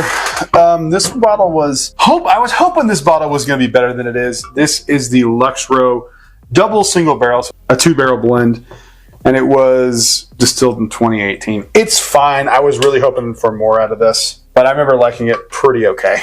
Up next, this is one of my favorite bottles that I own. My buddy JB gave me this bottle as a gift. It's Rebel 10-year. What a generous gift. He just gave me this $100 bottle. He's a big Southern Grace Distillery fan. He lives in North Carolina, so if you come to the event, he may or may not be there. He's the man. And these are slept on for 10-year bourbons. They are delicious. We have 2 Rebel Yell cask strength bourbons. One of them is a 5-star pick that we got in 2022 after we went to the distillery because we wanted to compare this one to one that was picked by the master distiller at Lux Row. So when we went, we got this one. Really good. These are really good. This is the one for me that people don't talk about for whatever reason. They are fantastic bottles of wheated bourbon. All right, this is a bottle of Crittenden's, a cut above. Mississippi Sipper Stogie batch. My buddy Darren from Fairhope Bourbon Club sent me this bottle. One of the weirdest bottles I own. Listen to this. It's a blend of bourbon whiskeys finished in cognac, Armagnac, port, añejo tequila, apple brandy, maple syrup, and Lefroy Scotch barrels. It's very strange. It goes very well with a cigar, but it is a very, very strange bottle of bourbon. All right, then I have little black top early times here. I use this a lot in B-roll. I'll talk about early times just because it's a nice full bottle. The reason I haven't opened this yet is because I like early times now, and I don't see a need to open this one that doesn't exist anymore when one that I like plenty is still readily available and being produced. So I will open this at some point, but it'll be a while, if ever. These are no longer produced. So I have one. I got it in a trade, I think, or I bought one. I don't remember how I got it. Okay. This is from a little distillery in Pineville, North Carolina called Oaklore. They are slept on. They're actually a really solid distillery. They source all their stuff. but they make gin. The best gin I've ever had. I am not a gin person. The best gin I've ever had is at that distillery. This is called the Storyteller or the Story Series, Chapter 1, 118 proof. This was like $100 bottle, but honestly, it's so good, it's worth it. I haven't gone back to this in a while, but this one could have been, and it may have been in the running for top 10 of the year because it was a really solid bottle. And I need to go back there. All right, this is George Remus, just like the basic bitch George Remus. These went on clearance at a Sam's near us, and we bought like 6 of these because they were like $5 a piece. We used this for a long time, but they changed the label, so I stopped drinking it and kind of kept it like frozen at the time. I have an extra one that's in there, but these are, again, for a low proof bourbon, these are like kind of underappreciated. They're really solid. It's MGP, but it's still a good bourbon. My buddy Tom, his wife Courtney, her brother, this is a long way to get there. Her brother is a whiskey guy, and he told me how good Del Buck was and brought me a bottle. Dear Lord in heaven. He got me another one too. I don't know where it is. It's probably in one of these shelves here. We'll find it at some point. This Del Buck is so incredibly good. There are only 59 bottles of this made. I mean, the private barrel for Total Wine out in, I guess, Arizona, where they live. But man, I was so wildly impressed. I remember hitting up the distillery and had a little bit of back and forth with them for a little bit. I would like to do a Del Buck single barrel if you happen to see this video. This is one of the worst bottles I own in existence. We're getting to some really shitty, terrible bottles here. This is a bottle of Blue Run. This is a high rye bourbon whiskey that is like 101, 111 proof. I hate this thing. It is so bad. It makes Coke taste bad. It is bad. Don't buy this. It's awful. And these are crazy expensive for what it is. This should cost, you know what? This shouldn't even cost. They should give you this for free for looking at this stupid butterfly. That's what it should cost. It should cost them money for you to drink it. It's terrible. That's it. I've said all I had to say about Blue Run. This bottle, oh, what a story. Okay. My most popular video I've ever done, it hit like 1 million views in like, I think a day or a day and a half. It was very fast. It was over on TikTok. It was me in Walmart. It was a throwaway video. I just saw this. I made fun of the fact that it was distilled for 24 hours, aged in oak 24 hours, and color and flavored with barrel grade oak chips. And I made a little video shitting on them, and it whatever reason went viral. Every once in a while, I'll still see it come around. Like people wrote articles about this. It was really a weird day. It was odd, and like the distillery reached out to me and like, we saw your video, we thought it was hilarious. If you would like to come see how we do things, please come up to North Carolina where they're at. And I was like, sure, I'd love to. I have not made it up there yet, but I will come up there because I'm curious, because like it's not good. I'll be perfectly honest with you. I don't think it's very good. But Tim Smith was doing a meet and greet around here one time, and I missed it because of work. I didn't get to go, and I was going to go meet him. And I'm sure he knows who I am, and is not very happy. Nobody wants 1 million people shitting and laughing and making fun of you. So I totally understand it. And I feel bad because I didn't intend that. Like, that's just the weird thing about videos. Like, sometimes that random thing will hit and you never know. And it was a very weird day. It was so strange. Like, I would sit there and I would refresh it, and then I would wait like a minute and I would refresh again, and it'd be like another 10,000 views in like a few moments. It was very strange. Holly got me this when she went to I think it was a bachelorette party in St. Augustine, Florida, for her sister, and they went to a distillery. I don't know why to this day. But she grabbed me the maple one, which I don't know why she got me smoked maple whiskey. I took one sip of it and I didn't like it. But she's like, this was the best thing they had. And I'm like, well, I don't need to go to St. Augustine. That's not fair. I do actually need to go. All right, early on in my channel, guy who was manager of a liquor store told me I needed to try this, and like, I stopped in Georgia on a road trip and like picked it up from him. He was a super nice guy. I don't know what happened to him. He actually ghosted me. I don't know what happened to him. I don't know if he's still alive. Bower Hill. I'm not a huge fan of this. It's okay. This is Bower Hill barrel strength. I've never seen another one of these. I think it's fine. Like, it's pretty solid, but like nothing that I would like gravitate towards, but it's fine. And I appreciate the bottle. Oh, here it is. This is the other bottle that went with the Del Buck that Tom's brother-in-law got me. Yeah, I could have said brother-in-law instead of wife's brother. But it's actually his wife's sister's husband. It's confusing. It's really good. This is called Sacred Stave. It's a rye Arizona whiskey. Really solid, actually. 95 proof rye whiskey. I liked it. All right, one of the worst bottles that's ever been created. I don't know why on earth anyone would ever seek this out, but I sure did, because I'm stupid. This is a Dickel Tabasco. The coolest thing about this they make you take off because when this is wrapped up, it has like the red cap, like the Tabasco bottles there. Which Tabasco is actually aged in whiskey barrels. I don't know if you knew that. There is like a connection. Oh God, I almost threw up on camera when I tried this. Oh God, that is terrible.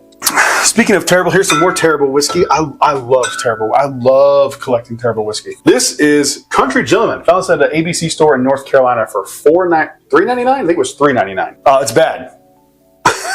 It's Kentucky bourbon with natural flavors. It's really terrible. I'm pretty sure you can't label it like that too. And then this is Beam's 8-Star. The Jim Beam family actually still makes this shit. And it's mostly vodka mixed with really, really shitty whiskey. It's really terrible, but it's fun to have. I like having shitty whiskey. Don't ask me why. I think part of the reason why I like terrible whiskey is because I hear people go like, Wild Turkey 101 is the worst bourbon I've ever had. And I'm like, you haven't tried enough. And then I got a bottle of Basil Hayden. I got this for Christmas a few years ago. And it's fine. I don't hate Basil Hayden like a lot of people do, but I don't care for it either. It's just whatever to me. All right, we have one more lower shelf here to get to. And this one's a fun one. All right, we're going to start out here with, I'm going to go through these very quickly. Four Roses Small Batch Select. Nothing to write home about, just a regular Four Roses Small Batch Select. Same thing with this single barrel. I've had the single barrel for like 4 years. I bought this before I was really big into whiskey, and I still think it's great. This was my first and only Total Wine Private Selection single barrel proof. Kind of a fun story with this one. I had been shopping there for a few days in a row because I was waiting for a truck to get delivered, and I was hoping that like they'd have like the Eagle Rares and the E.H. Taylors and all that stuff. And I was just looking, and I had gone like 3 days in a row, and it wasn't there.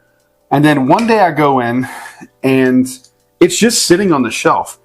But if you look at this, it's a 10-year, 10-month, and it was bottled in November of 2020. So I don't know if they just like found a random bottle in the back because there was only one on the shelf. And it was like $85, and I think for $85 these are perfect. It's good. I really like the Four Roses stuff. But I don't like these red labeled ones. I can't really show them all like this. I got all three of them. I got the OBSF, the OESO, and then I got the OESK. They're all just okay. I do need to go back to them at some point and try them again, but they're not great. This was one of the first bottles we spent like a significant amount of money on because Holly loves Bullet so much. This one is, I think we paid like right at $100 for this, which at the time was like, I can't believe I just spent $100 on a bottle of bourbon. Now, I do that like 6 times a week. This is called Bullet Bourbon's Blender Select. This is number 1 of these. And it's really good. I honestly haven't done enough research to see what makes it so unique. My guess is it was the first time they'd ever done like a small batch bottling selected by the master distiller, but it's actually really solid. Up next, a bottle that I don't care for. I actually have been using this as a mixer lately because I just want to get rid of it, get it off the shelf. This is a Ben Holiday 6-year. This is the Rickhouse proof. It's fine. People flipping out about this bottle, I don't understand. It's fine. Oh, these are fun. I got some fun bottles right here, ladies and gentlemen. I found out about both of these because I went on a live stream with That Bourbon Dude, and he brought these to my attention. And since I'm a connoisseur and a fanatic of buying terrible whiskey, he told me that Hooters, the restaurant chain, made whiskey, and they made gin. My buddy Dusty found these for me in South Carolina somewhere, and I got them. And these are like, I just don't know why I would open them. I mean, maybe just to see how either really bad or just okay they are, but like the novelty of having them is just so silly to me. It's so fun. All right, these next bottles here were sent to me from Eric LeGrand. He's the Rutgers football player that got paralyzed like 20 years ago, or however long it's been. And now he owns a whiskey company, and they source really solid whiskey. I was impressed with both of these. I obviously liked the single barrel at 104 proof more than just the regular small batch, but both are really, really good. Go check him out. And they actually donate a lot of the proceeds of this to the Christopher and Dana Reeves Foundation, and the description for that will be down below if you feel inclined to donate. This right here is a New Riff single barrel. It's fine. It's fine. There's nothing wrong with it. It's a pick from Lazy Day in South Carolina. It's fine. I got nothing really bad to say about it, but I got nothing great to say about it either. I found this at Total Wine. Didn't even know this existed. This is Aged Fireball. Yeah, batch 1 Dragon Reserve. I don't know why I bought this. It's so funny to me. These are put in like old Rip Van Winkle 10-year bottles. Another terrible bottle. Old Charter. I had a friend help me move, and we drank this. Oh God, it's so bad. It's still so bad. We drank this the night. I had the flu when we moved, and I still drank this with him because I wanted to. And this was the first whiskey I drank in this townhouse. and I regret it every day. This is a Bullet Bourbon, and it was a custom bottle. We had this made on our trip too. It's Bourbon Trail Trip 2022. We'll probably get another one of these just to keep the tradition of this alive. I like this. So every time we go, we're going to get a Bourbon Trail Brad and Holly bottle. This bottle, I didn't realize I still had this. This is 10 Cup 10-year American whiskey. I thought I remembered saying it was a bourbon. It's really good. I think this one slept on because it's not a bourbon technically. Oh, no, it is. I thought so. It says 10-year bourbon on this. But then on the thing, it says American whiskey. So I don't know which one it is. I call it a bourbon. To me, it's a bourbon, and it's a slept-on one. It's pretty solid. All right, last two on the shelf here. This is Bellmead Reserve. I found one of these on Walmart on a clearance. Good indicator of how much I actually drink from a bottle, because this is fine. I think it's okay. It's a solid bourbon. I think this got discontinued, but it's fine. There's nothing wrong with it. And it was on like a crazy clearance. I think I got it for like $25 or something crazy. It was ridiculous. My buddy Craig gave me this at a bottle share. It's the Whiskey Row. It's really solid. I've had other ones from Whiskey Row. They're not this good. This is a really good bottle. All right. Sitting in that chair for that long was super obnoxious. I'm glad we're back up here. I might stand up for the rest of this because that was really, really obnoxious sitting in the chair that long. All right. Moving on to the allocated stuff again. We have an Old Fitz 10-year. I think this is one of the best looking bottles in all of bourbon. I think most people would agree with that. It's really pretty. But you know what's good is that like it's a pretty bottle, but the juice inside is fantastic as well. If you want to see how much a different 3 years can make, try the Old Fitz 7 and then try the 10. They are fantastic. And this is the only decanter bottle that I have, but it's a good one and I'm glad I own it. This one is the Four Roses Limited Edition 2024 release. I don't hear a lot of people talking about this one in particular. Maybe it's because like the 135 and the 125 are just like such good bottles. But this one, man, is like right up there with those. This is an incredible bottle. I don't ever hear anyone talking about this one as like bourbon of the year. And to be honest with you, it really could be. It's really solid. I love it so much. I'm also just a big Four Roses fan. If you come across those and they're like $300-400-ish, I think it's probably worth it. Up next, I have this year's Russell's Reserve 13. This is the spring 2025 release. In my top 2 or 3 of the year. It is. I think it's fantastic. I know some people don't love Russell's 13. I was also in that boat that I didn't love Russell's 13, but that one changed my mind. But I do love Russell's 15 as well as their single rick houses. This is the Camp Nelson B. I need to get the other ones, but the Camp Nelson B is probably my favorite out of all of them. I just adore that bottle. But Russell's 15 is fantastic too. It was like everyone's bottle of the year last year. It was in my top 3. I think it's fantastic. I do. I think it's just unbelievable. All right, moving on. This is the most rare bottle in my collection. This is Mr. Sam Tribute Whiskey. This is Canadian whiskey. It's made by Sazerac, and it comes in this really cool box. Put it in its box so you can kind of see. It commemorates a man named Samuel Bronfman, who was like apparently pivotal changing it to like the modern whiskey industry. And it just has this really cool packaging to it. And I've had Mr. Sam before, not this batch. It comes in this cool box. It's really cool. But it is actually really solid whiskey too. So I'm very excited to have it. I'm waiting for a special occasion to open this. I don't know when it's going to be. I think I'm just going to open it with the boys in OBG one day. Like maybe the first time we sell out a barrel in one day or something. I don't know. We'll see. All right. Now we have the Jack Daniels wall here. The rest of this is Jack Daniels except for the end. We'll get to that one. But I have every single Jack 10, 12, and 14 batch that has been released. Obviously, the 14 that was released in like 1940, I don't have. But I mean, who would? But I have 10 batch 1 through 4, 12 batch 1 through 3, and batch 14. I'm not going to pick each one of these off. I mean, unless you just need me to prove to you that's what those are. But I have that, I swear. Then I have within this, I have a Jack Daniels single barrel Coy Hill, not a hazmat, but it's 125 on the dot, and it's really solid. I've been bringing this one to bottle shares, and it's, oh my God, it smells like cotton candy. Holy moly, haven't had that in a long time. That's going to be going down. I'm going to be drinking that later tonight. And then I have a bottle of Rock Hill Farms, which is another one. See, this is how much I drink out of whiskey bottles, and I'm not sharing them with patrons. I did a review of this before I was doing Patreon, so I brought this to bottle shares for stuff too. Last bottle share I brought this to, people didn't even know I had it. Didn't get taken out of the box. All right, let's move on down here. It's getting cold in here. All right, this is affectionately known as the Stag Shelf. I have 2, 4, 6, 8, 10, 11 different Stag batches, starting with batch number 9 being my oldest. I got this in a trade. Had to get a different cork. The cork fell apart. It's really good. Batch 9. Not my favorite stag though, but the only junior that I have. All the other ones are just regular stags.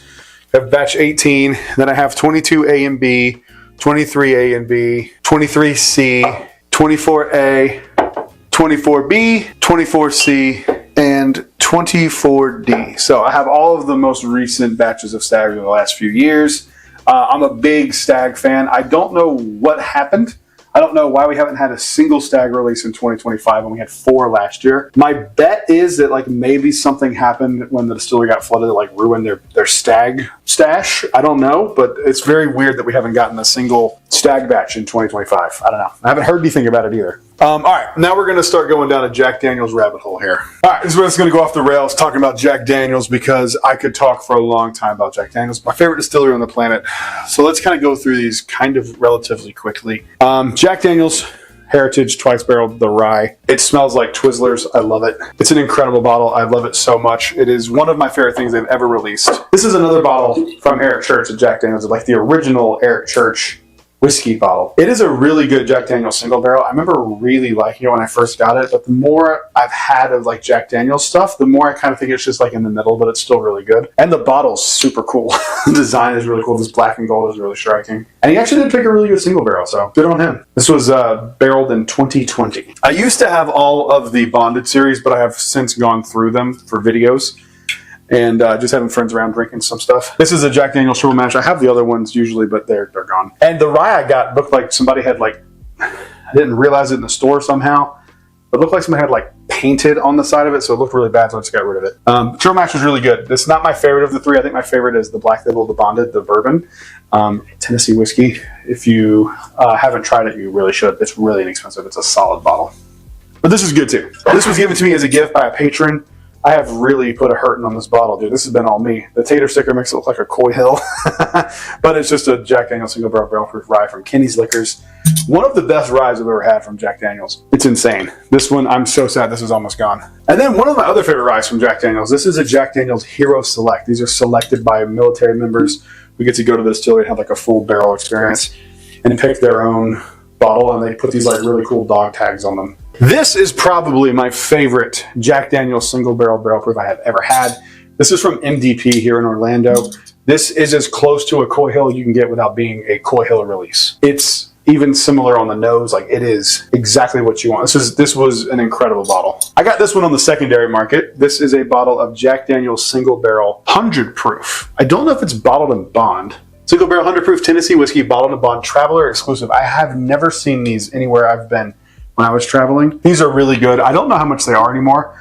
I think I spent like, it was less than $100 on it, but it's really good and worth it. To be honest, if you can't find it, just get the Jack Daniel's bonded. I did a taste test, and the only difference was that this was from a single barrel. But the silver label's pretty, and I like it. All right, this one has sentimental reason to me. I get asked about this bottle a lot because I'm a Jack Daniel's fan, and the cost of this is not really worth it. But I do love this bottle quite a bit. I will always have a Jack Daniel's Sinatra on the shelf. This was the first expensive whiskey that and I put expensive whiskey in quotes, but it really is like a $180 bottle, so it is an expensive whiskey, but I remember thinking this was like fancy. And I tried this for the first time with some friends and Holly at this restaurant called The Whiskey in Orlando. And this is really what kicked me off getting into whiskey. I tried it because it said Frank Sinatra Select, and I'm like, oh, it's classy, it's Sinatra.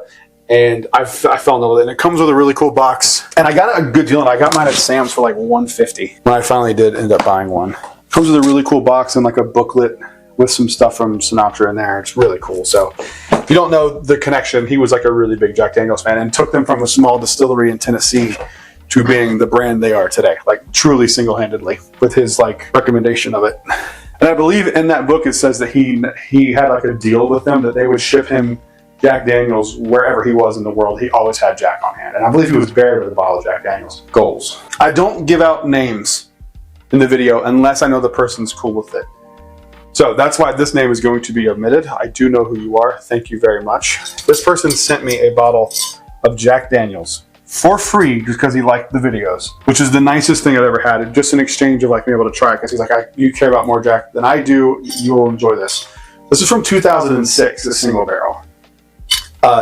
Dude, thank you. This made my week. I have just the bourbon community has been so great and welcoming to me ever since I first started making videos, and I can't thank them enough. And it's just super cool that you were willing to part with this because this is special. This is a really cool bottle. Then I also, my friend Jeff, who does videos, and I know he's a public figure, so I don't mind saying his name. He makes videos over on TikTok. Was at a Walgreens or something and saw that this was bottled 10 years ago in 2015. And I was like, oh, it's a different label than that. I want that one. And I've had this for like a few years now. And it's actually really solid. And I do taste like a quality difference. I'll be honest, I think the stuff now is better. These back here are boxes for the Hero Select, which I already showed you, and then just a single barrel select. And I have a few of these. First one, these are both from Southern Spirits, again, in South Carolina. You probably have seen them on social media. They make excellent stuff. I have really done a number on this bottle. This was the peanut butter one, and this one, I believe. And then this one, we saved it because it was the date, even though it was last year. We bought it because I love Jack Daniels. And then we realized once we got home, the date was the date that Holly's aunt died. And then a year later was the day we buried her mom when she passed. So this one's probably not going to get open for quite some time, if it ever does. Just out of respect, you know? Then I have the most recent Jack Daniels single barrel, the Toasted Heritage from this year, 2025. This is cool because it has my mom's 60th birthday on it, July 18th, 2025. So pretty cool. All right, moving on here. This one is one that was really special for me to get.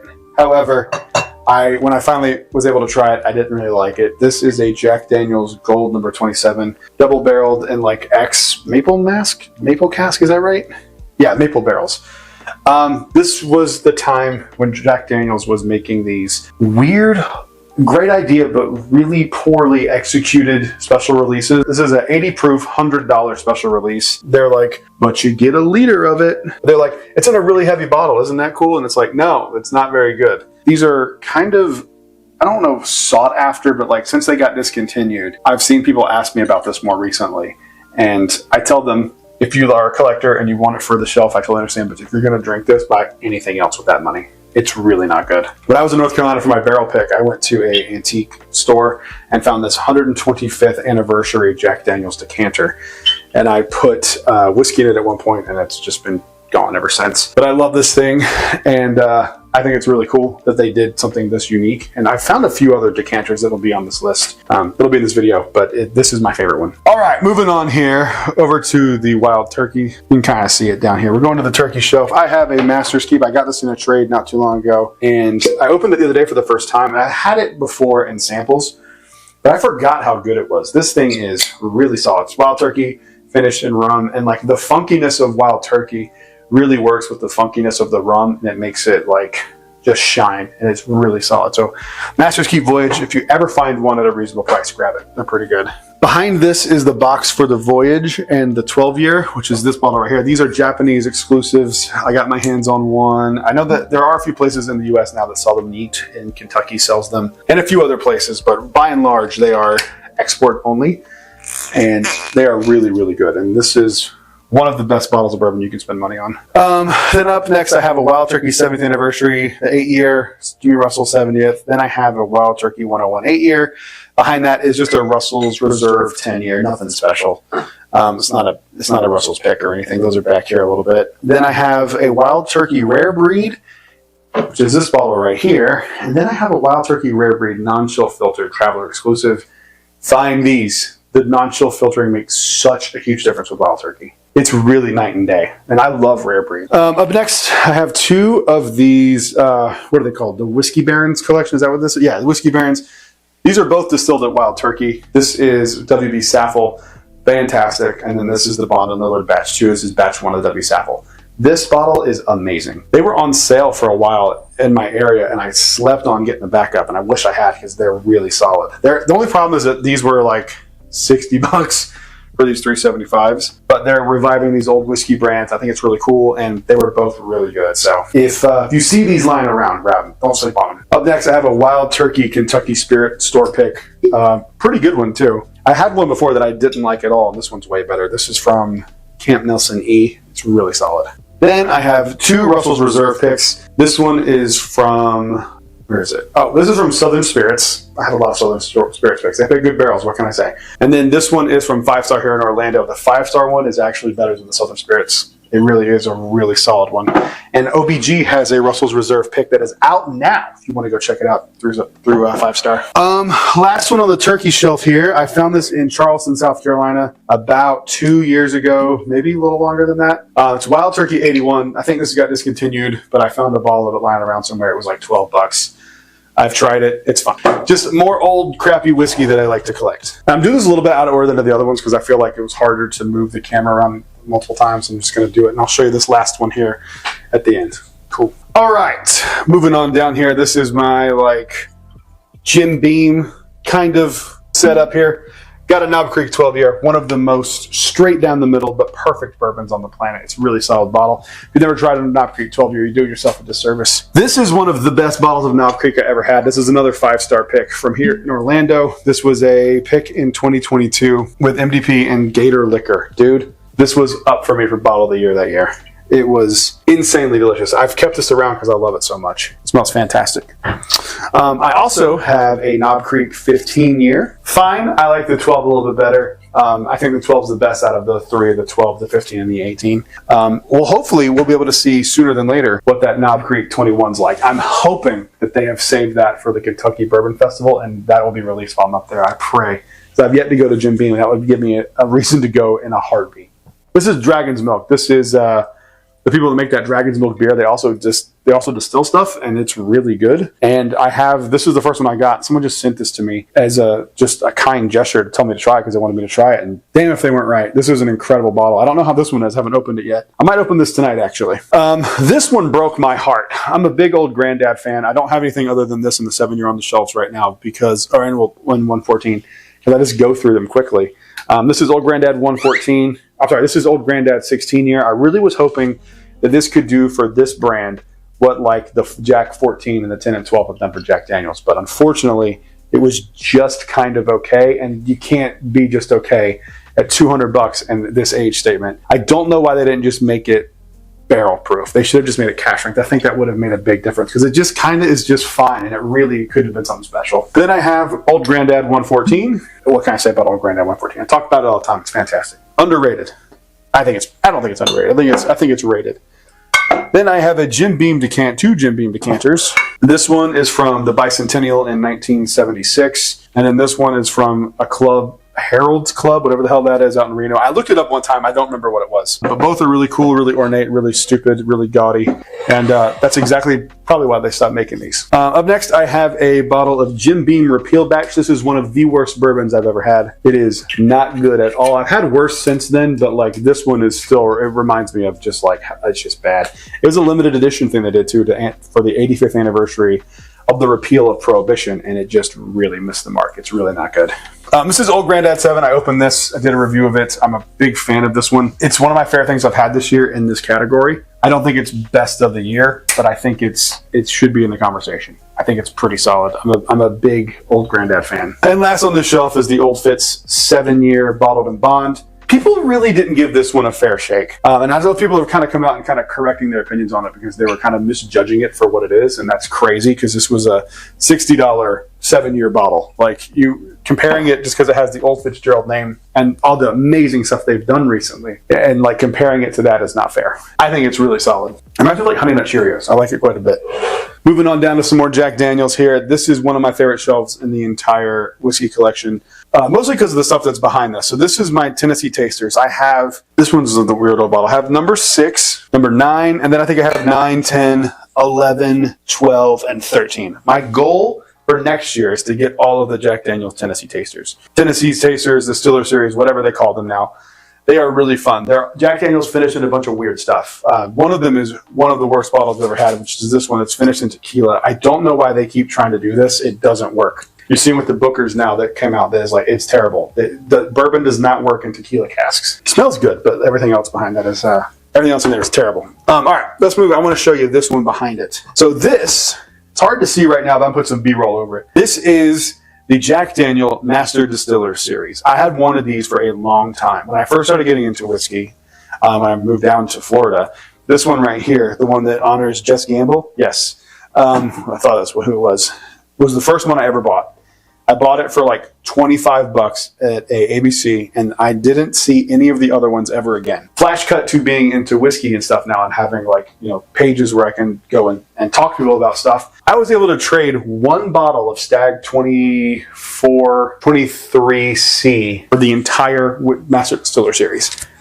And I thought it was going to cost me like hundreds of dollars at some point to get these, but it cost me one $75 bottle of Stag. One of my favorite things in my collection is that, because I love Jack Daniels so much. And it's cool to have one of these that commemorates up to that point every master distiller who had been at Jack Daniels. I hope they revise this series and add Chris Fletcher, because he has done a lot of work to really change that distillery's perception. He's done a great job. I hope to meet him one day. That'd be pretty cool. So a few of my favorites from the Tennessee series are the twice barreled straight rye whiskey is phenomenal, as well as the Oloroso Sherry Cask finish, which I have another one you'll see shortly. It's better than that one because I think this one was a higher proof than that one. I'll double check when we get to that other one. But the other one that was really good is the pecan wood. Yeah, the straight Tennessee whiskey finish with toasted pecan wood chips. This one is fantastic. All right, moving down one shelf here.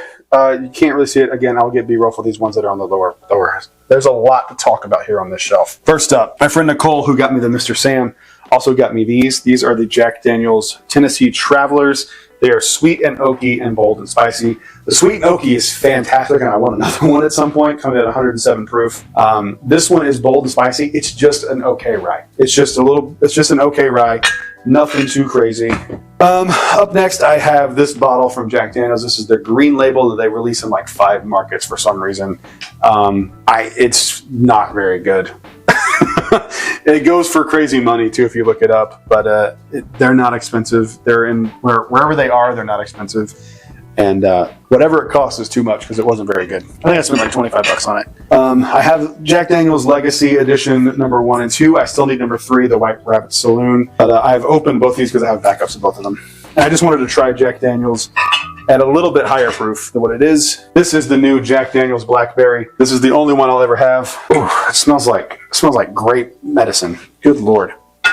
Then this one was one that was like I believe this was a military exclusive or a traveler's, some sort of exclusive. This is the Jack Daniels single American malt and Oloroso Sherry Cask. So this is where this one's different than this one, because this one is a single malt Jack Daniels that they made, and then this one is just their straight Tennessee whiskey. So, at the same proof, I believe. Yeah, both at the same proof. That's what it was. It was one's an American single malt and one is their Tennessee whiskey. The Tennessee whiskey is better in my opinion. I don't mind American single malt. I know people either really like it or really can't stand it, and I totally get it. But I like it. And then, some random reason, there's a bottle of Cooper's Craft here. I don't know what that's doing on the shelf, on the Jack Daniels shelf, but I love it. That needs to find a better home. As does this bottle of Buffalo Trace White Dog Mash Bill number 1. These are awful. Oh, God, it makes me gag. I hate it. It's so weird to me that people drink that. Okay, then down here are 2 rogue bottles from 2 failed barrel picks that I did with Southern Grace Distillery. We weren't fans of either one of them, so we decided not to go with either one of them. No shame to them. They just weren't what we were looking for our palates. And then we get into some really cool stuff. Actually, I'm going to save these. These are, oh, Jesus.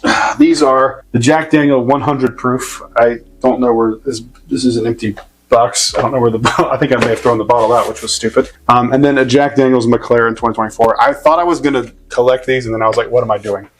So I only bought the one. So stupid. All right, then I have these are the 2 things. I spent a lot of money on this, and I probably should have waited to got it for less money, but I was excited for it. This is the Jack Daniels before and after charcoal mellowing set. So it's their White Dog with a little bit of sugar maple charcoal in this little jar here, and it just is it's unaged White Dog that you can taste before it's charcoal mellowed and after it's charcoal mellowed. And to be honest, it really does make a big difference. I did this on a video once. Probably should do it again. I don't know if anyone watched that video. It was a long time ago, but those are really cool. And I also bought something kind of similar to this, but it's like Jack Daniels before and after rye.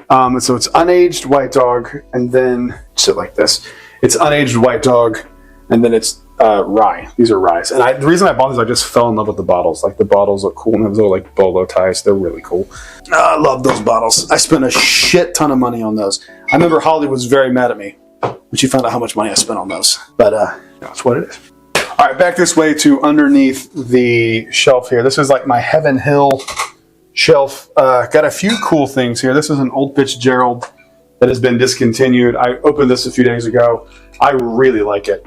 So much so that I'm going to go out on a limb and say this is my favorite 80 proof whiskey I've ever had. I think it's fantastic. This is a bottle of JTS Brown, Kentucky's finest, bottled and bond. Really solid budget bottle, around 15, 20, 25 bucks, somewhere around there. The much slept on Larceny. I was raving about batch A123 from the jump, and then I think that year it made Fred Minnick's top 100, and I was like, dude, I've been saying that for months. A123 and B523. This is the only two Larcenys I've ever bought. I was gonna go down. I thought at one point I was gonna go and like collect Larceny, and I was just like, I'm good. One of the most underrated rare bottles. This is Evan Williams 12 year. This is another one that I spent like way more money on than I should, but I love it. It's very different from any other Evan Williams thing I've ever had. It's like tobacco and smoke and char and leather. It's really, really up my alley. I love this. This is a slept on bottle. On the same trip, I found Old Fitzgerald. I found Old Heaven Hill. This is old style bourbon that they actually charcoal filtered, which I don't think is a standard practice at Heaven Hill. So it's interesting that they did it with that. Okay, now I have a bunch of Elijah Craig to get to through here. All right, so first up we have Elijah Craig Toasted Rye. I like this one quite a bit. Lower proof, 94 proof, makes great cocktails. Fantastic bottle. Then we have one of the most overrated bottles in the history of bourbon, Elijah Craig C923. I have gone back to this about a dozen times, and I don't understand the hype for this one. I just will never understand it. It drinks hot. It's drying as hell on your mouth and your throat. I just don't get the hype. This is a private barrel from my parents' boat club in North Carolina. They're members of a boat club, and they had a Elijah Craig barrel pick for some reason, so they got me one, and it was actually pretty good. It was one of my favorite Elijah Craigs I've ever had, to be honest. It was only 8 years. It was pretty good. This is another one of those where you can go and they do these like special labels, and you can put it. This is a toasted barrel. I love the toasted barrel, and it says, my kids got it for me. It says, "Dad, Happy Father's Day, 2024." So cool little memento there. And then this was sent to me by Fruit Bat. I have a partnership with Fruit Bat that I haven't really talked about that much, but they sent me this to do a review of. And I don't know if I actually ever did the review, but I drank a lot of it. This is another really good one. I was surprised at how good this one was. We have two bottles that were sent to me by this distillery called the Distillarium out in Washington State, I believe, if I remember correctly. And I got to be honest, man, these were fantastic. They sent me a bunch of minis and a bunch of stuff and just hooked it up. And they make really, really good stuff. The Triple Exium Triple Cask is fantastic. If you can get your hands on this, I urge you to do it. I was really surprised at how good it was. This is Conviction's White Dog. Just what they put into the barrels. I don't want to smell it. I don't want to gag. I don't like any White Dogs. So that's personal to them. And then this was something I got. They let me have for a video. This is Conviction White Dog at 161 proof. I think it's 160.8, but okay, 160. It's insane how drinkable it is at that high of a proof, and I don't like White Dog, but it's still nuts how drinkable it is. If you remember the story I told you earlier about the Founders Reserve pick, this is the one that we actually did the barrel pick of, and he sent me this when I got my bottle of it, and I thought it was really cool that I got to taste the original barrel that we picked, and he signed it, and really cool. So I appreciate that. That was really nice. I have one of the Elijah Craig 125 proof grenades, the barrel selected they released at the distillery. I'm hoping to get another one of these when I'm up there in a few weeks, if they still have them. I don't know if they still do these, because I want to try them, because I don't know what to expect with these. They're 125 proof, and apparently they're really good, and I think they're only available to gift shop. Got this in a trade with my buddy Matt, and I thank him for it every day. I've always wanted one of these. Up next is a Hazmat short barrel from Sprayberry Bottle Shop in Georgia. They sent me this to do a review of. Really cool packaging. You kind of see here. It's got all this like green. It's really cool. I didn't love the bottle though, to be perfectly honest. I thought it was just okay. I like hazmat stuff, but it has to really drink less than its proof, and this one didn't. This one drank kind of hot and stuff, but I still appreciate them sending it to me to do a review of. It's really cool of them to do that. They didn't have to do that, especially with them being like all the way in Atlanta, you know? It's pretty nice. But the packaging is always a 12 out of 10. Like, it's really cool. There's only 120 bottles of it made, so I'm very fortunate to have one. Next up, we got Mellow Corn. I unironically love Mellow Corn. And I think it used to be like, I bought it when it was like $13, but it's a good bottle. Heaven Hill Bottled and Bond, fantastic. You know what's funny? I didn't like this one for a long time, but I really came around on it. I thought it was just okay, and I've really changed my opinion on it. It's kind of weird. I went from thinking it was okay to like, to going like, I really like that bottle and recommend it anytime someone wants a recommendation. Henry McKenna, I've had this bottle for like 3 years. I overpaid for it when it was popular. Not that much. I think I spent like $100 on it, which, you know, at the time that was not bad because they were going for like a couple $100 here and there, or like that was the going rate, and I'm fine with it. I've only done that a handful of times, and I got no issues with it. But I just think it's overrated. All right, this is Evan Williams, 1783 American Hero Edition. This is kind of similar to the Jack Daniel's Hero Select or whatever those are called, where I think they get to select batches, but it's really cool. And this one was actually surprisingly good. I was surprised at how really good this Evan Williams was. And then I have all the Bernheim. I don't even know I had this.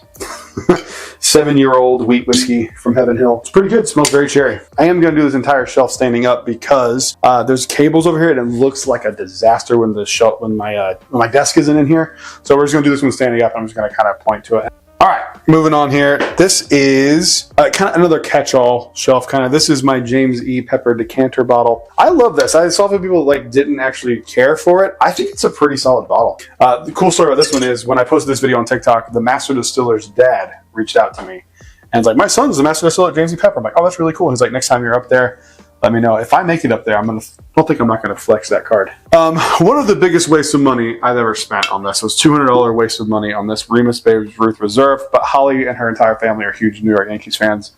So there is a cool thing about this bottle. If you scan the QR code, each bottle, because they only made for this initial run 10,624 bottles. And each one of those bottles represents the time that Babe Ruth was at bat. And this bottle is so unremarkable that even the one that we have is just an appearance at bat.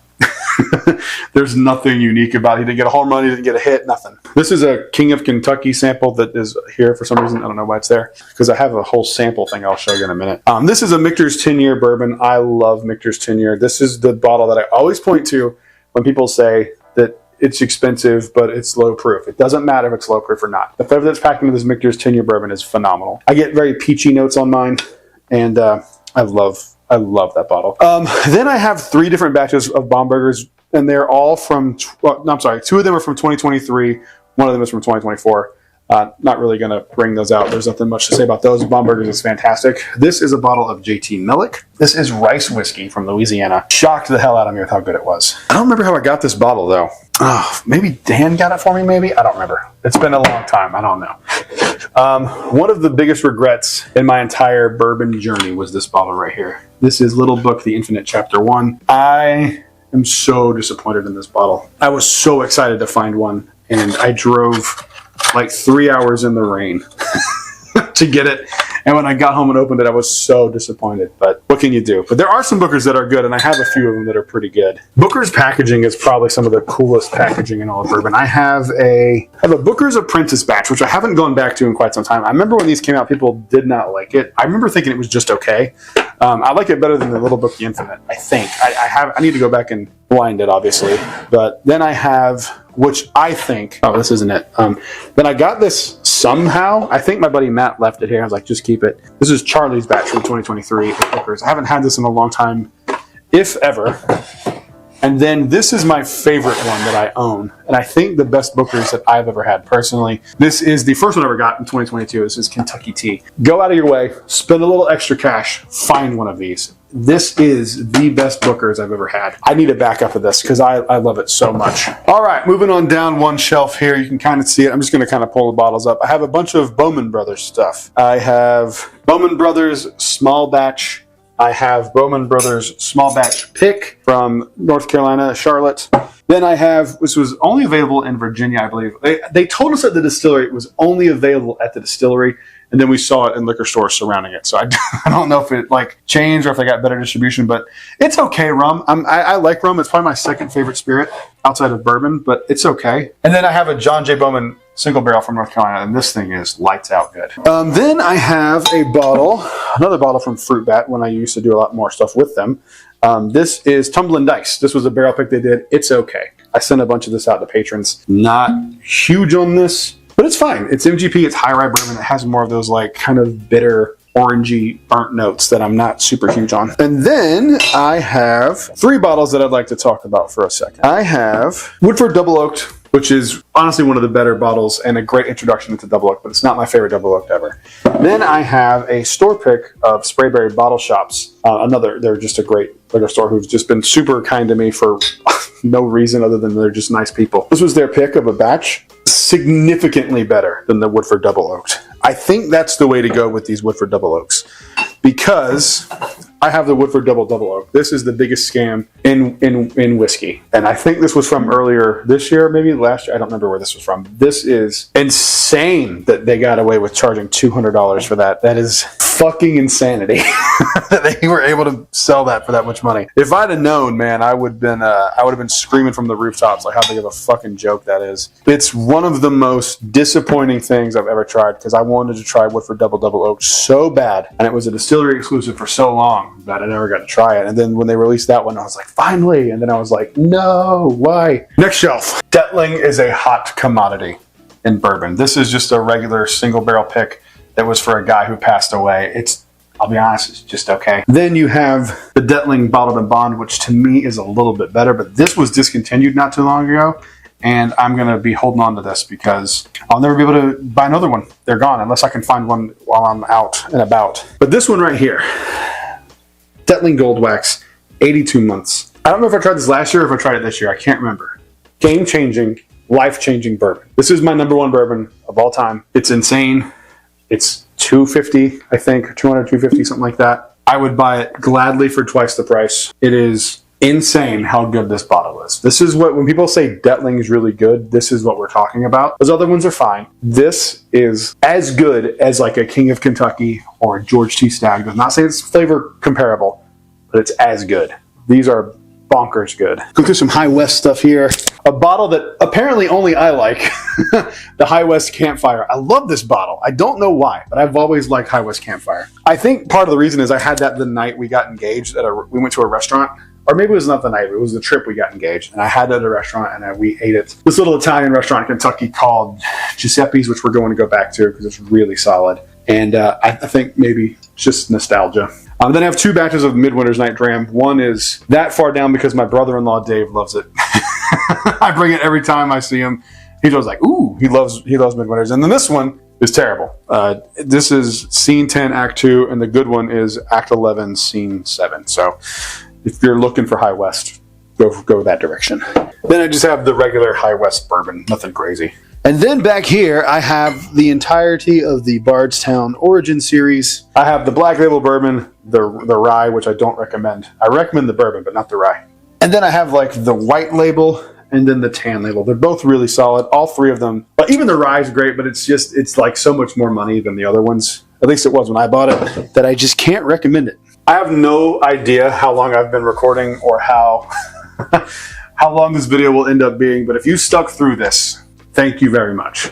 Means a lot. I have one more shelf here. We're going to go through these relatively quickly. Some of these are interesting, some of these are not. This is Thornbush. It's a flavored whiskey. They sent this to me. It's blackberry. This is the kind of flavored whiskey you want. It's flavored with like all natural stuff. It's not bullshit sweetener like the Jack Daniels and some of the other stuff. It also is the only flavored whiskey I've ever had that didn't have that like sticky, syrupy mouthfeel to it. This is good shit. It really is. And then like their sister brand or like another brand that falls under them, they sent me these 2. This is the Bond 4-year and 7-year. They're small batched, but they're both 100 proof. Both of these are fantastic. I like the 7-year a little bit more than the 4-year, but both are really good. We started collecting these on the road because we saw them for the holidays. And I just don't know if we just haven't seen them in a few years or whatever, but we haven't seen any more of them. So this is the Smoke Wagon, like the Halloween one for like last year, I think. Christmas one from a few years ago. Wish it would say the year it came out.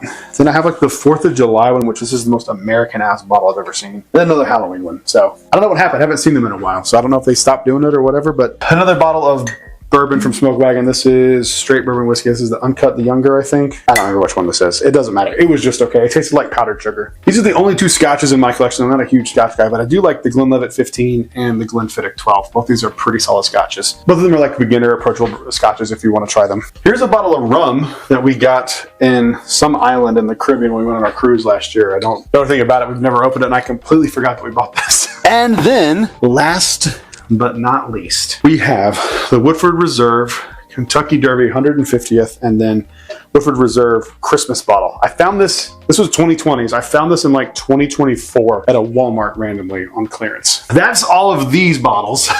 I don't know how many we went through. We went through quite a lot. There's a lot. I didn't realize I had this many bottles. We start talking about all of them, it really shows you how much you have. Ancient Age Preferred, terrible.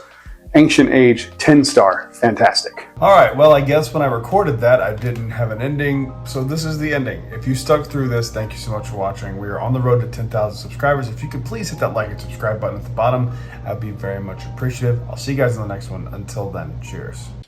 A big thank you to all the Patreon supporters you see on screen right now. Thanks to a local liquor store called 5 Star, my bourbon group was able to do the only Detling single barrel pick in all of Florida this year. This is the Bama Beast. Let's get into it.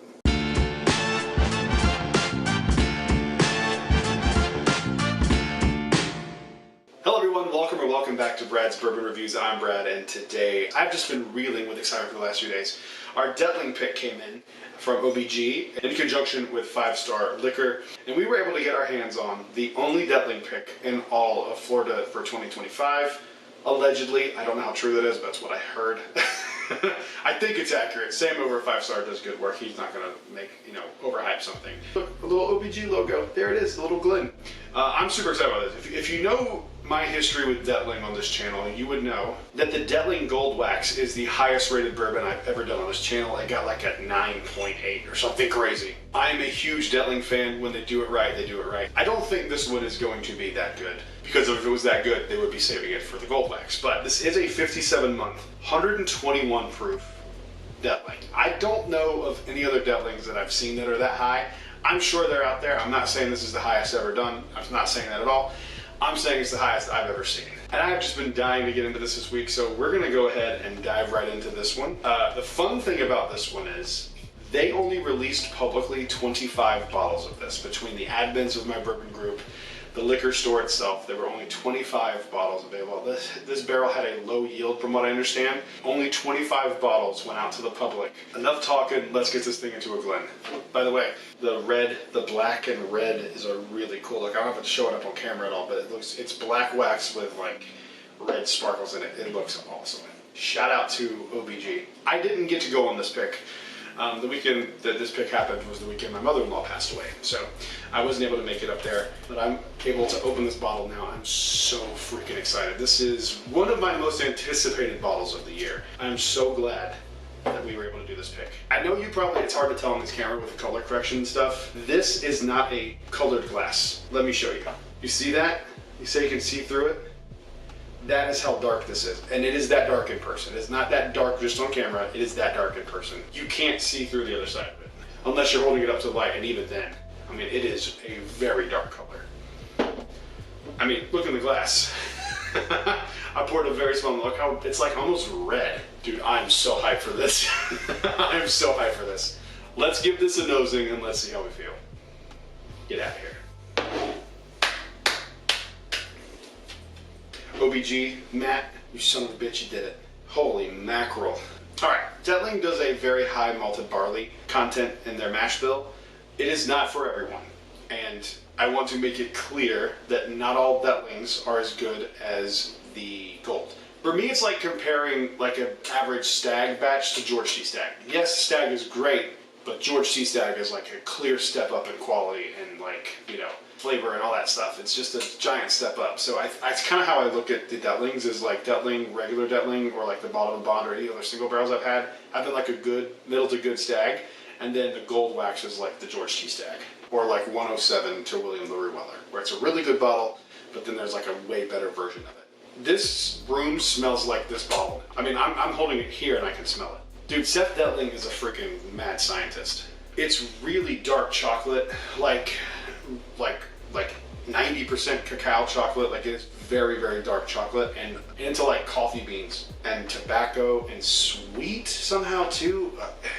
I could smell this all night. I already know I'm gonna like this, unless it just is like really bitter on the palate. If you just handed this to me, I would think this is like a double oaked bourbon or something.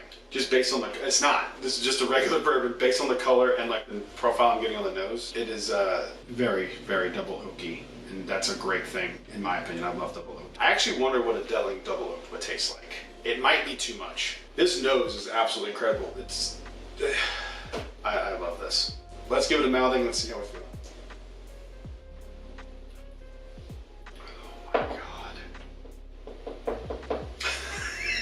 Holy shit, dude. Holy shit, that is unbelievable. Wow, wow, wow. It's not quite gold wax good, but it ain't far off, I'll tell you that much. And I don't benefit in any way from this. This is completely sold out. We sold 25 bottles of it. That's it. I can't overhype it. You can't buy it even if I could. This is one of the best things I've had this year. It is dark chocolate and pipe tobacco, distinctly with sweet to burnt sugar oak. These notes are so distinct. And then it ends with like almost like a, I was gonna say like a mintiness, but I don't think it's minty. It's like there's something that's like cooling. It doesn't taste like mint, but it gives me like the sensation of mint. Dude, that barrel char is so good on this. It is so good on this. It's smoky too, like not Scotch smoky, but there is some like char on this, and like this ticks off everything I like on bourbon. There's like a cherry note. There's like a little bit of a cherry note on the end of this, dude. What are we doing? The Detling is unbelievable. They're unbelievable. They are just putting out things that every distillery wishes they could put out. A 57-month-old, 120, what's 60, 60.9? That's like 121? Am I wrong on that? I'm terrible at math. 121.8. This does not drink that proof at all. It drinks maybe 100, maybe 105, like 105 is... Wild Turkey 101 drinks hotter than this. I do feel it in my chest a little bit, but on the palate, it doesn't drink hot at all. A very fine line of like char and sweet and bitter, and don't mean bitter as a negative. Bitter does not mean bad. Bitter, especially when you have something sweet to balance it out, works very, very well. Think about like a cocktail when you use bitters. It's like that kind of idea where you have the sweet and then you have something to like cut the sweetness. It's kind of how this is. This is unbelievable. It's a 9. It's a 9.0. I could go higher. I don't think I'm going to because I didn't pick this one. Just keep that in mind. I have not tasted this until just now. I was not on this pick. I have no financial incentive at this point to hype this up. That's one of the best things I've had this year. That might have to be in the running for bottle of the year contender, and I wish I hadn't made that video the other day. I knew I should have waited to try this. Yeah, 9 flat. I mean, that is... I think this is the best barrel pick we've done, and I don't even think it's close. I mean, outside of my inaugural pick and my double oaked pick, I still would lean to my inaugural barrel pick. I have some sentimental attachment to that one, and there's just no way around that. But this is unbelievable. It's unbelievable. I'm so shocked at how good this bottle is. I shouldn't be shocked because Detling's incredible, but like, and I trust the boys over at OBG, but good Lord in heaven, this is one of the best things I've had this year. Comment down below, let me know what you think about Detling, if you've ever had it. And if you were one of the lucky 25 who got this bottle, comment down below. I'd love to hear what you have to say about it. While you're down there, make sure you leave a like and subscribe. We're on the road to 10,000 subscribers, and I'd love to get there by the end of 2025. I'll see you guys in the next one. Until then, cheers. A big thank you to all the Patreon supporters you see on screen right now. Today, we're going to be going over all the bottles that I got in September of 2025. This is a legendary bourbon haul. Let's get into it.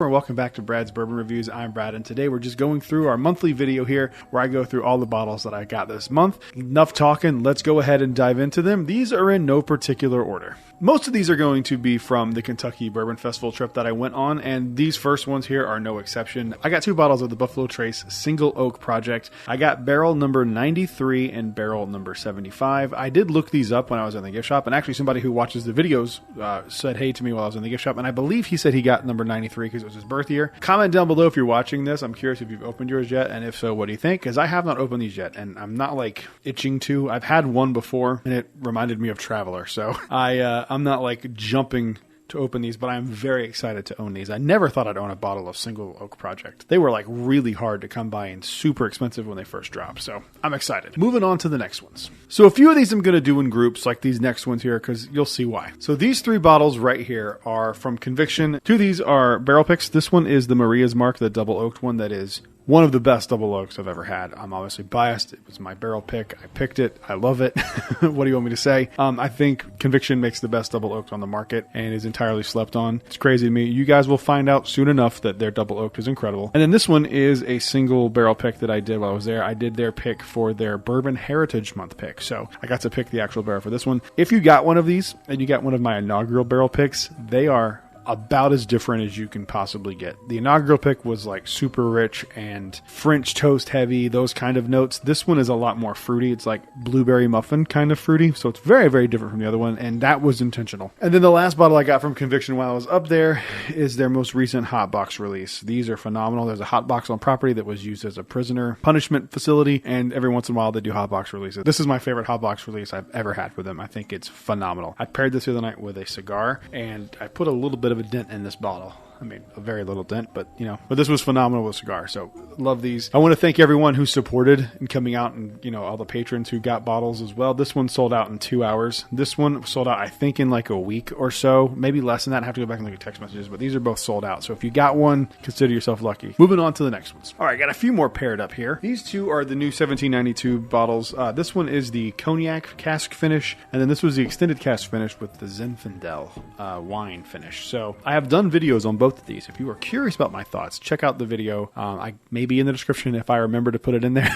If not, you can find it pretty easily just going back on the channel and looking for these. But there was one of these I did like a lot more than the other one. It was this one. But yeah, these were just okay, and I think that they could be better. But interesting nonetheless, and if you're a 1792 fan, you might want to grab them. Moving on to the next one. Moving right along, I got this during my Kentucky Bourbon Festival trip as well. This is Evan Williams Masters Blend. These are available at the gift shop in Kentucky. I don't remember if it's available at both locations or just the Louisville location at the Evan Williams experience, but that's where I got this one. I honestly can't remember. These are interesting because it's a blend of all of their baseline products with some Evan Williams 23 in there. I'm pretty sure that Evan Williams 23, there's probably not a ton of it in there, in comparison to what's in the rest of the blend. But I did try this when I was there, and it was really, really good. And I'm glad I got one because I was trying to only buy things like this that you can only get up there. Makes it more special. Moving on to the next one. Keeping on the Kentucky Bourbon Trail trip here, I got this bottle at the Wild Turkey Distillery. This is a Wild Turkey 101 single barrel called Distiller Select 2025. It is barrel number 250504. And I got this because I tried it at the upstairs bar, and it was the best Wild Turkey product I've ever had that wasn't a special release. I don't know if they specifically hide really good barrels of this for this, but this is such a good bottle. I'm actually upset I didn't get to get more than one of these. They were one per person, and me and Holly were the only ones there. But it was so good, I had to reach out to my friend Matt, and I was like, because he loves Wild Turkey like the way I love Jack Daniels, and I was like, dude, you got to try this single barrel. And so I got him with Holly's. So if I could, I would go back and get another one of these. These are phenomenal. If you're ever at the distillery, try them before you buy them because they are expensive. I think it was like $80 at the distillery, but I forget exactly how much it was. This one at least is really, really good. You should try them. It's shocking how good this one was. I was really, really shocked. Moving on to the next one. All right, this is another bottle I got on my trip. This is Rai Tai. So for people who don't know, I'm really big into tiki culture and I'm really big into tiki cocktails. So when I saw that Green River was making this thing called Rai Tai, honestly, I wanted it for the label because I think it looks really cool and very tiki.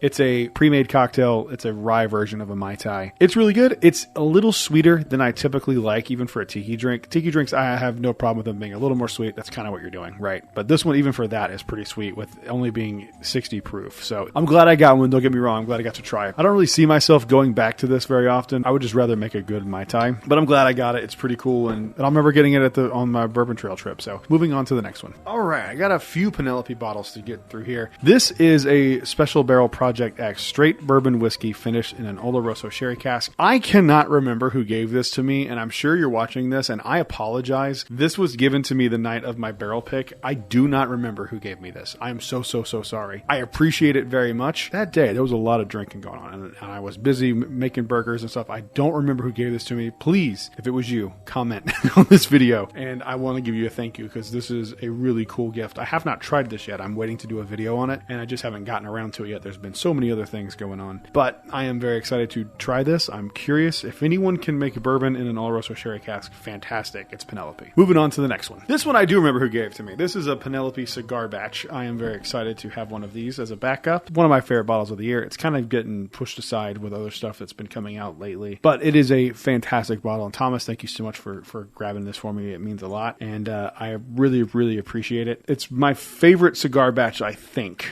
I have to try a few other ones and you know, really hone it in there, but I think this is my favorite cigar batch. Penelope crushes it. So this was given to me as a gift after our barrel pick. So I appreciate it very, very much, and I love this thing. Moving on to the next one. Another bottle of Penelope here. This is the last bottle of Penelope. This one actually was sent to me from Penelope. They sent me a bottle of this 10-year estate collection. It comes in at 106.8 proof. As you can tell, I have not opened this yet. It is still going to be a fresh crack when I get into this. I'm actually going to do this tonight, actually, after this video. I'm going to break this open. I'm very excited. Thank you to Penelope for sending this bottle to me. It's really cool that they sent me this, and I'm a big fan, and I have slowly become a fan, and this is just super cool they sent me this, so I cannot wait to get into this. Moving on to the next one. Oh my god, so many gift bottles this month. Good lord. All right, so this is a bottle of Elijah Craig B525. This was given to me by my buddy Dan, who I met at the Heaven Hill event. He watches videos, and we've become friends, and he bought me this just because he's a nice guy, and I appreciate it very much. We opened it there on the spot, and I have gone back to this a few times. I think this is my favorite Elijah Craig barrel proof. I'd have to go through some of the other ones that I have, but I think for sure this is my favorite one. Keep in mind, I'm not a huge fan of C923. It drinks a little too hot, and I'm not a fan of it. So I think this is more of what I like from Elijah Craig barrel proofs. You might not feel the same way. That's totally fine. Thank you very much for this gift. It was completely unnecessary to buy me this, and I appreciate you doing it. I'm glad you got to try it as well. Moving on to the next one. I have this bottle and one more that were gift bottles. This is a bottle of Early Times Bottled in Bond, but it's a black top. I actually just recently did a video on these for Patreon where it was comparing this to a modern day Early Times and seeing which one was the winner. I'm not going to say which one won. If you're curious, go check it out. This was given to me by my buddy Thomas, who I also met during the Kentucky Bourbon Festival through my buddy Charles, and he had seen videos where I talked about wanting to try one, and that I had one that I wasn't willing to open just because why would I? Because I like other Early Times, and he brought me this like half full Early Times, and dude, what a generous gift. Like seriously, these go for a good amount of money now, and so like this means a lot, and I appreciate it, and me and Thomas have become friends as well. Thank you, man. I really, really appreciate that. That means a lot to me. I have thoughts on these, and if you were curious, I hate to do this, but if you're curious, check it out on Patreon, because it is a Patreon exclusive video. There was a relatively definitive conclusion. Moving on to the next one. And this one technically is a gift, but it was from my buddy Matt. He got me this. I asked him to give me this, I guess like a year ago or something. I completely forgot that I asked him to do this, and so he said, hey, it's a wedding gift. Congratulations. So thank you. I appreciate it very much. I'm excited to try this. I'm hoping that this one actually like is something that I'll enjoy for Maker's Mark. As much as I give them crap, if I can change my mind on Jim Beam and become a big Jim Beam fan, Maker's Mark can do the same. I'm hoping this is the one that does it. I'm going to open this later this week, and I'll probably do a video on it, but we'll see. Moving on to the next one. And I lied. There is one more bottle that was a gift bottle. This is a bottle of the Old Forester 117 series. This is Warehouse Eye Barrels coming in at 95 proof. I loved this thing so much. This was also given to me by somebody that I can't recall at my own bottle share. Comment down below if it's you, because I really appreciate it. I really liked this bottle quite a bit. This is my first 117 series, and I really liked this a lot. I haven't had it since I've been back home, but I really appreciate, again, like what a crazy thing for someone to just give you. Like, I appreciate it very, very much. Please identify yourself, because I just genuinely don't remember who gave me this. Moving on to the next one. All right, back to the Kentucky Bourbon Festival. This was one of my favorite bottles that I had my entire time at Kentucky Bourbon Festival. This is a bottle from RD1. This is the first thing I've ever had from RD1. This is a Kentucky Bourbon Festival single barrel pick exclusive. This is a Amberana finished bourbon, and I'm not typically a fan of Amberana finish. Like, I'm not a fan. I don't hate them, but I don't love them. They're not something that I typically gravitate towards. This one is a very clear exception for me. This one doesn't taste like Cinnamon Toast Crunch. Doesn't have that. It tastes like apple pie, and it's more subtle than a typical Amberana finish, and it was one of my favorite things that I had the entire time I was at KBF, and I really, really, really liked it. So you can't get these anymore as far as I am aware. These were only available at the festival. I would imagine they sold out. So it's cool. I'm glad I got one, and I really like it, and I'm going to be doing a video on this soon, so you can kind of get the full thoughts of it there. So in case you see them floating around the secondary or whatever, if you want to grab one, you can grab one, because they are fantastic. Moving on to the next one. This is the other bottle that I bought at Kentucky Bourbon Festival. This is from Larrikin. It's Larrikin Bourbon Company. They're Rosewater Kentucky Straight Bourbon Whiskey. So from what I understand from talking to them, they took bourbon, and instead of watering it down with like regular limestone water water from Kentucky. They made rose water. There's no reason that I should like this bottle. It was top 2 or 3 things that I tried at Kentucky Bourbon Festival for myself. I loved everything else they had. Like their cigar batch was fantastic, but I really wanted something a little different and unique, something that I would not ever forget where I got it from, and that's where this one is. I also have a video coming out on this one soon. It is not open yet, but I'm going to open it and try it. I really like this for sure. If you don't like rose, if you're like sensitive to like floral stuff, you are not going to like this in any facet. I'm not saying if you don't like it, maybe you'll like it. You're not going to like it if you don't like that. But I really enjoyed it. I thought it was really fun, so I wanted to get one and support them because they were super cool. So shout out to Larrikin. Really cool and unique bottle, and I'm excited to have one and do a video on it coming up soon. Moving on to the next one. All right, we're getting down to the nitty gritty here, people. This is my Barrel Pick Group's bottle of Detling. I was supposed to go to this one. However, I wasn't able to make it because my mother-in-law passed away the same day that this pick happened. So I was unfortunately not able to be there. And that's the only reason why that video had such bad audio quality. For whatever reason, it didn't record the audio for it. And my reaction to it was so authentic that I didn't want to redo it and like kind of fake a reaction like that. That's why I kept that audio bad. Usually I wouldn't put a video that was that low quality by my own standards, but that's why that was the exception, because I'd never tried it before. You know, if I was doing a video like that and of my conviction pick or something that I had tried, then I would, you know, redo it. But anyway, this is one of my favorite things I've had this year. This is probably going to be in the top 10 for me. And I also need to clear something up. I found out today, in my video, I mentioned like Detling should do a double oak. Apparently most of their barrels are double oaked, and I just didn't know that. And that explains why they're, so much more expensive than a typical bourbon. So didn't know that. Wanted to correct that because I got corrected by a few people online and personally that were like, hey, dumbass, they double oaked their shit already, stupid. Makes sense.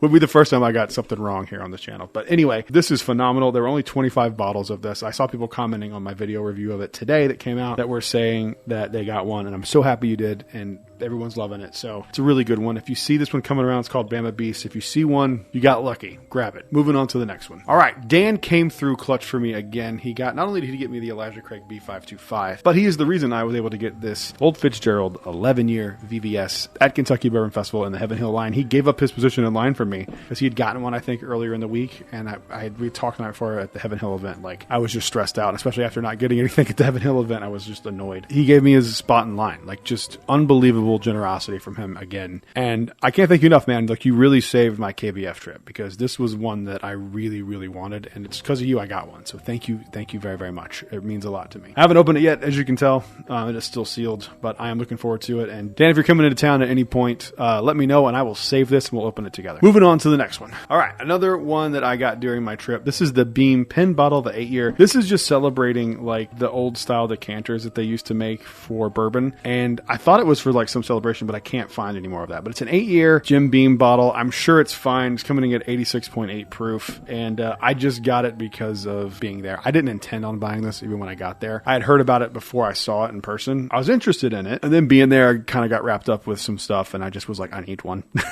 And I'm glad I got one because I won't be back to Kentucky probably for a while. So I'm excited that I got one. And it's pretty cool that I was able to snag one of these. And so I'm excited I got it. Moving on to the next one. All right, I didn't plan this, but the last two are my top 2 contenders for bourbon of the year. This is the Wild Turkey Master's Keep. I usually bring out the box. The box is right there, but with the spider webs for the Halloween set, I didn't want to bring the box out. It's hard enough to get the bottles in and out of the cobwebs and still make it look decent. This is Wild Turkey Master's Keep Beacon. One of the best bottles I've ever had from Wild Turkey. One of the bottles of the year contender for sure. It's between this one and then the last one here on this list. I absolutely love this. I opened it. I overpaid for this one. This is the only one on the list I think that I overpaid for. Yeah, this is the only one on the list I overpaid for. I paid $400 for this. I had tried it before I paid for it, so I wasn't going in blind to it or anything like that. But yeah, I know it's ridiculous to spend that much money on a bottle of bourbon. But rumor is this is the last Master's Keep. I tried it. I knew I liked it. And I love it. And I wanted to have one because it's going to be probably bourbon of the year if it's not runner-up. Moving on to the last one. This one right here is my other contender for bottle of the year. This is the Jim Beam lineage. This is one I've been talking about so much. I adore this thing. I have never been a big Jim Beam fan. This bottle for me with Jim Beam is what the 10, 12, and 14 were with people with Jack Daniels, where they go like, oh, Jack Daniels makes this, but they can also make really incredible whiskey. That's this. This bottle is insane. I love this thing so much. I love the packaging. I love everything about it. I have bottle 5858, so I am just so thrilled to have this. This one is just as good as Beacon is to me. The problem with this is I know I'm going to have to be blinding like my top 10 or like top 1 and 2 at some point. They're so different. I'm going to know which one's which. So I don't know. I'm just going to have to pick one. I think this is just as good as Beacon, if not better. 111 proof on this one. It has a 15-year age statement on the front. It's just... It's perfect. Like, bourbon doesn't get much better than this. It just gets different. And it really changed my opinion of the Jim Beam distillery as a whole. Visiting the distillery as well helped too, but this bottle really solidified that, holy shit, Jim Beam can make insanely good bourbon. So comment down below. Let me know what bottles you got in the month of September. While you're down there, make sure you leave a like and subscribe. We are on the road to 10,000 subscribers. I'll see you guys on the next one. Until then, cheers. A big thank you to all the Patreon supporters you see on screen right now. Today, we're going to be talking about the best bourbons that you can drink now that we're in the fall season. Let's get into it.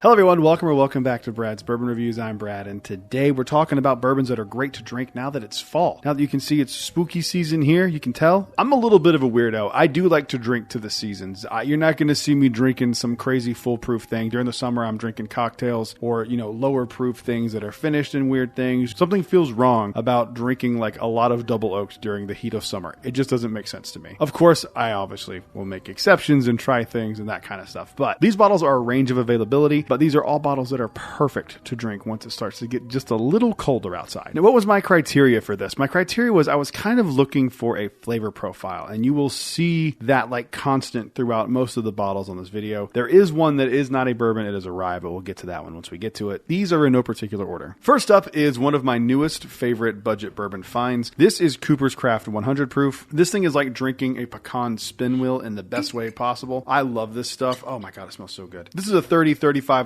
bottle that you can find in a lot of places. I know some places used to have it, now they don't. There's rumors. Every time I bring this up, people say, I heard from a reliable source that it's going away. I heard from a reliable source that it's not going away. They closed their cooperage. They're just going to get barrels from different places. I don't know. They have not responded to me. I did reach out to them directly via an email. I may have just emailed Brown-Forman. I forget. They have not gotten back to me, so I don't know. But I will tell you this, if while they're around right now, go grab one of these. It's perfect for the fall season. Moving on to the next one. Up next, this is like the lightest flavor profile on this one. This one is the James E. Pepper decanter bottle. This one reminds me of like figs and raisins and those kind of darker notes. This is batch number 26. I think these are fantastic, and I don't want to say they're underrated because there was a lot of hype around these when these first came out, but I think that people do kind of sleep on these. I think these are really, really good. They do vary quite a bit from batch to batch, but they are fantastic, and the bottle design is just like so old school. I love it. If you haven't tried one of these, you definitely should try to get one. If you want a batch that's really good, batch number 26 is really good. So moving on to the next one. You all knew this was going to be on this list. Don't pretend you didn't know. This is a bottle of a pick of Woodford Reserve Double Oaked. Not my favorite Double Oaked on the planet, but it is a really good representation of what Double Oak can do. And there are definitely way worse Double Oaks that I've had out there than this. These are fantastic. If you can find some of the picks, like the batch picks, definitely try those. They're a step above of the regular just batch product. They're just like kind of, cranked up to 10. They're really solid. I would even maybe put the Woodford Double Oaked on this list if you're okay with paying like 3 times the amount for essentially the same thing. Doesn't taste that much different. I've done a whole rant about that. I'm not going to get back into that, but I've done those videos. You can find them. But try Woodford Double Oaked if you haven't already. Moving on to the next one. All right, we're going to break up the list here. This is not a bourbon. This is a rye whiskey, but this has to be talked about when you're talking about this time of year. This is a Midwinter's Night Dram. This is a blend of rye whiskeys finished in port barrels. These are some of the most widely varied special releases from year to year that I've ever had. High West makes this, and I have this one that has a lot in it because it's not very good. This is Act 10, Scene 2. The other one that I have is Act 11, and it is so much better. It's not even close. I like to talk about these at this time of year because they're fantastic. The same kind of notes, you know what I mean? Same kind of like fig, darker pecans and like darker notes on this. These are not worth like the crazy amount of money. I think $200 even is what their MSRP is. I think 150, 200, something like that. Even that's a little high, but if you want to splurge and have something special to look forward to, try to look at the notes on each individual batch and kind of see which one you would gravitate towards because they vary a whole lot. Moving on to the next one. All right, this one is just the first one that I had, so this can kind of stand in for any of them, but I do think this is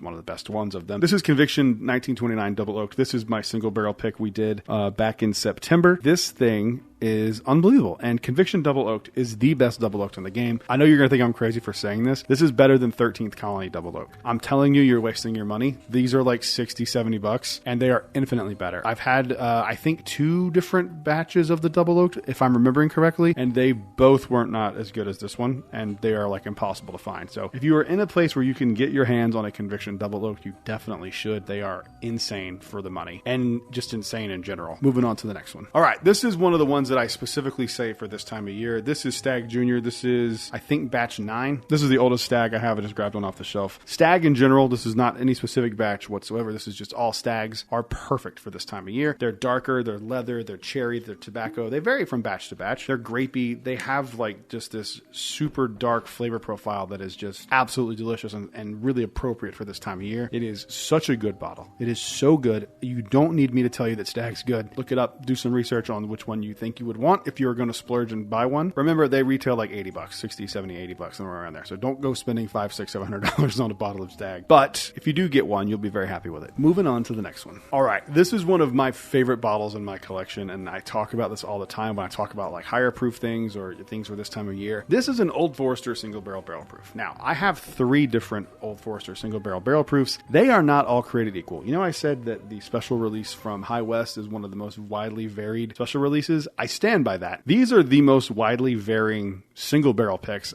I've ever come across. Some of them are just okay, into bad, and some of them are absolutely incredible. Like this one. This one is a barrel pick from Corona Cigar Company. I've told the story about how I got this before. I found it at Publix, long story short. And I wish I had bought in the entire case because these are so good. I would put this up against almost anything you've had. This is from Warehouse H, Floor 8, coming in at 130.1 proof. Super dark tobacco, super dark pecan, very banana bread. Oh God, such a beautiful nose. Brown sugary. It's those kind of flavors, and it's what makes it just really good for this time of year. These are not all created equal. I am not pretending they are, but I'm just saying if you can get a good one of these, you're talking perfect bottle paired for the season. Moving on to the next one. All right, up next is a bottle that is a Tennessee exclusive. They sell them at the distillery. They sell them at other places in Tennessee. I also have seen them in Kentucky for some reason. But this is a bottle of Jack Daniel's Distillery Series Jack Daniel's Tennessee Whiskey finished in Oloroso sherry cask, coming in at 90 proof. This is like your lowest proof one on this list. This one is just like really great. It's everything that you love about the... Oh, it smells like plums. Oh, it's so good. I haven't had this in so long. It's everything that I like about the really good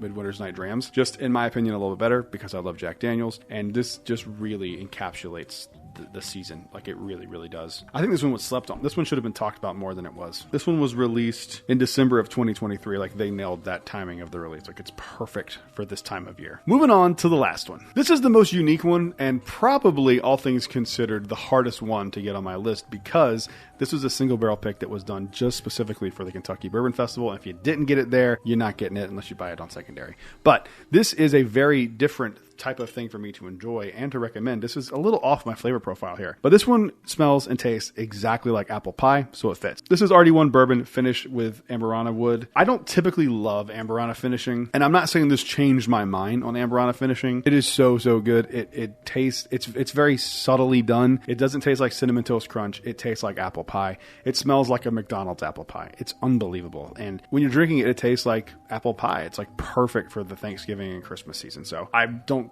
know if you can still get these. Maybe they brought some home that didn't sell at the festival. I have no idea. But maybe get in contact with them, see if they have any left, or if they do, where you can find them. But this barrel number 42, for people who are interested, it says it right here on the side. Really solid bottle from RD1, and I look forward to trying more stuff from them. So comment down below. Let me know what bottles you like to drink during this time of year. While you're down there, make sure you leave a like and subscribe because we are on the road to 10,000 subscribers, and I would love to get there before the end of 2025, and we can do it if you just hit that subscribe button. I'll see you guys in the next one. Until then, cheers.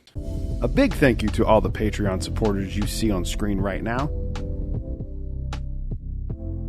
Today we're talking about bottles of bourbon that you need to have in your bourbon collection. Let's get into it.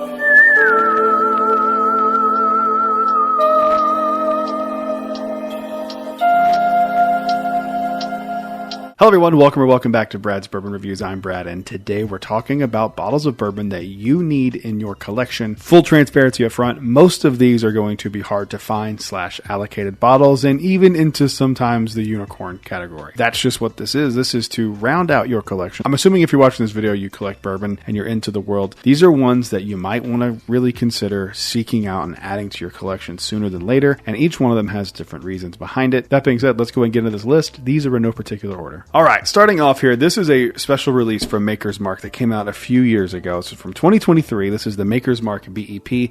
This was the last in their original run of the wood finishing series. The Maker's Mark wood finishing series, in my opinion, has really had a fall from grace. It is nowhere as good as it used to be. And that's why this one's on this list, because this is my favorite Maker's Mark product by a long shot. If you're new here, I'm not a huge Maker's Mark fan. I think the stuff they make is just okay. I think in a lot of cases, especially like their cellar age, that it is way too expensive for what you're getting. I don't even think that one should be considered a special release. I think it is just completely mediocre. But this one is not that. This one is a fantastic bottle from Maker's. And if you've never had one or you've never thought about grabbing one, take it from somebody who doesn't love Maker's. This is a fantastic bottle. If you haven't tried it already, track down a BEP. Moving on to the next one. Up next, this is a Russell's Reserve pick. The reason I like having these is because you can come across these random ones that are just absolutely fantastic and be able to compare them to things like the Russell's 13 and the Russell's 15. And I think that if you have one of these like that for your collection, you'll be able to use that as like a reference point and to see if the 13 and the 15 are actually as good as you hope they are. I highly recommend everyone getting a Russell's Reserve pick. They are fantastic. Moving on to the next one. Up next is a bottle that is a unicorn bottle. It was for me. I love this brand. I love when I get a hold of their special releases. This is the only one from them I have. This is a Four Roses barrel strength limited release from 2024, but I'm kind of just using this as a placeholder. Find some of these limited releases from Four Roses. They are fantastic. My favorite one is the 2022 special release. It's amazing. I think the 2019 one as well. Those were both fantastic bottles. Even if you're not a huge Four Roses fan, I think you would really like some of these special releases. Again, these are not all equally as good, but generally speaking, they are really solid bottles, and I'm excited to have the one from last year. It is absolutely delicious, but not the best of. Moving on to the next one. All right, this was a lot of people's bourbon of the year last year, and I do think you need it in your collection because I don't know if they're going to do another one. I mean, I assume they will at some point. I mean, it would make no sense for them to just drop one banger bottle like this and then never follow it up with another batch. But as of right now, they haven't said if they're doing another one or not. So at the current date of recording, that has not been announced. If you're watching this in the future and you're having batch 2 and I look like an idiot, that's fine. But this is the Russell's Reserve 15. This bottle right here is absolutely incredible. These were going for crazy money when they first dropped. I think it's kind of leveled out maybe a little bit. I don't know. I haven't checked on secondary pricing for these in a while, but I still get questions about this from time to time. Do I think it's as good as a lot of other people do? Like it's the greatest bourbon ever? I saw that being tossed around a lot. No, I don't think it's the greatest bourbon ever, but it is really solid. Having this bottle on your shelf will elevate the rest of your collection because this thing is fantastic. Moving on to the next one. All right, this next one was hard for me to pick one bottle from the lineup, but I think I settled on one that I'm happy with. I am a huge fan of the E.H. Taylor lineup. This is a bottle of E.H. Taylor barrel proof. I have 2 of these, but these are fantastic. Again, for these as well, they are not all created equal. Some of them are really good years, some of them are just okay, some of them are not great at all. This one's really solid. It reminds me of like apple pie and like chocolate and cherry. I'm a huge E.H. Taylor fan anyway, so having it at barrel proof is awesome. This is another one for me. Like this will kind of, having one of these bottles will like elevate your collection, and it just really is a really good bottle to have, and it's something cool to impress your friends when they come over. A lot of people have heard of E.H. Taylor. Not a lot of people have gotten their hands on these barrel proofs, and they are fantastic. So if you ever get an opportunity to grab one of these, I highly urge you to do so. Moving on to the next one. This bottle right here very well may be my favorite bourbon of all time. I don't say that lightly. It's the highest rated bourbon on the show. If you've been a viewer for a while, you know exactly what bottle I'm talking about. This is the Detling Gold Wax. Detling is not for everybody, but god damn it, it's for me. It is a nose of tobacco and chocolatey into coffee notes. These are extremely hard to come across. They do, I think, like 1 or 2 barrels of this a year. This one was 82 months. I swear to God, it is one of the best bottles. I regularly see these going for $500, and my wife's probably watching this, so this is a joke. I would absolutely buy one of these for $500. They are that good. I know that's crazy to say. You have to have one of these in your collection. It is so incredibly delicious. They do have a higher malted barley content than a lot of other bourbons. So if that's not your thing, you will not like this. But if you are even like remotely okay with that, you need to get one of these immediately. Not all Detlings as a brand are as good as these. Some of the picks are fantastic. Some of them are just okay. The Bottled and Bond that they discontinued is just okay in my opinion. But these are just on a whole nother level. If you ever have the opportunity to buy one of these, jump on it quick. Moving on to the next one. All right, now we're going to go back down to the budget stuff here. This is a bottle that I talk about anytime I can because I think they are fantastic. This is Early Times Bottled and Bond. Why do you need one of these in your collection? The reason you need one of these in your collection is because this is a $14 reason why you don't have to pay high prices for really good bourbon. These are absolutely delicious. I mean, again, a taste test against something that's, you know, super special, it's not going to hold up to it. But if you gave someone this who was a bourbon dork and did not tell them what it was and just said, tell me if you like this or not, I obviously can't guarantee this, but I would imagine that most people would think this is really good and not think that this is a $14 bottle of bourbon. This is probably the king of budget for $14. I mean, I know I've paid as much as $30 for this, and even that I'm totally okay with. You get a liter of this, by the way. Liter of 100 proof Brown-Forman juice.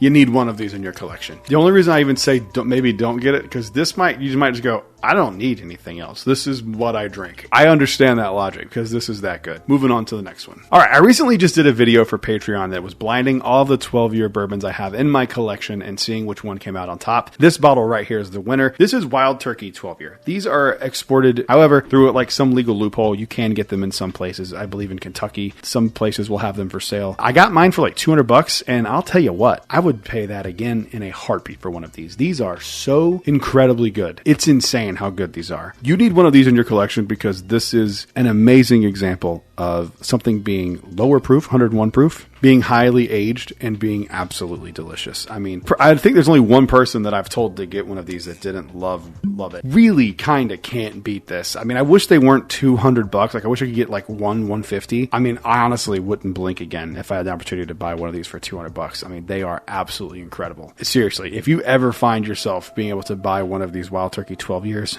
do it, because it is a fantastic bottle of bourbon. And it just shows you that why Wild Turkey is one of the best distilleries on the freaking planet. Moving on to the next one. All right, this up here is one of my favorite bottles of this year. This is Jack Daniel's 12-year batch 3. This came in second place in my blind of the 12-year bottles that I did. Jack Daniel's 12-year batch 3 is unbelievably delicious. You need one of these because this is the best example of what Jack Daniel's can do, in my opinion. A lot of people will say the 14's better. I don't think so. I think the 14 is so overrated. I'm a huge Jack Daniel's fan, so I don't say that lightly. But this 12-year is the best version of what Jack Daniel's can do. And the reason you need one of these in your collection is because it is friggin' incredible. And this will change people's minds about Jack Daniel's. A lot of people still have this mentality of like Jack Daniel's is cheap, terrible whiskey. It is not. It is unbelievable, and this bottle right here should change some minds. Moving on to the next one. All right, this bottle right here is, you can kind of see it poking out. You may not be able to see it in full detail yet, but this is the best version of this bottle, and I think if you can find a Blanton's Gold, you should absolutely buy one, because this is what I think a lot of people think and want Blanton's to be. I prefer this one even from the straight from the barrel. To me, the balance on this is like absolutely perfect and just really, really works for this distillate. Now, these are single barrel. They are going to vary some from barrel to barrel. Blanton's is pretty consistent though. I mean, I've had a few that were just like really good and a few that were just like not as good, but still pretty solid. But the Blanton's Gold Edition is just the best version of Blanton's in my opinion. This one, everyone has heard of Blanton's, even like your friends who are casual. So that's why having one of these, so like, oh, I've had Blanton's, but like, oh, have you ever had the Blanton's Gold? I'm like, ooh, what's the Blanton's Gold? Never heard of that. This could get someone really into whiskey. So I think it's a good reason to have it as part of your whiskey collection on top of just wanting a really good bottle of bourbon. Moving on to the next one. Up next is a bottle that I know is hard for a lot of people to find, myself included. I have been lucky enough to have a few of these in my life. This is Weller Foolproof. This is a Weller Foolproof store pick, but I think Weller Foolproof should be in your collection because it is probably the best version of Weller. I mean, there's an argument for 107 as well, but I think I don't talk about Weller Foolproof enough, and I kind of use this as an example to do this. I haven't opened this one specifically yet, but I do love Weller Foolproof quite a bit. I think having this would be very impressive to anyone. You know, if you have guests over who have heard of Weller, you have like the top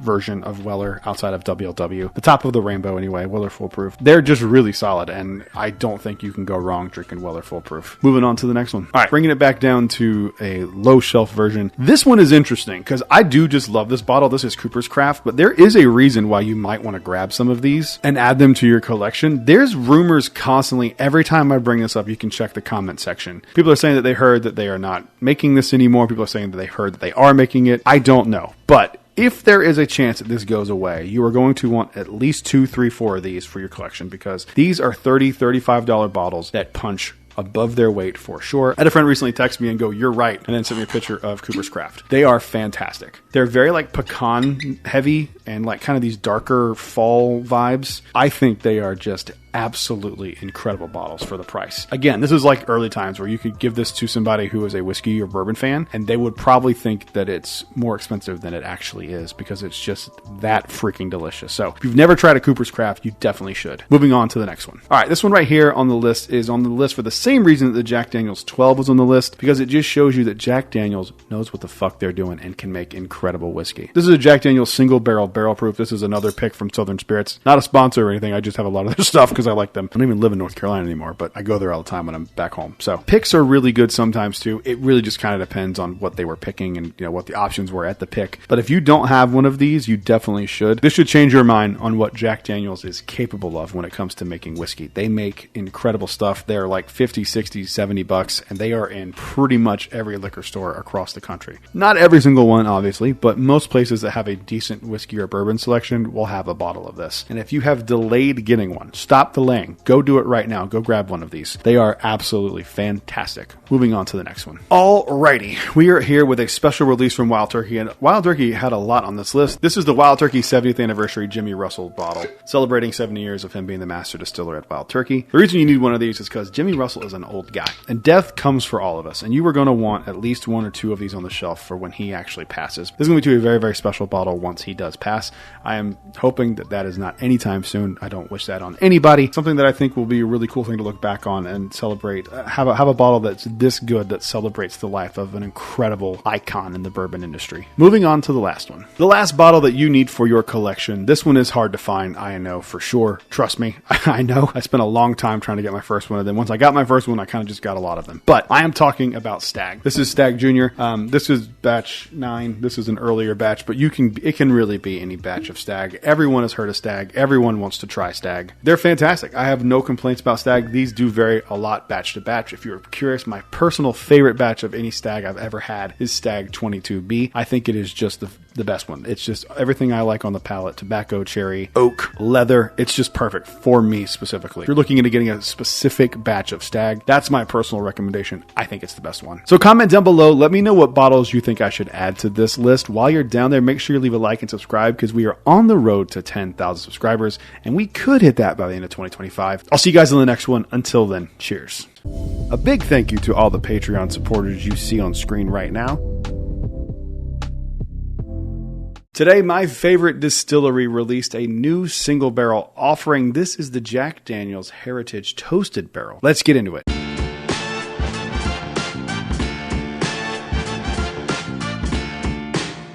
Hello everyone, welcome back to Brad's Bourbon Reviews. I'm Brad, and today, like I said in the intro, good lord, I'm so excited to be here. This is the Jack Daniel's Single Barrel Heritage Barrel Tennessee Whiskey, a toasted barrel for 2025. When I got this bottle was just like another limited release in the Heritage series. So since I picked this up in the starting of this recording, they have announced that this is actually going to be a permanent offering from Jack Daniel's going forward. I was in a liquor store today and I saw this exact bottle, literally the same one, same fill date.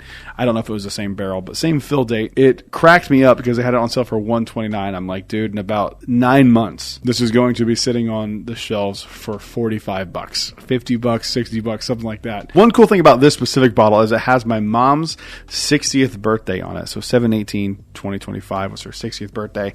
But shout out to my mom. She's awesome. I'm excited to try this. I have tried multiple different barrels of this. These are single barrels. So I'm seeing a lot of people going like, this is the best thing that they've done.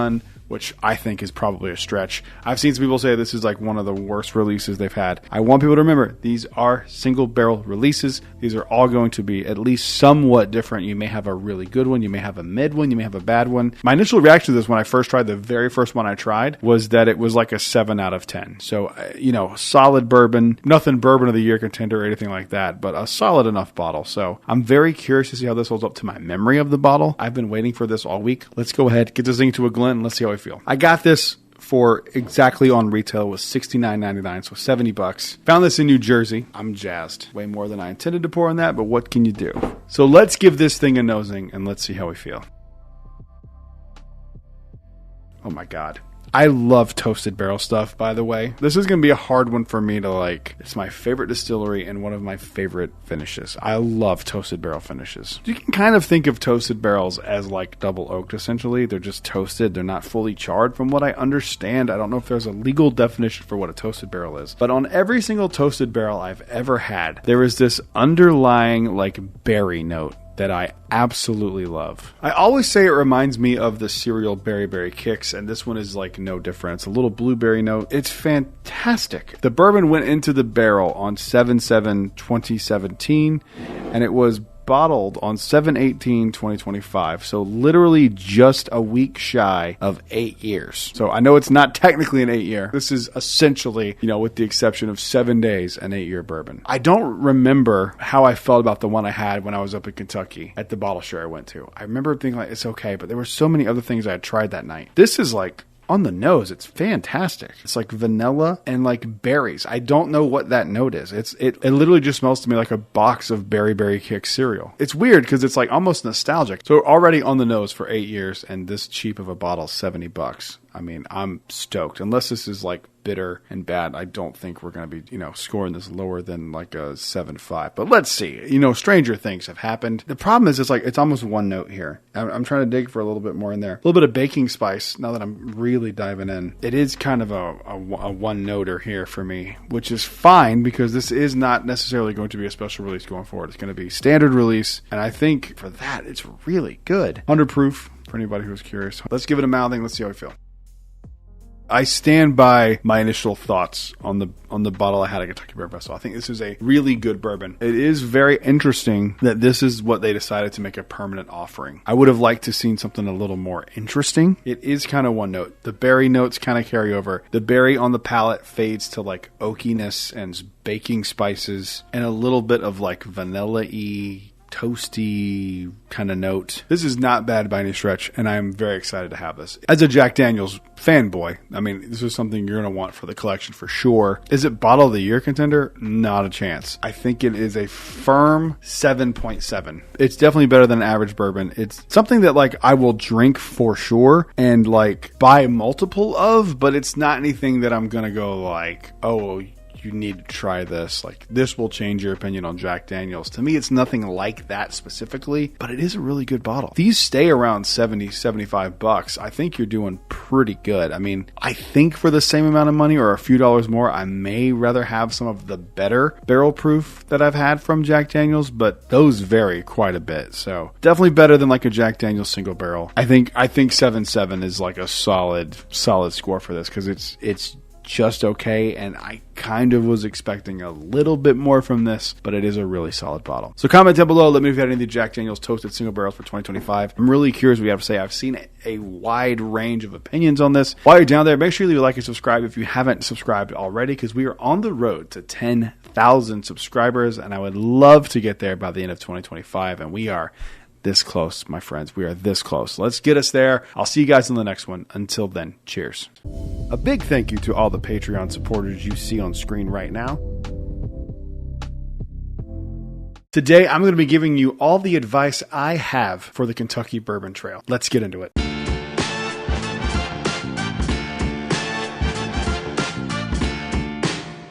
Hello everyone, welcome back to Brad's Bourbon Reviews. I'm Brad, and today we're talking about the Kentucky Bourbon Trail. I have now gone on my second Kentucky Bourbon Trail trip, and I learned some lessons this time that I didn't really learn the first time I did a video similar to this a few years ago. I am excited to share some advice with you because if you're clicking on this video, you might be planning a trip to Kentucky for the Bourbon Trail. And if you are, I'd like you to think about these a little bit in advance. There's obviously like the general like plan ahead, do research on side of town. Those are all things that you definitely should take into account when you're planning a trip because these distilleries are not close to each other, even though it's called the Bourbon Trail. Some of them are close, but like if you're going to do Old Forester and then you're going to do Buffalo Trace in one day, that's an hour and a half from each other. So plan your route would be like my first piece of advice. And even maybe like move hotels. Like I typically stay on one side of town for a few nights and then move to another side of town on 2 nights. So that's like kind of basic just trip planning advice for any trip you take really. But for Kentucky with the Bourbon Trail, you definitely need to think about that before you go,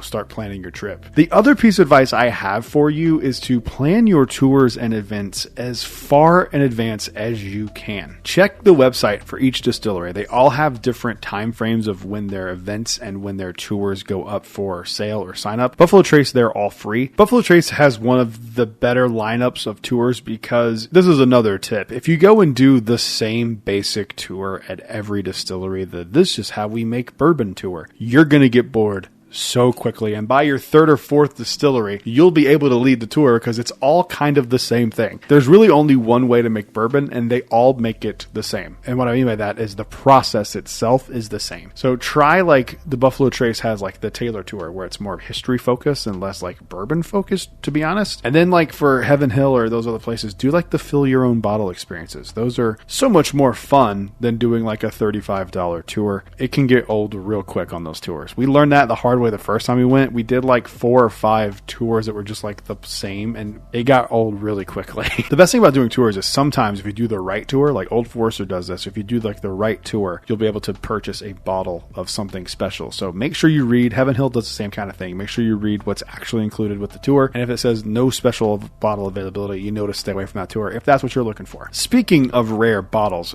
my biggest advice for anyone going to Kentucky is twofold. Temper your expectations on what bottles are going to be available, and save for either buying bottles to bring back with you or for sampling pours while you're there. Unless you just have crazy money and it doesn't matter, you can do whatever you want. I would kind of pick one or the other. Do you want to try crazy rare stuff that you'll never be able to find again because Kentucky has an insane amount of very rare bourbon? Like my buddy Craig was in Kentucky for the Bourbon Festival. He didn't have a ticket, but he was at a few bars and had a bottle of Blanton's from like 1991 or something. It was crazy. Like they have all this really cool stuff, but it's expensive. It's also expensive to buy bottles. And in kind of conjunction with this, my other advice would be to follow these distilleries on Instagram. Just this week, Buffalo Trace did a crazy drop announcement on Instagram. I'm sure that they did it other places too, but a lot of places will do it in stories, and it's very convenient if you already followed these distilleries. And while you're there, just pull up your phone, pull up Instagram, hit it. Buffalo Trace has a gift shop thing that gets updated every morning about what's going to be there. And there's Facebook groups and stuff that kind of predict what's going to happen, or people hear things, they'll post there. So follow Facebook groups, follow the distilleries on social media themselves. Just kind of be aware of what's going to be happening while you're up there. If you're going up there thinking you're going to find all these bottles at MSRP, like sure, that might happen. You might get lucky, but remember, everyone is going up to Kentucky for these rare bottles. It's really a lot harder to try and get these bottles in Kentucky because so many people are there looking for them that live there, and you have tourists. So you're double competing with people. Some of my advice is like if you're driving, stop at these little liquor stores off the interstate. Sometimes you can walk in and find just crazy stuff. Like my first time going up to Kentucky, we stopped at this liquor store in Tennessee and they had a ton of stuff, and it was above MSRP, but not like secondary crazy prices on most of the stuff. Like unicorn stuff was super expensive, but I remember seeing like some of the Maker's Mark wood finishing series at the time, and they were like $100. Nothing, like not crazy markup, like not MSRP fully, but like not crazy. And I didn't buy any of it because I was like, well, we're going to be in Kentucky, we're going to find all this cool stuff. And at the time, I did leave with like E.H. Taylor, Blanton's, Eagle Rare, Weller Special Reserve, stuff that was hard for me at the time to get. If you're going up there for that, be very careful and temper your expectations. My other advice would be eat at as many of these distilleries as you can. A lot of these distilleries have really good food. My favorite distillery to visit as a whole is Jim Beam. They have a really incredible tasting bar upstairs, and they have this thing where it's like you pay $25. You get to pick two from whatever they have currently available, and it's whatever you want the two to be. Like when I was there, I got to try Lineage and another one of their like Claremont Steep. I forget exactly what it's not Claremont Steep, but some other like things they only do at the distillery that are only available there. And it's a really cool and inexpensive way to get to try some of these things. Now, some of them like Heaven Hill, I'm a big Heaven Hill fan, but that bar is like ridiculously expensive for the bourbon being there. Wild Turkey's the same kind of way. Anyway, you are in a tourist location. Just kind of keep that in mind. I highly recommend eating at Jim Beam. It's one of the best meals I've had in Kentucky. I think it's just a really, really solid overall experience at Jim Beam. You can't go wrong. And they have a lot of more hard to find, I wouldn't say necessarily like super allocated stuff. However, last time I was there, I got the pen bottle that you see behind me right here, and the Jim Beam Lineage, which is up there. So I got lucky. It was the week of the Bourbon Festival, so it kind of makes sense why some of the more rare stuff was out. If you are going to the Kentucky Bourbon Trail, maybe time it during the Kentucky Bourbon Festival if you don't plan on going. A lot of those distilleries had a lot of drops that week, so maybe that's something you could kind of do. Beware, hotels will be very expensive around that time. I saw that like all the hotels are already sold out for the 30. I don't know what I'm going to do. I'm going to have to find something. Comment down below if you have any specific questions. I read all the comments across my channel as a whole, so if you have any questions specifically about anything on the Bourbon Trail, comment down below. I'll be more than happy to help you out and answer those questions and give you some advice if I have it. If I don't know, I'll just straight up tell you I don't know. If you like the video, make sure you leave a like and consider subscribing. We're on the road to 10,000 subscribers. It'd be really cool to hit it by the end of 2025. I'll see you guys on the next one. Until then, cheers. A big thank you to all the Patreon supporters you see on screen right now. Today, we're going to see if Elijah Craig can recapture some of the glory from C923. This is Elijah Craig B525. Let's get into it.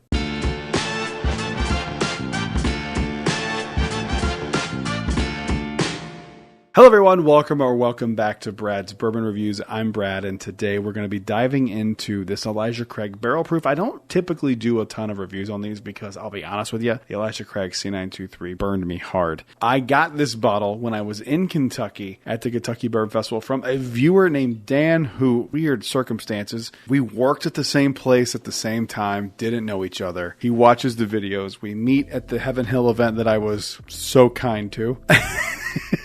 And he was kind enough to buy me this bottle at the event, and this is the bottle that I got yelled at for opening at the event. But it's all good. Dan, thank you so much, buddy. It really means the world that you bought me this. It really does. And I had to open it at the event and share it with everybody there because I can't get handed a bottle that someone bought me and like hoard it for myself. So I had to open it, and we got yelled at. But it's fine. It's fine. We didn't get kicked out or anything. So what I'm going to do today is I'm going to do a review of the Elijah Craig Barrel Proof and see if this one can live up to some of the other ones in the past. It's not going to be hard for me because I'm not typically a huge fan of the Elijah Craig Barrel Proof stuff. I think there are some that are really good and some that are just okay. And then in the case of Elijah Craig C923, I think it's one of the most overrated, if not the most overrated bourbon I've ever seen people like fawn over. It's crazy to me. So let's go ahead, get this thing into a Glen, and let's see how we feel about Elijah Craig B525. Oh look, I'm pouring into a Heaven Hill glass. I have a bunch of Glens over here because I'm doing videos, and this is perfect. I wish I was wearing a Heaven Hill shirt. I had a JW Dance shirt I could have put on. This would have made me look like a fucking shill. So for those of you who are curious, this is an 11 years, 6 months aged state of bourbon at 126.2 proof. I have had this already. To be fair, I had it that night with cigars and with several other drinks,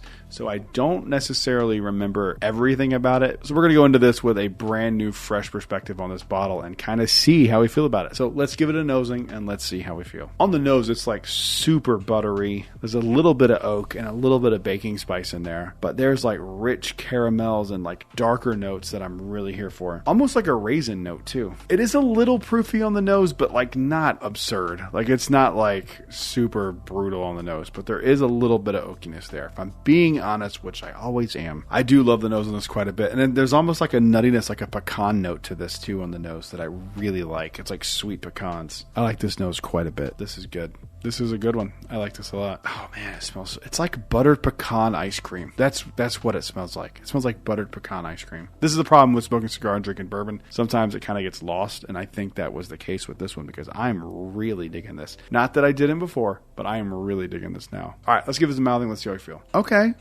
Yeah. That is really good. Drink's a little hot, but I mean, we're talking what, 126 proof? That's not, that's not nothing. That's not low proof. You're going to have some burn there. A lot of baking spice and like nutmeg on the palate. And then there's oak. And then it fades to like a sweetness there that's like caramelly, vanilla-y, toffee even. And then it like lingers on the palate for a minute and that heat kind of sustains. And then it fades to oak. But like sweet oak. It's not horrible tannic oakiness. It's pretty good. That toffee note comes over too. That's like that sweetness. I like that quite a bit. I don't think it's like a, top 10 of the year or anything like that, but it's one of the better things I think I had at Kentucky Bourbon Fest for sure. I went to a few bottle shares and I had people meeting me in the street with birthday bourbon because they watched the videos, and that was, insanely flattering. But this is really good. This is really good. I don't know if it's my favorite Elijah Craig barrel proof. I'd have to go back and look at all the ones that I have because there's probably some that I forgot that I even own. But I would say I personally think this is a better Elijah Craig barrel proof than C923 because C923 always drank hot and was drying on my throat and my palate, and I don't like that in bourbon, and this one doesn't have any of that. This one is really good. I think this one is kind of slept on, to be honest. I think people are forgetting how good that these Elijah Craig barrel proofs can be and forgetting that this one is as good as it is. I know the B batches tend to be the one A and B are people who cares. This one's good. You need to go find one of these. I think this is really good. I'm going to give this a 7 point. I'm going to give it a 7.7. I think it's a really good. I think it's definitely better than average for the Elijah Craig barrel proofs that I've had. But I think it's good. And I think if you're an Elijah Craig barrel proof fan, you might dig it. Or if you're new into it and you want to try one that's actually good and not overly hard to find, like the C923, this is a good one. Comment down below. Let me know what you think about Elijah Craig B525 while you're down there. Make sure you leave a like and subscribe because we are this close to 10,000 subscribers on the channel. And I would love to get there by the end of 2025. I'll see you guys on the next one. Until then, cheers. A big thank you to all the Patreon supporters you see on screen right now. Today we're going to talk about one of the strangest bourbons I've ever had, but it ended up being one of my favorite things I had the entire time at Kentucky Bourbon Festival. We're talking about the Larrikin Rosewater Bourbon. Let's get into it.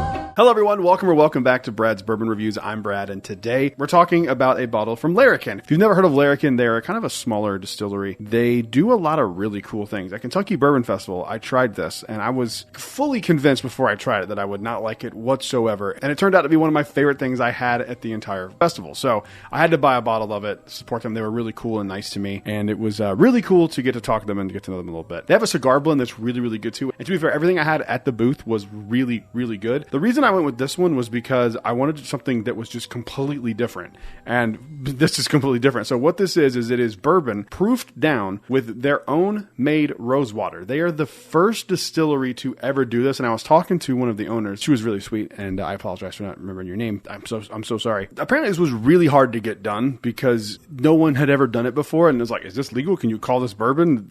So they made their own rosewater and proofed it down to 86 proof. Now, I am not going to sit here and pretend if you don't like rose or floral things that you're going to like this and it's going to defy your expectations and you're going to love it. That's not the point of this review. The point of this review is to say, if you like weirder, unique things, you're probably going to dig this. If you like bourbon that's just straight down the middle bourbon and there's nothing wrong with that, this is not for you.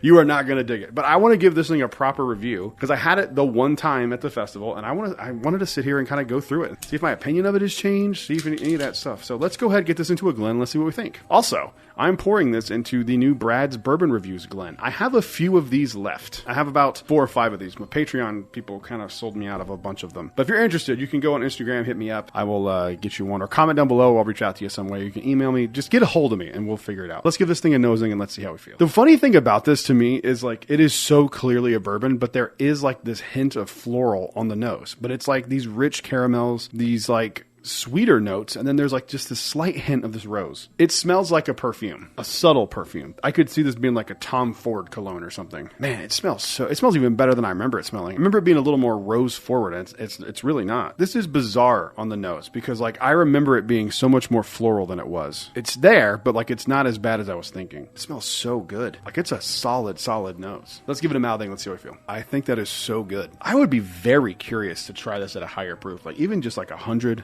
100 proof, 101 proof. It is so flavorful, though. It kind of doesn't need it, but I would be curious to see what it tasted like at like higher, not even cash strength necessarily, but like a little higher proof. It's vanilla-y, it's sweet. It's a little oaky. There's some rose in there, some floral notes, but like it's not crazy. I might say you actually might like this. It's just a little hint of something. This was such a good idea. I love the nose on this thing. This right here is a perfect summer bourbon. It is low for me. It's low proof, light. It just works. This works. I can't believe this works. It shouldn't work. Don't get me wrong. I don't think it's like bourbon of the year contender or anything like that. But I think as far as like unique things that I've had, this is up there for me. I think this is fantastic. There's even like a strawberry note on this thing. It really, really works. I'm very impressed. I'm glad it was as good as I remember it being. I love it. It's hard for me to score this one.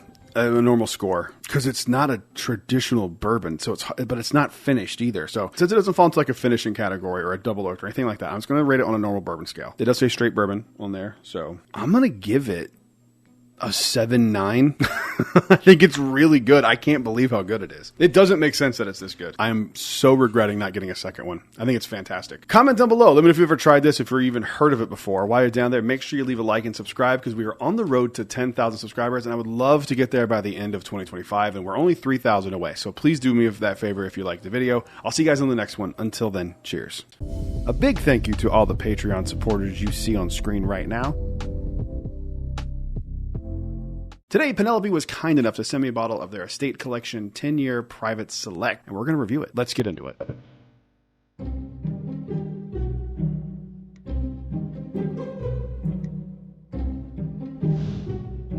Hello everyone, welcome back to Brad's Bourbon Reviews. I'm Brad, and today we're going to be doing a review of this Penelope Estate Collection. I am so thankful. It was really cool of them to send this to me because I have really become a fan of Penelope over the years. I'm really grateful. This was really cool. For those of you that are curious, this is the Estate Collection. This is a 10-year Private Select coming in at 106.8 proof, and I'm very excited to try it. The last one that I had, I thought was just okay. I'm really, really hoping that this one's a little bit better than that one, but we're going to dive in here and see what we think about this year's Penelope Estate Collection. You know what's really funny? I was in Kentucky and I almost bought a bottle of this at the gift shop and I decided not to because I was trying to find the Omega. Even though it's a French oak, I have heard it's fantastic and I wanted to try it. They didn't have it, so I left empty-handed. Let's go ahead and get this into a Glen and let's see how we feel. 10 years is a pretty big age statement here. This could be very interesting, and I think them doing it at 106.8 proof is really smart. I think that's one of the things that sucks about Eagle Rare is that it's a 10-year, but it's a little watered down from what it should be, even though I do love Eagle Rare. But let's go ahead and give it a nosing and let's see how we feel. Oh, wow.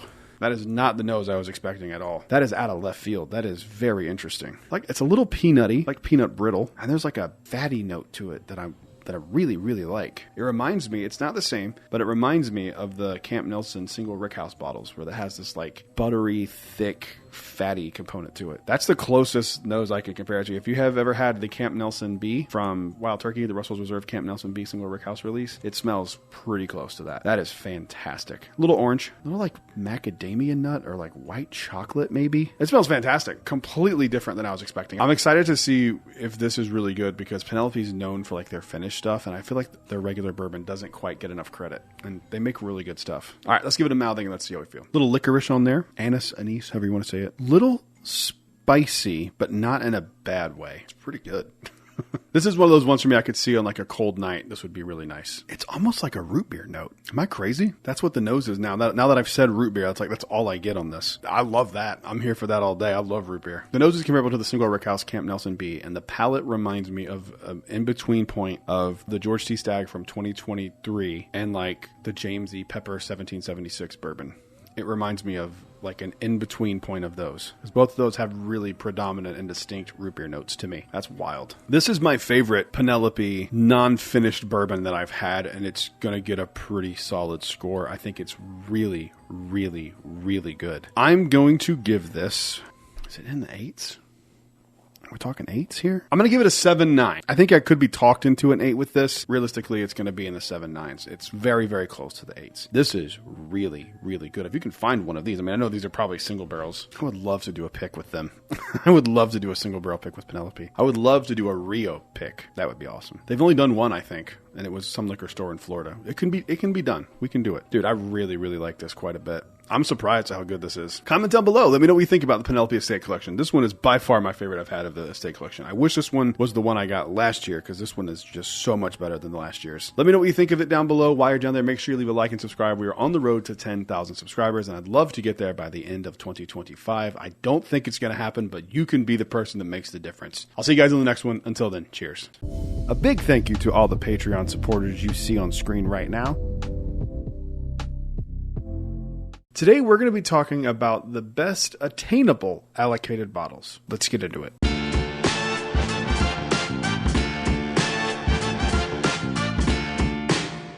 Hello everyone, welcome back to Brad's Bourbon Reviews. I'm Brad, and today we're talking allocated bottles. And more specifically, we're talking about allocated bottles that you can actually probably find at a drop, at a raffle, something like that. These are not highly allocated bottles, so no Buffalo Trace Antique Collection, no Mr. Sam, no Russell's Reserve 15s, nothing unicorn status. So keep in mind when watching this video, what is allocated to you in the area that you live in is specific to the area that you live in. It doesn't reflect everyone. There are places like California that get a ton of allocation. There are places like Florida here where I get a ton of allocation. It just kind of depends. So this is just like a general list of bottles that are easily to obtain an allocation as far as allocation goes. Some of these entries will be more than one bottle. You'll see why when I get to them, and these are in no particular order. Let's go ahead with the first one. First one up here is good old Knob Creek 12-year. I don't even know if you can technically call this allocation. I know some people can get it relatively easily like myself, but I also know that sometimes it's hard to come by. For the price, it's hard to do much better than Knob Creek 12. You get a 12-year age-stated bourbon at 100 proof, and it's really, really good. Moving on to the next one. This one's one that wouldn't have been on this list a year and a half to 2 years ago. This is a bottle of Blanton. You can say what you want about Blantons, but there was a time when this bottle was incredibly hard to come by. I mean, I remember seeing them sitting on shelves at liquor stores, not even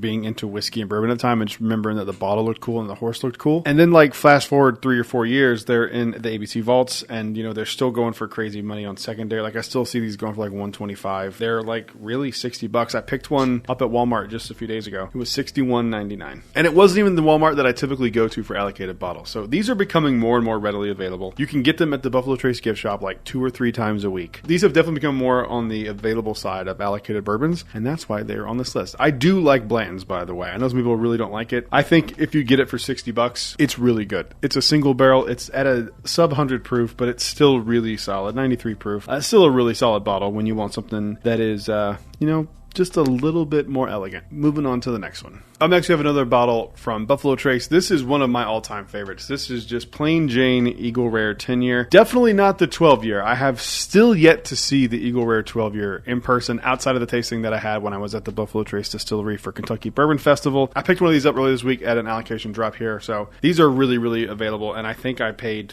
$31 for this. I don't remember exactly how much it was, but Walmart's awesome if you can get stuff at Walmart because they do dead on MSRP. I love Eagle Rare. It's not the end-all be-all to bourbon. It is still really solid, though. I drink a lot of Eagle Rare because I really like it. I actually use Eagle Rare a lot as a mixer. That cherry note and the sweetness that's on this is really solid. It's a really approachable bourbon, too. If you are trying to get someone into bourbon, this is a really good gateway bourbon. And it has become more available as well. I'm starting to see these actually sit on shelves now in Publix's around here. Publix's? So that's good. So the fact that this can be pretty readily available is awesome to me. I'm a big fan of Eagle Rare. Moving on to the next one. All right, this one's probably the most difficult one on this list to find. This is Stag, aka Stag Jr.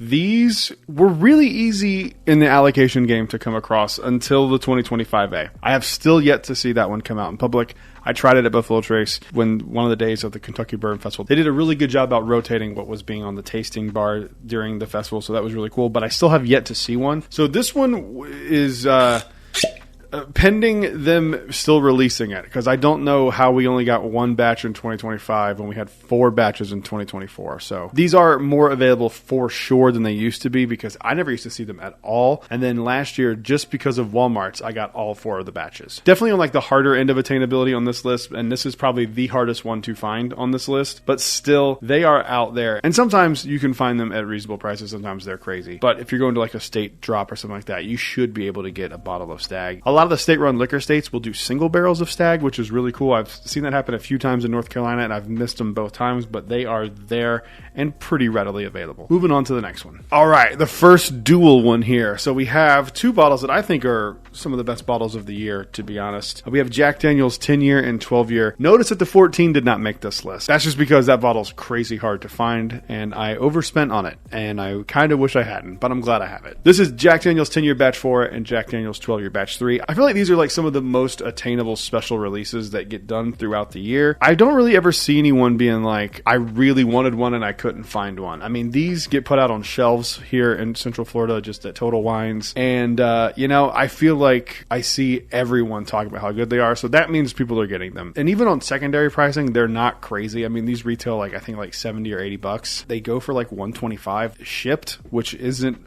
horrible. I mean, it's definitely not MSRP, but for how good this is, if they up this to $125, I'm still buying it every time. And the same thing kind of with this one. This one's a little bit more expensive, but to be honest, they're both exceptional this year. This is the best the 10 has been, I think, in my opinion, and this is definitely the best the 12 has been. If you ever at a drop and you're curious, like maybe you're not huge into Jack Daniels, you should definitely still give one of these a try, unless there's something else that you really, really want over it. But I still think at some point, if you're not really into Jack Daniels, you should still give these a try. Moving on to the next ones. But before we get any further into this video, we need to thank today's sponsor, me. This episode is brought to you by my Patreon. If you like the videos that you see here over on YouTube, there is a cool little community over on Patreon. We have 2 tiers available currently right now. The other ones are sold out.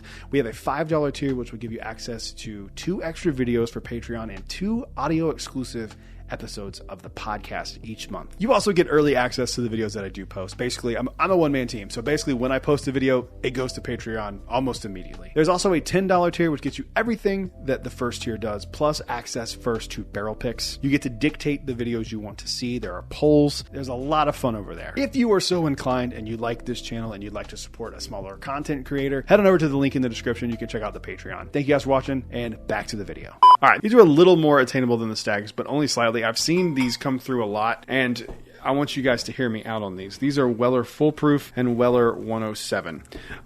So the reason I'm saying these are more attainable, I can only go by my area. And the only way we can get Weller products in the state of Florida is through the ABC store. It is not a state run. It's just what the family owned business is called, ABC Fine Wine and Spirits. They have an agreement with their distributor that they are the only ones that can distribute Weller products in the state of Florida.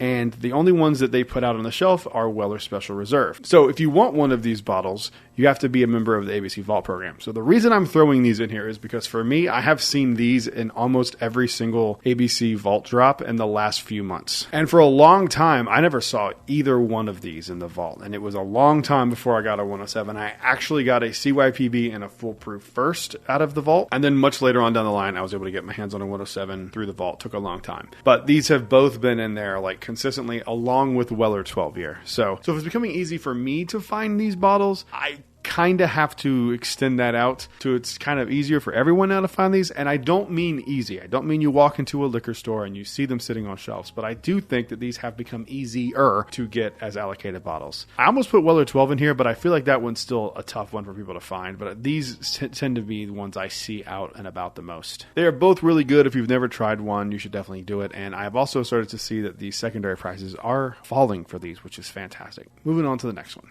Up next, I have a bottle from Old Forester. I debated putting this one on the list or not, but then I remembered I have seen this one out sitting on shelves for MSRP a handful of times now. To me, that means it is pretty regularly available amongst allocated bottles. This is Old Forester 1924. This is probably my favorite of the Whiskey Row series. I think it's really good. I think it's overlooked. I think if they had priced it differently, this would be one of those bottles that everyone said was incredible and that you should be grabbing and blah, blah, blah, blah, blah. I was really hoping this would become more of a permanent edition, which maybe it is permanent, but like special release. But I was kind of hoping that this would be just like the rest of the Whiskey Row series, where you walk into pretty much any liquor store and they're just sitting there chilling on the shelf. But I don't think that's going to happen with this one. But I do really like 1924. I think it's fantastic. It's a good 10-year bourbon. It is expensive, but you know, sometimes you get what you pay for. And with this one, it's really solid. Moving on to the last ones. All right, we're ending up with 2 here for the last ones. I debated on which of the 2 E.H. Taylors to go with. I knew I was going to include E.H. Taylor small batch because, I mean, literally, these were sitting for a week on a shelf at a Walmart near me, just in the cabinet for a week. So these are definitely becoming more readily available, and these should be shelf stable. I hope at some point they are, because these are just so freaking good. I love E.H. Taylor Small Batch. It's one of my favorite bottles on the planet. I don't talk about it enough for how much I love it, but I really do love E.H. Taylor Small Batch. The other one I was debating on was E.H. Taylor Barrel Proof because I've picked a few of those at allocated drops here and there for MSRP, but the one I settled on with was a single barrel, and this happens to be a pick, but just ignore the pick. This is also become more readily available because I have seen these pop up at Walmart's around me, Publix is around me, Walgreens, like everywhere is getting E.H. Taylor Small Batch and E.H. Taylor Single Barrel. So I think that these are the two easiest to find out of the entire E.H. Taylor lineup, and honestly, probably two of the best. I mean, outside of the barrel proof, but those vary wildly. These are usually pretty consistent. So I love E.H. Taylor. So comment down below. Let me know what bottles you think I missed on this attainable allocated list. While you're down there, make sure you leave a like and subscribe because we are on the road to 10,000 subscribers. I'll see you guys on the next one. Until then, cheers. A big thank you to all the Patreon supporters you see on screen right now. Today, we're going to be talking about 6 underrated bourbons. Let's get into it.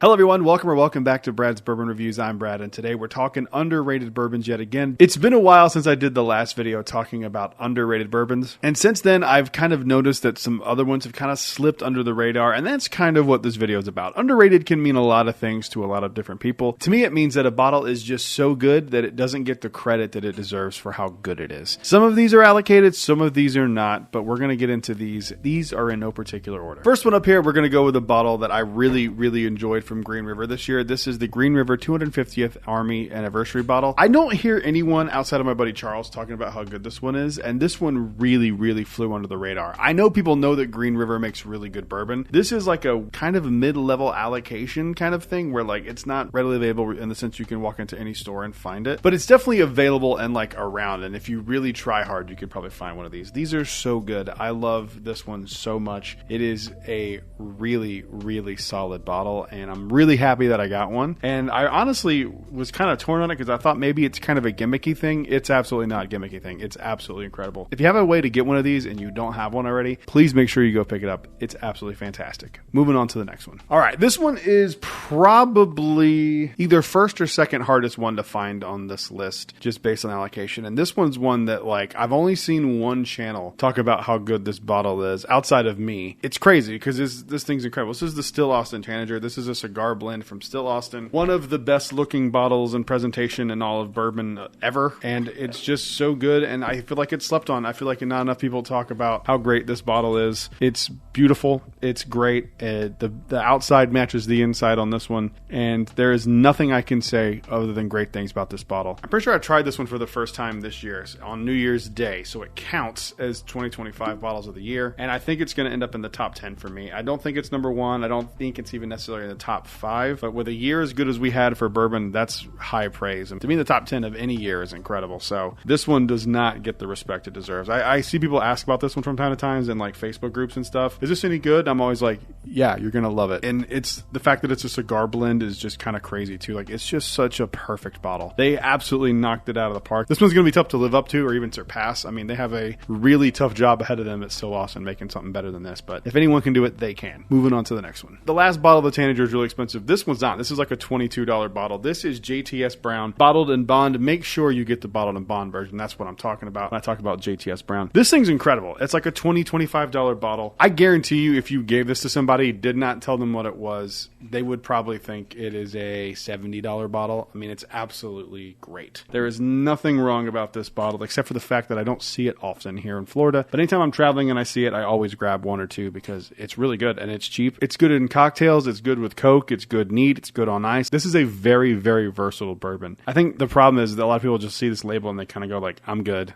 But it's really good. And I don't know why Heaven Hill does that, but they do that, and it's kind of a bummer because the average consumer is like really sleeping on some really solid bourbon. So if you've never tried this before, you should definitely do it. Moving on to the next one. All right, this used to be a bottle that was exclusive to Kentucky, but now it is available everywhere. In fact, I picked up a few bottles of it this year because I saw it and I thought it was going to disappear, but luckily it's been consistent around everywhere, which is great. This is Evan Williams Single Barrel. This is probably, with the exception of one or two things, probably the best thing that I've ever had from Evan Williams. And I've had a few of these now, and they are just absolutely delicious. I'm actually off camera sipping on this as I record these videos. I love this stuff. It's good in the hot summer months. It's good in the colder months. It's just a really solid bourbon. They are single barrel, so they do vary a little bit from barrel to barrel. But the ones I've had have been pretty consistent. This one's a little less peanutty and a little more fruity. I'm not a huge fan of all things Evan Williams, but there's a few products from them that I love, and this is high on that list. If you've never tried one, you should definitely try to get your hands on one. Moving on to the next one. It really smells so good. That's an underrated bottle. That's why it's on this video. But before we get any further into this video, we need to thank today's sponsor, me. This episode is brought to you by my Patreon. If you like the videos that you see here over on YouTube, there is a cool little community over on Patreon. We have 2 tiers available currently right now. The other ones are sold out. We have a $5 tier, which will give you access to 2 extra videos for Patreon and 2 audio exclusive episodes of the podcast each month. You also get early access to the videos that I do post. Basically, I'm a one-man team. So basically, when I post a video, it goes to Patreon almost immediately. There's also a $10 tier, which gets you everything that the first tier does, plus access first to barrel picks. You get to dictate the videos you want to see. There are polls. There's a lot of fun over there. If you are so inclined and you like this channel and you'd like to support a smaller content creator, head on over to the link in the description. You can check out the Patreon. Thank you guys for watching, and back to the video. This one's hard for me to put on this list because it is a annual release. It is highly allocated. It is very hard to find. However, it's not talked about as some of these other big distilleries, big releases. Like, you don't really hear people talking about this one alongside of Russell's Reserve and the Jack 14 and the 12 and the 10 and the Beat Tax and all that stuff. But some of the years, that's really warranted. And I'm talking about the Four Roses limited edition. I know that Four Roses for a lot of people is pretty divisive. They either love it or hate it. I really enjoy a lot of Four Roses stuff. I don't love everything I've ever had from them, but they do hold a special place in my heart. And these limited releases that they do, they're just slept on. And they're not all amazing, but they are all worth the $200, $250, whatever they cost price tag. I know it's a lot of money. I think the problem is they're just hard to get your hands on. Like, honestly, I've had easier luck getting George T. Staggs than I have the Four Roses stuff. Maybe that's part of the problem, but I just, even with people who have had them, they're like, yeah, they're really good. And I'm like, no, they're fantastic. They are amazing annual releases. Some years are better than others. My favorite year I've ever had is 2019, I believe, was the one that I had that I just was one of the best bourbons I've ever had. This one's good too. It's not quite as good as that, but it is still a really solid bottle. And I think even if you're not a huge Four Roses fan, you will still like these annual releases because they're pretty different. If you're ever able to find one, I think you should definitely spend the money on it. They are really solid. Moving on to the last one. Again, keep in mind these are in no particular order, but the reason I put this one on the list is because even with me, I feel like as big of a fan as I am of this distillery and of this brand, and as much as I've preached about them over the years, even I Today I'm going to be telling you my favorite and least favorite, and it's kind of a shame because this one is one of their better expressions. Let's get into it. It just doesn't get enough credit, even amongst people who are fans of this distillery. I've talked to a few of them. Oh yeah, that stuff is really good. I'm like, yeah, it's really good. So I'm talking, of course, about Conviction. Hello everyone, welcome. It's a toasted barrel. It's essentially a double oak. It's just not a charred. Today we're going to be doing a video that I saw Randy. The difference on these is kind of crazy. And I didn't watch the video. Incredible cocktail. It makes one of the best old fashions I've ever had. I was talking to one of the owners own version of this video, so I don't know exactly how he did his rankings. But so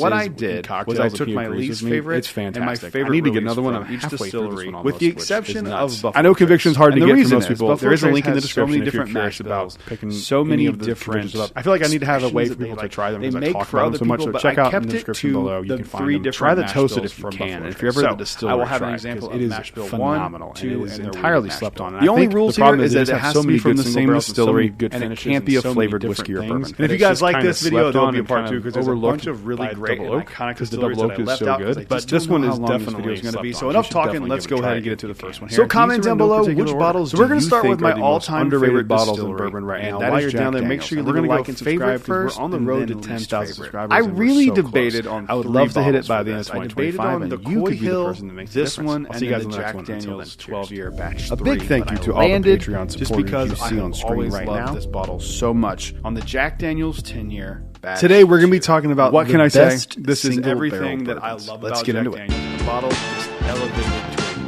really elegant and approachable level, even at 97 proof.